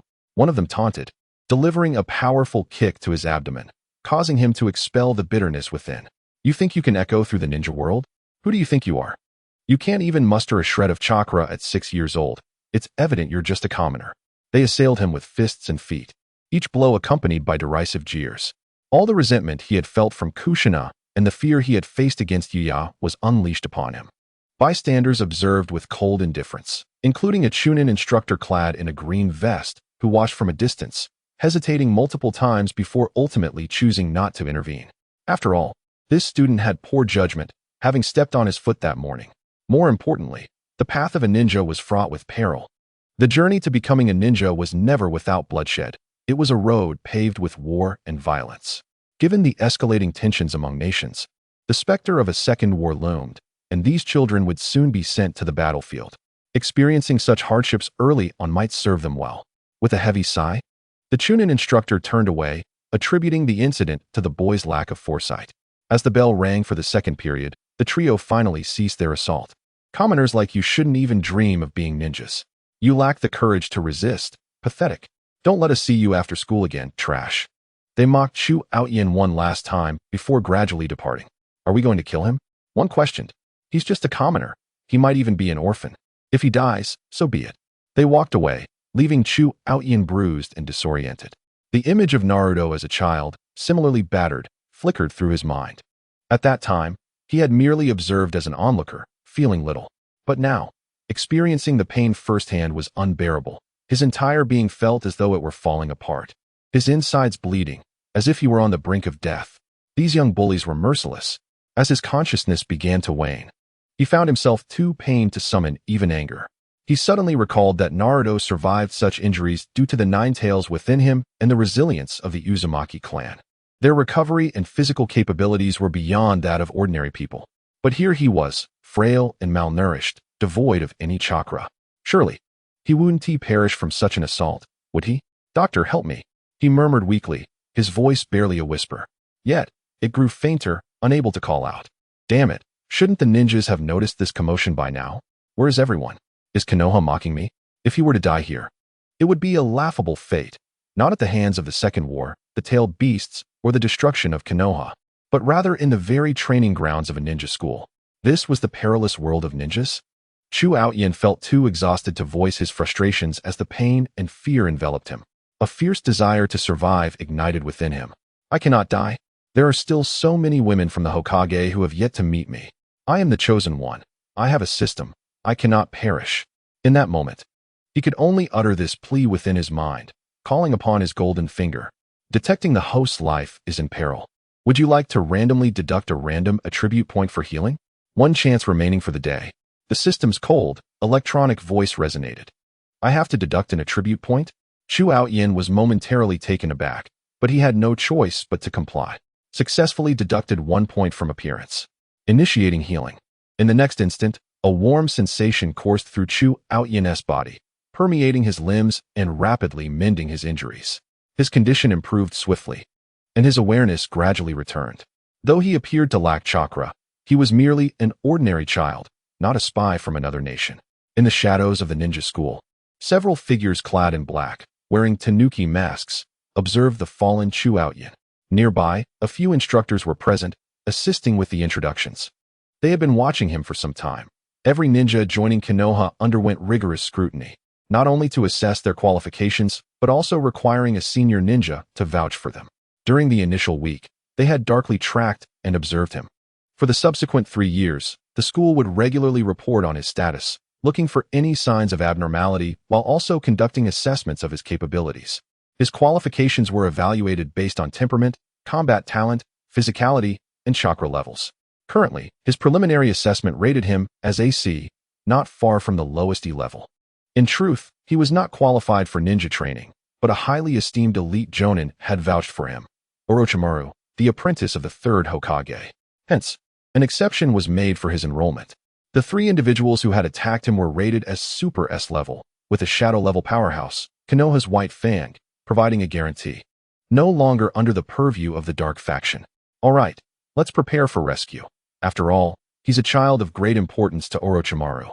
It would be disastrous if he truly died. One ninja was ready to take action. Wait, observe his condition, another dark ninja interjected, as they squinted at Chu Outyin, who had been lying on the ground. His visible injuries were healing, and he was beginning to move. Minutes later, Chu Outyin had recovered significantly, with only surface wounds remaining. While internally he was nearly healed, rushing back to class. Could this speed of recovery indicate a special physique? The dark ninjas exchanged glances, astonished.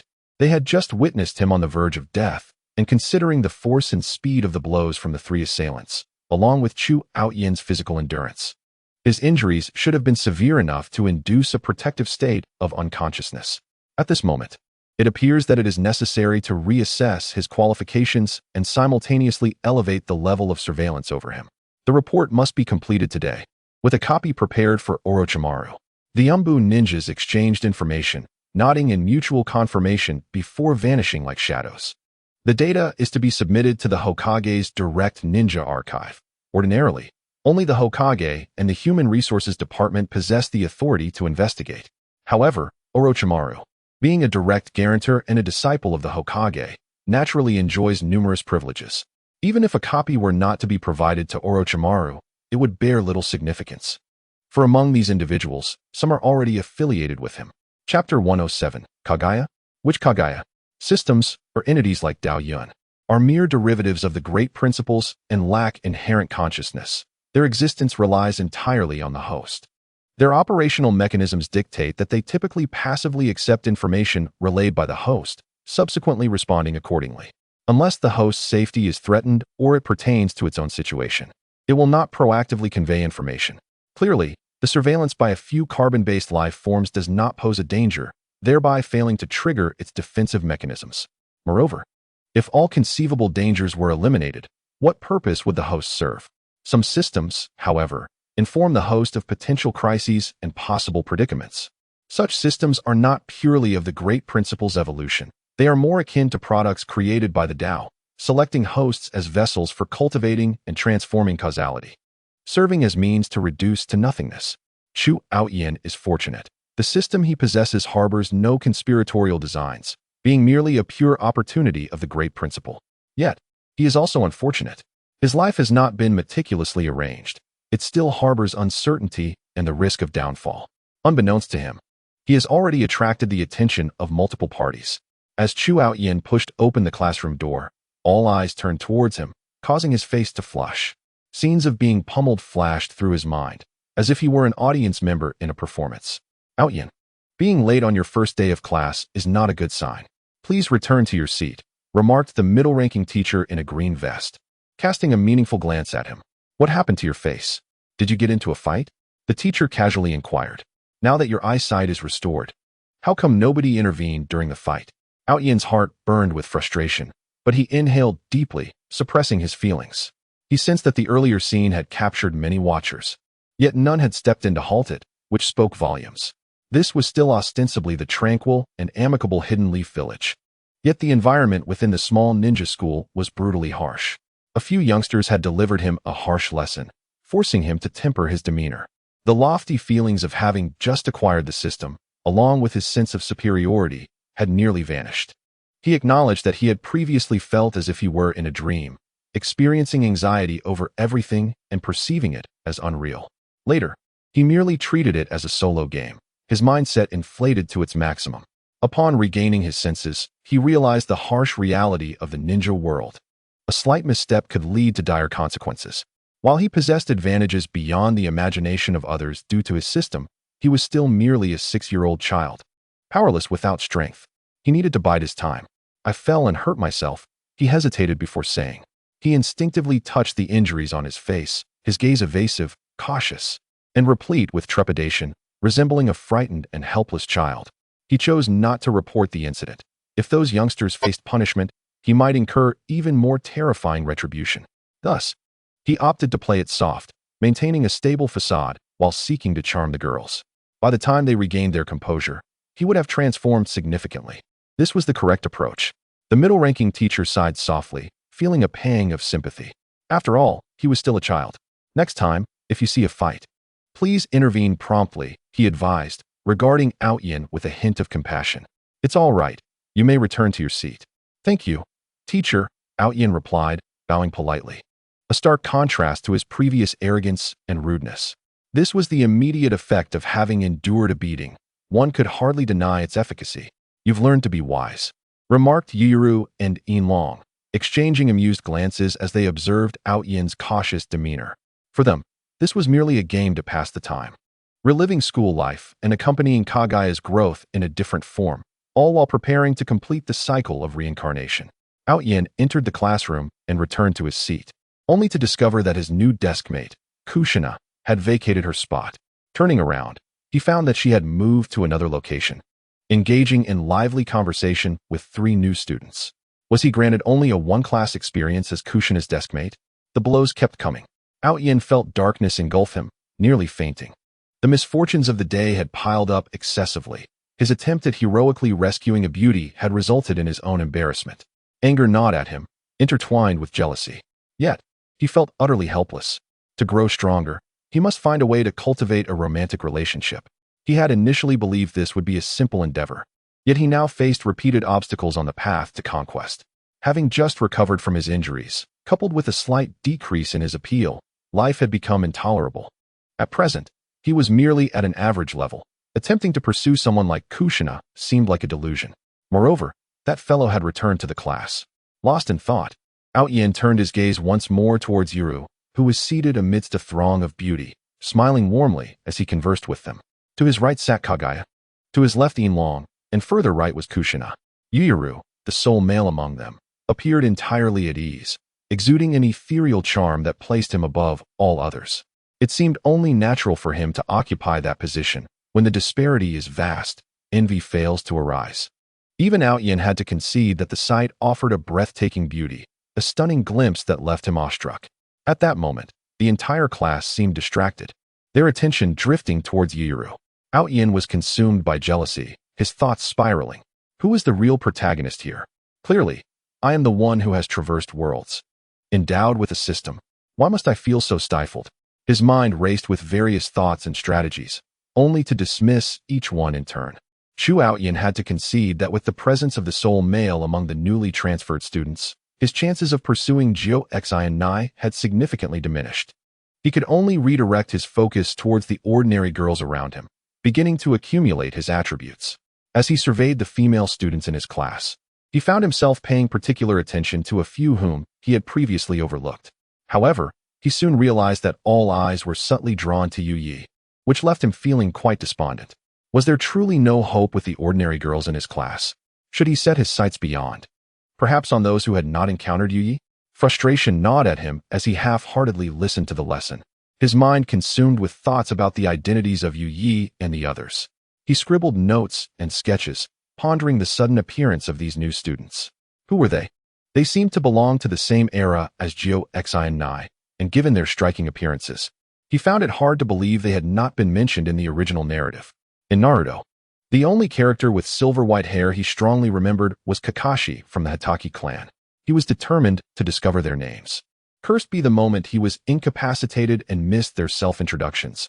These youngsters were likely the first antagonists he would encounter on his path through the Naruto universe. He silently vowed that if he ever caught them, he would make them wish for a more merciful fate. A deep-seated malice flickered in his eyes, intensified by the fact that Yuya's presence had robbed him of the opportunity to sit beside Xi. Throughout the entire lesson, Chu Aoyan endured a tormenting experience, and it was not until the class ended that he finally had a chance to inquire about the names of Yu Yi and the others. Yu Yi, Meng Yuan, and Kaguya? He mumbled to himself, savoring the unfamiliar names. He had never heard of them before. Kaguya? Which Kaguya could it be? Surely not the one residing on the moon, belonging to the Otsutsuki clan? Bewildered, he continued to grapple with the strangeness of these names. In truth, Kaguya Otsutsuki was meant to be his ultimate target. Once he had successfully pursued all the female leads in Naruto, how could he possibly overlook Kaguya? Wait, what was your surname again? He called after a girl who had been distracted by a lollipop, but she had already walked away. Chu Aoyan's demeanor was dark and brooding, a sight not lost on Yu Yi, who could sense the weight of his fate. Long ago, in a previous life, he had been consumed by malevolence, a result of his own actions during which he betrayed the loyal. Yu Yi could almost foresee both his past and future, even without intervening. It was clear that Chu Aoyan would eventually cross paths with Orochimaru. After all, he was originally one of Orochimaru's test subjects, and his resurrection would undoubtedly attract the latter's attention. This was a pivotal moment for Orochimaru to potentially uncover the secrets of immortality and evolve into a new realm. The likelihood of Chu Aoyan surviving was exceedingly low, and when that moment arrived, it might signal the end of his connection to this system. However, it was not yet time to act recklessly. Any misstep might lead the system to abandon its host, allowing it to escape this realm. For now, it was imperative to conceal his traces and even modify certain information. Just then, the probing sensation of the system's inquiry emerged. System, retrieve the basic information on those 3 individuals. Chu Aoyan's gaze sharpened. Despite lacking their surnames, he was quite invested in discovering more about them. Name, Yu Yi. Age. Combat power. Warning, insufficient energy, unable to investigate. Isn't this the same information I already know? What exactly did you uncover? All question marks. Chu Aoyan felt utterly speechless. This was the first time he encountered such a situation. Previously, he had even managed to investigate Chunin-level teachers, acquiring a combat power reading of 571. There had never been an instance of insufficient energy before, yet now he was faced with 3 question marks. What could this possibly mean? It seemed that Yu Yi, having sensed his scrutiny, cast him a meaningful glance, which sent a shiver down his spine, prompting him to avert his gaze. Did he realize I was observing him? A tempest of anxiety surged within him. Did he notice my gaze? Or was it the system he sensed? The thought of Yu Yi being more formidable than he initially presumed filled him with trepidation. What was his true origin? Surely he could not be a mere illegitimate child of the Otsutsuki clan? Surely he can't have detected the system's investigation, Chu Aoyan muttered, attempting to reassure himself. Selected target, Hashimoto Miko. Difficulty, B. Value, none. Note, the next target cannot be unlocked until the current mission is completed to a higher level. Do you wish to pursue?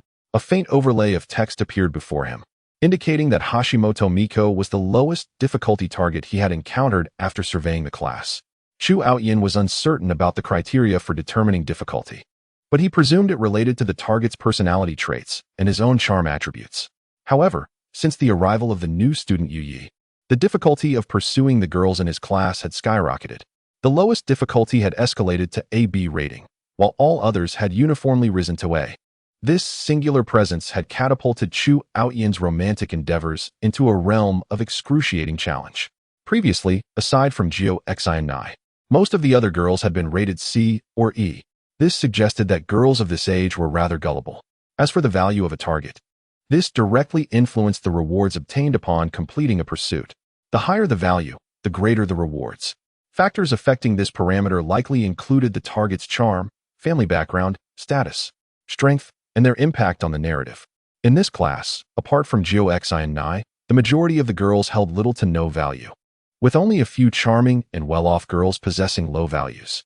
As for the 2 new arrivals, Kaguya and Meng Yuan, Chu Outyin felt too intimidated to even glance in their direction. The mere thought of Yu Yi filled him with dread, and without the ability to concentrate and assess. He could not classify them as targets to explore their specific values and difficulties, given his current strength and charm attributes. Pursuing the female leads of the plot was out of the question. Gazing at the flickering overlay before him, Chu Outyin forced a bitter smile. Did he truly have any options left? He had no means to connect with the other girls, making it increasingly challenging to identify suitable targets. Thus, he resolved to start with those within his class. He set his sights on a robust girl with a broad physique, joyfully indulging in snacks. Gritting his teeth, he made a firm decision. Yes. Soon, additional overlays appeared before him. Strategy target selection successful. Name: Hashimoto Miko. Charm value: 3. Random beginner strategy task issued. Beginner task: a beautiful romance begins with successful hand-holding. Task requirements: successfully hold hands for over 5 seconds and achieve a favorability rating of 5. Task reward: love points, 100. Task duration: 12 hours. Is it merely hand-holding? Yet, there is a time constraint. Chu Outyin's gaze narrowed slightly, reflecting a moment of contemplation. For children, hand-holding is trivial. However, the challenge lies in meeting the favorability requirement.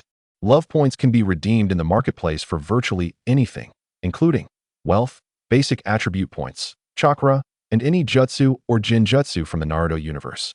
Even the coveted bloodline limits. The cost of basic attribute points increases progressively, making them increasingly valuable as one advances. Presently, the allure of beauty and charm, both valued at 50 points each, are within his reach for redemption. The most coveted item, naturally, is the Rinnegan, requiring a staggering 10 million love points, an accumulation that seems unfathomable. Chu Outyin even suspects that the system has artificially inflated the cost due to a lack of available inventory. A mere display for show, perhaps? He shook his head, dismissing such thoughts. With only half a day remaining, he needed to devise a strategy. During the break, Chu Outyin nearly depleted his savings. Clutching a large assortment of snacks, he approached his target, Hashimoto Miko. How about a game of arm wrestling? If you win, this entire pile of snacks is yours, he proposed. He gazed at the girl before him, who sat quietly, casting an almost shadowy presence over him, and swallowed nervously. Forcing himself to remain composed, he gestured towards the snacks while raising his slender arm in indication. Moments later, task evaluation in progress. Successfully held hands for 7 seconds. Hashimoto Miko's favorability increased to 10. Task completed. Rewards dispensed. Please check. Intermediate strategy task issued. A girl's blush is more valuable than lengthy confessions. Task requirements: increase Hashimoto Miko's favorability to 30 points and elicit 1 blush from her. Task reward: love points, 500. Task duration: 3 days. Hashimoto Miko, overwhelmed with joy, embraced her heap of snacks, tears of happiness glistening in her eyes. Meanwhile, Chu Outyin's right hand, reddened and nearly in agony from the exertion, trembled uncontrollably. It was exceedingly challenging to endure the 5 seconds without breaking free from the girl's grasp. Yet, achieving a favorability of 10 seemed easier than he had anticipated. Chu Outyin pondered his next steps. Chapter 109. The girl's tears. This mission yielded success, marking a promising beginning. However, he found himself at a loss regarding the utilization of the 100 points he had earned. His physical condition was abysmal, with a combat power of merely 5. Easily bullied by even the smallest of children, and he lacked chakra. The chakra refinement technique was typically taught in higher grades. Yet many in his class appeared to have had prior exposure. The mere possession of chakra could drastically enhance physical capabilities. The faces of those mischievous children haunted him, and he could hardly wait until he reached higher grades. The chakra refinement technique in the system also cost 100 points. Chu Outyin found himself in a quandary. After a moment of indecision, he ultimately chose not to redeem the chakra refinement technique. His immediate priority was to win over the girl, and enhancing his charm would be significantly beneficial. In the end, he spent 50 points to regain that single point of beauty, knowing that the next purchase would cost 100 points. With the remaining 50 points, he exchanged them for 5,000 Ryo, the common currency in Naruto, to further his pursuit of the girl. As a war orphan, his monthly stipend barely covered his living expenses, thus financial resources were imperative. After all, pursuing a girl invariably requires expenditure. This holds true in any world. 2 days later, task evaluation in progress. Hashimoto Miko's favorability, 35. Blush count, 2. Task completed. Rewards dispensed. Please check. As he regaled Hashimoto Miko with jokes, a smile graced Chu Aoyin's lips. Over the past few days, he had consistently shown her warmth and kindness, bombarding her with sweet gestures and delivering various snacks to her desk. He even prepared lovingly crafted bento meals for her during lunch. Coupled with Hashimoto Miko's naturally few friendships and her innocent disposition, her fondness for Chu Aoyin soared. In her heart, he had become her sole confidant. Aoyin, do you think I'm getting fat from eating so much every day? Hashimoto Miko asked nervously, having begun to care about his opinion. Not at all. I find you quite adorable, Chu Aoyin replied casually, his gaze flitting to the items he wished to redeem. After all, with 500 points, he could significantly enhance his capabilities. Really? Hashimoto Miko exclaimed joyfully, a hint of crimson gracing her cheeks as she continued to enjoy her snacks. What a simpleton, Chu Aoyin thought dismissively, concealing his true feelings. After charming her, he returned to his seat and resumed studying the system. With the 500 points, he ultimately expended 100 points to redeem another point of beauty. Remarkably, the cost for subsequent redemptions had escalated to 500 points. He also used 150 points to acquire 2 points of charm. Consequently, his charm attribute rose to 7 points, making him one of the most attractive individuals in class, aside from the 3 exceptionally gifted students and the 4th Hokage. The previously haughty and frivolous demeanor he exhibited had transformed into a more amiable and courteous presence, garnering positive sentiments. With the remaining 250 points, he spent 100 points to obtain the chakra refinement technique and utilized another 150 points to enhance his physique attribute, raising his combat power to 7. His overall physical condition improved significantly, now comparable to that of an average 11 or 12-year-old boy, though the impact on his combat ability was still minimal. The catalyst for substantial change would hinge on his forthcoming chakra training. Therein lay the key. Advanced love task issued. Advanced task. The soft embrace of a girl is a most beautiful sensation. Please have her give you a loving hug. Task requirements. Increase Hashimoto Miko's favorability to 50 points and have her initiate a hug. Task reward. Love points. 1,000 after several days of stability. Chu Aoyin spent nearly all his time with Hashimoto Miko at school, focusing intently on his strategy while remaining discreet and avoiding unnecessary conflicts. Meanwhile, the attention of others was largely captured by Yuya and his companions, leaving little room for them to notice him. After refining his chakra, his physical prowess soared once more, raising his combat power to 15, reaching the average level of a typical young ninja in the Naruto realm. In completing this task, a total of 1,000 points would facilitate a significant transformation in his abilities. Following the announcement of the new mission, Chu Aoyin pressed forward with renewed vigor. Under his persuasive influence, Hashimoto Miko vacated her original seat to become his new deskmate. Each day, Chu Aoyin regaled her with an array of humorous anecdotes and tales from his past life, steadily increasing her fondness for him. As the opportune moment approached, one afternoon he remarked, "Miko, do you realize? To me, you are truly a remarkable girl."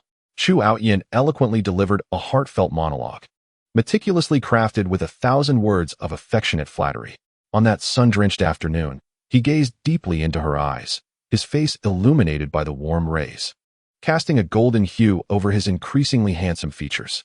His eyes sparkled with warmth as he spoke with profound sincerity. "Foolish girl, even if everyone in the world were to scorn you, I would still stand by your side," he tenderly declared, opening his arms wide. Unable to contain her emotions any longer, tears cascaded down Hashimoto Miko's rounded cheeks as she trembled and embraced Chu Aoyin. In that instant, he felt an overwhelming sense of suffocation, as if his very breath was being stolen away, while his body was nearly crushed under the weight of her affection. Simultaneously, the task was completed, and the rewards were in his grasp. By the heavens! System, hurry, I want to exchange for physical prowess and strength, Chu Aoyin shouted. Swiftly, he redeemed his points for enhanced physicality and power. Almost instantaneously, a warm surge coursed through his body, infusing him with immense strength. He broke free from Hashimoto Miko's embrace. Gasping for air, "Do you wish to end my life?" he bellowed. "Forgive me, Aoyin." Hashimoto Miko realized her misjudgment, her tears still glistening on her face as she lowered her head, nervously fidgeting with her fingers. "Get away. Just the sight of you disgusts me," You wretchedly overweight woman. How absurd. After completing the advanced task, Chu Aoyan's demeanor shifted dramatically, his once gentle features contorting into a fierce visage under the system's transformation. He shed his facade and departed without a backward glance, leaving Hashimoto Miko standing in a daze. With the advanced mission accomplished, Chu Aoyan was finally free to select his next target, no longer bound to a single pursuit. The endeavor with Hashimoto Miko had proven to be of little value, undertaken only out of necessity. Now he intended to utilize these 1,000 points to fortify himself, subsequently seeking to pursue several charming girls of lesser value to soothe his wounded spirit from the past few days. With this newfound accumulation of points, his attractiveness soared once more, enhancing his charm while incrementing his foundational attributes and martial skills. He acquired the technique of body duplication and honed his throwing skills, resulting in a remarkable leap in power, nearing a combat strength of 78 points, almost on par with a lower-ranked ninja. At this juncture, he felt invigorated and ready. This afternoon, they would engage in practical combat training, sharpening their real-world skills. His opponent would be Yuya. Chapter 8. Interlude. The seed quickly pursue. Don't let that girl escape. One dark-clad warrior urged. Fear not. She cannot flee far. Have you not noticed her slowing down? Clearly, she is fatigued. Indeed. It appears so, replied another warrior, raising an eyebrow. Despite the formidable powers of Kaguya, her stamina should not have depleted so swiftly. Yet, her pace had noticeably diminished, prompting them to dismiss their doubts. Suddenly, one of them exclaimed, Wait, where's the child she was carrying? Never mind, let us capture her first to report back. A child that small cannot run far. Agreed. The remaining dark-clad warriors soon realized Yuya had vanished from sight. However, fixated on capturing Kaguya, they surrounded her. Rather than the warriors catching up to her, it seemed more like Kaguya had intentionally slowed her pace to await them. Where do you intend to flee, little girl? Surrender peacefully. In the land of our ancestors, there is nothing the emperor desires that cannot be attained. Surrounded by the dark-clad warriors, Kaguya pursed her lips, remaining silent. Stubborn little thing, a warrior scoffed. The group of warriors eyed Kaguya with predatory intent, yet none dared to lower their guard, for they had encountered her peculiar abilities before. Every time they attempted to approach her, they were repelled. Thus, when the moment of confrontation arrived, none were willing to take the initiative.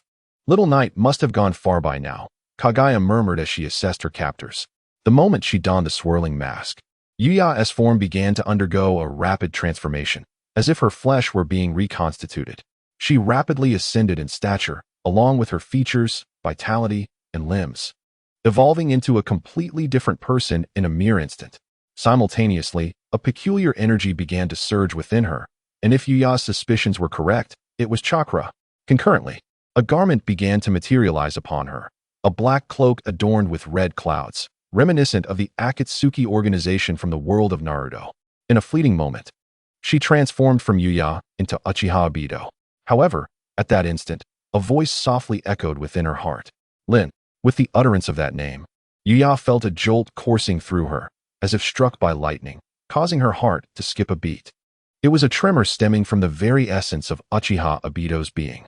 Accompanying this sensation was a vivid memory. In a dense forest, a white-haired boy wearing a mask, with a Sharingan swirling in crimson, swiftly navigated through obstacles, wielding dazzling lightning in his hand. In an instant, he pierced through the body of a petite girl with delicate features. Without any surprise, the girl collapsed. The white-haired boy was none other than Kakashi, Obito's most trusted and revered companion. And the girl was the radiant moonlight in Obito's heart, the one he cherished above all, the very owner of that name. Lin Yuya's breath grew noticeably heavier as images flooded his mind, filled with scenes of slaughter and bloodlust. Was this the obsession of Obito? How terrifying indeed. Could I endure for even 10 minutes like this?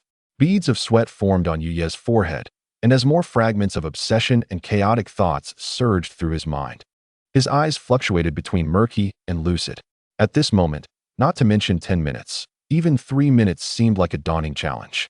Despite the enhancement from his physical attributes, he was merely a child of 2 or 3 years, lacking the mental fortitude to withstand Obito's overwhelming will. In an instant, this immense obsession threatened to crush him. The system's 10 minutes might just be the maximum threshold before being entirely consumed by his fixation. Yuya pondered, beginning to comprehend the concept of persistent influence. Yet he forced himself to regain consciousness. His eyes cleared momentarily. What grudges or vendettas could drive one to seek the destruction of the world? Such a profound obsession. How did Naruto manage to brainwash him? If I survive to the future, I must thrash that brat 100 times. Yuya shook his head, striving to divert his thoughts to trivial matters, attempting to maintain a state of clarity. I must persevere. Then, 3 black tomo in his left eye began to rotate slowly, soon connecting to form a mysterious and resplendent pattern resembling a black windmill. Obito's Mangekyo Sharingan. Please, don't let anything happen. You are the great boss, Kaguya. Yuya muttered to himself. At the same time, a powerful ocular energy emanated from his left eye's Mangekyo Sharingan, causing the entire space to twist and ripple. A vortex emerged from the revealed eye, gradually engulfing Yuya's head, torso, and eventually his entire being, until he vanished from sight. Kaguya's peculiar ability was rapidly fading. What was keeping her here? Despite being outmatched, why did she persist? The black-clad warriors exchanged puzzled glances. At that moment, Kaguya's complexion was pale, her breath weak to the extreme. Clad in white like snow, her attire was already tattered from sharp blades, blood soaking her form. With the last vestige of her strength, she waved her hand to push back the attacker before her. But this time the force barely repelled his weapon. The black-clad warriors exchanged knowing looks, more convinced of their suspicions. Almost simultaneously, they charged toward Kaguya. A samurai's blade struck diagonally from Kaguya's left front. She slightly adjusted her step and narrowly evaded it. However, successive attacks came from different directions. At that moment, her chakra was entirely depleted, and she could no longer even keep her Byakugan active. Without Yuya's reminders, she could not evade all the assaults. Ultimately, her wounds multiplied. If not for the Otsutsuki clan's extraordinary constitution, she would have fallen long ago. Yet, she persisted. What a monster, one of the black-clad warriors murmured, bewildered. It was incomprehensible. Despite suffering multiple injuries and excessive blood loss, she continued to rise again and again. But in the end, under the terrified gazes of the black warriors, Kaguya half-crouched, collapsing to the ground. They exchanged glances, yet none dared to approach her. The leader of the black-clad warriors raised an eyebrow, and under his signal, 2 warriors cautiously approached from behind, finally placing a blade at her throat. It's finally over, the leader sighed. He stepped forward, eyeing Kaguya's delicate form with a gaze filled with a predatory hunger. At that moment, her clothing was in tatters, revealing large swathes of pristine skin now marred with blood and scratches. This scene ought to have been unsettling, yet the leader's eyes brimmed with lecherous intent. You've held on quite well. I hope you can endure like this for a while longer, he leered. At this juncture, the black-clad warriors finally relaxed their vigilance. Breaking into laughter, their gazes fixated on Kaguya's alluring figure and her exotic, breathtaking visage. Kaguya lay on the ground, her beautiful face marred with several wounds. Yet she appeared indifferent to the pain, her expression devoid of emotion. Is this the essence of humanity's darkness? Kaguya murmured to herself. She perceived the expressions of all the black-clad warriors, her emotions teetering on the brink of collapse, the path ahead shrouded in darkness. Each step forward leading only to an abyss. This world demands purification. A seed of thought quietly took root within her, an almost uncontrollable notion blossoming in her heart.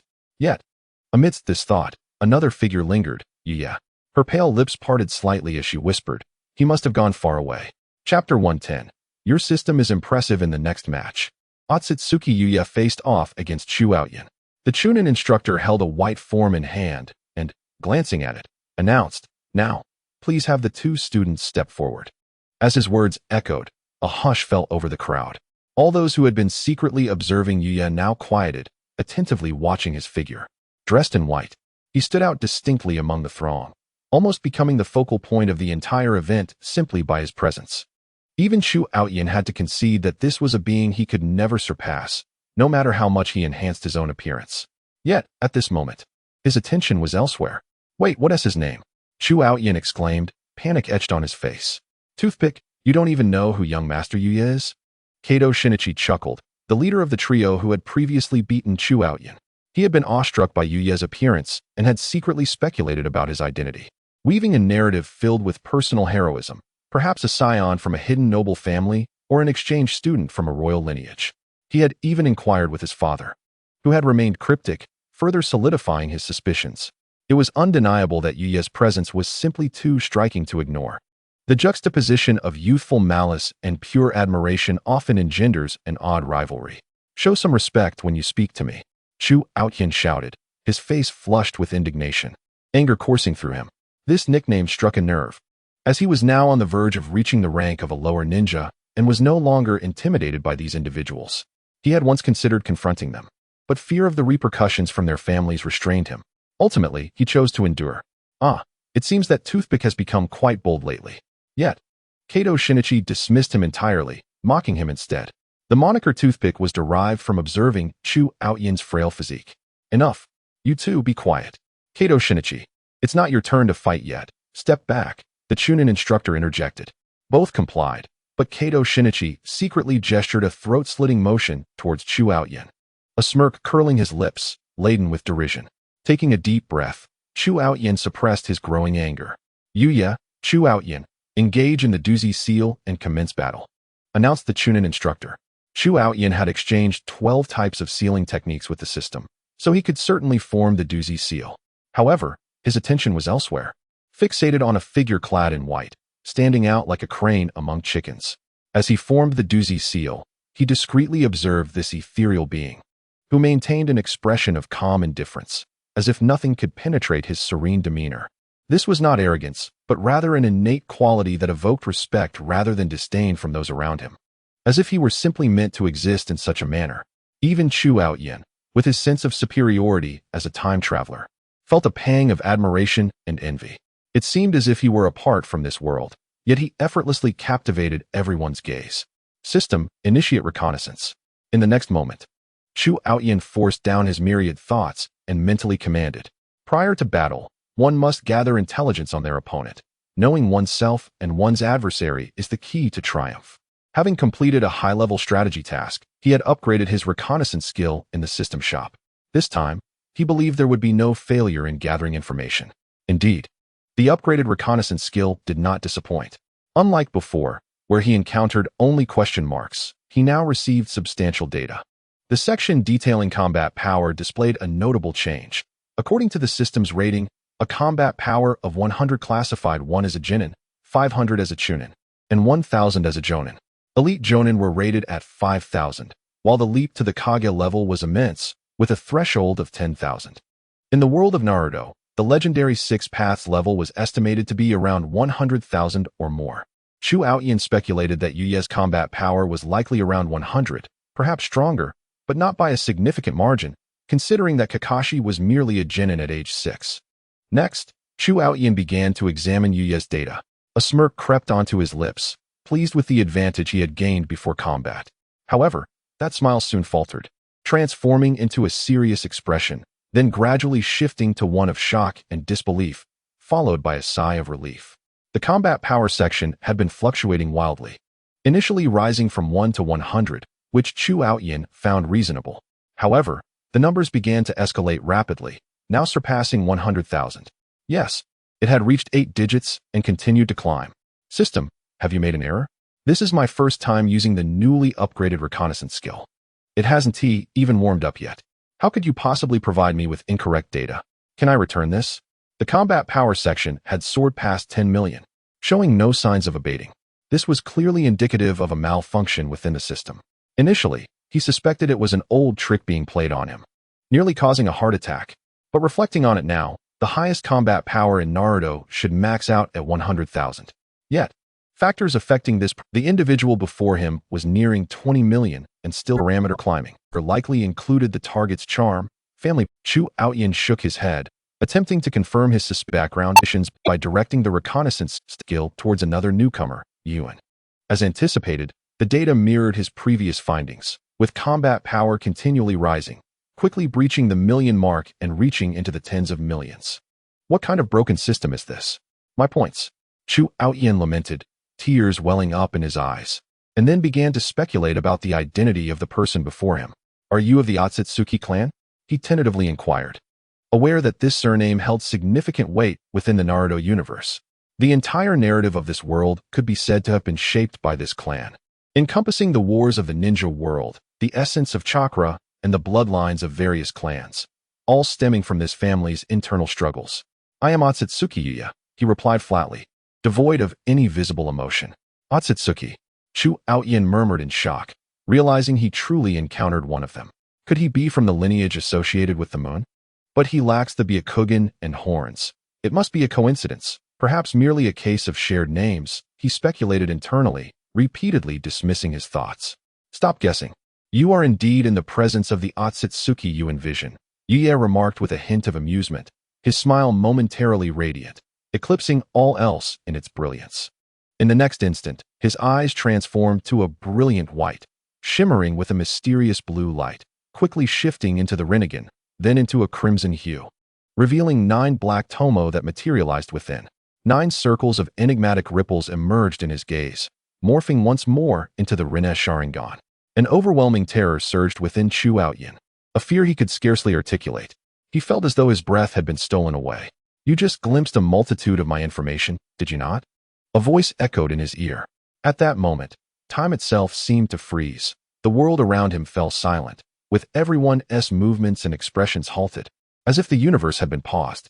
The only beings still active were Yuya, the Silver Dragon, Chu Outyin, and Kaguya. Unbeknownst to him, Yuya had silently approached Chu Outyin's side, while his complete data materialized before Chu Outyin's eyes. Name, Otsutsuki Yuya, clone. Codename, Heavenly Emperor. Cultivation, Sovereign, Transcendental Realm. Combat power, Incomprehensible, clone. Your system is quite impressive. Cherish it well, Yuya murmured softly. His voice, though low, resonated throughout the cosmos, transcending all realms. With a profound gaze, he seemed to peer into Chu Outyin's past and future, encompassing all existence. Chu Outyin felt the world spin around him before he succumbed to unconsciousness. Chapter 112. Yuya versus Minato Namikaze. To the onlookers, it appeared that Chu Outyin had fainted before even entering the fray. Thus, the battle concluded without incident. As expected of young Master Yuya, a mere glance, and the opponent has lost consciousness, a group of youngsters exclaimed nearby. In my opinion, it was merely a breath from the Heavenly Emperor that blew toothpick away. Another chimed in. Nonsense. It was clearly a thought from the Heavenly Emperor that did the trick. The surrounding boys debated animatedly. Unreserved in her admiration, she lavishly bestowed upon Yuya a myriad of titles. The young girls, shy yet intrigued, cast furtive glances at him, their youthful hearts awakening with nascent feelings. History possesses an uncanny tendency to repeat itself. Even across millennia, Yuya remains surrounded by admirers. Once the subjects of a noble lineage, they are now but young spirits in the Ninja Academy. Truly, Yuya is a figure of great popularity, mused the Silver Dragon. Although her transformed appearance radiates unparalleled charm, it still pales in comparison to Yuya's presence. His ties to the world of Naruto are profound. In a sense, he embodies the will of the heavens, acting as their agent. All beings within this expansive universe, including certain native inhabitants, harbor a unique sentiment towards him, a gratitude that resonates deeply, a primal allegiance from living souls. Anyone who finds themselves in his proximity inevitably succumbs to his influence, harboring no ill will. Even their spirits experience a cleansing. Over time, thoughts of loyalty and admiration naturally arise. Chu Outyin was thus set aside. Yuya had no intention of invoking the system just yet. The time was not ripe. The ensuing practical exercises were to continue, with Yuya's opponent now being Minato Namikaze. You are formidable, were Minato's first words to Yuya following the completion of his hand seals. His expression was solemn. The gentle confidence of his past had vanished, replaced by an unprecedented seriousness.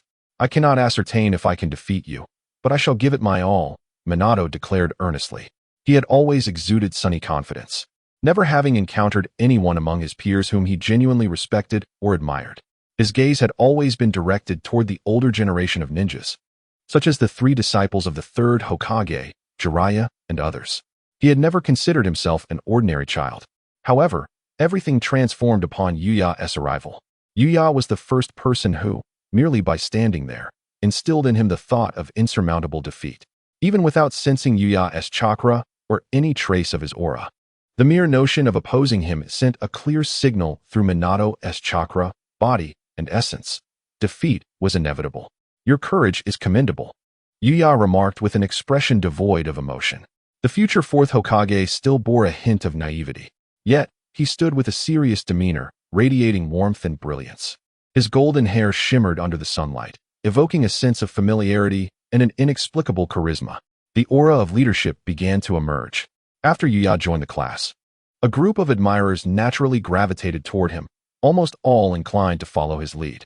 Except for Minato, who seemed to persist in his own endeavors, largely unaffected by Yuya's presence. "Please, teach me," Minato requested. In the next moment, his hands moved with astonishing speed, a shuriken flying forth. However, these shuriken appeared erratic, not aimed directly at Yuya, seeming aimless as they danced chaotically through the air. This individual, who often carries himself with arrogance, dares to take action against Yuya. Yet even his shuriken are misfired. Someone in the crowd scoffed, their face marked with disdain. This person had previously faced defeat at Minato's hands, having been effortlessly bested by his taijutsu, and now relished the sight of his struggle. Unbeknownst to them, everyone had subtly become captivated by Yuya, casting doubt on Minato's chances. Yet, only the Chunin instructor maintained a grave expression. This shuriken technique, Minato has even employed this maneuver. The instructor seemed to recall something terrifying.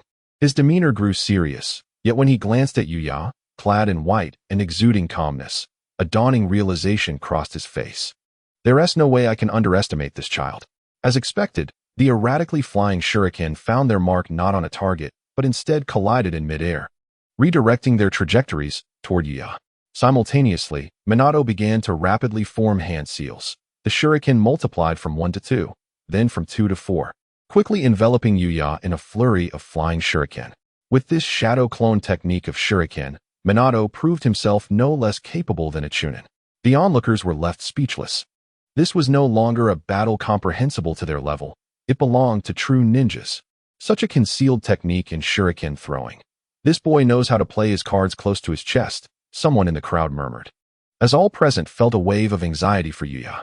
Yet throughout, Yuya remained unfazed, facing the storm of shuriken without a glance, merely tilting his head slightly. In that seemingly simple motion, whether by chance or design, every shuriken whizzed past his ears, evading all attempts to strike him. He actually perceived it. Minato gasped, his pupils constricting in astonishment.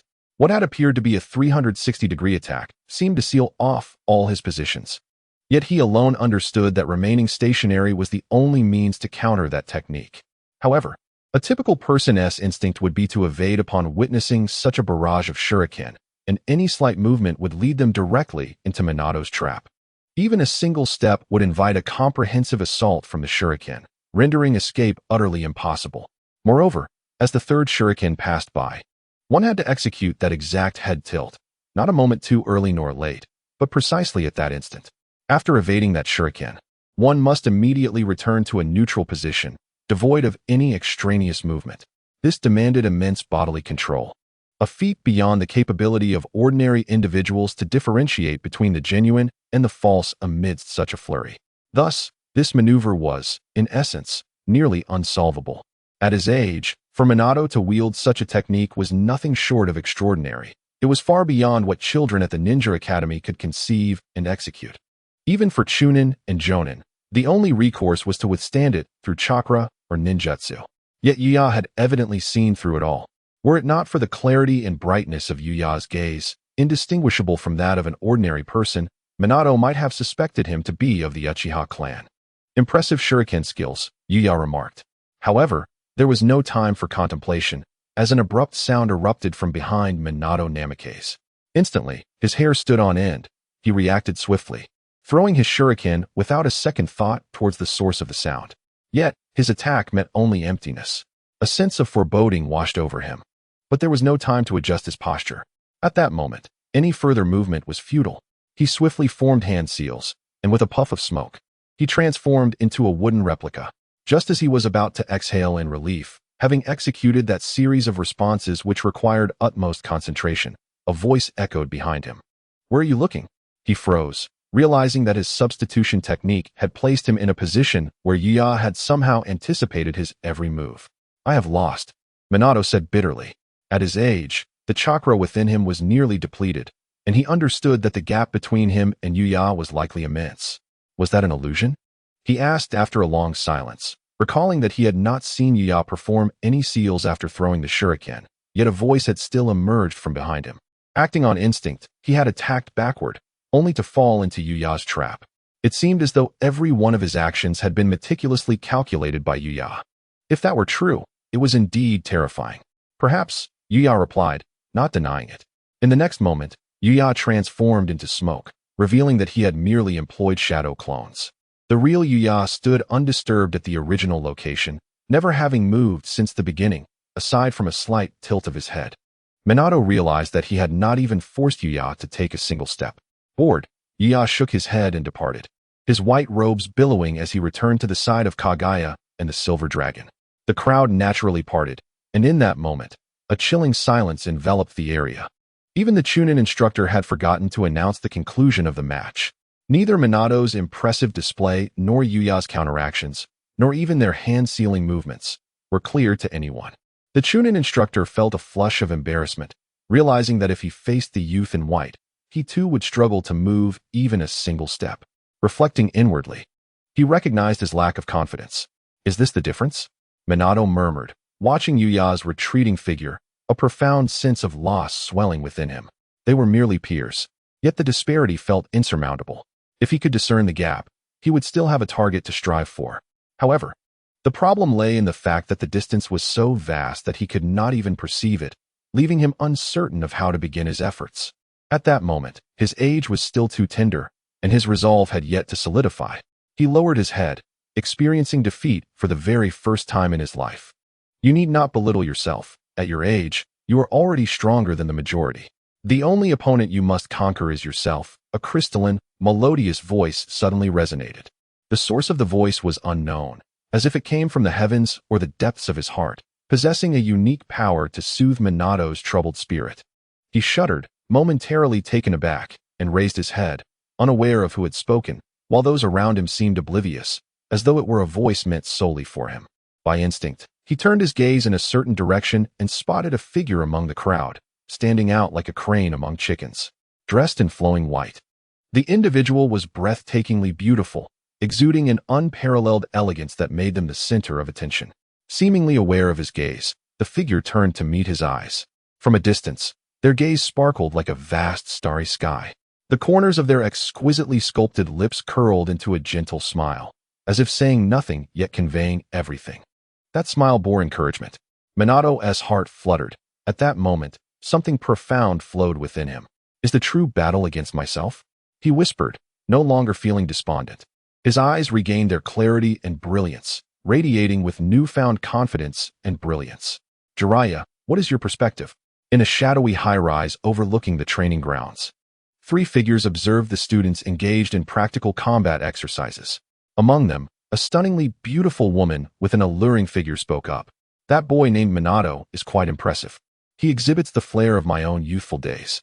That shuriken technique, just now, even I would struggle to evade it. He possesses a keen combat intellect and heightened sensory awareness. Given the current turbulent political climate across nations, with the possibility of war looming, he is certainly worth nurturing. A man with white hair and a handsome visage, adorned with a streak of paint on his cheek, responded. He flashed a broad grin, exuding an air of confidence and exuberance. Tsunade, who catches your eye? Jiraiya inquired in return. I believe the girl named Kushina possesses great potential. Her battle instinct is high, and her chakra is formidable, Tsunade replied after some contemplation. I take it your choice is influenced by her crimson hair? Jiraiya teased, unreservedly exposing her bias. Indeed, that is a part of it. Thanks to Mito, Tsunade admitted with a sigh. Continuing, it appears that war is indeed on the horizon. Otherwise, the instructor would be hastening our selection of students to mentor. What about you, Orochimaru? Do you have any students of interest?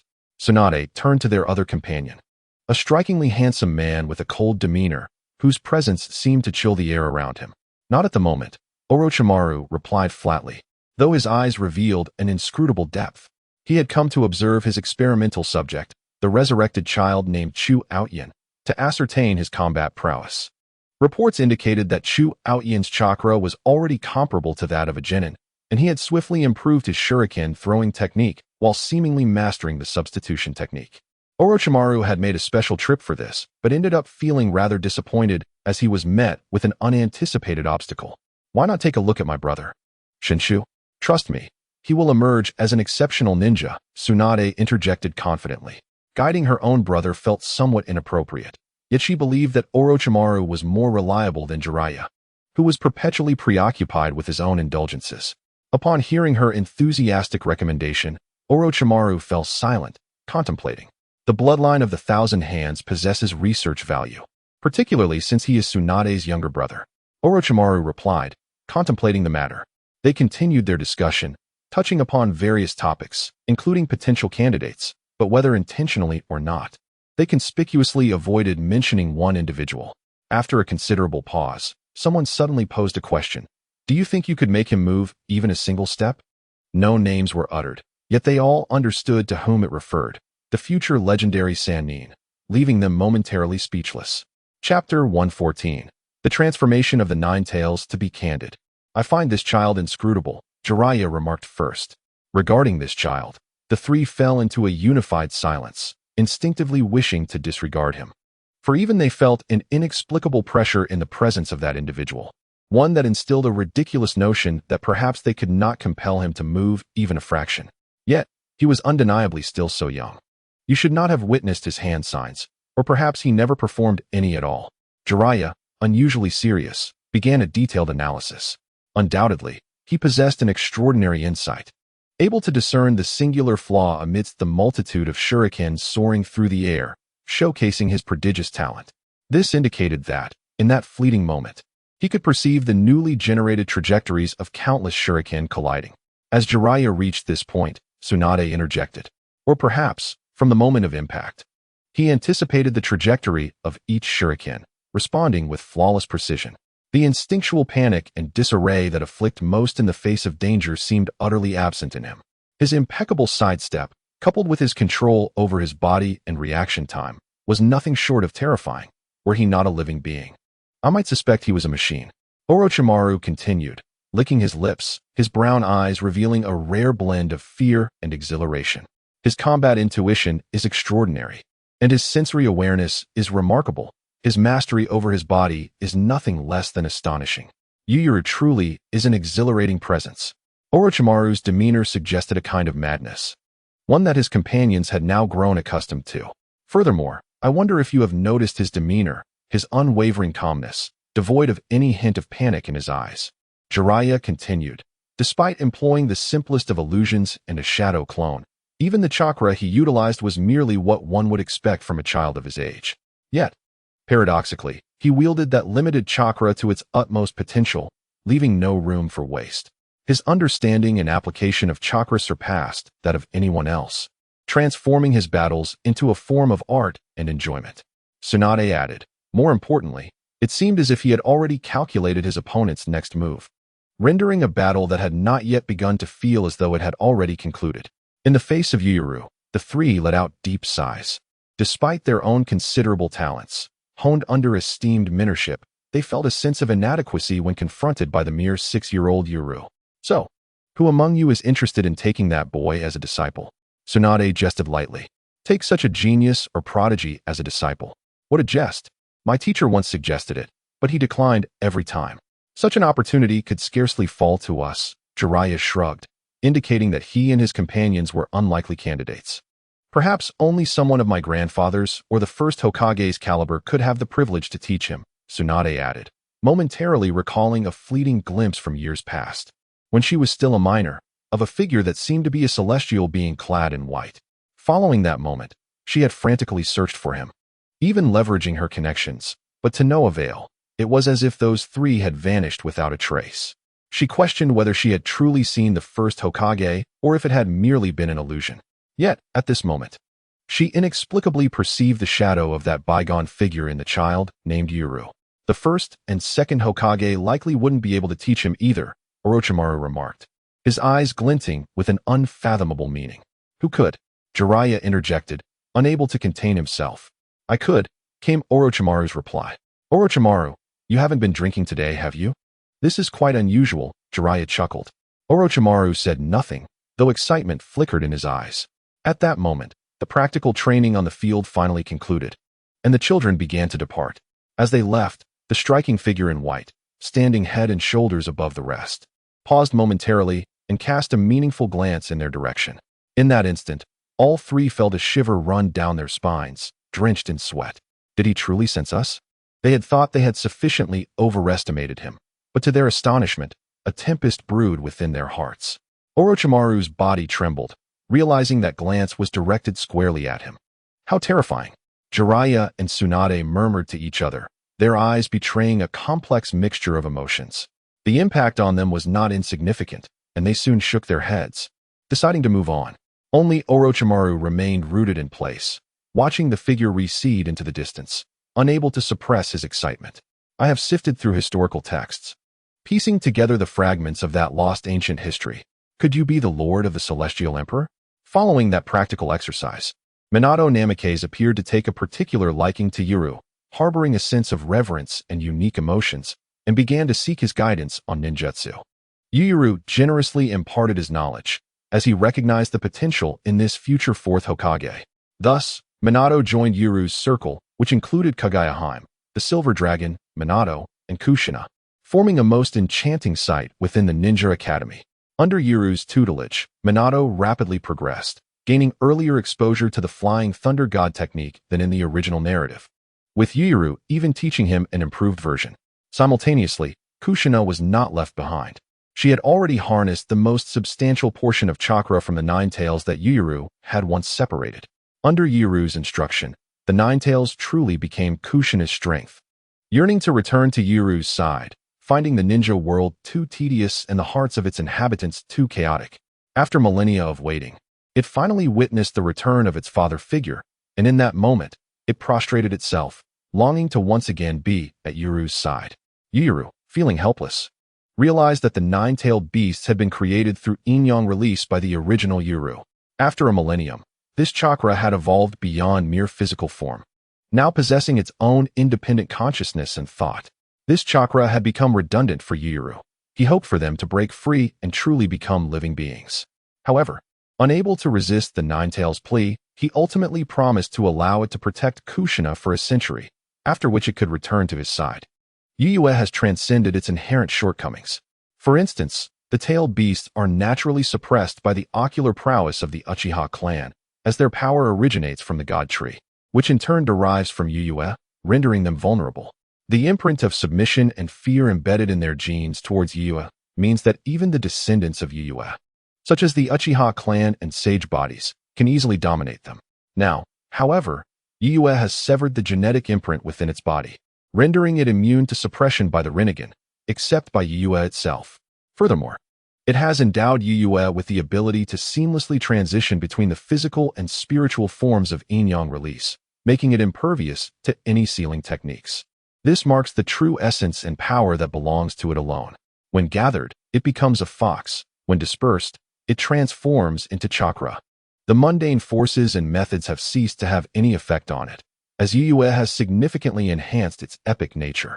With the complete power of the Nine Tails at her disposal, Kushina essentially possesses the protection of a quasi-six paths level warrior, ensuring her safety. In her leisure, she instructs Minato and Kushina, but most of her time is spent with Kaguya, reliving the joys of campus life and exploring nature, all while gradually recovering her past memories in tranquil times. As for Chu Outyin, he has not been seen at the Ninja Academy since that day, seemingly vanishing from Konoha. Yuyue has erased his memories of that day, yet he resolutely chose to leave Konoha, perhaps because in a Konoha where Yuyue exists, he felt it impossible to attract any romantic interests. Ultimately, he harnessed the power of the system to venture to the land of rain, with his sights set on Konan. Time flows, and after spending a few months in Konoha, a village familiar to Yuyue from a previous life, he feels a sense of nostalgia. During this period, wherever he is, he becomes the center of the world, the place where the essence of fate is most concentrated, and the nexus of all temporal and spatial opportunities. Countless individuals blessed with fortune are drawn to him by unseen guidance. For the world, Yuyue represents the greatest opportunity, and among them is a white-haired Kakashi Hitaki, the father of the ninja who once brought Kushina back. Yuyue holds a favorable impression of him, as anyone from the Hokage who seeks his counsel encounters their own fortuity. And Yuyue does not refuse. He owes a karmic debt to the Hokage, and teaching characters from the original narrative is a way to repay it. To him, Distinctions of good and evil have vanished. At that time, Kakashi was still wielding his extraordinary swordsmanship. When he sought Yuyue's guidance, Yuyue imparted to him a sword technique passed down from ancient times, a true method that transcends the mundane. This technique is known as the Nitten Ichiryu. Once wielded by the general of the Great Xia dynasty, the mortal Miyamoto Musashi, who achieved enlightenment in the face of adversity and, against all odds, slew a formidable Otsutsuki with unparalleled swordsmanship. With a mortal frame, he could vanquish a six-paths-level Otsutsuki, and the true might of this technique is terrifyingly profound. However, for Kakashi to master this technique entirely, he still has a long journey ahead. In addition to him, a boy with thick eyebrows and large eyes, who knows no ninjutsu, has also come to Yuyue's side, following the guidance of fate. Yuyue ultimately bestowed upon him the authentic body technique, evolving the 8 gates of opening from the I Ching, refining it while also unblocking his extraordinary meridians. The side effects of the 8 gates have significantly diminished. Opening all 8 gates will no longer be fatal, transitioning from a temporary forbidden technique to a passive skill. Once a gate is opened, it remains permanently accessible without side effects, akin to the cultivation of the Ren and Du meridians. However, permanently opening the 8 gates has become exponentially more challenging. This boy with thick eyebrows and large eyes is none other than Might Guy's father, Might Due. Aside from these individuals, Orochimaru has approached Yuyue several times, hesitating, yet ultimately expressing a subtle desire to take Yuyue as his apprentice. Before he could complete his thought, a bolt of lightning struck down, rendering him unconscious for months in the hospital.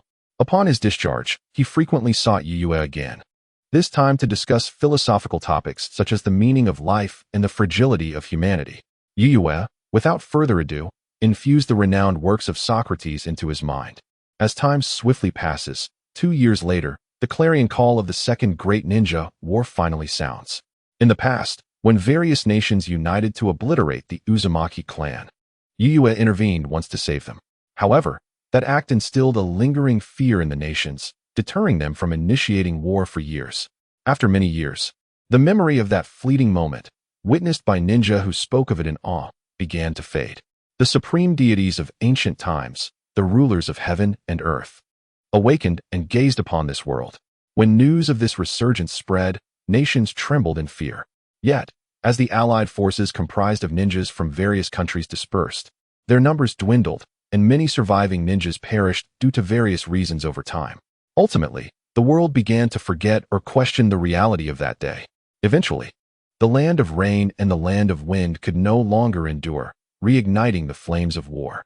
The land of rain, with its cramped territory and persistent rain, faced economic imbalance, while the new leader of the village, Hanzo of the Salamander, was powerful and harbored ambitions of becoming a great nation.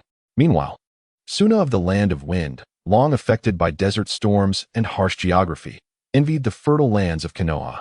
Thus, these two nations were the first to initiate conflict. Konoha found itself in constant friction with the two villages, leading to a series of escalating disputes and countless skirmishes. As chaos reigned, heroes inevitably emerged. In this year, Konoha saw countless brilliant new stars shining brightly. At the forefront was Kakashi Hatake. As a core representative on the battlefield against Suna, he single-handedly instilled fear in the hearts of the enemy.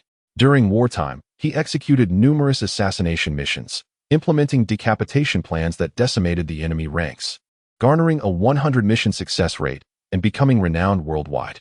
His unparalleled swordsmanship cut through enemy lines, serving as Konoha's sharp blade, piercing deeply into the heart of Suna. With his distinctive white hair, he earned the revered title of Konoha's White Fang. In no time, his name resonated across the land. Meanwhile, the 3 disciples of the third Hokage joined the fray in this war, becoming the backbone of Konohagakure in its battle against the Land of Rain. Each had matured to the point of standing on their own, their names resonating beyond the village. At this juncture, Minato Namikaze and Kushina Uzumaki were both 9 years old, having opted to graduate from the Ninja Academy ahead of time. A year prior, the enigmatic Yue Inlong and Kaguya Hime had vanished as abruptly as they had appeared, leaving no trace behind. Only a handful of individuals who had interacted with them in Konoha still remembered their presence, while the rest gradually forgot. However, due to Yuyue's influence, Minato and Kushina found themselves drawn to one another earlier than in the original narrative, becoming well acquainted with each other as personalities, leading to a bond that was more intimate and amicable than ever before. Upon officially becoming Jonin, they were taken aback when they saw their Jonin instructor, as he was a familiar face. Chapter 116, The Jonin of Konoha. The individual before them had striking white hair, a handsome visage, and a stripe of paint across his cheek. It was none other than Jiraiya, the renowned disciple of the third Hokage, who had recently gained prominence on the battlefield against the Hidden Rain village. Clad in a green battle vest that indicated his recent return from combat, it was perplexing why he had personally come to be their Jonin teacher. Beside Jiraiya stood a girl of approximately 9 years of age, tall and graceful, with delicate features, captivating white eyes, and an aura of gentle elegance combined with a vibrant spirit and formidable presence. If Chu Outyin were present, he would undoubtedly marvel at how perfectly this girl embodied the appearances and traits of both Hinata and Hanabi. She was none other than Hinata's future mother, Hyuga Hashiyuki. Upon seeing Hashiyuki, both Minato and Kushina felt an undeniable pressure, particularly from the faint azure glow in her eyes, which exuded an immense ocular power. Despite having received personal instruction from Yuyue and having significantly improved, they sensed that they might still be no match for the girl before them. Be cautious, young ones. This girl is formidable, warned the Nine Tails, whose colossal form resembled a mountain, comfortably resting on a verdant expanse. Its lantern-like eyes slightly opened as it spoke. Yuyue had long since released its seal, allowing it to manifest its own mental space without restraint. Since encountering Yuyue, its negative emotions had dissipated, leaving it in a state of sunny contentment, thus creating a lush world around it. She possesses the tremendous ocular power granted by the deity, the Nine Tails cautioned. Had Yuyue not lifted its shackles, it would have faced the suppression of the Rinnegan, but now it felt at peace. Unconcerned, even if the girl were to blind it with her gaze. Does she possess the abilities bestowed by the Celestial Emperor? Kushina mused, relaxing at the thought that if Hashiyuki were indeed chosen by the Celestial Emperor, she would naturally be an ally. Those chosen by the Celestial Emperor are truly formidable. Kushina reflected. At this point, Yuyue's identity was becoming apparent to those in direct contact with him. As they assessed Hashiyuki, she too scrutinized them. In her eyes, the immense chakra emanating from the Nine Tails within Kushina was vividly apparent, nearly suffocating in its intensity. Minato, too, seemed to radiate spatial fluctuations, suggesting he was not entirely of this realm, ready to slip into the void at any moment. These two are extraordinary, she thought as they exchanged glances, feeling an unprecedented pressure among their peers. Jiraiya-sensei. Minato and Kushina bowed to Jiraiya, shifting their focus from Hashiyuki. After all, as a disciple of the third Hokage and a recent hero on the battlefield, he merited their utmost respect.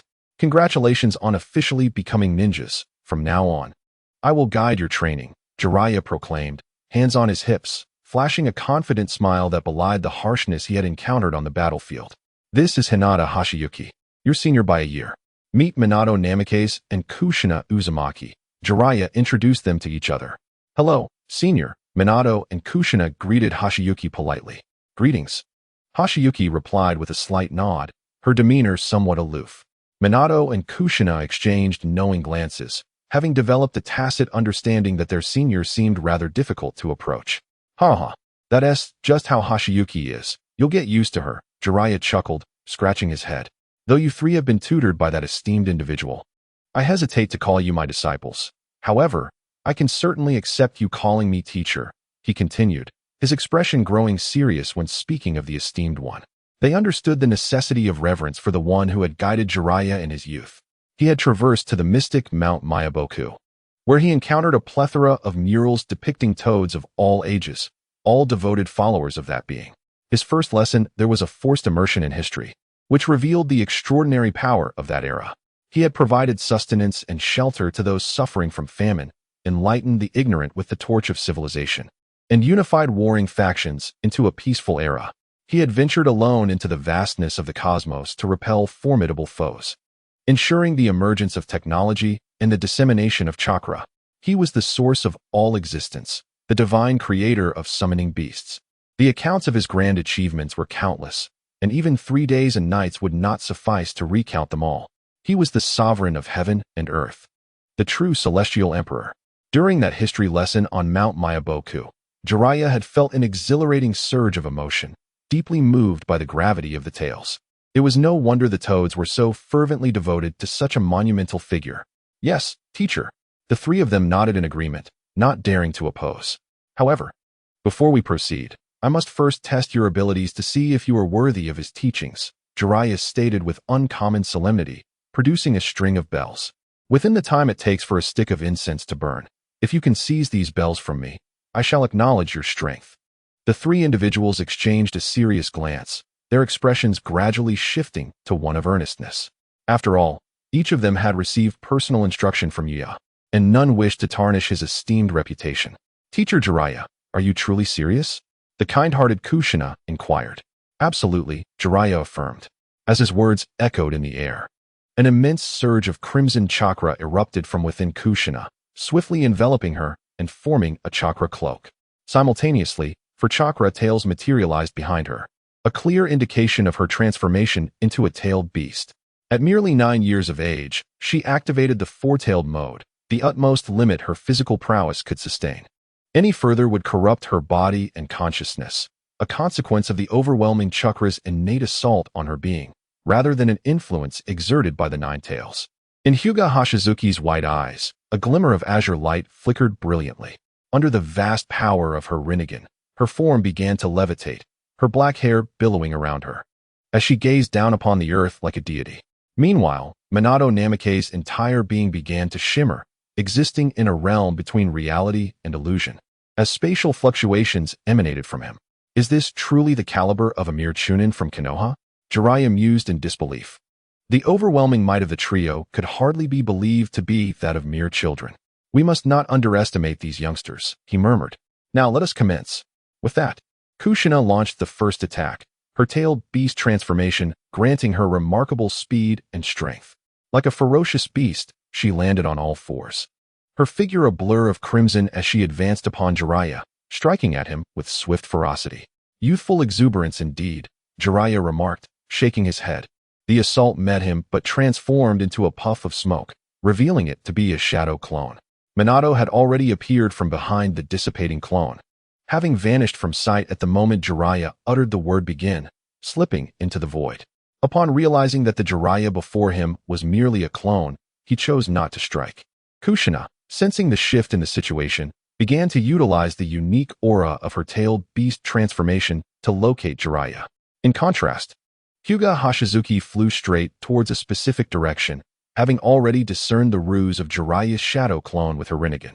Let us follow her, Minato suggested, exchanging a glance with Kushina. In the next instant, he took her hand, and they vanished from their location.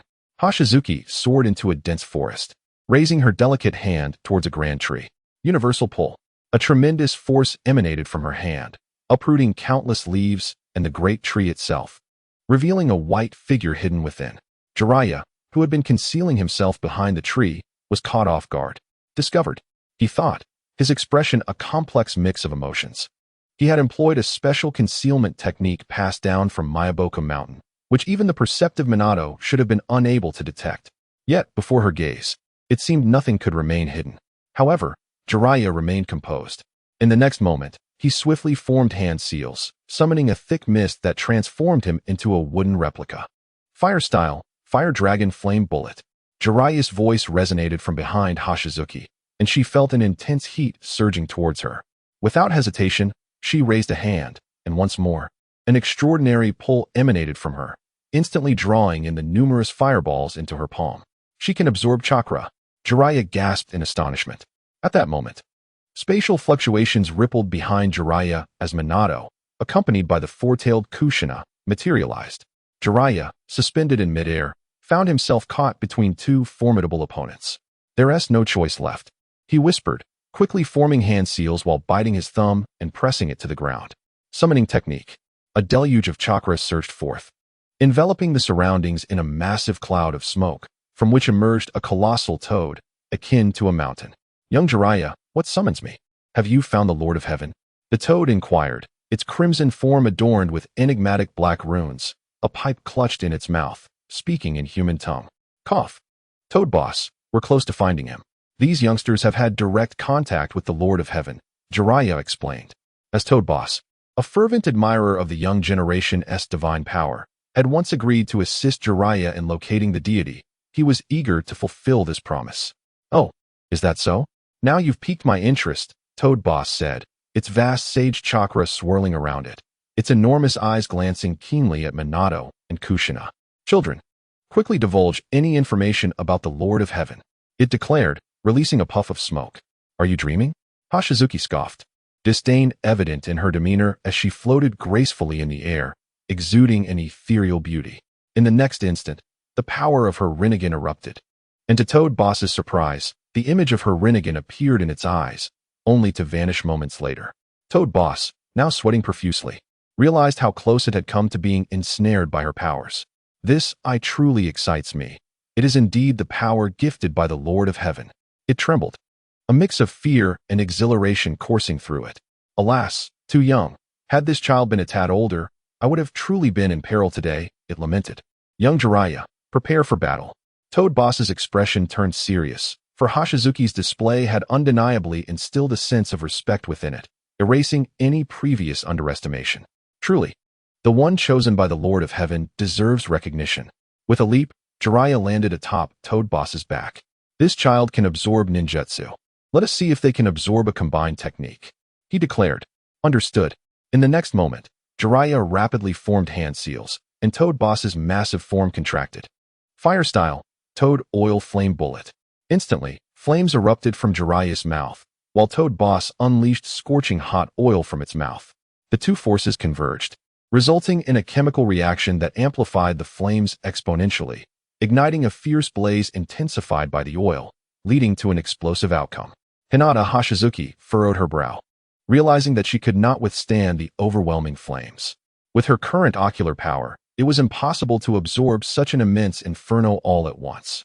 A moment's carelessness could lead to her being engulfed in the searing heat.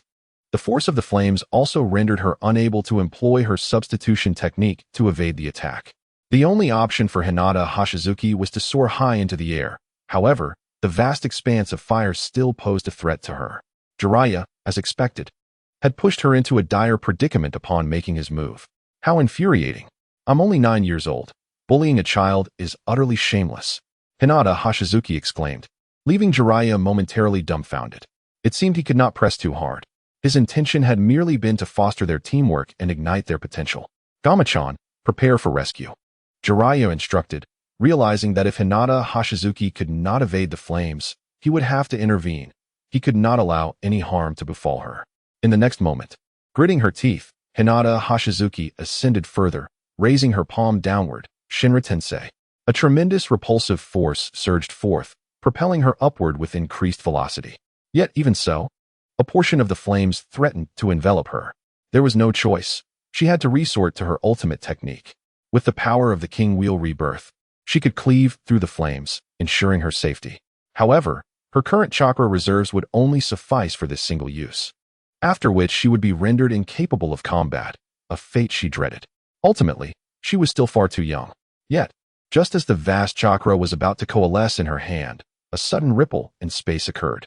A streak of golden light flashed by in a critical moment, swiftly enveloping Hinata Hashiguchi and vanishing from sight. After a few flickers, the golden glow revealed its form. It was Minato Namikaze. In a crucial instant, he had employed a space-time ninjutsu, whisking Hinata Hashiguchi away from the raging inferno. Under the radiant sunlight, Minato's striking golden hair gleamed brilliantly. He held Hinata Hashiguchi in his arms, his handsome visage adorned with a signature sunny smile. This scene caught the eye of Kushina Uzumaki, whose red chakra gradually dissipated around her. She released her tailed beast transformation, staring blankly at Minato. Chapter 118, Battle with Jiraiya. Minato, noticing Kushina's gaze, suddenly felt a knot form in his heart, inexplicably overwhelmed by a sense of unease. Suppressing the impulse to drop Hinata Hashiguchi, he gently set her down. You seem rather flustered, Hinata Hashiguchi remarked, landing gracefully thanks to the repulsive force, her Byakugan glowing with a brilliant azure light as she glanced between Minato and Kushina, seemingly piecing something together. But thank you, she added softly. It's nothing. We shall be teammates from now on, and we must face our enemies together, Minato replied solemnly. though he dared not glance in Kushina's direction. "You rascal. Lord Kami taught you space-time ninjutsu, and you used it to flirt."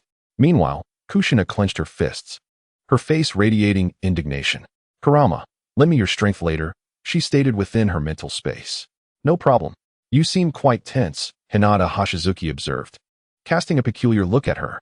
"Haha," Minato chuckled, evading further explanation. In the midst of their conversation, Kushina surged forward. A vibrant crimson aura erupted around her, manifesting a far more formidable chakra. 5 tails illuminated from her back, her human form becoming increasingly indistinct. Her eyes blazed crimson, and she donned a dark red cloak resembling the 9-tailed fox. Most of her consciousness was overtaken by the 9 tails as she lunged at Gama-chan, who narrowly evaded her attack. Kushina smirked disdainfully as Gama-chan leapt into the air seeking refuge. An immense chakra coalesced above her head, culminating in a pitch-black energy sphere that seemed intent on devouring everything. Tailed Beast Bomb. The highly concentrated chakra formed the Tailed Beast Bomb, which shot forth like a cannonball before Gama-chan could react. "This is bad." The cataclysmic energy emanating from the Tailed Beast Bomb alarmed both Jiraiya and Gama-chan. "If this hits, I might be done for. Little Jiraiya, I'm heading out. May the mountains remain green and the waters flow on," Gama-chan exclaimed before vanishing in a puff of smoke, narrowly avoiding the Tailed Beast Bomb. The explosive orb soared through the smoke, crashing into a distant mountain with a resounding roar, causing a cataclysmic landslide, sending debris flying and creating a massive shockwave. Little Kushina is truly terrifying, Minato instinctively swallowed hard, feeling an unexplainable surge of anxiety. "It seems I must employ my true skills." Amidst the smoke, Jiraiya emerged from behind a massive tree, having evaded the Tailed Beast Bomb without a scratch. Kushina's target had been Gama-chan, and he had cleverly secluded himself away, drawing from his extensive combat experience. Swiftly forming hand seals, Jiraiya conjured 2 shadow clones, along with his original self, directing them toward the trio. As they braced for the onslaught, Kushina charged directly at Jiraiya without a second thought, opting for a head-on confrontation. Each of the 3 Jiraiyas quickly formed hand seals. One burrowed underground using earth release, while another vanished from sight. The remaining Jiraiya unleashed a ninjutsu, earth release, yellow spring swamp, slamming his hand to the ground. A massive chakra surged forth, transforming the area into a swamp. Just as it seemed Kushina would be consumed by the earth, she sensed the impending danger and leaped into the air. "I've been waiting for this." Ninja art, Wild Lion's main technique. Jiraiya's hair rapidly elongated, transforming into a cascading white silk waterfall that ensnared the airborne Kushina. This is not good. Realizing Kushina's precarious position, Minato prepared to employ his space-time ninjutsu for support. But suddenly, a commotion arose from below. "Take care of yourself first." One of Jiraiya's clones emerged from the earth, his hair stiffening as countless white spikes erupted from it, shooting toward Minato and Hinata Hashizuki like a torrential downpour. The speed of the spiky barrage was blinding, obscuring Minato's perception of Kushina's location. And as the rain of needles surged toward him, he found himself in a perilous situation, forced to use the body flicker technique to escape. Shinra Tensei. Hinata Siyu was remarkably straightforward. With a graceful lift of her hand, a formidable repulsive force emanated from her palm, deflecting the rain of needles that surged towards her. From a distance, it appeared as though a protective barrier enveloped her, as the gravitational and repulsive forces endowed by her Rinnegan rendered her immune to such widespread, yet sparsely damaging assaults. Summoning technique, binding of the spirit frog. However, Jiraiya seemed to anticipate this, as another version of himself emerged from behind Hinata Siyu. While she was engaged in fending off the barrage of needles, he swiftly formed hand seals, and soon flesh walls began to sprout around her, instantly altering the terrain. In the blink of an eye, Hinata Siyu found herself ensnared within a densely enclosed space surrounded by walls of flesh. Furrowing her brow, Hinata Siyu gazed through her Rinnegan and could indeed see the outside world, yet she found herself unable to escape. It appeared she was trapped within a gastric wall. She reached skyward, attempting to utilize Shinra Tensei to breach her confines, but the elasticity of the gastric wall was astonishing. The repulsive force dispersed instead of concentrating in one spot, significantly diminishing the power of her Shinra Tensei, leaving her seemingly trapped for the moment. Meanwhile, Kushina was still ensnared by the elongated white hair, which exhibited remarkable flexibility, rendering her powerless to break free. Her body was suspended in midair, limbs and joints entangled, akin to the principle of using softness to overcome rigidity, leaving her momentarily incapable of escape. The situation for Namikaze Minato was equally dire, as he was compelled to engage in a taijutsu contest against one of Jiraiya's shadow clones, where each move was lethal and relentless. Jiraiya's prowess in taijutsu far surpassed his own, and he found himself continuously on the defensive, unable to create distance to utilize his space-time ninjutsu for an escape. In an instant, Minato, Kushina, and Hinata Siu were forcibly separated by Jiraiya, leading to the formation of 3 distinct battlefields. Each of them found themselves at a loss for a solution, and their circumstances grew increasingly perilous. With time slipping away, it seemed inevitable that defeat was on the horizon. Chapter 119. The Mighty Jiraiya 3 children, each under the age of 10, yet each possessed extraordinary abilities and remarkable talents, with extraordinary potential that could not be overstated. Even Jiraiya found himself exerting all his skills merely to keep them at bay. Despite their exceptional gifts, they each harbored their own shortcomings. A common trait among them was a significant lack of combat experience. None had ever faced off against a master of Jiraiya's caliber, and as a result, they struggled to unleash even half of their capabilities in actual combat. Additionally, Minato and Hinata Siu were constrained by their age, resulting in limited chakra reserves. On the other hand, Kushina, having undergone the transformation into a tailed beast, was gradually losing her ninja combat instincts, resorting instead to her primal fighting instincts, which ironically made her more manageable.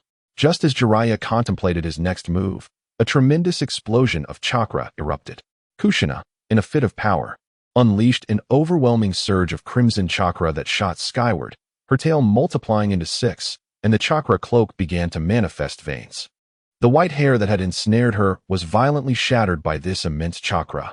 In that moment, freed from her bindings, Kushina launched another tailed beast bomb towards Jiraiya.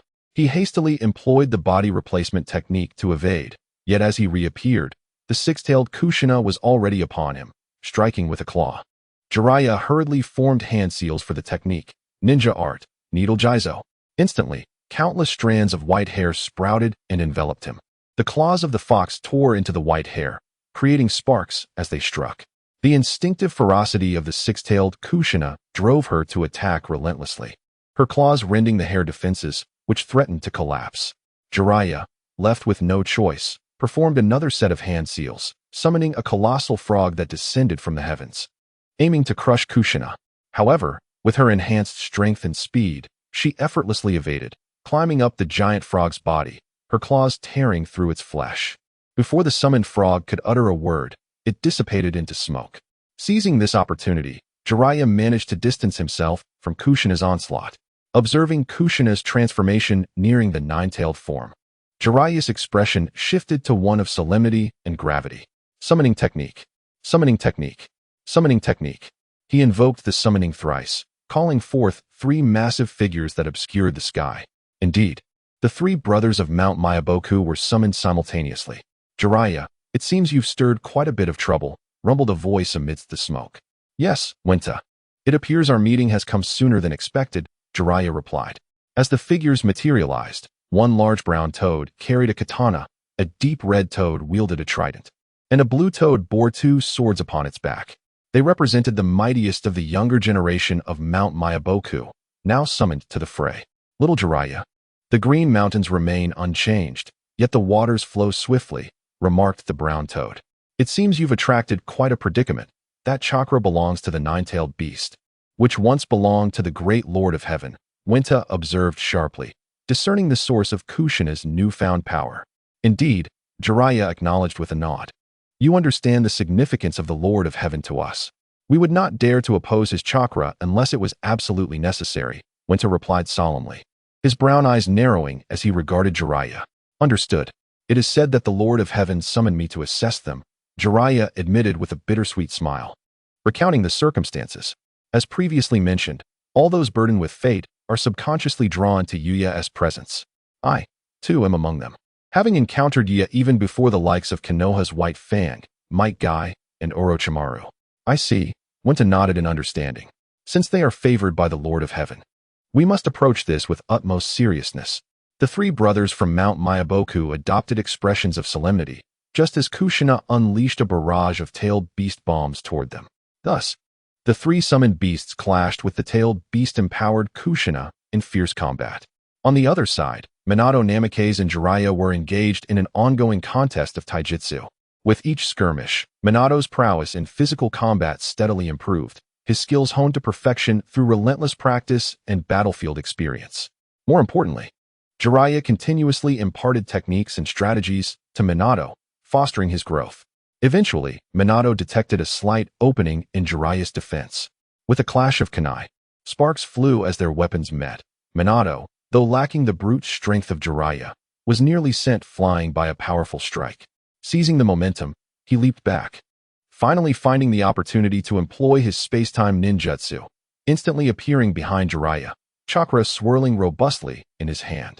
Rinnegan, the jade-colored sphere struck Jiraiya's back with a resounding boom, unleashing tremendous force. In a cloud of smoke, Jiraiya vanished. Was that merely a shadow clone of the real Jiraiya? Where was the true Jiraiya? As the first to confront his opponent, Minato found no joy in his moment of triumph, lost in contemplation. Was it Hinata or Kushina?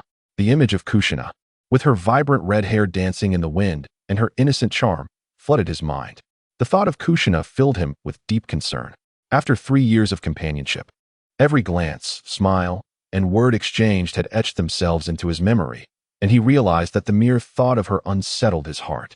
Without further delay, Minato dashed toward Kushina. Golden Wheel Rebirth Explosion. A blindingly radiant beam erupted from Hinata, illuminating the battlefield. The brilliance swiftly obliterated the flesh wall before them, shattering it into pieces, and simultaneously vanquished a lurking clone of Jiraiya. As Hinata stepped through the remnants of the flesh wall, it vanished in a swirl of smoke behind her.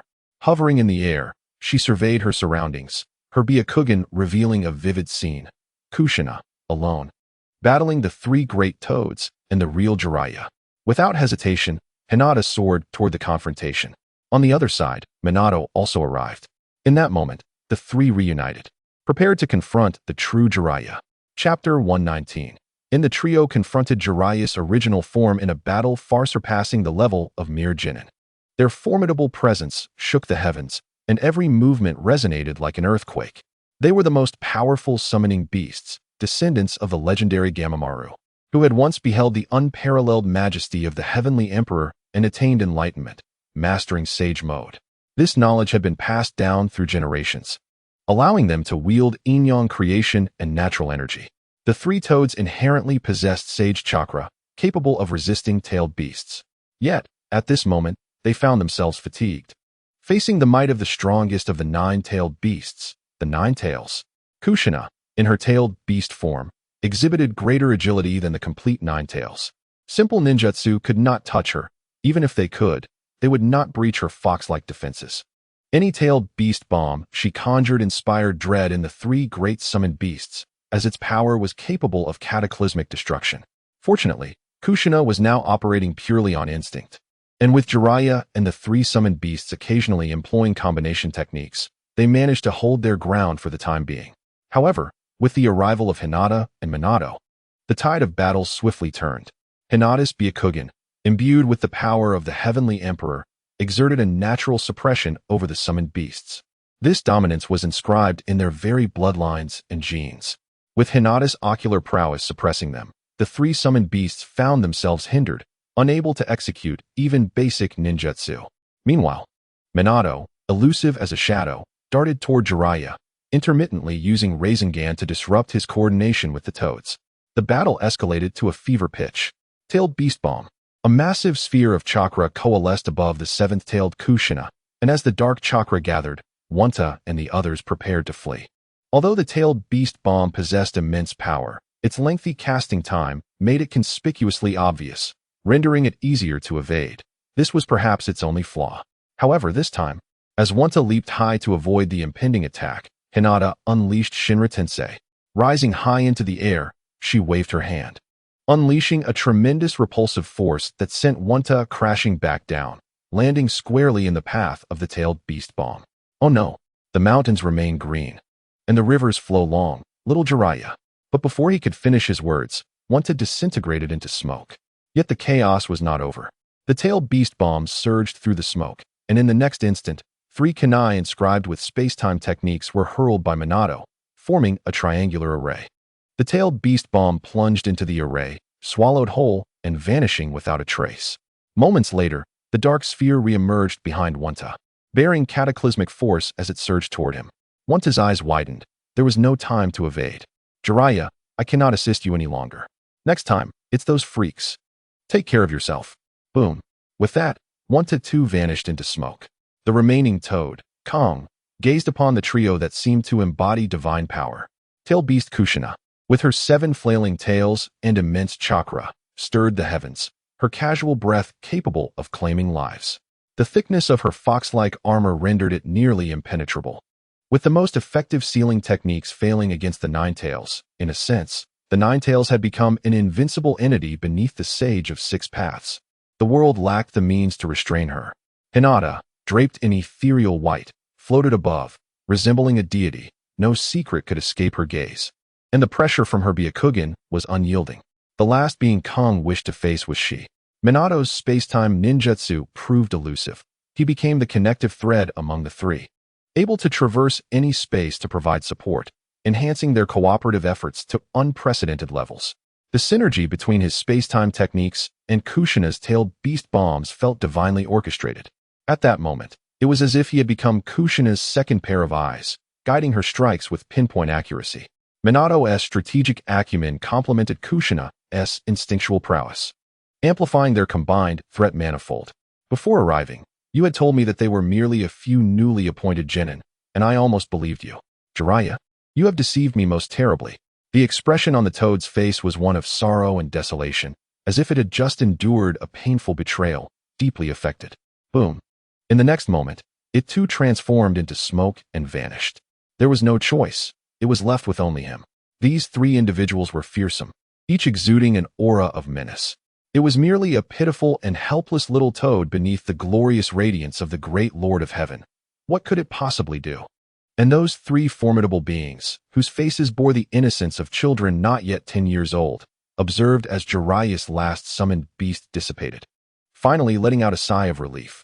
Jiraiya hesitated, half extending his hand before retracting it, helplessly watching as his final summoned beast departed from him.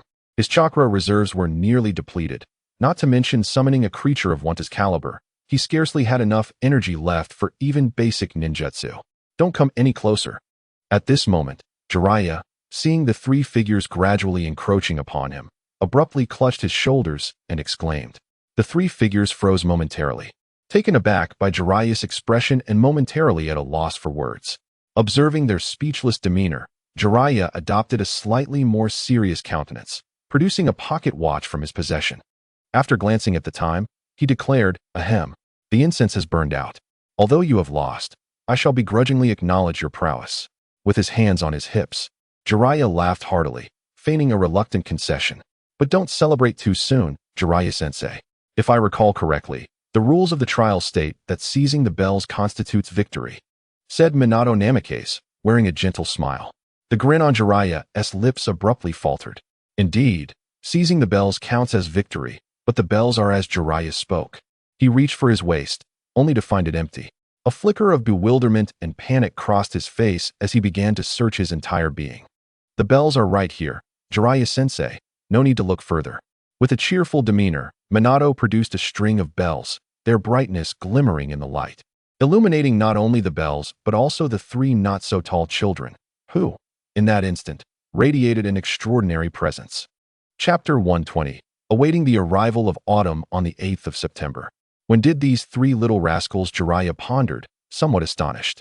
He began to recall the details of their battle, but found himself unable to remember where he had lost the bells. He had been vigilant during the physical contest with Minato, and with his keen perception of his body, it was impossible for anyone to snatch the bells from him without his notice. It was at the very beginning, Jiraiya-sensei, Minato explained, his azure eyes narrowed slightly. Wearing a radiant smile, the plan commenced with the first tailed beast ball launched by Kushina. Although that ball initially flew toward the toad, it compelled you to reveal yourself, forcing you to leap from Gamamaru's back. During that jump, the flow of wind enveloped you, preventing you from sensing the subtle changes in your body. And it was then that Hinata used the heavenly body technique to directly snatch the bells, sending them tumbling in another direction, where I seized them using space-time ninjutsu. It turned out that from the very start, the three had already executed a simple yet effective collaboration to secure victory. The entire strategy had been meticulously devised by Minato, including Kushina's initial disruption to unleash her tailed beast transformation, compelling Jiraiya to reveal himself. Their target from the very beginning had always been the bells. However, upon acquiring the bells, they did not opt to conclude the match.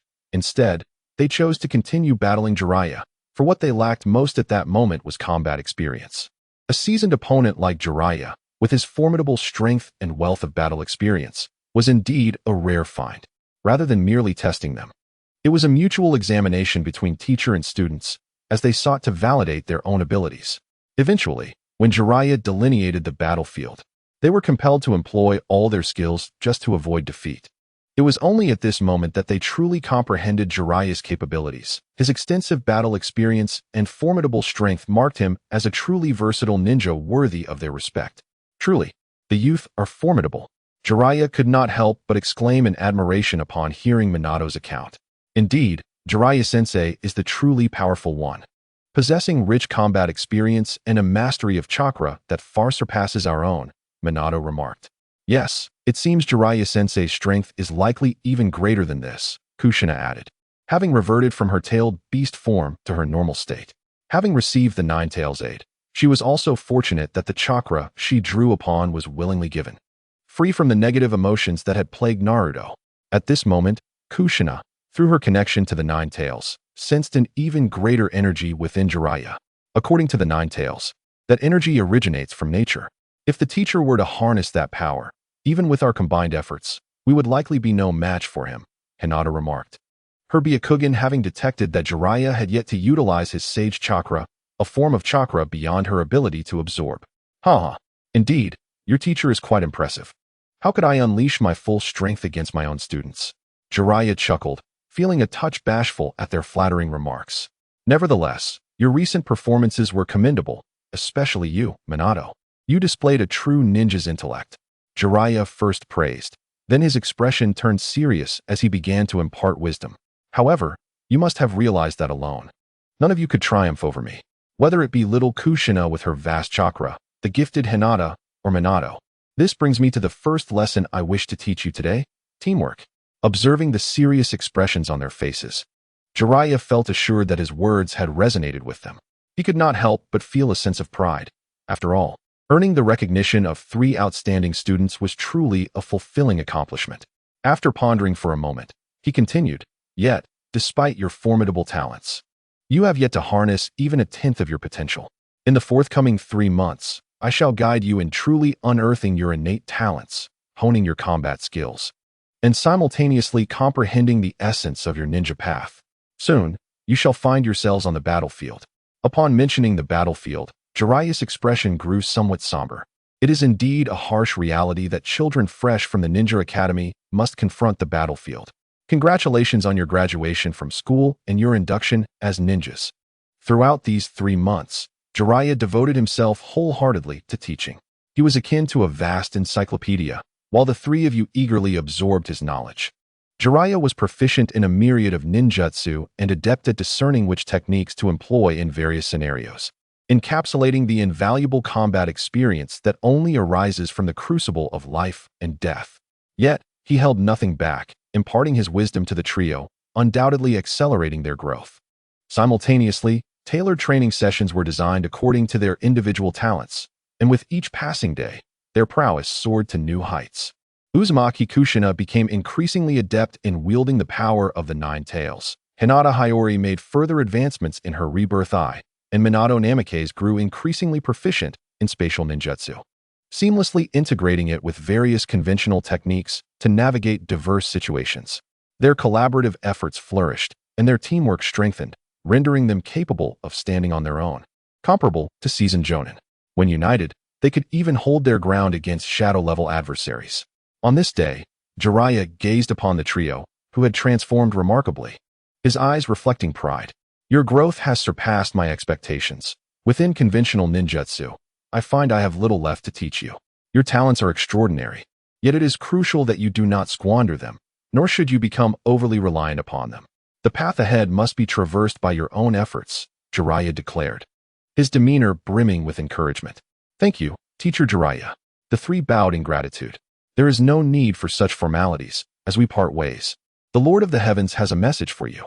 Upon hearing this, their eyes sharpened with anticipation. In that moment, Jiraiya stood with an imposing presence, exuding a majestic aura that shone brilliantly. He proclaimed, "When autumn arrives on the 8th of September, I shall bloom, and all flowers shall wither. I wish you triumph." Chapter 121. Should anyone bully you, invoke my name. Jiraiya stood with an air of grandeur, his silhouette imbued with a hint of melancholy. Such a powerful verse. Hinata Hiyori murmured, her eyes momentarily lost in thought. She could envision the unparalleled grace of the being who uttered those words, radiant and resplendent. Although Jiraiya made every effort to emulate this, he ultimately lacked that certain charm. This is the expectation of the Lord of the Heavens, Uzumaki Kushina whispered, her gaze shimmering with starlight. When autumn arrives on the 8th of September, I shall bloom, and all flowers shall wither. If there is battle, we shall surely prevail. Minato Namake's eyes gleamed with determination, his countenance aglow with confidence as he smiled brightly. The Second Great Ninja War had reached its most brutal stage. With the hidden mist village of the Water Country, the hidden stone village of the Earth Country, and the hidden cloud village of the Lightning Country joining the fray. As with the First Great Ninja War, the four great ninja villages seemed to have conspired to strike at the formidable Konoha. However, this time, the newly emerged Hidden Rain village also entered the conflict, resulting in an unprecedented alliance of 5 great ninja villages launching an assault against Konoha, leaving it beleaguered and vulnerable. Unlike the previous war, this time no world-shaking figures like Hashirama Senju emerged to dominate the battlefield, rendering the 5 great villages emboldened. Believing that without the likes of Hashirama Senju and Madara Uchiha, this was the perfect opportunity to conquer Konoha. But was the outcome truly as they anticipated? This war proved to be far more protracted than anyone had envisaged. Konoha demonstrated remarkable resilience, with a continuous stream of outstanding ninjas rising to rejuvenate the village. A community never short of fresh blood. 2 years passed, and Konoha stood resilient against 5 adversaries, never faltering, as the situation grew increasingly complex. At this moment, the 3 children who had graduated from the Ninja Academy had become esteemed jonin, each merely 11 years old, marking the fastest ascent to jonin in history. Their names becoming renowned on the battlefield. Minato Namake's gained fame for his mastery of time-space ninjutsu, a golden flash traversing the battlefield invincibly, none daring to approach him as he effortlessly claimed the heads of enemy generals, earning the title of Konoha's Golden Flash. Uzumaki Kushina unleashed the true potential of a Jinchuriki. Unlike the uncontrollable tailed beasts of other nations, which existed solely as strategic deterrents. When unleashed, tailed beast power indiscriminately wreaked havoc, yet Kushina uniquely mastered the Nine Tails power, earning her the moniker of the perfect Jinchuriki. Consequently, she became the target of repeated assaults from ninja across the nations, all eager to decipher the sealing techniques Konoha employed on the Nine Tails to harness its power. However, these attempts only resulted in heavy losses and failure. Little did they know that there were no seals on the Nine Tails, nor did it fear sealing. The power it bestowed was entirely voluntary, enabling Kushina to dominate the battlefield, earning her the fearsome title of the Blood Red Reaper, a name far more terrifying than that of the original Blood Red Pepper. Her transformation into a tailed beast was unparalleled, requiring at least 2 or 3 shadow-level adversaries to restrain her. Otherwise, the devastation she could unleash on the battlefield would be cataclysmic. Meanwhile, Hinata Hiyori exerted a divine pressure across various battlefields, reminiscent of the legendary Hashirama Senju, possessing the only eyes capable of reaching the semi-six-path level, akin to the Rinnegan. She wielded powers far exceeding those attainable by ordinary mortals. For common ninjas, she was a natural counter. Hinata's reputation soared, her threat and potential surpassing even that of Kushina and Minato. Within the nations, relentless research was conducted day and night in hopes of acquiring her eyes, which were hailed as the eyes of God, a divine gift. However, the Rinnegan's 360-degree long-distance vision rendered all deceit transparent, making Hinata the most formidable opponent among the nations.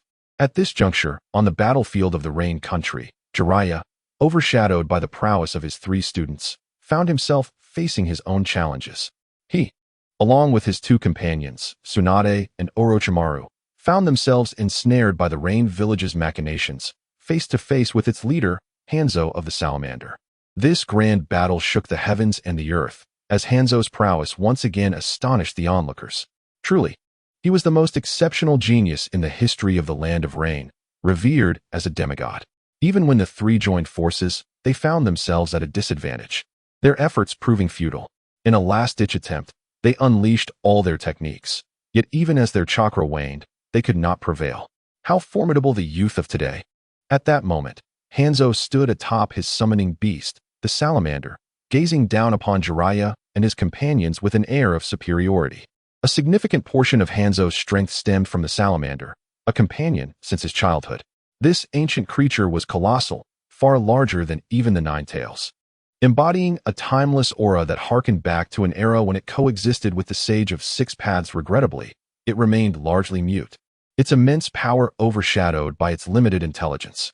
It seemed that when a supreme being bestowed wisdom upon the world amidst the tempest, the salamander cleverly shielded itself with a lotus leaf, hindering its ability to articulate thoughts and relegating its intellect below that of its peers, such as Gamabunta. The creature had once glimpsed that supreme existence, leaving it with a lingering fear, yet it was imbued with a vast reserve of sage chakra, allowing it to endure through the ages. With the arrival of this ancient summoning beast, victory was all but assured. Its noxious fumes swiftly enveloped the battlefield, causing countless Leaf Village shinobi to collapse, leaving only Jiraiya, Tsunade, and Orochimaru to struggle against the overwhelming odds. The heavens had indeed favored the Leaf Village by bestowing talents such as you. Given time to mature, even I would have to tread carefully around your brilliance. Henceforth, I bestow upon you the title of the Three Ninjas, Hanzo proclaimed, his tone laced with admiration, the title echoing through the skies. Yet, he swiftly altered his tone. However, you shall not leave here alive. The title of Three Ninjas can only be passed on posthumously.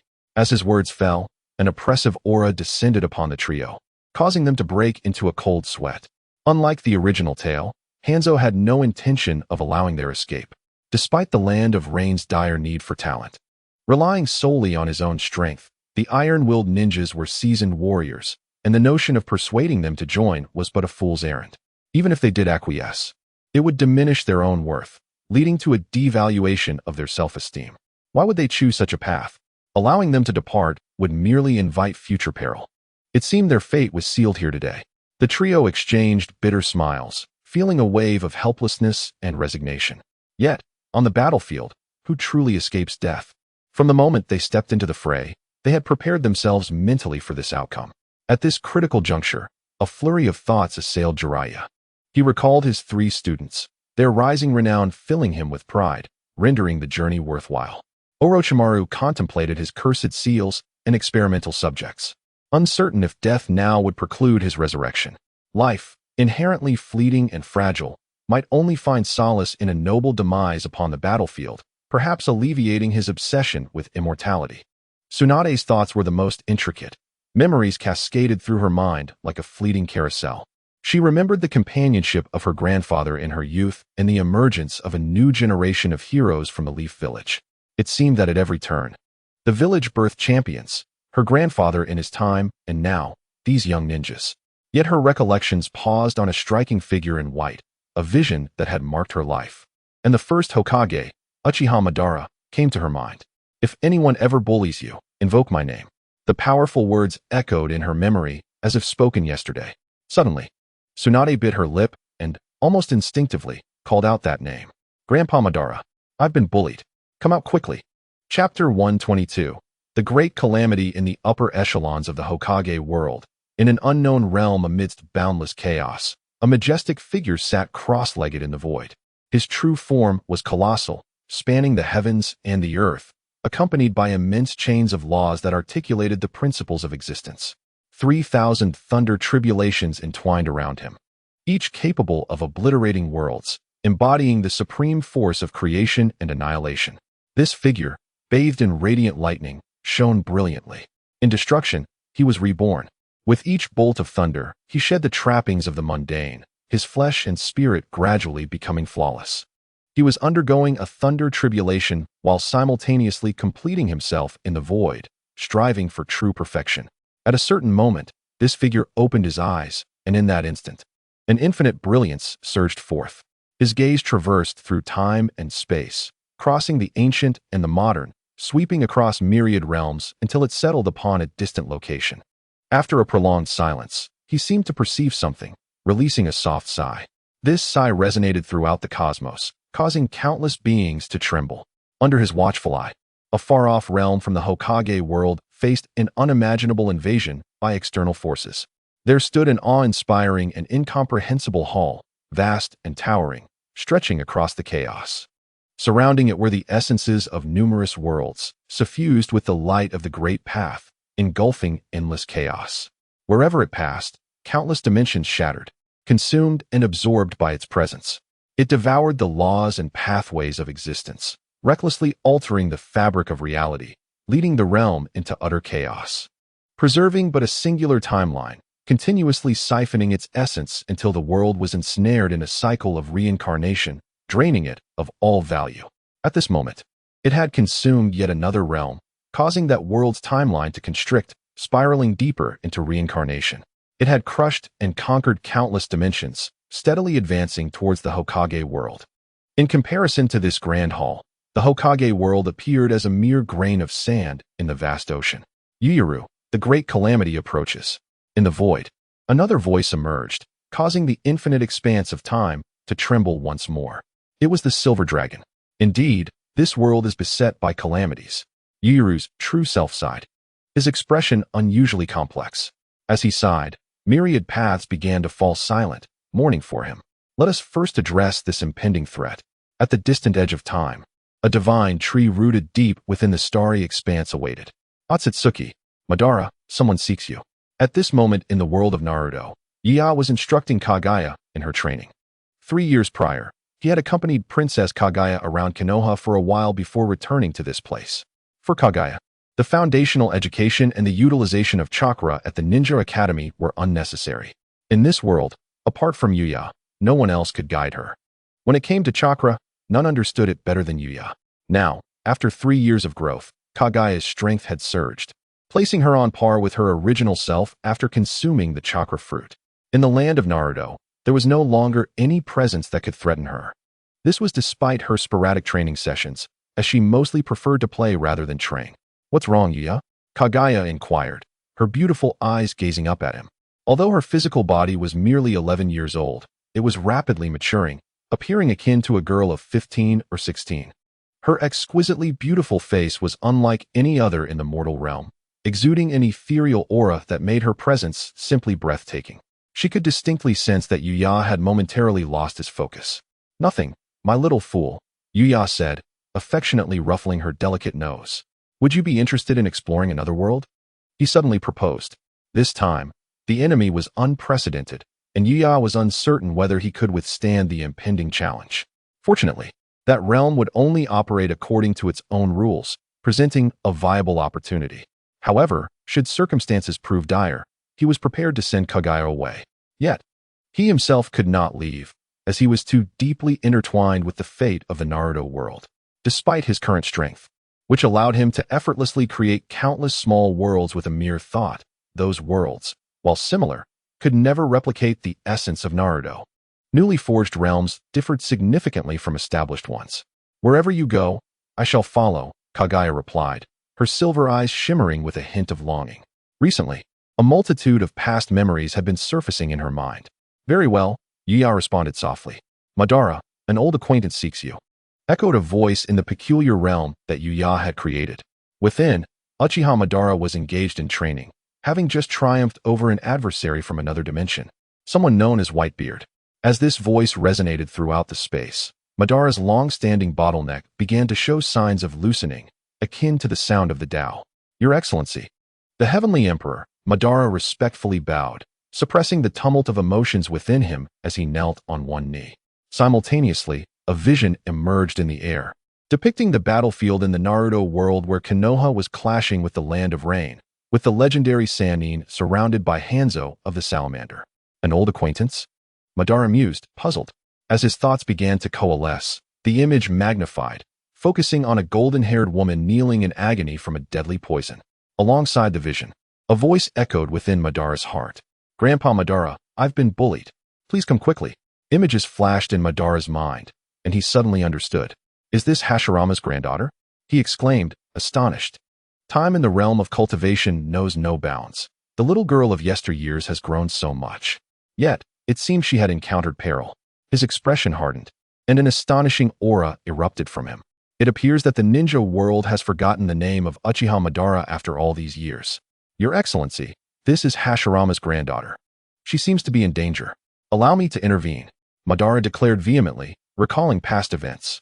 "Go. Your training for today is not yet complete. I shall grant you the time of an incense stick." The voice resonated again, carrying a divine authority. "Understood," Madara responded respectfully, yet a subtle smile crept upon his lips.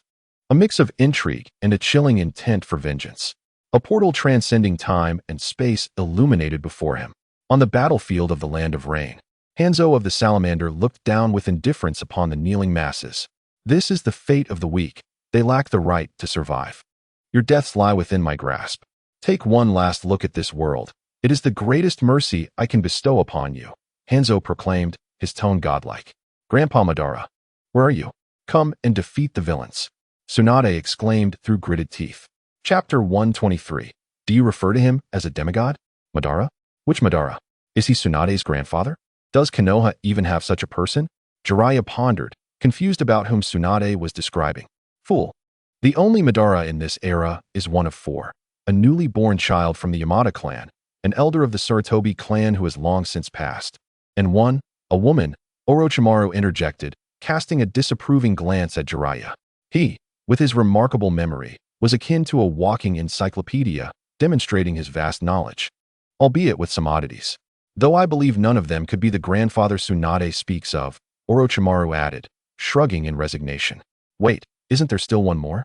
Jiraiya, accustomed to Orochimaru's peculiar knowledge, was now curious. This last one is even less likely. He is a legendary figure who has been missing for a long time. But Jiraiya? You can't possibly be unaware of him? Orochimaru shot Jiraiya a strange look. My brilliance is not spent on such trivial matters. Do not keep me in suspense. Who is it? Jiraiya exclaimed, tugging at his hair in frustration, for in terms of knowledge, he could never rival Orochimaru. That would be our legendary first Hokage. The ninja realm's Azura, Uchiha Madara.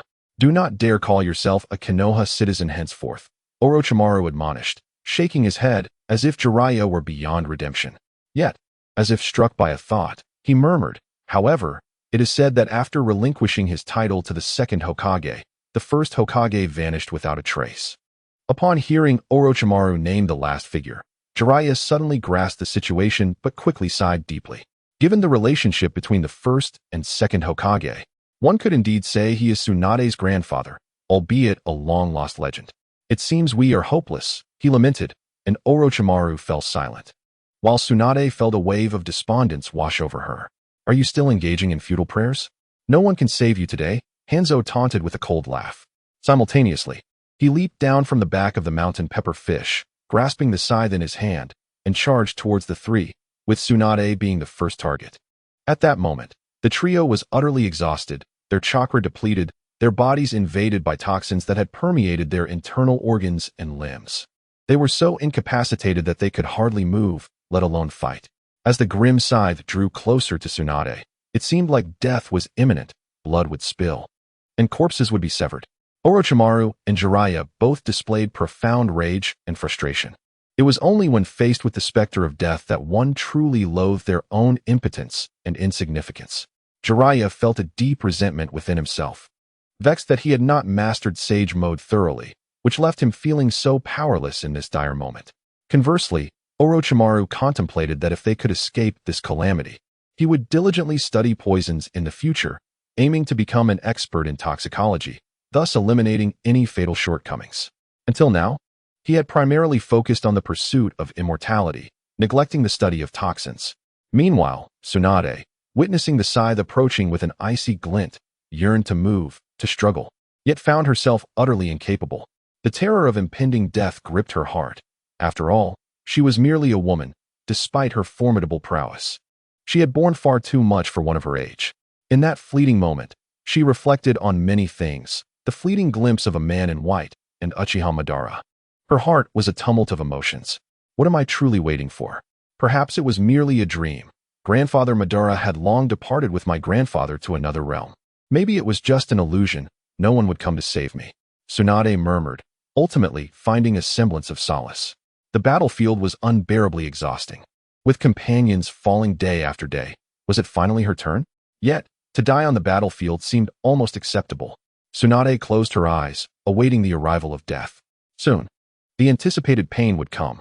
However, after a prolonged moment, the agony never arrived. Was the blade too swift? Have I ascended to paradise? Doubt crept into her mind as she hesitantly opened her eyes. What met her gaze was a youthful, handsome visage. His lips curved in a slight smile, exuding an air of dominance and otherworldliness, a perfect blend of contrasting qualities. As she beheld this increasingly familiar face, memories of over a decade rushed back to her. Time had blurred the image of that fleeting moment.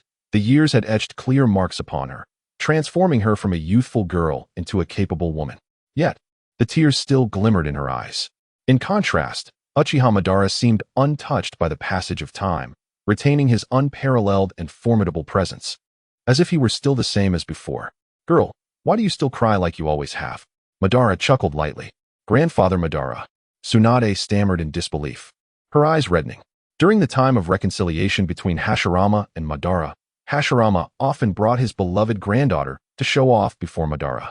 Madara, solitary and powerful, had never understood why Hashirama chose to marry, perceiving it as a burden that hindered the path to strength.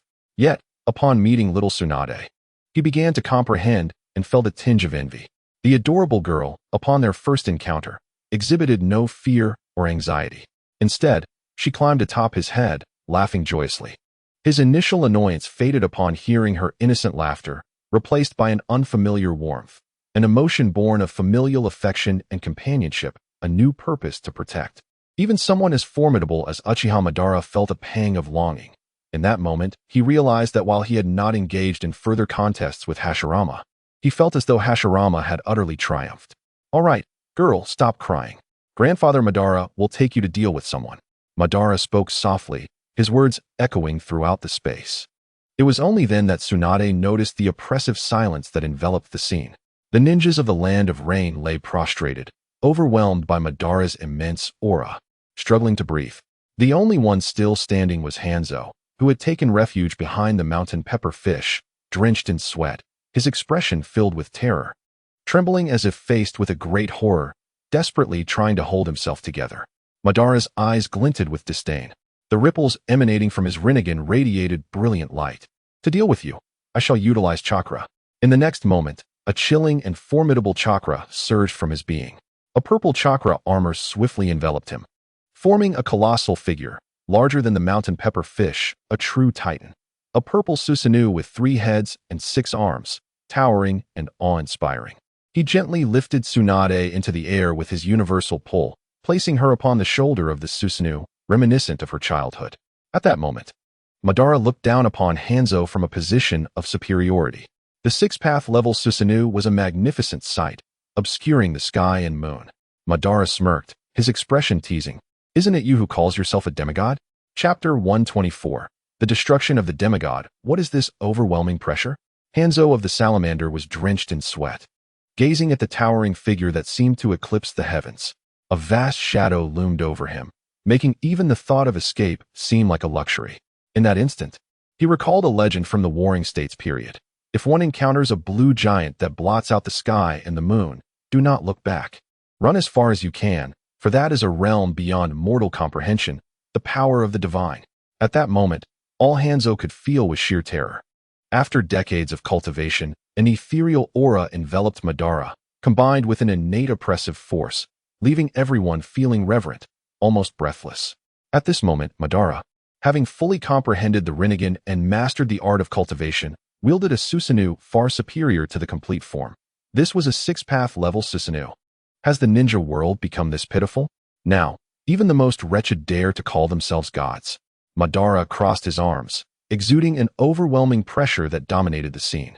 Damn it, my body won't move. Is the gap truly this vast? Hanzo screamed internally, yet his lips could not utter a single word. You know nothing of power. Madara's expression was as indifferent as that of a deity. Take one last look at this world. This is your gift. Madara returned Hanzo's previous words to the three ninjas without alteration. However, Hanzo of the Salamander found himself at a loss for words. In the hands of Susanoo, a long sword of azure hue began to coalesce slowly, its emergence reminiscent of a countdown to death. Child, pay attention to this sword, Uchiha Madara stated softly. Why? Because this sword will be magnificent. With Madara's words hanging in the air, Susanoo swung the sword, and a blinding golden light erupted before everyone's eyes. Akin to a dazzling illumination piercing through the darkness of night, transitioning abruptly from perpetual twilight to radiant daylight. The brilliance was so overwhelming that onlookers instinctively shut their eyes. A resplendent radiance enveloped the heavens and the earth. A golden pathway, whose length was unfathomable, was cleaved open, stretching endlessly towards the sky, disrupting the clouds layer by layer. Should one gaze from outer space, they would witness a sword light slicing through the clouds, breaking through the atmosphere, reaching beyond the confines of Earth. As the light faded, a colossal fissure appeared in the sky, resembling an eye of the heavens. With that single strike, Hanzo and all the ninjas of the Rain Country, along with the Salamander, were utterly obliterated beneath that blinding radiance. Tsunade stared in a daze at the rift in the sky, murmuring, "So beautiful." Orochimaru and Jiraiya were equally astonished. Rendered speechless by the surreal events unfolding before them, drenched in sweat under the immense pressure exerted by Madara, choosing instead to remain inconspicuous. I have trained alongside the Lord of the Heavens for many years, yet I never anticipated that the shinobi world could be so feeble, Madara remarked. Disappointment flickering in his eyes. He was a warrior at heart, and in a world devoid of Hashirama, there were no opponents worthy of his interest. It would be better to continue cultivating in a place of military strength. Yet, at least he had the opportunity to stretch his limbs a bit. Upon hearing this, Orochimaru and Jiraiya exchanged incredulous glances, comprehension dawning upon them. They both envisioned that figure cloaked in white. It was no wonder Madara possessed such strength and remained untouched by the passage of time. His disappearance for many years was indeed spent under the tutelage of the Lord of the Heavens. If even Uchiha Madara had acquired such power, wielding a sword that could cleave through the sky, it was a true exhibit of divine might, invoking tremors of fear within them. How formidable must the Lord of the Heavens be? A burning admiration for the Lord of the Heavens ignited within the two as they saw Madara's displayed strength. Lord Madara, I dare to inquire, how powerful would the Lord of the Heavens be if he were to unleash his full might? Jiraiya swallowed hard, unable to restrain his curiosity. Madara glanced at him with a hint of condescension, recognizing him as a relatively polite junior. He pondered briefly before shaking his head and replying, in this world, there exists no entity worthy of the Lord of the Heavens exerting his full power. Mentioning the Lord of the Heavens ignited a flicker of fervor in his gaze. Foolishness. With the strength of the Lord of the Heavens, he could effortlessly part rivers and shatter stars. Orochimaru shot Jiraiya a disdainful look, recalling the thunderous descent and that unparalleled figure in white. Ha ha ha, part rivers and shatter stars. Your ignorance truly limits your imagination, Madara laughed uproariously, as though he had heard the most amusing of jokes. Suddenly, he halted mid-laughter, casting a worried glance towards the sky, observing the calmness of the atmosphere. Save for the sword mark he had left, he let out a relieved sigh. You truly know nothing of power. The might of the Lord of the Heavens is beyond your comprehension. Are you gossiping behind my back? Do you wish to invoke calamity upon yourselves? If Uchiha Madara were not the first Hokage of Konoha, and if those present were not the young pillars of Konoha, he might have invited them to dance. Madara shook his head, feeling rather disenchanted by conversing with those on a different plane of existence. He had no desire to continue this exchange. At that moment, Tsunade interjected. Grandfather Madara, I too am curious about the strength of the Lord of the Heavens. Do share.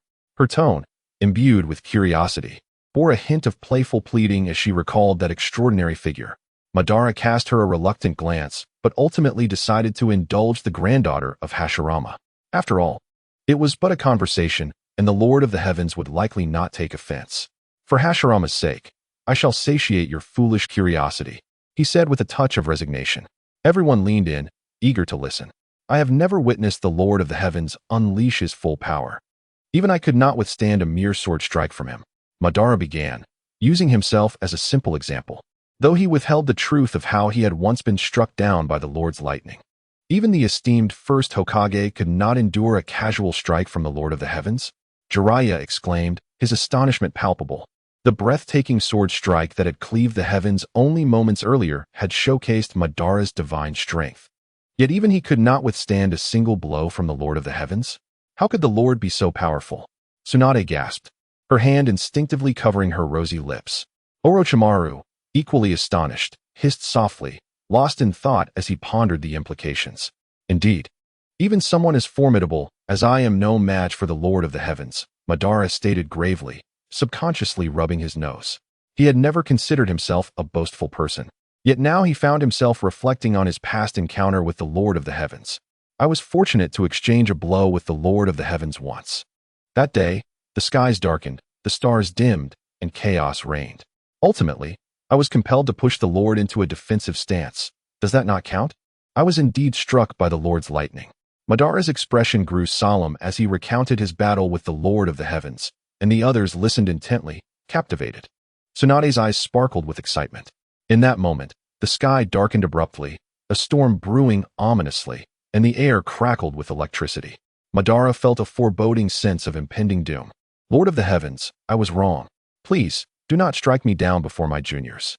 He thought desperately, though his exterior remained stoic and composed. You have become complacent recently. Today's training will be doubled. A voice, as if a divine decree, thundered within Madara's mind. He felt a pang of dread. Even a warrior like him found it hard to endure the training imposed by the Lord of the Heavens. If it were merely a simple trial of combat, it would be manageable. However, the training devised by the Celestial Emperor encompasses the refinement of the heart, which is akin to hell for Uchiha Madara.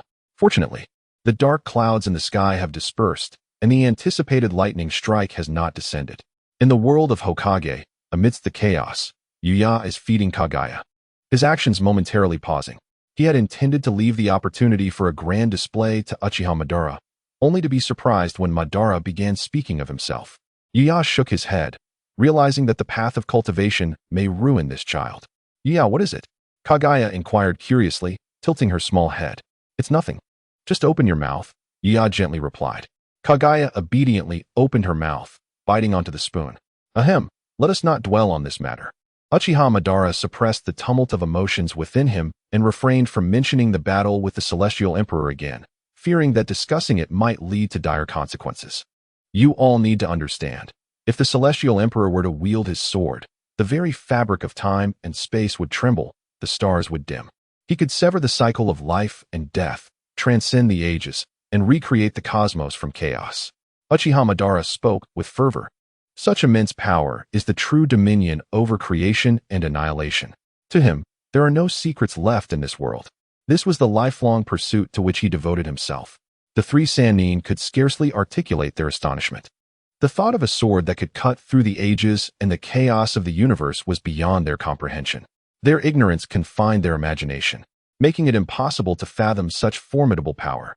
Among them, Orochimaru felt the greatest impact. In his understanding, such a being belonged to another dimension. It was he, the true creator, the root of all existence. Well, I have but a moment, Uchiha Madara declared. As the first Hokage of Konoha, it is time for this farce in the ninja world to come to an end. Observing the bewildered and shocked expressions of the three, he knew they could not comprehend. Yet they were profoundly shaken. Without any intent to explain, a portal slowly materialized before him, a space-time ninjutsu, a tunnel traversing through time. Subsequently, Uchiha Madara commenced his journey to various battlefields, swiftly quelling the chaos. The world once again relived the terror of that day, overshadowed by the colossal form of Susanoo, a blue giant that obscured the heavens. Uchiha Madara conveyed a message to the entire ninja world. He, Uchiha Madara, the first Hokage of Konoha, the Azura of the ninja realm, had not perished. He had returned. The ninja world was once more engulfed in the fear governed by that existence. 20 years ago, it was Senju Hashirama, and now it was Uchiha Madara. What could truly delineate the chasm between mortals and deities? It was an insurmountable barrier spanning the heavens and the earth, unreachable and immeasurable. With but a single stroke of his sword, Susanoo annihilated entire armies, rendering them utterly unworthy of opposing him. The might of Uchiha Madara cast the great nations into tremors once more. Within mere moments, he employed space-time ninjutsu to personally visit each nation for reckoning. He struck down with a sword at each major ninja village. Those who could withstand his blow would survive. On that day, the sky erupted with an endless radiance, dazzling beyond measure, as swords cleaved through 1,000 miles of mountains and rivers. Ultimately, despite the nations gathering all their ninjas and employing all manner of sealing barriers and defensive techniques, none could withstand Uchiha Madara's strike. Alone, he obliterated 5 nations, including the Land of Rain. The great ninja villages lay in ruins, yet curiously, it was only the structures that were destroyed. The ordinary people within the villages remained unharmed. This felt more like a warning, and those high-ranking ninjas who had instigated the war were utterly vanquished by that singular strike. Yet, this was not solely the result of Uchiha Madara's strength. While he could demolish buildings, the precision with which he targeted and eliminated those warmongers or other malevolent individuals was the work of Yuya. At this moment, Uchiha Madara, with an absolute mastery over his power, could strike down edifices without taking lives, distinguishing between good and evil, a feat he had not yet fully achieved. It resembled Yuya who, utilizing Uchiha Madara's hand, executed these strikes. A great calamity was looming, and the internal strife of the ninja world was due for an end. Of course, the pretentiousness had all been absorbed by Uchiha Madara. Thus, the Second Great Ninja War was quelled by him alone.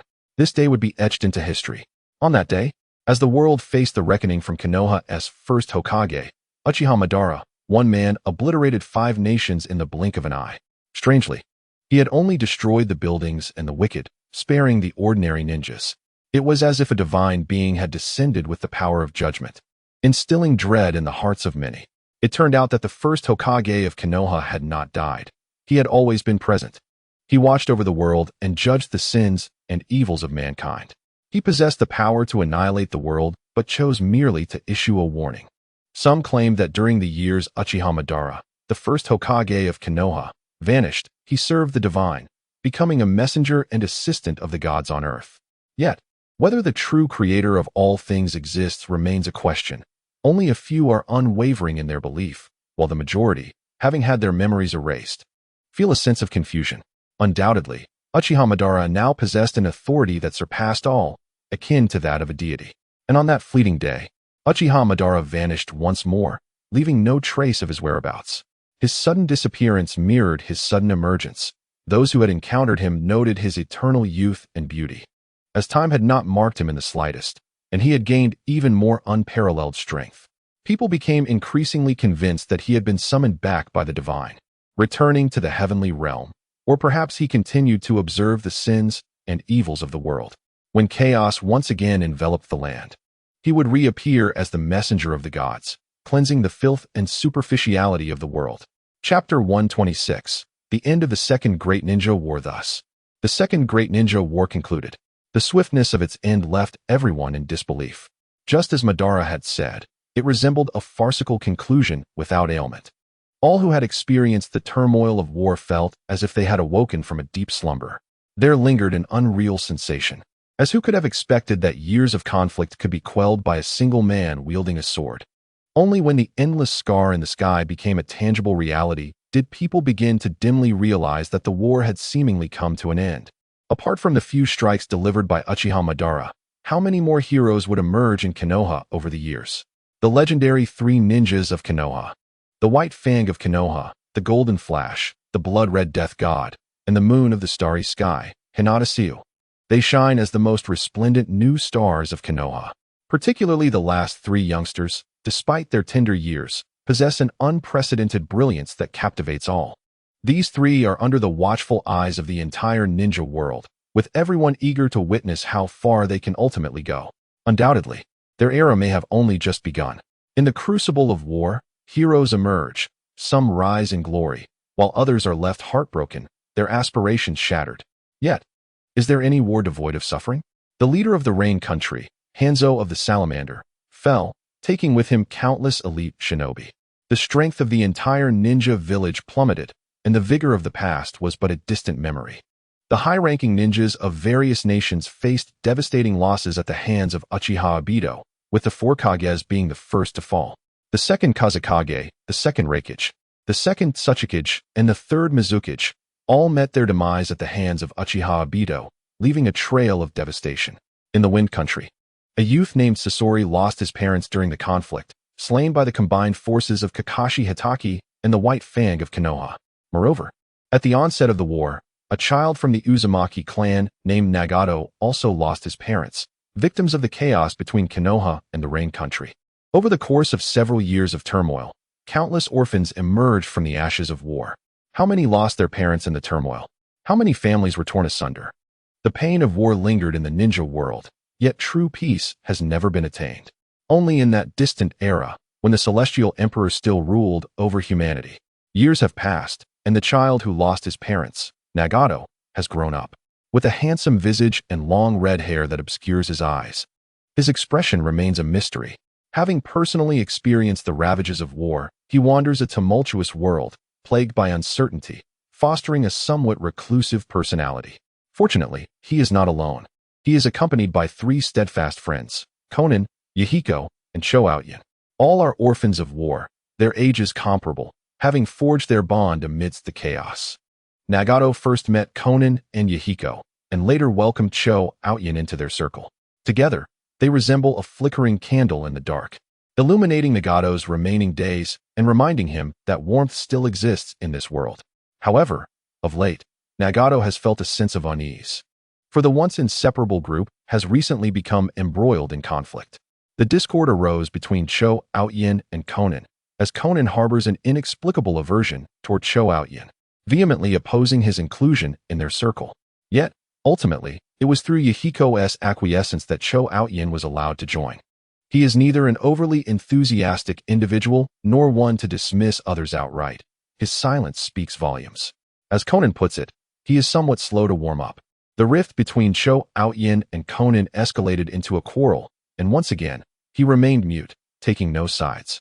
Recently, he has sensed something peculiar about Cho-Outyin, who seems to be in a strange emotional state, often lost in thought as he gazes into Nagato's eyes, a look full of an unfamiliar intensity that Nagato cannot comprehend. This brings to mind that fateful night, the blood-soaked evening when Konoha's ninjas invaded their home.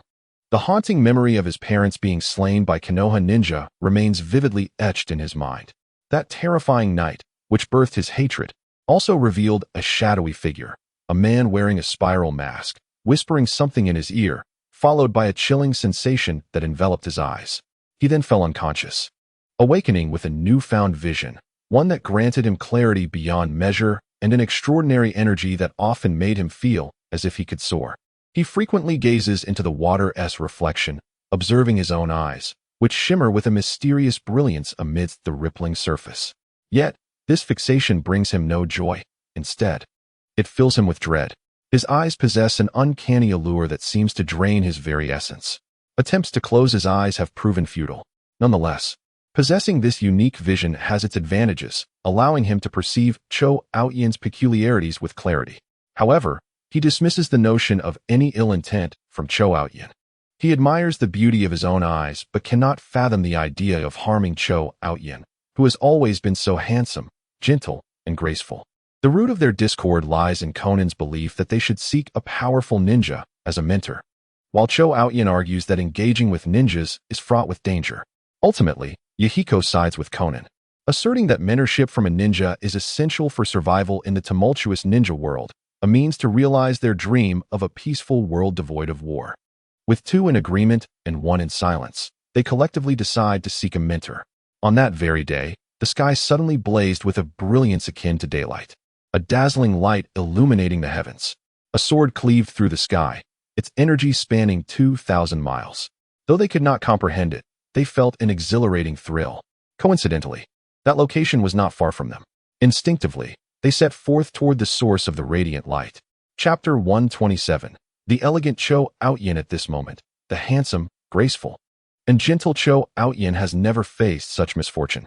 Since he fled Konoha at the tender age of 6, he has wandered the ninja world for 3 years. Even with the aid of a 3D holographic navigation system, he nearly lost his way. During these 3 years, he faced near starvation and peril from the ongoing conflicts. After finally arriving in the Rain Country, relying on vague memories from a past life, to locate the young trio of Konan, Yahiko, and Nagato proved to be an exercise in futility. He spent 3 long years searching for them. Ultimately, he encountered many kind-hearted sisters and young women along the way. As he matured, he dedicated himself to physical pursuits, advancing rapidly. No opportunity was overlooked, whether with ordinary girls or kunoichi, especially those of B-rank difficulty or lower. The ultimate objective of his quests invariably led to union with a woman. After a night of passion, he feared leaving behind offspring or entanglements, leading him to eliminate any potential complications post-encounter. He was no stranger to taking lives. After all, he had done so in a past existence, thus amassing points rapidly, nearing the strength of a jonin in a short span. His appearance reached the pinnacle of attractiveness, and any further enhancements were stymied by the system's declaration that his life level had reached its cap, rendering him unable to allocate additional points. Having never been well-versed in literature or the meanings behind the system's messages in his previous life, he found himself at an impasse. Nonetheless, he was acutely aware of his current handsomeness, remarkably striking, to the extent that most women could be easily captivated by him. Thus, he had fulfilled a minor objective from his initial strategy of courting all the female protagonists within the narrative. However, this success was inversely proportional to the diminishing points he could earn from engaging with ordinary girls. Having tasted the sweet allure of rapid empowerment, Chu Aoyan felt a growing urgency, compounded by the precariousness of his situation during the Second Great Ninja War. In fact, being excessively handsome could present its own challenges. He had once been accosted by a jonin from the land of rain in the stillness of night. On that very day, he also discovered that boys might not be so bad, pondering whether they could join his list of targets. Yet, lacking strength in a war-torn ninja world rendered him little more than prey. This only intensified his desire to pursue the narrative's leading lady. Finally, this year, he successfully exchanged for a navigation device, which led him to the trio of Konan, Nagato, and Yahiko. In an effort to bridge the gap between them, he masqueraded as an ordinary war orphan. He initially believed that with his unparalleled charm within the ninja realm, winning Conan's affection would be effortless. However, to his astonishment, the reality proved to be infinitely more arduous than he had anticipated. Even Nagato and Yahiko, under the influence of his striking appearance, harbored a subtle fondness for him, which allowed him to infiltrate their circle. Yet, Konan seemed perpetually displeased with his presence, often frowning at the mere sight of him. After months of being part of their group, he had achieved nothing of significance, and his patience was wearing thin. Unable to win Conan's affection, his own growth stagnated, confining him to the realm of elite jonin, with his combat prowess hovering around a mere 1200, an utterly mundane level of strength. Another cause for his frustration was Nagato, whose terrifying talent allowed him to grow exponentially stronger each day. Name: Nagato. Age: 8. Abilities: Rinnegan, God tier item. Combat power: 241, 5130. Despite currently possessing strength equivalent to that of a genin, he remains significantly outmatched by Chu Aoyan. It is worth noting that Nagato's initial combat power was a mere 3. Due to prolonged malnutrition or the burdens of the Rinnegan, his physique, as a member of the Uzumaki clan, was weaker than that of Chu Aoyan at the age of 6. However, it remained uncertain whether it was the awakening of the Uzumaki bloodline or Nagato's gradual adaptation to the Rinnegan, or perhaps a combination of both, that led to his power transforming at an astonishing rate, sometimes increasing by dozens in a single day, and occasionally by 100 following a moment of enlightenment, leaving Chu Aoyan both alarmed and anxious. He dared not act rashly, for should Nagato unleash even a fraction of the Rinnegan's potential, he might find himself sidelined before the narrative involving Naruto even commenced. His original plan had been to first win over Konan, amass significant points, and elevate himself to the elite jonin level, at which point he would not fear Nagato's sudden surge in power. He envisioned plucking out Nagato's eyes and fleeing, for the Rinnegan was undeniably tempting. Even if he risked depletion due to insufficient chakra, occasional use would be beneficial, perhaps even granting him the ability to fly or, at the very least, exchange it for vast amounts of points through the system. Despite the potential ire of the hidden Uchiha Madara, he deemed it irrelevant. For Madara's resurrection was uncertain, and as a time traveler, surpassing him was merely a matter of time. Yet now, with no progress in courting Konan, his attempts were fruitless, and all his strategies fell flat. The repeated rejections were beginning to weigh on even his thick skin. Each time he approached, Conan would wrinkle her brow and coldly rebuff him, stating, "Stay away. Your presence is repugnant to me." The anger stirred by Conan was one reason, but the other was Nagato's meteoric rise in strength, which filled him with dread. With each increase in Nagato's power, the prospect of acquiring the Rinnegan diminished, making it all the more challenging to harm Conan. Ultimately, what solidified his resolve was the recent developments among the group. They decided to seek a ninja as a mentor. Being well-versed in the storyline, Chu Aoyan recognized the identity of that mentor, Jiraiya, one of the legendary Sannin. Chu Aoyan felt no fear of recognition from the Sannin, as they had never seen him before nor were they aware of his escape from Konoha. His concern lay in the fact that with Jiraiya present, his chances of obtaining the Rinnegan and winning over Conan would be severely hampered, certainly during the 3 years of training under Jiraiya.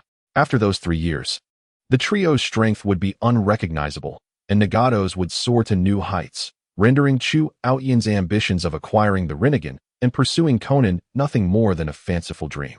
As for following them to train with Jiraiya, absurd. What sane person would engage in training?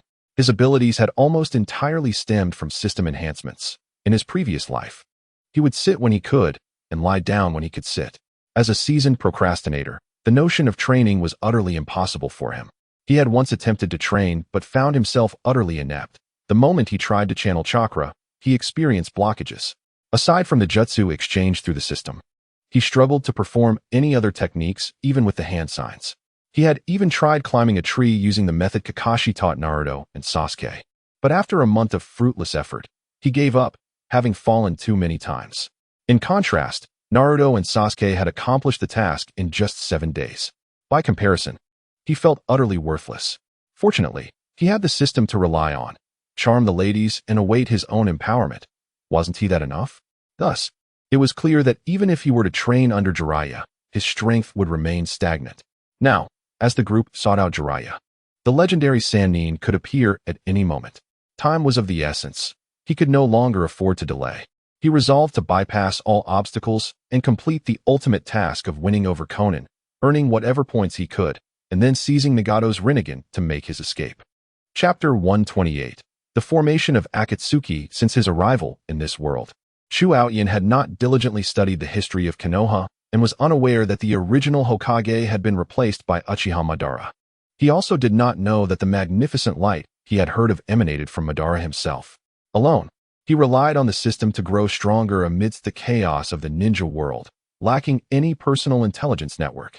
He assumed that everything remained as it was in the original narrative. For him, as long as the 5 great nations remained unchanged and Konoha remained Konoha, that was sufficient. This, indeed, was the world of Naruto he was familiar with.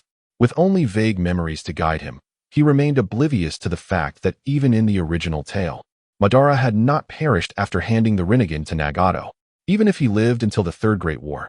It was only after teaching Obito for a while that his lifespan truly neared its end. During this time, how could he possibly ignore the movements of Nagato, who possessed his Rinnegan? Unfortunately, he was unaware of these developments, which emboldened him to act so arrogantly against Nagato. Even if he had known, he had never considered how many eyes were scrutinizing him. 2 or 3 decades had passed since his battle with Hashirama Senju, and even now, Izuna Uchiha had yet to fully recover from his injuries. Just how formidable was Hashirama? Those who had never fought against him could never truly grasp his strength. His body, brimming with vitality and possessing an overwhelming amount of chakra that could rival the tailed beasts, spoke volumes. Even Izuna, endowed with the Rinnegan, ultimately fell short. For over 20 years, Izuna harbored doubts that Hashirama might have recognized him back then, and, for the sake of Madara, chose to spare him, allowing him to escape.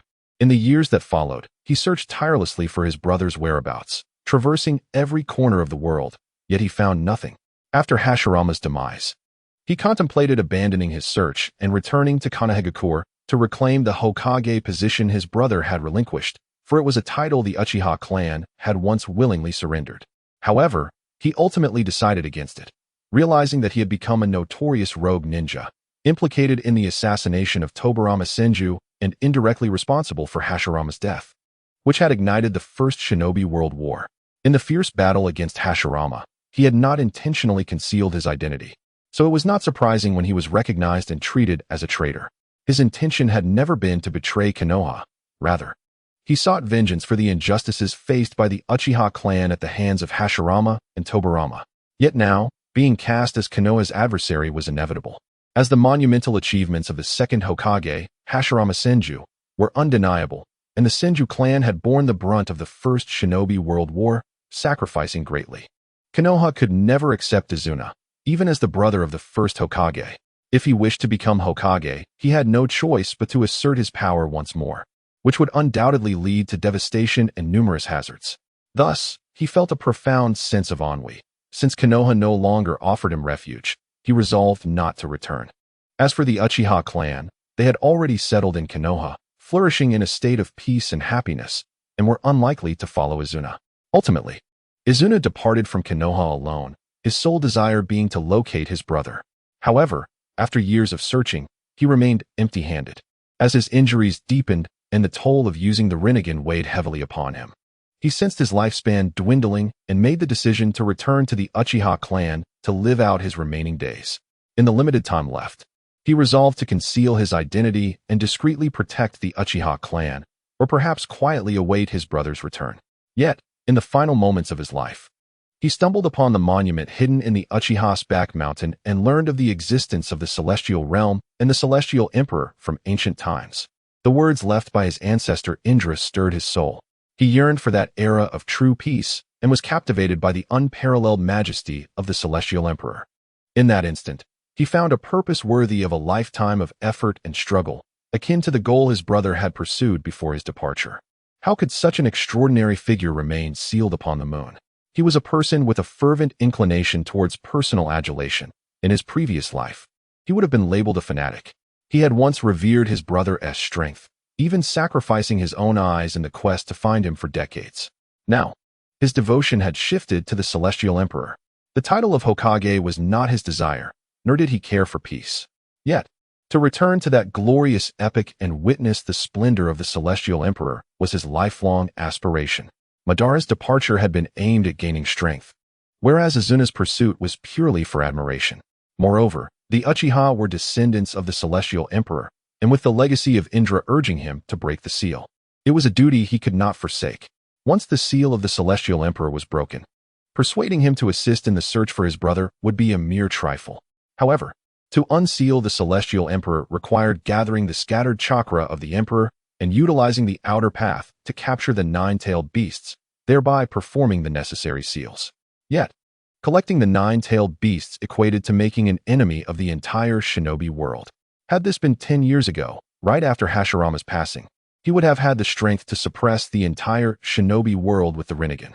But now, with his time running short, the wounds left by Hashirama and the relentless toll of the Rinnegan were overwhelming his body.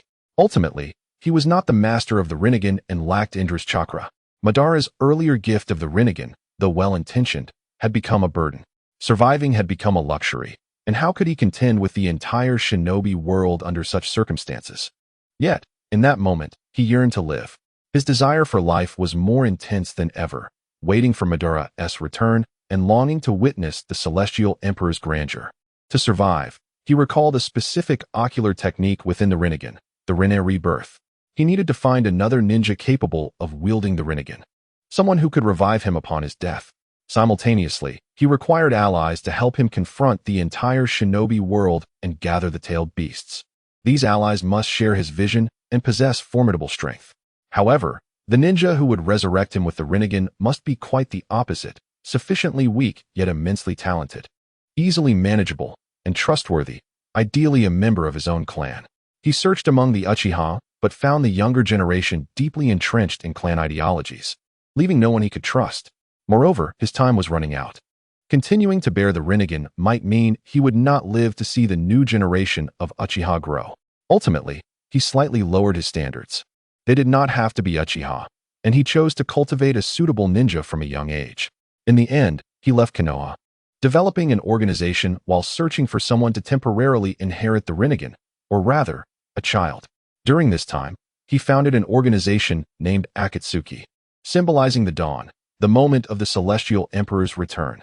If you are not interested in Nagato and Akatsuki's story, I will hasten the pace. Chu Aoyan will exit in the next couple of chapters.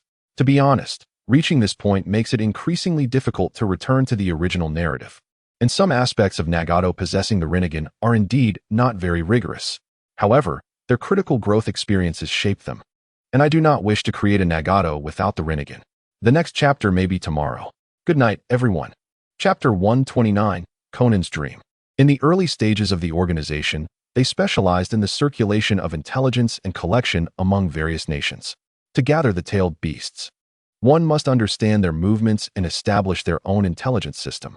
Of course, these were merely peripheral members.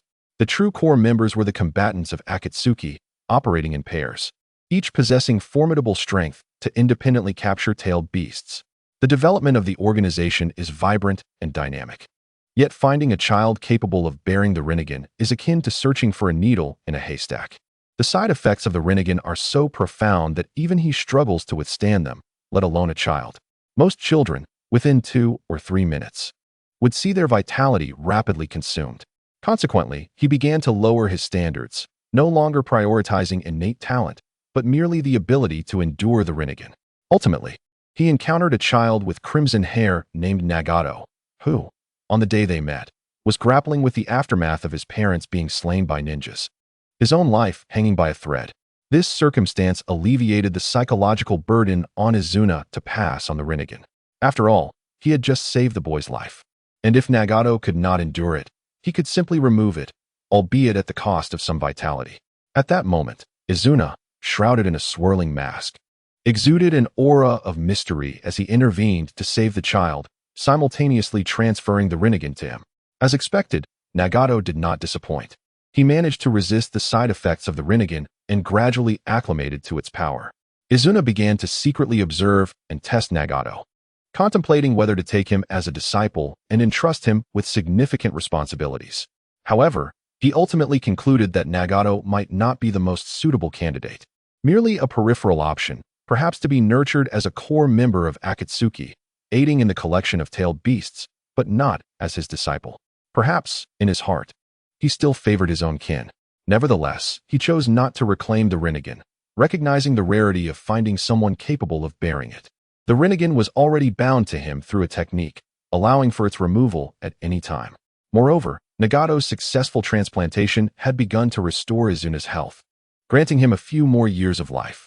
There was no urgency to finalize his choice. He could simply keep a watchful eye on Nagato, and if necessary, utilize him as a key enforcer. Thus, Izuna positioned the orphan he had once rescued amidst the chaos of war, now a member of Akatsuki, to influence Nagato and achieve clandestine control. The subsequent appearances of Conan and Chuitin were unexpected. Conan and Nagato seemed to regard Yuhi favorably, yet Chuitin posed a challenge, threatening Yuhi's leadership among the trio. Yet, Izuna found himself too preoccupied to deal with Chuitin, having been shaken by the latest news from the ninja world, the overwhelming brilliance of the sky, the indelible mark of the heavens. It was the news of his elder brother, Uchiha Madara. Simultaneously, Chuitin resolved to take action that very day. He first exchanged his remaining points in the system shop for a type of neurotoxin, colorless and odorless, yet capable of rendering the afflicted immobile, disrupting chakra flow, and thus stripping them of their combat capabilities. Unsatisfied, he prepared a sleeping drug that would induce profound drowsiness, potent enough to incapacitate even a bull.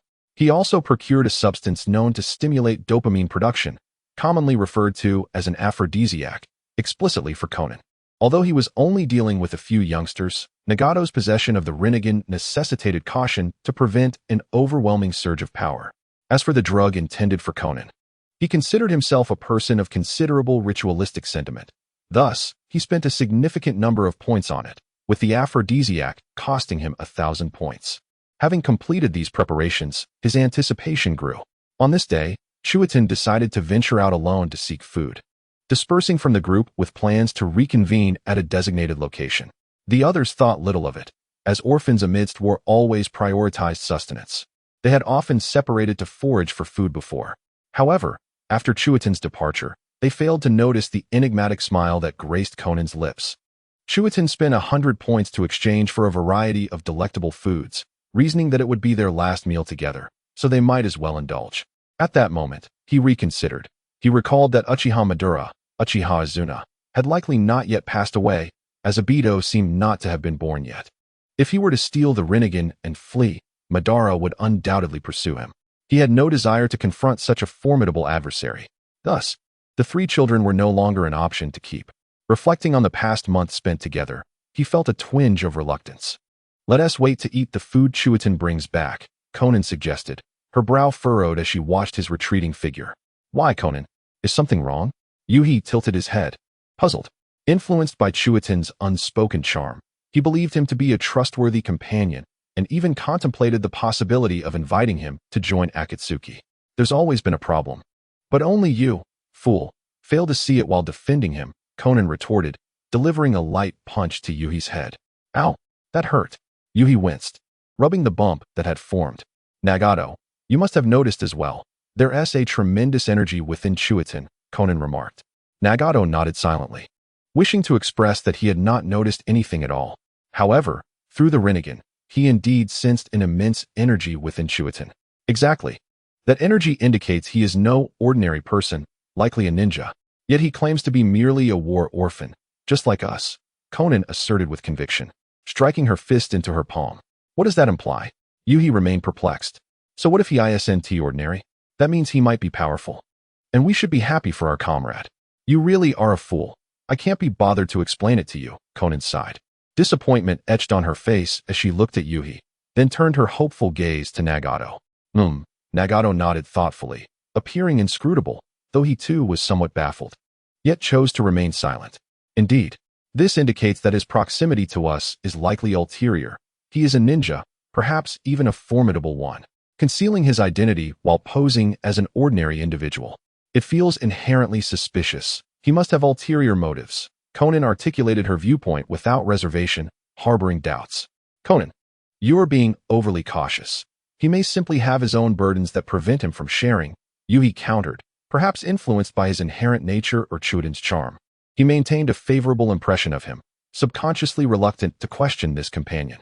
Nagato remained silent, recognizing that in a world torn by conflict, caution was prudent.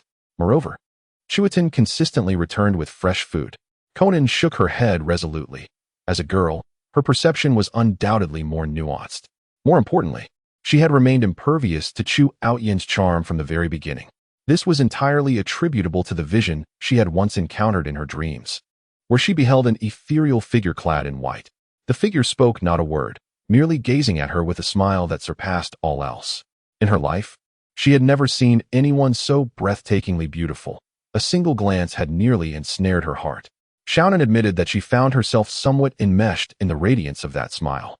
Despite her youth, she experienced for the first time an intense yearning to see that person again. In the final moments of that dream, the figure slowly faded away. Yet a whisper lingered in her ear. "Xiaonan, beware of Chu Outyan."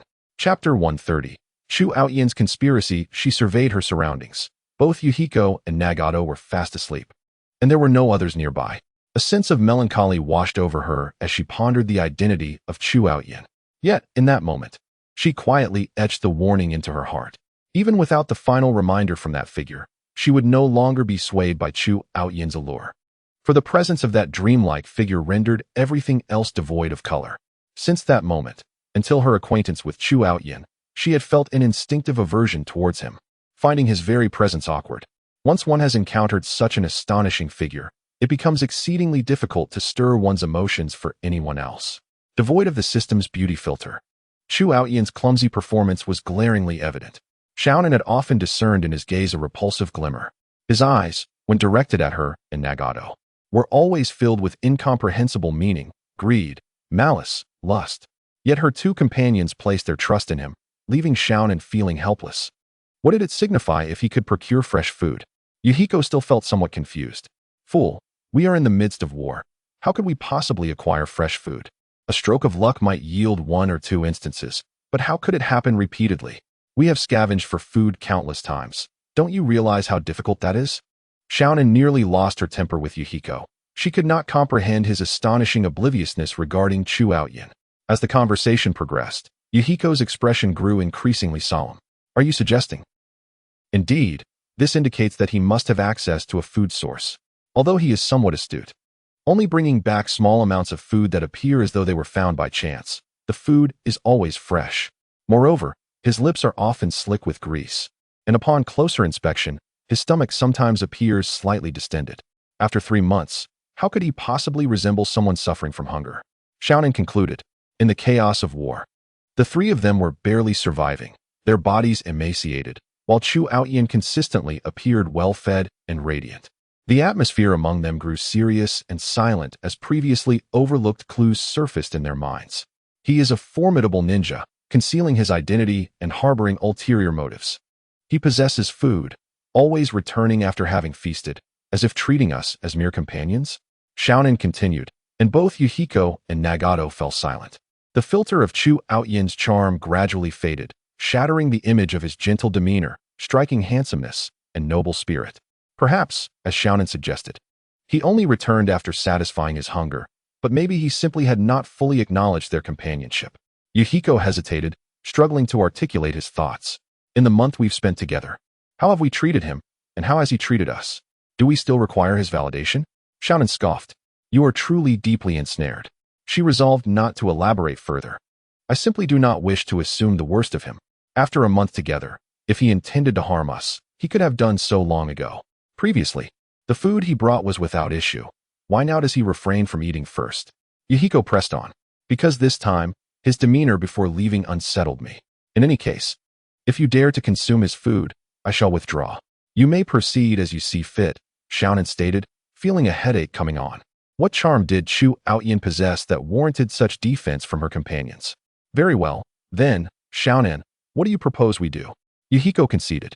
Despite slowly being swayed by Chu Outyin's genteel nature over the past month, it could not rival the bond he had shared with Xiaonan for nearly 3 years. Quite simply, we shall discern his true intentions. For the time being, let us proceed as such, Xiaonan declared, and both Yuhiko and Nagato's eyes sparkled with resolve as they nodded earnestly. Simultaneously, Yuhiko cast a glance of admiration at Xiaonan. You are truly remarkable, Xiaonan. How did you arrive at these conclusions? Humph, naturally, Xiaonan replied, turning her head haughtily. Though a faint blush graced her cheeks, she refrained from mentioning that these insights were imparted to her by the handsome older brother from her dream. Chu Outyin returned, bearing a sumptuous feast. This time, he was courteous enough to refrain from eating before coming back, instead wishing to share a final meal with his companions after a month of camaraderie. After all, he was a pivotal character in the original narrative, particularly for Nagato and Xiaonan, who were destined to partake in a grand farewell. The food Chu Outyin brought consisted of hamburgers and sandwiches, delicacies that Xiaonan and her companions had never tasted before. He had exchanged 100 points to procure them, and he could not help but commend his own generosity and kindness. I am truly a good person, he mused to himself. Xiaonan, Yuhiko, Nagato, I have returned. Look what I have brought, Chu Outyin announced, exuding the warmth of an amiable older brother, his lips curling into a gentle smile. Wow, Brother Outyin, it smells amazing. You are truly the best, always able to find such delicious food. Yuhiko exclaimed, rushing forward without a hint of reservation in his admiration before eagerly accepting the food. Quick, look what Brother Outyin has brought. He turned his back to Chu Outyin, addressing Xiaonan and Nagato while discreetly signaling them with a glance. The three of them resumed their usual banter with Chu Outyin, Yuhiko continually showering him with compliments while Xiaonan and Nagato played along, offering smiles of agreement. Their performance was seamless, with not a single flaw to be found. As they ate and frolicked, time passed swiftly, and soon the food was consumed. A smile graced Chu Outyin's lips, exuding a sense of gentleness akin to a warm spring breeze. His eyes, enhanced by the system, sparkled with a depth reminiscent of the cosmos. Yet, at that moment, he discreetly cast a glance at Xiaonan, a flicker of lewdness crossing his gaze, as his thin lips parted slightly, forming a cryptic smile as he softly uttered the numbers, 3, 2. Hey, Brother Outyin, why do I suddenly feel so drowsy and devoid of strength? Yuhiko questioned, clutching his head in confusion. Not to worry, a little rest will suffice. Chu Outyin replied with a tender smile. 1. With that final number, both Nagato and Yuhiko succumbed, collapsing one after the other. After just this one slumber, it may be an eternity before awakening. Chu Outyin sighed lightly, his eyes glistening with a compassion that seemed to embrace the world. Yet his exquisitely crafted visage bore a hint of mockery. An enigmatic aura enveloped him. Why can't I move? Xiaonan lay down as well, trembling all over. her charming and delicate face reflecting anxiety. Because we are about to engage in a rather exhilarating game, and to prevent you from moving around, this is the only way. Chu Outyin spoke softly, an eerie smile gracing his lips, his eyes revealing unmasked lewdness. But what of them? Why did they lose consciousness? What have you done? What do you truly desire? Xiao Nan's small face was etched with terror as she voiced her concerns. It is to prevent them from disrupting our plans, of course. Did you think I have been idle this past month? If it were not for Nagato's Rinnegan and you, why would I? Destined to become the supreme ruler of the ninja world, humble myself to wander with you and endure your disdain? Soon, you shall experience pleasure. Chu Outyin abandoned all pretense, his earlier gentility evaporating, revealing a sinister glint in his eyes. Recalling Xiao Nan's previous aloof demeanor, he felt a surge of vindictive pleasure. He began to undress, advancing step by step toward her. Do not come any closer. If you do, I will scream. Xiao Nan exclaimed, her arms clutching her shoulders, fear evident in her gaze. Go ahead, scream. The more you do, the more exhilarated I become, Chu Outyin retorted, undeterred, a sickly flush coloring his cheeks as a depraved grin stretched across his face. We have no enmity with you. Why act this way? We have always considered you a comrade. Xiao Nan maintained her facade of confusion. In this era of ceaseless conflict, where can one find true comrades? Only an imbecile like Yahiko would treat a stranger as a companion. I desire both the Rinnegan and you. Chu Outyin's breath grew heavier, his hands rubbing together in impatience as he reached for Xiao Nan. Oh, is that so? While I find you loathsome, I must admit I concur with one observation. Yahiko truly is a fool. Xiao Nan's lips parted slightly, her tone revealing understanding as she glanced meaningfully behind Chu Outyin, emphasizing the word fool. At that moment, the tension and fear etched on her small face began to dissipate, her expression gradually returning to calm as a smirk appeared at the corners of her mouth, a hint of mockery directed at Chu Outyin. Unbeknownst to him, as he stretched out his hands to touch her, a hand suddenly seized him from behind. Startled, Chu Outyin turned to find Yahiko, who had awoken at some point. His eyes red with fury. Chu Outyin, why would you betray us when we regarded you as a companion? Yahiko roared in anger, his body trembling uncontrollably. A sense of faith shattered within him. He had genuinely held affection for Chu Outyin, treating him as a friend and ally. Yet now, the vile truth of Chu Outyin's character lay bare before everyone, and he struggled to accept it. The feeling of betrayal from someone he had long admired was unbearable, enough to drive one to madness. What do you mean why? Get off me. Chu Outyin snarled, shaking Yahiko's hand away. How intriguing that you have not lost consciousness. I distinctly observed you consuming the food I provided. How can this be? Chu Outyin tilted his head, puzzled. Nagato also awakened from behind Chu Outyin, and the trio surrounded him. Are you referring to this? Xiao Nan smirked, her charming face exuding a playful arrogance as she produced a hamburger from behind her. After a moment of silence, both Nagato and Yahiko revealed their sandwiches and hamburgers as well. You all didn't eat? Chu Outyin was taken aback. He was aware that these children had been famished for several days, yet they resisted the allure of the hamburger? What had they consumed prior? We ate our own food. The items you provided were long since swapped out. Xiao Nan chuckled, offering a brief explanation. Impressive, quite clever. Chu Outyin clapped his hands, realizing there was no longer a need to conceal his intentions. But is it wise to provoke me so? 3 mere children who are not even ninjas, he scoffed, tilting his head back, casting a condescending gaze upon them, a signature smile plastered on his face. Did you not notice that even Yahiko was able to intercept you just now? Xiao Nan casually tilted her head, a smile gracing her lips. Feel again. Can you truly still manipulate your chakra? Chu Outyin's expression faltered imperceptibly, a flicker of fear crossing his features as he began to realize that his chakra was indeed not functioning properly. What have you done? He stammered, panic creeping into his voice. You fool. Do you not understand your own neurotoxin? Xiao Nan laughed derisively. The food you consumed was laced with poison. We had already swapped out your offerings. I had assumed you were cautious enough to have taken the antidote beforehand, but it appears I overestimated you. You seem not to have ingested it at all, have you? She shot him a scornful glance, her derision unmasked. You little brat. I had underestimated you, thinking you so cunning. Chu Outyin seethed with rage. But do you truly believe that just because I cannot use chakra, you will stand a chance against me?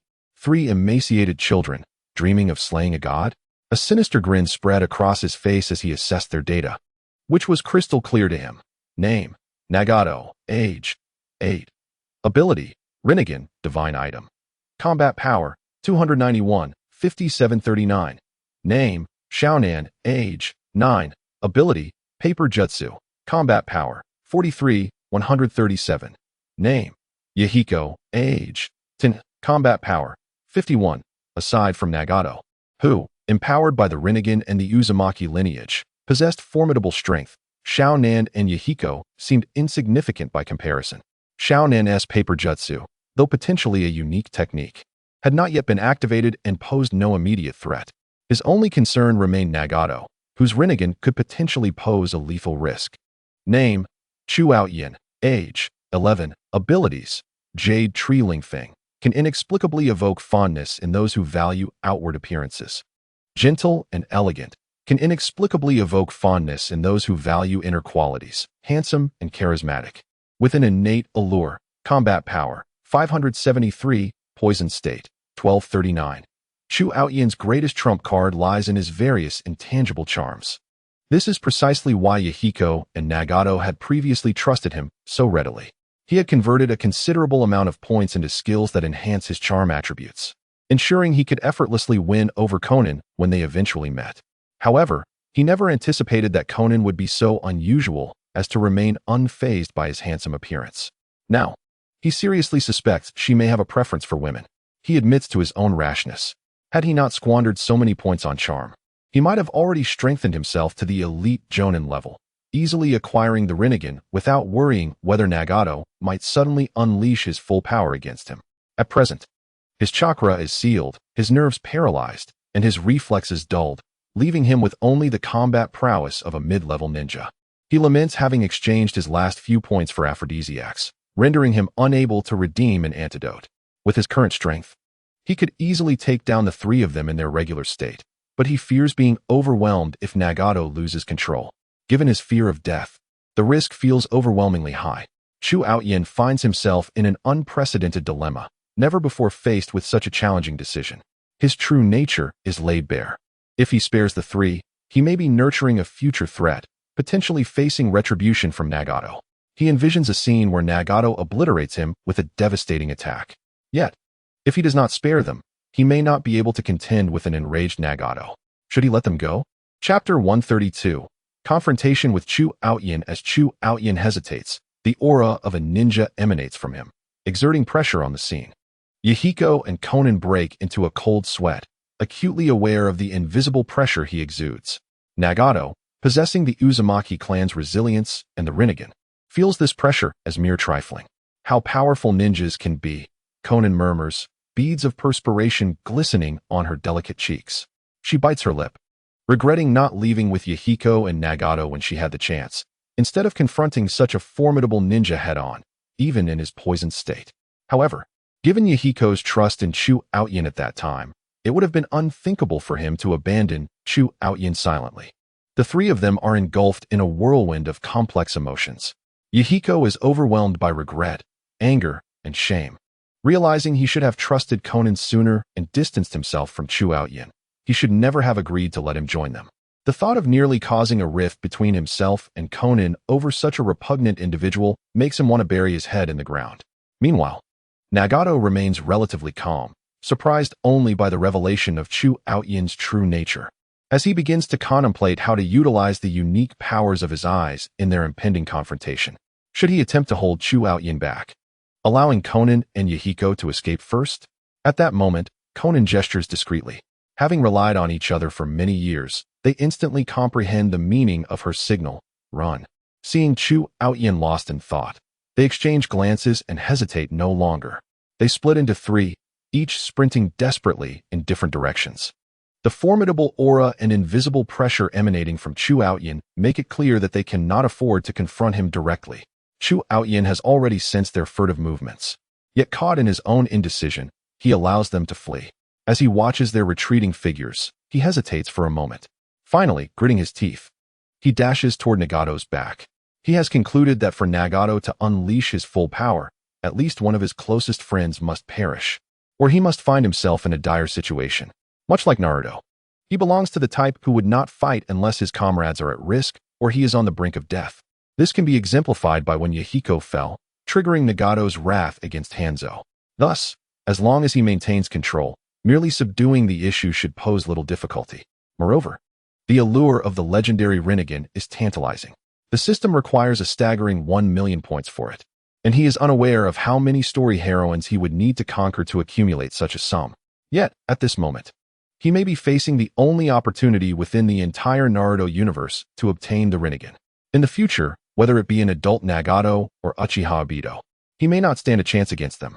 Even after this encounter, should Nagato, having been trained by Jiraiya for 3 years, return, he would be an entirely different opponent. The prospect of obtaining the Rinnegan would be nothing but a distant dream for him. Furthermore, regardless of whether he seeks the Rinnegan or fears future retribution, he must act decisively. Having come to this realization, Chu Aoyan no longer hesitates, unleashing his full speed as he lunges toward Nagato. Despite the effects of the neurotoxin, his speed surpasses Nagato's. In mere moments, he closes the gap. Boy, let's see where you run. Chu Aoyan sneers, reaching out a hand to grasp Nagato. However, in an instant, Nagato pivots mid-run, leaping into the air with one hand raised toward him. Get away from me, Nagato shouts. Though he cannot yet call upon the name of the Rinnegan technique, he channels a powerful repulsive force from his hand. Oh no. Chu Aoyan quickly crosses his arms in front of his chest, only to be propelled backward by the overwhelming force, stumbling several meters away, feeling his insides churn. Fortunately, Nagato is still inexperienced with the Rinnegan, and the repulsion he generates is not fatal. Because of his fear of death, he has primarily invested in defensive capabilities. Meanwhile, Nagato capitalizes on the recoil, propelling himself forward once more. Damn brat, I refuse to believe you can use the Rinnegan's power indefinitely. Chu Aoyan roars, resuming his pursuit of Nagato. Yet, each time he nears, he is repelled once more. He begins to regret not having chosen to exchange for the 8 gates technique in the system shop, fearing pain.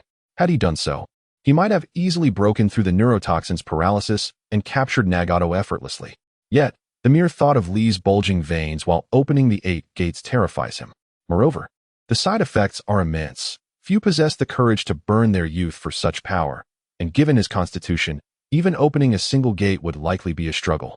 Chu Aoyan's heart was in turmoil, yet he seized an opportunity, swiftly maneuvering behind a barrier to evade a strike from Shinra Tensei, positioning himself directly in front of Nagato, blocking his escape. Now, let us see where you can run to, boy, Chu Aoyan sneered. Nagato's complexion flushed, his teeth clenched tightly, remaining silent. The recent barrage of Shinra Tensei had taken a toll on him. As a member of the Uzumaki clan, his chakra reserves were nearly halved. At this moment, Chu Aoyan's assault was imminent. With no avenue for retreat, Nagato engaged in combat with him. Although he lacked formal training in martial arts, his robust physique as an Uzumaki was comparable to that of an average Chunin, and the enhanced dynamic vision bestowed by the Rinnegan far surpassed what Chu Aoyan could contend with. Every one of Chu Aoyan's attacks was crystal clear to him, and his reflexes kept pace, save for the issue of speed. However, when evading attacks proved impossible, he compensated with the gravitational and repulsive forces of the Rinnegan, managing to hold his ground against Chu Aoyan momentarily. Yet, he soon found himself outmatched, his lack of battle experience becoming evident. Just then, Yahiko and Konan appeared, joining the fray. Unbeknownst to them, they had followed Chu Aoyan, concerned for Nagato's safety. However, their intervention was fleeting. Within moments, they were sent flying by Chu Aoyan. The disparity in power was stark, as 2 chakra-depleted children could hardly contend with him. Nagato, distracted by Yahiko and Konan's arrival, noticed Chu Aoyan's attack too late, resulting in him being knocked to the ground. You are quite the united front, aren't you? A buy 1, get 3 deal? Chu Aoyan laughed menacingly, advancing towards the 3 fallen figures.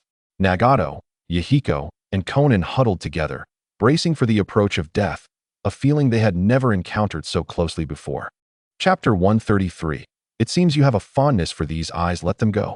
If you have a grievance, direct it at me, Yahiko shouted, positioning himself protectively in front of Nagato and Konan. Though fear flickered in his eyes, he spoke with unwavering resolve. As the eldest among them, he felt it was his duty to shield them, as was his nature. Nagato, Yahiko, and Konan were momentarily taken aback by Yahiko's display of courage. In the face of peril, even the typically spirited Konan gritted her teeth in silence. Yet, it was Yahiko who took the initiative. inspiring them with his bravery and steadfast presence. In such dire times, they could always rely on one another to stand firm. Now, let me clarify what I mean by directed at me. I am, by nature, quite amiable and never intended for this to culminate in mutual destruction, Chu Outyin remarked, his demeanor shifting from menacing to congenial. If I truly intended to confront you, then I would have summoned the full force of my wrath upon you. For these protagonists, it was crucial not to exert excessive pressure. My sole desire has always been one thing. Those exquisite eyes of yours, Nagato. I feel a deep connection to them, reminiscent of my deceased elder brother. Here's the deal. If you willingly part with those eyes and present them to me, I shall allow you to leave unscathed. Chu Outyin's tone was persuasive, exuding an air of refined charm. He skillfully employed his charisma to win their favor. But the notion of allowing them to depart was merely a jest. Granting them freedom would only lead to his own demise at the hands of Uchiha Madara, who would trace their steps back to him. He was well aware that if he attempted to seize the Rinnegan himself, it would be tantamount to signing his own death warrant. Who knew if Madara had left any seals on those eyes? Realizing this, Chu Outyin understood that the most prudent course of action was to compel Nagato to extract them himself, thus mitigating the risk of a sudden surge of power. So, Nagato, ponder this carefully. What holds greater significance for you, your friends, or these enigmatic eyes? I witnessed Yahiko risking his life for you both. With a voice imbued with seduction, he positioned himself on the moral high ground, compelling Nagato to make a choice. It was a masterful maneuver. If Nagato valued the Rinnegan over his friends, what would that make him? As anticipated, Nagato and Yahiko's expressions shifted, with Yahiko's protective grip loosening as he cast a hesitant glance at Nagato. Don't believe him, Nagato. He has no intention of letting us go. If you possess that ability to repel him, flee now. We will hold him off while you seek vengeance, Conan urged, her body trembling, yet courageously speaking out. She was the most perceptive among them, acutely aware of the murderous intent emanating from Chu Outyin. How absurd. If I truly wished to kill you, I would have done so long ago. Why wait until now? Ask yourself, Nagato, can you still run? Chu Outyin retorted with a derisive laugh. Indeed, Conan turned to look at Nagato, only to find him disheartened and dejected. At this, she fell silent. Observing their expressions, Chu Outyin nearly burst into laughter, realizing he had won another bet. He could only marvel at how oblivious Conan was to the fate of protagonists and their destined paths. With no allies to sacrifice for their cause, and with Nagato nearly out of strength, how could they expect to unleash a surge of power? Chu Outyin felt a sense of satisfaction at having struck the right balance. Not pressing Nagato too hard had proven to be the right strategy. My time is limited. Will you voluntarily offer me your eyes, allowing you to leave, or shall I eliminate you all and claim them myself? Do not forget your current predicament. Your choices are severely limited. His expression grew impatient as he subtly unleashed a formidable aura and intent to kill. The three felt a wave of suffocation wash over them. I hope you keep your word, Nagato murmured after a long pause. Rest assured, I have always kept my promises, Chu Outyin replied, a faint smile gracing his lips, radiating an invisible charm. This was his innate ability to enthrall and compel obedience, akin to a calming balm for their frayed nerves. Ultimately, Nagato, trembling, slowly extended his hand towards his eye socket. I urge you to delve into the depths of the reincarnation eye, for once unearthed. I shall no longer fear your explosive prowess. The true demise of your kind shall be upon you, and I find myself remarkably astute. In a moment of fervor, Chu Outyin felt an unprecedented closeness to success, silently commending his own cleverness. An inexplicable epiphany surged through his mind, an awakening of intellect. How utterly ridiculous to speak of fleeting insights. The reincarnation eye is undoubtedly the commencement of my ascent to greatness. From this moment forth, surpassing Uchiha Madara shall be but a triviality. Once I have subdued and eliminated you, I shall indulge in little Nan before her demise. This marks the inception of my journey to the pinnacle of the shinobi world. Chu Outyin's eyes gleamed with insatiable greed. As Nagato's hand neared his eyes, Chu Outyin held his breath, while Xiao Nan and Yahiko closed their eyes, unable to bear the sight. The atmosphere was laden with silence, save for the motion of Nagato's outstretched hand. At that moment, a resonant voice, clear and commanding, echoed through the space. It seemed to emanate from all directions, resonating within the hearts of each onlooker. In an instant, everyone froze, rendered immobile by the profound impact of the voice. Chu Aoyin's expression stiffened, drenched in sweat. He yearned to glance over and discern the speaker, yet found himself incapable of even the simplest movement. Moreover, he could not muster the strength to utter a single word of inquiry. Fear gripped his very being, rendering him a mere statue, trembling in visceral terror. Who could this presence be? System, save me. Quickly assess the attributes of the enemy. Chu Aoyin's mind raced with alarm, struggling to articulate his astonishment as he internally shouted at the system. Damn it, who could possibly appear at this critical juncture? Chu Aoyin dared not speculate further. Scanning. Meanwhile, Nagato halted his motion, gazing in astonishment at what lay behind Chu Aoyin. There, an unearthly portal twisted into existence, slowly revealing a figure stepping forth from its depths. With flowing black hair and a strikingly handsome visage, an aura of unparalleled dominance enveloped him, exuding an ethereal quality. Standing there with arms crossed, he emanated an overwhelming presence that stifled those around him. You seem to have a fondness for these eyes, Uchiha Madara remarked. In chapter 134, Madara's voice resonated. You seem to have a fondness for these eyes. Though he was perplexed as to why the Lord of the Heavens would send him to confront these mere children, the sight of Nagato's reincarnation began to elucidate matters. Do you cherish these eyes? Answer me. Madara's voice, though soft, struck Chu Aoyin's ears like a thunderclap. A wave of nausea overcame him, and blood trickled from the corner of his mouth. He wished to scream in agony, yet fear bound him, leaving him utterly powerless. In that moment, he had completely lost control over his own body, his eyes wide in horror, revealing countless crimson veins. Nagato and the others could clearly perceive the profound terror reflected in Chu Aoyin's gaze. Turn around, Madara sighed, furrowing his brow. He found it incomprehensible that such a wretch warranted his personal attention. What could possibly justify the Lord of the Heavens' interest? He swore he had merely displayed a fraction of his might to accommodate this young man, yet the reality surpassed his expectations of inadequacy. As Madara's words hung in the air, it was as if they commanded the very fabric of reality. Chu Aoyin's body, under the influence of an enigmatic force, began to pivot uncontrollably. He then beheld the figure standing behind him. Despite the shift in demeanor, the unmistakable aura of invincibility was undeniable. There was no one but Madara who could possess such overwhelming power. As the system's data indicated, name, Uchiha Madara, age, abilities, combat power, 12,034,000. Uchiha Madara's combat power had reached a staggering 1 million. By the system's calculations, this represented the pinnacle of Hokage-level strength, achievable only by a Jinchuriki of the 10 tails at the Sage of 6 Paths level. Had Madara collected all the tailed beasts? Yet, he appeared unchanged. And why did his age remain a mystery? Was this truly the Naruto world I once knew? Upon witnessing the arrival of Uchiha Madara, Chu Aoyin felt a chill run through him, as if he were doomed, without hope of salvation, especially upon seeing the combat power listing without parentheses, indicating that Madara was at his zenith, rather than the previously speculated state of injury. The very reason he dared to glimpse Madara's reincarnation was the belief that he had relinquished the eye to Nagato and succumbed to unconsciousness due to his injuries.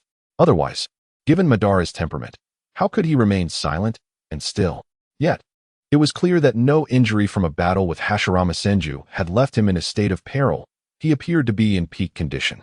If that were the case, why did he not hasten to gather the tailed beasts and expedite the Moon's Eye plan, rather than resorting to resurrection or waiting for Obito? This seemed absurd.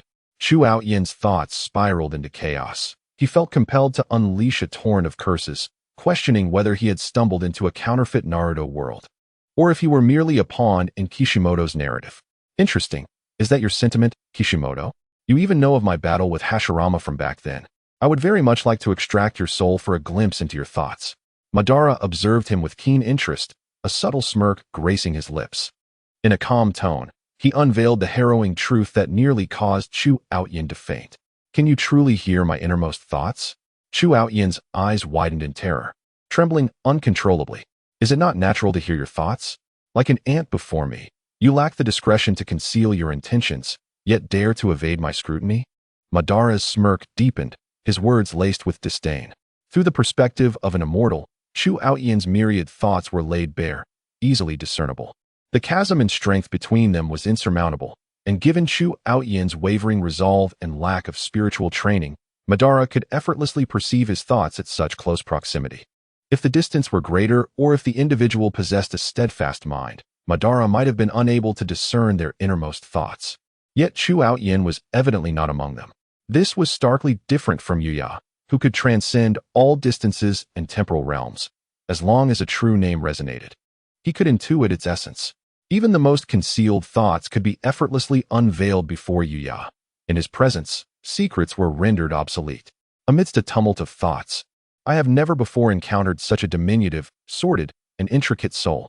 Intriguingly, beneath the facade of youth lies the essence of a filthy adult spirit. Madara continued to smile faintly, revealing the most profound secret nestled within Chu Outyin's heart, one that had long been bolstered by the superiority of a time traveler. Now utterly shattered, Chu Outyin's expression shifted rapidly, akin to the horror-stricken visage of one who has beheld a terrifying demon. His formerly handsome features contorted in fear, losing all semblance of radiance. The sound of dripping water echoed, and Nagato and the others listened intently, though they could not grasp the meaning of Madara's words. Yet, they understood that the revelation must have wrought a significant impact upon Chu Outyin's psyche. Simultaneously, an acrid smell wafted through the air, and upon glancing down, they discovered that Chu Outyin's trousers were dampened. Startled, the three exchanged glances, a flicker of dark amusement igniting within them. Yet under the imposing shadow of Madara, they dared not express any other emotions and instinctively huddled closer together. Such repulsive beings, daring to pry into my gaze. You do not even merit my interest in ending your existence, Madara muttered, his disdain and contempt unmistakable in his eyes. He ceased his words, extending a hand as space twisted once more. Three figures were abruptly seized across countless dimensions, Jiraiya and his companions, who were many miles away and preparing to return to Konoha. According to the original trajectory, they would have crossed paths with the trio, and Nagato and his companions would indeed have fallen victim to Chu Outyin. Thus, Yuya dispatched Madara to intervene. At that moment, Jiraiya and the others, bewildered, found themselves gazing at each other in confusion. Before they could comprehend the situation, a colossal hand obscured the sky, and in an instant, the world around them spun chaotically. When they regained their senses, they realized they were now in this very place. The power bestowed by the Lord of Heaven is indeed remarkable, Uchiha Madara mused, reveling in the ease with which he had traversed such vast distances. His time in cultivation had not been extensive, and thus he had yet to master the art of spatial manipulation. Even pinpointing Jiraiya and his companions from thousands of miles away was no trivial feat. It was clear that Yuya had allowed him to sense that level of power, serving as an aid to his training. Yet, this also afforded him an opportunity to display his prowess in front of others. As the first Hokage's presence became apparent, Jiraiya and his companions gulped nervously, bowing respectfully to Madara, their expressions growing increasingly reverent. Madara replied nonchalantly. He had never considered himself a showy individual, yet he found a peculiar satisfaction in the feeling now. Meanwhile, Chu Outyin's mind descended into chaos. Were it not for Madara's imposing aura binding him in place, he might have collapsed to the ground. The mention of the first Hokage bore no significance to him. Even the sudden arrival of Jiraiya and the others failed to register in his consciousness. An old adage, he was simply too frightened to react. Who among you is interested in taking a disciple? Madara inquired, casting a glance at the three. Chapter 135. The Great Calamity approaches. Jiraiya and his companions exchanged looks. A few glances sufficed to convey their thoughts. Tsunade shook her head, indicating her disinterest. Orochimaru's gaze lingered on Chu Outyin, a flicker of intrigue sparking in his eyes. Jiraiya, observing the trio huddled together, fell into contemplation. Since it is Lord Madara's suggestion, I shall take these three little ones as my disciples, he finally declared. This child shall follow me henceforth, Orochimaru added, a sly smile gracing his lips as he pointed towards Chu Outyin. Madara glanced at Tsunade, awaiting her opinion. My abilities are somewhat unique. I may not be able to teach them effectively. It would be best to leave them to Jiraiya and Orochimaru, Tsunade responded. Madara nodded in agreement, saying nothing further. To him, these children did not appear to possess exceptional talent. Although he was puzzled by how the Rinnegan had come to reside in the hands of that child, he recalled that the Lord of Heaven had previously instructed him not to pry into the matters concerning Izuna. Thus, he resisted the urge to reclaim the Rinnegan, recognizing that Izuna must have had his reasons for entrusting it to the boy. Entrusting these children to the three Sannin was undoubtedly a directive from the Lord of Heaven. In essence, he was merely a messenger. Orochimaru, ensure that you nurture that child well, as per the instructions of that esteemed being, Madara concluded, casting a meaningful glance at Orochimaru.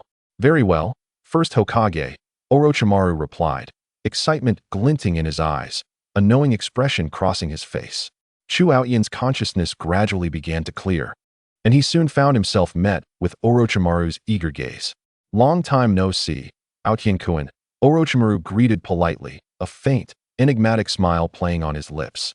Upon first laying eyes on Chu Aoyan, he recognized him as a long-lost experiment. It was a mystery how he had escaped Konoha, but as his experiment, Chu Aoyan bore the mark left by Orochimaru, allowing him to track him through the bond they shared. However, continuous warfare had precluded him from acting on it until now. When he found the boy presented to him once more, I hope you will teach him well, Madara emphasized, particularly stressing the phrase teach well while casting a meaningful glance at Chu Aoyan. This glance momentarily halted his departure. As he recalled a statement once made by Chu Aoyan, these eyes of yours are fated to be mine. Madara stepped closer to Chu Aoyan.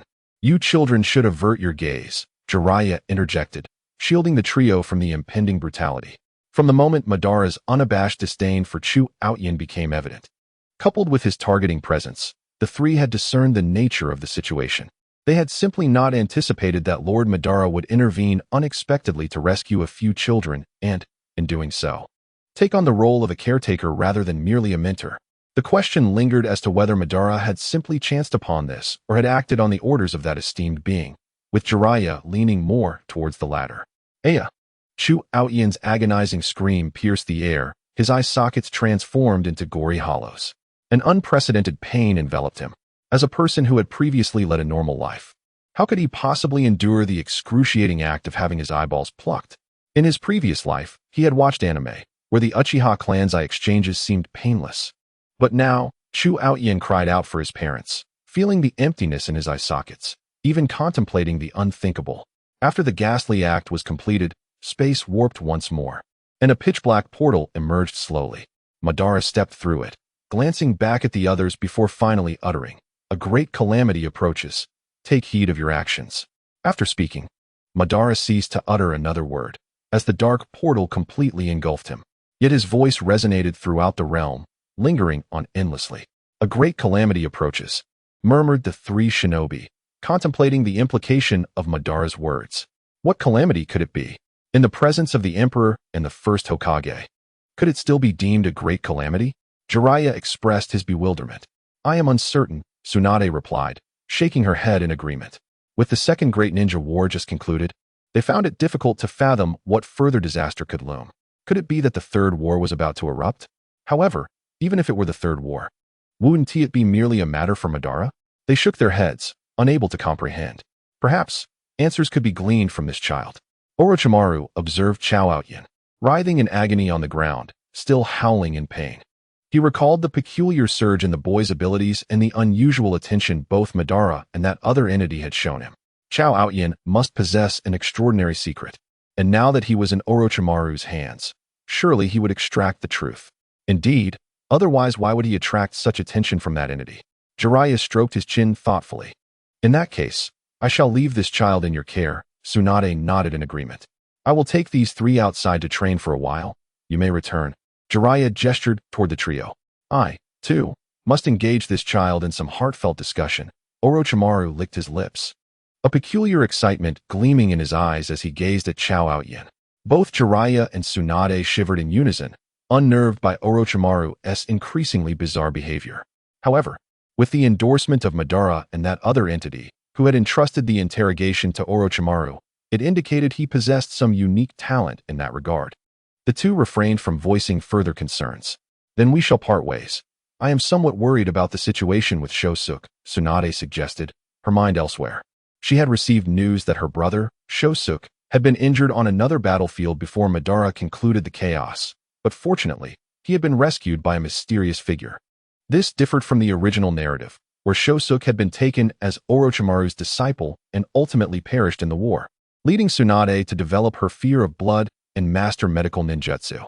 However, in this world, influenced by Yuyuru, things had taken a different turn. Shosuke had survived, albeit gravely wounded, and Tsunade was anxious to learn the details, prompting her haste to return. After their discussion, the three departed. Enough of the lamenting. We shall procure you a new pair, Orochimaru said, lifting Chao Outyin after Jiraiya and Tsunade had left, whispering sweetly in his ear. What shall we replace it with? Perhaps a pair of serpentine eyes? You would surely find them delightful. Chapter 136. The history of the Uzumaki clan after the three had parted ways. Jiraiya instructed Nagato and the others for some time, marveling at Nagato's prodigious talents and the might of the Rinnegan. Under the influence of the Rinnegan, Nagato inherently possessed 7 chakra nature transformations, and his growth was astonishingly rapid each day. Observing this trajectory, Jiraiya quickly realized that he might soon have nothing left to teach. Guiding Nagato felt akin to mentoring another of his esteemed students, Hinata Hoshigaki, who also bore a pair of divine eyes, the Rinnegan, and possessed 7 chakra attributes, displaying remarkable intelligence and prowess. There might be some connection between the two eye types, and mutual learning could prove beneficial. With this thought, Jiraiya's resolve strengthened. He ultimately decided to take Nagato and the others back to Konoha, reflecting on Madara's words about an impending calamity. If the Third Great Ninja War were to reignite, and both the Emperor and Madara chose not to intervene, Konoha would certainly need to bolster its ranks once more. The potential of Nagato and his companions was limitless. He immediately led them back to Konoha, and during the journey, he felt compelled to address some ideological concerns. After all, from Nagato's subtle resistance towards Konoha, it was evident that his parents had perished at the hands of the village. Nagato, are you familiar with your clan? Jiraiya gently patted Nagato's head. This reserved child, typically reticent, was deeply emotional. Following Nagato's crimson locks, Jiraiya inquired, Our clan? Nagato tilted his head, puzzled. Indeed, your hair color and the powerful chakra within you, along with your tenacious vitality, suggest that your full name is Uzumaki Nagato. A warm smile graced Jiraiya's lips as he intended to illuminate Nagato's lineage, fostering a sense of belonging to his heritage. Uzumaki. Nagato's eyes reflected profound confusion as he whispered the name, softly savoring it. The term resonated vaguely in his childhood memories, as if his mother had once mentioned it. If my intuition serves me well, your mother likely shared a similar hair color. Child, the potent chakra and vitality, coupled with your fiery red hair, are the hallmarks of the Uzumaki clan. I believe I have heard of the Uzumaki clan, Conan murmured thoughtfully. Today, I shall impart the first lesson, the history of the Uzumaki clan. To recount their history, one must begin with the origin of all things and a supreme existence. Jiraiya, with an air of profundity, recounted the lessons learned from Myobokuzen, narrating from the creation by the Emperor, who merged with the God Tree to resolve the world's crises, to the epic confrontations against the Otsutsuki in the celestial realms. The history of Myobokuzen and the ancient murals indeed spoke of Yuru's creation. Yet Jiraiya had mistakenly assumed that the primary world was the same. The trio listened with rapt attention, profoundly moved by the weight of history and the grandeur of the epic tales that had endured. I never imagined that our world existed against such formidable odds. Fortunate to have the Emperor reigning through time, suppressing all adversaries past, present, and future, Yahiko mused, his eyes shining brightly. Indeed, the Emperor is an unparalleled genius, a talent unmatched throughout history. A single individual bears the weight of our entire history. He is a blessing to all beings in our world. Jiraiya affirmed.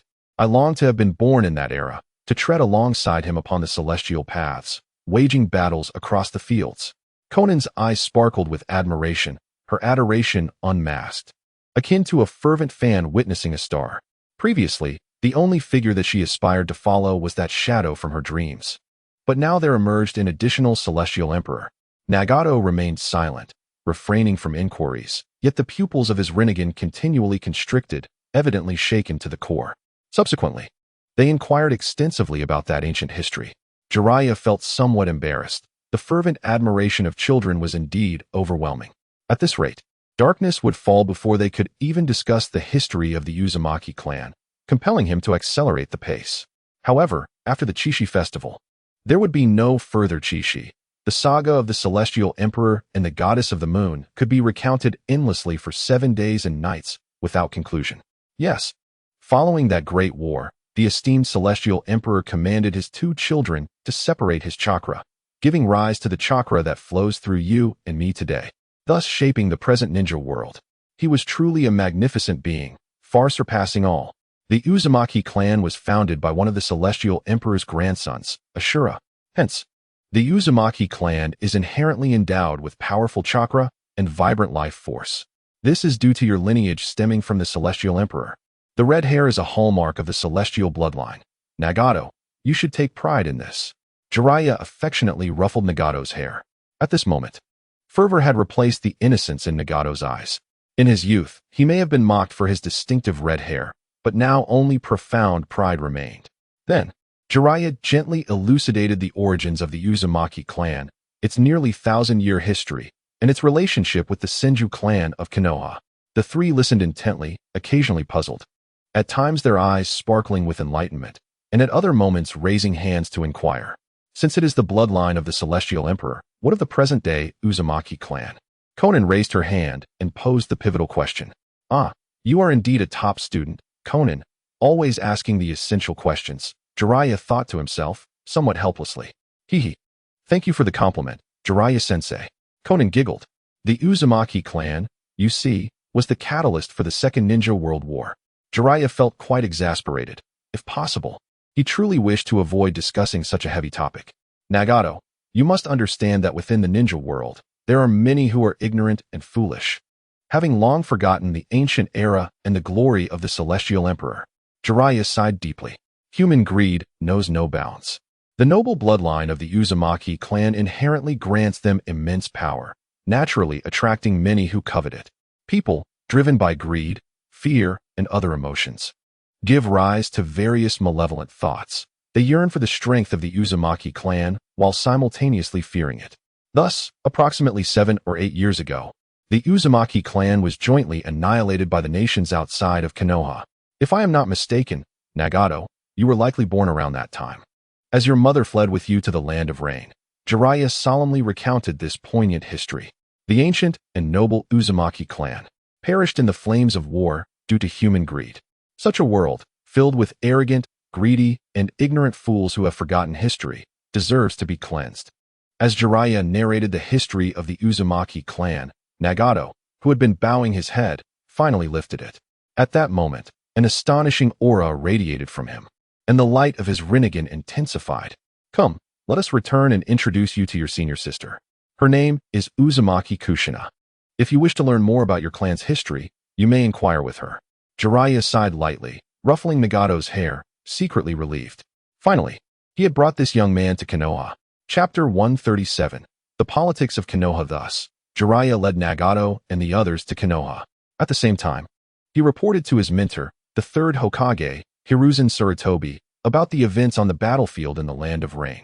As someone who had direct contact with Uchiha Madara, Jiraiya was naturally subjected to numerous questions. That sword truly belonged to the first Hokage? Even now, it felt incredible.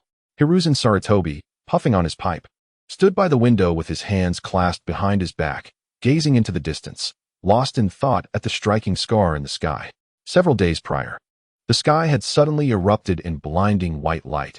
Even Konoha could witness that dazzling brilliance, stretching for miles and slicing through the heavens. Little did he know, it was the work of their long-missing first Hokage.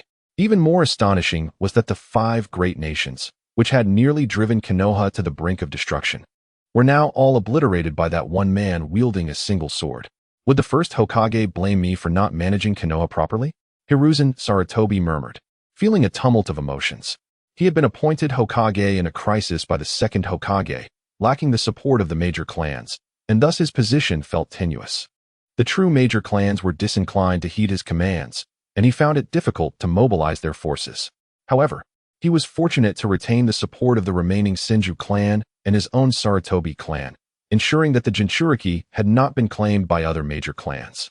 Additionally, he had the backing of some old classmates, such as Danzo, Koharu Udatain, and Hamuramito Kato, which helped him solidify his standing in Konoha. In recent years, he had also sought to ally with some major clans, such as Nara, Yamanaka, and Akimichi, while attempting to cultivate his own direct influence through his students, the legendary 3 ninjas, and Konoha's White Fang. However, aspiring to collaborate with clans like Uchiha and Hyuga was a distant dream. Consequently, his approach had always favored stability and diplomacy. He had made numerous concessions to his old classmate Danzo, even allowing him to wield significant power over the Umbu. Yet now, with the first Hokage resurfacing, it was evident that the entire situation in Konoha would undergo a monumental shift. The most immediate indication was that the Uchiha clan would struggle to maintain control. Do the first Hokage have any further instructions? Hiruzen Sarutobi inquired after a moment of silence. After a while, he could not help but ask again. The first Hokage also mentioned that a great calamity is approaching and that we should take heed. Jiraiya pondered briefly before relaying Madara's ominous warning. A great calamity approaches? Hiruzen Sarutobi murmured. After much contemplation, he declared, in light of the conclusion of the Second War and the emergence of the first Hokage, we shall convene a meeting with the elders and the leaders of the major clans immediately. Several ninjas clad in Umbu attire appeared in a flash. Understood. They knelt on one knee, bowed, and promptly departed. After the Umbu members left, Hiruzen Sarutobi proceeded to ask Jiraiya several more questions, to which Jiraiya responded in kind. Aside from inquiring about Orochimaru, he slightly concealed his whereabouts. Soon, the meeting of the elders and the leaders of the major clans was convened in a timely manner. This time, it was rare for all members to be present. In addition to the elders, all the leaders of the major clans were accounted for. The meeting lasted more than 2 hours, conducted in a solemn atmosphere, with the Uchiha clan being the only ones exhibiting heightened emotions. The core focus of the meeting naturally revolved around the Uchiha clan. At this juncture, the influence of Uchiha Madara was gradually pervading the ninja world. With various reports flooding in, Konoha was now aware that the first Hokage still lived, safeguarding the village. Moreover, he had single-handedly eradicated the 5 nations, bringing an end to the turmoil, an accomplishment that transcended the capabilities of any mortal. The conclusion of World War II left an indelible mark on the political landscape of Konohagakure. At this moment, the Uchiha clan was engulfed in fervor. Under their pressing demands and the silence of other prominent clans, the Council of Elders saw its seats increase by 2. Concurrently, a significant restructuring of the power hierarchy transpired, with the Uchiha clan reclaiming control over the Umbu organization. Key positions within the Umbu were filled by Uchiha members, allowing them to stand toe-to-toe with Danzo, who remained conspicuously silent throughout the proceedings. Ultimately, the Uchiha clan boldly proposed candidates for the next Hokage, openly endorsing one of their own. Remarkably, no dissent emerged. As fear gripped the assembly, who could fathom the extent of the Uchiha's connections with the first Hokage, Uchiha Madara? The shared lineage cast doubt on anyone's willingness to oppose them, leading to an unexpected swell of support from various clans. If the Uchiha were to ascend to the leadership, their ties with the first Hokage would inevitably strengthen. In the face of future crises, they would be inclined to favor the Uchiha clan. Additionally, a past figure was redefined. Uchiha Izuna, once branded as a rogue ninja responsible for igniting the First Shinobi World War, was to be absolved of his status and honored as a lifetime elder of Konohagakure. Aside from the vehement objections from the Senju clan, the consensus among other clans and elders leaned towards approval. No one wished to provoke Uchiha Madara. All sought to foster his sense of belonging to Konohagakure. Though Madara was the first Hokage, he was also the clan leader of the Uchiha, leaving many uncertain about his true loyalties. After all, he had only served as Hokage for 3 months before departing, which suggested a lack of emotional attachment to the village compared to the second Hokage. Ultimately, with a majority vote, Uchiha Izuna's identity was successfully cleansed, allowing him to become a lifetime honorary elder of Konohagakure. Consequently, the Uchiha clan's influence surged once more, nearly returning to the zenith of Madara's reign. Yet, the true intentions of Uchiha Madara remained shrouded in mystery, leaving all to tread carefully around the Uchiha's formidable presence. Jiraiya, despite his considerable prowess, chose not to attend the political assembly of Konohagakure. Even with his extensive combat experience, he was deemed too junior in terms of seniority, compounded by his commoner origins and lack of substantial backing. As a disciple of the third Hokage, he belonged to a faction closely aligned with the third. Yet he understood that participation in such high-level meetings would necessitate a further expansion of the third Hokage's influence. The intricate web of political power in Konohagakure did not allow for a singular dominance by the Hokage. The first and second Hokages, due to their own strength and familial legacies, could wield absolute power, but the third clearly could not. This dynamic explained why, even in the original narrative, The third Hokage often acquiesced to Danzo, who exerted considerable restraint over him, as they belonged to the same faction. At this juncture, Jiraiya had little desire to navigate the complexities of politics. He found greater joy in mentoring his students. Thus, he set out with Nagato and 2 others to visit the esteemed elder Hyuga Hanabi and his fellow clan member, Kushina Uzumaki. Chapter 9. Interlude of Redemption. Kaguya, once clad in garments as white as snow, now knelt disheveled upon the ground, her body drenched in blood. This was a moonless realm, yet the stars shimmered brilliantly. Faintly visible, a gentle starlight cascaded down, enveloping Kaguya in a serene glow. Her head bowed slightly. She appeared forlorn and desolate. None could discern her thoughts. "Little girl, yield to me," the leader clad in black chuckled, extending his hands as he approached Kaguya. At that moment, a chilling wind howled through the desolate surroundings, with the sound of rustling leaves echoing ominously. Accompanying it was the leader's labored breathing. "You seek death," a voice echoed, akin to a nightmare rising from the depths of the abyss. It reverberated through the space, sending shivers down the spine of the black-clad leader. Who speaks?" Panic seized him as he turned to survey his surroundings. The voice was terrifying, penetrating to the core and leaving him shuddering. However, when he glanced back, he found his fellow warriors equally bewildered, their expressions mirroring his confusion. Yet, this did not assuage their apprehension. Rather, it intensified the fear festering within them. The terror etched on their comrades' faces made it evident that the voice from the abyss was no mere illusion. In the cloak of darkness, the numbers of the black-clad warriors bolstered their courage, especially after they had subdued the enigmatic Kaguya, emboldening their spirits. "Strange, there is no one here," the leader swallowed hard, attempting to reassure himself. "Perhaps it was merely a figment of my imagination." He pondered, then turned back to inquire, "Hey, did you all hear that sound?" Yet, no one responded. His pupils dilated, terror painted across his features. Surrounding him, the ground was soaked in crimson. Every single one of his subordinates lay lifeless and dismembered, as if they had been mercilessly torn apart. The scene was ghastly, transforming the area into a veritable hell on earth. Only one figure stood amidst the carnage, a person clad in a black coat adorned with red clouds, wearing an orange whirlpool mask, emanating an aura of dread. A single scarlet eye, glimmering like blood, pierced through the mask, its gaze fixated upon him. The eerie pinwheel within that eye began to rotate slowly, enveloping the atmosphere in an oppressive tension. How is this possible? The leader was beset by a torrent of questions. Just a moment ago, he had scanned the vicinity, finding everything tranquil. How could it be that in the blink of an eye, everyone had fallen, and not a single sound had escaped their lips before their demise? Now, he stood alone, yet when he attempted to speak, his throat felt parched, as if at that moment he had been stripped of his voice.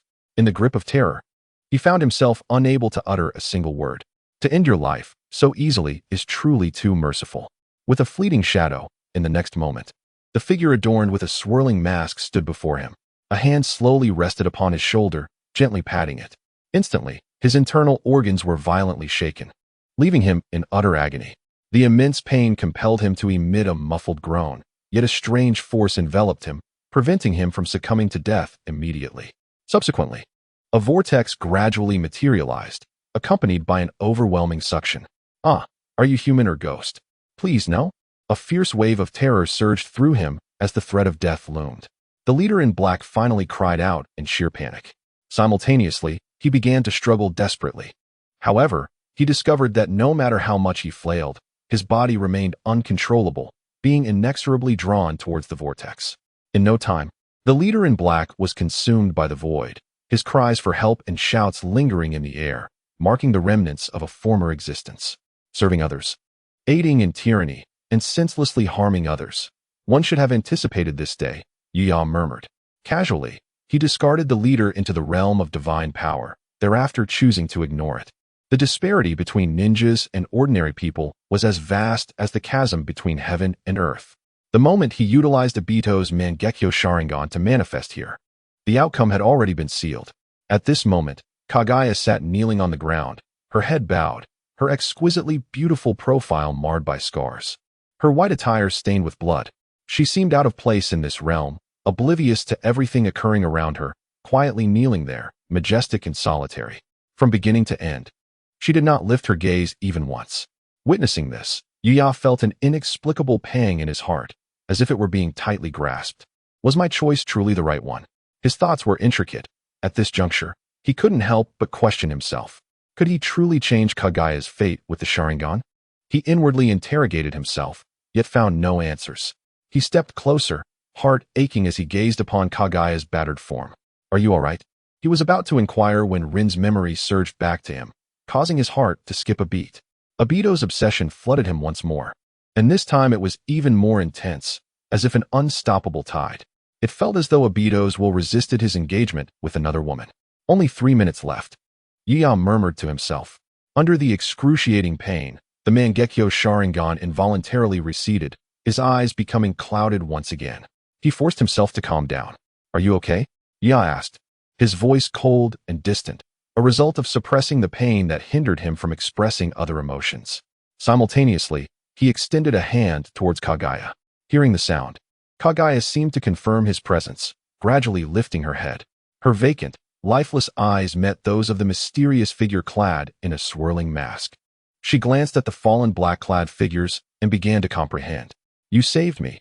You must be a good person, Kaguya said, her voice somewhat hoarse. The one who saved you is not necessarily a good person. Observing Kaguya's current state, Yuya felt a twinge of pain in his heart, but shook his head, stating, After all, I just killed so many people, and this was the first time using Obito's power, completely losing control. I annihilated them all in the realm of divine power, leaving not a single whole corpse. How many of them deserved to die? How many were merely victims of circumstance? Who were their husbands? Their fathers? Their children? How can I be considered a good person? Yet, upon witnessing the individual before him, he found himself indifferent to such thoughts. Kaguya, somewhat perplexed, observed the clear and bright eyes peeking through the swirling mask, and suddenly remarked, You have a familiar scent.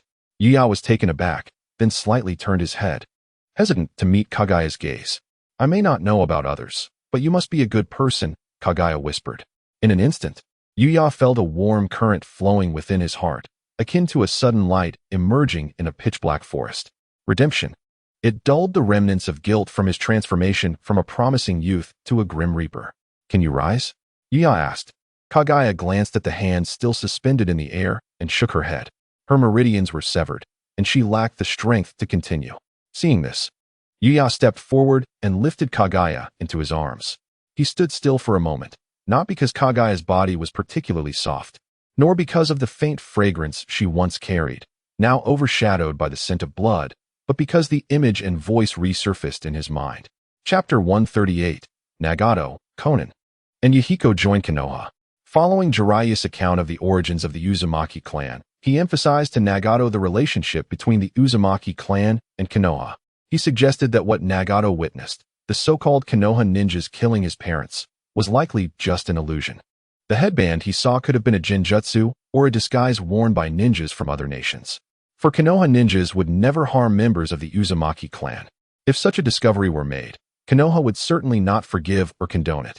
Ultimately, through Jiraiya's remarkable oratory skills, Nagato gradually began to let go of his grievances against Konoha. Upon meeting Kushina, the sense of kinship stemming from their shared lineage further solidified his belief in Jiraiya's words. Is this the little brother of the Uzumaki clan that Jiraiya-sensei spoke of? At that time, Kushina had come with Minato to greet Jiraiya and others. Both had recently returned from their respective battlefields, and their remarkable achievements were sufficient to grant them a considerable respite from missions, allowing for a rare moment of relaxation. Upon discovering another orphan of the Uzumaki clan, they naturally brought Minato along to meet him. What a lovely child, Kushina remarked, observing the identical hair color, her lips curling upwards as she couldn't resist ruffling Nagato's hair. At this moment, Nagato was merely 8 years old, his body far from fully developed, while Kushina was already 14 or 15, at the peak of female development, standing a whole head taller than Nagato. Nagato was taken aback when Kushina unexpectedly patted his head, his expression momentarily stunned. His cheeks flushed slightly, though his long bangs concealed the blush, rendering it unnoticed by others. What a delightful little sister you are. Come, call me sister, Kushina urged, half squatting to address him. This only left Nagato more flustered. His face burned, and though he wished to respond, his reserved nature rendered him silent. Nonetheless, he felt no anger, It was the first time he had encountered a fellow clansman, and he was captivated by the peculiar sense of kinship that coursed through his veins. The notion of calling her sister did not evoke disdain. Rather, it made him feel a tad bashful. More importantly, he was not a sister at all. Yahiko, unable to contain himself, stifled a laugh behind his hand. To be honest, Nagato does look quite like a younger sister. Conan affirmed with a nod. Indeed. Nagato's bangs were so long that they obscured his eyes, and his youthful features lent him an endearing quality reminiscent of a charming little sister. Did I say something wrong? Kushina pondered, scratching her head in confusion upon noticing the reactions of Nagato's companions. I suppose he must be a younger brother, Minato interjected, offering a bright, sunny smile. Oh, so this adorable child is a brother, Kushina exclaimed, her eyes wide with surprise as she turned to Minato, then back to Nagato, scrutinizing him closely. As Nagato grew increasingly embarrassed, she playfully punched her fist in realization. It seems so. Sister must not have looked closely enough. Please don't be upset, brother. She apologized, though her hand continued to affectionately ruffle his hair. Kushina felt a fondness for this young clansman, for among the remnants of the Uzumaki clan, there were so few who still existed in this world. More importantly, she sympathized with Nagato's plight. Jiraiya's letter had already informed her of some of his circumstances. By estimating the population of those revived in the Land of Rain, it became apparent that the Uzumaki clan had neither perished in conflict nor fled to Konoha, but rather had been lost across the ninja world. Coupled with Nagato's age, Kushina had already formed a theory regarding his mother. What a lovely brother you are. If I am not mistaken, your mother should be named Uzumaki Fusa, she continued, patting Nagato's head once more. How do you know? Nagato asked, taken aback. Hearing that name stirred memories that had begun to fade. Do you know my mother? He inquired, his gaze dropping, filled with melancholy.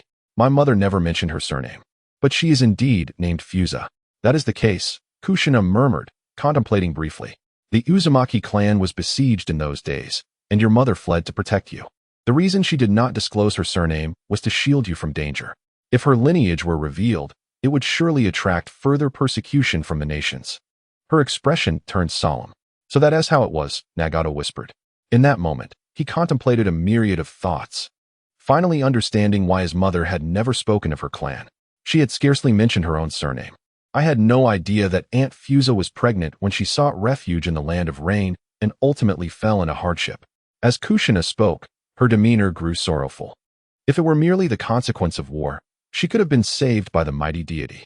Yet now, the reality was that she had perished years later. Such was the cruelty of fate. Do not fear, dear brother. I shall look after you from now on. You must call me cousin, Kushina declared, her smile radiant. Cousin? Nagato echoed softly. Indeed, how sweet. Kushina beamed, patting his head once more. Rest assured, I will avenge your parents, should I capture those ninjas you mentioned. Okay, Nagato nodded, slightly closing his eyes, relishing in Kushina's gentle touch. In that moment, he felt a long-lost warmth within him, distinct from the bond he shared with Yahiko and Conan. Although they had become like family over the years, Kushina offered a nurturing affection akin to that of a mother. After all, they were of the same bloodline, a connection that neither Yahiko nor Conan could provide. So, Nagato, did your teacher deceive you? The Uzumaki clan and Konoha have been neighbors since ancient times. Now, would you consider joining the village where your teacher resides? Jiraiya, who had been quietly listening, finally posed the question. The plan to recruit children would hinge on this pivotal moment. Nagato hesitated, glancing at Kushina. Do not worry about my opinion. Follow your heart's desire. Even if you choose not to join Konoha, I will still regard you as family, Kushina encouraged with a supportive gaze. Turning back to Yahiko and Conan, Nagato contemplated their long-standing experiences together. They had faced so much and were bound to remain united. Their opinions mattered greatly. I have no objections, Yahiko declared, grinning broadly. Konoha boasts the esteemed Lord of the Heavens and the three esteemed bloodlines, Senju, Uchiha, and Hyuga. Just thinking about it fills me with wonder. What a magnificent village. It has clearly been favored by the divine. His eyes sparkled with a newfound sense of belonging. I share Yahiko's sentiments. Regardless of what happens, we three must remain together. Wherever you go, we shall follow, Conan added. Jiraiya-sensei, we wish to join Konoha, Nagato affirmed. Chapter 140. The prodigy ninja Kakashi, seeing Nagato and his companions agree to join Konoha, Jiraiya exhaled a sigh of relief. It appeared that all efforts had not been in vain. After registering Nagato and the others' personal information with the personnel department, and with the endorsement of Jiraiya and Kushina, along with Nagato's affiliation with the Uzumaki clan, they smoothly integrated into Konoha. The trio, alongside Kushina, settled into the area designated for the Uzumaki clan, which fortunately was spacious enough. With their arrival, Minato also moved in, though the timing of his relocation remained a mystery. The five cohabited amiably, with Jiraiya occasionally convening meetings with them. Hinata Hoshigaki, belonging to the Hyuga clan, rarely visited, and when she did, she maintained a distant demeanor. Yet, she patiently instructed Nagato on the use of the Rinnegan. At least now, Nagato has acquired the ability to fly short distances using the Rinnegan. Your eyes lack ocular power, which is quite peculiar. I would advise against excessive use of these eyes. During the instruction, Hinata Shingyue pointed out Nagato's predicament. She did not elaborate, but it was evident to her that these eyes may not truly belong to Nagato. It was merely his formidable chakra and vitality that allowed him to tenuously wield the Rinnegan, but continued usage would ultimately deplete his life force. I understand, Nagato murmured. He had his own suspicions. Though the power of his eyes was immense, he found himself unable to close them, and their usage required considerable exertion. Coupled with Chu Aoyin's insatiable desire for these eyes, and the enigmatic, powerful man who had appeared that day, it became clear that these eyes might not be his to possess. I have never encountered a case like yours. Typically, as one ages, ocular power naturally enhances, and the strength of the eyes becomes more formidable. However, I am unaware of specific methods to cultivate ocular power, Hinata Shingyue continued, her expression remaining stoic. What she did not say was that the Rinnegan had effectively obstructed Nagato's future. He could either utilize the Rinnegan, gaining power at the cost of his life force, leading to an early demise, or refrain from using it, yet remain in a perpetual state of activation, which would ultimately become a burden, constraining his inherent potential.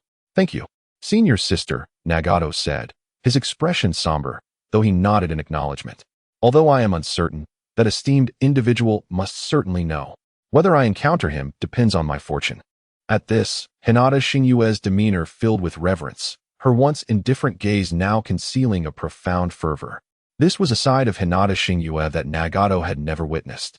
He had never imagined that someone with such divine qualities could exist, possessing not only immense power and breathtaking beauty, but also an aloof and transcendent grace, making her fervor for that esteemed figure all the more astonishing. To refer to him as esteemed was simply unfathomable to Nagato. Hinata Shingyue said no more, disregarding Nagato's astonishment, and departed. Discussions regarding the existence of that esteemed individual were inherently disrespectful and could evoke a response from him. As Nagato watched Hinata Shingyue's retreating figure, he found himself momentarily lost in thought. It seemed that he could no longer rely excessively on the power of the Rinnegan. I must tread carefully, he whispered to himself. Nonetheless, further cultivation would have to wait until the next holiday. Indeed, a holiday. After joining Konoha, he and Konan, along with Yahiko, were to continue their studies at the Konoha Ninja Academy, delving into the foundational theories of being a ninja, learning about Konoha's history and culture, and receiving an education. The period at the ninja school was akin to a form of indoctrination, further solidifying their sense of belonging and identity within Konoha. During weekends, Jiraiya, their informal teacher, along with Kushina and several senior students, would take time to instruct them. Hinata Shingyue and Kushina primarily focused on teaching Nagato, as each possessed a similar ocular prowess, while Yahiko was guided by Minato. Through this mentorship, Minato discovered that Yahiko was an optimistic and idealistic individual, resonating deeply with Minato's own character. As he guided Yahiko in his training, they engaged in numerous discussions, finding common ground in their shared aspirations. Meanwhile, Konan fell naturally under Jiraiya's tutelage. Jiraiya, known for his vast knowledge, proved to be the most versatile ninja. His keen insight also revealed Konan's innate talent for paper manipulation, directing her towards the development of her abilities. Each of the three was growing at their own pace. Recently, they contemplated graduating early. Having systematically learned the foundational theories of being a ninja and gained sufficient understanding of Konoha's culture, they felt ready. The early education they received was unnecessary given their experiences in the ninja world. Thus, they prepared to graduate this year. After presenting this idea, Jiraiya expressed his agreement, acknowledging that with their talents, formal schooling was superfluous. However, as a matter of procedure, they were required to complete the program. Their request for early graduation was ultimately denied. The education department of Konoha deemed it essential for ninjas, particularly those who joined amidst conflict, to forge deeper connections and develop a stronger sense of belonging and cultural identity within Konoha. Consequently, they were compelled to continue their studies at the academy. Ultimately, 3 years later, they graduated from the ninja school, becoming genin. Among their cohort was a prodigious ninja named Kakashi, who, at the tender age of 6, graduated in just 1 year, earning widespread acclaim. The three looked upon him with envy, despite already possessing strength comparable to that of Jonin. Chapter 10. Extra. The redemption of Kaguya stood rooted in place, her body momentarily rigid and immobile. Images flashed through her mind, countless memories shared with Rin, each scene flickering like frames of a film in her consciousness. The strands of her obsession with Rin deepened, leading to an instinctual aversion towards Kaguya, whom she held in her arms. Yuyue had not anticipated that Uchiha Obito would be such a romantic, resisting any contact with another woman. "What's wrong?" Kaguya inquired, sensing that the masked figure embracing her had suddenly ceased to move. "It's nothing. You're just too heavy," Yuyue replied, shaking her head, her heart unperturbed. Yet, she forced herself to regain composure in that fleeting moment. Kaguya was, of course, not heavy. In fact, perhaps due to having gained Obito's powers, her physicality felt even lighter than before. Simultaneously, her body was remarkably supple, a disservice to her tall and elegant stature. "Ah!" Kaguya exclaimed, her expression animated, her cheeks flushing with a hint of embarrassment. She was about to speak, but a slight movement tugged at her wounds, causing her to stifle a low groan. Yuyue felt a pang of pain and guilt. Her intention had been to coax Kaguya into regaining some vitality. Yet she had anticipated that such actions would aggravate her injuries. Observing the ghastly scars adorning Kaguya's body, Yuyue pressed her lips together, falling into a contemplative silence. A pang of heartache surged within, yet as this emotion arose, Obito's obsession resurfaced, causing an excruciating headache that seemed to taint his very mind. Yuyuru remained silent, gently channeling a soothing chakra into Kaguya's body, nurturing her form. Indeed, under the warm embrace of Yuyuru's chakra, Kaguya's complexion visibly improved. However, much like Kaguya, once adorned with Obito's swirling mask, Yuyuru's chakra began to dwindle, as if he could no longer find a means of replenishment. Did this imply that the swirling mask was indeed a consumable? Contemplating this, he realized that this reward was rather disappointing. He thought to himself, given the system's nature, such fortune was improbable. One could hardly expect a divine artifact that could alter the heavens and earth. While this swirling mask briefly granted him power at the level of a shadow, it also corrupted his mind and imposed numerous restrictions, seemingly adhering to the law of equivalent exchange. Yet, one must ponder, how easily is true power attained? Is it merely this item, or do all others follow suit? Yuyuru's thoughts began to drift, seeking distractions to alleviate the torment and pain brought forth by his obsessions. Despite this, beads of sweat began to appear on his forehead, fortunately concealed by the swirling mask, preventing Kaguya from noticing his distress. "Hold me tightly," Yuyuru whispered, his voice returning to its icy demeanor, devoid of emotion. Fearing Kaguya might perceive his anomaly, under the nurturing essence of Yuyuru's chakra, Kaguya's expression softened, and after a brief hesitation, she complied, wrapping her arms around Yuyuru's neck, comforted by the familiar scent emanating from him. Observing Kaguya's arms encircling him, Yuyuru took a deep breath and lifted her in a princess carry, leaping gracefully among the trees, swiftly retreating into the distance. In this world, there are still good people. As Kaguya felt the strength of Yuyuru's heartbeat and the energy nurturing her, she could not help but murmur softly. For reasons unknown, in the arms of this enigmatic man, she felt an overwhelming sense of security. With this thought, her eyelids began to grow heavy, her long eyelashes fluttering before gradually closing. It seemed that Kaguya's tightly wound nerves finally relaxed in that moment, and her body, driven by a self-preservation mechanism, succumbed to unconsciousness. "Foolish one, to reach such heights as the great boss, you are indeed unparalleled," Yuyuru mused, his expression a mixture of complexity as he gazed upon Kaguya's exquisite and serene sleeping visage, feeling a pang of sorrow. "Once you held me, now it is I who cradles you," he murmured to himself. His gaze then fell upon Kaguya's wounds, and a deeper ache of guilt and sorrow welled within him. for in many ways, he had orchestrated this very plight. Presently, it seemed they were heading toward a graver outcome. Is fate truly immutable? He looked toward the towering god tree in the distance, his thoughts swirling, and for reasons he could not fathom. He felt that this world of shinobi was unlike the one he had known. Although Kishimoto had sketched only fleeting glimpses of the ancient world during Kaguya's era, those fragments diverged from this reality. Well, since I am here, I might as well accept it. This is reality. I can no longer perceive it as mere animation. He shook his head and continued to hold Kaguya as he moved farther away. In the land of the ancestors, within the emperor's court, he inquired, "Are you telling me that so many could not retain that woman? And she even brought a child?"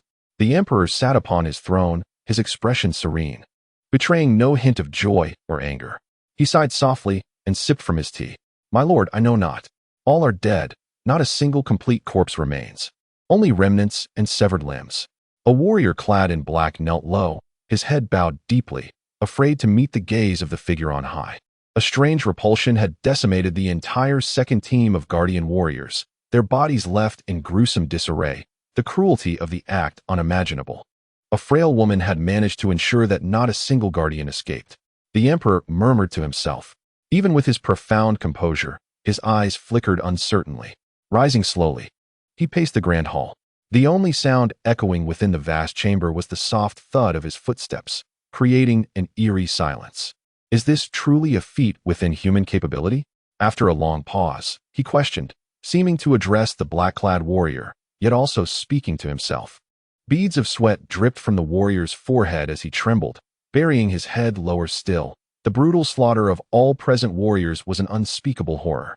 The memory of that scene haunted him, leaving him speechless. "Summon my orders. Bring forth the firstborn of the great swordsman of the Miyamoto clan. Let him hasten to capture the demon." The emperor commanded, his voice resonating ominously throughout the hall.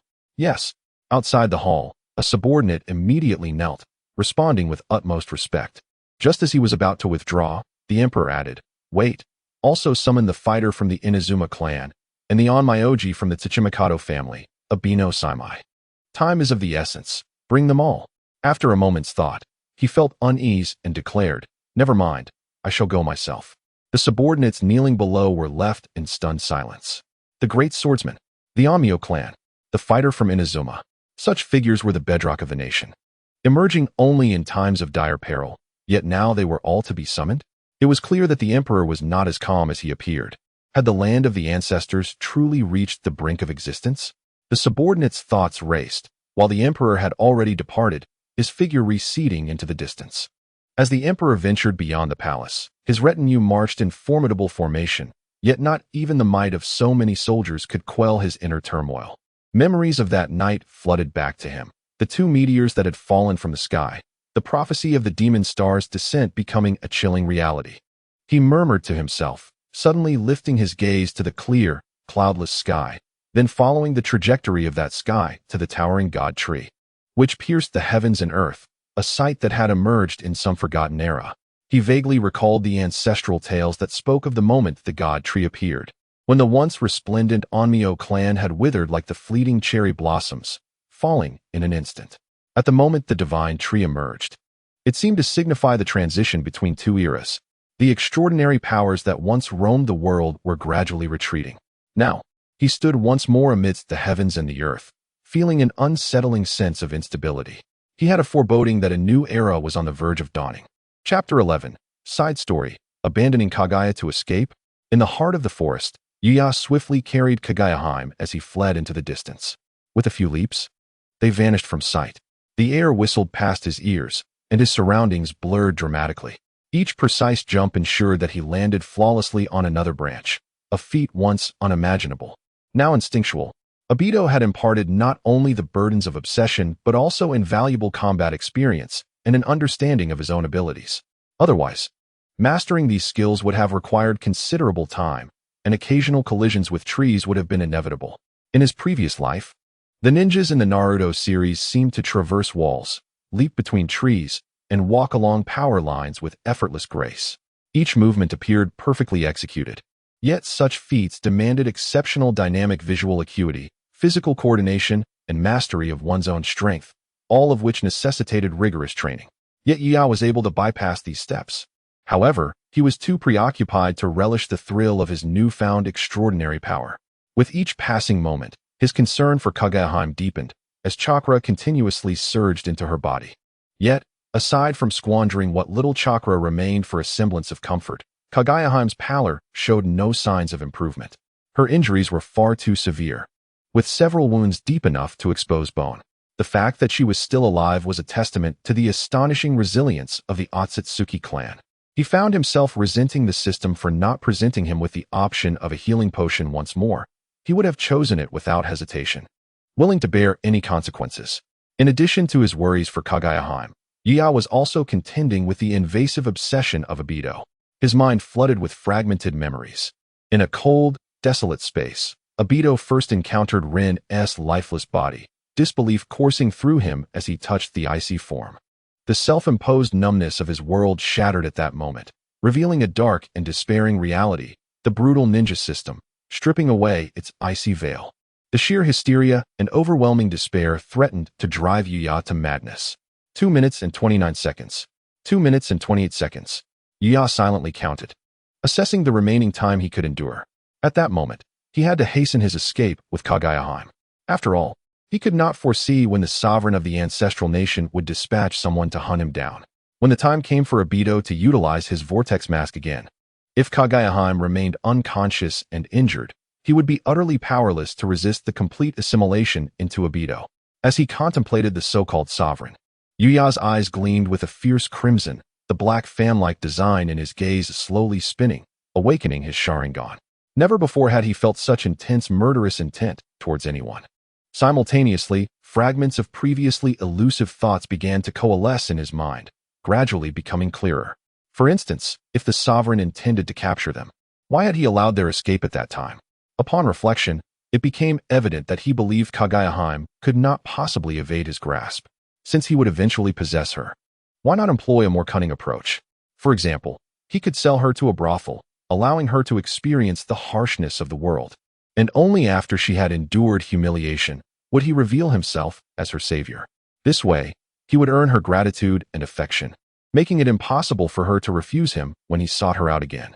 Truthfully, had the sovereign's original plan succeeded, with Kaguya's innocent nature, there was a significant possibility she would have fallen for him. It was no wonder that in the original narrative, as a princess of the Otsutsuki clan, Kaguya viewed the men of this world as gods gazing down upon mere ants. Yet she was ultimately ensnared by the native inhabitants of the planet. Such cunning and manipulation were indeed formidable. Fortunately, his scheme had been thwarted before it could take shape. The middle-aged woman in the shadows had successfully lured Kaguya away. Yet when it came to poisoning her, the system's warnings allowed Yuya to see through it. Had this been the end of it, the sovereign would have had ample time to meticulously plot his next move. However, Kaguya did not flee. Instead, she rushed to save the woman, escalating the conflict. And under the mysterious power of Kaguya, the leader in black was compelled to reveal the truth. Sovereign, Yuya murmured, cold murderous intent flickering in his gaze. Were it not for Kaguya's dire condition and his ignorance of the sovereign's exact location, he might have donned the vortex mask and sought out the sovereign directly. Now, gazing at the gravely injured and unconscious Kaguya, Yuya had no choice but to suppress those thoughts. The immediate priority was to find a way to heal Kaguya. Damn it, how could he reach the town to find a doctor under these circumstances? Yuya felt a surge of anxiety. The direction he was heading was based on the route gleaned from his observation technique. There lay a bustling town about 30 miles away, where the atmosphere was imbued with a warm, yellow-white hue, suggesting a community of simple, honest folk, with few criminals among them. Interspersed within the yellow-white was a hint of purple, indicating the presence of a person with great fortune, safeguarding the town from calamities and misfortunes. Thus, Yuya felt a measure of reassurance in proceeding there. After all, it was exceedingly perilous for a child to carry an unconscious outlier. With all his might, he finally reached the edge of the forest. As he caught sight of the distant, vaguely visible houses, he let out a long breath. In that final moment, he gently laid Kaguya against a tree. After a moment of contemplation, he felled several large trees, binding their branches together to create a makeshift stretcher. He placed Kaguya upon it, and, with the last vestiges of his strength, removed the vortex mask. In an instant, a crimson light enveloped Yuya, his body beginning to metamorphose. The black cloak adorned with red clouds vanished, and his form swiftly diminished to that of a 3 or 4-year-old child. All power, all chakra, seemed to be drawn by that crimson light, siphoning and assimilating into the vortex mask, as Yuya felt the sudden disappearance of strength within his body. An unprecedented sense of weakness enveloped him, leaving him in a state of uncertainty. Simultaneously, darkness clouded his vision, and he nearly faltered, teetering on the brink of collapse. In those fleeting moments, Yuya had acquired extraordinary power, yet he was relentlessly besieged by Uchiha Obito's lingering will. This relentless assault had nearly drained his mental fortitude, leaving him to cling to a single breath for support. Perhaps a night's rest before continuing would be wise, he mused. However, as soon as the thought emerged, 3 options materialized before him. Option 1. Abandon Kaguya and flee alone. Reward. Be a Kugin. Option 2. Depart immediately with Kaguya. Reward. Power 1. Option 3. Spend the night with Kaguya. Reward. Flying Thunder God Technique. Chapter 141. Grouping. So, you are the one called Kakashi? Uchiha Kaze cast a scornful glance at the diminutive Kakashi, who stood half a head shorter than him. The disdain in his expression was unmistakable. Young Kakashi remained silent. I have heard tales of your arrogance. Daring to apply for graduation as a ninja while still in your first year? Seeing Kakashi's silence, Uchiha Kaze pressed on with further provocation. At that time, Kakashi had not yet donned a mask, his youthful visage exuding an air of aloofness, remaining utterly mute. This class had been specifically established for those exceptional ninjas who had applied for early graduation due to their remarkable talent. Nagato and his companions had graduated, alongside Kakashi, as they were all part of this unique cohort. It included not only Nagato and his 2 friends, but also prodigious ninjas from the Uchiha clan and other clans, totaling 12 individuals. Most had graduated a year or 2 ahead of schedule. Naturally, the most illustrious among them were Kakashi and Nagato's trio. However, Kakashi's shorter stature made him conspicuously stand out. Unsurprisingly, he soon attracted the attention of a few talented Uchiha youths seeking trouble. The other gifted ninjas in the class observed with cold indifference, eager to gauge the mettle of this so-called prodigy. Hey, don't scare the kid, remarked a few others clad in peculiar attire, their mockery evident despite their pretended concern. The Uchiha clan had recently been basking in glory, and with it, the new generation of Uchihas had grown increasingly haughty. As the current foremost clan in Konoha, they were expected to shine brilliantly, regarded as the prodigies of the Ninja Academy. Yet, here they were, overshadowed by Kakashi. Nagato, should we intervene?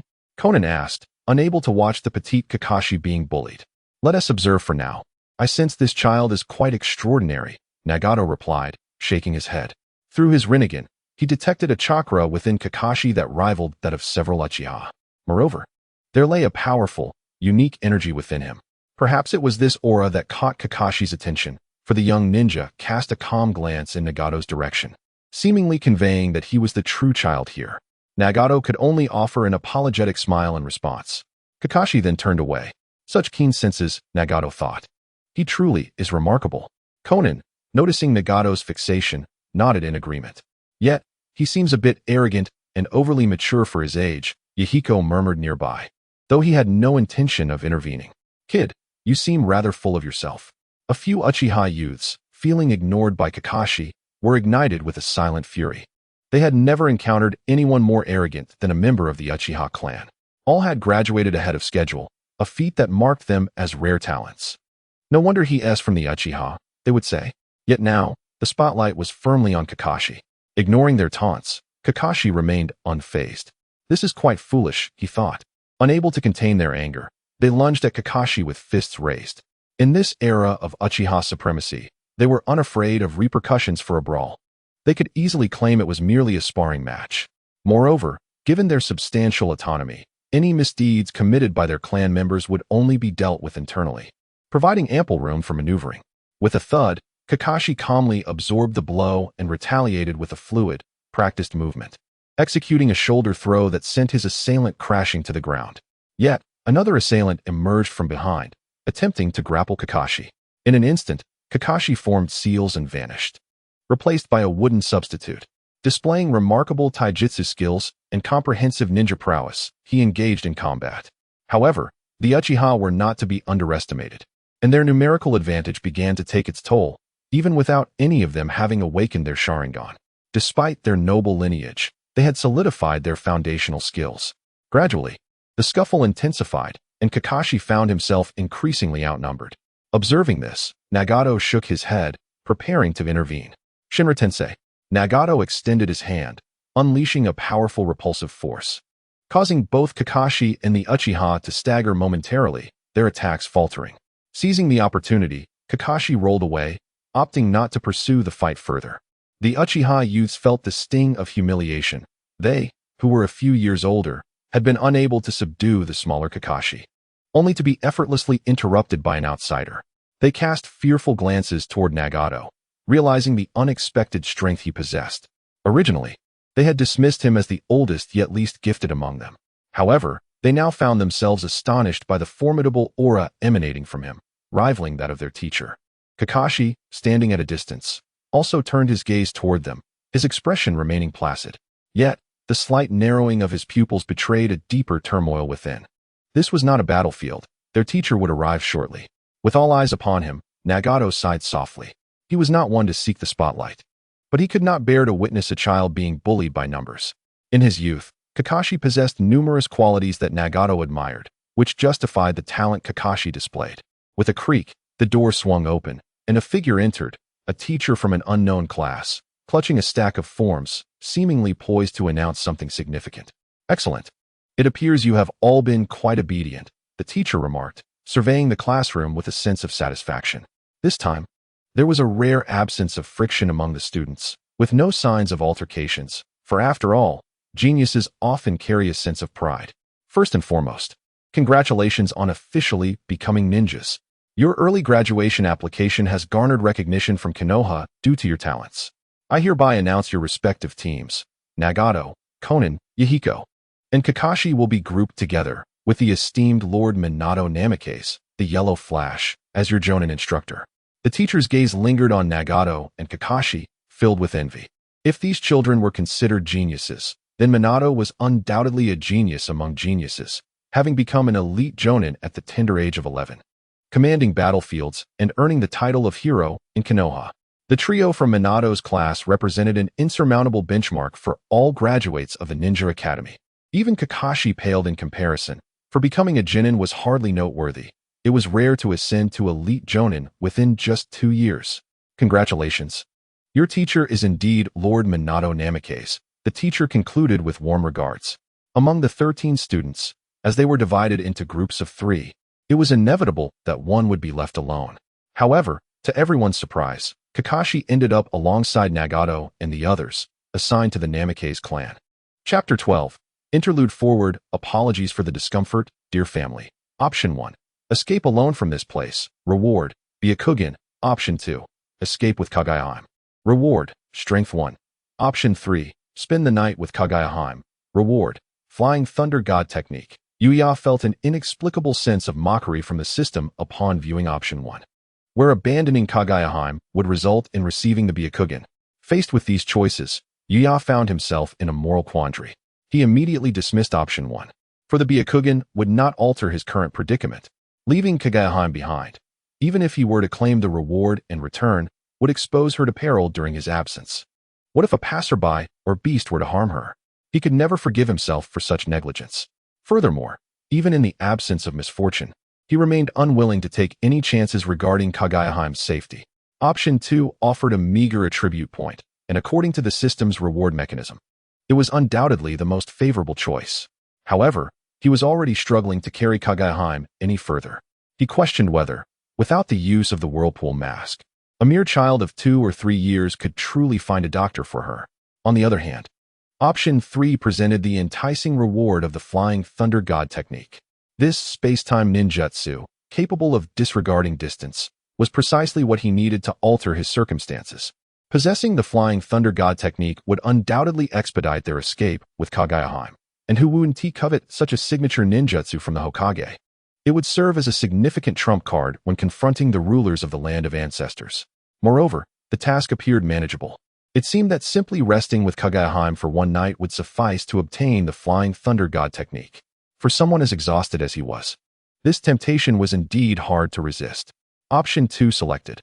Ultimately, Yuya did not deliberate long before resolutely opting for option 2, discarding even the initial thought of resting for a moment. He swiftly pushed the cart he had prepared earlier, where Kaguya, already placed there by his past self wearing the whirlpool mask, lay. Using his small frame, he began to push it step by step. The choices before him were not difficult. Simpler options with higher rewards invariably entailed greater risks. Reflecting on the rewards from previous tasks, aside from attribute points, he had either actively or passively engaged in 3 other options. The first choice had been the Sharingan, leading to his current predicament, with potential future troubles looming. Yet, Yuya held no regrets. To change Kaguya's fate, such actions were necessary.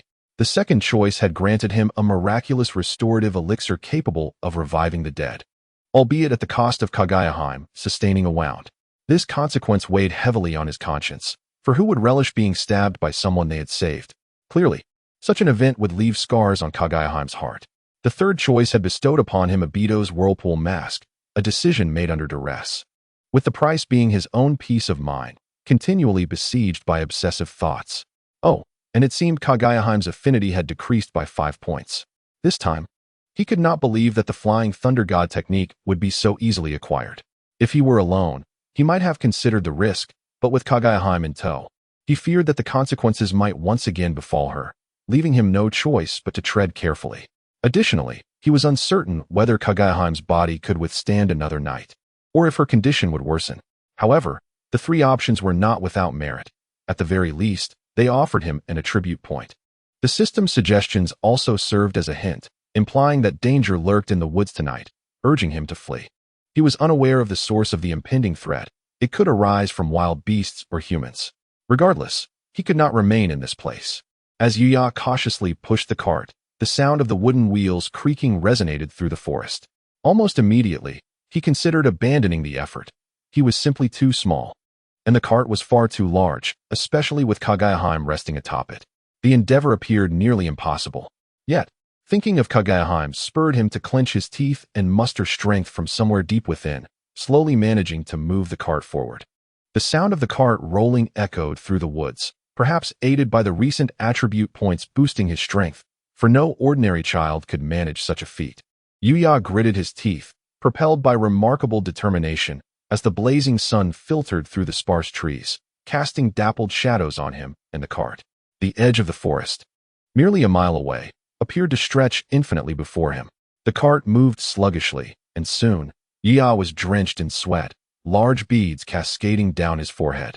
As time gradually slips away, the tender palms of Yuya have turned crimson, the flesh between his thumb and index finger split, and the soles of his feet are unaware of how many layers of skin have been worn away.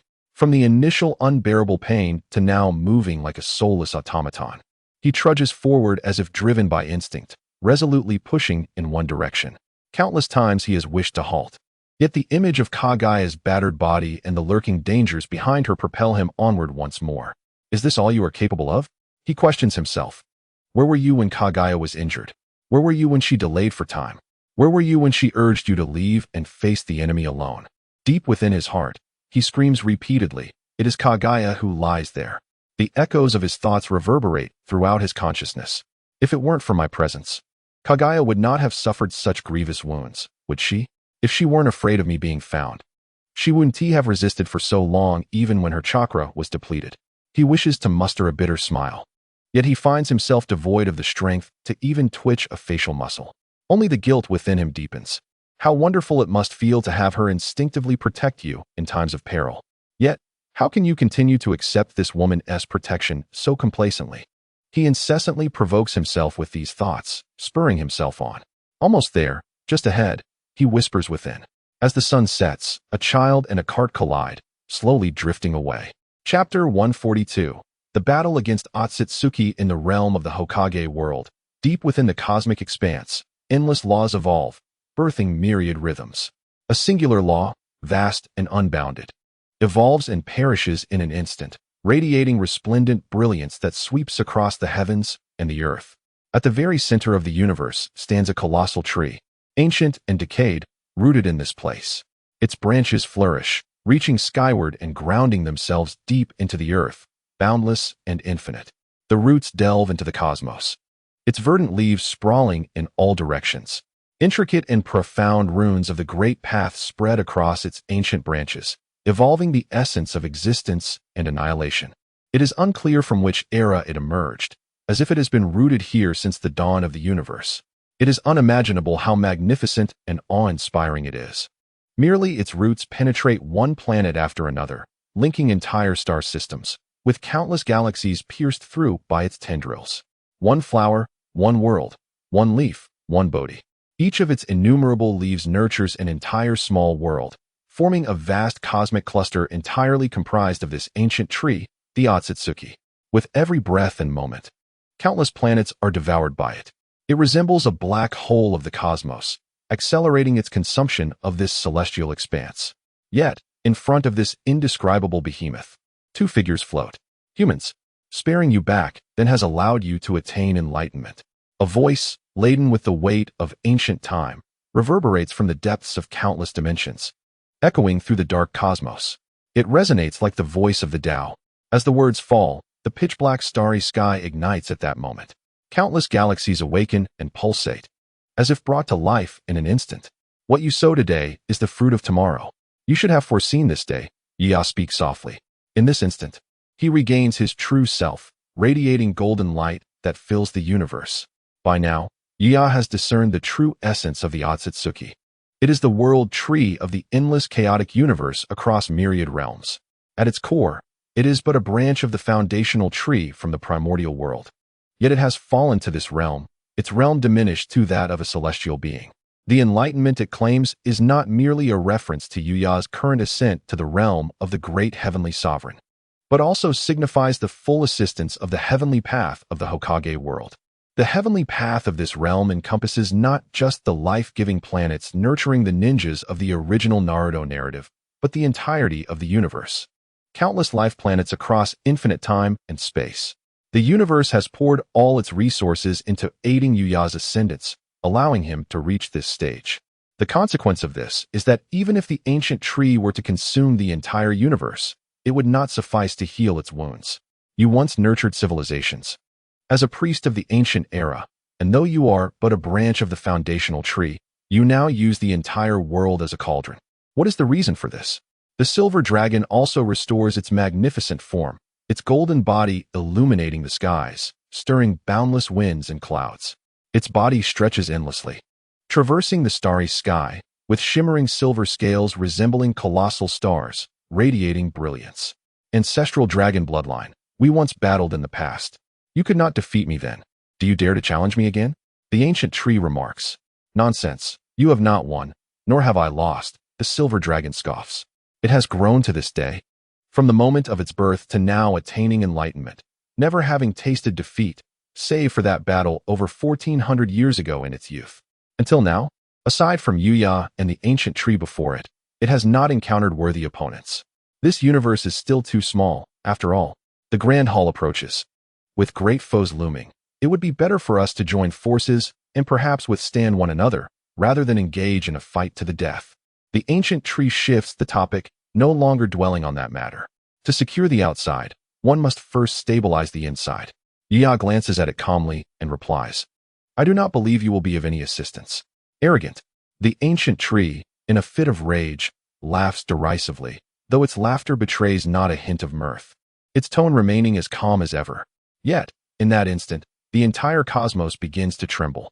Countless life planets are consumed entirely. If you wish for battle, then let it be so. The ancient tree moves at that moment.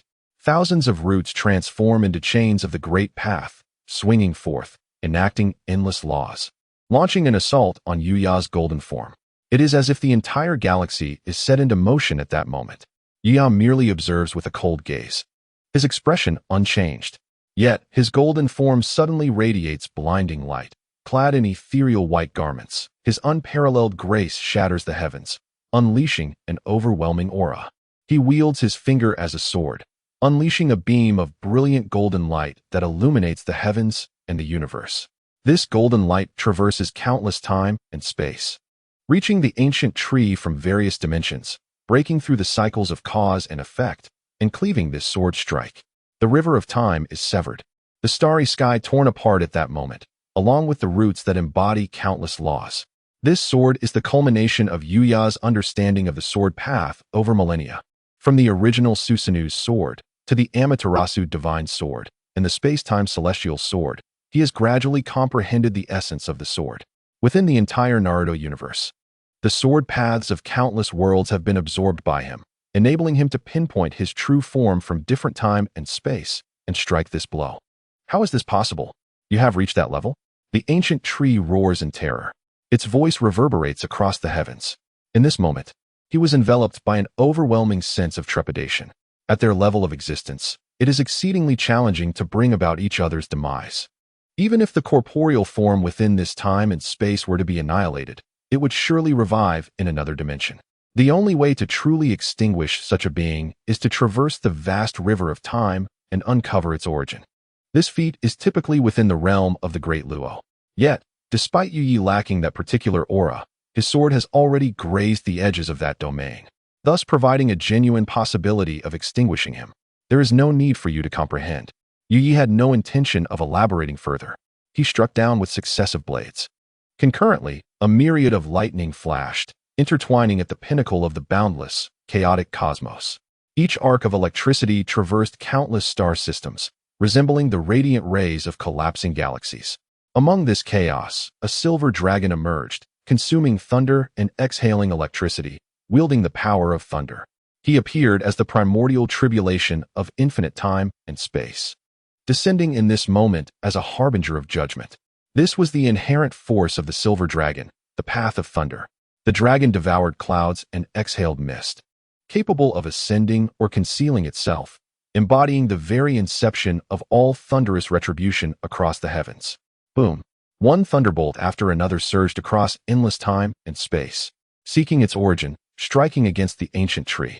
The tree's essence was relentlessly obliterated by the thunderous tribulation, yet it continuously resurrected amid the silence of annihilation. Ancestor Dragon. The ancient tree's furious roar reverberated through the depths of the starry sky. In the span of a fleeting moment, he had perished and been reborn countless times. His true self relentlessly erased. Given more time, it would lead to utter desolation. You have forced my hand. Then let us all perish together. Let this universe meet its end. A voice transcending all concepts reverberated from the source of the world, surpassing countless dimensions, times, and futures. A shadow loomed, enveloping every corner of the universe at that instant. The sky of the world of Naruto suddenly darkened. What happened to the sky? In a remote corner of the universe, Yahiko scratched his head, gazing at the suddenly dimmed heavens in confusion. Perhaps it is an illusion. Everyone, remain vigilant, Conan said gravely. Today marked exactly 2 months since their graduation from the Ninja Academy, during which Minato had led them to accomplish numerous A-rank missions, even some of S-rank. This time, the 4 genin of Team 7 were tasked with independently capturing or eliminating a rogue ninja causing turmoil at the borders of the Land of Fire. The target was preliminarily assessed to possess strength akin to that of a jonin. As this was their first execution of such a mission, even Nagato and the others had developed strength not inferior to that of a jonin, causing them to exercise caution. However, with the sudden change in weather, gazing at the overcast sky, an ominous premonition surged within them. Is it truly just an illusion? Nagato murmured, observing the sky that continued to descend into darkness. Unknown to his companions, his Rinnegan inherently granted him immunity to illusions. The scene before him was far too complex to be merely an illusion. Let us complete the mission first, Kakashi remarked nonchalantly. Over the past few months, Kakashi had not forged particularly close bonds with Nagato and the others, as they had become like family after years of relying on one another. However, despite the lack of deep camaraderie, their interactions were generally harmonious, particularly as Nagato and the others tended to look after Kakashi as a younger brother. Yet, it was Minato, Kakashi's mentor, who had the closest relationship with him. Having previously trained Nagato and the others, and with Kakashi's father, Tsukumo, being an esteemed comrade of Minato on the battlefield, Minato made efforts to ensure Kakashi did not feel isolated. Nonetheless, Minato had intentionally refrained from accompanying them on this mission, allowing them to complete it independently. Nagato exchanged glances with the others, but did not dispute Kakashi's words. It was indeed the duty of a ninja to fulfill their missions. Although they were puzzled by Kakashi's fervent dedication to mission success, they accepted it. All right, What do you suggest we do? Yahiko shrugged and inquired first. With the sky suddenly darkening, if it were not an illusion, something significant must have transpired, or perhaps an unknown meteorological catastrophe was unfolding, which was clearly beyond their control. Thus, my recommendation is to proceed with our mission. Given such a monumental change, the enemy is unlikely to act recklessly and will likely choose to observe the situation. Making this an opportune moment, Kakashi analyzed the situation candidly, articulating his perspective. This was why, despite being the youngest, the others valued Kakashi's opinions, as his ninja skills were the highest among them, embodying the very essence of a ninja's resolve. I concur. What Kakashi says makes sense. Let us set out now. Nagato nodded in agreement. As the strongest among them, he assumed the role of the group's de facto leader. At that moment, he cast a glance at the sky, which continued to darken, suppressing his own unease, and led the group towards their mission objective once more. Simultaneously, in corners of the world, individuals reacted to this sudden change. Each person faced it differently. Some, like Kakashi and Nagato, after their initial shock, accepted their inability to change the situation and continued with their tasks, as if the world remained in motion. Others, however, became increasingly anxious, gripped by an unsettling tremor from the depths of their souls, as though the heavens were poised to collapse. Yet they were unaware that this time, the sky might indeed fall. I sense the presence of the Father God. He is engaged in battle far away. Kurama murmured within Kushina, lost in thought. Is it the Lord of the Heavens? How far away is he? Kushina inquired. I do not know. He may not exist in this world, but rather in another universe. However, the energy fluctuations from the fierce battle are reaching us here, Kurama replied, its enormous eyes radiating a fierce unwillingness. Even now, I remain powerless to assist, it murmured, its gaze filled with gloom and regret, the sense of unwillingness intensifying. It recalled past battles, the one that ultimately vanquished Otsutsuki. They had ultimately been of little use, and the Lord of the Heavens had not utilized chakra in the final confrontation. Kushina's lips moved as if to offer comfort, yet she found herself at a loss for words. She understood that feeling well. After all, the arduous training was meant to protect those they cherished, was it not? She could only close her eyes and silently pray for the distant war. Will the Heavenly Emperor triumph? She murmured. What was she thinking? In this world, who could possibly rival the Heavenly Emperor, whether 1,000 years ago or 1,000 years hence? At this moment, the Ninetales surged with vigor, his eyes ablaze with a profound pride, the unparalleled glory inherent since his inception. This energy resonated within the realm of existence. Yet he was compelled to withdraw from his meditative state. Amidst the chaos, he sensed the world's shifting tides. A force, currently beyond his comprehension, was eroding the boundaries of the solar system, particularly in the Oort cloud. It was advancing at an incomprehensible speed, surpassing even the velocity of light, transcending the very concept of speed itself. In merely 5 minutes, this world would be entirely engulfed by that energy, plunging it into boundless darkness. He could not help but step back from his training ground. It's nothing. My true self is engaged in battle, he said upon encountering Yuya. Just a frenzied, ancient tree, releasing its essence.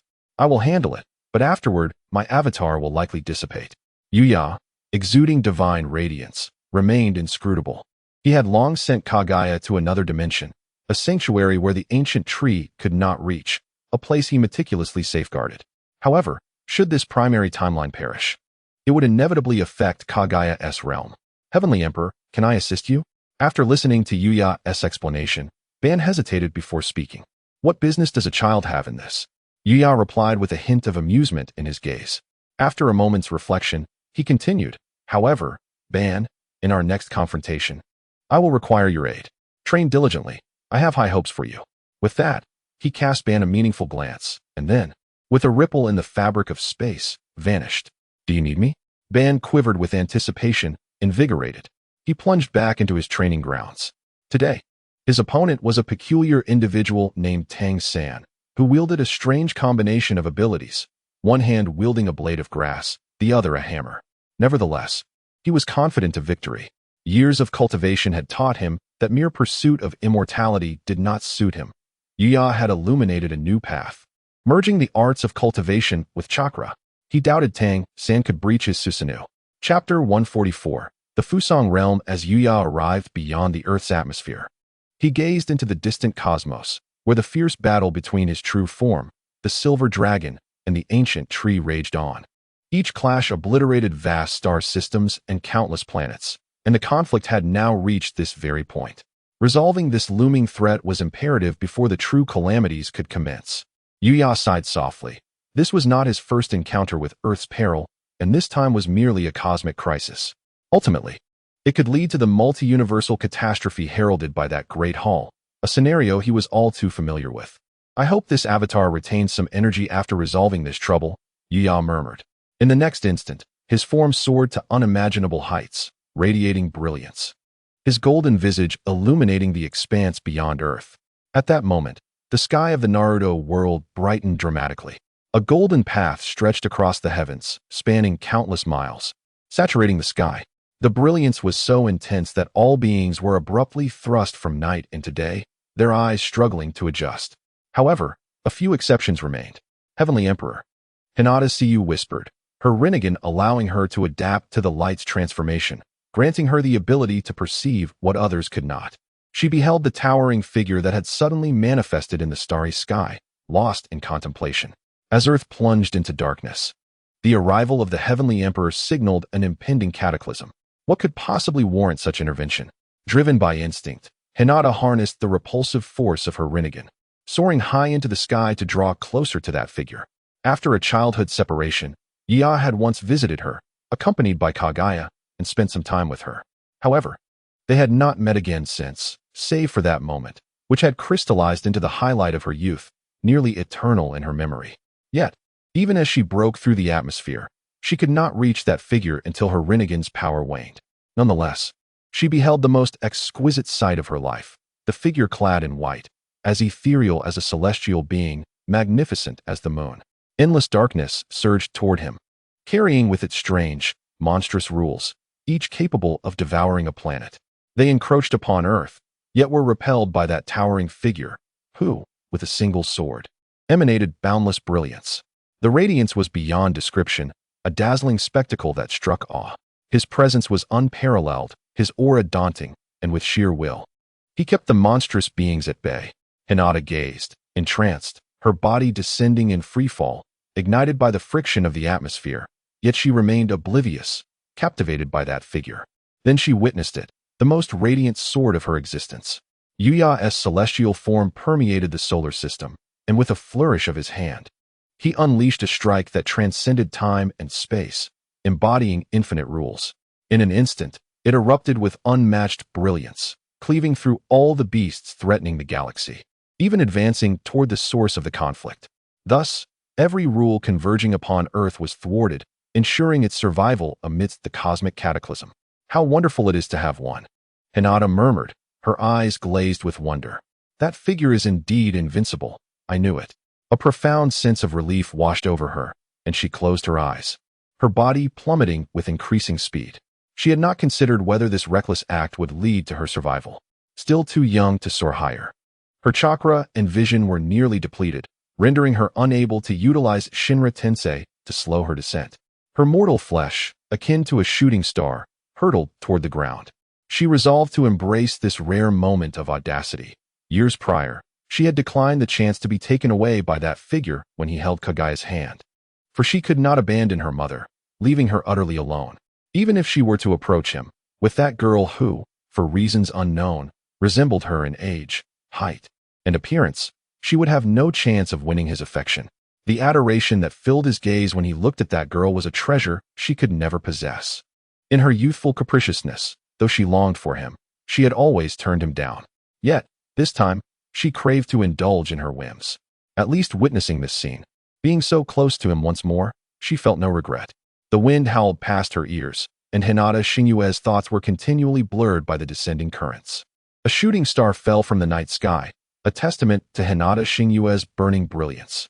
Just as she felt herself on the verge of being completely consumed by that flame, a clear, melodious voice rang in her ears, as if it could effortlessly soothe her troubled heart. She was gently caught by someone and fell into a warm embrace, so enveloped in comfort that she scarcely felt the rush of air. She wished to open her eyes, but found herself unable to do so. "Sleep now, my dear sister-in-law," the figure whispered softly. In the depths of the starry sky, Yuya's true form was still locked in a fierce battle with the ancient tree, clashing across different times and dimensions, relentlessly pursuing the source of the ancient tree's existence. That source dated back 100,000 years, when the ancient tree had just emerged from the endless sea of chaos, finding its way into this world. At that time, it was but a splinter of wood, struck down by thunder, its life force on the brink of extinction. Yet, even in such a state, it was far beyond what this world could contend with. Upon its arrival, it annihilated the local deities of this realm, including the mighty Susanoo and Amaterasu from the world of Naruto. Having just transcended the Naruto realm, it was poised to breach dimensions when it encountered a great terror. Only a Shinigami, master of life and death, remained, barely clinging to existence, while its consciousness was utterly obliterated, ensnared by the grand path of the Naruto world, reduced to a mere tool. After accomplishing all this, it absorbed countless life planets to gradually heal its wounds. Later, to evade its enemies, it traversed the river of time to find the origin of the world and usurp it, completely concealing its traces and roots. From then on, any beings of similar realms, or even the great Luo, would be unable to discern any results. It became the very source of this world, the origin of all levels of cultivation and existence. The world was born from it and would perish with it. Thus, this realm, within the endless chaos beyond the heavens, came to be known as the Fusang realm. Indeed, it obscured its identity as the branch of the world tree, adopting the name Fusang. It settled here, took root, using the universe as its crucible, and consumed it. In Chapter 145, Kakashi's name, Yuya, the Silver Dragon, and the ancient tree clashed against the current of time at the source. They fought from within the realm to beyond, completely vanishing from this space. Engaging in a contest of the primal paths, this battle would ultimately erase all traces of the Otsutsuki, while Yuya would entirely replace the Otsutsuki as the source of this realm, becoming the true genesis of all chakra. The Rinnegan, Sharingan, and other powers derived from the chakra system would henceforth be rooted in Yuya. In other words, the chakra created by the Otsutsuki, born from the ancient tree, would be supplanted by Yuya. Even this world, this universe, would exist because of Yuya. At that moment, it would wield absolute control over everything. In the Naruto world, as the essence of the ancient tree dissipated, it was repelled by Yuya's manifestation. Now, the calamity had finally subsided, and the sky of the Naruto world had returned to normal. In later years, the sudden brilliance of crimson light and the ensuing darkness might merely be classified as an unusual natural phenomenon, with no one suspecting that it stemmed from a battle eons away in the depths of the cosmos. Next, I propose we act separately. At the border of the Land of Fire, witnessing the sky return to normal, Kakashi chose not to dwell on it. What good would that do? With a serious expression, he reiterated his suggestion, and the others were already accustomed to Kakashi's meticulousness regarding missions. Separate actions? Why? Yahiko inquired, still perplexed. Among them, Kakashi was clearly the weakest. So why the need to split up? Did he truly believe he could escape if confronted by that Jonin? Now that the weather had returned to normal, it seemed that the recent upheaval had caused significant repercussions, indicating the enemy had passed their initial alert period. Perhaps they were already aware and discussing their escape. Hence my suggestion to act separately, which would allow us to better capture our target, Kakashi explained. Are you saying the enemy is aware of our movements? Yahiko continued to question. Yes, it is highly likely that we have revealed our whereabouts, Kakashi affirmed. Why? Yahiko pressed on. Fool, with our method of questioning everyone we encounter, how could we not be discovered? We've already frightened the snake from the grass, Conan interjected, unable to contain herself. Oh, I see now, Yahiko said, finally understanding. We can separate, but we must not engage until we all arrive at the target, Nagato concluded, casting a glance at Kakashi. All right, Kakashi nodded after a moment's hesitation. It was evident this strategy was devised with Kakashi in mind. Among the four, only the 6-year-old boy, who barely reached their waists, truly needed concern. His age rendered him still too young, and despite his remarkable talent, he was not yet equipped to handle such a scenario. Now, scatter, Nagato commanded, and the four vanished in an instant. This should be the place, Kakashi said, arriving at a forest. He leapt from tree to tree, having tracked down what seemed to be the mission target, leading him to this location. The mission description suggested it was not merely a rogue ninja, but possibly a hideout as well. Kid, you can really chase, the figure in black, whom he had been tailing, suddenly turned back to glance at the tree where he was concealed. Not good.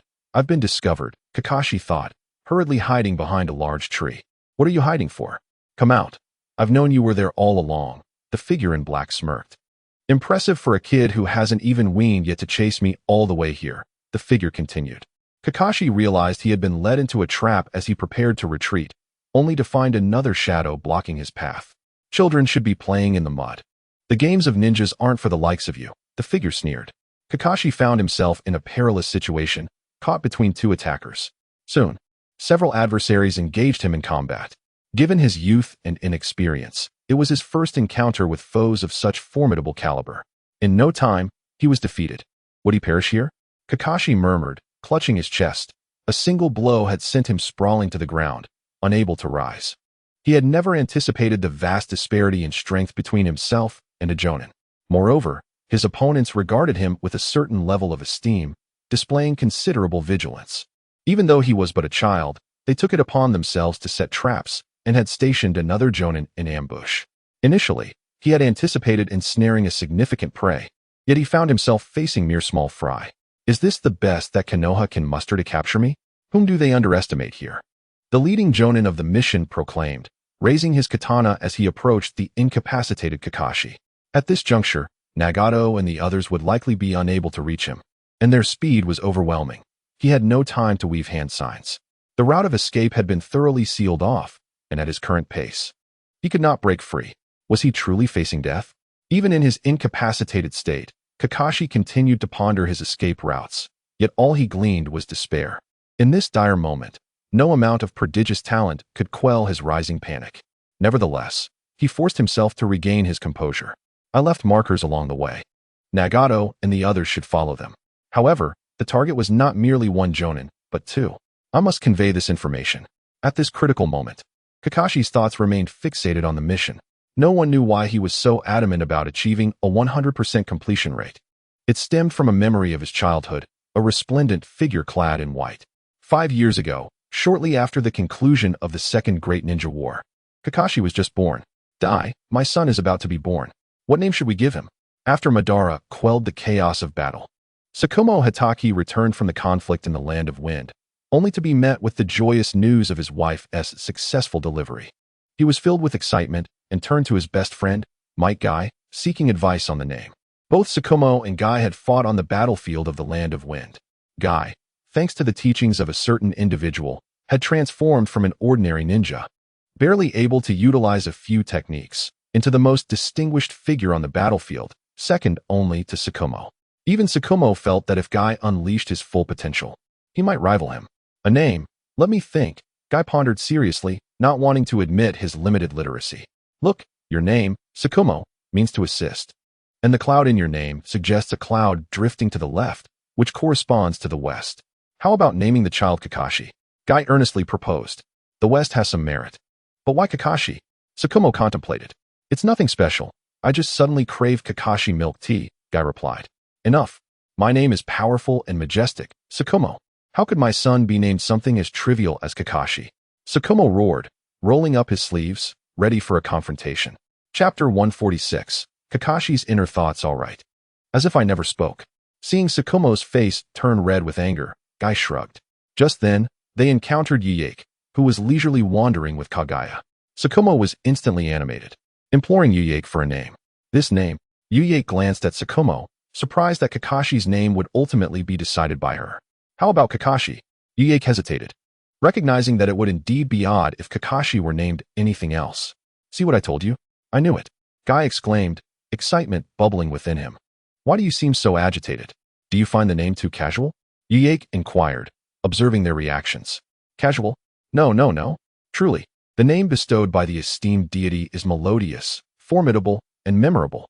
Thank you, great deity, for this name. This child is indeed fortunate. Tsukumo exclaimed, his face beaming with pride. Ugh. Guy struggled, overwhelmed with emotion. Who just said my naming was casual? Now look at you. Yet, Tsukumo held him firmly in place. Esteemed deity, may I boldly inquire why you chose such a beautiful name for my son? Tsukumo asked, rubbing his hands nervously. There's no need for such formality. Yuyake chuckled at Tsukumo's cautious demeanor, but such reverence was a natural instinct for beings born in the realm of Hokage. As for the name, it merely came to me because I suddenly craved Kakashi milk tea. Kakashi is just a name from the original work. Your son has great potential. You must teach him well. With that, she took Kaguya's hand, transforming into light and vanishing. Tsukumo and Guy were left in stunned silence. See, I told you. My insight matches that of the esteemed deity. How could you still claim it was casual? Guy boasted. Be quiet. What did the esteemed deity just say? Tsukumo interjected, gripping Guy's shoulder with fervor. Did she say my name was beautiful? Guy was startled by Tsukumo's fervent energy and hesitated. Wait, what did the esteemed deity say? Your son is named Kakashi? Guy asked again, uncertainty creeping into his voice. No, what was the last thing the esteemed deity said? Tsukumo shook Guy with intensity. His face flushed with excitement. What did she say? Guy, nearly dizzy from the shaking, stared blankly at Tsukumo, on the verge of losing consciousness. She said my son has great potential. Tsukumo exclaimed, releasing Guy in a burst of exhilaration. My son has great potential. My son has great potential. Tsukumo repeated, almost to the point of mania. If even the esteemed deity praised my son's potential, he must be extraordinarily gifted, unparalleled in history. Do you understand? Tsukumo shook Guy again, fervently. Ugh. Guy groaned, thoroughly overwhelmed. The shaken figure, frothing at the mouth, appeared on the brink of losing consciousness. Hey, speak. Do you understand? Flagwood Sukuen seemed oblivious to Might Dai's unusual condition. With a slight grunt, Might Dai could only nod instinctively. Once again, Sukuen carelessly tossed him aside, and Dai collapsed like a heap of mud onto the ground. My son is a genius, Sukuen incessantly repeated as he walked away into the distance. From that moment on, Kakashi's fate took a tragic turn. Formerly an amiable and open-hearted man, Sukuen had little expectation for his son. However, after receiving a compliment from Yuya, he became overly excited. This phenomenon is a common affliction among all beings in the ninja world, who are often unconsciously awed by Yuya's intangible aura, treating even the most casual remark as a decree. This is also why Yuya rarely roams the mortal realm during any casual outing. Anyone fortunate enough to catch a glimpse of him would feel as though they had directly gazed upon the source of the great path, leading them to immense fortune, elevation of skill, and clarity of thought, which is a tremendous opportunity. Yet, it also leaves an indelible mark of Yuya in their hearts, igniting an inexplicable fervor and faith that would influence them for a lifetime. Therefore, Sukuen's emotions were quite heightened. Following this, Kakashi was subjected to extreme rigor, training relentlessly from the moment he emerged from the womb. His daily life consisted solely of training and cultivation, prompting him to apply for graduation from the Ninja Academy at a remarkably young age. Under normal circumstances, in times of peace, even those who meet the criteria for genin would not seek early graduation, as their temperament, life experience, and physical constitution have yet to fully mature. It is essential to understand that haste makes waste. Entering the ninja world too soon could lead to premature demise. While the academy serves as an excellent incubator for experiencing the myriad facets of life. However, Kakashi had no choice but to graduate prematurely, as Sukuen believed that Kakashi must embody the brilliance expected of a genius, lest he disappoint Yuya's praise. The phrase Sukuen often repeated to Kakashi was, "Kakashi, have you trained today? You must not let that esteemed individual down." Consequently, under Sukuen's stringent expectations, Kakashi grew into a being devoid of childhood. This is why he has always been so devoted to missions. He is a child praised by the Celestial Emperor, and his father does not permit failure. Yet, at this moment, when truly facing the brink of life and death, Kakashi felt a flicker of release within. Am I about to die? Would I truly betray your expectations? Kakashi murmured, his eyes filled with profound confusion as his father's image resurfaced in his mind, recalling countless nights and days of relentless training. He had perpetually lived within the sphere of cultivation. There was never any innate talent. It was merely the result of relentless effort.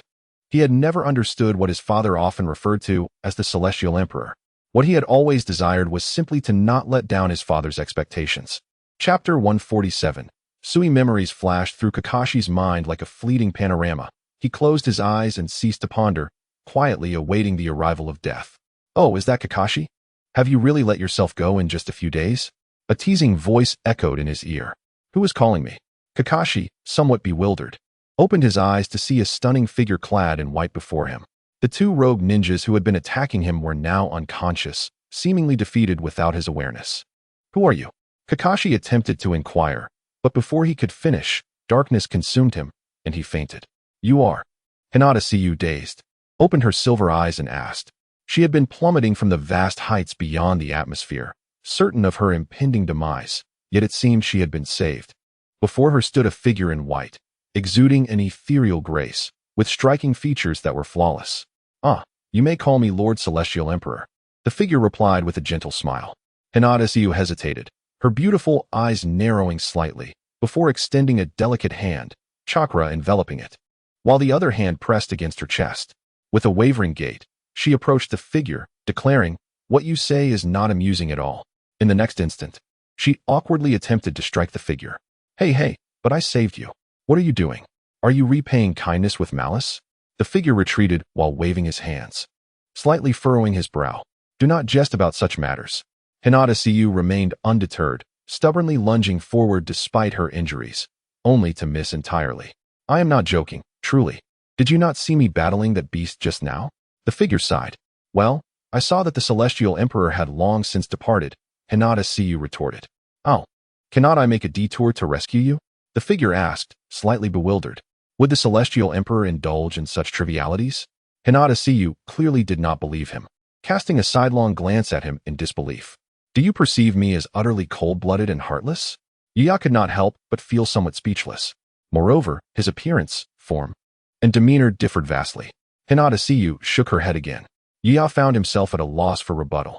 This incarnation of his, created to disperse the forces threatening the galaxy, had already dissipated much of its energy. However, due to certain circumstances on Earth, he had no choice but to utilize the residual energy, inadvertently creating countless incarnations that traversed different dimensions. Although their forms did not resemble his true self or that of the Great Path, they were nearly the most perfect embodiments of humanity. They certainly did not deserve to be disparaged as Hinata Siu had. Silent. Hinata Siu continued to swing her blade at the figure. Is it that, in this day and age, truth goes unrecognized?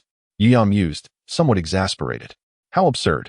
Hinata Siu, with a rosy pout, expressed her disdain, persisting in her assault despite the pain radiating from her chest, displaying a reckless determination as she continued to awkwardly strike at the figure. Have all the children nowadays become so obstinate? Are they not afraid of death? Yuya asked, evading her blows with casual ease, intrigued by her spirit. There are some things more important than life and death. Hinata Siu paused, her exquisite face radiating a stubborn resolve as she earnestly stated. Well, all right then, I shall speak truthfully. I am Sui, a wandering ninja from a distant small country, who inadvertently passed through this area and happened to save you. Yuya replied, exasperatedly fabricating a story. He was but one of Yuya's myriad incarnations, distinct from his true self or divine form, possessing not only a different appearance, but also a personality that had undergone many changes. Stripped of his divine essence, he bore a closer resemblance to the character he had in his previous life. Hinata Siu finally ceased her attacks. Though she recognized his words were lies, she did not press further. How could an ordinary wandering ninja save her from such heights? How could he possibly know of the Celestial Emperor or witness that battle? However, this world is inherently filled with numerous secrets. As long as one is not blasphemous or impersonating the Celestial Emperor, it matters not who they are. Hinata Siu remains unconcerned. Though she thinks this way, her delicate hand is still raised, imbued with chakra, indicating her readiness to strike once more. I apologize to the esteemed Celestial Emperor. Hinata Siu's stunning visage flushes with a hint of crimson as she stubbornly declares. Oh, what would happen if you do not apologize? Sui chuckles, observing her with mild amusement. To dare to desecrate that esteemed figure, I would have to slay you with all my might. If I fail, I can only take my own life as an apology, Hinata Siu states with a calm demeanor, yet her beautiful face radiates seriousness and unwavering resolve, as if life and death have been cast aside in this matter. How intriguing. You haven't had much interaction with this so-called Celestial Emperor, have you? Is he truly worth such devotion? Sui smirks, casting a perplexed glance her way. Is the true being truly so captivating? Alas, the energy of my avatar is too feeble to replicate such allure. With the audacity of this incarnation, she naturally wishes to explore this interest. Hinata Siu utters no further words, instead dragging her injured form to strike at the silhouette before her. All right. I apologize. The esteemed Celestial Emperor is magnanimous. Please forgive my transgressions. Suyi concedes with a resigned gesture of surrender. Am I apologizing to myself today, only to forgive myself afterward? Indeed. Hinata Suyu finally lowers her hand. I did save you. Will you not express your gratitude? Suyi teases, casting a playful glance her way. Why is my little sister-in-law so impolite? Moreover, today's young girls are quite hard to appease. A mere disagreement prompts them to act against their elders. Thank you. Hinata Suyu hesitates for a moment, a faint blush crossing her cheeks as she speaks somewhat stiffly. How much more agreeable you have become. Suyi remarks with a sigh. Hinata Suyu no longer speaks. Finding a spot on the ground to sit and silently recuperate from the wounds inflicted by the rapid descent of air pressure. You seem not to be curious about me? Suyi inquires, bemused. I am curious, Hinata Suyu replies with a neutral expression, not denying it. After all, someone who could save her from such heights and simultaneously observe that fierce battle must evoke curiosity. Then why do you not ask? Suyi cannot help but wonder. Wait for you to speak, Hinata Suyu replies indifferently. Suyi is once again at a loss for words. This little sister-in-law has quite the personality, so haughty. Do you wish to know? After pondering for a moment, Suyi inquires with an air of mystery. Well, you may choose not to disclose, Hinata Suyu responds, maintaining her indifferent demeanor as she glances at him before averting her gaze. Beneath the moonlight, Hinata Suyu quietly tends to her injuries, her beautiful eyes closed. Long eyelashes fluttering like a delicate veil of silver draping over her form, breathtakingly exquisite. Observing such a sight, Suyi finds himself momentarily entranced. For she bears a striking resemblance to Kaguya. After all, they are twin sisters.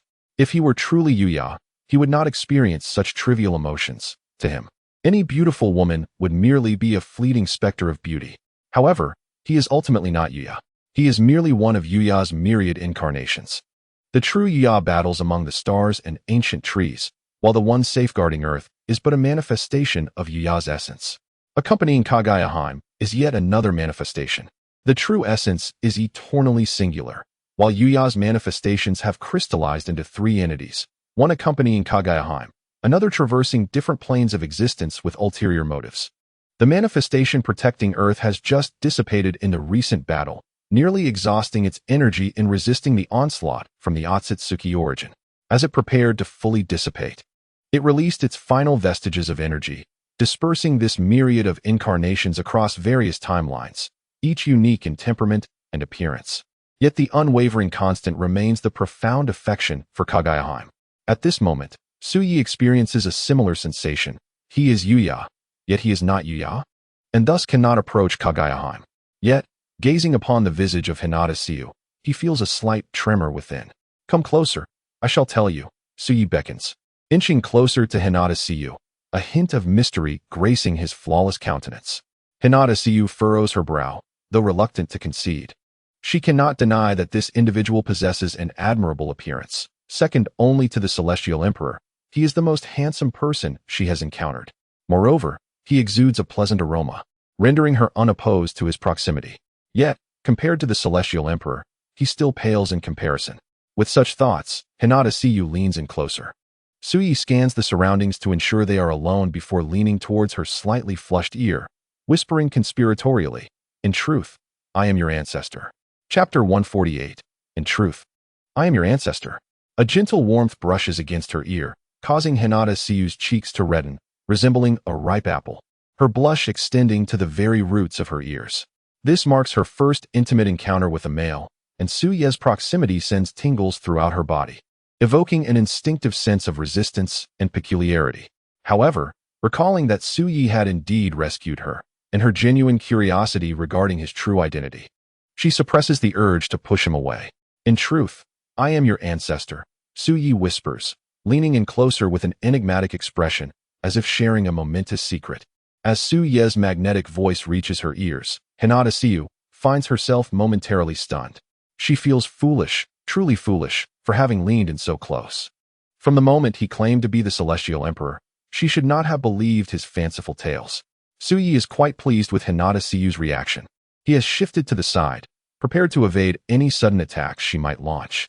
This time, He refrains from asserting he is the celestial emperor, fearing that Hinata Siyu might pursue him relentlessly. Instead, he conservatively reveals the truth of being her ancestor. However, to his disappointment, aside from her initial surprise, Hinata Siyu exhibits no further change in expression or inquiries. "Oh, are you not surprised?" Suyi queries, intrigued. Hinata Siyu casts him a sidelong glance. "Surprised by what?" "Surprised that you are my ancestor?" Suyi replies with an air of certainty. Hinata Siyu lapses into silence once more, her long eyelashes fluttering as she gazes at him without blinking. "What? Do you not believe me?" Suyi inquires. "I do." Hinata Siyu contemplates before responding. "Then why not call me ancestor?" "Ancestor," Hinata Siyu nods, surprisingly complying with the request. "Oh, why are you so obedient this time?" Suyi muses, bemused. "Indeed, you have rescued me. If a mere acknowledgement of our ancestry could exchange for your life-saving grace, why not?" Hinata Siyu offered him a bland glance, replying with a hint of irony. "Well, that holds some truth." Suyi nodded thoughtfully, stroking his chin, but then suddenly appeared to realize something and asked, "So, you still do not believe me?" Hinata Siyu could no longer contain herself, her expression shifting from indifference to one of incredulity as she stared at him, her demeanor betraying a hint of exasperation. Had she not been raised in a prestigious family, she might have exclaimed in frustration, "Goodness, what a lunatic. Oh, this temper of mine, being mocked by a young girl. Just wait. Once I summon the river of time and take you upstream, you will truly understand whether I am your ancestor," Suyi declared, bringing his hands together in a gesture accompanied by a loud proclamation. "Hey!" In an instant, a tempestuous energy erupted from him, astonishingly potent. As this extraordinary aura surged forth, Hinata Siyu's expression transformed, accompanied by a whirlwind of complex thoughts. It was rare. He truly was. Hinata Siyu's rosy lips parted slightly in surprise, her petite chest rising and falling gently. From her initial calmness to a subtle glance, and now to astonishment, culminating in sheer shock. Yet, there was no further development. Suyi stood awkwardly with his hands clasped, the atmosphere tranquil, as if the previous display of power had been nothing but an ephemeral illusion. Hinata Siyu's astonished expression froze, her readiness to exclaim waning. "Is that it?" "Ahem." There was a minor mishap. Suyi scratched his head awkwardly, his expression turning serious again. "But no matter, do not blink. Watch closely, I shall perform another grand transformation." He began to form intricate hand seals, demonstrating a convoluted gesture, followed by another loud exclamation. "Hey!" And yet, nothing transpired. Something is amiss. 9 heavens, thunder tribulation. The path of the sword. 9-character secret. 6 paths of reincarnation fist. Transformation into freedom. As Suyi continued his intricate gestures, the sky remained clear and serene. Nothing happened. Hinata Siyu, perplexed, held her head in disbelief. What exactly was I anticipating? She shook her head, no longer inclined to watch. Seeing Suyi still attempting, she could not help but interrupt. "Stop trying. Under my reincarnation eye, you are merely an ordinary person devoid of any energy." Hinata Siyu's eyes shifted as she spoke, casting a peculiar glance at Suyi. It baffled her that he, obviously lacking any energy, had managed to save her from such heights. Was it truly her influence that rendered him this way? Suyi, feeling somewhat embarrassed, murmured, "Well, there was a slight issue. My strength has yet to recover. Thus I cannot transform at present." He realized Hinata Siyu had spoken the truth. He was perhaps the most unfortunate of all his incarnations. Having just emerged to save Hinata Siyu, this body had depleted its last vestige of energy. At that moment, he could not even produce the simplest of effects. The skills he mentioned earlier were mere bluster, and to conjure the river of time required surpassing the 6 paths level. He merely intended to create a striking effect, a flourish to impress, yet now he was reduced to an ordinary being. "Ah, I understand," Hinata Siyu nodded. "You do?" Suyi asked, puzzled. "Are you implying you truly are the Heavenly Emperor, but because you just thwarted a crisis threatening the world, perhaps even the entire universe, you have become so diminished?" Hinata Siyu inquired. "How did you know?" Suyi exclaimed in shock. Hinata Siyu, however, shook her head, choosing not to elaborate further, and turned to leave. "Wait, where are you going?" Suyi could not help but ask. "I wish to take you somewhere," she replied. "Where?" "To the hospital." "Why?" "Because there are many in the psychiatric ward with whom you might converse well." Suyi had never felt such a lack of words. Who could have imagined that he, the illustrious Heavenly Emperor, one of his myriad incarnations, would one day find himself in such a predicament, ridiculed by his own sister-in-law from the Hinata family? Yet, there was little he could do. In this incarnation, he genuinely lacked any energy. His true self was still battling in the depths of the universe, tasked with safeguarding this temporal realm of Earth while striving to grow stronger to aid the original in that grand conflict. Chapter 149, Returning Home Fortunately. During his transformation into an eternal entity, he had equipped himself with a golden finger to restore energy. While achieving the same level as his true self was impossible, reaching the Six Paths level or even the Tao body stage remained within reach, given his profound lineage, the legacy left by his true self, and the comprehensive system of cultivation and techniques at his disposal. All that was lacking was energy. His true self, leveraging his system in conjunction with Chu Outyen's, had also provided him with a means to absorb energy, which was perfectly suitable. Hey, wait for me. As he observed Hinata Siyu leap away, Suyi hastily pursued her. He was merely an ordinary person now, reliant on running to keep up, and without Hinata Siyu's speed, he could not fathom how long it would take to reach Konoha. The path through the ninja world was fraught with peril. He was in his weakest state. Should he falter now, having just manifested, it would indeed mark the most tragic fate for an incarnation.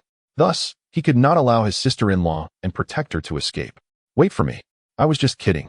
I'm truly an ordinary person, not even a ninja. Leaving me here is perilous. Suyi gasped, running and struggling to keep up, calling out to the vanishing figure of Hinata Siyu. Hinata Siyu paused, leaping back to stand before him, her ethereal white garb billowing in the wind. Her long black hair tousled, revealing her exquisitely beautiful face, making her appear as if she were a celestial being descended from the heavens. Are you truly just an ordinary person? She inquired, frowning. He had the ability to save her from such heights. Why could he not even match her pace now? I am indeed just a remarkably ordinary heavenly emperor, an ordinary handsome man amidst the cosmos. Suyi hastily corrected himself, sensing her expression cooling, hinting at her rising ire. My origins are rather complex, and I cannot divulge them just yet. In any case, you would not believe me, Suyi thought, feeling somewhat exasperated. Before adding with a hint of melancholy, you only need to know that due to my earlier rescue of you, my energy has been nearly exhausted, and it may take a considerable time to recover. Suyi explained somewhat dejectedly. However, he quickly regained his optimistic demeanor, his delicate lips curving into a smile that belied a hint of trepidation as he stepped forward to grasp one of Hinata Xingyue's arms. During this period when I haven't replenished my energy, you must protect me. Hinata Xingyue, with an expressionless face, pushed Suyi away with a repellent force. Suyi stood helplessly to the side, rendered speechless. I am the Heavenly Emperor. Although just one of countless incarnations, is this truly how you treat me? At that moment, he longed to compose verses for Hinata Xingyue, reflecting on how once they were indifferent to each other, and now he felt unworthy of her. He couldn't fathom how. After attaining the great Tao, his original self had lost interest in so many exquisite beauties. Had he truly become so engrossed in cultivation that he forgot the initial purpose of his journey? Suyi shook his head, internally reprimanding himself. Meanwhile, Hinata Xingyue, sensing a twinge of guilt and regret, hesitated for a moment before softly saying, I'm sorry. Her tone was laced with melancholy and remorse. It's all right. Just protect me during this time, and ensure I am well fed and cared for. Suyi waved his hand, grinning broadly, revealing his pearly white teeth. In that instant, he radiated confidence and warmth, his eyes narrowing into crescent shapes, seemingly harboring tiny stars within them.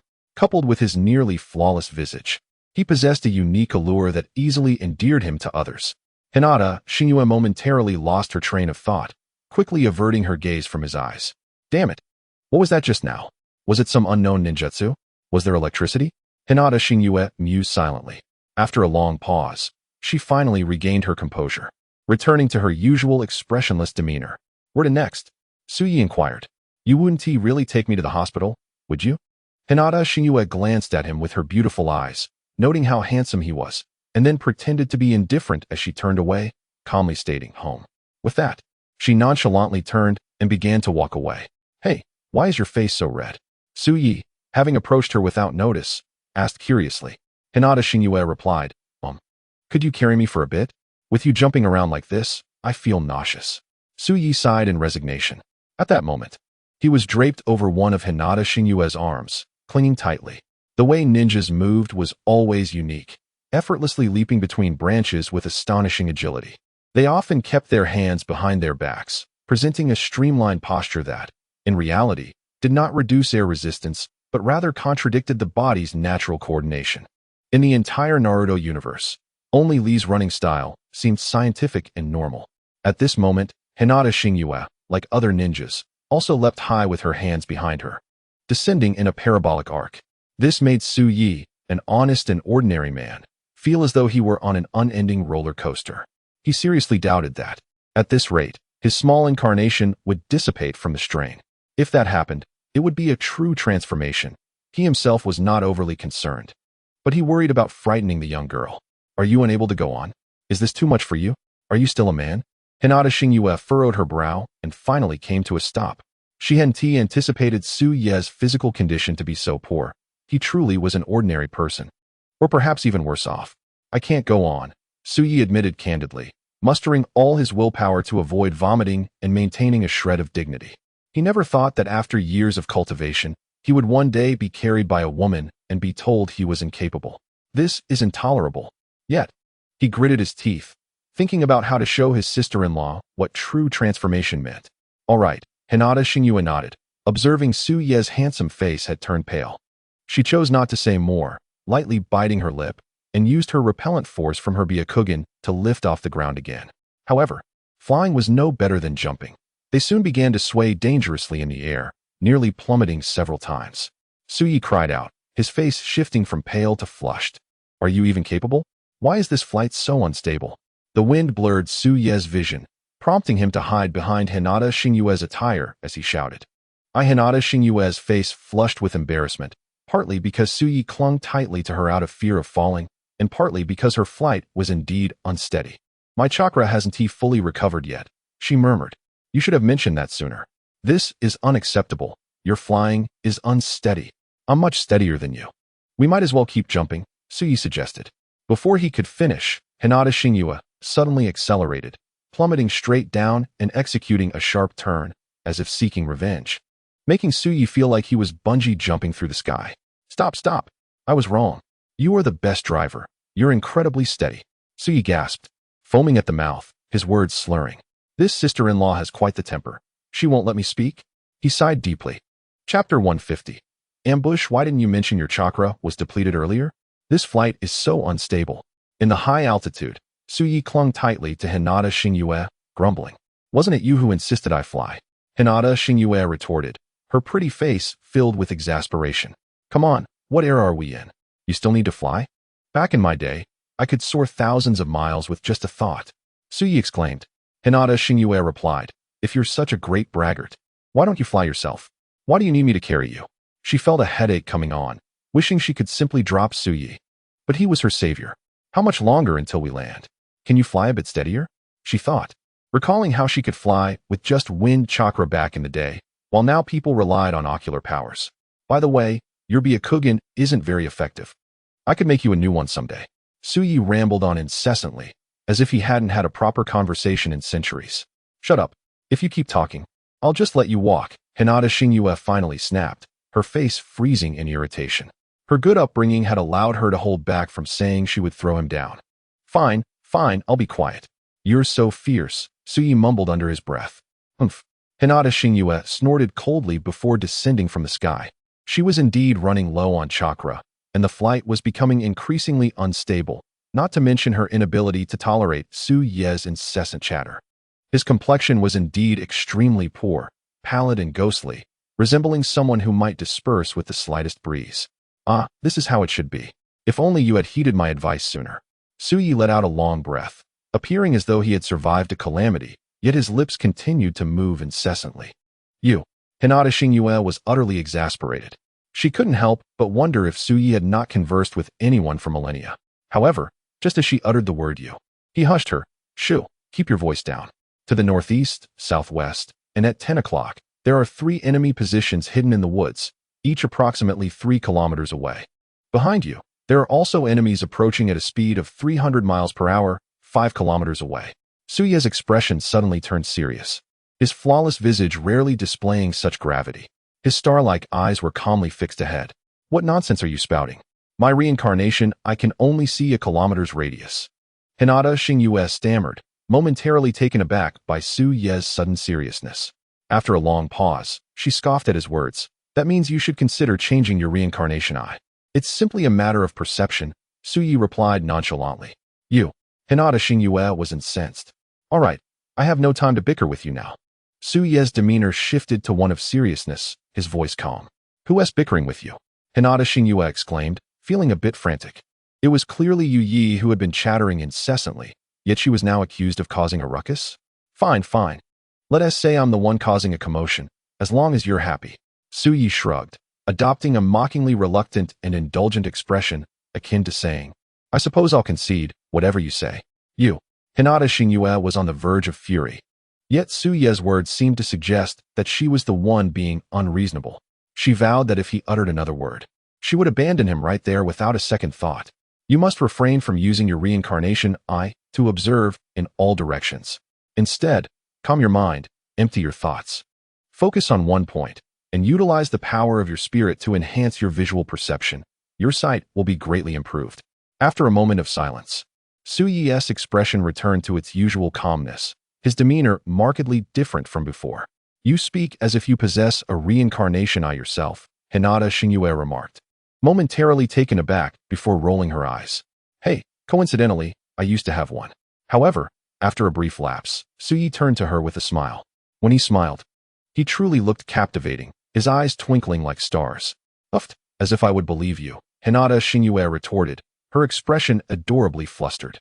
She had not noticed that, unwittingly, she had already bridged a considerable distance between herself and Su Yi.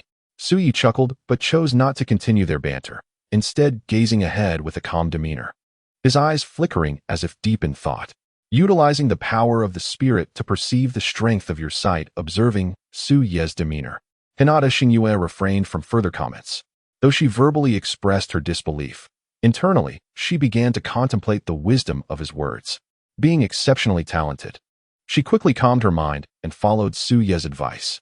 Indeed, when Hinata Xingyue truly focused her thoughts, she discovered a significant enhancement in her observational prowess and vision, a stark contrast to her previous abilities. Simultaneously, she also detected the ninjas concealed in the forest several kilometers away. However, she was puzzled as to how Su Yi had acquired this information. You or Hinata Xingyue began to inquire. How do I know?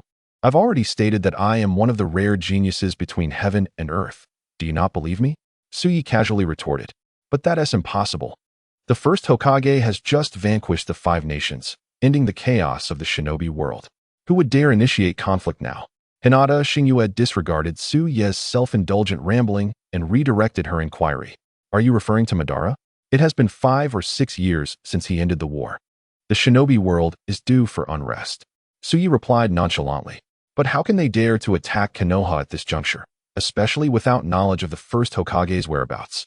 Hinata Xingyue automatically dismissed Su Ye's blatant disrespect towards the first Hokage, realizing that this mysterious character before her was bold enough to speak ill of the Celestial Emperor. Perhaps he truly was an ancient being acquainted with the first Hokage, who relished in transforming into a youthful appearance to deceive innocent maidens. Hinata Xingyue cast a sidelong glance at Su Ye's exceptionally handsome face, muttering inwardly. She then sighed deeply, lamenting that her reincarnation eye training was insufficient to see through his illusions. How vexing. Hey, you should be devising a strategy instead of staring at me, Su Yi remarked curiously. You. A blush of embarrassment crept onto Hinata Xingyue's stunning face. How could his perception be so astute? Even her carefulness had been detected.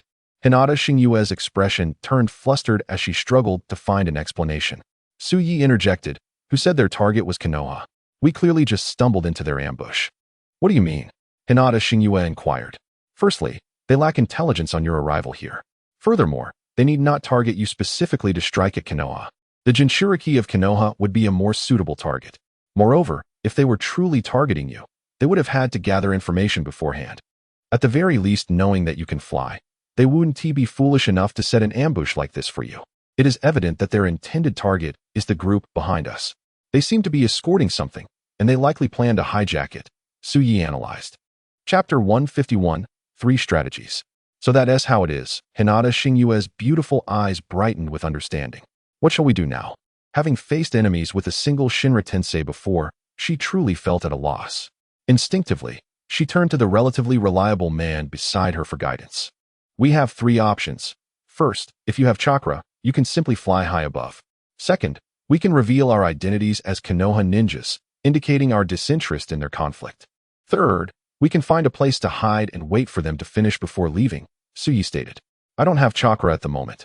Hinata Shingyue shook her head, quickly dismissing the first option. Then we have no choice but to find a place to hide, Suyi shrugged. Aren't we still considering the second option? Hinata Shingyue asked, her eyes wide with curiosity. Revealing our identities as Konoha ninjas carries significant risk. Battles between ninjas are fleeting. Given the nature of their ambush, to avoid exposing their true objective, anyone passing through would clearly not survive. To be cautious, they might not wait for us to disclose our identities before they strike. As Suyi spoke, he began searching for a suitable hiding spot. Additionally, even if we manage to disclose our identities in time, using your Byakugan to genuinely prove you are a Konoha ninja may still attract trouble due to Konoha's notoriety. Suyi remarked that he had been foraging for peculiar herbs on the ground to apply onto himself. But why? Hinata Shingyue inquired. Konoha is now so formidable. Do they still dare to act against us? Her curiosity piqued further. It is precisely because Konoha is so powerful that they are more likely to strike. For they cannot guarantee that Konoha will not intervene in their affairs or seek a share of the spoils, Suyi explained. When faced with unknown risks, a ninja must certainly devise ways to avoid and eliminate them. More importantly, it is because of you. Me? Hinata Shingyue pointed to herself, uncertain. Indeed, who wouldn't desire a lone Byakugan? Suyi said, as he began to apply some pungent herbs onto Hinata Shingyue. Naturally, she instinctively recoiled. What are you doing? She asked, furrowing her delicate brows. There are sensory ninjas nearby. This is to avoid detection, Suyi responded, somewhat exasperated. Although he had not paid attention to the ninja world for thousands of years, it should be common knowledge that a competent ninja team would include sensory types. All right. Hinata Shingyue's cheeks flushed slightly. She was used to flying around freely and rarely encountered such situations. Soon, Suyi led her behind a large tree, hiding in the underbrush. As Suyi grasped her delicate hand, the warmth of his grip caused her face to subtly redden. What are you doing? She asked, noticing Suyi crouching down to deal with something in the area they had previously traversed. Naturally, I am erasing our footprints. However, time is short. We have only 2 minutes before they arrive. The footprints ahead cannot be cleared in time, but I have obscured them enough that they should divert to another direction.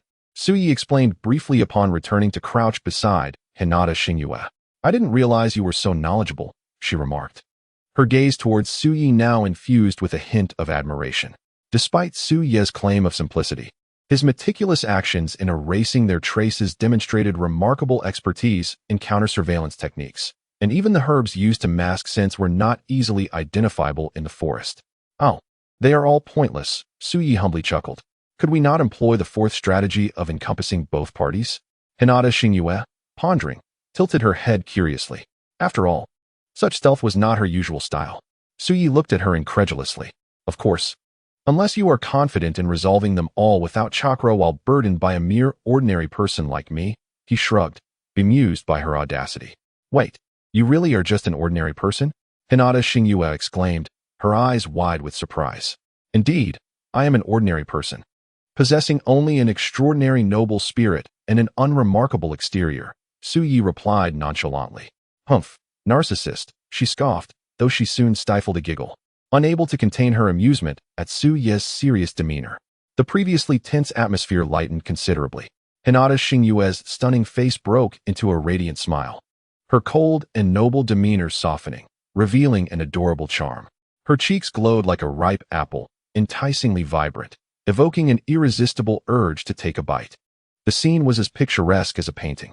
For reasons unknown, being with Suyi instilled an inexplicable sense of peace within Hinata Shingyue. The day's experiences were unlike anything she had encountered in the past decade, neither thrilling nor mundane, yet sufficient to make time feel longer. Shoo, they are coming, Suyi said, though he remained oblivious to the source of Hinata Shingyue's amusement. Regrettably, his cultivation had not been restored, and he lacked the insight to comprehend her thoughts. After a moment of disappointment, he held his breath, attuning himself to the surroundings. Meanwhile, Hinata Shingyue's thoughts were elsewhere. crouched beside Su Yi in the underbrush. She quietly sensed his heartbeat and breath, even the faint aroma of herbs that masked his natural scent, which brought her a soothing comfort. From the corner of her eye, she caught sight of Su Ye's astonishingly perfect profile. She discreetly touched her own flushed cheeks, feeling a wave of guilt wash over her, and could not bear to glance at his side profile again. Shoo, don't move. They are here. Su Yi firmly grasped Hinata Xingyue's fidgeting hand, his expression unusually stern. Chapter 152. The treasure of the Celestial Emperor. As Su Ye's hand enveloped hers, the warmth radiating from his palm made Hinata Xingyue instinctively attempt to pull away. Shoo. Su Yi reiterated, his seriousness palpable. A mix of discomfort and a novel thrill coursed through Hinata Xingyue's heart. However, unable to free herself, she suppressed the peculiar sensations and allowed Su Yi to hold her hand. Before long, 12 shadowy figures arrived, their movements swift and agile. Among them, 7 exuded an extraordinary aura, and their weapons, each distinct, radiated a menacing energy, seemingly imbued with a unique vitality. The remaining 5 included 2 sensory ninjas, their hands poised at their temples, vigilantly scanning the surroundings for any disturbances. One bore a medical pack, presumably a healer, while the last 2 appeared to be ordinary ninjas, mere followers and enforcers. Stop, something isn't right, one of them noted, raising a hand to halt the group. Shirzong, is there an issue? Another queried. Previously, there had been signs of passage, but here it seemed to have altered. Shirzong provided a brief explanation before inquiring of a companion. Foam, have you sensed anything? There are no chakra remnants, and I have not detected any presence, came a feminine voice from beneath a mask. What shall we do now? Another member asked. Let us investigate the area, Shirzong commanded. Understood. Soon, 2 ninjas emerged from the team, their hands weaving intricate seals as they expanded their perception, capable of discerning details elusive to ordinary eyes. They leapt onto branches and scoured the ground, relentlessly searching for something. At the same time, they meticulously examined every suspicious trace around them. Each time they neared the large tree where Su Yi and Hinata Xingyue were hiding, they seemed to be diverted by new clues, mysteriously altering their course. One of them, drawn by fresh leads, assumed that their companion had already investigated that area, inadvertently creating a bizarre blind spot for Su Yi and Hinata Xingyue. After a thorough search, they exchanged glances, convinced that they had overlooked nothing, and swiftly returned to their team. The report revealed a total of 17 distinct footprints, 13 male prints, light yet with heavy tips, exhibiting a restrained and exquisite force, indicating they belonged to elite jonin, and 4 female prints, each unique in stride, likely belonging to medical and sensory ninjas. One of the ninjas remarked, moreover, there is a professional counter-surveillance team. Signs of meticulous handling are evident everywhere, suggesting our adversaries possess strength not inferior to our own. Another interjected. This mission is of utmost importance. Having finally located the treasure of the Heavenly Emperor, we must not complicate matters further by diverting our path. Listening to the reconnaissance report, Paipa Shirzong hesitated briefly before responding. Upon mentioning the Heavenly Emperor's treasure, Su Yi distinctly sensed a tremor in Hinata Xingyue's form. Puzzled, he wondered when he had inadvertently come into possession of such a treasure, completely unaware of it himself. Ultimately, Paipa Shirzong cast one last glance at their surroundings before leading the group in a new direction, conveniently bypassing the location where Su Yi and Hinata Xingyue were concealed. Once the ninjas had moved far enough away, Su Yi and Hinata Xingyue cautiously emerged from their hiding place.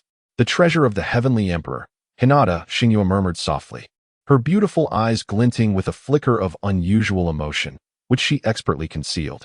How did you manage to deceive them into believing we have a large force, thus steering them away from this area? She inquired curiously, her gaze filled with intrigue as she regarded Su Yi, deliberately omitting any mention of the so-called treasure. They saw only what I wished them to see, a mere psychological pretense, Su Yi replied nonchalantly. Noticing Hinata Xingyue's lack of inquiry into the treasure, he felt no need to elaborate. I see, she mused. Despite Su Yi's casual demeanor, the skill required to imitate the tracks of numerous individuals within such a short span was no trivial task. Each footprint varied in shape, stride, and even the pressure of impact was meticulously calculated to fabricate the illusion of an elite ninja squad's passage. This feat was far from easy. Furthermore, Su Yi's ability to fathom the minds of those ninjas indicated a level of intelligence that bordered on the extraordinary. Watching the retreating figures of the ninjas, Hinata Shingyue felt a surge of admiration. They could never fathom the true nature of the prodigy they faced. What should we do next? She instinctively asked, unaware of the growing dependence she had developed on Su Yi in such a short time. To circumvent them would require a significant detour. If we wish to avoid that, we must simply wait until their confrontation concludes. Su Yi shrugged. Shall we proceed after the ambushing ninjas have retreated? Hinata Shingyue inquired. No, they will not succeed. Out of the 12, only 2 will manage to break free, while the rest will suffer heavy casualties and ultimately choose to withdraw rather than pursue, Su Yi stated confidently. Why is that? Why would they not chase? Hinata Shingyue asked, puzzled. Examining the distribution and structure of the ambushing ninjas reveals 3 encircling directions. Yet they have intentionally left a gap for this group of mist ninjas to escape, ensuring mutual survival. This indicates they do not wish to press too closely, as they seek to avoid losing what they desire. Their true objective has always been to sap the strength of this team and undermine their resolve.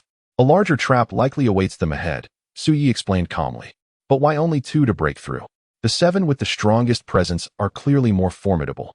Hinata Shingyue pressed. Those 7 are merely the so-called 7 ninja swordsmen of the mist, serving as their ostensible leaders to mislead and restrain the enemy. The true core consists of 2 ninjas resembling subordinates, Su Yi elucidated. Is that so? How did you come to this conclusion? Hinata Shingyue was taken aback by his insight.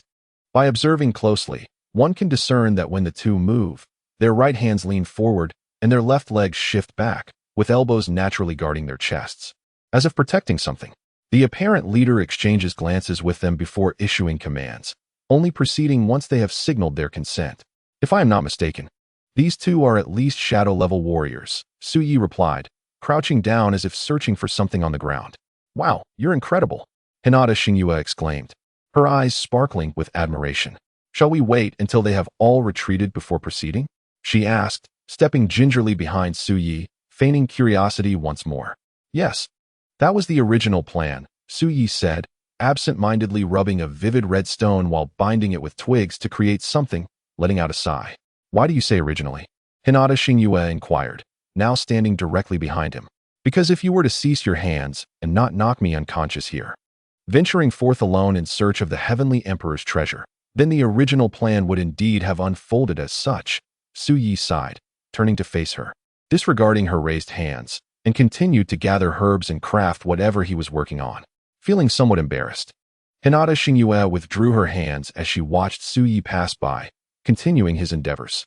How did you see through my intentions? She asked helplessly. Please. The moment you heard the words Heavenly Emperor, your body trembled thrice. Had I not restrained you, you would have charged forth immediately, Su Yi remarked, his hands never pausing in their work. Ah, so that was it, she murmured, surprised, and then picked up a black stone. And though you tried to conceal it, you cast furtive glances toward the departing ninjas 4 times, remaining distracted. It would be difficult for me not to notice, Su Yi concluded, shaking his head in resignation. You are merely an ordinary person. It would be dangerous for you to go, he added, as Su Yi discerned the truth. Hinata Shingyue felt no shame in dropping her facade, candidly expressing her curiosity regarding what Su Yi had consumed to attain such remarkable intelligence. Why was his mind so astute? His sensitivity and discernment were astonishing, as if he could effortlessly penetrate her thoughts. Despite their brief acquaintance, he seemed to grasp her personality traits and thought processes with alarming clarity. This left Hinata Shingyue with the unsettling feeling that all her schemes were laid bare before him, as if he held dominion over everything. Throughout her life, aside from the Celestial Emperor, she had never admired anyone, not even Uchiha Obito, who extinguished 5 nations with a single sword. She believed that given time, she could achieve similar feats, having trained under the Celestial Emperor for many years. Nor did she hold any admiration for her peers, Namikaze Minato and Uzumaki Kushina, as she found them both excessively extreme and their vulnerabilities glaringly apparent.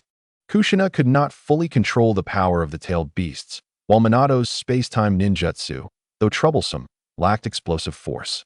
Essentially, nothing in the ninja world had ever warranted her respect, until now, with Su Yi. His intellect was uncanny, an ordinary person who could manipulate all ninjas with ease, as if everything was part of his grand design. Hinata Shingyue couldn't help but question whether such a person could truly be regarded as ordinary. Did the Celestial Emperor's treasures hold such allure for him?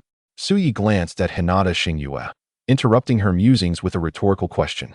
You cannot comprehend the significance of the Celestial Emperor to this world.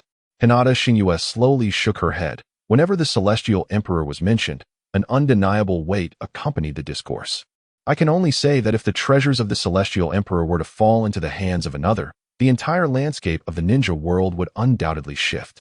Observing the chill that washed over Hinata Xingyue's delicate features, Suyi felt a twinge of helplessness. Did others truly not understand the legend of the Celestial Emperor? Did he not know?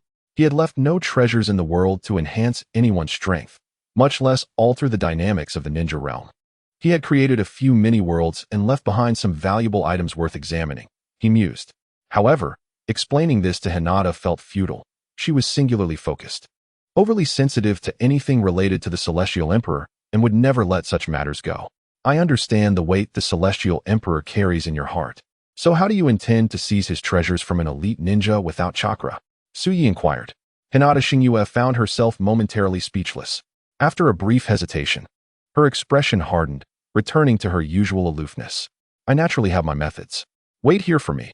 I will not forget my promise, she declared, but then a fleeting blush crossed her exquisite face. I will bring you back to Konoha alive and ensure your protection. Is your so-called method merely to deplete your life force to harness the power of your eyes? Will you age into a frail old witch?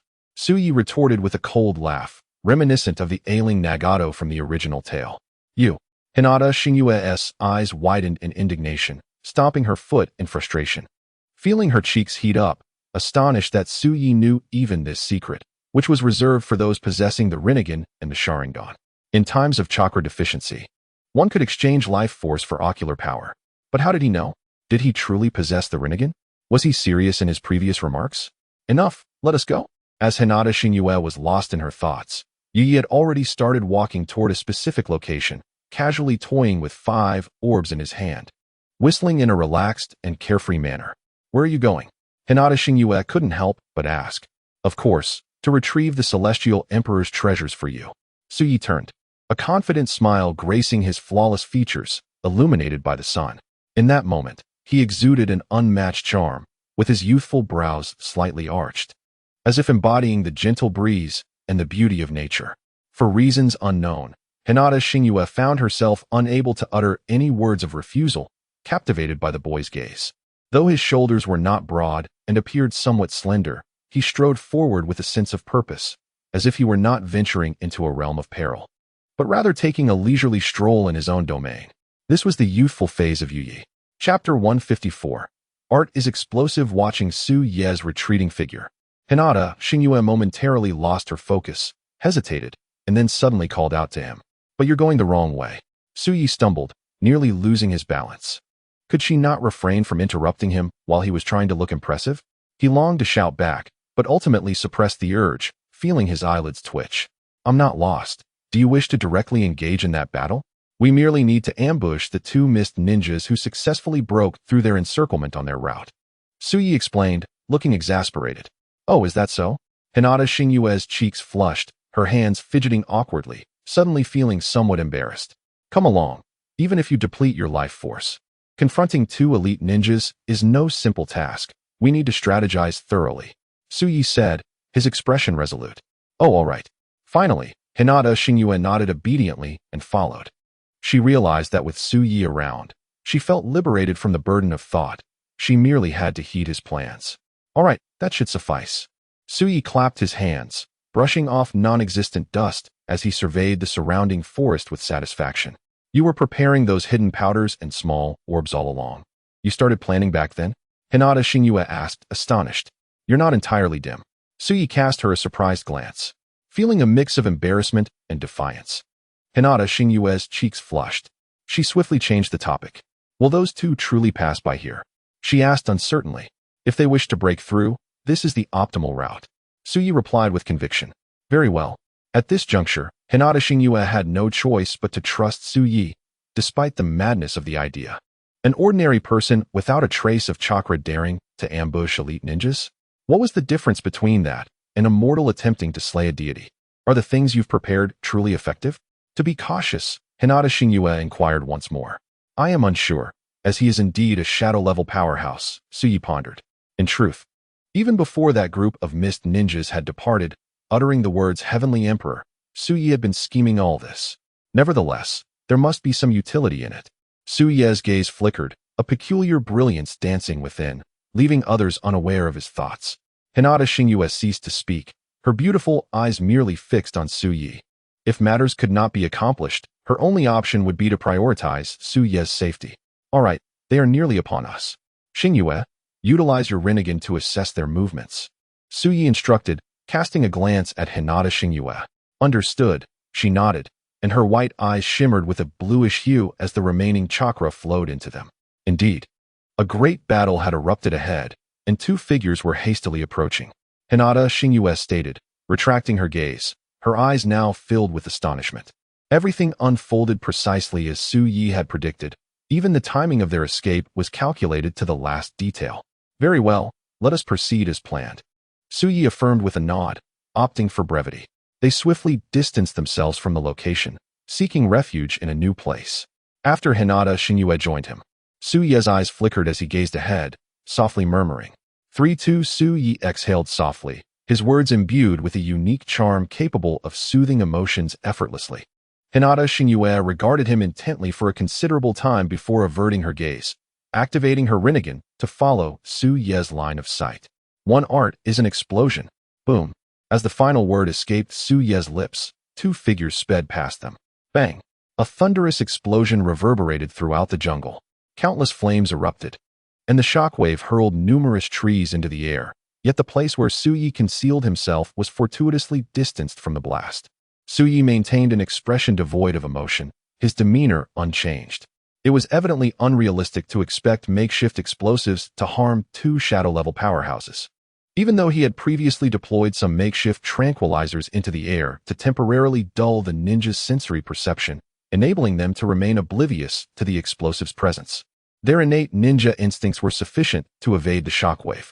Indeed, shadow-level powerhouses could withdraw unscathed. Even having anticipated all of this, Suyi remained unfazed, a delicate smirk gracing his lips, exuding an air of playful irreverence. For the true spectacle was merely commencing. Oh no! The two mist ninjas, having barely escaped, felt a shiver run down their spines as the explosive shockwave surged. Damn it! This area is cloaked in an invisible natural poison mist that has dulled our senses. One ninja exclaimed in fury, instantly grasping the cause, though he mistakenly assumed it was merely a natural toxin. However, as seasoned warriors, they quickly relied on their training to avoid the explosives. Yet, just as their feet touched the ground, boom, another bomb detonated. In that fleeting moment, they instinctively coated their bodies with chakra, minimizing the damage. As the shockwave propelled them into the air, they adeptly leveraged the force to evade further harm, their movements fluid and indicative of their exceptional ninja prowess. Nonetheless, the consecutive explosions had inflicted considerable injuries upon them. This is absurd. How many explosive tags are buried here? One ninja shouted in anger. Having learned from previous lessons, he leaped back to their earlier position, wary of additional traps, unwilling to advance further. It seemed that the explosive tags were more potent than expected, if they relied solely on chakra to detonate. The poison mist should not have been enough to obscure their senses. Another ninja echoed his sentiments, retreating to their previous location, standing back to back, yet firmly denied. Regardless of what it is, it's a crude trick. I intend to uncover just how many explosive tags are hidden here. With a cold laugh, one ninja swiftly formed hand seals. He refused to believe their misfortune was merely coincidence. It was likely that their adversary had lavishly planted explosive tags throughout various locations. Boom. Shadow clone technique. A cloud of white smoke enveloped him as he instantaneously created multiple clones, sending them to explore different areas. To their astonishment, none of the clones triggered any explosive tags as they circled back for reconnaissance. The two ninjas breathed a sigh of relief, yet a strange sensation arose within them. Could they truly be so unlucky as to have triggered every single explosive tag? Had their enemy accurately discerned their habitual movements and predicted their evasion? Or was it simply a stroke of ill fate? Regardless of which scenario it was, they dared not dwell on the implications. The former suggested a far more formidable enemy than anticipated, while the latter indicated a fate sealed against them. Chapter 155. He all right, there should be no more explosives. Let us depart swiftly. They suppressed their unease and prepared to leap away once more. Yet, as they attempted to jump, boom. Both ninjas felt their bodies weaken, collapsing to the ground. Oh no, this place harbors poison as well. One of them exclaimed, his entire body succumbing to a numbing weakness. Glancing at their previous resting spot, it had transformed into a dark, viscous mire, emitting a steady plume of black vapor. It was the venom of the black mamba, a toxin that requires a mixture with dozens of other herbs to manifest its full lethal properties. Initially colorless and odorless, the gas infiltrated the body, turning the substance black upon manifestation. Additionally, this toxin necessitated remaining still to allow for absorption, rendering it deceptively easy to succumb to poisoning. How could this be? This toxin, which should have been phased out due to its complexity, is still known to someone. One ninja exclaimed in shock, revealing his true voice, aged and wise, reminiscent of a learned elder. However, the venom of the black mamba is not without an antidote. It can be expelled with chakra. The elder spoke, preparing to meditate. It's futile, his companion interjected with a bitter smile. Among those unknown explosives, the blast was merely secondary. The true lethal weapon concealed within was a microneurotoxin. Our meridians are now paralyzed, rendering us incapable of utilizing chakra. What a profound scheme. By stepping into this place, we have effectively fallen into an enormous web. Every placement of the explosive talismans has almost predicted our movements, and that is not even the crux of it. The sole purpose was merely to force us to this point. They even anticipated that we would be cautious and send a clone to scout ahead, which allowed the black mamba's venom to find an opportunity. Such intricate layers of planning, sighed the ninja, unable to suppress his admiration. Having traversed the ninja world for decades, he had never felt respect for anyone until now. In his later years, he found himself revering an unseen foe. What kind of entity have we encountered? He mused, exchanging resigned glances with his companion, both having surrendered any hope of struggle. Pray tell, who are you? We are willing to present the treasures of heaven and earth. They called out in unison. Suyue, you are truly remarkable. Those few thunder bombs you planted were all triggered by them. Hinata Xingyue exclaimed, her eyes sparkling with admiration as she gazed at Suyue. Oh, I merely placed them casually. It was their misfortune, Suyue shrugged nonchalantly. I never anticipated that I would end up using all 5. Cut the nonsense. Hinata Xingyue retorted, skeptical of Suyue's claim that it was merely chance that led them to step on each one. Wait, you mean there were 5? Does that mean one was wasted? Don't fret. That one will come in handy too, Suyue replied. Very well, Hinata Xingyue nodded. Just then, the voices of the 2 surrendering men reached them. Hinata Xingyue moved to step out. What are you doing? Suyue inquired. Going out. They said they would hand over the treasures of the Heavenly Emperor. She replied matter-of-factly. Are you foolish? Just because they beckon us doesn't mean we should believe them. The poison I concocted is insufficient to be lethal. They are merely attempting to lure us out. Just watch. Soon they will spring back to life, Suyue explained helplessly. Oh, Hinata Xingyue realized, no longer paying heed to their cries, and instead waited quietly alongside Suyue. As expected, after a time, the 2 men, realizing no one was coming out, ceased their desperate pleas. They exchanged a glance, their eyes flashing with determination. It seems there is no ambush. We can't trick them. Let us depart, they declared, swiftly rising to their feet and departing as if nothing had happened. Suyue watched their retreating figures with a cold smile. Just as I thought. What should we do, Suyue? They seem unharmed. Hinata Xingyue's heart raced as she saw them ready to leave again. Don't panic. Just observe, Suyue said, a meaningful smile curling his lips as he gestured towards the direction of their departure and softly uttered, Art is an explosion.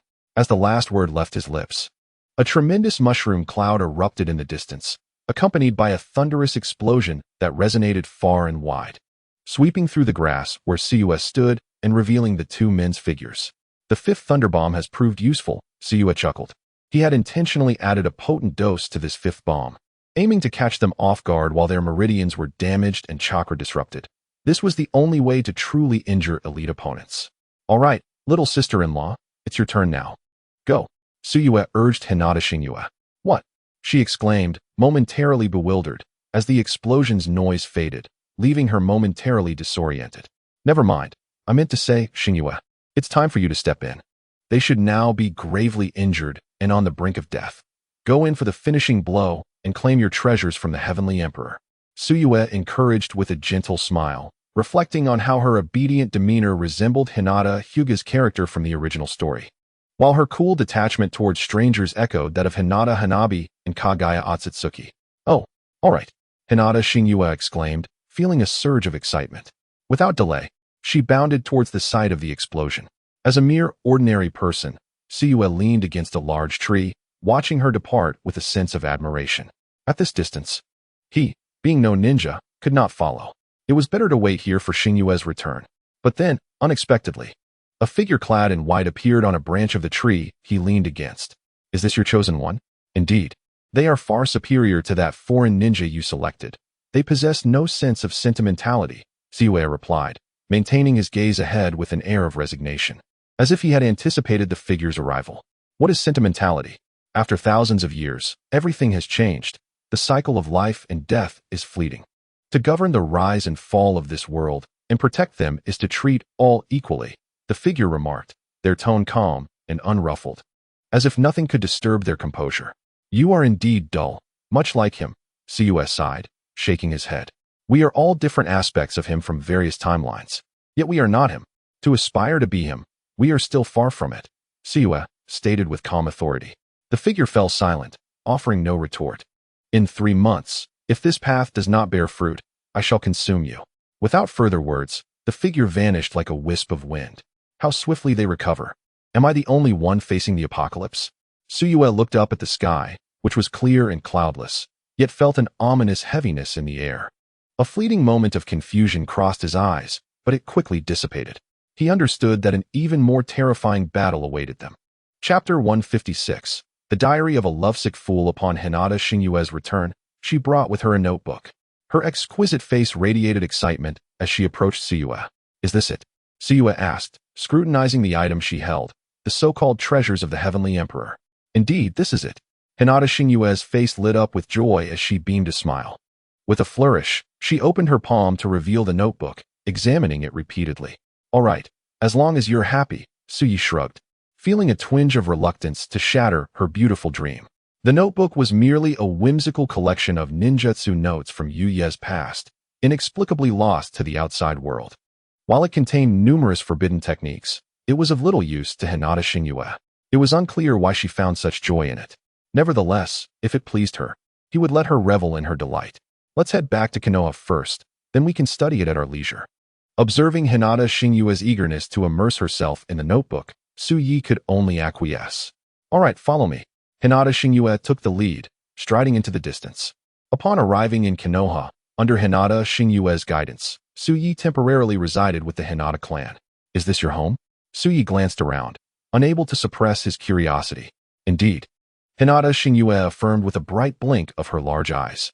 Gazing at the lavish, seemingly endless mansion, Suyue couldn't help but marvel. Truly, it was a prestigious family. In that case, maintaining oneself here should pose no problem. He swallowed hard, suppressing his inner thoughts. Although he had retained some impressions of the Hinata clan from his own memories and the earlier original anime, nothing compared to the shock of being here in person. The entire Hinata clan occupied the northern part of Konoha. Entering here felt akin to stepping into another realm, with very few outsiders allowed.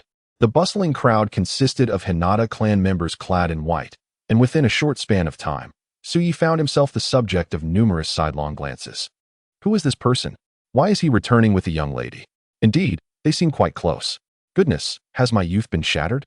The whispers among the Hinata members carried a tone of astonishment, as the aloof goddess, Shingyue, had unexpectedly brought back a gentleman. Was this a decline of morals, or what?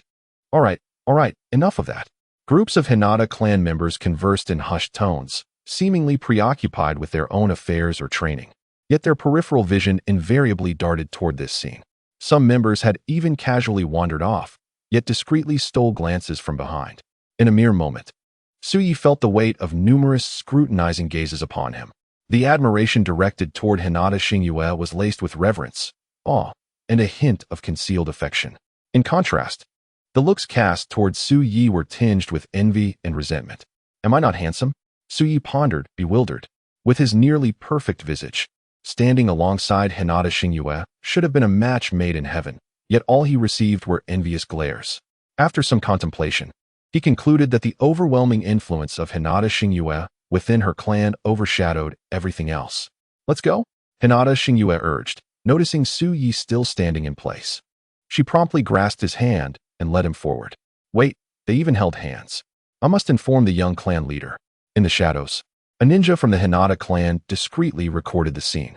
Hinata Xingyue was merely a branch family member. Yet her prodigious talent and signs of ancestral bloodline awakening had led to her being nurtured as a future matriarch, enjoying the privileges of the main family.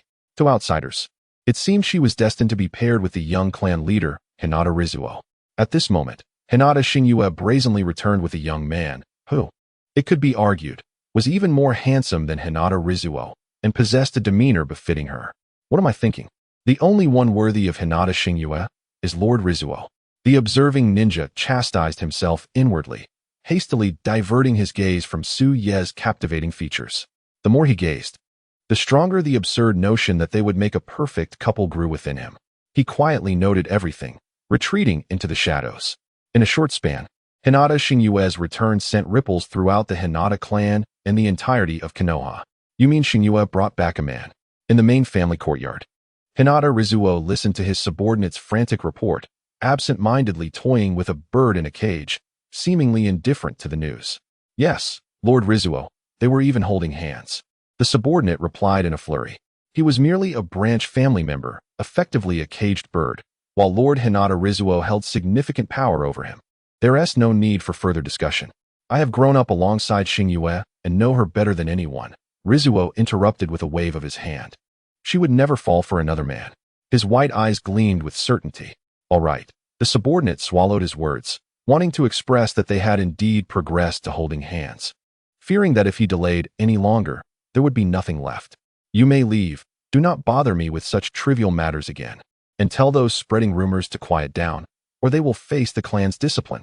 Hinata Rizuo's tone shifted dramatically when mentioning discipline, causing the air to thicken. Yes. The subordinate bowed, drenched in sweat, kneeling and averting his gaze, retreating hastily. Clan discipline was a severe punishment within the Hinata clan. The penalties could range from severe injury to the removal of one's Byakugan and expulsion from the family. After the subordinate departed, Rizuo resumed playing with the bird in its cage, a bittersweet smile gracing his lips. Xingyue, I can only assist you to this extent. They say you belong to me. Yet over the years, you have scarcely acknowledged my existence. He sighed, slowly opening the cage. The vibrant blue bird fluttered out, soaring into the distance. Fly far, fly high, so that this cage can no longer confine you. Hinata Rizuo watched the bird disappear, his gaze becoming distant. Chapter 157. Su Ye's system in his youth. Upon first encountering Hinata Xingyue, he was awestruck, instantly captivated by her beauty. He felt an inexplicable sense that she was destined to be his, meant to be with him. Hinata Rizuo. The petite, exquisitely crafted Hinata Xingyue sweetly called him Big Brother, and his heart melted in that moment. To ensure her freedom, he even went against the wishes of others, pleading with his father to prevent her from being marked as a caged bird. He fasted for several days and cried for a long time. It was on that day that his father asked him whether he would be willing to have Hinata Hiyori as his wife in the future. Although he did not comprehend the meaning of wife at that time, he readily agreed without a second thought. Your wife, then you must protect her well. His father gazed at him meaningfully. Yet, he was unable to decipher the implications behind his father's eyes. Only concerned that his father had agreed not to brand Hiyori as a caged bird. He was overjoyed. From that day onward, he began to follow Hinata Hiyori closely. From school to training within the clan, inseparable. Others laughed, thinking he was Hiyori's bodyguard, calling him a tagalong, and he accepted it calmly, smiling without a word. If he was a tagalong, so be it. He did not fear the whispers of the outside world. What mattered to him was solely her attitude. However, what he dreaded eventually came to pass. Hinata Hiyori's demeanor toward him grew increasingly indifferent, from initially calling him Big Brother to later referring to him as a tagalong. And eventually, the young clan leader, until she became more and more distant and polite. He felt confused and helpless, not knowing where the problem lay. All he wanted was to protect her, to prevent her from suffering even the slightest injustice.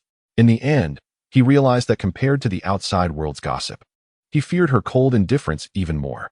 From that point on, he no longer dared to follow Hinata Hiyori openly. Rather, he began to act cautiously, doing his best to protect her from afar, observing her just like everyone else. As they grew older, Hinata Hyori suddenly proposed to become a disciple of Jiraiya, who was a student of the third Hokage. Naturally, becoming his disciple meant she would be associated with the Hokage's faction, which caused a great uproar within the clan. With strong opposition, it was he, as the young clan leader, who vouched for Hinata Hyori, coercing the elders to reluctantly agree. At that time, he did not think much of it. He merely wanted to protect Hinata Hyori to the best of his ability, allowing her the freedom to pursue her desires. It was not in vain for her to have called him Big Brother in her youth, even if it was just Big Brother. As time passed, Hinata Hyori grew stronger, and the instances where he could protect her dwindled. He pondered what more he could do for her, utilizing his position as the young clan leader. Yet, he only knew to do what was within his means. His thoughts returned, and he suddenly realized that his eyes had grown moist. The bird continued to soar into the sky, flying higher and further. It once looked back with nostalgia, but ultimately remained oblivious of its destination. He suddenly understood the profound meaning in his father's gaze from all those years ago. It was compassion. All these years, the one she had fallen in love with was a deity. Well, Sui, you should settle here from now on. Upon arriving at Hinata Hyori's home, she pointed with her delicate, fair hand towards a room. It appeared to be a girl's chamber, exuding a faint fragrance and adorned with numerous fluffy toys, all arranged neatly. It was evident that someone regularly kept it clean. The moment he entered the room, Sui was taken aback. Don't misunderstand. My mother often dreams of a sister I was supposed to have, and she even prepared this room for her. Noticing Sui's unusual reaction, Hinata Hyori's cheeks flushed slightly. But she calmly explained. A sister, indeed, Sui murmured, repeating the words. There was indeed a faint fragrance belonging to a girl lingering in the air. This was the scent that belonged to Kaguya. Although he did not understand why there was still a lingering aroma, considering Kaguya had been taken away at birth, he pondered. Well, you should rest early. I will take my leave now. Call me if you need anything, Hinata Hyori said, her expression slightly downcast. Seemingly unwilling to linger on the topic, before turning to leave, Sui stepped into the room, familiarizing himself with its arrangement and the almost imperceptible scent of Kaguya that remained. This was originally Kaguya room. He greedily inhaled everything in the room, and after a long while, he sat down on the bed, beginning to contemplate his future development. First, he needed to establish a system. I shall create a system, Sui declared, as a flow of Taoist rhythm evolved in his mind, manifesting various strange patterns and codes.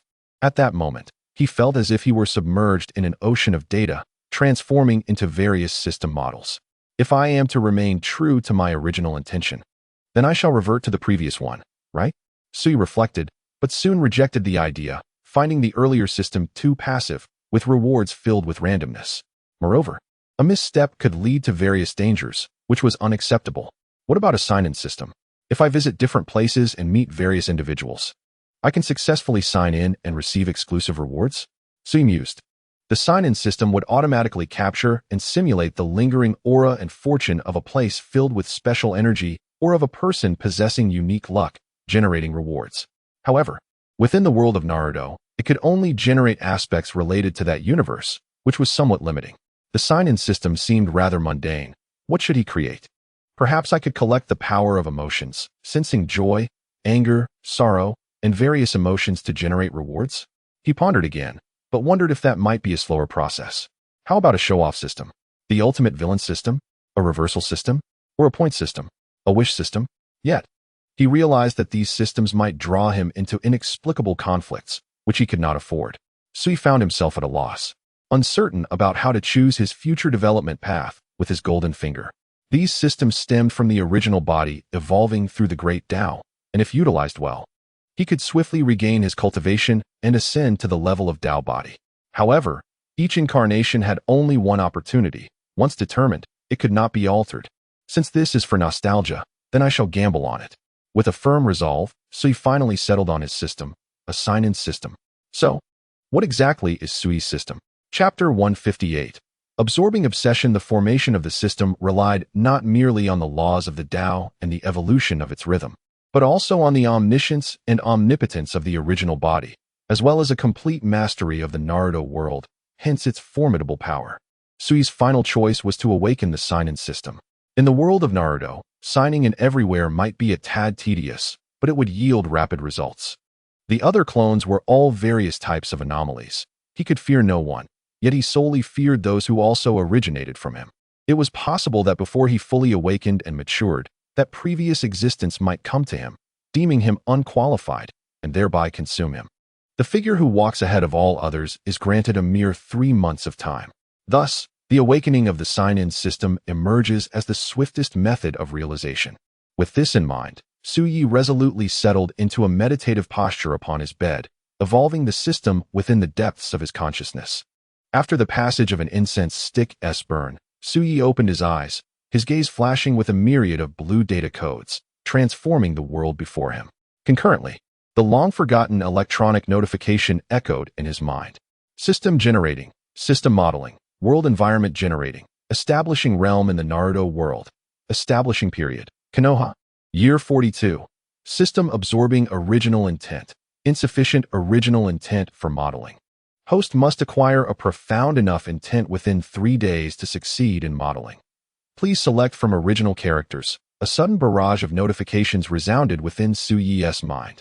He stood momentarily stunned, unable to comprehend that activating a system would necessitate the absorption of intent. Was it not a sign-in system? Why was the absorption of intent required? Could it be that his sign-in system necessitates the gathering of original characters' intents from specific locations and occasions to generate rewards?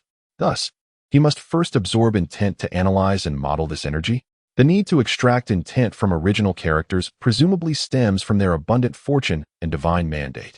In that fleeting moment, numerous figures flashed through his mind. Obito's madness for Rin, Orochimaru's relentless pursuit of immortality, Sasuke's vengeance against Itachi, and Naruto's determination to pursue Sasuke. Yet, most of these figures belong to later generations. In the present world, Konoha Year 42 is merely 3 years before the onset of the Third Great Ninja War. Where might he seek such intents? Suyi found himself in a quandary, ultimately deciding to first meet the original characters present at this time, at least Kakashi, the still loyal Orochimaru, and Tsunade, Jiraiya, among others. As he pondered this with a dazed consciousness, the formation of the system had consumed considerable mental energy, leading him to drift into a deep sleep, an uncommon luxury after achieving a breakthrough in divine cultivation. The following day, Suyi rose early and encountered Hinata Hashiyuki. Identified original character. Name, Hinata Hashiyuki. Identity, mother of Hinata Hyuga. Impact on original work. Weak. Intent. High. Source of intent. Heavenly Emperor. Intent cannot be absorbed. At the moment he laid eyes on Hinata Hashiyuki, a series of pale blue subtitles vividly materialized before him. Upon discovering that her intent could not be absorbed, Suyi felt a fleeting shock. Was it due to her scant appearances in the original work? Or perhaps her near non-existence? Why was it so? Do I have something on my face? Noticing Suyi's unwavering gaze, Hinata Hashiyuki pointed to herself, puzzled. It was quite unsettling for her to be scrutinized so intently first thing in the morning. Oh no. I just find you even more beautiful today, Suyi replied nonchalantly. Cut it out, you flatterer, Hinata Hashiyuki retorted, turning her head away, though a hint of warmth crept into her cheeks, betraying her amusement despite knowing his words were mere banter. Well then, I shall venture out to explore Konoha. Would you care to be my guide, Hashiyuki?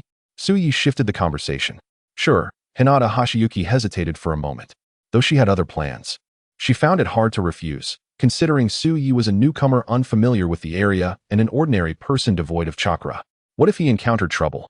With that thought, she nodded in agreement. As they strolled through the streets of Konoha, witnessing its evolution toward the scenes depicted in the original work, Suyi found himself momentarily entranced. Yet, each time he gazed upon the famed Hokage rock, he felt a dissonance, as the visage of the first Hokage, Hashirama Senju, repeatedly misled him into thinking he had wandered onto the wrong set. Hinata Hashiyuki, evidently not an adept guide, failed to share any insights into Konoha's culture or historical anecdotes. They meandered aimlessly, relying on Suyi's fragmented memories from his past life to navigate. Their presence on the streets of Konoha undoubtedly became a stunning sight, drawing the attention of onlookers. Senior Hashiyuki, a call broke their reverie, prompting them to turn toward the source. A group of children, around 11 or 12 years old, accompanied by a silver-haired boy of 5 or 6, approached. They were Nagato, Kakashi, and their companions, having just returned from a mission. Hinata Hashiyuki acknowledged with a slight nod, her demeanor towards outsiders often distant and aloof.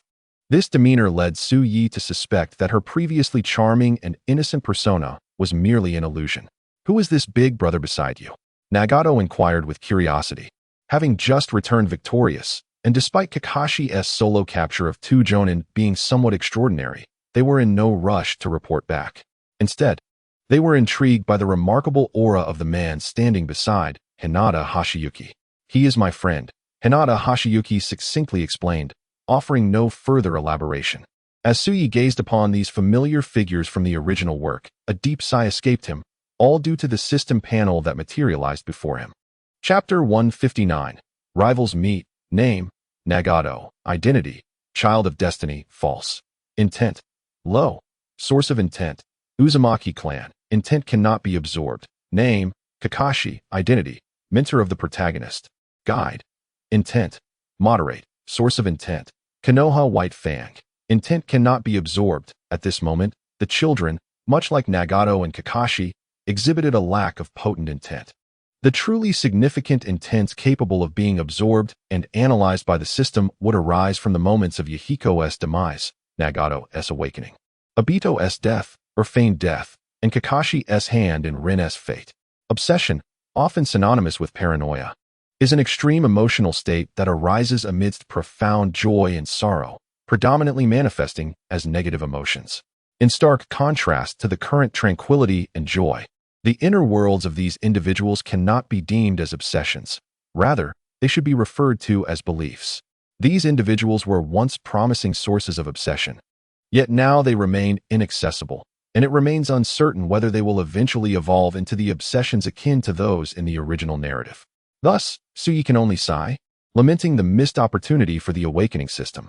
Feeling somewhat disheartened, Suyi was preparing to depart with Hinata Shinyue when Kakashi suddenly said, "You saved me." "Me?" Suyi pointed to himself, asking with uncertainty. "Yes," Kakashi affirmed with a nod. "You must have mistaken me for someone else. I am merely an ordinary person devoid of chakra," Suyi vehemently denied, observing the unmasked Kakashi with curiosity. In his youth, Kakashi was indeed quite handsome and charming. A quintessential young lad. "I did not mistake you. You saved me," Kakashi reiterated, his tone resolute. Although his recollection was merely a blurred image from the moments before unconsciousness, the ethereal aura and the familiar white attire were unmistakable. Upon seeing him again, Kakashi could recognize him instantly, the one who effortlessly vanquished 2 elite ninjas and rescued him from the clutches of death. "I see," Suyi pondered, slightly closing his eyes as memories began to circulate in his mind. It was indeed the work of another clone, yet Kakashi mistakenly believed it was himself. However, his assertion held merit. They were, after all, the same individual. "I will repay you. Grant me time," Kakashi declared, his gaze filled with determination. "Repayment is unnecessary. I find your masked self far more familiar," Suyi replied after a moment of contemplation. Kakashi was suddenly reminded of the last words spoken by that figure. "Oh, is that Kakashi? You've changed so much in just a few days. I still find your masked self more endearing." These odd remarks had been etched in his memory. At that moment, he was once again certain that Su Yi was the person he sought. "Is that so?" "I understand," Kakashi nodded, choosing not to elaborate further. Initially, he had sustained a scar from a ninja during this mission and had contemplated wearing a mask thereafter. With Su Ye's words reinforcing his original intent, he felt more resolute. "Very well, then we shall part ways here, young one." Su Yi had no desire for prolonged conversation. He was preoccupied with finding the awakening system and methods to absorb obsessions. Waving goodbye, he followed Hinata Shinyue as they departed. The onlookers watched Su Yi and his companions leave before turning to Kakashi with inquiries. "Kakashi, are you saying he is the one who saved you?" Conan asked, a hint of uncertainty in her voice. "Indeed, Kakashi, could you be mistaken? This elder brother appears to be an ordinary person. With no chakra, how could he possibly rescue you from 2 elite ninjas?" Yahiko chimed in. "There is no mistake. It is undoubtedly him," Kakashi asserted with certainty. "That elder brother is no ordinary person," Nagato interjected, his Rinnegan allowing him to perceive truths beyond the ordinary. "Indeed, that elder brother is quite handsome," Conan exclaimed, her eyes sparkling with admiration. Hinata Shinyue, having shown Su Yi around Konoha for a while, announced that she had matters to attend to and bid him farewell. Subsequently, Suyi found himself wandering Konoha alone, preparing to employ his trump card and seek an audience with Orochimaru. While he was unsure about others, he was certain that Orochimaru's obsession would suffice, for that child had been astute from a young age. However, just as Suyi was about to proceed, he unexpectedly encountered several figures. "Young Master Su, our clan's junior leader requests your presence." A group of masked ninjas clad in black suddenly appeared before Suyi, blocking his path. "And if I choose not to go?" Suyi narrowed his eyes, scrutinizing the newcomers who had arrived immediately after Hinata Xingyue's departure. Their ominous demeanor was palpable. As Suyi's eyes narrowed, an overwhelming aura began to emanate from him. The mysterious ninjas were taken aback. The report had indicated he was merely an ordinary person devoid of chakra. How could he exude such a formidable presence? They intended to utter some formalities, phrases such as "that will not be permitted," "do not blame us for our rudeness," "our junior leader extends an invitation as a courtesy," "I advise you not to be ungrateful."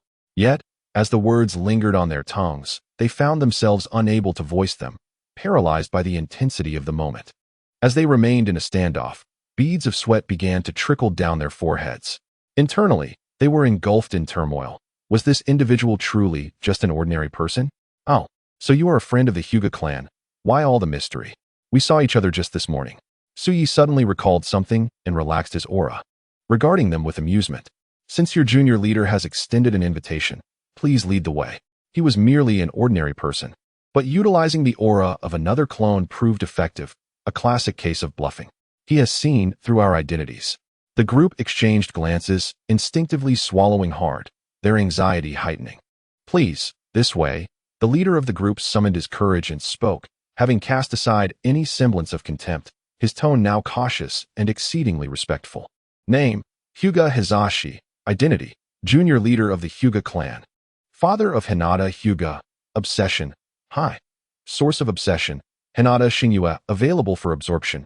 Upon arriving at the Hyuga clan's main estate and witnessing Hyuga Hizashi standing with hands clasped behind his back, the system prompt echoed in Suyi's mind once more, and this time it proclaimed, "Available for absorption." He had not anticipated that Hinata's father had once been a passionate soul, his obsession reaching such heights, rivaling that of Obito's loss of Rin, thus enabling him to activate the system. Suppressing his inner elation, Suyi maintained a composed facade. He had initially intended to meet Orochimaru, but now he could directly activate the system. At that moment, Hyuga Hizashi slowly turned around. Upon seeing Suyi, his gaze momentarily lost focus, and he lowered his head, feeling a tinge of self-reproach as he attempted to mask the sorrow and disappointment in his eyes. Is this the one Xingyue favors? His demeanor is indeed extraordinary, and he possesses striking looks. By appearance alone, he is worthy of her affection. Yet, that is not enough. The clan may support your union with Xingyue, but the condition is that you must first defeat me. I need to ascertain that you possess the strength to protect her. After a considerable pause, Hinata Hinatsuki lifted his head. In that moment, he appeared ethereal in his flowing white attire, radiating a brilliant light that outshone all around him. A unique spark glimmered in his eyes, a manifestation of an obsession he could not relinquish after countless days and nights. Meanwhile, the familiar chime of the system echoed in Suyi's ears. Obsession has reached the standard. Would you like to absorb it? Chapter 160. Battle with Hinata Hinatsuki. Yes. Suyi unhesitatingly selected yes. For him, the sooner the system activated, the better. At that moment, from Hinata Hinatsuki, an invisible yet distinctly reddish power emerged, imperceptible to others, but vividly clear to Suyi. Alongside it came fragmented glimpses of memories, depicting none other than Hinata Hinatsuki and Hinata Xingyue. Suyi marveled at the unexpected depth of Hinata Hinatsuki's past. Absorbing obsession. Progress. 35. Are you certain you wish to battle me? Suyi inquired, his gaze toward Hinata Hinatsuki filled with sympathy. If I do not fight, my heart shall remain unsettled, Hinata Hinatsuki replied, his fighting spirit intensifying. Even if I am merely an ordinary person? Suyi questioned with a bemused expression. Ordinary? Hinata Hinatsuki paused momentarily, a bitter smile gracing his lips. How could someone I cherish be merely ordinary? In that case, you are unworthy of being with her. Hinata Hinatsuki stated flatly. Interesting. I believe you may have misunderstood. I harbor no interest in Xingyue. Suyi shrugged helplessly. Though he was merely an incarnation, his affections rested solely with Kaguya. You scoundrel. Hinata Hinatsuki erupted with fury, launching a flurry of soft punches directly at Tsuyi. To Tsuyi, his words seemed to betray Hinata Xingyue. You hold hands with her, and now you claim to have no interest? What do you regard Xingyue as? A scoundrel. On the other side of the sect's courtyard, mere walls apart, Hinata Xingyue, who had initially been approaching, halted abruptly upon hearing that familiar voice. Realization dawned upon her regarding the speaker's identity. Biting her lip in frustration, she stomped her foot, exclaiming, "This scoundrel!" In that instant, her heart became a tempest. Her exquisite face a canvas of complex emotions. She experienced both indignation and confusion, feelings she had never encountered in over a decade. Her devotion to the Heavenly Emperor had always been fervent admiration, bordering on obsession, more an emblem than a person, an inconceivable dream. Yet her recent interactions with Tsuyi had introduced her to a novel experience, one that made her blush, feel flustered, and worry for his safety. I even worried for your well-being, and perhaps it's good you receive a scolding. Hinata Xingyue's beautiful features hardened, and she turned away, leaving without a glance back. Oh, has she finally departed? Tsuyi nonchalantly evaded the soft punch aimed at him, his peripheral vision inadvertently drifting towards Xingyue's retreating figure. A swirl of complicated emotions danced within him. He had known since early on that Hinata Xingyue had arrived.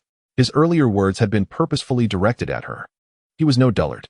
Their recent interactions had made him acutely aware of her emotional shifts. Yet he remained merely an incarnation of the Heavenly Emperor, lacking true independence.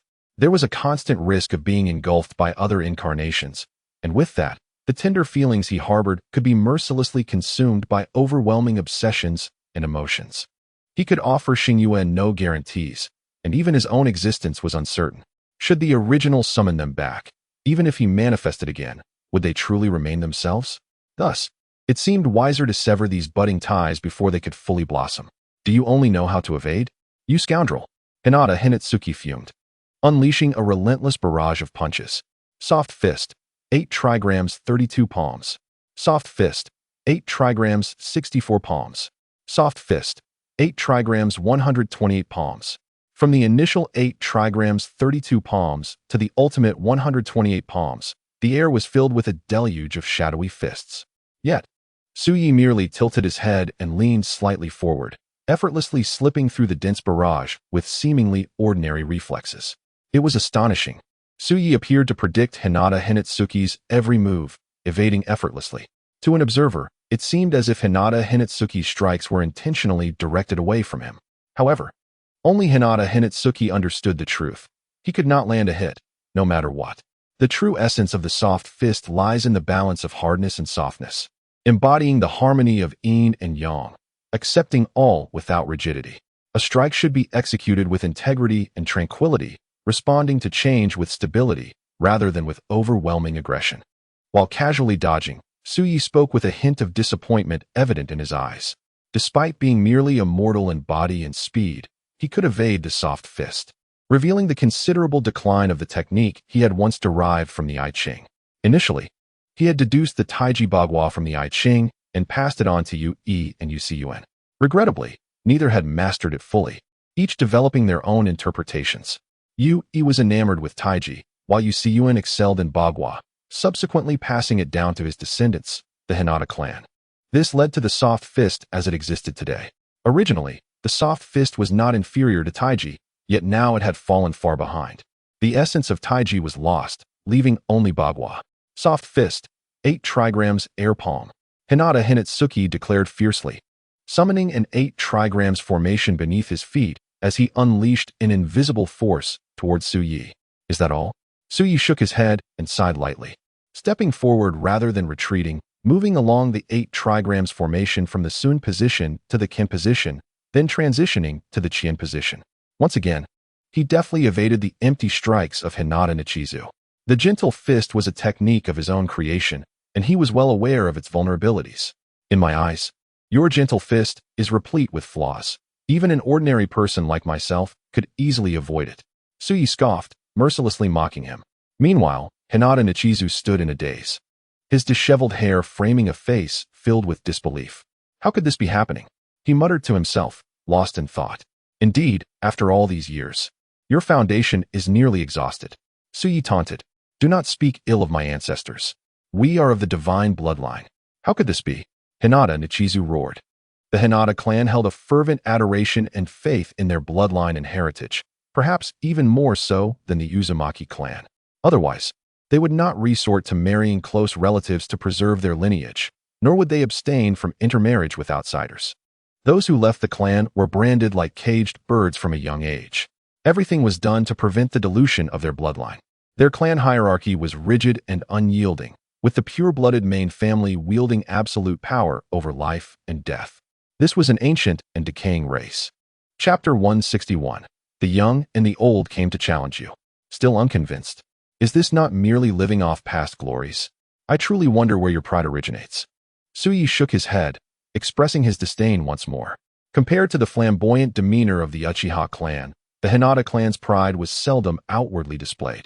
It seemed ingrained in their very bones. It was their indifference, their byakugan, their aloofness towards outsiders. Thus, the behavior of Hinata Shingyue was not an anomaly. The clan generally treated outsiders with similar disdain, though it manifested more directly and extremely in her case. Who dares to be so audacious among the Hinata clan?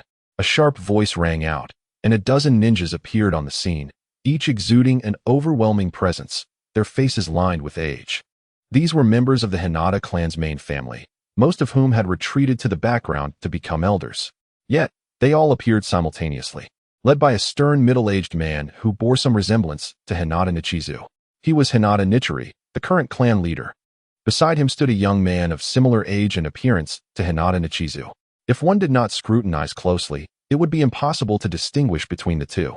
He was, of course, Hinata Nikizai, Nichizu's younger brother. Observing Nichizu's despondent demeanor, Nikizai felt a pang of sympathy and could not help but whisper, "Father." Upon seeing the familiar clan elders and the sudden arrival of his father, Hinata Nichizu was momentarily taken aback, then lowered his head, unable to hide his melancholy. As the young branch leader of the Hinata clan, he represented the clan's dignity, yet here he stood, having lost to an ordinary person devoid of chakra, unable even to graze the hem of his opponent's garment. Raise your head. I, Hinata Nichiri's son, shall not allow you to bow your head in defeat. Nichiri bellowed. Yes. It was as if instinct took over. Nichizu abruptly lifted his head, his expression shaking as he instinctively shouted in response. This clearly indicated the severity with which Nichiri had trained him. Ah, it seems the young have summoned the old. How amusing.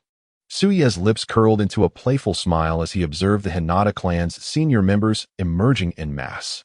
Our Hinata clan possesses a noble bloodline passed down from ancient times. How could a mere junior like you comprehend it? Nichiri proclaimed, his voice imbued with pride and authority. Externally calm and dignified, he was internally weighed down by unprecedented gravity.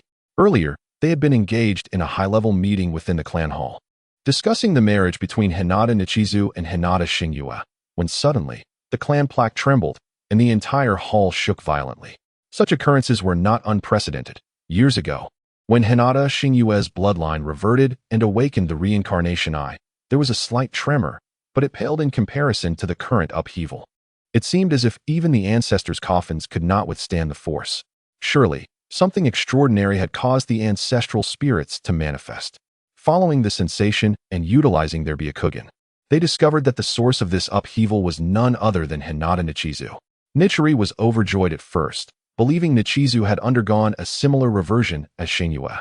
He hurriedly led the clan elders to this location, only to find that it was not so. You of the Hinata clan remain oblivious to your own decline, overly fixated on bloodline while neglecting the true inheritance left by our ancestors, Suyi lamented, shaking his head. Arrogant. Nichiri scoffed, his demeanor rising once more, while the surrounding elders wore expressions of indignation. When has our Hinata clan fallen so low as to be criticized by outsiders? An elder, leaning on a cane, slowly stepped forward, causing the other elders to bow their heads in respect to Nichiri. Father. Nichiri uttered softly. He was the previous clan leader, Nichiri's father, Hinata Nikishin. Though he had retired from clan affairs, the commotion in the clan hall had drawn him here, and upon arrival, he discovered Suye's disrespectful words towards the Hinata clan. Your Hinata clan certainly exudes great authority. So many of you, and yet you plan to deal with a mere ordinary person? Suyi asked, amusement dancing in his eyes. Our Hinata clan indeed disdains to act against ordinary folk. However, today, your disrespect towards our ancestors will not go unpunished. The elder retorted coldly. How intriguing. I am eager to see how you intend to demonstrate your lack of courtesy, Suyi replied casually, as if he had stumbled upon a delightful diversion. Attack. The elder rapped his cane against the floor, issuing a stern command. At once, a cold huff escaped him as he ordered, yes. The elders responded in unison. And beneath their feet, a bagua formation began to emerge. Stop! A commanding voice echoed from above. A stunningly beautiful woman clad in white descended gracefully from the heavens. With a delicate hand raised, she positioned herself protectively in front of Suyi. He is my guest. None shall lay a hand on him, Hinata Xingyue declared coldly. Xingyue, cease your foolishness and return. An elder in the crowd implored, attempting to call her back. He was Hinata Xingyue's grandfather. Yet, Xingyue merely glanced at him, her expression unyielding. Standing her ground. Bang, bang, bang. Xingyue, do you wish to betray the clan? Hinata Nikishin rapped his cane against the ground once more, his voice filled with frustration. He is my guest. None shall harm him. Hinata Xingyue merely spoke lightly, disregarding the elder's threat. Elder, please do not blame me. It is my disciple who lacks discipline. Suddenly, a man appeared amidst a few ups and downs, bowing to Hinata Ritian and Hinata Dithi, before turning to Hinata Xingyue and exclaiming, What nonsense are you up to? Come back. The man desperately gestured to Hinata Xingyue, his voice raised. He was her father, who had hurriedly arrived after inquiring about the situation. Seeing her father's expression, Hinata Xingyue hesitated, about to say something. Go back, be obedient. A warm hand suddenly patted her shoulder, and Suyi spoke softly. No, Hinata Xingyue turned around, her small face displaying a hint of stubbornness as she slowly shook her head at Suyi. Do you really think I am an ordinary person, silly? Who do you think saved you before? Suyi winked at her. But you truly lack chakra. Isn't it, because your cultivation hasn't recovered from saving me? This was what Hinata Xingyue thought, but didn't voice, and upon realizing this, her expression fell. Alright, are you really afraid I will bully your clansmen? Is that why you refuse to step aside? Suyi asked with a hint of amusement. Rest assured, I will be gentle. Suyi spoke softly, the corners of his mouth curving into an attractive arc. There was a touch of past flamboyance, a hint of frivolity, and a sense of carefree abandon, reminiscent of the first time Hinata Xingyue encountered Suyi, filled with youthful vigor and brilliance.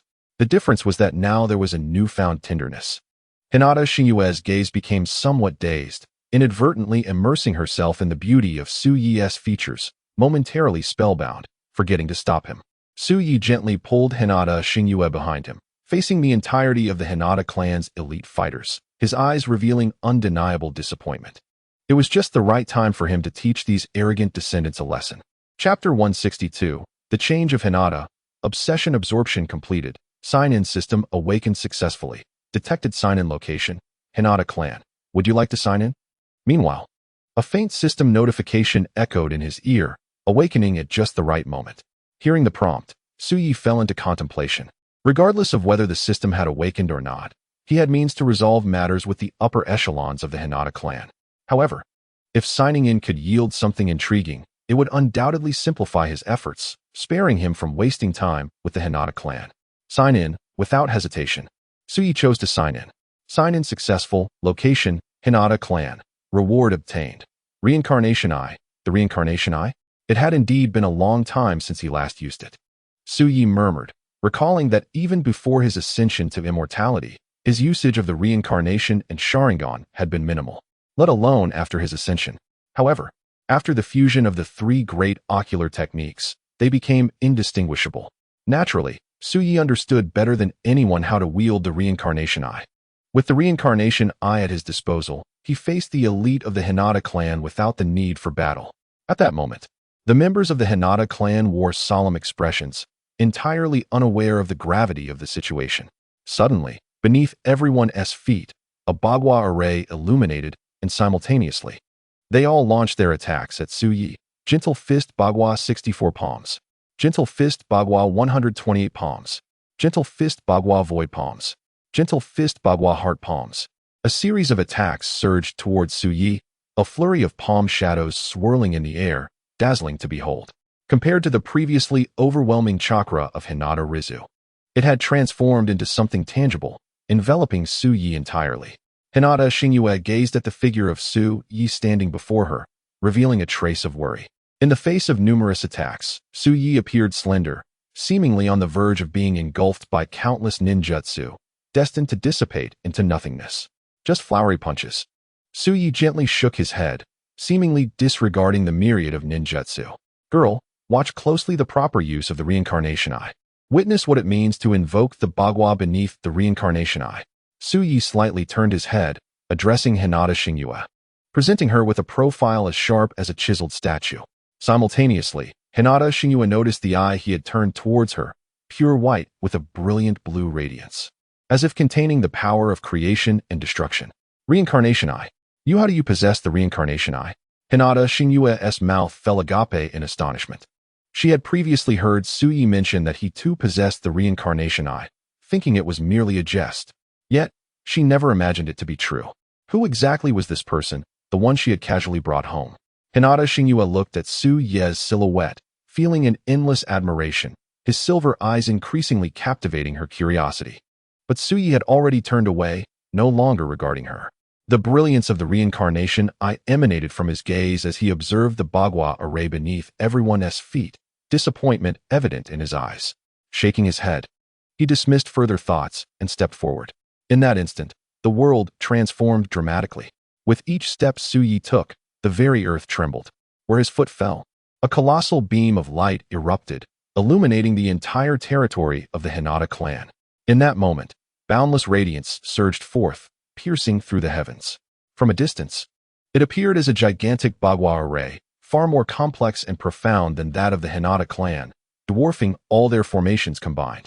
This bagua array was immensely intricate, not only incorporating the Hinata's bagua, but also merging with other formations incomprehensible to this world, including the Tai Chi, 2 instruments, 4 images, and 9 palaces. All infused with the 64 hexagrams of the Zhou Tian, continuously rotating and evolving, infinite in its transformations. Just one glance felt as if one were face to face with the source of the Tao, the utmost truth, dazzling and mesmerizing. What is this? The members of the Hinata clan were utterly stunned, rendered speechless by the sudden spectacle before them.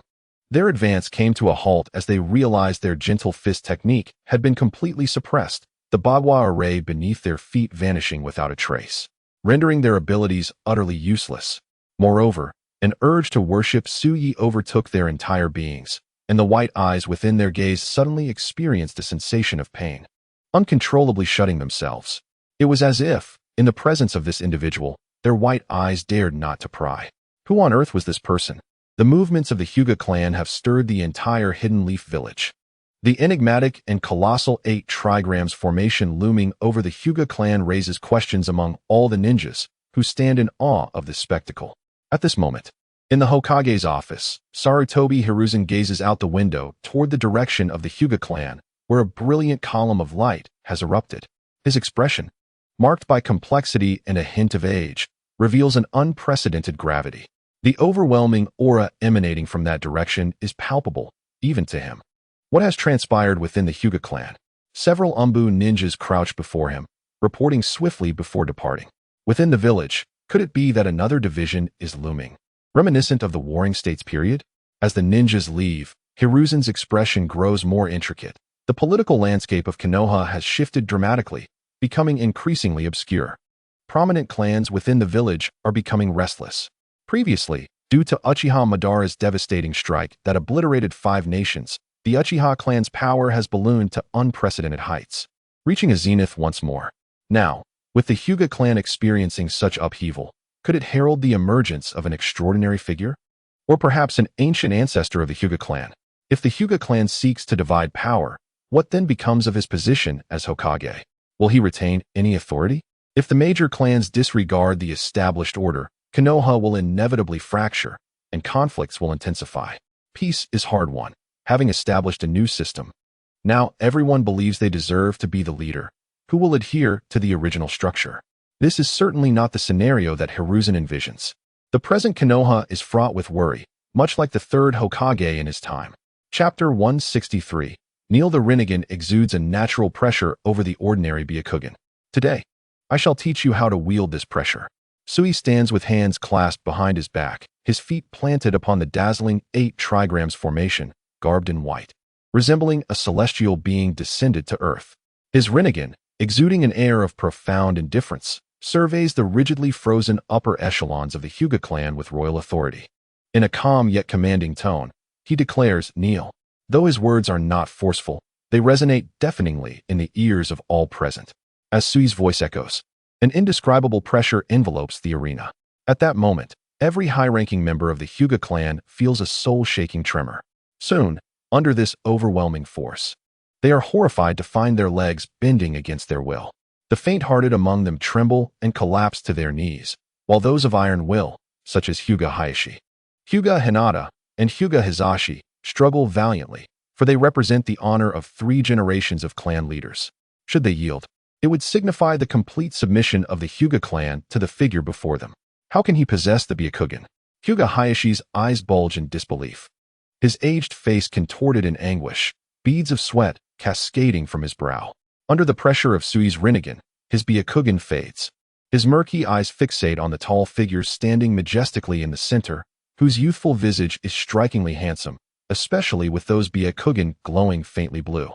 He cannot fathom how this audacious youth could possess the Byakugan, and not just any Byakugan, but a Rinnegan unseen in the Hyuga clan for millennia, akin to that of Hyuga Saimai. Yet, unlike Saimai, the pressure emanating from this young man far surpasses that of Saimai. As if he were the true sovereign of the Hyuga clan, exuding an unparalleled majesty. Before Sui's resplendent Rinnegan, all the Byakugan of the Hyuga clan seem to cower. Akin to mice before a cat, utterly powerless. This is a definitive demonstration of class oppression. Who are you? Hyuga Hayashi manages to force out the words through gritted teeth. Before he can finish, thud. On the far left, Hyuga Hizashi can no longer endure the pressure and collapses. Unconscious. Across the room, everyone kneels in fear, unable to lift their heads, compelled to bow deeply in reverence. The only ones remaining standing are Sui, and behind him, the astonished and perplexed Hyuga Saimai, alongside the current clan head, Hyuga Hayashi, and the true power broker, Hyuga Hayashi, father and son struggling to maintain their composure. Who am I? You lack the qualifications to know, Sui replies dismissively, his eyes flashing with derision. You too have awakened the Rinnegan at such a young age. Whose descendant are you? Hyuga Hayashi's mind races, recalling those Hyuga clan members he had exiled, and those who had betrayed the clan for intermarriage. This speculation is not unfounded. After all, Sui's Rinnegan could be concealed, suggesting he may possess the latent genes of the Hyuga clan rather than direct bloodline. Yet, the mere awakening of the Byakugan is astonishing enough, let alone the Rinnegan. Descendant? Huh. Sui scoffs coldly, and with that scoff, the pressure on Hyuga Hayashi and Hyuga Hizashi intensifies. Thud. They tremble and half kneel as the weight of their status crumbles. Both are undoubtedly powerful, renowned as elite shinobi, their chakra formidable. They are, without question, the strongest within the Hyuga clan. Yet, against this young man, they find themselves utterly powerless. In this moment, they are filled with shame and anger. Their refusal to kneel is a desperate bid to preserve their final dignity. Yet, simultaneously, they are consumed by shock. Who is this young man before them? I indeed share a connection with the Hyuga clan, though I never imagined they would fall so low. Sui sighs softly. The 8 trigrams of the Hyuga originated from the Taiji diagram of the Joi, an unparalleled existence once deduced from it, passing it to your ancestors. The 8 trigrams soft fist should embody the principles of Taiji, yielding and hardness, the interplay of yin and yang, infinitely vast. Yet now, it requires diagrams, devoid of the glory it once held. As Suyi spoke slowly, the listeners seemed to be transported back to ancient times, reliving a segment of antiquity. The esteemed elders, Hayashi and Hizashi, were rendered utterly speechless. While others may not grasp the implications of Suye's words, the two, as the current and former patriarchs of the Hyuga clan, certainly did. Suye's brief discourse encompassed the true historical secrets of the Hyuga clan, even casually revealing the comprehensive inheritance of their gentle fist techniques that spanned centuries. Looking at the bagua array beneath Suye's feet and above his head, it became evident that what he had conjured was the authentic bagua formation. It contained boundless transformations, seemingly encapsulating all the mysteries of the universe within its depths, exuding an indescribable aura. The Hyuga clan's own array, upon closer inspection, appeared merely as a minor fragment, having detached itself from the whole. At this moment, it was clear that it was irreparably shattered, coupled with Su Ye's tone, which hinted at a connection to their ancestors. The two began to entertain terrifying speculations about Su Ye's true identity, their mental defenses crumbling step by step. Simultaneously, as the pressure intensified, a sharp pain surged through their eyes, as though failure to kneel would result in their very eyes bursting forth. Unable to withstand the overwhelming force any longer, their frail bodies trembled and sank to their knees. This act of submission seemed to signify the capitulation of the entire Hyuga clan. From this day forth, Hinata Suyuki would be recognized as the new head of the Hyuga clan, who stands in agreement and who opposes. Suye's calm voice echoed amidst the sea of kneeling figures. The Hyuga clan's courtyard fell into a haunting silence, with many high-ranking members bowing their heads low, some out of shame, others for reasons unknown, daring not to lift their gazes. Who would dare voice dissent? At that moment, a palpable fear gripped everyone, the suffocating pressure mingling with their uncontainable trepidation, leaving no one willing to speak. Even the current clan leaders, Hayashi and Izashi, were engulfed by the overwhelming conjectures that filled their minds. If indeed this was a figure from their ancestry, their previous actions would be inexcusable. Yet, a slight relief washed over them, as Su Ye's possession of the rebirth eye indicated that he was, after all, not an outsider, be it a prodigious descendant or a transcendent ancestor. Thus, this ultimately boiled down to an internal affair of the Hyuga clan. Considering this, the events of today were not entirely intolerable. However, if he were an outsider, it would be an entirely different matter. The legacy of the Hyuga clan, built over millennia, could be obliterated in this very moment, bringing disgrace to their forebears. In that case, their only path forward would be collective seppuku, leaving no other avenues for escape. As Suyi observed the trembling figures prostrated before him, he let out a gentle sigh. The moment his words fell, an immense authority swept over them once again, making it seem as if all members of the Hyuga clan were inherently meant to submit to that singular presence. Their bodies quaked involuntarily, and they found themselves obeying the silent command to raise their heads. Yet, even as they did so, their eyes darted away, instinctively glancing at the ground, unable to meet the gaze of that formidable figure. This was not solely due to the overwhelming radiance emanating from Suyi, but also because of the shame that weighed upon their aged faces. They were once esteemed figures within the Hyuga clan, and among those present were several elite shinobi. For many years, they had not performed such a high-level act of reverence. The abrupt shift in status presented a stark contrast that they struggled to adjust to. The deterioration of the Hyuga clan's Byakugan over the centuries was evident. How long has it been since the Byakugan has produced a rebirth eye? Suyi lamented, observing how none dared to meet his gaze, resembling children caught in wrongdoing. His heart stirred with a hint of nostalgia, recalling how similar this scene was to events from 1400 years prior. In the end, they were still his descendants, and despite their shortcomings, they carried the ocular techniques he had bestowed upon them. For a millennium, the Hyuga clan has clung to its secrets, never truly venturing beyond its borders. I wonder which generation issued the foolish decree, naively believing that consanguineous marriages would ensure the purest inheritance of our bloodline? Suyi ridiculed, shaking his head. What other means exist to perpetuate this noble lineage? Hizashi, unable to contain himself, bore the weight of Su Ye's pressure and struggled to lift his head, questioning, how can we continue this way? Foolishness. Let me ask you, a millennium ago, the Byakugan's long-range vision could encompass a radius of 5 kilometers, and its singular range extended to 10 kilometers. And now how much remains? Suyi taunted. Hizashi's frail body trembled. He stuttered, unable to form a coherent response. Allow me to enlighten you. The current all-encompassing vision extends merely 500 meters, while the singular range has dwindled to 1 kilometer, tenfold weaker than before.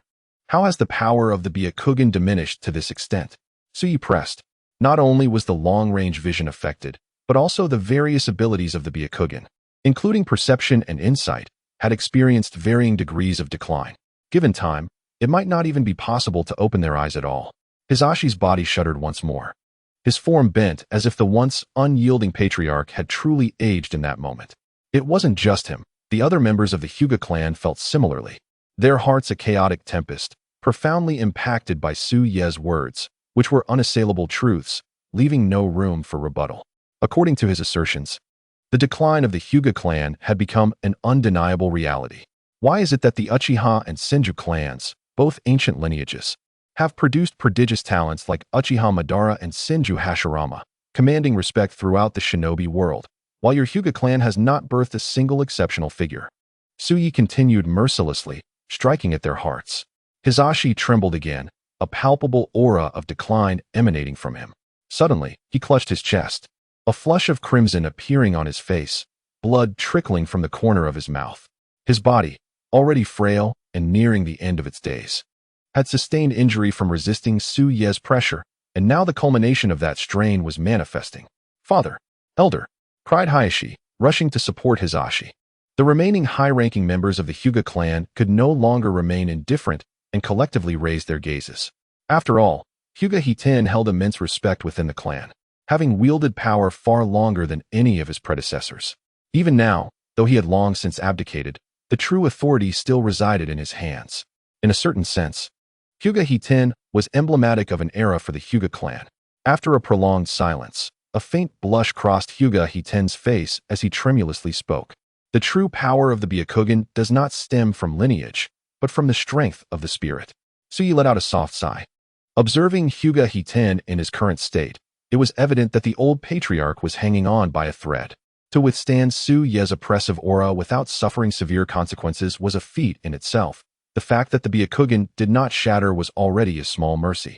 The strength of the spirit, Hyuga Hiten murmured, repeating the phrase as if he had just grasped the core secret of the Byakugan. "May I pay my respects to the patriarch?" At that moment, Hyuga Hiten, despite his physical discomfort, mustered the last of his strength to turn around. Bowing his head in reverence to Hyuga Shingyue, his voice hoarse as he knelt. Alongside him, the entirety of the Hyuga clan followed suit. That very night, Hyuga Hiten passed away, clinging to life just long enough to entrust all power of the Hyuga clan to Hyuga Shingyue. He closed his eyes in contentment, seemingly having glimpsed the true future of the clan through her. With his passing, it heralded the dawn of a new era for the Hyuga clan. The newly appointed head, Hyuga Shingyue, began to fully embrace the Hyuga clan while simultaneously implementing sweeping reforms. For instance, intermarriage with outside clans was prohibited, and those who attempted to branch off would face dire consequences, along with adjustments to the power dynamics of some key positions within the clan. However, that was merely the beginning. More significantly, Hyuga Shingyue abolished the system of branch and main families. From that point on, all would belong to the same family, with no distinctions between the main and branch families. Consequently, the metaphorical caged birds would no longer bear the stigma of confinement. The existence of these caged birds inherently suppressed the true talents of gifted shinobi. Niji from the original narrative is a prime example. As news broke, the clan was indeed shaken to its core. The system of branch and main families had persisted for centuries, deeply entrenched in the Hyuga clan's history. The disparity in status between the branch and main families was stark, an abyssal chasm. From the moment they were born, branch family members were branded as caged birds, ostensibly under the guise of protecting the Byakugan. In reality, it was a grotesque form of control, leaving them forever bound to serve the main family, with their fates sealed to protect them at any cost, even at the expense of their lives. This was the burden carried by the branch family, their purpose ingrained from birth. The main family, conversely, served as the bearers of the Hyuga clan's bloodline, preserving the true flame of their heritage. Yet, this profound disparity in identity, compounded by the dehumanizing system, led to a gradual decline in the clan's overall strength. The awakening of the Byakugan, akin to the Sharingan, was dependent on the stimulation of the spirit strength. Under the oppressive regime of the branch and main families, those emerging from the branch family often possessed even greater spirit power. Thus, while branch family members produced remarkable talents, they were also marked from birth as caged birds, hindering their potential. This resulted in a vicious cycle of negativity, ultimately leading to the weakening of the Hyuga clan's ocular prowess. For centuries, they had failed to awaken the Rinnegan, until at last, they were graced with the emergence of Hyuga Shingyue and the enigmatic Tsuyi. This historical rift between the branch and main families had persisted since time immemorial, yet under the control of the caged birds and the oppressive system, they had endured in silence. However, upon her ascension, Hyuga Shingyue sought to abolish the system of division, naturally encountering fierce opposition from the main family. All members of the main family had grown accustomed to their haughty demeanor towards the branch family, issuing commands with arrogance, while comfortably relying on the branch family's protection. This was no mere kinship. It was as if the branch family were mere pets of the main family. Yet suddenly, on this day, the previously stark divide in status dissolved, creating an atmosphere of equality. How could this be tolerated? The opposition was resolute. However, it was not long before the dissenting voices fell silent. Those who stood before Hyuga Shingyue found themselves compelled to kneel beneath her overwhelming presence. To resist would mean risking their very eyes. The suppression of the Rinnegan over ordinary Byakugan was far more profound than the constraints imposed upon the branch family by the caged birds. Moreover, none among the main family dared to speak out, allowing this new order to smoothly take root. From that point forward, the Hyuga clan would no longer recognize the distinctions between the main and branch families. Even the subsequent clan leaders would no longer be determined by the traditional bloodline succession, but rather based on the awakening of the Rinnegan. Whoever awakened the Rinnegan would ascend as the clan head. If no one achieved this milestone within a generation, the position would remain vacant, with the clan relying on merit and elections to appoint a new leader to guide the clan's affairs. Thus, from Hyuga Shingyue onward, the lineage of clan heads would no longer be static, ensuring a fairer system. The awakening of the Rinnegan would become a hallmark of extraordinary talent, necessitating profound spirit power. Such individuals were destined to lead the Hyuga clan. Consequently, the entire Hyuga clan found themselves in unwavering agreement with Hyuga Shingyue's decrees. For her actions were genuinely aimed at fostering the clan's growth. No one dared oppose her. Not only did Hyuga Shingyue possess immense respect within the clan, but she had also become the beacon of hope for the younger generation, the epitome of the perfect clan leader in their eyes. However, due to the status of the branch family members, her aspirations to lead had seemed almost unattainable. Yet now, it appeared to be the will of the people. Furthermore, with Suye's guidance on the usage of the Rinnegan, her influence over the ordinary Byakugan reached unprecedented levels, instilling a fear of resistance among the clan members. Moreover, they were aware of Suye's formidable presence looming above them. That day, the celestial and earth-shattering Bagua formation left an indelible impression on all, revealing the true power of the Bagua soft fist. Naturally, Suye imparted the authentic Bagua teachings to Hyuga Shingyue, and even the principles of Tai Chi. If Hinata Star Moon could completely merge the 8 trigrams and Tai Chi, then even without becoming the 10 Tails Jinchuriki, she could effortlessly attain the power of the Sage of 6 Paths. This was a feat that even their ancestor, Otsutsuki Yuki, had never accomplished. However, at this moment, Hinata Star Moon was still far from that state. A long journey lay ahead. Sui did not linger long within the Hinata clan. Observing Hinata Star Moon gradually solidifying her position within the clan, he bid farewell and departed, as he had other places to visit for sign-ins. Upon arriving at the renowned Hokage Rock, Sui felt the essence and belief power emanating from the statues of Madara and Hashirama. There was also an ability that Sui could not comprehend at the moment, which was absorbed by the system and rapidly evolved into something new. Detected sign-in location, Hokage Rock. Would you like to sign in? Indeed, the system's faint prompt echoed in Sui's ears. Sign in, Sui replied without hesitation. Sign in successful. Sign in location, Hokage Rock. Reward for signing in. Eternal Mangekyo Sharingan.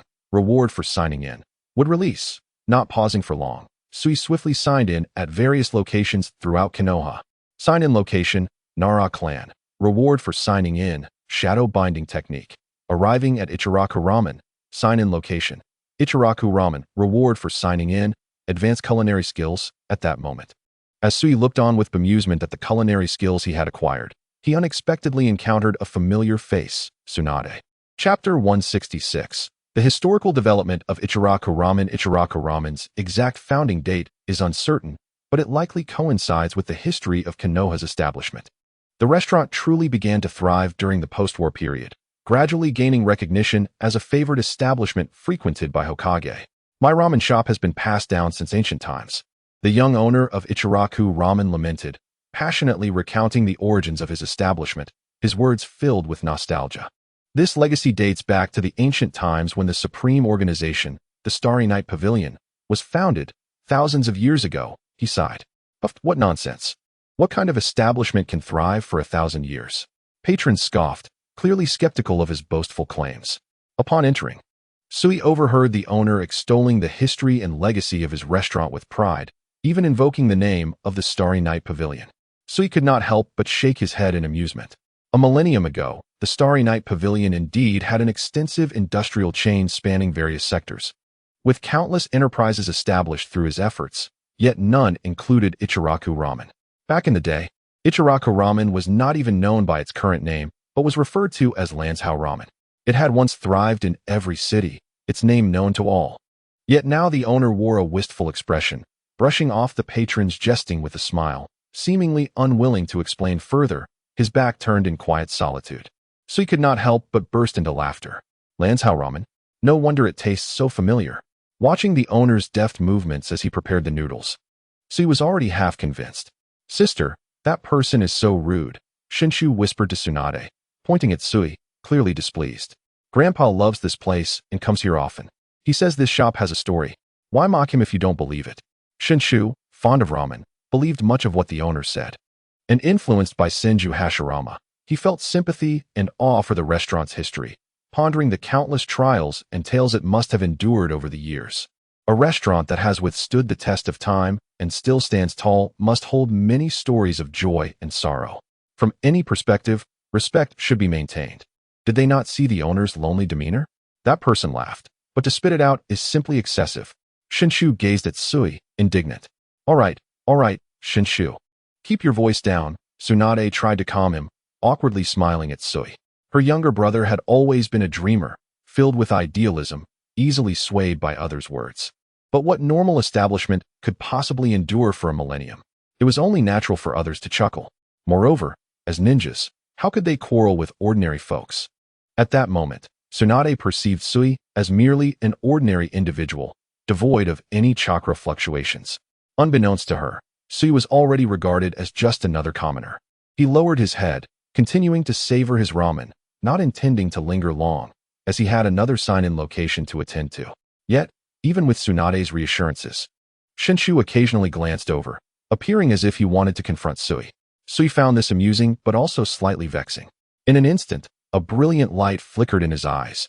A unique energy belonging to the rebirth began to emanate around him. Now, it should be quiet, he thought, as he noticed Shinshu's perplexed gaze directed at him. Satisfied, he resumed his meal. A few minutes later, he departed, leaving behind a steaming bowl of ramen. He planned to sign in at the Uchiha and Senju clan's old grounds. And he certainly wouldn't miss the Valley of the End. All right, Shinshu, that person has left. You can stop sulking now, Tsunade said with a hint of exasperation. Sister, who are you talking about? Shinshu asked, suddenly looking confused. You little rascal, weren't you just about to argue with someone? Have you forgotten already? Tsunade tugged at Shinshu's ear. Ouch, I really don't know. Sister, please let go? What are you talking about? Shinshu whimpered in pain. You really don't remember? The one who was sitting right there eating ramen? Tsunade released her grip on Shinshu, seeing his genuine confusion. Was someone sitting there before? Shinshu inquired, bewildered. Tsunade was filled with astonishment as this familiar scene replayed in her mind countless times. The receding figure of Sui seemed to overlap with the memory of a once resplendent figure clad in white. In a quaint noodle shop, the world had seemingly forgotten him.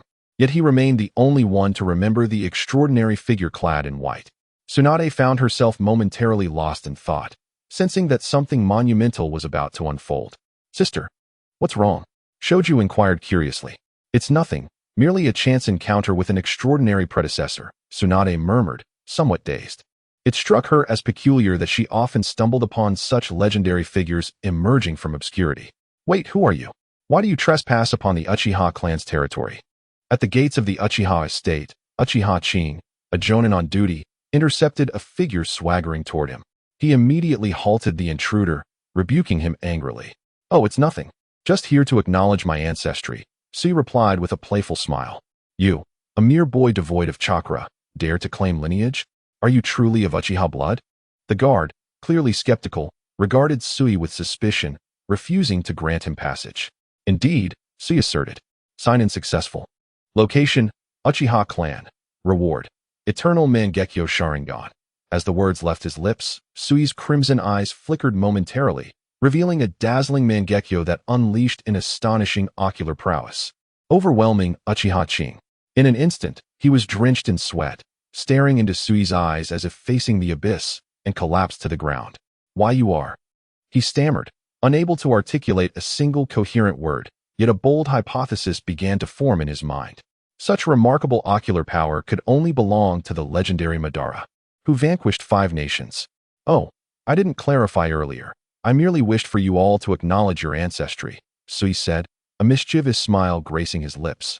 He was never one to embrace subtlety. Chapter 167. Mental Power Test. With time to spare, he prompted them to recognize their lineage. Sui's handsome visage bore a hint of playful mischief as he spoke, his eyes flashing crimson once more. The brilliant Mangekyo Sharingan blossomed in his gaze, enhancing his already striking features with an air of captivating allure. "Why you?" Uchiha Ching stumbled, unable to form a complete thought. Under such audacious words, any proud Uchiha would typically erupt in anger, yet in the face of those eternal Mangekyo eyes, Uchiha Ching found himself rendered speechless. Such astonishing ocular power was unlike anything he had witnessed in his clan leader. Perhaps only the legendary Uchiha Madara could rival it. Predecessor, I. After a drawn-out moment, Uchiha Ching's lips moved laboriously. However, as he glanced back, the man before him had vanished. A sense of disorientation washed over him, and his 3-tomo Sharingan reflected his astonishment. He had not noticed when the figure had slipped away. He had been right before him, yet now he was gone. "Oh, the Uchiha clan is truly a splendid place," Sui whispered to himself as he stepped into the clan's hall. His awakened Mangekyo was not to be compared to the meager bloodlines of the ordinary Uchiha. While he could not wield all types of ocular techniques as the original's Rinnegan could through mastery of his mental power, the depth and foundation of his lineage allowed him, upon awakening his Mangekyo, to select 2 ocular techniques at will. His choices were the left eye for space and the right eye for time. Just moments ago, he had used the space technique to traverse from the Uchiha gates to this location. Upon arrival, Sui observed with intrigue. The clan hall was bustling with voices, and an open martial arts arena had seemingly materialized before him. At the center stood a colossal statue, which piqued Sui's curiosity as its visage bore a striking resemblance to his own, possessing a semblance of his essence. Moreover, it emanated a unique creative force that even Sui could not fully comprehend, hinting at the handiwork of his original self, perhaps infused with Madara's aura. How fascinating, Sui mused, feeling both astonished and unsurprised. He had long since accepted that remnants of his original self would leave behind such legacies. As he sought to maintain his composure, the unfolding events soon drew a smile from him, even eliciting a chuckle. In the arena, an elder of the Uchiha clan stood out, radiating chakra like a tidal wave. Unmistakably an elite of shadow-level strength.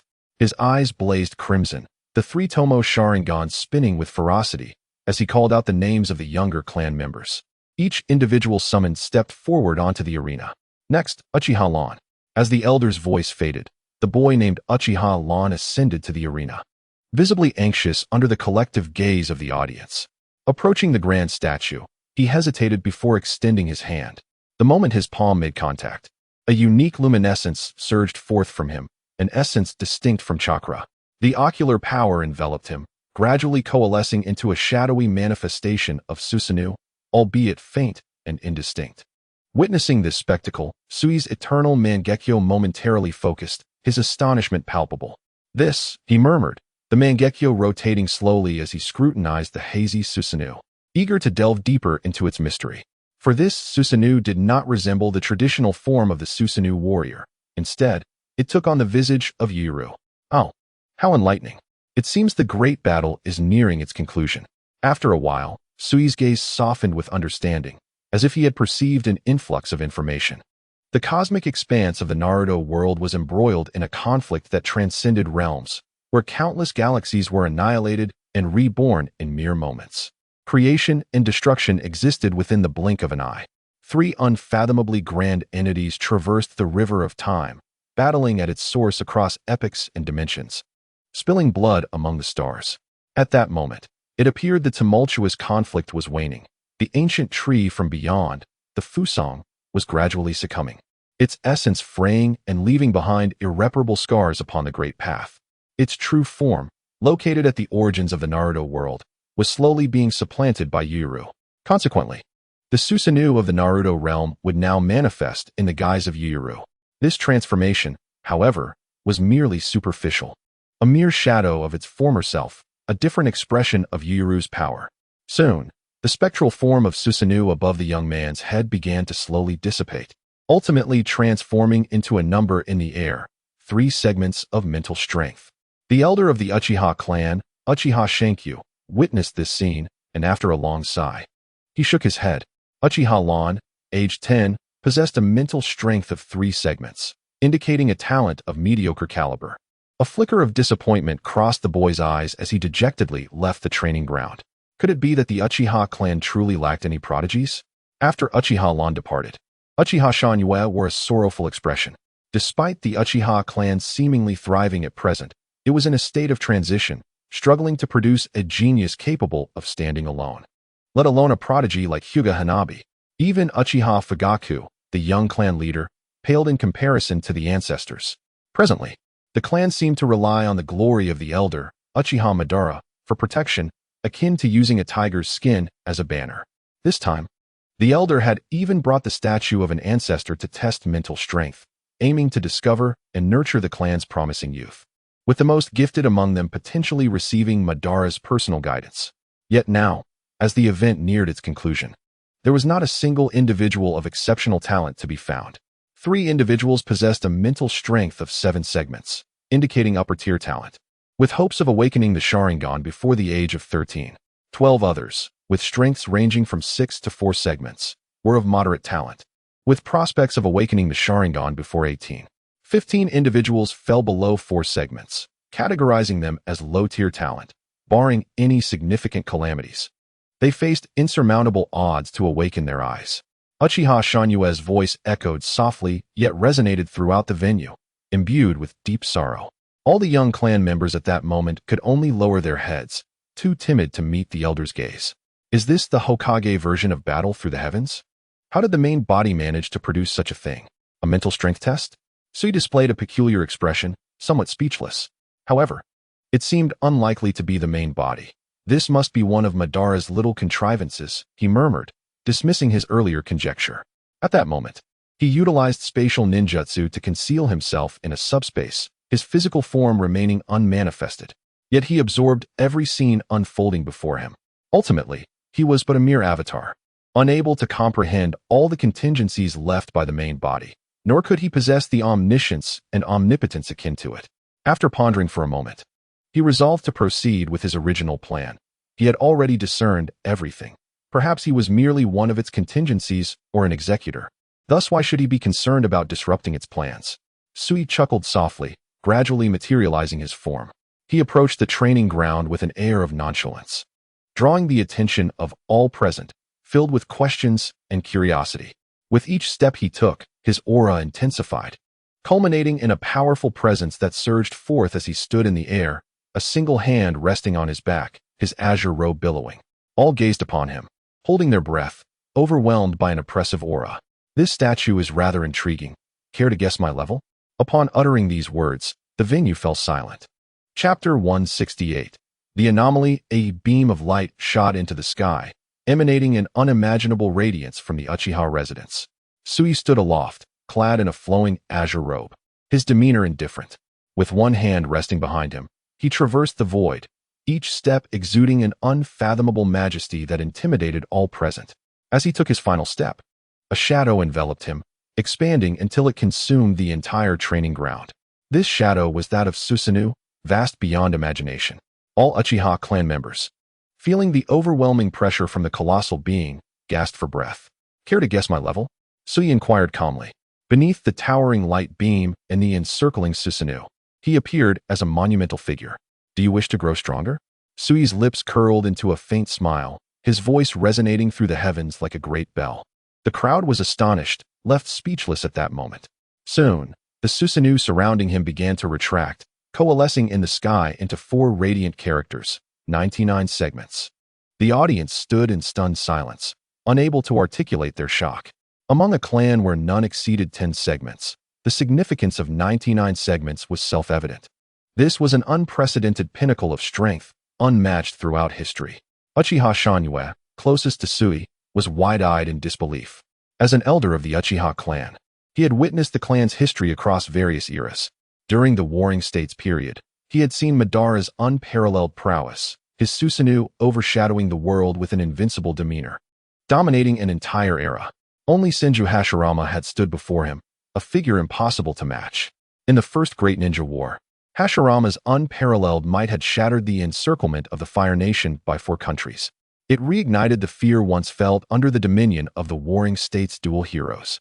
From a distance, he had felt inferior, grappling with fear and admiration. In the Second Great Ninja War, as a prominent figure, he had fought on numerous battlefields, encountering prodigies like Minato Namikaze and Hanabi Hyuga, and even the legendary Sannin. Yet, this exposure only deepened his concern for the Uchiha clan's plight. The Hyuga clan still had Hanabi, but the once great Uchiha clan, following Madara, had failed to produce a capable successor. Having witnessed Madara's zenith, he was acutely aware of the insurmountable gap between the contemporary Uchiha and Uchiha Madara. It was a chasm that could not be crossed. Why must the present be inferior to the past? The transitional predicament had long plagued the Uchiha clan. Yet now, he perceived a glimmer of hope within Sui. When did our Uchiha clan welcome a new figure? His unparalleled elegance rivals that of Madara in his prime. Do you wish to grow stronger? Sui's words lingered in their minds. All present were jolted to attention, uncertain of how to respond. However, this was not the end. The anomaly was far from over. Next, they bore witness to a moment destined for the annals of history. As the 4 characters of 99 segments fully coalesced in the sky, a bell-like sound echoed, seemingly returning from the depths of antiquity, resonating through the heavens. Dong, dong, dong. The 3 chimes, originating from an unknown source, reverberated as if emerging from the river of time, carrying an ancient aura that lingered in the air. Is our ancestor manifesting? The current clan leader of the Uchiha could not help but murmur.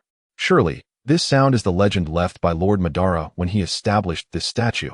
A cadre of venerable elders, moved to tears, could not contain their emotions. With the sound of the bell, the ancestors manifested, heralding the rise of the Uchiha clan. To witness it was akin to encountering the ancestors themselves. Countless voices whispered, recalling the legendary elder, the first Hokage of Konoha, Uchiha Madara, whose cryptic words had once left a profound impact on their hearts. At this moment, gazing upon the figure that, upon testing its ocular prowess, reached an astounding level of 99, awakening the statue's revival, every onlooker's gaze intensified with fervor. Clad in ethereal azure robes, the eternal kaleidoscope Sharingan in his eyes bore an uncanny resemblance to the Rinnegan displayed in the statue. Observing the majestic visage of the statue, one could not help but notice the striking similarities to the current Sui. The more they looked, the more parallels emerged, igniting an even deeper astonishment within their hearts. A bold hypothesis began to take shape, with the elder generation murmuring, "Could it be that our ancestor has been reincarnated?" Meanwhile, Sui, feeling the weight of their gazes, remained unfazed, his own eyes reflecting a similar complexity as he fixated on the statue. As he beheld the statue, the divine essence within it gathered and ascended. The eternal kaleidoscope in Sui's eyes began to rotate slowly, revealing an alternate reality before him. In that moment, every member of the Uchiha clan gazed upon the statue with fervent eyes and reverent expressions, radiant points of light rising above their heads. These were manifestations of their willpower. A cascade of luminous energy surged into the statue. In but a moment, a sacred light began to emanate from the statue, culminating in a brilliant display. The statue, infused with a hint of its original vitality, seemed to come alive, its eyes gleaming with an animated brilliance. Indeed, it appeared that the latent spirit residing within this statue had been awakened. Sui murmured, observing the seemingly revived statue, his emotions a tumultuous blend. Yet, before he could ponder further, an ancient scroll erupted from the statue. Was this the Hokage version of the map of mountains and rivers? How could the original have summoned such a thing? Sui was utterly astonished, unable to suppress his amazement. In an instant, dazzling light poured forth from the scroll, illuminating the realm. The ancient scroll expanded infinitely, swiftly obscuring the heavens and enveloping the entirety of Konoha. Suddenly, the sky darkened ominously, and an overwhelming surge of chakra swept across the village. Not only the Uchiha clan, but every ninja in Konoha looked up in bewilderment, only to witness a scene of unparalleled shock. A breathtakingly resplendent scroll unfurled across the sky, radiating brilliance, reminiscent of a living ancient history. This chakra, powerful and supreme, was unlike anything they had ever encountered before. At that moment, Nagato, Konan, and Yahiko, along with the youthful Kakashi, were engaged in training. Konoha was on the brink of the Chunin exams, and this was their final training session together. Since their last mission at the border of the Land of Fire, where they had quelled rogue ninjas, they had completed numerous tasks together: 3S rank, 17A rank, 13B rank, and 31C rank missions. The weight of these missions rivaled that of elite Jonin, and they were still mere genin, reminiscent of the legendary trio, Minato, Kushina, and Hinata. After enduring countless trials of life and death over the past 6 months, their bonds had deepened significantly. As they trained, Kakashi, who was notably skilled, bore a short sword on his back, and unlike in the original tale, he chose not to wear a mask. His handsome visage, coupled with an aura of coldness, captured the attention of many young women. Among their group, Kakashi exuded the most chilling demeanor, while Nagato was more reserved, Konan gentle, and Yahiko lively. The talkative Yahiko often lightened the atmosphere. Suddenly, the sky darkened, prompting Yahiko to glance up and notice Nagato and Kakashi still engaged in combat. He could not help but exclaim, "Hey, stop fighting. The weather's changing." Chapter 169. Individual transformations. At that moment, Nagato and Kakashi were engaged in a fierce exchange of taijutsu. Their speeds remarkable, leaving afterimages in their wake as their strikes met with explosive sounds. When the shadow fell upon them, both sensed an impending and inscrutable change. Their gazes locked, a mutual understanding to cease hostilities emerged. Almost simultaneously, they exerted force, making brief contact before using each other's rebound to retreat, passing by in a graceful intertwine. Nagato remained composed, while Kakashi, his youthful face flushed with exertion, was slightly breathless. As the senior, Nagato wielded the Rinnegan, an extraordinary tool that granted him unparalleled dynamic vision and an age advantage, allowing him to consistently outpace Kakashi in their physical exchanges.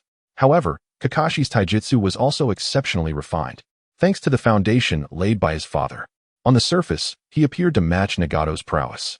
Yet, to any observer, it was evident that they were far from ordinary genin. "What is happening?" Nagato mused as he activated his Rinnegan, gazing skyward. Under its scrutiny, the 6 paths power briefly coalesced, providing a clearer understanding of the scroll.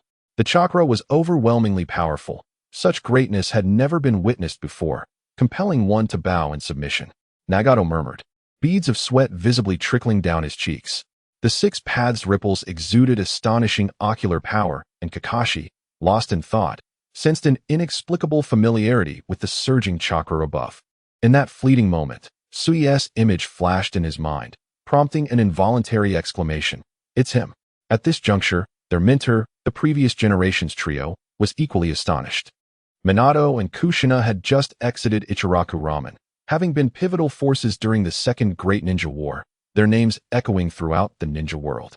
Now, as peace enveloped Konoha, their bond blossomed rapidly.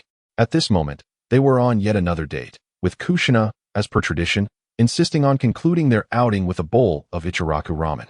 Minato, his smile radiant, affectionately tousled Kushina's vibrant red hair, readily acquiescing. As they stepped out of the ramen shop, Kushina, satisfied and patting her slightly rounded belly, could not help but exclaim, "I'm so full. I love it when you take me to eat ramen." The azure eyes of Minato Namikaze shimmered as if containing tiny stars, curving into a smile, while he remained noncommittal to Kushina Uzumaki's words. He could not recall when it was that she began to affectionately refer to him as Little Sunday. Perhaps it was after their joint encounter with the Four Nations, who had dispatched powerful shinobi to capture the Nine-Tails Jinchuriki. He had utilized the Flying Thunder God technique to arrive just in time to save her. Reflecting on that moment, Minato felt a sense of surviving a calamity. Were it not for the advanced version of the Flying Thunder God and space-time ninjutsu left by that entity, allowing him to mark Kushina's coordinates, the vast distance would have rendered him unable to reach her even if he sensed her presence. As the sky grew increasingly dark, Kushina suddenly froze. The chakra from the Nine-Tails surged within her. Crimson chakra bubbles began to erupt from her body, and soon, a pair of vivid red fox ears emerged atop her head, enveloping her in an ethereal fox-like garment. Her eyes transformed into amber vertical slits. Minato was momentarily taken aback, gazing at Kushina, now resembling a small red fox, unsure of what to say. This is the chakra of the father deity. Kushina spoke, her voice deep and hoarse, imbued with a raw, primal essence reminiscent of ancient epics, filled with boundless resentment and malevolence. Although fleeting, Minato recognized that the one speaking was not Kushina Uzumaki, but the legendary Kyuubi, the Nine-Tails Fox. For a time, the Nine-Tails had been regarded as a fusion of resentment and malevolence. Hence it was only natural that its voice would evoke a sense of evil. Nevertheless, as a fragment of chakra once separated from Yuru, the overwhelming resentment had dissipated almost entirely. Young one, that painting bears the essence of the father deity, the Nine-Tails declared.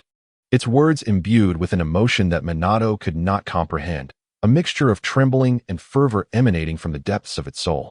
Indeed, there was the aura of the heavenly emperor. Minato responded gravely, his mind no longer preoccupied with Kushina, whose body was temporarily overtaken by the Nine-Tails. The more he learned about that supreme being, the more reverence he felt, fully aware of its terrifying nature. This was the true supreme deity of the world. Even uttering its true name could be sensed by it. Yuyuru had once instructed that if he ever encountered an unpredictable foe, he could call upon its true name, and it would perceive everything. He had once whimsically uttered a single character, and in the realm of the spirit, a radiant figure appeared before him. He could only imagine the extraordinary phenomena that would arise from fully articulating its true name. Such an existence was truly formidable. In the world of shinobi, the character for you had already become a taboo, a name that evoked dread, and in this world, references to those beings had long been expunged from history, as if they had never existed, save for those informed by Yuyuru, who could invoke their true names. For others, even the right to speak of them was fraught with immense consequences. Contemplating this, a flicker of excitement and a deeply buried fervor passed through Minato's eyes. This sentiment was utterly foreign to him, who had always been gentle and rational. Yet, when it came to that person, or rather, that deity, he could no longer maintain his composure. It was no wonder no one could remain calm in the presence of the heavenly emperor's formidable charisma and the innate affinity bestowed by the heavenly laws. Youth, I sense a calling from the void. My return is drawing near, the Nine-Tails continued, its voice brimming with exhilaration. The intensity of its emotions unleashed a powerful chakra that rippled through the surroundings, stirring the air and causing Minato's golden hair to sway. He said nothing more, merely furrowing his brow as he gazed at the sky, his expression complex. Meanwhile, the Hyuga clan had just undergone a significant reform, with Hinata Siu unexpectedly ascending to the role of clan leader. However, her indifferent nature led her to take little interest in the affairs of the clan, delegating responsibilities to her childhood companion, Hinata Hayashi, effectively becoming a hands-off manager. At that moment, Hinata Siu distinctly sensed the changes in the sky. Without much thought, she relayed some instructions to Hinata Hayashi before drifting away. She sought to find Sui, having endured a long yearning. For several nights, she had dreamt of his figure. Recalling the moment he had saved her as she plummeted from a great height, her chakra depleted. In her encounters with the 7 ninja swordsmen, Sui's intelligence had shone like a brilliant star, devising elaborate strategies that showcased his profound wisdom. Despite being an ordinary person without chakra, he had orchestrated the demise of numerous elite shinobi and shadow-level warriors, earning her admiration for the first time in her life. He had instilled within her an unprecedented sense of security. Later, when confronted by the high-ranking members of the Hyuga clan, rather than feeling intimidated, she had drawn strength from him, standing firmly behind him. In that moment, Sui's presence had radiated greatness, exuding an undeniable charm. Now, having finally sensed the change in Sui's aura, she could not let this opportunity slip away. Chapter 170. The time-space scroll. The peculiar phenomena in the sky were far from over. They continued to unfold. Through Hinata Siu's Byakugan, the scroll depicted an unimaginable battle, each figure within it vividly alive, as if resurrected from the annals of time. This was a fragment of a future conflict, now projected into the present. Who could it be, possessing such an aura, yet also the essence of the heavenly emperor? Hinata Siu murmured, her gaze filled with complexity. Suddenly, she recalled Sui's words, "I am the heavenly emperor." Once, she had casually inquired about his identity, and his proclamation had struck her as blasphemous, leading to a heated argument. Yet now, taking a deep breath, she buried that thought deep within her heart. She understood now that Sui was far more than he appeared. The more she learned, the more complicated her feelings became. She even found herself entertaining the absurd thought that it would be simpler if he were just an ordinary person. Shaking her head, she cast aside these notions, her Byakugan radiating brilliant light, piercing through great distances and disregarding all obstacles. She spotted the familiar figure hovering within the Uchiha territory. Without hesitation, Hinata Siyu soared toward him. At that moment, the phenomena in the sky re-emerged, and the scroll began to contract. A flash of golden light stretching for tens of thousands of miles, illuminating the sky with myriad hues. The ancient scroll unfolds infinitely, shrouding the heavens and eclipsing the moon. In this moment, countless phantoms emerge, and celestial phenomena abound. The river of time flows ceaselessly, conjuring a living chronicle of ancient history. Within the scroll, innumerable warriors engage in battle, bursting forth from the void. A magnificent hall slowly approaches, its grandeur overwhelming, trampling numerous small worlds. Countless formidable figures rush forth to impede its advance. Among them stands a golden-haired youth with azure eyes, his delicate visage adorned with 6 whisker-like markings. His body radiates a torrent of golden chakra, while 12 orbs of truth swirl behind him. This is the Vortex incarnate, Naruto Uzumaki in his 6 paths mode. Beside him, a dark-haired, handsome youth emanates a torrent of blue chakra, coalescing into a complete Susanoo, his eyes revealing the 6-tomo Sharingan that spins with an air of authority. Sasuke Uchiha, master of the 6-path power. In addition to these 2 prodigious youths favored by the divine path of the Hokage, myriad figures from various realms manifest. A rubbery figure whose limbs extend and retract with ease, a peerless swordsman whose blade embodies the essence of the rainbow, and an epic giant towering at 500 meters. Yet, astonishingly, these are merely peripheral characters in the unfolding strife. Several towering figures, resembling celestial beings, materialize before the Supreme Hall. Their overwhelming presence is palpable, and even a mere wisp of their aura could shatter the very fabric of the heavens and myriad realms. A silver-haired woman, breathtakingly beautiful, exudes an ethereal charm, her every glance and smile capable of captivating hearts. Clad in white, she embodies elegance and independence, her celestial aura suffusing the air, while her gestures unleash a relentless bloodlust, staining the stars and ravaging the mountains. A silver dragon, graceful as a startled swan, possesses unmatched beauty and divine elegance, its endless body shimmering with radiant scales. A man of striking stature and extraordinary visage stands resolute. His mere presence invokes tremors across the cosmos. His crimson eyes, imbued with the power of creation and annihilation, reflect the laws of the universe. The entire sky is filled with astonishing phenomena. Amidst this unprecedented spectacle, Su Yi, clad in azure, floats gracefully, surrounded by these marvels, gazing down upon the myriad beings as if a living deity. The ninjas of Konoha witness this extraordinary scene, and countless ordinary folk, along with those lacking mental fortitude, choose to bow in reverence at that very moment. Yet, just as swiftly, the celestial manifestations vanish, akin to fleeting blossoms, leaving no trace. Only one solitary figure remains suspended in the air, cradling a scroll in his hands. His eternal kaleidoscope eyes spin incessantly, as if grasping profound truths. Acquired a celestial-grade item. Timespace scroll. Timespace scroll. A scroll created by the Supreme Being, possessing the ability to traverse time and space across infinite planes, encompassing the past, present, and future. The prompt of the system echoes in Su Ye's mind, causing him to pause momentarily. He hadn't anticipated that this evolving artifact would be detected by the system.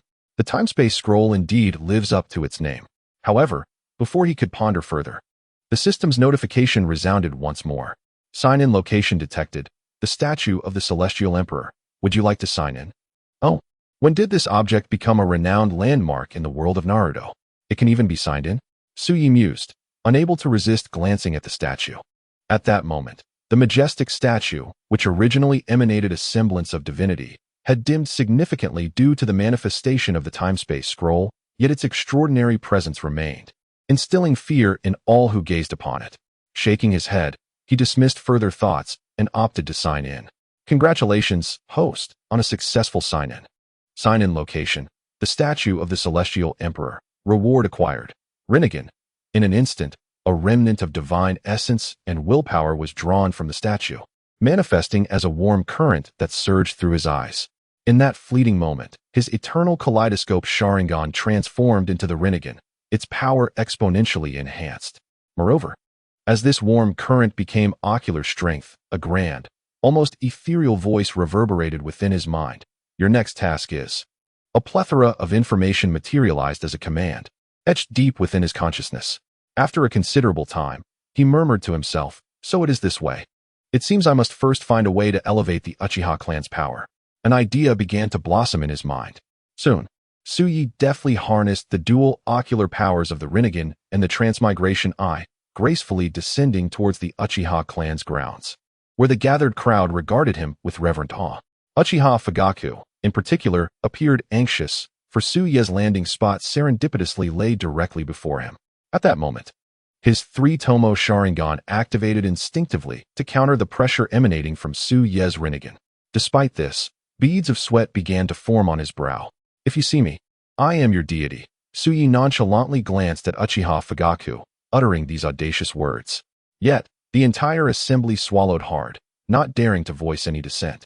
Setting aside the previous extraordinary phenomena, the mere overpowering presence of the Rinnegan was akin to that of a deity to them. For many of you, the 3-tomo is likely the pinnacle of your potential. Many may never transcend the kaleidoscope without witnessing the death of a beloved. Tsuyi spoke softly. But what if I could enable your Sharingan to surpass its limits, allowing for the potential of 4, 5, or even 9-tomo? Chapter 171. The past of the Uchiha. Your Uchiha clan has existed since Indra's time, and to this day, countless generations have passed. For hundreds of years, your bloodline has grown thin, and it has been ages since a kaleidoscope Sharingan has appeared. Yet today, you still believe that the 3-tomo is the ultimate form of the ordinary Sharingan. Disregarding the astonishment of the crowd, Tsuyi shook his head and began to recount a tale steeped in antiquity, obscured by the mists of history. 1400 years ago, the original Sharingan was not called the Sharingan. It was known as the Rinne Sharingan. Naturally, it possessed 9-tomo, signifying its unparalleled ocular power. It also bore the 6 paths ripples, representing the creative force governing the cycle of life and death. Tsuyi stated, his eyes calmly surveying the assembly. As they transitioned from the eternal kaleidoscope to the Rinnegan, 6 mysterious ripples danced within his gaze, dazzling and fluctuating. The crowd felt an overwhelming pressure wash over them, rendering them breathless. Your bloodline has grown thin, and you have naturally never witnessed a Sharingan surpassing 3-tomo. However, as far as I know, throughout the history of the Uchiha, 11 individuals have unlocked the 4-tomo, 7 have achieved 5-tomo, 4 have reached 6-tomo, 2 have attained 7-tomo, and 1 has manifested 8-tomo. Tsuyi continued, as the veil of mystery surrounding the past was lifted. Since the modern era of the Uchiha clan, aside from Madara, there have been remarkable individuals who transcended the limits of their bloodline and possessed formidable mental strength in the ancient and medieval periods. They were symbols of their times. Each era has produced such extraordinary beings, whose talents rivaled the reincarnation of Indra, Uchiha Madara. Even without the power of the 6 paths within them, their innate abilities were sufficient to shatter the constraints of the Sharingan, prompting its evolution. These individuals were favored by the divine, leaving behind illustrious legacies in ancient times. Yet their names were buried in the ashes of history. This divine favor, of course, adhered to the will of Yuyi, for they were not only descendants of the Uchiha clan, but also the most loyal subjects of the former Great Xia dynasty, deserving of such attention.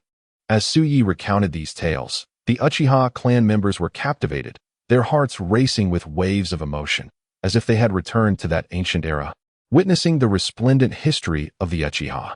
What if I could help your Sharingan transcend its limits, allowing the possibility of evolving into 4, 5, or even 9-tomo? Tsuyi inquired softly. As his words fell, the room fell into silence.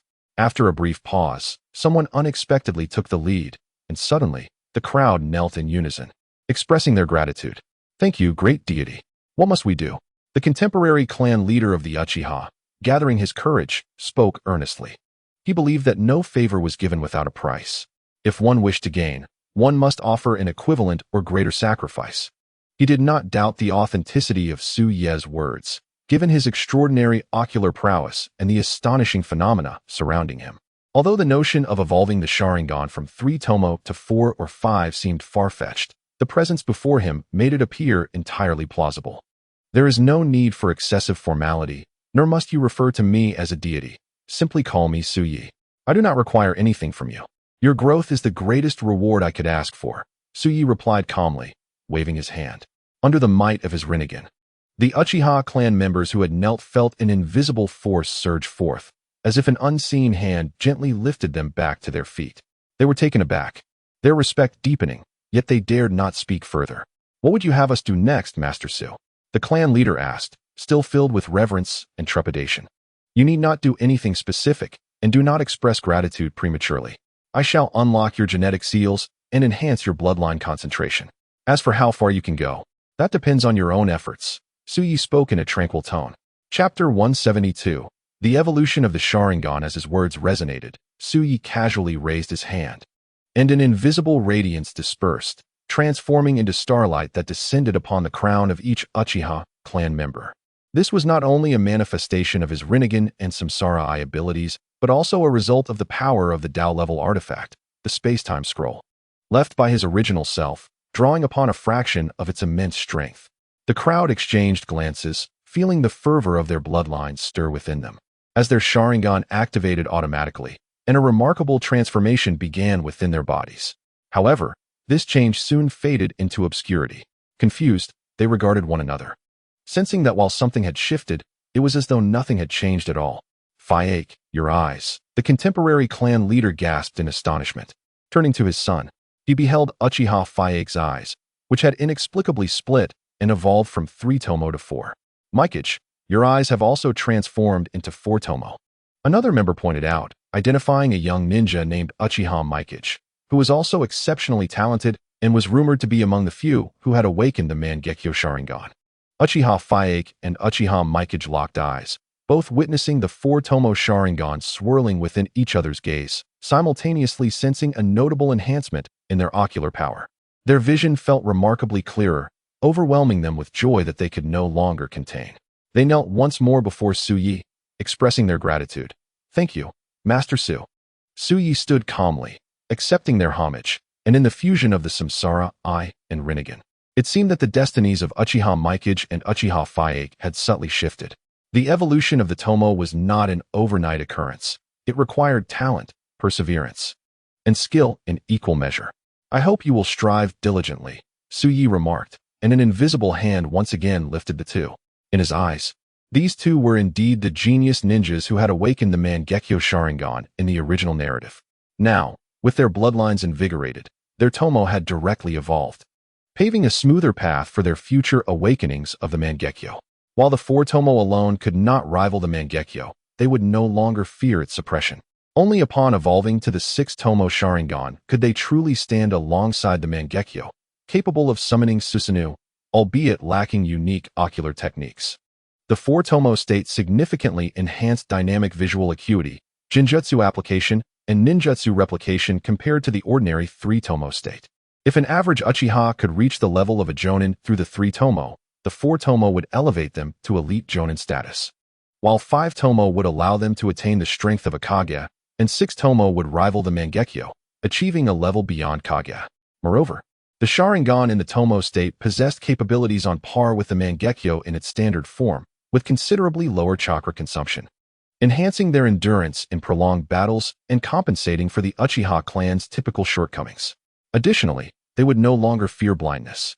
Furthermore, after the evolution of the tomo, awakening the Mangekyo would be significantly simpler than for those with the ordinary 3 tomo, allowing them to potentially awaken it through their own training, thereby breaking the curse of their bloodline that required the sacrifice of a loved one. Simultaneously, the increased number of tomo would elevate the capacity of their ocular power. The ocular power and self-restorative qualities of the 6 tomo Mangekyo would not be inferior to that of the eternal Mangekyo. One can imagine that. Besides Uchiha Faike and Uchiha Mikage, the Uchiha clan would soon witness a surge of new talents, ensuring that the path to awakening the Mangekyo would be much more accessible, thus preventing the tragic scenes of fratricide from reoccurring. There remains yet another intriguing individual among them. Suyi suddenly shifted his gaze to a small figure, a delicate child of about 3 or 4 years old, who had just awakened the Sharingan under the recent bloodline stimulation. It seemed that the title of genius that Itachi held might soon be in jeopardy. Suyi muttered softly but quickly regained his composure, smiling as he inquired, "Little one, what is your name?" "Quickly respond to Lord Su." The child's parent appeared anxious, almost more so than if they were being questioned themselves, and hurriedly tugged at the child's hand, signaling him to answer in hushed tones. "I am Uchiha Shursui," the young boy whispered, casting a wary glance at Suyi, though he managed to maintain a semblance of calm. "How intriguing," Suyi chuckled softly, extending a hand to gently touch Shursui's forehead. In that instant, an invisible force melded with the boy's spirit. This was a fragment of divine essence left behind by Suyi through the human path of the Rinnegan, potentially safeguarding his life in a critical moment. Upon realizing the identity of the child before him, Suyi understood why Shursui could awaken the Sharingan at such a tender age. He was a close friend of Itachi in the original Naruto storyline, destined to be one of the few capable of unlocking the Mangekyo Sharingan and the possessor of the ultimate Jinjutsu, Kodoeme Tsukumi. His talent and potential were on par with Itachi's. Yet his fate was less than favorable. In a sense, he would ultimately serve to fulfill Itachi's destiny. "You will have a remarkable friend in the future. The trials of the Uchiha clan may yet fall upon your shoulders," Suyi remarked gently. Uchiha Shursui, bewildered, expressed his gratitude, while Suyi ruffled his hair, choosing to say no more. Regrettably, he did not catch sight of Obito. Suyi scanned the surroundings, but found no sign of the future antagonist, Obito Uchiha, Kakashi's friend and Rin's beloved.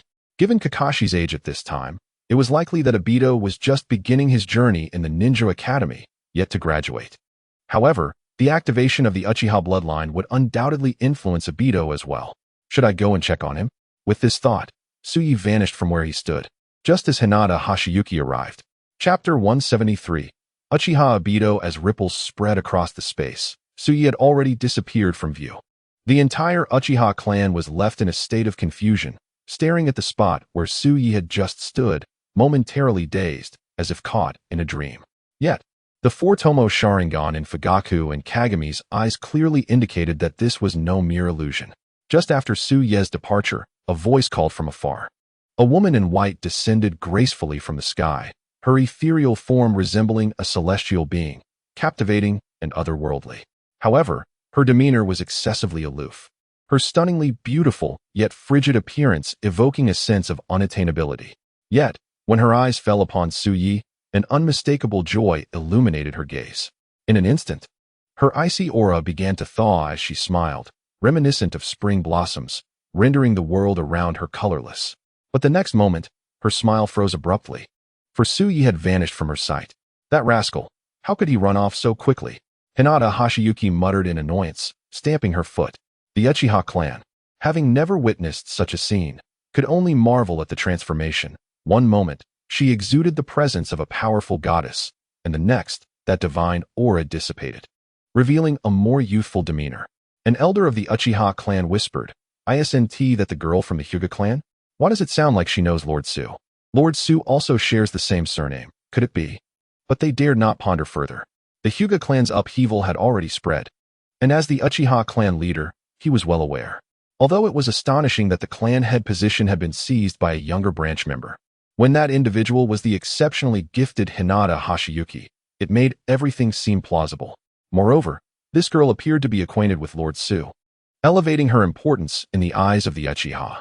"Forgive my intrusion," Hinata Hashiyuki nodded, speaking coolly. Without further ado, she ascended back into the sky. Is this the ultimate form of the Byakugan, the Tenseigan? It is said to rival the Rinnegan. Indeed, it should not be underestimated. After Hinata Hashiyuki departed, the Uchiha leaders began to murmur among themselves. Although the pressure she exerted upon her arrival did not match Suyi's, it still made many feel as if they were facing a formidable foe, causing some to break into a cold sweat as they covertly activated their chakra to shield themselves against such pressure. A primal instinct warned them that should a conflict arise, their Sharingan would be utterly suppressed. Even in their currently activated bloodline state, they were aware of this reality. Among those present, only Fugaku and Kagami, who had awakened their four-tomo Sharingan, might endure the oppressive gaze of Hinata Hashiyuki with some ease. Truly, the Tenseigan was terrifying. The current clan leader, Uchiha Fuzii, murmured. After a pause, he glanced at Fugaku and Kagami, advising, "From this day forth, you must train diligently. Do not squander Lord Su's expectations." He then looked at Shui and added, "And you too, little one." In a flash, Suyi utilized the space-time ninjutsu of the Mangekyo to arrive where Obito was. As anticipated, Obito was indeed studying at the Ninja Academy. He sensed Hinata Hashiyuki's arrival, but had no desire to meet her. He was acutely aware of the peculiar feelings his future sister-in-law harbored for him, and thus preferred to avoid contact. After all, he was merely an avatar, susceptible to being summoned back at any moment by his true self or consumed by another reckless avatar. Therefore, he existed like a fleeting dream, fulfilling his mission before potentially dissipating, with no real outcome or future to speak of regarding any affection. Moreover, Hinata Hashiyuki bore a striking resemblance to Kaguya Otsutsuki. One could say the resemblance was uncanny, typical of twins. He feared that spending too much time with Hinata Hashiyuki might cause him to unconsciously conflate her with Kaguya, leading to unintended misunderstandings, which would be exceedingly unfair to Hinata Hashiyuki. Shaking his head, Suyi redirected his thoughts, no longer dwelling on such matters. Instead, he observed the youthful Obito before him, lost in contemplation. At that moment, he had cloaked their surroundings with space-time ninjutsu, allowing him to scrutinize Obito without being detected. To his surprise, he found Obito's circumstances to be far more intricate than he had initially imagined. His eyes, though born with immense potential, remained dormant. Even after awakening his bloodline, at the age of 3, while others like Shui could open their eyes, the 7-year-old Obito had yet to do so. Truly, his eye-opening speed could rival that of others like Sasuke, and he was a laggard compared to Naruto, with a penchant for betrayal akin to that of Nagato and Itachi. Obito possessed great potential, yet it lay unrealized. In Chapter 174, Obito and Rin, during their youth, he donned a pair of goggles.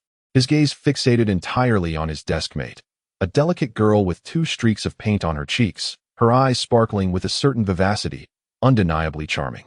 At that moment, she was wholly engrossed in the lesson, oblivious to Obito's unwavering stare. Sighing, Suyi reflected on how this infatuation had begun at such an early age. Through his perception of emotional energies, Suyi understood the depth of Obito's feelings for Rin, while Rin harbored only a modicum of affection for Obito. The transformation of that fondness into love seemed an arduous journey, particularly with Kakashi intervening. Through the insight granted by his Rinnegan, Suyi discerned a surprising detail. Nestled within Rin's textbook was a photograph of Kakashi, evidently taken from a class picture the previous year, yet meticulously cut to feature only Kakashi. This revelation caused Suyi a momentary headache, and he cast a sympathetic glance at Obito. It appeared that not only had Obito nurtured feelings for Rin since their days at the Ninja Academy, but Rin too had developed a fondness for Kakashi during that time. This was hardly unexpected, given that Kakashi, Obito, and Rin had been classmates at the Ninja Academy, with Kakashi graduating a year early, renowned as a prodigy. His brilliance and good looks made him a figure of admiration among the girls, who were often precocious and infatuated. It would be hard to believe Rin did not harbor feelings for Kakashi. How unfortunate that this young master was not present. Otherwise, Kakashi would have been of little concern.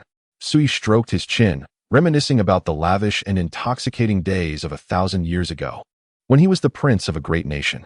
He could only lament the wretched and decaying feudal system, which he nonetheless found appealing.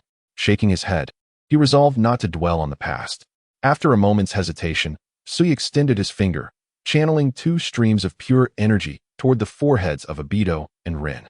These energies bore no mystical qualities. They merely served as coordinates akin to the Flying Thunder God technique, allowing Suyi to locate them at any time.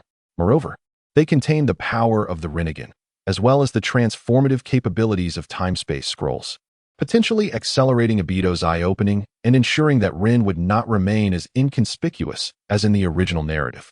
Conversely, it was remarkable that Rin had been selected by the future 4th Hokage, Minato Namikaze, as a disciple, suggesting her own extraordinary qualities, unintentionally or not. Another subtle effect of this action was that the two might share an unspoken connection from that moment forward. Having completed these tasks, Suyi did not linger. In the next instant, the space rippled, and he vanished from sight, leaving Obito and Rin momentarily dazed. In that fleeting moment, they simultaneously felt a warm current wash over them. Almost as if in sync, Obito and Rin exchanged glances, and an invisible spark seemed to ignite between them, flaring with intensity. Yet, in a heartbeat, Obito's spark faltered, his youthful face flushing a bright crimson, while Rin, momentarily surprised, smiled sweetly at him, her eyes sparkling. Seeing Rin smile left Obito utterly flustered, prompting him to lower his head, too shy to meet her gaze. Rin, though slightly taken aback, could not help but notice the vivid blush adorning Obito's cheeks. Finding it amusing, she stifled a giggle. After a moment's contemplation, she scribbled a few words in her notebook. "My name is Rin. What about you?" She gently pushed it toward Obito. Obito took the notebook, and upon reading the neat, delicate handwriting, a wave of uncontainable joy washed over him. He quickly picked up a pen, steadying his trembling hand to write the words, "My name is Obito." After a moment's thought, he added, "I am very pleased to meet you, Rin." Ironically, despite having shared a classroom with Rin for a year, they had hardly exchanged a word. Their seating arrangements at the academy were random, and now, after finally having the chance to sit together, he had hesitated to initiate conversation. But now, the opportunity had presented itself, and in that instant, Obito felt an overwhelming sense of euphoria. As a gentle breeze wafted through, he glanced outside to discover that spring had arrived. Yet, he found himself puzzled by the sensation of a figure drifting by. He blinked, but the figure had vanished, leaving him to dismiss the thought and continue gazing at Rin. At this moment, Hinata Saigetsu felt a twinge of isolation. She had followed Sui's presence to the ninja academy, only to find him gone in the blink of an eye. It felt as though she had been chasing shadows. "This rascal, is he deliberately avoiding me?" she muttered in frustration. Chapter 175. Hinata Saigetsu's pursuit of space ninjutsu. After leaving the ninja academy, Sui embarked on a quest to discover various sign-in locations. He meticulously checked in at the well-known clans of Konoha, including the Inazuka, Sarutobi, Might, Hataki, Yamanaka, and Inazuka families. Sign-in location: Yamanaka clan, sign-in successful. Reward: mind-body switch technique. Sign-in location: Yamanaka clan, sign-in successful. Reward: secret technique. Insect jutsu. Sign-in location: Nara clan, sign-in successful. Reward: secret technique. Shadow binding jutsu. The continuous notifications from the system filled his ears. Over the course of several days, Sui nearly explored all of Konoha. Meanwhile, the intelligence networks of the various ninja clans were not idle. During this period, every notable figure in Konoha became aware of the arrival of a divine being, attributing the recent celestial phenomena to him. As a result, wherever Sui passed, a wave of fervent excitement followed, akin to a fan frenzy. Almost all ninja clans in Konoha revered Sui as a deity, making him feel as if he had returned to the days of 1,000 years ago, under a decaying feudal regime. During this period, Hinata Shingyue nearly ran herself to exhaustion. Just as she was about to locate Suyi, he would vanish as if by prearrangement, always managing to evade her at the last moment. The thought of this made Hinata Shingyue stomp her feet in frustration. But she felt powerless. This time, through her rebirth eye, she noticed Su Ye's departure, and to her surprise, he was heading outside of Konoha village. Momentarily stunned, she decided not to hesitate and pursued him without delay. After a few seconds of contemplation, she activated her rebirth eye and, perceiving through the vast distance, spotted a figure walking along the streets of Konoha. With a brief pause in the air, she floated towards that direction. Clad in ethereal white, she descended from the sky, exuding an unparalleled elegance, landing before a couple. The young man had flowing golden hair, handsome features, and a gentle smile, while the young woman, with her lovely red hair, appeared charming and vivacious. Hand in hand, they strolled along the streets of Konoha. This couple, of course, was Minato Namikaze and Kushina Uzumaki. Seeing Hinata Shingyue abruptly land before them, both Minato and Kushina felt a twinge of embarrassment, their faces flushing as they instinctively released each other's hands. "Minato, teach me space ninjutsu," Hinata Shingyue said earnestly, ignoring their awkwardness. Minato was momentarily taken aback, but, after a moment's thought, scratched his head and nodded in agreement. "All right, I will do my best." Hinata Shingyue calmly nodded, though her beautiful eyes sparkled with an indescribable joy, a delightful flutter of happiness. Her reasoning was simple. Since Suyi always slipped away using space ninjutsu, she would take this opportunity to learn it herself. Surely, this time, Suyi could not escape. Under Minato's guidance, Hinata Shingyue rapidly began her studies in space ninjutsu. Her rebirth eye inherently contained the ability for space ninjutsu, but she had never developed it due to a lack of understanding of its usage. Now, with Minato's instruction, her learning accelerated tremendously. More precisely, She was harnessing Minato's space ninjutsu to unlock her unique spatial capabilities inherent to her rebirth eye, making her progress astonishingly swift. By the end of that day, having fully mastered space ninjutsu, Hinata Shingyue suddenly sensed a familiar aura. "This time, where do you think you're going?" she muttered, following that presence as her figure flickered and vanished. Chapter 176. Prehistoric Beasts. With a single step, Hinata Shingyue caused the space before her to ripple, and she was completely engulfed, only to reappear in the land of water.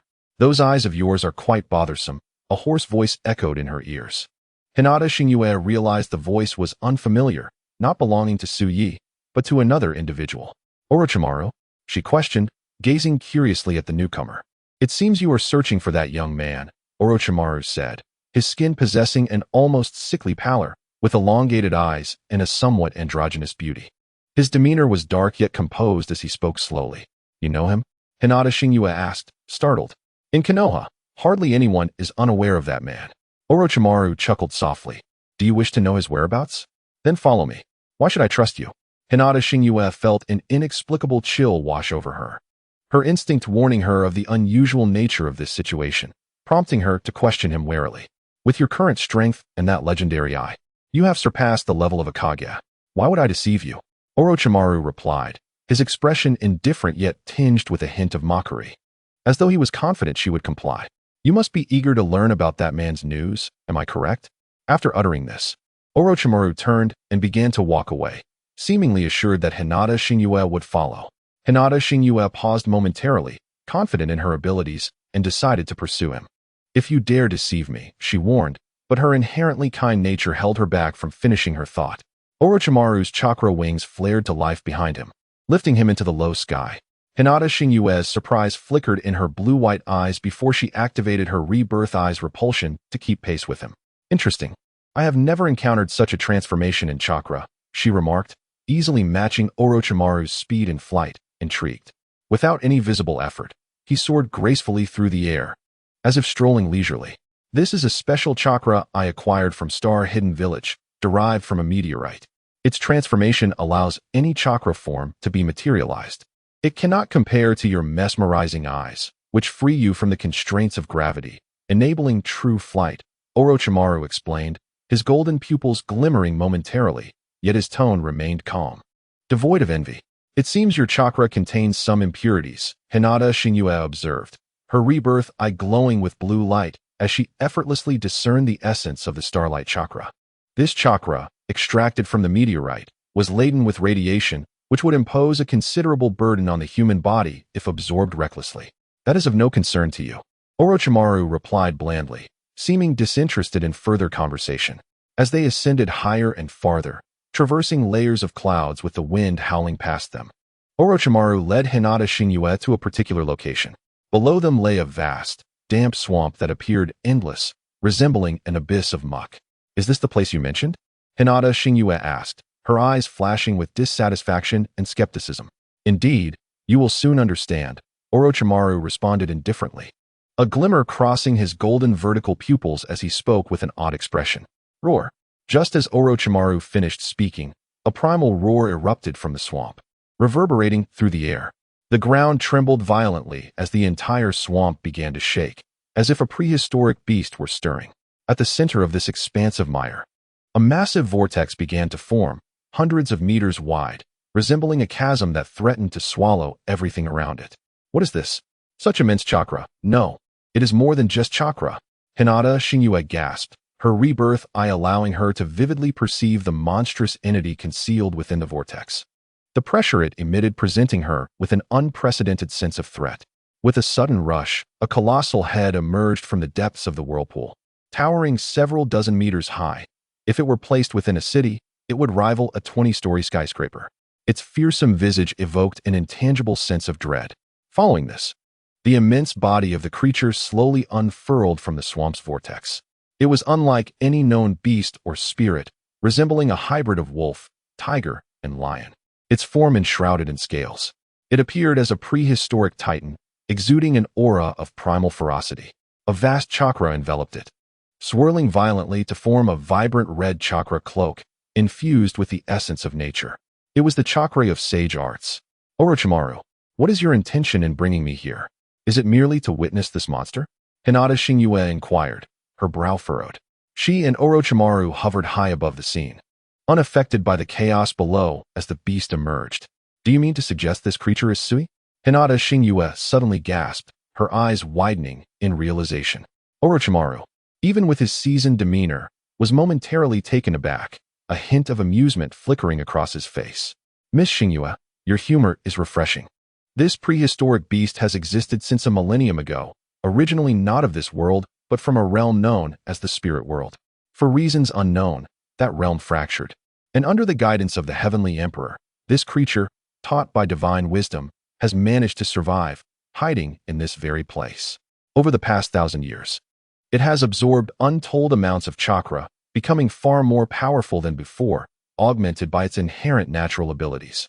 Throughout its ascendance, this endless swamp has expanded, devouring countless towns and causing immeasurable calamities. Now, as this beast prepares to be unleashed, it spells disaster for the entire human realm. At the behest of that esteemed figure, if you wish to see him, you must first slay this creature. Orochimaru explained, his demeanor composed, betraying no hint of abnormality, though a glimmer of mockery lingered in his eyes. Chapter 177. Orochimaru, how can I trust you? Hinata Shingyue asked after a prolonged silence, sensing an underlying peculiarity. The prehistoric beast, infused with sage chakra, was evidently not an adversary to be taken lightly. Even with her considerable prowess, she lacked absolute confidence. The most rational course of action would be to rally all the world's ninjas to confront this threat. Yet, she found herself alone in this endeavor. Miss Shingyue, I have no reason to deceive you.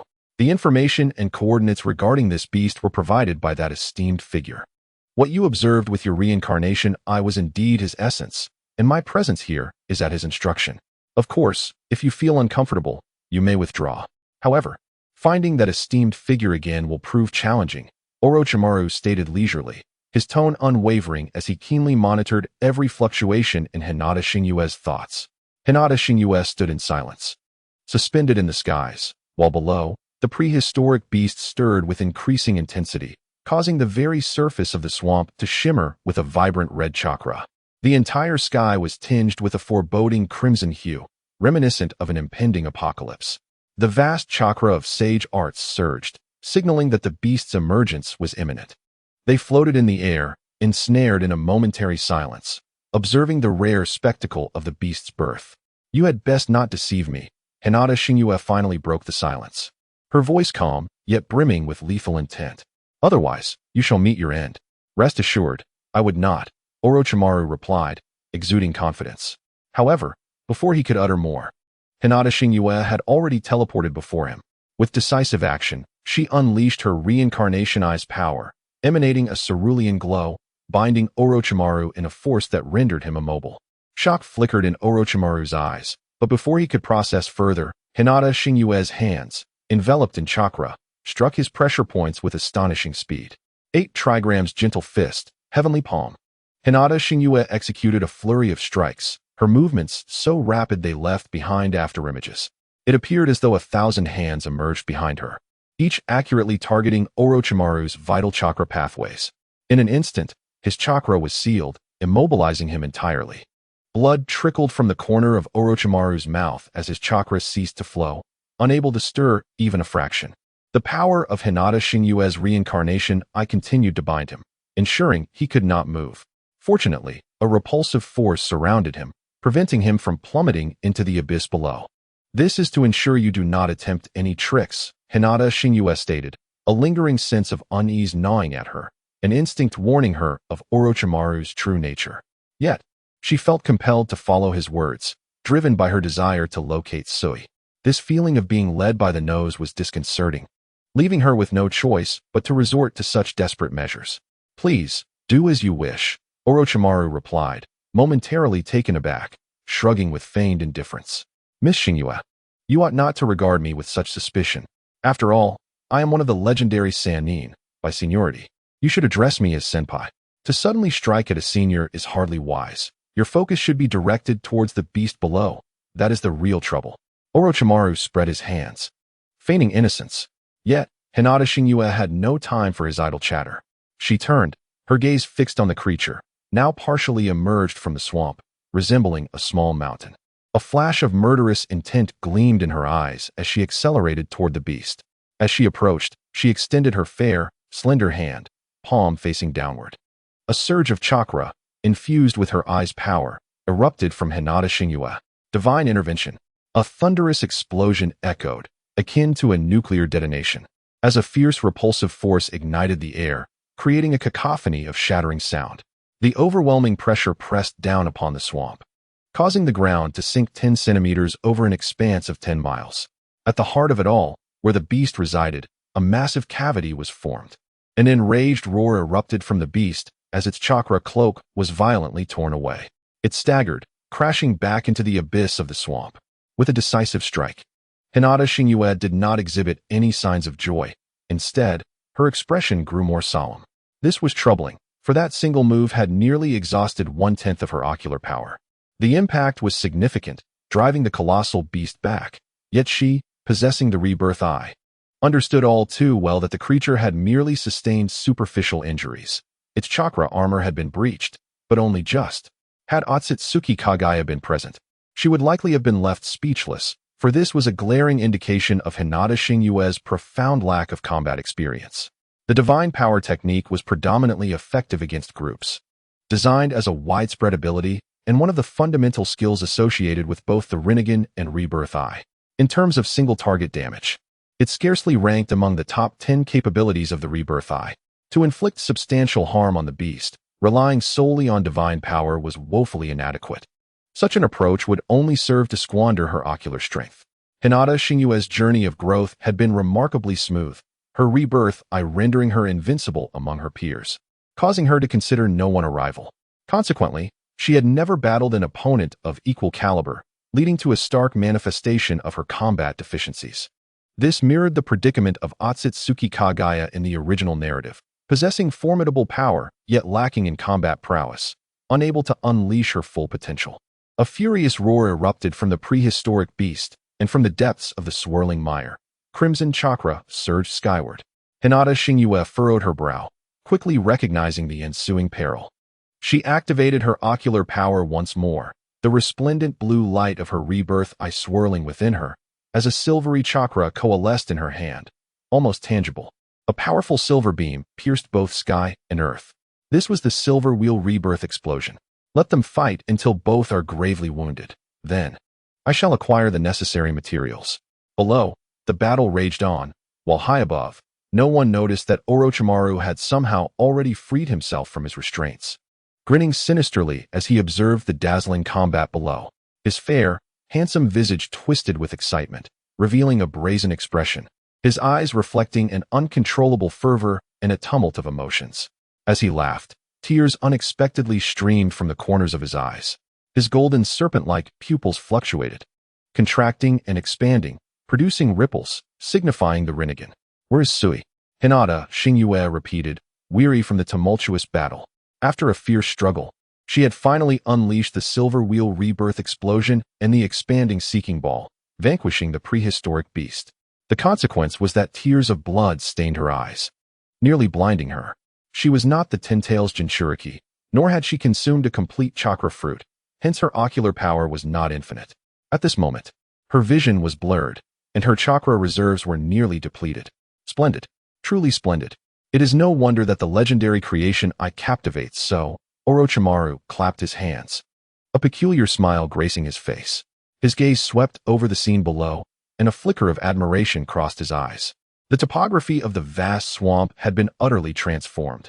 Under the relentless bombardment of the expanding seeking ball and the silver wheel rebirth explosion, the earth lay riddled with gaping wounds and fissures, the swamp leveled to the ground.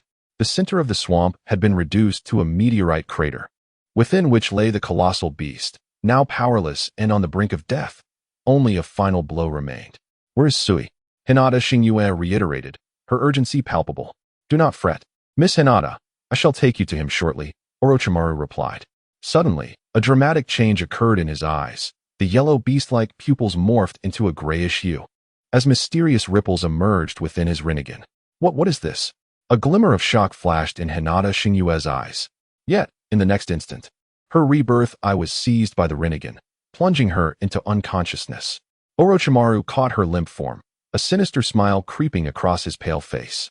It was worth awakening that beast and administering so many drugs. With my latest experimental product, the third curse seal, I have finally drained your ocular power.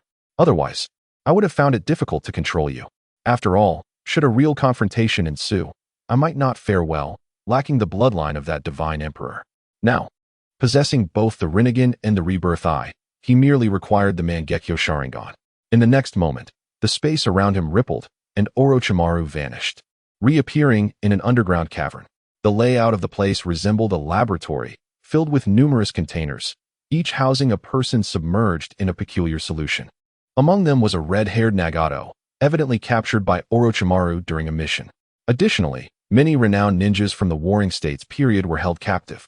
There were also peculiar organic specimens, such as a finger, skin tissue, and half an eyeball, all encased in glass containers with seals bearing the names of famous ninjas. Even some artifacts not belonging to this era, ashes of Indra, ashes of Ashura, tissue of Uchiha Madara, and strands of hair from Senju Hashirama, all seemingly for genetic cultivation. At the highest point of the laboratory, a chair faced away from Orochimaru. "Sir, I have brought the person back," he announced respectfully, laying the unconscious Hinata Shingyue on the ground. "Well done, Orochimaru." The figure slowly turned, a light laugh escaping his lips. His smile was pure and refreshing. His visage strikingly similar to Sui and Otsutsuki Kaguya, albeit with white hair and a distinctly different aura. "On the moon, I have a sealed avatar of my true body, which will serve a great purpose. Your next task is to gather the Ten Tails once more, becoming the Ten Tails Jinchuriki, and unseal the avatar. Here is the list. These individuals can be recruited."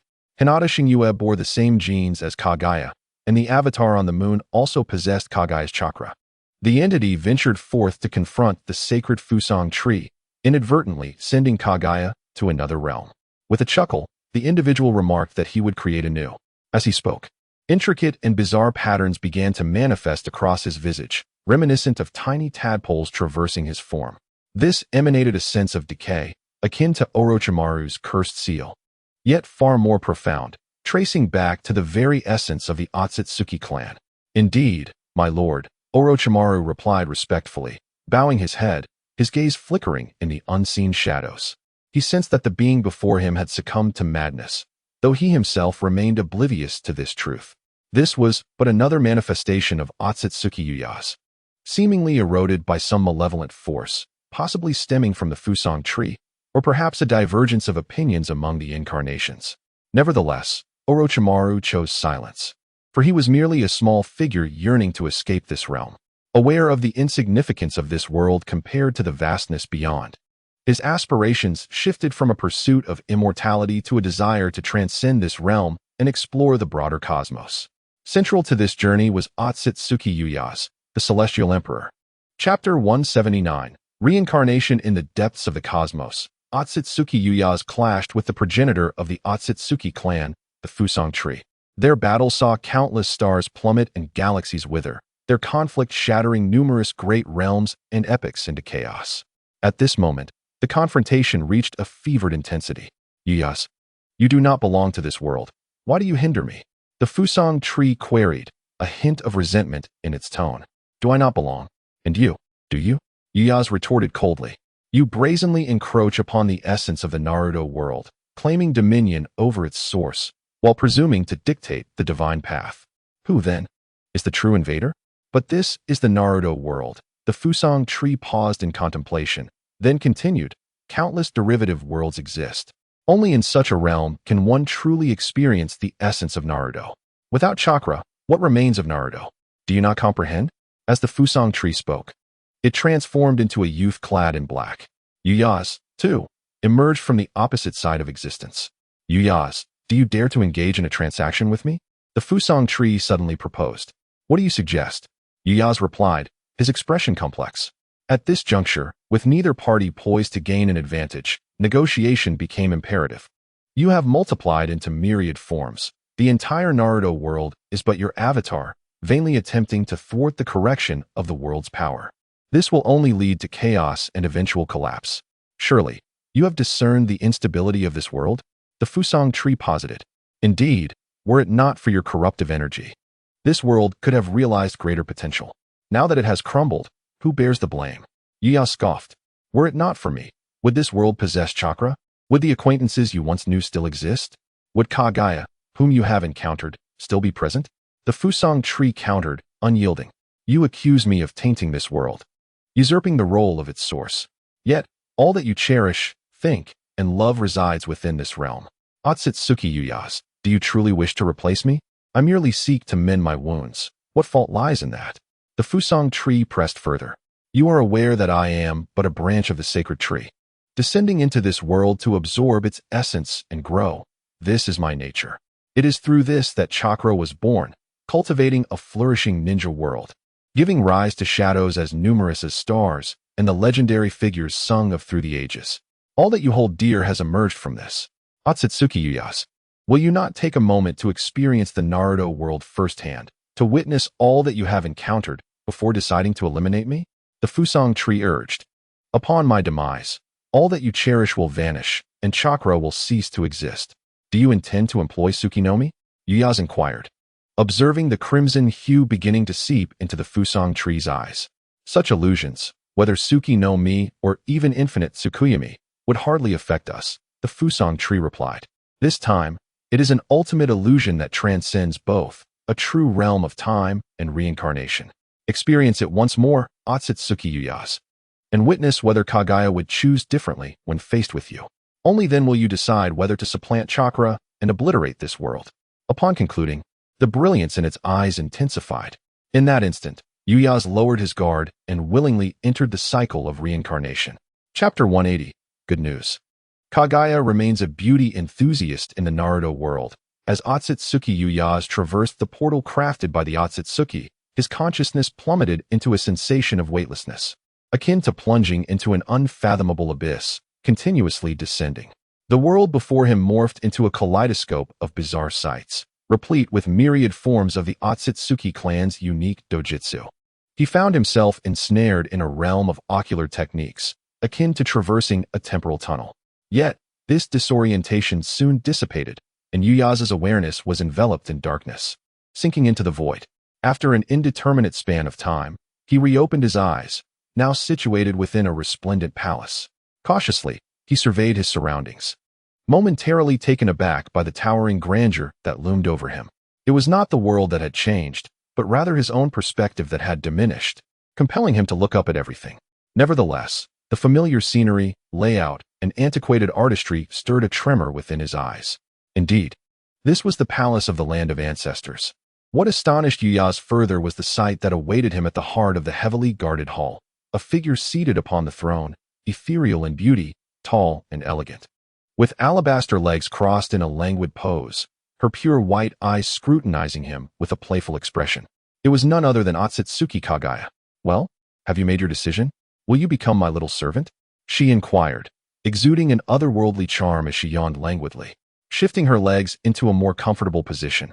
Her bare, porcelain feet pointed towards him, revealing their delicate pink soles. Yuya swallowed hard, his mind still reeling from the surrealism of this long-lost scene. What had transpired? Why had he inexplicably returned to the land of ancestors? Why was he thrust back a millennium into the past? Was this a parallel world, or had he genuinely reverted to a bygone timeline? Yet, in mere moments, he dismissed the absurdity of returning to the past, for the trajectory of the world was evidently diverging in a markedly different direction. At this moment, he was neither Kaguya's adopted son nor her protector, but had mysteriously found himself within the palace of the land of ancestors. Thus, it is highly probable that this is a parallel world. The concept of parallel timelines suggests that at significant junctures in life, when individuals make divergent choices, entirely distinct timelines emerge.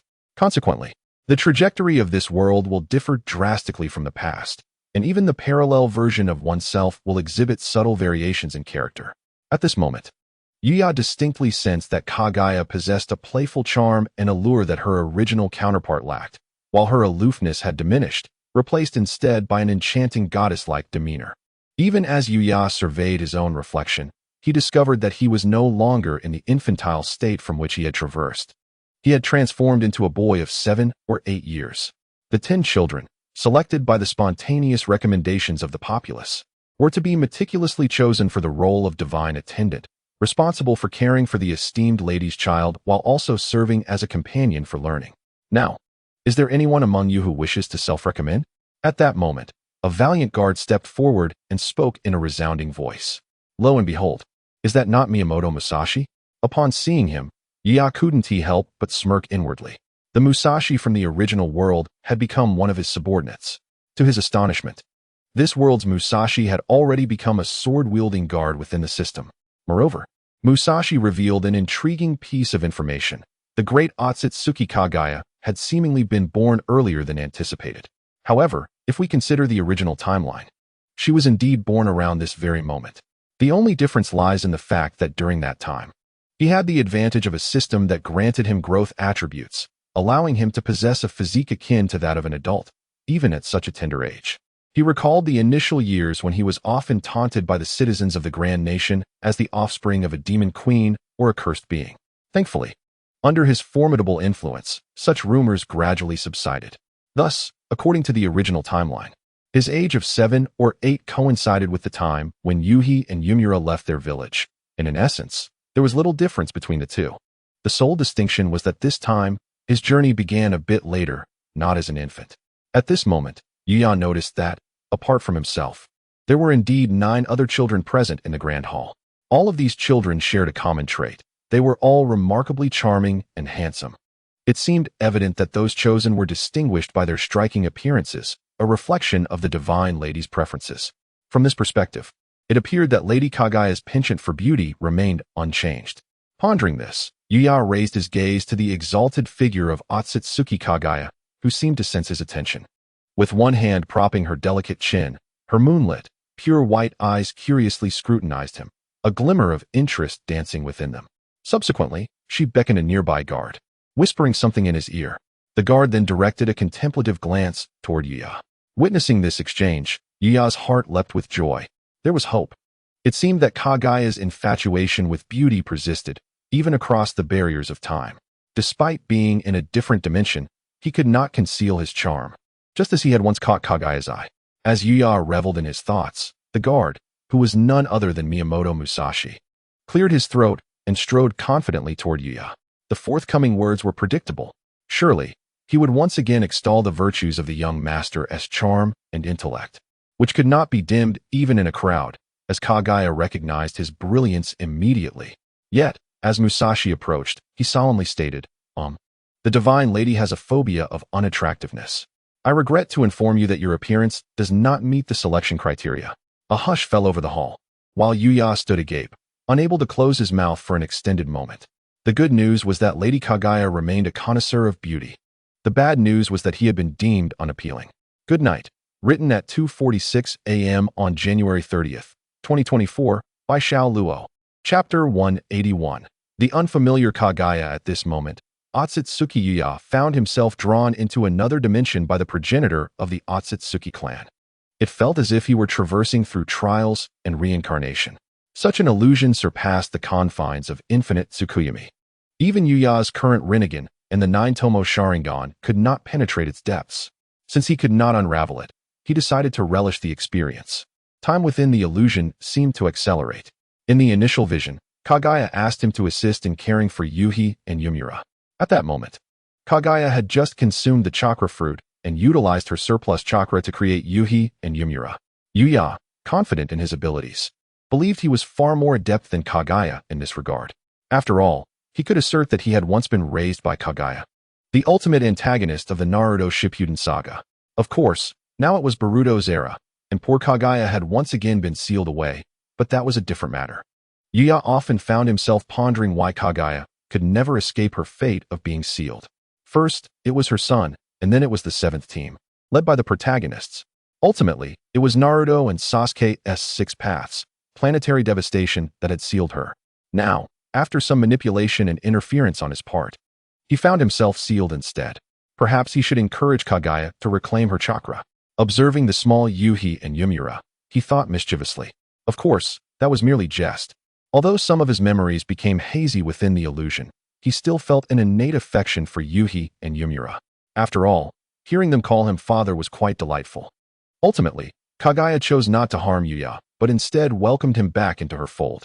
Recalling Kaguya's contradictory demeanor, Yuya couldn't help but smile. In that familiar grand hall, as a commoner, he remained unperturbed. Dragged along by the guards, he sighed inwardly, reflecting on Kaguya's contradictory nature. Clearly, I am quite handsome. Yet she insists on declaring me ugly. Indeed, no matter the dimension, Kaguya remained an exceptionally contradictory and disingenuous individual, Yuya mused. As the guards prepared to escort him away, he felt no trepidation whatsoever. A faint smile of resignation graced the corners of his mouth, yet within, he found himself counting. 1, 2. Indeed, before he could utter 3. The cool, unyielding voice of Otsutsuki Kaguya rang out. Forget it, I've changed my mind. After seeing so many handsome men, one must occasionally seek a change of taste. She stated earnestly, a hint of crimson creeping onto her cheeks as she spoke. Clearly, she was aware of the flimsy nature of her words. Particularly when her gaze fell upon Yuru's face, her exquisite features betrayed a slight unease, a disconcerting fluster surfacing unexpectedly. She was certain that, despite never having encountered this visage before, it felt hauntingly familiar, as if she had seen it somewhere. But that shouldn't be possible. She had only just arrived on this planet and could not possibly know its inhabitants. Could it be that she had dreamed of him? She pondered. Yet, the Otsutsuki clan rarely indulged in dreams. This strange sensation, foreign and fearsome, left her feeling disoriented and embarrassed. In her high and aloof demeanor, she sought to avert events spiraling beyond her control, which had prompted her earlier declaration. However, circumstances now compelled her to reconsider. At the moment she witnessed him being taken away, an unexpected pang of reluctance stirred deep within her. She found herself unable to act against it. Indeed, this is the familiar Kaguya, she mused. The guards, sensing the shift, withdrew, and a smile crept onto Yuru's lips as he relished his newfound freedom. As Otsutsuki Kaguya beheld Yuru's extraordinarily handsome face, a flicker of childlike panic surged within her, leaving her bewildered. Damn it, why is he smiling so freely?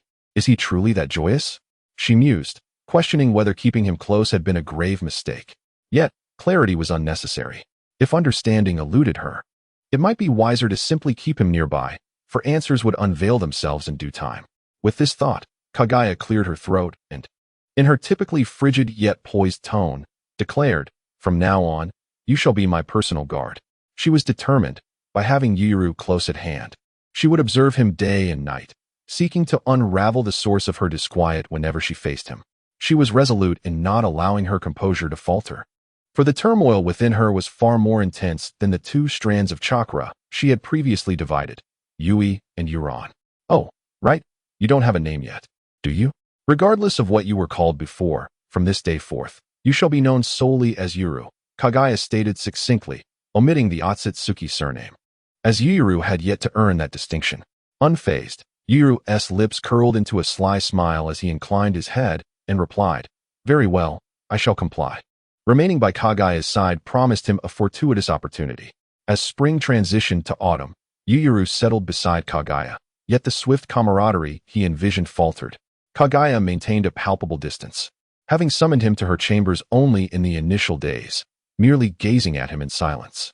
After several such encounters, she seemed to forget about him entirely and ceased any further engagement. At this juncture, Yuru truly resembled a guard, standing vigil outside Kaguya's quarters, often finding it difficult even to catch a glimpse of her. As for overseeing Yui and Yuron, that notion became a farce, as Kaguya ultimately chose to tend to them herself rather than entrust them to unfamiliar hands. This won't do. Without access to the main player, how can I execute my grand scheme? Yuru lamented. Kaguya had grown increasingly wary in this lifetime. They were mere strangers now. Unlike the previous life where fate had entwined their paths so closely, making it challenging for him to penetrate her heart. Yuru felt a sense of helplessness, akin to having to court a bride and girlfriend anew, which was profoundly disheartening. Moreover, he realized that he had become utterly powerless, reduced to the status of an ordinary person, save for his strikingly handsome visage. This realization instilled a sense of dread within him. It was imperative that he begin his training. Chakra. He desperately needed chakra.